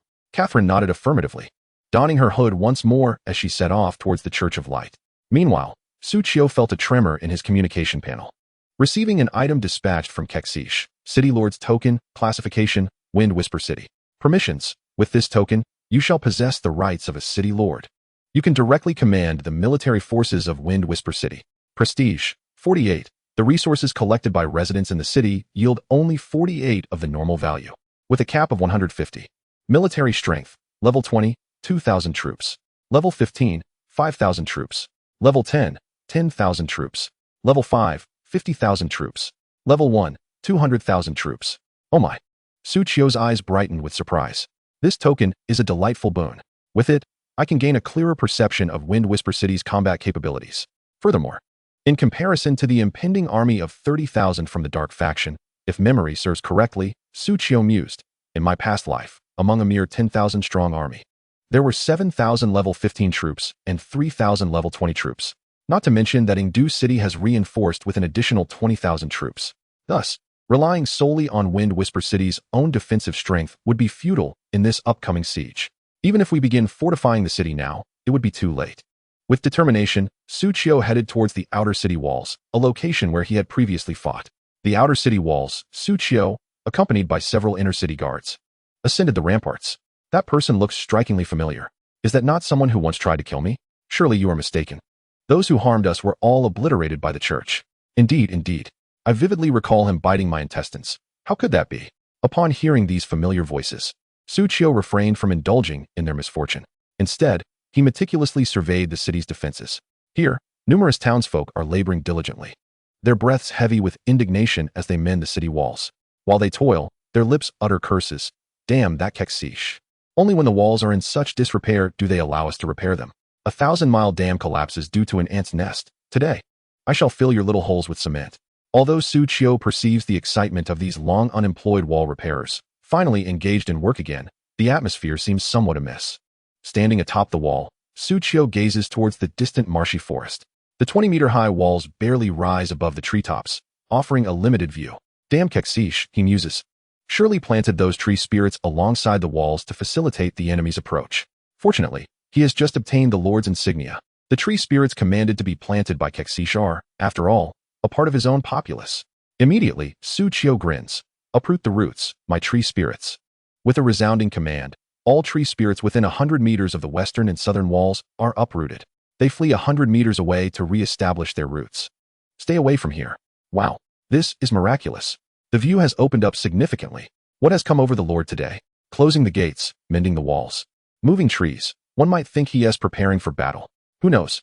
However, with the newfound openness of the vista, spirits lift considerably, and the patrols are invigorated. I could work 2 more hours. After the initial shock, Suchio nods with satisfaction as he notices the 2 buffs that appear above him. High ground, attack 20, and clear view, attack range 20. His manipulation of the trees is precisely to achieve such an effect. In the realm of destiny, altering the terrain can also transform the player's states. Thus, in large-scale warfare, how to modify the battlefield to advantage oneself while disadvantaging the enemy is paramount. This commotion soon attracts the attention of the steward, who hastens to Suchio's side. My lord, what is this? You must understand that these trees were painstakingly planted by the Lord to facilitate the surrender of the city. Now, you have uprooted them, rendering months of effort by Kexish utterly fruitless. Suchio smiles faintly and replies softly, to add a modicum of challenge to the trials. What more could the steward say? You are truly a demon. I imagine your name ranks high even in the abyss. Suchio responds with a mysterious smile, leaving the steward in awe. With you in the dark faction, how fortunate we are. Suchio chooses not to engage further. As a powerful figure, the less he speaks, the more imposing his presence becomes. At that moment, a gentle breeze carrying a hint of wine wafts by. Suchio instinctively scans his surroundings. Yet the familiar figure fails to materialize. Suddenly, his backpack stirs. The wind-catching bottle within begins to make noise. Familiar yet strange voices fill Suchio's mind. I slept well? Is this Wind's Rest City? How has it fallen into such disrepair? I have awakened. I have returned. These voices belong to the Windrider Knights he had once encountered. At this moment, the souls of the Windrider Knights are awakening. Suchio, not foolish enough to misunderstand the situation, realizes it is the drunken wind spirit at play. But why has she awakened the souls of the Windrider Knights? Ah, human, you are still alive. Upon hearing this sweet, honeyed voice, Suchio squints. He nearly forgot that within his wind-catching bottle, alongside the Windrider Knights, there exists the being they once rode. Xiaoqing, how rude of you. At this moment, Sylvie, the captain of the Windrider Archers, also speaks up. Forgive me, Dusk. Xiaoqing is merely excited to see you after such a long time. I did not. The Wind Eagle Beast, Xiaoqing quickly retorts. Suchio chuckles inwardly and responds. I understand. That Sundara environment has faded. Silly bird. Just as Xiaoqing prepares to hurl a few choice words, Suchio casts a silent spell, rendering her speechless. Sylvie shakes her head helplessly and communicates with Suchio through soul dialogue. Dusk, I sense the power of the wind spirit. It is she who has awakened us, bidding us to heed your command and guard Wind's Rest City. Upon hearing this, Sylvie glances back at Wind's Rest City. The Windrider Knights are those who gathered from across the world, dedicating their lives to Lady Sylph. I never imagined I would return to Wind's Rest in my lifetime, ready to contribute my strength once more. Suchio purses his lips. Even in death, one cannot escape their obligations. Sylph, you truly are a capitalist at heart. But how will they assist him in defending the city? Before Suchio can pose his question, a system prompt echoes in his ears. Ding. Windrider Knight Pela requests to guard Wind's Rest City. In the next instant, a blue, humanoid phantom appears before Suchio. Visible only to him, this phantom resembles a defensive tower, which he can position atop the city walls. Like elite city defense troops, she will assist him in launching attacks against approaching enemies, attacks that remain unseen by the enemy. Suchio gulps. From the enemy's perspective, wouldn't that appear as if they were encountering ghosts? Yet, I must admit, this invisible army is a remarkable asset. Now, defending the city is all the more assured. Immediately, Suchio clasps his hands in gratitude. Thank you for the wind spirit's blessings. The steward stands momentarily stunned. Does the envoy truly believe in both sides? Yet, he dares not voice his thoughts or inquiries. Just then, distant shouts ring out. Lord, the Lord is coming. Why is the Lord in the outer city? What day is it today? Hearing the commotion, Suchio turns to see the slender, somewhat stooped figure of Kexish, accompanied by a woman, emerging from the platform. You may disperse, he instructs, and as the crowd scatters, Kexish approaches Suchio, his expression a complex mixture of emotions. Suchio directly inquires, what is the matter? Kexish's expression grows even darker, yet he can only respond as instructed. Envoy, I see you have traveled far and have come to inspect the walls. It must have been arduous. I have prepared a personal maid to attend to your needs. Suchio's brow furrows at this. Isn't this, destiny, a bit too realistic? Are you still resorting to the art of seduction? Undoubtedly, there is a scheme afoot. Yet, I find myself irresistibly drawn to such tactics. At that moment, Suchio turned his gaze towards the woman that Kexish had brought forth. Though the contents of this ruse remained shrouded in mystery, Suchio felt no trepidation. Lift your head and let me behold you. He commanded with an air of feigned amiability, though inwardly, he sensed an unsettling familiarity emanating from the voluptuous figure clad in a revealing black and white maid outfit. As the maid took 2 steps forward and raised her chin, a beguiling smile graced her lips, one that Suchio recognized all too well. Might I inquire if you find my appearance to your liking, my lord? She purred. Suchio inhaled sharply, astonished. How is it that this woman seems so familiar? Upon a second glance, realization struck him like lightning. Was that not Talona? No, I am not satisfied. I shall return you. Panic surged within Suchio. How could the one capable of vanquishing him in an instant suddenly stand before him? Yet, Talona continued to beam with an enchanting smile. Oh, I am so disheartened. My lord. She approached the rigid Suqiu, pressing against him. Even if the envoy is not pleased with my presence. Her delicate fingers traced circles on his chest, exhaling softly. When the lights are dimmed, does it not all appear the same? Chapter 195. This dagger is quite alluring indeed. The phrase "there is a connection" instantaneously flashed in the minds of both Lord Kexish and the steward. However, the next moment, both men discreetly withdrew. Kexish mused, the envoy, Talona, must have her profound intentions in this. The steward added, the envoy, Dusk, has surely experienced her profound intentions. Though their thoughts diverged, a knowing glance passed between them, and they prudently retreated, granting the two lords a moment of privacy. In the absence of onlookers, Suqiu felt an impending sense of crisis. He thus donned a radiant and innocent smile. Sister Talona, it has been quite a while. Observing Suqiu's jovial demeanor, Taluna's smile grew sweeter. Indeed, it has been long. Have you missed your sister during our time apart? Suqiu nodded earnestly. I have indeed. You occupy my thoughts entirely. Such sweet words. Taluna leaned against Suqiu's chest, her fingers shimmering with a dark glow as they circled his heart. Shall I take a look at your heart to see if it truly is filled with thoughts of your sister? At her words, Suqiu's heart inexplicably tightened. Was she truly about to unleash the deadly strike that had once obliterated him? This woman was far too cunning. Suqiu arched an eyebrow. Why not first ascertain if my words are indeed sweet? Taluna paused, lowering her gaze as a tinkling laughter escaped her lips. You are certainly amusing. Notification. Black-robed priestess Taluna's affinity towards you has increased by 300. Notification. Charm effect triggered. Black-robed priestess Taluna's affinity towards you has soared by an additional 1,500, 5 times. Current affinity. 363, kindred spirits. What the devil? Merely a few sweet words, and her affinity skyrocketed. It had surged from a loathing intensity to a state of mutual understanding. Taluna retracted her fingers, distancing her head from Suqiu's chest. With a flick of her black hair and a twist of her waist, her maid outfit transformed into a more revealing priestess robe. Ah, this is the essence. Yet, Suqiu swiftly discerned a stark difference. His usually unwavering gaze was drawn to the black thigh rings that encircled her legs, contrasting sharply with her fair skin. Aware of Suqiu's scrutiny, Taluna slightly lifted her robe, fully exposing the thigh rings and dagger, and smiled. Sister has taken your advice to successfully transition into the role of a shadow assassin. Suqiu decisively interjected, you do not understand. Release it at once. As Taluna regarded him with mild surprise, he reached for her icy hand, compelling her to lower the corner of her robe once more. The robe draped over the majority of her pristine thigh and thigh rings, creating a tantalizing sense of obscurity that accentuated their allure. After a brief silence, Taluna wore a peculiar smile. Little Su, do you see nothing in your eyes but my thigh rings? Suqiu's eyes widened in disbelief. How could it be? This dagger is equally captivating. Notification. Taluna's affinity towards you has decreased to 1. Upon hearing the drop in affinity, Suqiu sighed in relief. It seemed Taluna retained a semblance of normalcy after all. Otherwise, how could mere teasing elevate her feelings towards him, and to such an extent? If this continued, he might struggle to comprehend her true nature. Nevertheless, he resolved to delve deeper into this enigma. At the very least, he concluded for now that Taluna was not an adversary, at least not for the time being, and appeared devoid of hostility towards him. Let us return to matters of substance, he said. Following the drop to 1 affinity, Taluna ceased her playful antics, crossing her arms. This battle requires your utmost effort to defend the city, my lord. A bittersweet expression crossed Suqiu's face. In truth, you are the envoy dispatched by the dark forces, are you not? Whatever do you mean? Taluna replied adorably. Nana knows not.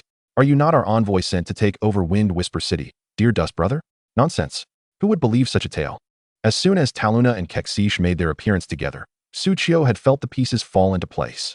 The sudden deployment of troops from Ingdu City was undoubtedly linked to Taluna. She must have learned of Wind Whisper City's newfound strength and realized that an army of 10,000 would be insufficient to conquer it, hence the demand for reinforcements. You truly hold me in high regard, sister, Suqiu remarked with a smirk. However, as long as you remain uninvolved, I could slay all 30,000 of them. Taluna's smile widened at his words. I eagerly anticipate that. In the blink of an eye, Taluna transformed, donning the striking black and white maid outfit once more. Sister has a penchant for powerful men. Should you succeed this time, I shall deem you strong enough to bestow upon you some small rewards. Suqiu raised an eyebrow. What sort of rewards? You favor powerful men, and once I prove my strength, you offer me an opportunity for a reward? With the eyes of the laborers repairing the city wall discreetly watching, he descended from the outer wall. What on earth is this woman up to? Suqiu exhaled deeply, engaging in earnest contemplation. What is Taluna anticipating? Is she awaiting my performance? The anticipation for the annihilation of the 30,000 troops from Poison City still lingers, albeit with a hint of skepticism. A slight smile graced Suchio's lips, yet he realized the improbability of such an event. Nevertheless, the imminent conflict awaited. A few hours later, news arrived from Zhongli in the distant Qingchuan town. Brother Su, a group of humanoid monsters has appeared on the outskirts of Qingchuan town. They bear the IDs of Poison City warriors and archers. They seem quite formidable. After Miss Meow's insect reconnaissance, it has been discovered that this group of monsters is heading towards Fengxi City. She paused, her concern evident. Brother Su, you mentioned undertaking a significant endeavor at Fengxi City. Please ensure your safety.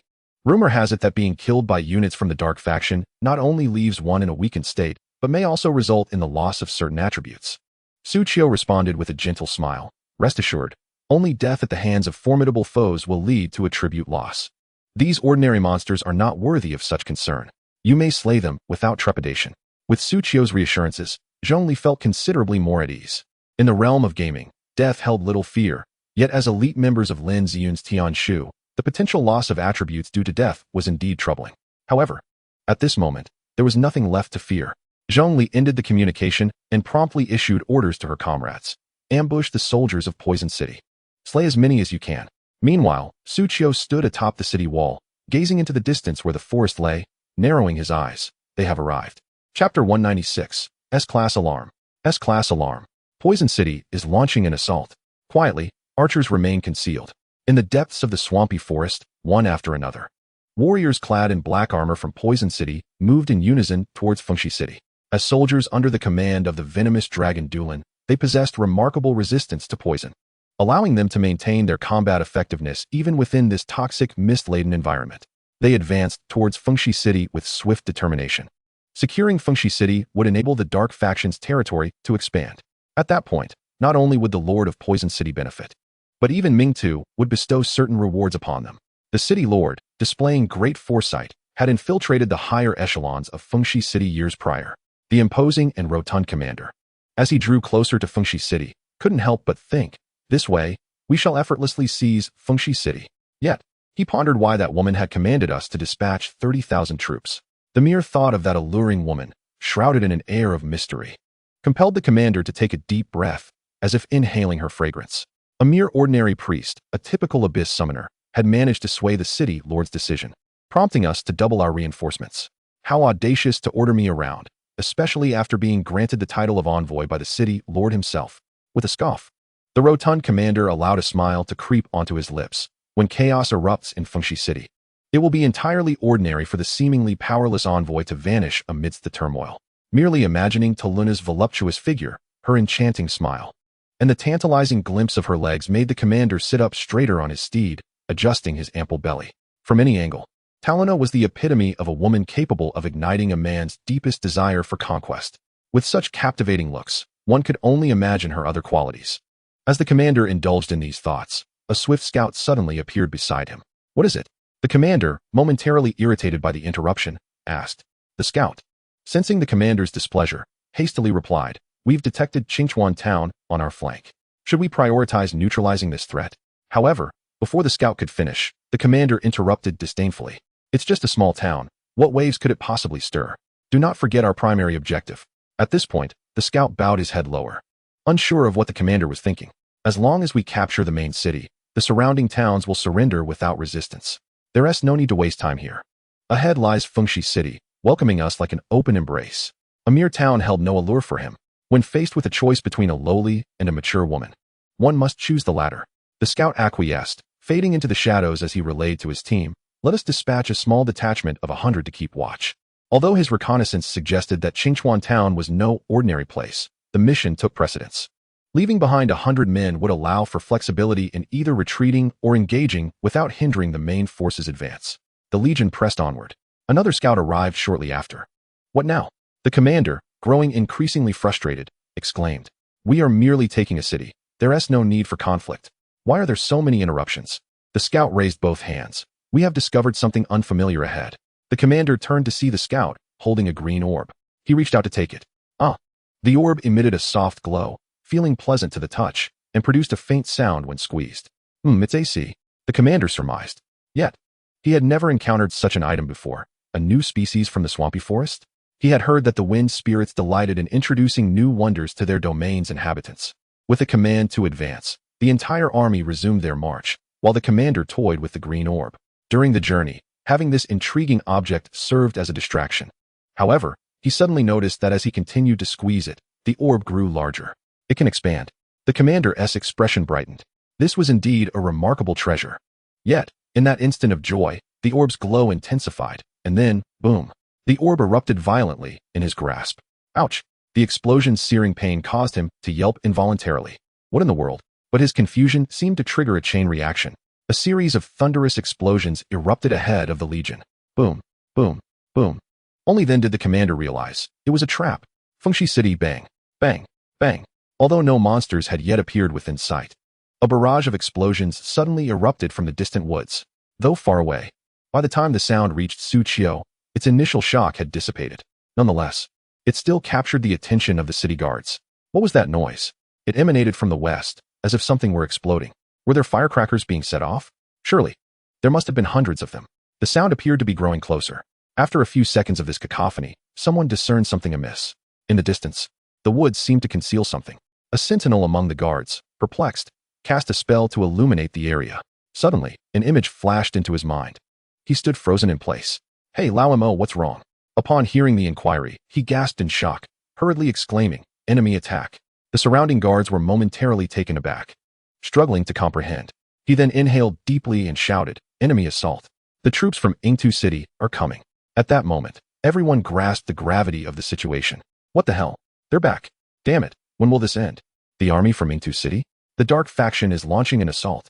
Instantly, every individual atop the city walls sprang into action. They hastily began to sound the alarm bells throughout the city. S-rank alert. S-rank alert. Yingtu City is attacking. S-rank alert. S-rank alert.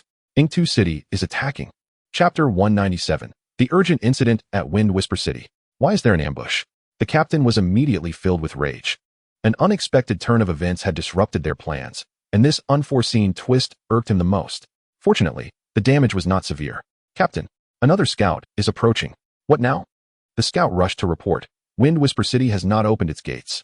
The intelligence was incorrect. Upon hearing this, the captain's expression shifted to one of shock and anger. What? Wasn't that woman supposed to have said the gates were open? The memory of Taluna's ever-present enigmatic smile sent a chill down his spine. He leapt off his horse and sprinted forward. Before him lay a vast expanse of open ground, an advantageous position for Wind Whisper City's defenses. This situation was exceedingly unfavorable for the attacking forces. The intel had indicated. The walls are surrounded by dense forest, visibility is poor, and the gates are wide open, making it easy to breach. What utter nonsense. This was clearly a standard main city. Furthermore, following that series of trap attacks, they may have already been discovered. Damn that woman. She deceived me. The captain clenched his fists in fury, wishing to unleash his wrath upon Taluna. What should we do, Captain? The scout inquired. What to do? The captain gritted his teeth. Attack. The Wind Whisper City that has suffered defeat in every siege. What can they possibly do to win? He glared at the distant city. In previous sieges, we from Yingtu City deliberately focused on slaughtering, not breaching, to weaken their forces. Now, humph. Do they think a few minor designs can hold the city? This time, bringing 30,000 troops was indeed the right decision. He raised his arm with fervor. Kill. Ding. Yingtu City has suddenly launched a surprise attack on Wind Whisper City. 30,000 troops have already arrived at the borders. Players may choose to assist. Ding. Wind Whisper City has activated an emergency defense event. Ding. If the Lord's Manor of Wind Whisper City falls, all players under the command of the Wind Spirit Sylph will suffer a morale penalty of 1, attack power 10, movement speed 10, for 1 week. Ding. If the Lord's Manor of Wind Whisper City survives, all players under the command of the Wind Spirit Sylph will gain a morale penalty of 1, attack power 10, movement speed 10, for 1 week. Ding. During the defense of Wind Whisper City, player death penalties are set at 90. All penalties will be reverted upon successful defense. Ding. After a successful defense of Wind Whisper City, all participating players will receive abundant rewards, including, but not limited to, reputation in Wind Whisper City, experience, skill tokens, gold, and construction materials.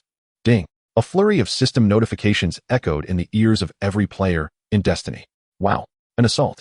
Damn. It's a major event. Charge. I'm on my way.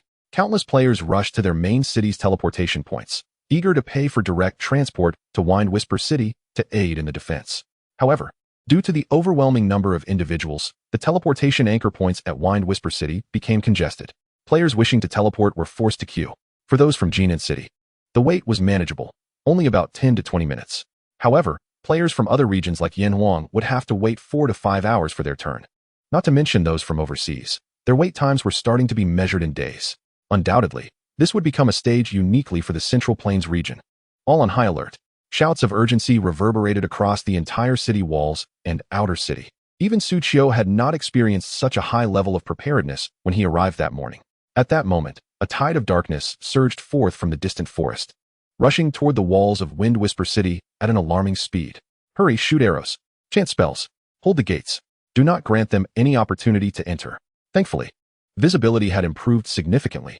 Otherwise, they might not have detected the threat until it was too late. Enough chatter, act now. Due to Wind Whisper City's proactive measures, they quickly assumed a state of readiness. Boom, boom, boom, whoosh, whoosh, whoosh. In a flurry of hasty attacks, the siege warriors from Yingtu City were met with a barrage of damage above their heads. It was not much, nor particularly painful. Almost all NPCs had enhanced attributes. Even a mere level 20 individual possessed a health pool in the 5-digit range. This damage was hardly consequential. Those charging at the forefront from Yingtu City wore expressions of disdain. Is this it? This meager damage? And Wind Whisper City dares to be classified among the 3rd-tier main cities? There is a stark difference even among 3rd-tier cities. Let us finish this quickly. This is my first siege. Yet, the leading warriors of Yingtu City had little time to revel in their confidence. Whoosh, whoosh, whoosh. Suddenly, a flurry of translucent green arrows manifested from thin air, striking down the foremost soldier with brutal precision. 3560, critical hit. 1824, 1825, 1830. These arrows not only pierced through the defenses of Yingtu City warriors, but also inflicted significant damage, nearly 35 times that of other defenders. This time, it truly hurt. What the hell? What is happening? As I sprinted forward, suddenly a barrage struck my face. I was oblivious to its source and had no idea how to defend myself. Some of the siege warriors felt a sharp pain in their heads, momentarily slowing their advance. Yet, this damage was merely the beginning. When foes drew near the walls of Wind Whisper City, a flurry of scythe-shaped azure wind blades would unexpectedly shoot forth from the ramparts. The damage from these wind blades was far superior to that of arrows. Even the sentinels atop the walls were perplexed. Where could these verdant attacks possibly originate? Surely, none among us possesses such magical prowess? Since severing ties with the Wind Spirit's Light Church, most had forsaken their wind elemental abilities. Yet, in this instance, it was an unknown wind magic that came to our rescue. No need to ponder its source. They are approaching. Indeed, the initial flurry of attacks merely served to slightly delay the enemy's advance. However, the adversary was not confined to these mere few. There was no hope of salvation, unless the walls could continue to unleash their onslaught. Whoosh, whoosh, whoosh. The walls incessantly released wind arrows. The ramparts continually emitted wind blades. This damage felt as though an invisible army was assisting us. Why do you constantly mutter to yourself? Don't stop. They are already closing in. This ethereal army had multiplied the defensive capabilities of this section of the wall manifold. Furthermore, the damage was even more potent. Su Qiu smiled faintly, for he beheld an unprecedented notification materialize before him. Ding! Your affinity for wind elements has been detected at 120, enhancing the damage of all wind defense Azure Knights by 120. In the next moment, a powerful tempest swept across the entire rampart. Wherever the tempest roamed, the arrows grew thicker and more formidable. Whoosh, whoosh, whoosh. A new volley of arrows struck the prepared warriors of Poison City. This time I was ready. Can you still inflict pain upon me? 3752, 3784, 7655, critical hit. 3722. This damage is utterly terrifying. The synchronized volley resulted in a significant reduction of the health bars of a row of Poison City warriors by half. In another round of fire, they were utterly vanquished. Such damage. It was fearsome indeed. Su Qiu stood atop the walls, gazing at the spectral figures of the Azure Knights, who fought valiantly. Even in death, they continued to safeguard Wind Whisper City with their spirits. In a certain sense, what lay before him was a throng of vengeful souls. Yet, Su Qiu felt no fear. Rather, he was reassured. This is the essence of the Azure Knights. Taking a deep breath, Su Qiu raised his hand and summoned the Frostfire Poison Lizard and the Bloodbat Night King from the cards at his waist. He also deftly drew another card. It is time for me to take action. Chapter 198. It is time to reveal true power. Vroom vroom vroom. The Frostfire Poison Lizards appeared, and immediately engaged in their attack mode. While unleashing a barrage of firepower upon the Poison City warriors below, they began to scatter, attempting to expand their coverage. After all, once their attack speed accumulated, merely targeting the enemies at the gate would surely not suffice for their slaughter. With the expansive view granted by the towering 20-meter walls, the attack range of the Frostfire Poison Lizards increased by an additional 20. Their range surged from 60 yards to 72 yards. The open ground far from the walls of Wind Whisper City spanned only 100 yards. The area could almost be entirely enveloped by the fiery liquid of the Frostfire Poison Lizards. This is the effect of environmental buffs. In addition to the ground assault provided by the Frostfire Poison Lizards, there were also bloodbats responsible for aerial coverage. Squeak. The moment the bloodbats emerged, they expelled a mass of blood into the air, transforming into 60 adorable bloodbat minions. This sudden aerial unit took flight, soaring above the heads of the Poison City warriors. What is that? As the warriors of Poison City pondered, the archers drew their bows. Whatever it is, just shoot. In an instant, the numerous enemy forces unleashed over 100 poisoned arrows. Any ordinary moth would surely be left with little life after such a barrage. Yet, the bloodbat in the sky only lost a third of its health. Not due to its thick vitality, but rather miss 12-17 miss. Squeak. After enduring such an onslaught, the bloodbat let out a cry. It then twisted its body, launching a torrent of blood spikes toward the archers who had dared to attack it. 38-14, 38-16, 68-68, critical hit. 38-11 how? Following this retaliatory strike, the archers were instantly overwhelmed by the blood spikes, crying out in dismay. What is up with that massive bat? Its evasion rate is astonishingly high. This damage is excessive. Does Wind Whisper City harbor such a formidable boss? As the archers stood in shock, the bloodbat in the sky initiated its assault, accompanied by the swarm of smaller bloodbats. One by one, the fine blood spikes descended from above, mercilessly piercing the heads of the helpless archers.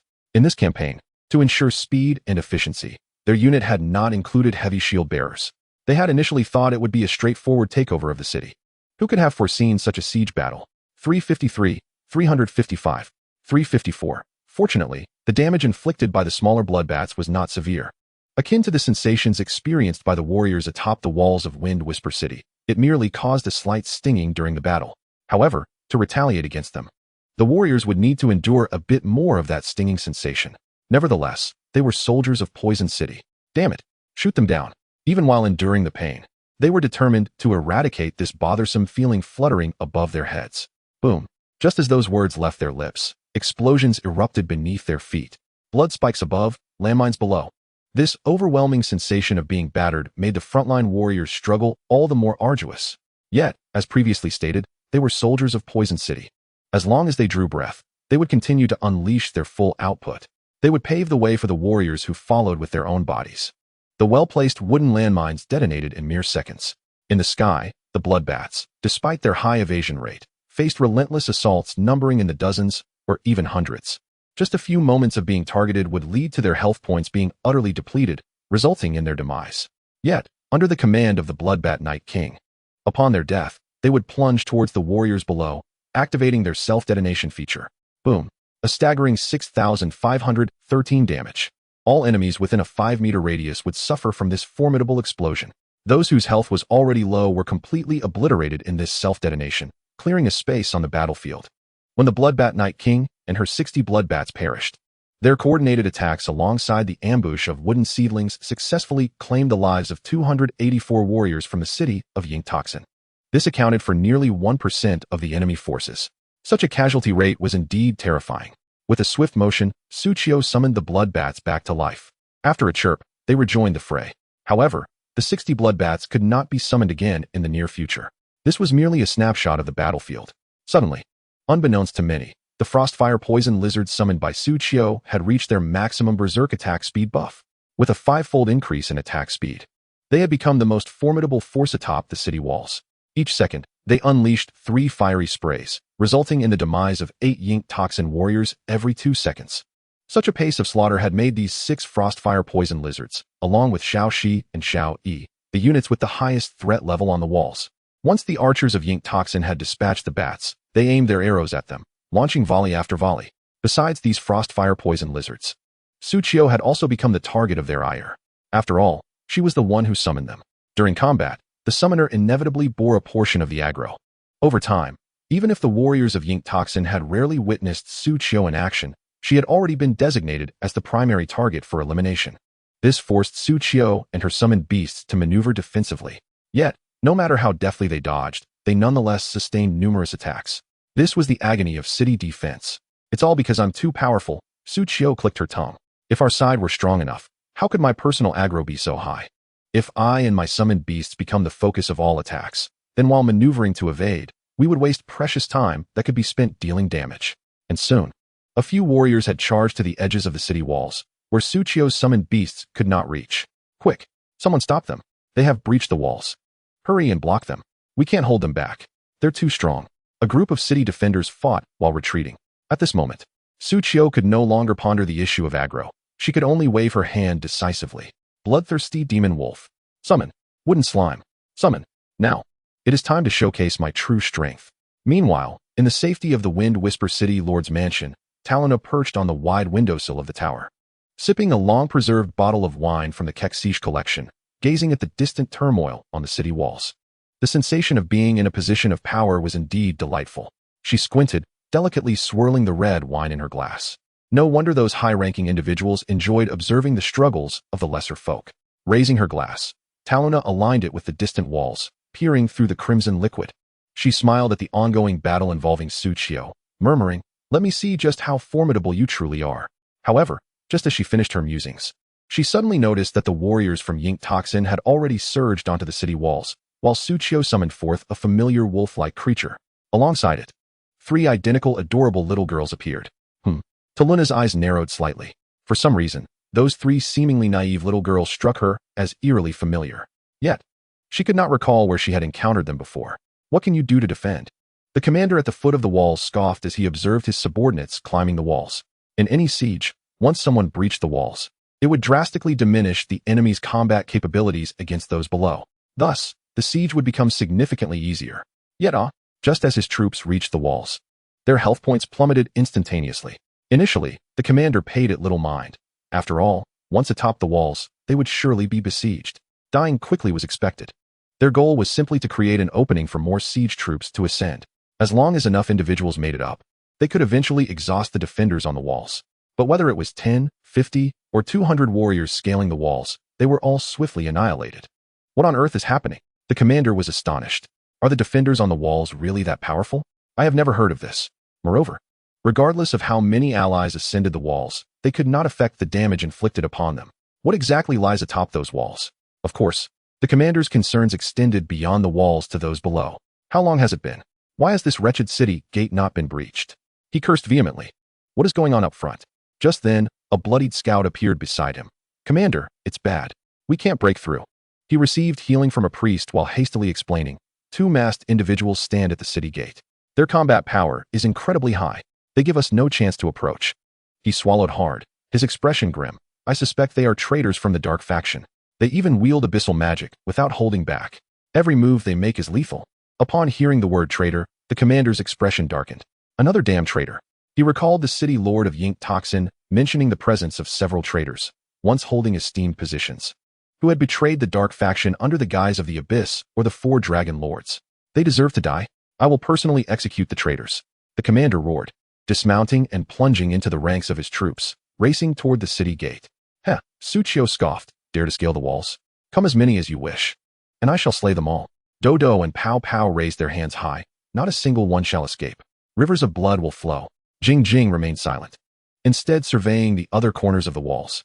In areas where Su Qiu's summoned beasts could not reach, there were always enemies surging onto the walls. As time passed, the already insufficient defensive capabilities of the Wind Whisper City walls had begun to show numerous breaches. Every moment, warriors from the toxic city surged forth, inflicting harm upon nearby players and NPCs. The NPCs are somewhat resilient, boasting sufficient health to endure for a while. However, the players defending the city are utterly besieged. Each ordinary warrior from Toxic City poses a formidable challenge, akin to a minor boss for the players at this stage. At the very least, a well-coordinated 10-man team is required to ensure 0 casualties while vanquishing them within half a minute, assuming no tactical errors occur. I shouldn't have uttered that I would sleep after this match. Who knows when this will end? My supplies dwindle by the second. Yet the enemy continues to pour in relentlessly. Damn it, the aggro wasn't managed properly. The night has fallen. Which esteemed player will assist in holding the line for a moment? Thanks a lot. Is anyone forming a war party? The more, the merrier. My friend is logging in. We are both level 18 warriors and ready for action. Countless messages flash across the public screen. A multitude of players ascend the city wall in a relentless tide. Although their combat prowess may not be formidable, they successfully delay the enemy's ascent and breaching of the defenses with their sheer physical presence. Whenever a group of players feels the line beginning to falter, a little girl descends from the heavens. With a resounding slap, she strikes the face of a toxic city warrior. 58-47 critical hit. Just this single attack can obliterate a third of the toxic city warrior's health and forcefully repel him, granting the other players a much-needed respite. Thanks, little sister. Let us connect on WeChat. I'll kick you down if you're not careful. Each time a little girl appears, a squad on the wall receives assistance. Strangely enough, rumors have spread that one can summon a little girl to aid in battle whenever they are on the brink of death. Whether lively, serene, combative, or tranquil, they may even regard you with a disdainful expression. Curiously, the number of those desiring to see a little girl look at them with such disdain has risen unexpectedly. What a bizarre phenomenon. Suchio helplessly glanced at the cluster of corpses encircling the distant Xiaoxi. Those bodies were not the warriors from Toxic City, but rather those perverse individuals seeking death. He never imagined that the girl who solely scorns men would garner such popularity. Forjai steamed goose heart. Perhaps I should refrain from meddling in matters of the two-dimensional realm. Go to hell. Seizing the moment when Suchio was distracted, a female assassin from Toxic City suddenly emerged from the shadows, thrusting a poisoned dagger directly at him. If she could slay this summoner, all those monsters on the wall would vanish. As she climbed the wall while cloaked, she clearly sensed that the monsters were summoned by this individual before her. Humph. Her dagger was laced with poison. One stab would either kill him or poison him. However, before she could strike, a piercing shriek suddenly echoed from above. The sound momentarily disoriented her. Gah! She was abruptly revealed from her invisibility. You dare attempt to ambush me? Suchio turned to face the Toxic City assassin, who had just aimed to attack him from behind. It is you who will perish. Instantly, his body transformed, and 5 tendrils erupted from various parts of him, ensnaring the now visible female assassin, rendering her immobile. He then wrapped her up like a zongzi, presenting her to all on the city wall.